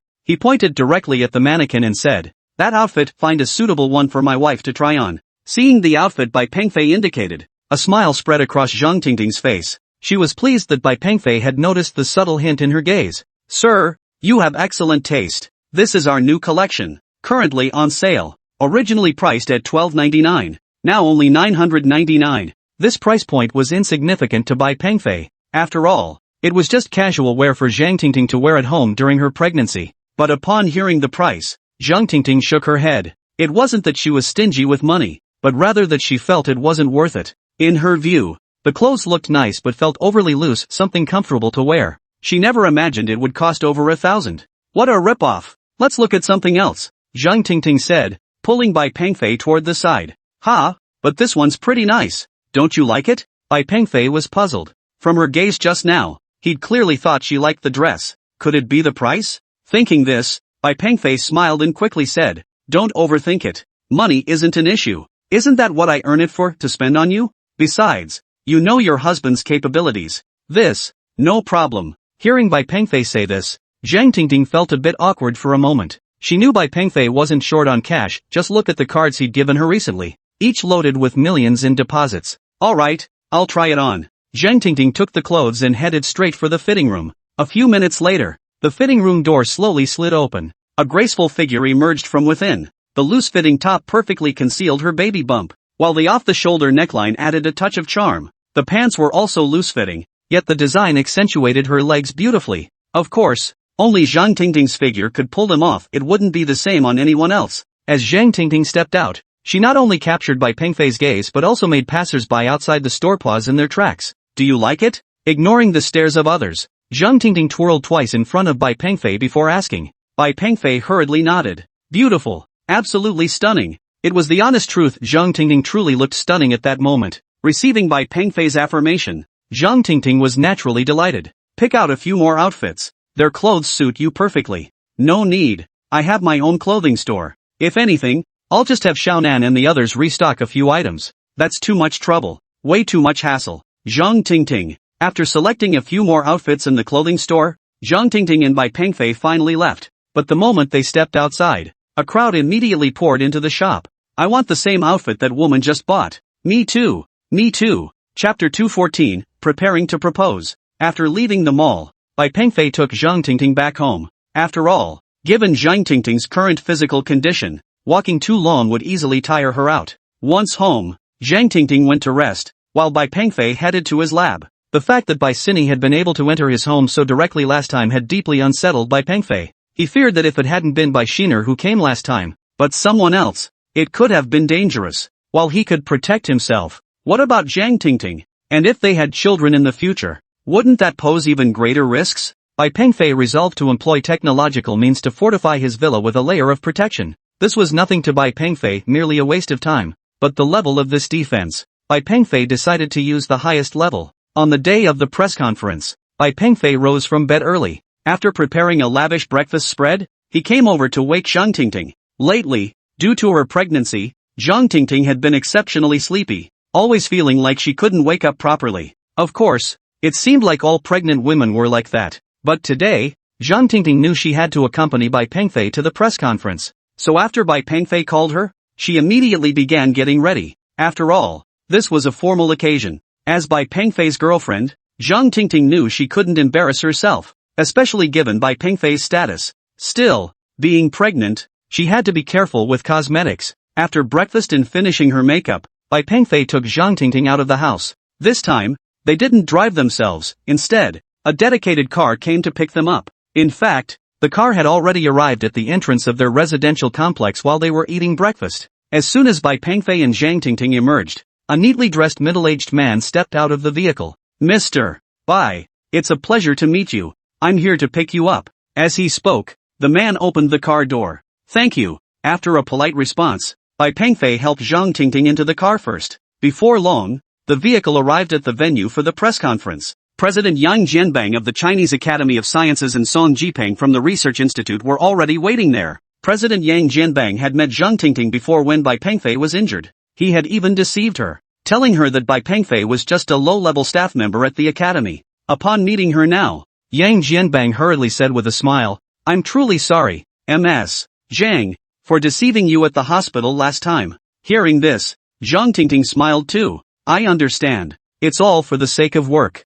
For the sake of work. This was Song Jipeng's first time meeting Zhang Tingting. He had long been curious to see what this woman looked like, the one who had driven Bai Guisher to neglect sleep and meals in his pursuit of developing a new drug. Now that he'd met her, Song Jipeng finally understood. Even heroes can't resist a beautiful woman. Ms. Zhang, hello. Congratulations on your recovery. How are you feeling now? Since she was already so familiar with Bai Pengfei, she naturally didn't greet him first. Though she recognized Song Jipeng, Zhang Tingting knew that standing alongside Yang Jianbang, his status couldn't be low either. Besides, since he'd initiated the greeting, a response was only proper. Thank you. I feel great now.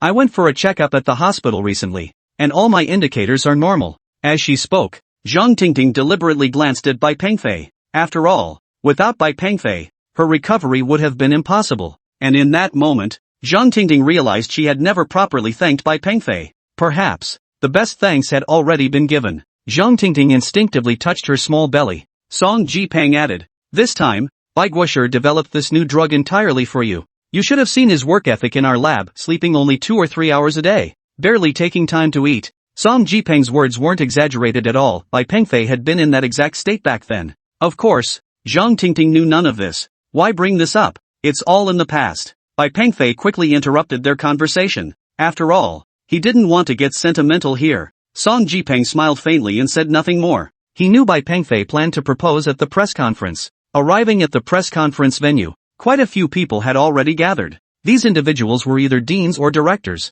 all approaching Bai Pengfei to greet him. As the woman by Bai Pengfei's side, Zhang Tingting was experiencing such a scene for the first time. Yet she didn't seem intimidated, handling it with ease. This surprised Bai Pengfei somewhat. Of course, many of these deans and directors had brought their wives along. Zhang Tingting quickly struck up conversations with these women. Amidst this, Song Jipeng approached Bai Pengfei and whispered, we've got everything ready for you here. But the most crucial part of the proposal is the ring. Have you got it? Bai Pengfei smiled faintly, patting his pocket and replying, I've got it already. Song Jipeng nodded. Congratulations. Rest assured, this press conference will be broadcast live worldwide. Romance guaranteed. Bai Pengfei nodded. Truthfully, Bai Pengfei felt a twinge of guilt about monopolizing such an event. But for Zhang Tingting, he decided to be selfish just this once. In his view, a girl like Zhang Tingting deserved a grand proposal. As the press conference time drew near, all the equipment at the venue was set up. Reporters from various countries were ready.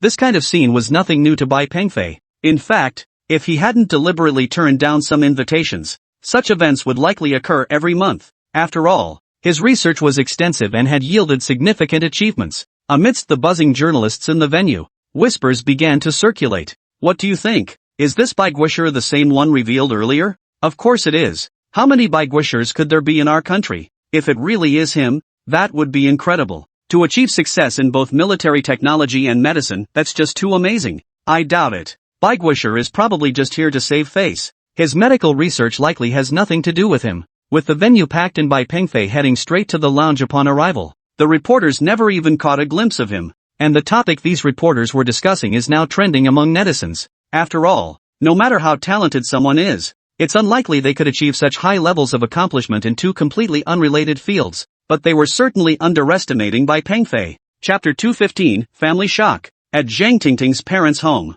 Zhang Jun and Zhao Jing sat before the television. Did our daughter mention anything about plans for today? Zhang Jun asked. Puzzled, Zhao Jing shook her head. Just this channel. Don't change it. Our daughter told us to watch it. Zhang Jun quickly nodded. I know. By the time he said this, both of them had already started laughing. They knew full well that their son-in-law was the star of this press conference. Her words were meant for the relatives and friends gathered around them. Indeed, Zhang Jun and Zhao Jing had invited all their relatives and friends to their home today. These relatives and friends were all a bit puzzled. Why had they been invited to watch a press conference at home? Brother, what's this all about? You've dragged us all here, is it just to watch this pharmaceutical press conference? Yeah, just tell us what it's about already. Don't worry, there'll be a surprise soon. Everyone, please wait 10 more minutes, the press conference starts in 10 minutes. Everyone. Zhang Jun and Zhao Jing hurriedly brought out fruit and snacks. Meanwhile, viewership in the official livestream kept climbing. Even before the event started, the online audience had already surpassed 500,000.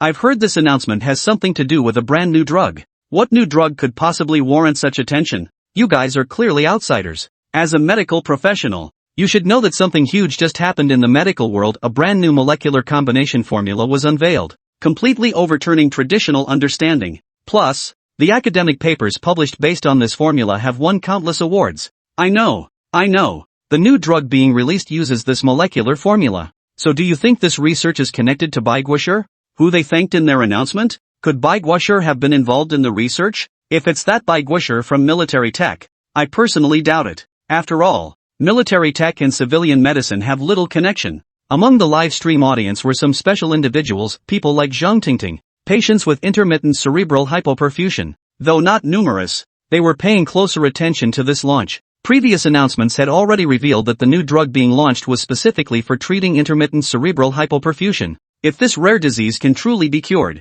then my father might have a chance. I'm a patient myself. If there's truly a wonder drug, it would be like heaven giving me another chance at life. Though this group of patients and their families is small, this press conference holds immense significance for them. At the press conference venue, Zhang Tingting was seated in the front row, occupying the center position second only to Bai Pengfei. Seated on either side of her were figures at the level of hospital directors. This arrangement felt somewhat unfamiliar to her. Unable to make any sudden moves, she could only turn her gaze toward Bai Pengfei. At that moment, Bai Pengfei was backstage discussing something with Yang Jianbang. With the venue crowded, no reporters had spotted Bai Pengfei yet. Director Song already told me about your proposal. Congratulations. Be sure to let me know when you're having the wedding. President Yang Jianbang understood how challenging the past 5 years had been for Bai Pengfei, and he empathized with the heartache Zhang Tingting had endured while waiting all that time. Yes, I'll definitely let you know when the wedding is, Bai Pengfei replied, his face beaming with happiness.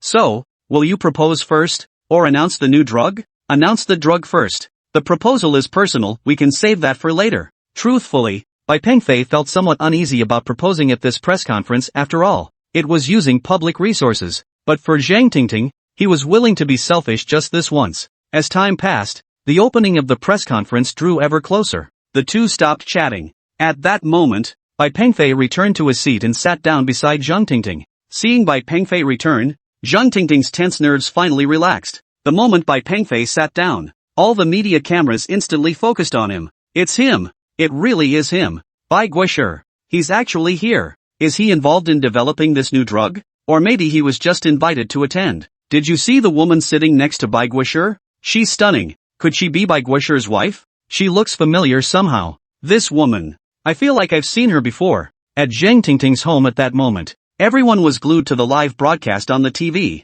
When Bai Pengfei and Zhang Tingting appeared on screen, all the relatives and friends were stunned. Old Zhang, what's going on here? Isn't that Tingting? And the man beside her. He's one of our nation's most distinguished scientists. Brother, didn't you say Tingting's boyfriend was just an ordinary employee at the Chinese Academy of Sciences? Could it be that Tingting's boyfriend is Bai Guoshi? Relatives at home all exchanged stunned glances. Well, I kept it confidential before, so I didn't tell you all. This Pengfei is our Tingting's boyfriend, Zhang Jun explained proudly. Zhao Jing chimed in. Not to be outdone, what can we do? Pengfei's position is too sensitive. Some matters are classified at the national level, we really had no choice. Hearing this, the gathered relatives and friends showered the couple with blessings. Meanwhile, Zhang Jun and Zhao Jing's phones were ringing off the hook. After all, everyone had seen Zhang Tingting on TV, sitting right next to the national treasure and holding hands. When's the wedding? We absolutely have to be there for the celebration. Tingting has really made something of herself to find a boyfriend like that.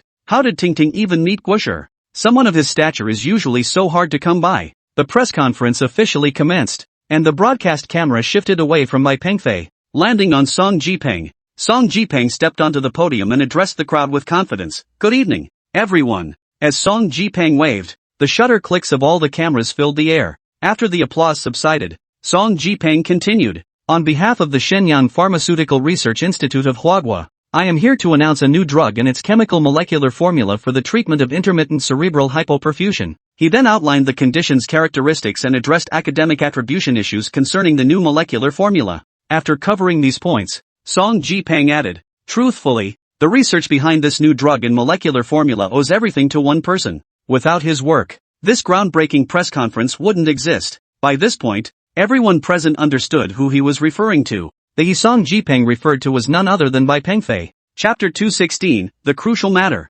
As Song Jipeng revealed the truth, the audience below the stage turned their gaze toward Bai Pengfei. "It really is him, Bai Guosher. Good heavens! What kind of genius achieves such remarkable accomplishments in both military engineering and medicine? Truly a national treasure of our country. So impressive." All cameras now focused on Bai Pengfei below the stage. At Song Jipeng's invitation, Bai Pengfei slowly made his way onto the stage. At this moment, Bai Pengfei cared nothing for the accolades. In his eyes, there was only Zhang Tingting. Seeing her beloved man bask in such glory, Zhang Tingting naturally felt immense joy. Upon reaching the stage, Bai Pengfei first thanked the distinguished guests in attendance. As Bai Pengfei appeared at the podium, the official livestream's viewership surged from over 500,000 to more than 7 million. The comments rolled in even more frantically. "It really is Bai Guosher. I knew it. How many Bai Guoshis could there be? Who would have thought this research breakthrough would be Bai Guosher's achievement? Goodness gracious, one person achieving breakthroughs in both military technology and healthcare, truly deserving of the title National Treasure. Bai Guosher is incredible. To directly gift such research findings to the nation, that's truly fearless. Impressive. Discovering a new molecular formula is a monumental contribution to medical research. Regardless of anything else, patients with this disease finally have hope." News about Bai Pengfei instantly dominated online discussions. Everyone expressed immense admiration for this young national treasure. Since it was being broadcast globally, foreign websites could now see it too. What? That groundbreaking molecular formula that shook the medical world actually came from China? And it's that same national hero they publicly honored? I thought China only highlighted his achievements in military technology. Could it be that no scientists from our beautiful country participated in this research? Did the Huaguo people accomplish this entirely on their own? Foreign online forums were buzzing with discussions about this development. Some couldn't believe such a groundbreaking medical formula was discovered by Huaguo alone. Yet reality was proving rather embarrassing. But certain research institutions within the United States were far from pleased. "Damn it! Him again! Intercepting our satellites! Snatching our orders at the military expo! The military now suspects he's involved in the Everest incident on the nuclear submarine. How can our mighty military be powerless against him? Rest assured, the military has already taken action. They'll definitely take him down. Even if we can't recruit his family, we absolutely won't let him serve China." After Bai Pengfei finished declaring he would donate this research to the nation without compensation, the audience erupted in sustained applause. All the spotlights converged on Bai Pengfei, making him the center of attention in this world. When the applause finally died down, Bai Pengfei, standing on stage, broke his usual stoic demeanor and smiled. He spoke slowly, truthfully, "I'm not as noble as everyone imagines. My motivation for developing this drug was simple: to cure my wife, who also suffers from intermittent cerebral hypoperfusion." As he spoke, Bai Pengfei's gaze fell upon Zhang Tingting. The live broadcast camera followed suit, focusing on her. Zhang Tingting hadn't expected Bai Pengfei to say such a thing. Faced with so many cameras, her face flushed slightly with embarrassment. The term wife also made Zhang Tingting feel somewhat awkward. She felt both nervous and shy at that moment. She never imagined Bai Pengfei would say such things on a global livestream. Seeing Zhang Tingting's expression below the stage, Bai Pengfei smiled. Everything unfolded exactly as he'd anticipated. Bai Pengfei continued. 5 years ago, I vanished for a special mission. Throughout those 5 years, my beloved waited silently for me, even enduring rumors and gossip while caring for my mother. Hearing Bai Pengfei's words, Zhang Tingting below the stage was deeply moved, though she had no regrets about her past actions. Hearing Bai Pengfei express such affirmation deeply touched her heart. Goodness, I thought this woman wasn't worthy of Bai Guosher. Who knew there was such a story behind it? So enviable. Love truly exists in this world. So touching. If I disappeared for 5 years, my wife would definitely leave me. At Zhang Tingting's home, Zhang Jun and Zhao Jing kept staring at the TV. The elderly couple's feelings were incredibly complex. They felt heartbroken over their daughter's sacrifices. Yet they also approved of Bai Pengfei as their son-in-law. As outsiders, relatives and friends naturally envied them for having a son-in-law like Bai Pengfei. After all, he was a national treasure and such a young one at that. Finding such an exceptional son-in-law was truly every parent's dream come true. After recounting his past, Bai Pengfei once again turned his gaze toward Zhang Tingting and said, "Beyond today's new drug launch, I have another important matter to address." Hearing this, the journalists present were stunned. The press release they'd received stated today's event was solely about the new drug and its molecular formula. So why was there suddenly something else? Zhang Tingting froze in surprise, because as he spoke, Bai Pengfei had been staring directly at her. What was going on? What does he want? What important matter? Could it possibly involve me? He wants me to go up on stage and speak.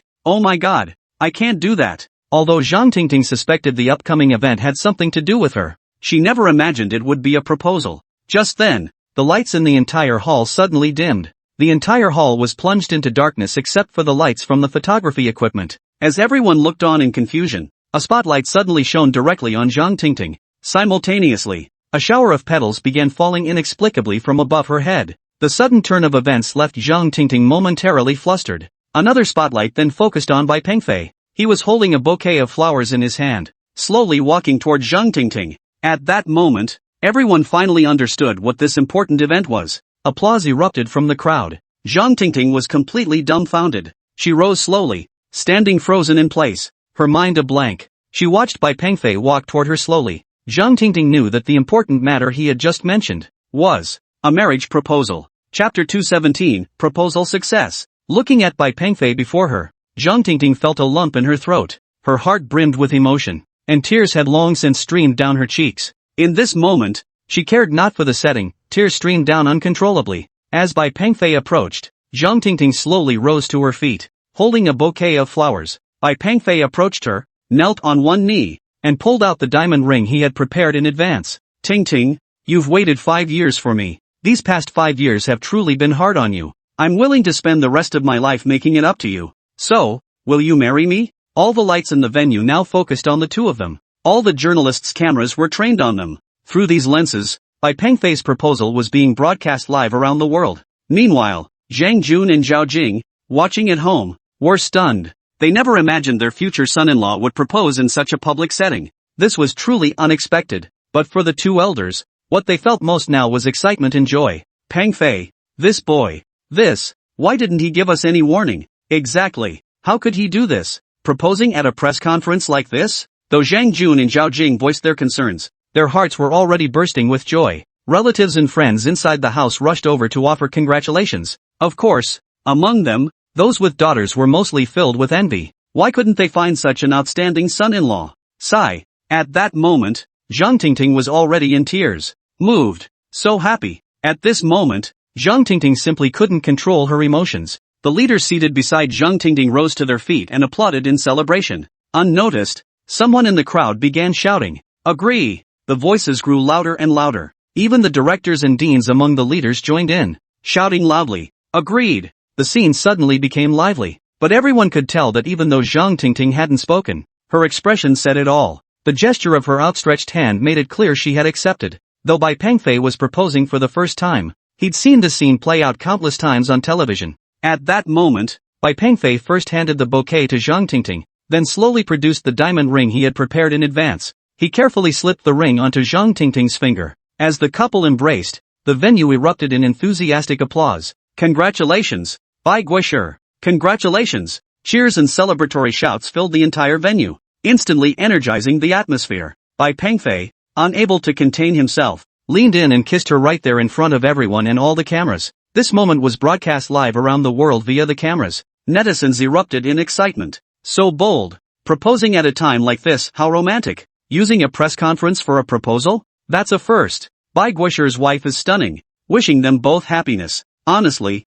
Bai Guisher's wife looks familiar. Where have I seen her before? Yeah, I get that feeling too, like I've seen her somewhere before. She's stunning. Could she be a celebrity? Countless netizens in China now share this question. Zhang Tingting looks vaguely familiar, as if they've seen her somewhere before. As the press conference concluded, Zhang Tingting followed Bai Pengfei out. Both were seated in the car arranged to take them home. But Zhang Tingting's mind was still in turmoil. She never imagined Bai Pengfei would propose to her at the press conference and kiss her in front of the entire world. Seated in the back seat, Zhang Tingting leaned against Bai Pengfei, staring at the diamond ring on her finger. She suddenly realized this was the very ring she had spotted in the mall earlier. Oh my goodness. He had bought it. When did he buy it? How could she have missed it? Zhang Tingting knew the value of that diamond ring. Gazing at the diamond ring on her finger, Zhang Tingting's face was filled with happiness. This time, she didn't dwell on the price, though she knew it was expensive. As the couple rode home in the car, they were unaware. As the wife of a national treasure,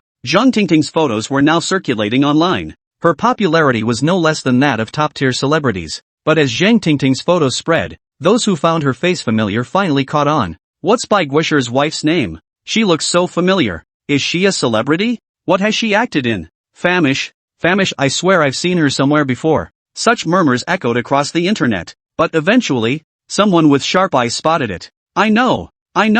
Bai Guisher's wife is the woman who was cyberbullied by Cai Xiaokun before. Yep, that's her. She got cyberbullied by Cai Xiaokun over the Q incident. It's her. Definitely her. People even speculated she was being kept by that big shot. Yeah, it's her. That incident caused a huge uproar back then. Later, Cai Xiaokun and those celebrities all got punished. I thought she was with some big shot in the entertainment industry. Otherwise, how could Cai Xiaokun and his crew get taken down so fast? Turns out she was Guisher's girlfriend back then. Looking back, Cai Xiaokun totally deserved it. All he ever did was stir up drama. How could he compare to Bai Guisher? I regret it so much. Back then, I didn't know the situation and even criticized Bai Guisher's wife online. The news had already exploded online. Upon returning home, Zhang Tingting naturally saw all these posts. In that moment, she finally understood that Bai Pengfei had been handling everything for her all along. This realization filled her with renewed gratitude. It turned out that shortly after she faced online bullying,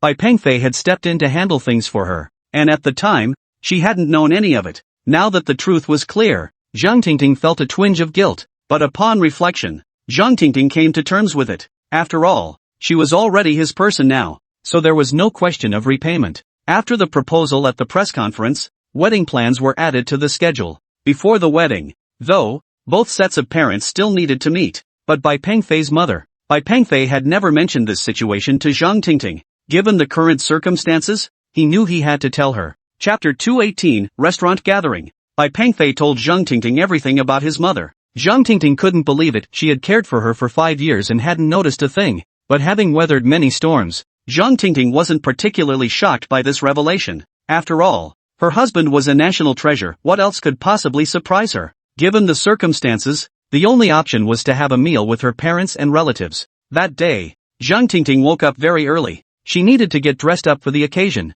Does this outfit look good on me? Should I wear high heels? Bai Pengfei, still lying in bed with his eyes closed, was jolted awake by her chatter. Lazily rolling over, Bai Pengfei said, "Of course you can't wear high heels while pregnant. I guess makeup isn't allowed either? It's fine. These are all specially designed for pregnant women." Bai Pengfei. Actually, people are just being overly cautious about not wearing makeup during pregnancy. Little do people realize that the snacks you eat during pregnancy contain more chemical elements than these cosmetics. There's even special stuff for pregnant women? As a straight guy, Bai Pengfei was hearing this for the first time. Of course, you didn't know? Nowadays, so many things come in special versions for pregnant women. Take your time with that. I need to sleep a bit longer. Last night had completely exhausted Bai Pengfei. He'd worked late into the night before finally falling asleep. It wasn't what everyone might think after all. Zhang Tingting was in a special condition now, so he had to hold back on that sort of thing. Bai Pengfei had been working in the underground lab to perfect the villa's defense system.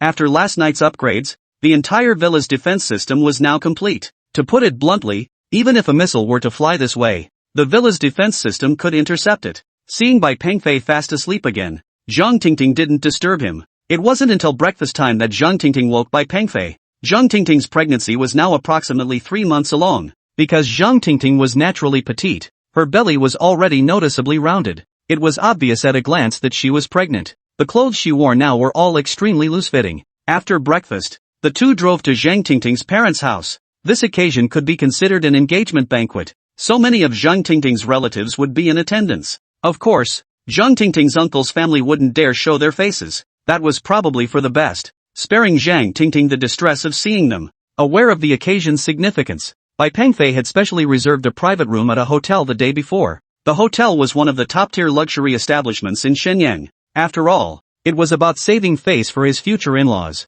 Besides, Bai Pengfei certainly wasn't short on money these days. Given the special occasion, Zhang Jun and his wife had also dressed up nicely. They understood why Bai Pengfei's mother couldn't attend. After all, her special status was a factor. Bai Pengfei hadn't concealed his mother's identity. Truthfully, Bai Pengfei didn't know much either, only that his mother belonged to a high-level state organization and held a leadership position within it. As for the other members of this organization, Bai Pengfei had only met Bai Xin, or more accurately, two Bai Xin heirs. Identical twins sharing the same name. Well, Bai Pengfei couldn't be bothered with such matters now. For this gathering, Bai Pengfei had prepared numerous gifts. After all, many relatives were meeting him for the first time, and proper greetings were essential. By 11 in the morning, everyone had gathered in the private dining room of the restaurant. Given Bai Pengfei's standing, the relatives and friends didn't say much. As for the betrothal gifts, they weren't even brought up. Zhang Jun and his wife weren't foolish either. Their daughter had married a man of distinction,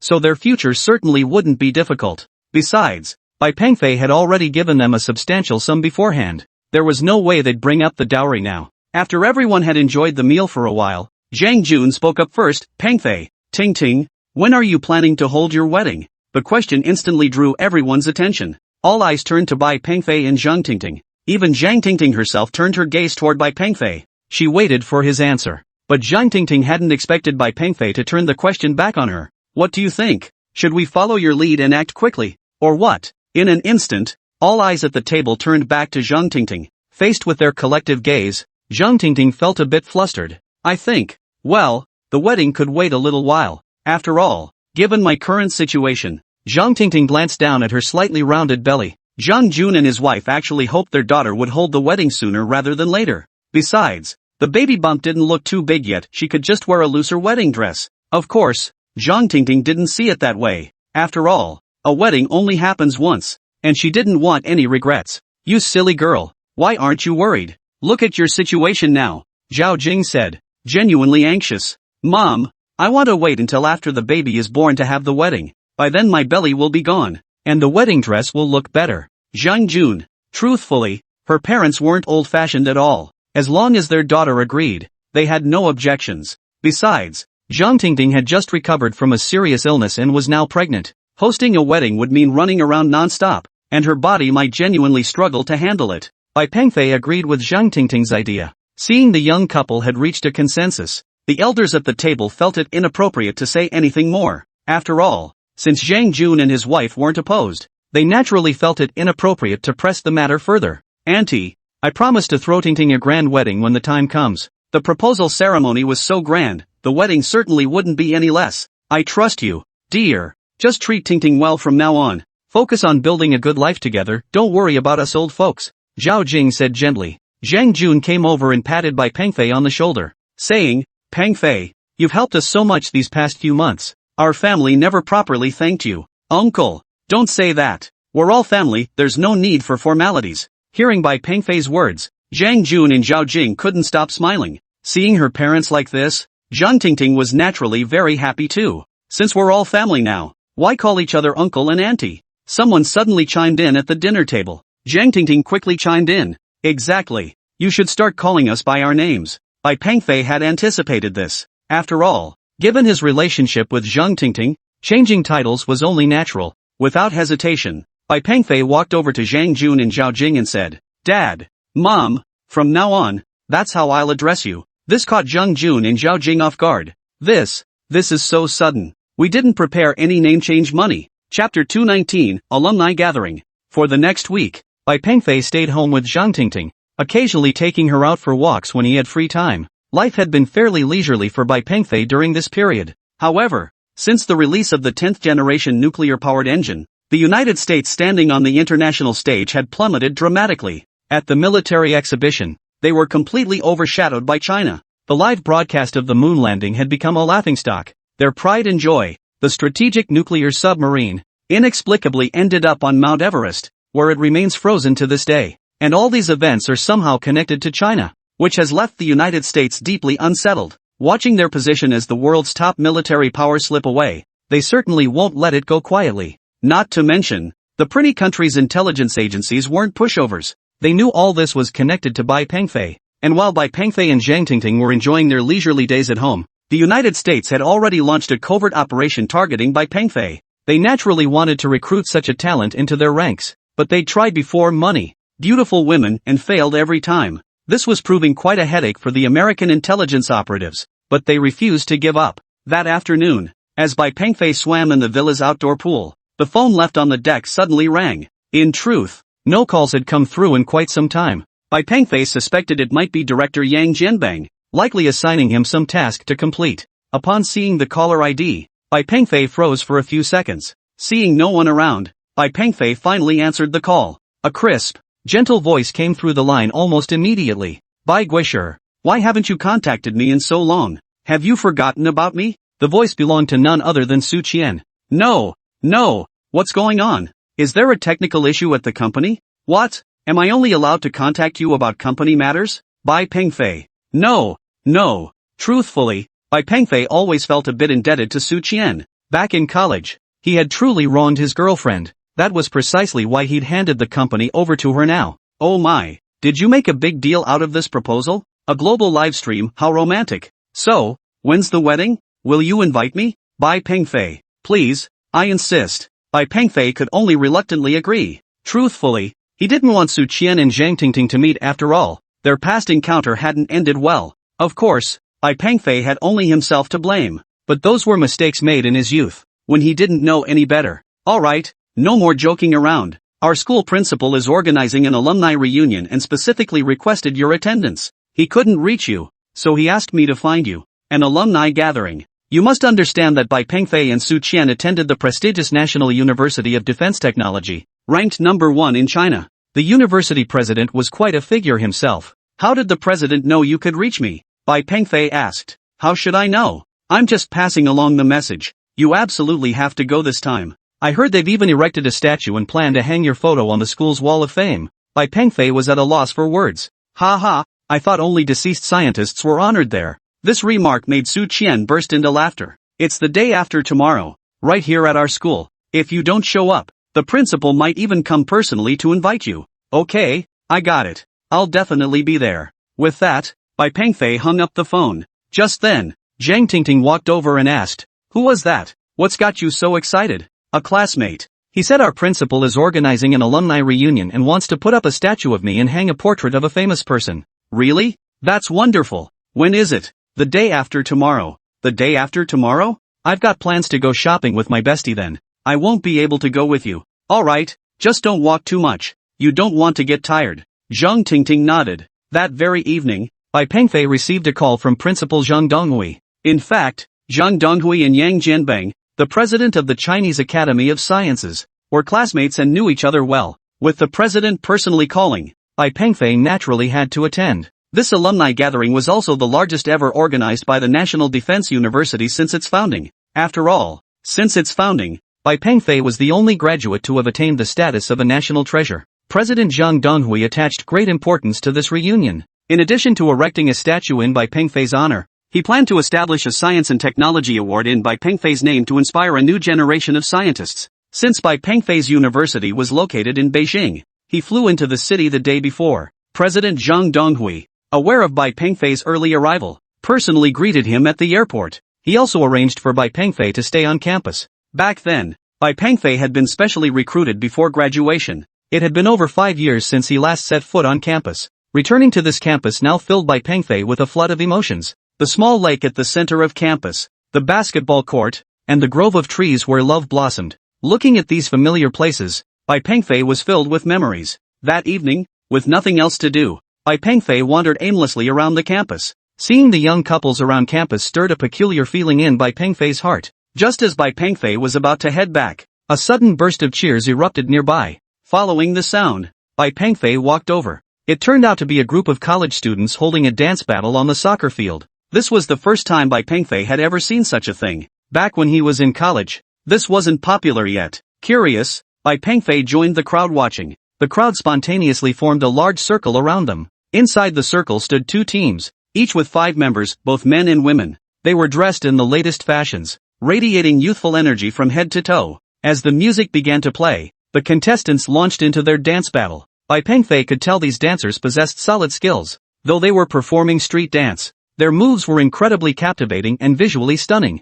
Particularly impressive were several women from both teams, whose moves were exceptionally stylish and cool. Even Bai Pengfei found himself applauding them. Just as Bai Pengfei was engrossed in the spectacle, a familiar figure suddenly stepped into the center of the dance battle between the two teams. It was none other than Su Qian. She strode across the floor with model-like poise, then effortlessly slipped off her jacket. Then, with unabashed confidence, she initiated the street dance battle. Her moves were bold and technically challenging, and combined with her stunning looks, she was utterly captivating at that moment. Her sensual and alluring dance moves instantly sent the surrounding male students into a frenzy of screams. Bai Pengfei never imagined she possessed such hidden talents. After Zhang Tingting finished her dance segment, she swayed her body to the beat and walked toward Bai Pengfei. Chapter 220, Rock Hard. Bai Pengfei froze in surprise. He never imagined he'd see her here, and dancing, no less. Bai Pengfei, when did you learn to dance? Bai Pengfei asked with a smile, but Su Qian didn't answer him. Instead, she pulled Bai Pengfei straight onto the dance floor, leaving Bai Pengfei feeling a bit flustered. Su Qian was quite bold, placing her hand on Bai Pengfei's shoulder, leaving him utterly at a loss. Bai Pengfei genuinely hadn't known Su Qian possessed such skills. The way she danced was utterly captivating. It was utterly mesmerizing. Thankfully, he was a married man, otherwise, he might have made a mistake. As Su Qian finished her dance, applause and cheers erupted from the crowd. Even though today's college students are generally open-minded, they'd never seen anything quite like Su Qian. For the guys especially, it was like a knockout blow. After the dance, several bold male students even approached her to ask for her contact information. Su Qian offered them a gentle smile before glancing at Bai Pengfei, signaling she was already taken. The young men understood the hint perfectly and didn't bother Bai Pengfei further. As the crowd on the field thinned, Bai Pengfei and Su Qian made their way to the lakeside. When did you learn to dance? Bai Pengfei was genuinely curious. In his memory, she was only known for her beautiful singing voice, not dancing. Su Qian's answer left Bai Pengfei speechless. I learned to dance after we broke up. How about it? Not bad, right? Bai Pengfei. Great. Really great. The atmosphere instantly turned awkward. A lot of classmates will be coming tomorrow. Su Qian's words broke the silence. Bai Pengfei nodded. Su Qian continued. Many of us classmates aren't working in tech R&D. Yeah, that's perfectly normal. Bai Pengfei agreed with a nod. That pavilion is still there. Su Qian pointed to the pavilion near the shore, gazing at the distant structure. Bai Pengfei gave an awkward smile. He never imagined this pavilion would still be here. Bai Pengfei knew this pavilion all too well. It was here, years ago, that he had. Never mind. Let's not talk about it. It's all history now. After all, it's all in the past, and we were all young back then. Before Bai Pengfei could say anything, Su Qian had already dashed over. She sat down on the seat leaning against the pillar, her familiar spot. But Bai Pengfei didn't dare sit in his old spot. He didn't even dare step inside the pavilion. Look, everything here is just the same as before. Do you remember? Right here. I see plenty of changes, they've even repainted the woodwork. Bai Pengfei quickly interrupted. Seeing Bai Pengfei looking a bit nervous, Su Qian smiled. What are you nervous about? Afraid I'll eat you? With that, Su Qian stepped out and pulled Bai Pengfei inside. Bai Pengfei. I really miss my college days. Su Qian closed her eyes, seemingly lost in memories of the past. But Bai Pengfei dared not reminisce. Noticing his awkwardness, Su Qian quickly added, don't worry, I'm just reminiscing. No other thoughts. Besides, isn't that Zhang Tingting pregnant already? Bai Pengfei didn't know what to say and could only nod. Congratulations. You must invite me to the wedding. Bai Pengfei nodded again. Su Qian leaned closer to Bai Pengfei and whispered softly, hey, being here like this, don't you ever feel tempted? Bai Pengfei broke out in a cold sweat. After swallowing hard, he shook his head. Su Qian froze. What? Doesn't it taste good? Bai Pengfei. How should I know if it's good or not? You were the one eating it back then. Bai Pengfei said with a laugh. The current Bai Pengfei had loosened up. Su Qian frowned and said, that's not right. You ate it back then too. And you loved it. Impossible. I remember this very clearly. Bai Pengfei stated with absolute certainty. You loved strawberry flavor, and I loved vanilla. I couldn't possibly be mistaken. Su Qian said just as firmly. Bai Pengfei. After a few seconds of silence, Bai Pengfei glanced at the ice cream shop nearby. Yes, back in school, he and Su Qian often bought ice cream to eat at this very gazebo. Taking a deep breath, Bai Pengfei said, I was wrong. Come on, it's my treat. With that, Su Qian grinned and pulled Bai Pengfei toward the ice cream shop. After buying 2 ice creams, the two prepared to return to the pavilion. But by then, the pavilion had been taken over by a couple. With no other option, the two could only continue strolling around campus. After all, it was still early, and the university campus was at its liveliest during this time. Oh, right, there's something I need to tell you, Su Qian suddenly asked. What is it? Company business. A company from the States wants to acquire us and has offered an astronomical price. I wanted to get your thoughts on it. I've told you before, you're in charge of the company now. You can do whatever you want with it. I don't want to sell. I want to keep running it ourselves. After all, our battery technology is still far ahead of other companies worldwide. Plus, this past month, several car companies have reached out to me about potential partnerships. Bai Pengfei nodded. Alright, do whatever you want. You can be absolutely confident in the technology. The battery I'm developing will stay ahead of the world for at least 20 years. Bai Pengfei remained supremely confident in his technology. Besides, he had already decided long ago that he would eventually hand over the entire company to Su Qian and never get involved in any of its affairs again. This was his way of compensating her. Then I'll turn them down. Let me tell you, those American companies are willing to spend big. They're offering a very high price. Bai Pengfei smiled and said, the higher the price they offer, the more it proves how crucial my technology is to them. Su Qian nodded in agreement, but she didn't want to sell the company either. After all, since graduation, Su Qian had poured her entire being into this company. Too much of her heart and soul had been poured into it. As the two strolled through campus chatting, a palm-sized clinker ball suddenly dropped from the sky. It landed directly in front of them. Su Qian was genuinely startled. What is this thing? She picked up the molten sphere. It felt hard and solid. This looks like a miniature flying device. Glancing at the mechanical structure inside, Bai Pengfei remarked offhandedly. I'm so sorry. A man holding a remote control handle rushed over, repeatedly apologizing to Su Qian and Bai Pengfei. Chapter 221, I'll satisfy you right now. Classmates. I'm so sorry. The man approached Bai Pengfei and Su Qian, apologizing profusely. He picked up the strange sphere from the ground and examined it closely. This flying device is quite interesting, Bai Pengfei remarked with a smile, observing the sphere in his hand. A flying device? This is a flying device? Su Qian couldn't see how the sphere could possibly be a flying machine. It was already nighttime, and the school streetlights were dim, so Su Qian couldn't see clearly either. The man before her nodded confidently. This is the flying machine I'm preparing for the school science competition. Bai Pengfei examined the device in his hand closely and nodded approvingly. Very good. It's quite innovative, using pneumatic principles instead of aerodynamic ones. Hearing Bai Pengfei's words, the man's interest immediately piqued. You can tell. What do you think of my design? Excellent. It's very bold. And the finished product is impressive too. Bai Pengfei gave the student's design high praise. Hearing Bai Pengfei's words, the student beamed with delight. To achieve self-rotation during flight, it needs to reach around 2,000 revolutions per minute. With this size and weight, it's close enough, Bai Pengfei added. Right. I've set the rotation control at 2,200 revolutions per minute. But it loses control once it reaches 10 meters in the air. Right? Bai Pengfei cut straight to the issue. The man's eyes widened as he nodded frantically. Yes, how did you know? The man exclaimed in astonishment. Bai Pengfei smiled faintly and asked, what's your name? My name is Su Xian. What's yours? Bro? Su Qian immediately chimed in. His name is Bai Xiaobai. Bai Pengfei. Brother Bai. Are you also from this school?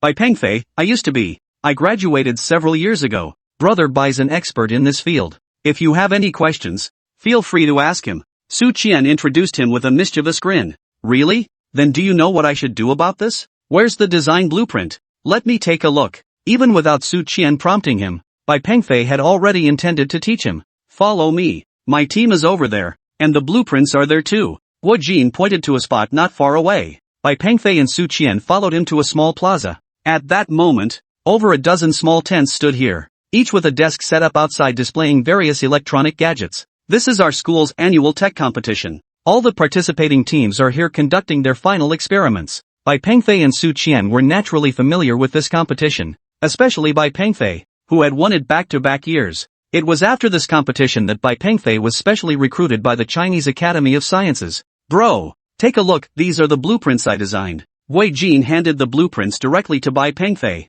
And Bai Pengfei hadn't misjudged him, the kid truly had talent. The blueprint was exceptionally well designed. Give me a pen, Bai Pengfei said casually. Su Qian immediately fetched a pen from nearby. Bai Pengfei placed the blueprint on the table and began making revisions. At first, Gui Jin's team worried Bai Pengfei might just mess things up, but after watching for a while, they all fell silent. Before long, Bai Pengfei handed the revised blueprint to Gui Jin, saying, "There you go. Just a few minor adjustments. Give it a try." After all, Gui Jin was a professional. Watching Bai Pengfei modify the blueprint, he was momentarily speechless. This, I showed this drawing to our professor, and even he couldn't figure it out. Bro, your teacher? What's his name? Su Qian asked curiously. Professor Yin Xiuhong. Hearing the name, both Bai Pengfei and Su Qian nodded. She used to be our teacher too. Su Qian said. Then I can call you seniors, Gui Jin said with a smile. Senior, you're amazing. Even Teacher Yin couldn't solve this. Bai Pengfei. Exactly. Our Teacher Yin has even trained a national scholar. Did you know, senior? The national scholar recently announced by the government is also our senior and one of Teacher Yin's students. Bai Pengfei. At this moment, Su Qian burst into laughter. Yeah, I know. But he's not my senior, we're in the same class. We're the same age. Actually, he's 2 months younger than me. Bai Pengfei. Senior, you know our senior Guisher? Gui Jin asked curiously. I know him very well. Su Qian glanced at Bai Pengfei out of the corner of her eye. Bai Pengfei didn't know what to say. Gui Jin declared with an adoring expression. Senior Guisher is our idol. I know he won the university's R&D award multiple times during his studies. Don't lose heart. Your circular aircraft is excellent. I'm confident it can win an award. Bai Pengfei affirmed once more. Hearing this, Gui Jin beamed with delight. I hope so, but the gap between us and Senior Gua back then is huge. He was researching controlled nuclear fusion directly. Bai Pengfei interjected. Actually, that field isn't ideal for you guys, it's far too dangerous. Gui Jin nodded in agreement, then muttered to himself. Senior Guisher will be attending the university event tomorrow. I might get a chance to see him. Oh, right, senior students, did you come back for this event too? Su Qian nodded. That's exactly why. Hey, Junior, you admire Senior Guisher so much, don't you even know what he looks like? Of course I know. I've seen him on TV. He's incredibly handsome. Bai Pengfei. Su Qian understood. It was nighttime. The small playground wasn't well lit, and Bai Pengfei had only seen Gui Jin on TV in formal attire. Now he was in casual clothes, so he hadn't recognized him. Junior, what would you say if you met your idol? Gui Jin took a deep breath and pondered for a long moment. I don't know either. Ha ha. Su Qian burst out laughing. Bai Pengfei. Senior, what are you laughing at? That's exactly what it is. I really don't know what to say. Maybe I should ask him for some guidance. Su Qian, he will. He's a really great person. If you know him, could you get me his autograph? Su Qian, sure. But what's the point of just an autograph? How about I bring him over to meet you? Gui Jin. Seriously, you can really get Senior Gua to come meet us? Like, us? Su Qian shrugged indifferently, of course. What's the big deal? I'll make it happen right now. Gui Jin. Su Qian flicked on her phone's flashlight and shone it directly at Bai Pengfei. The sudden glare made Bai Pengfei squint shut his eyes.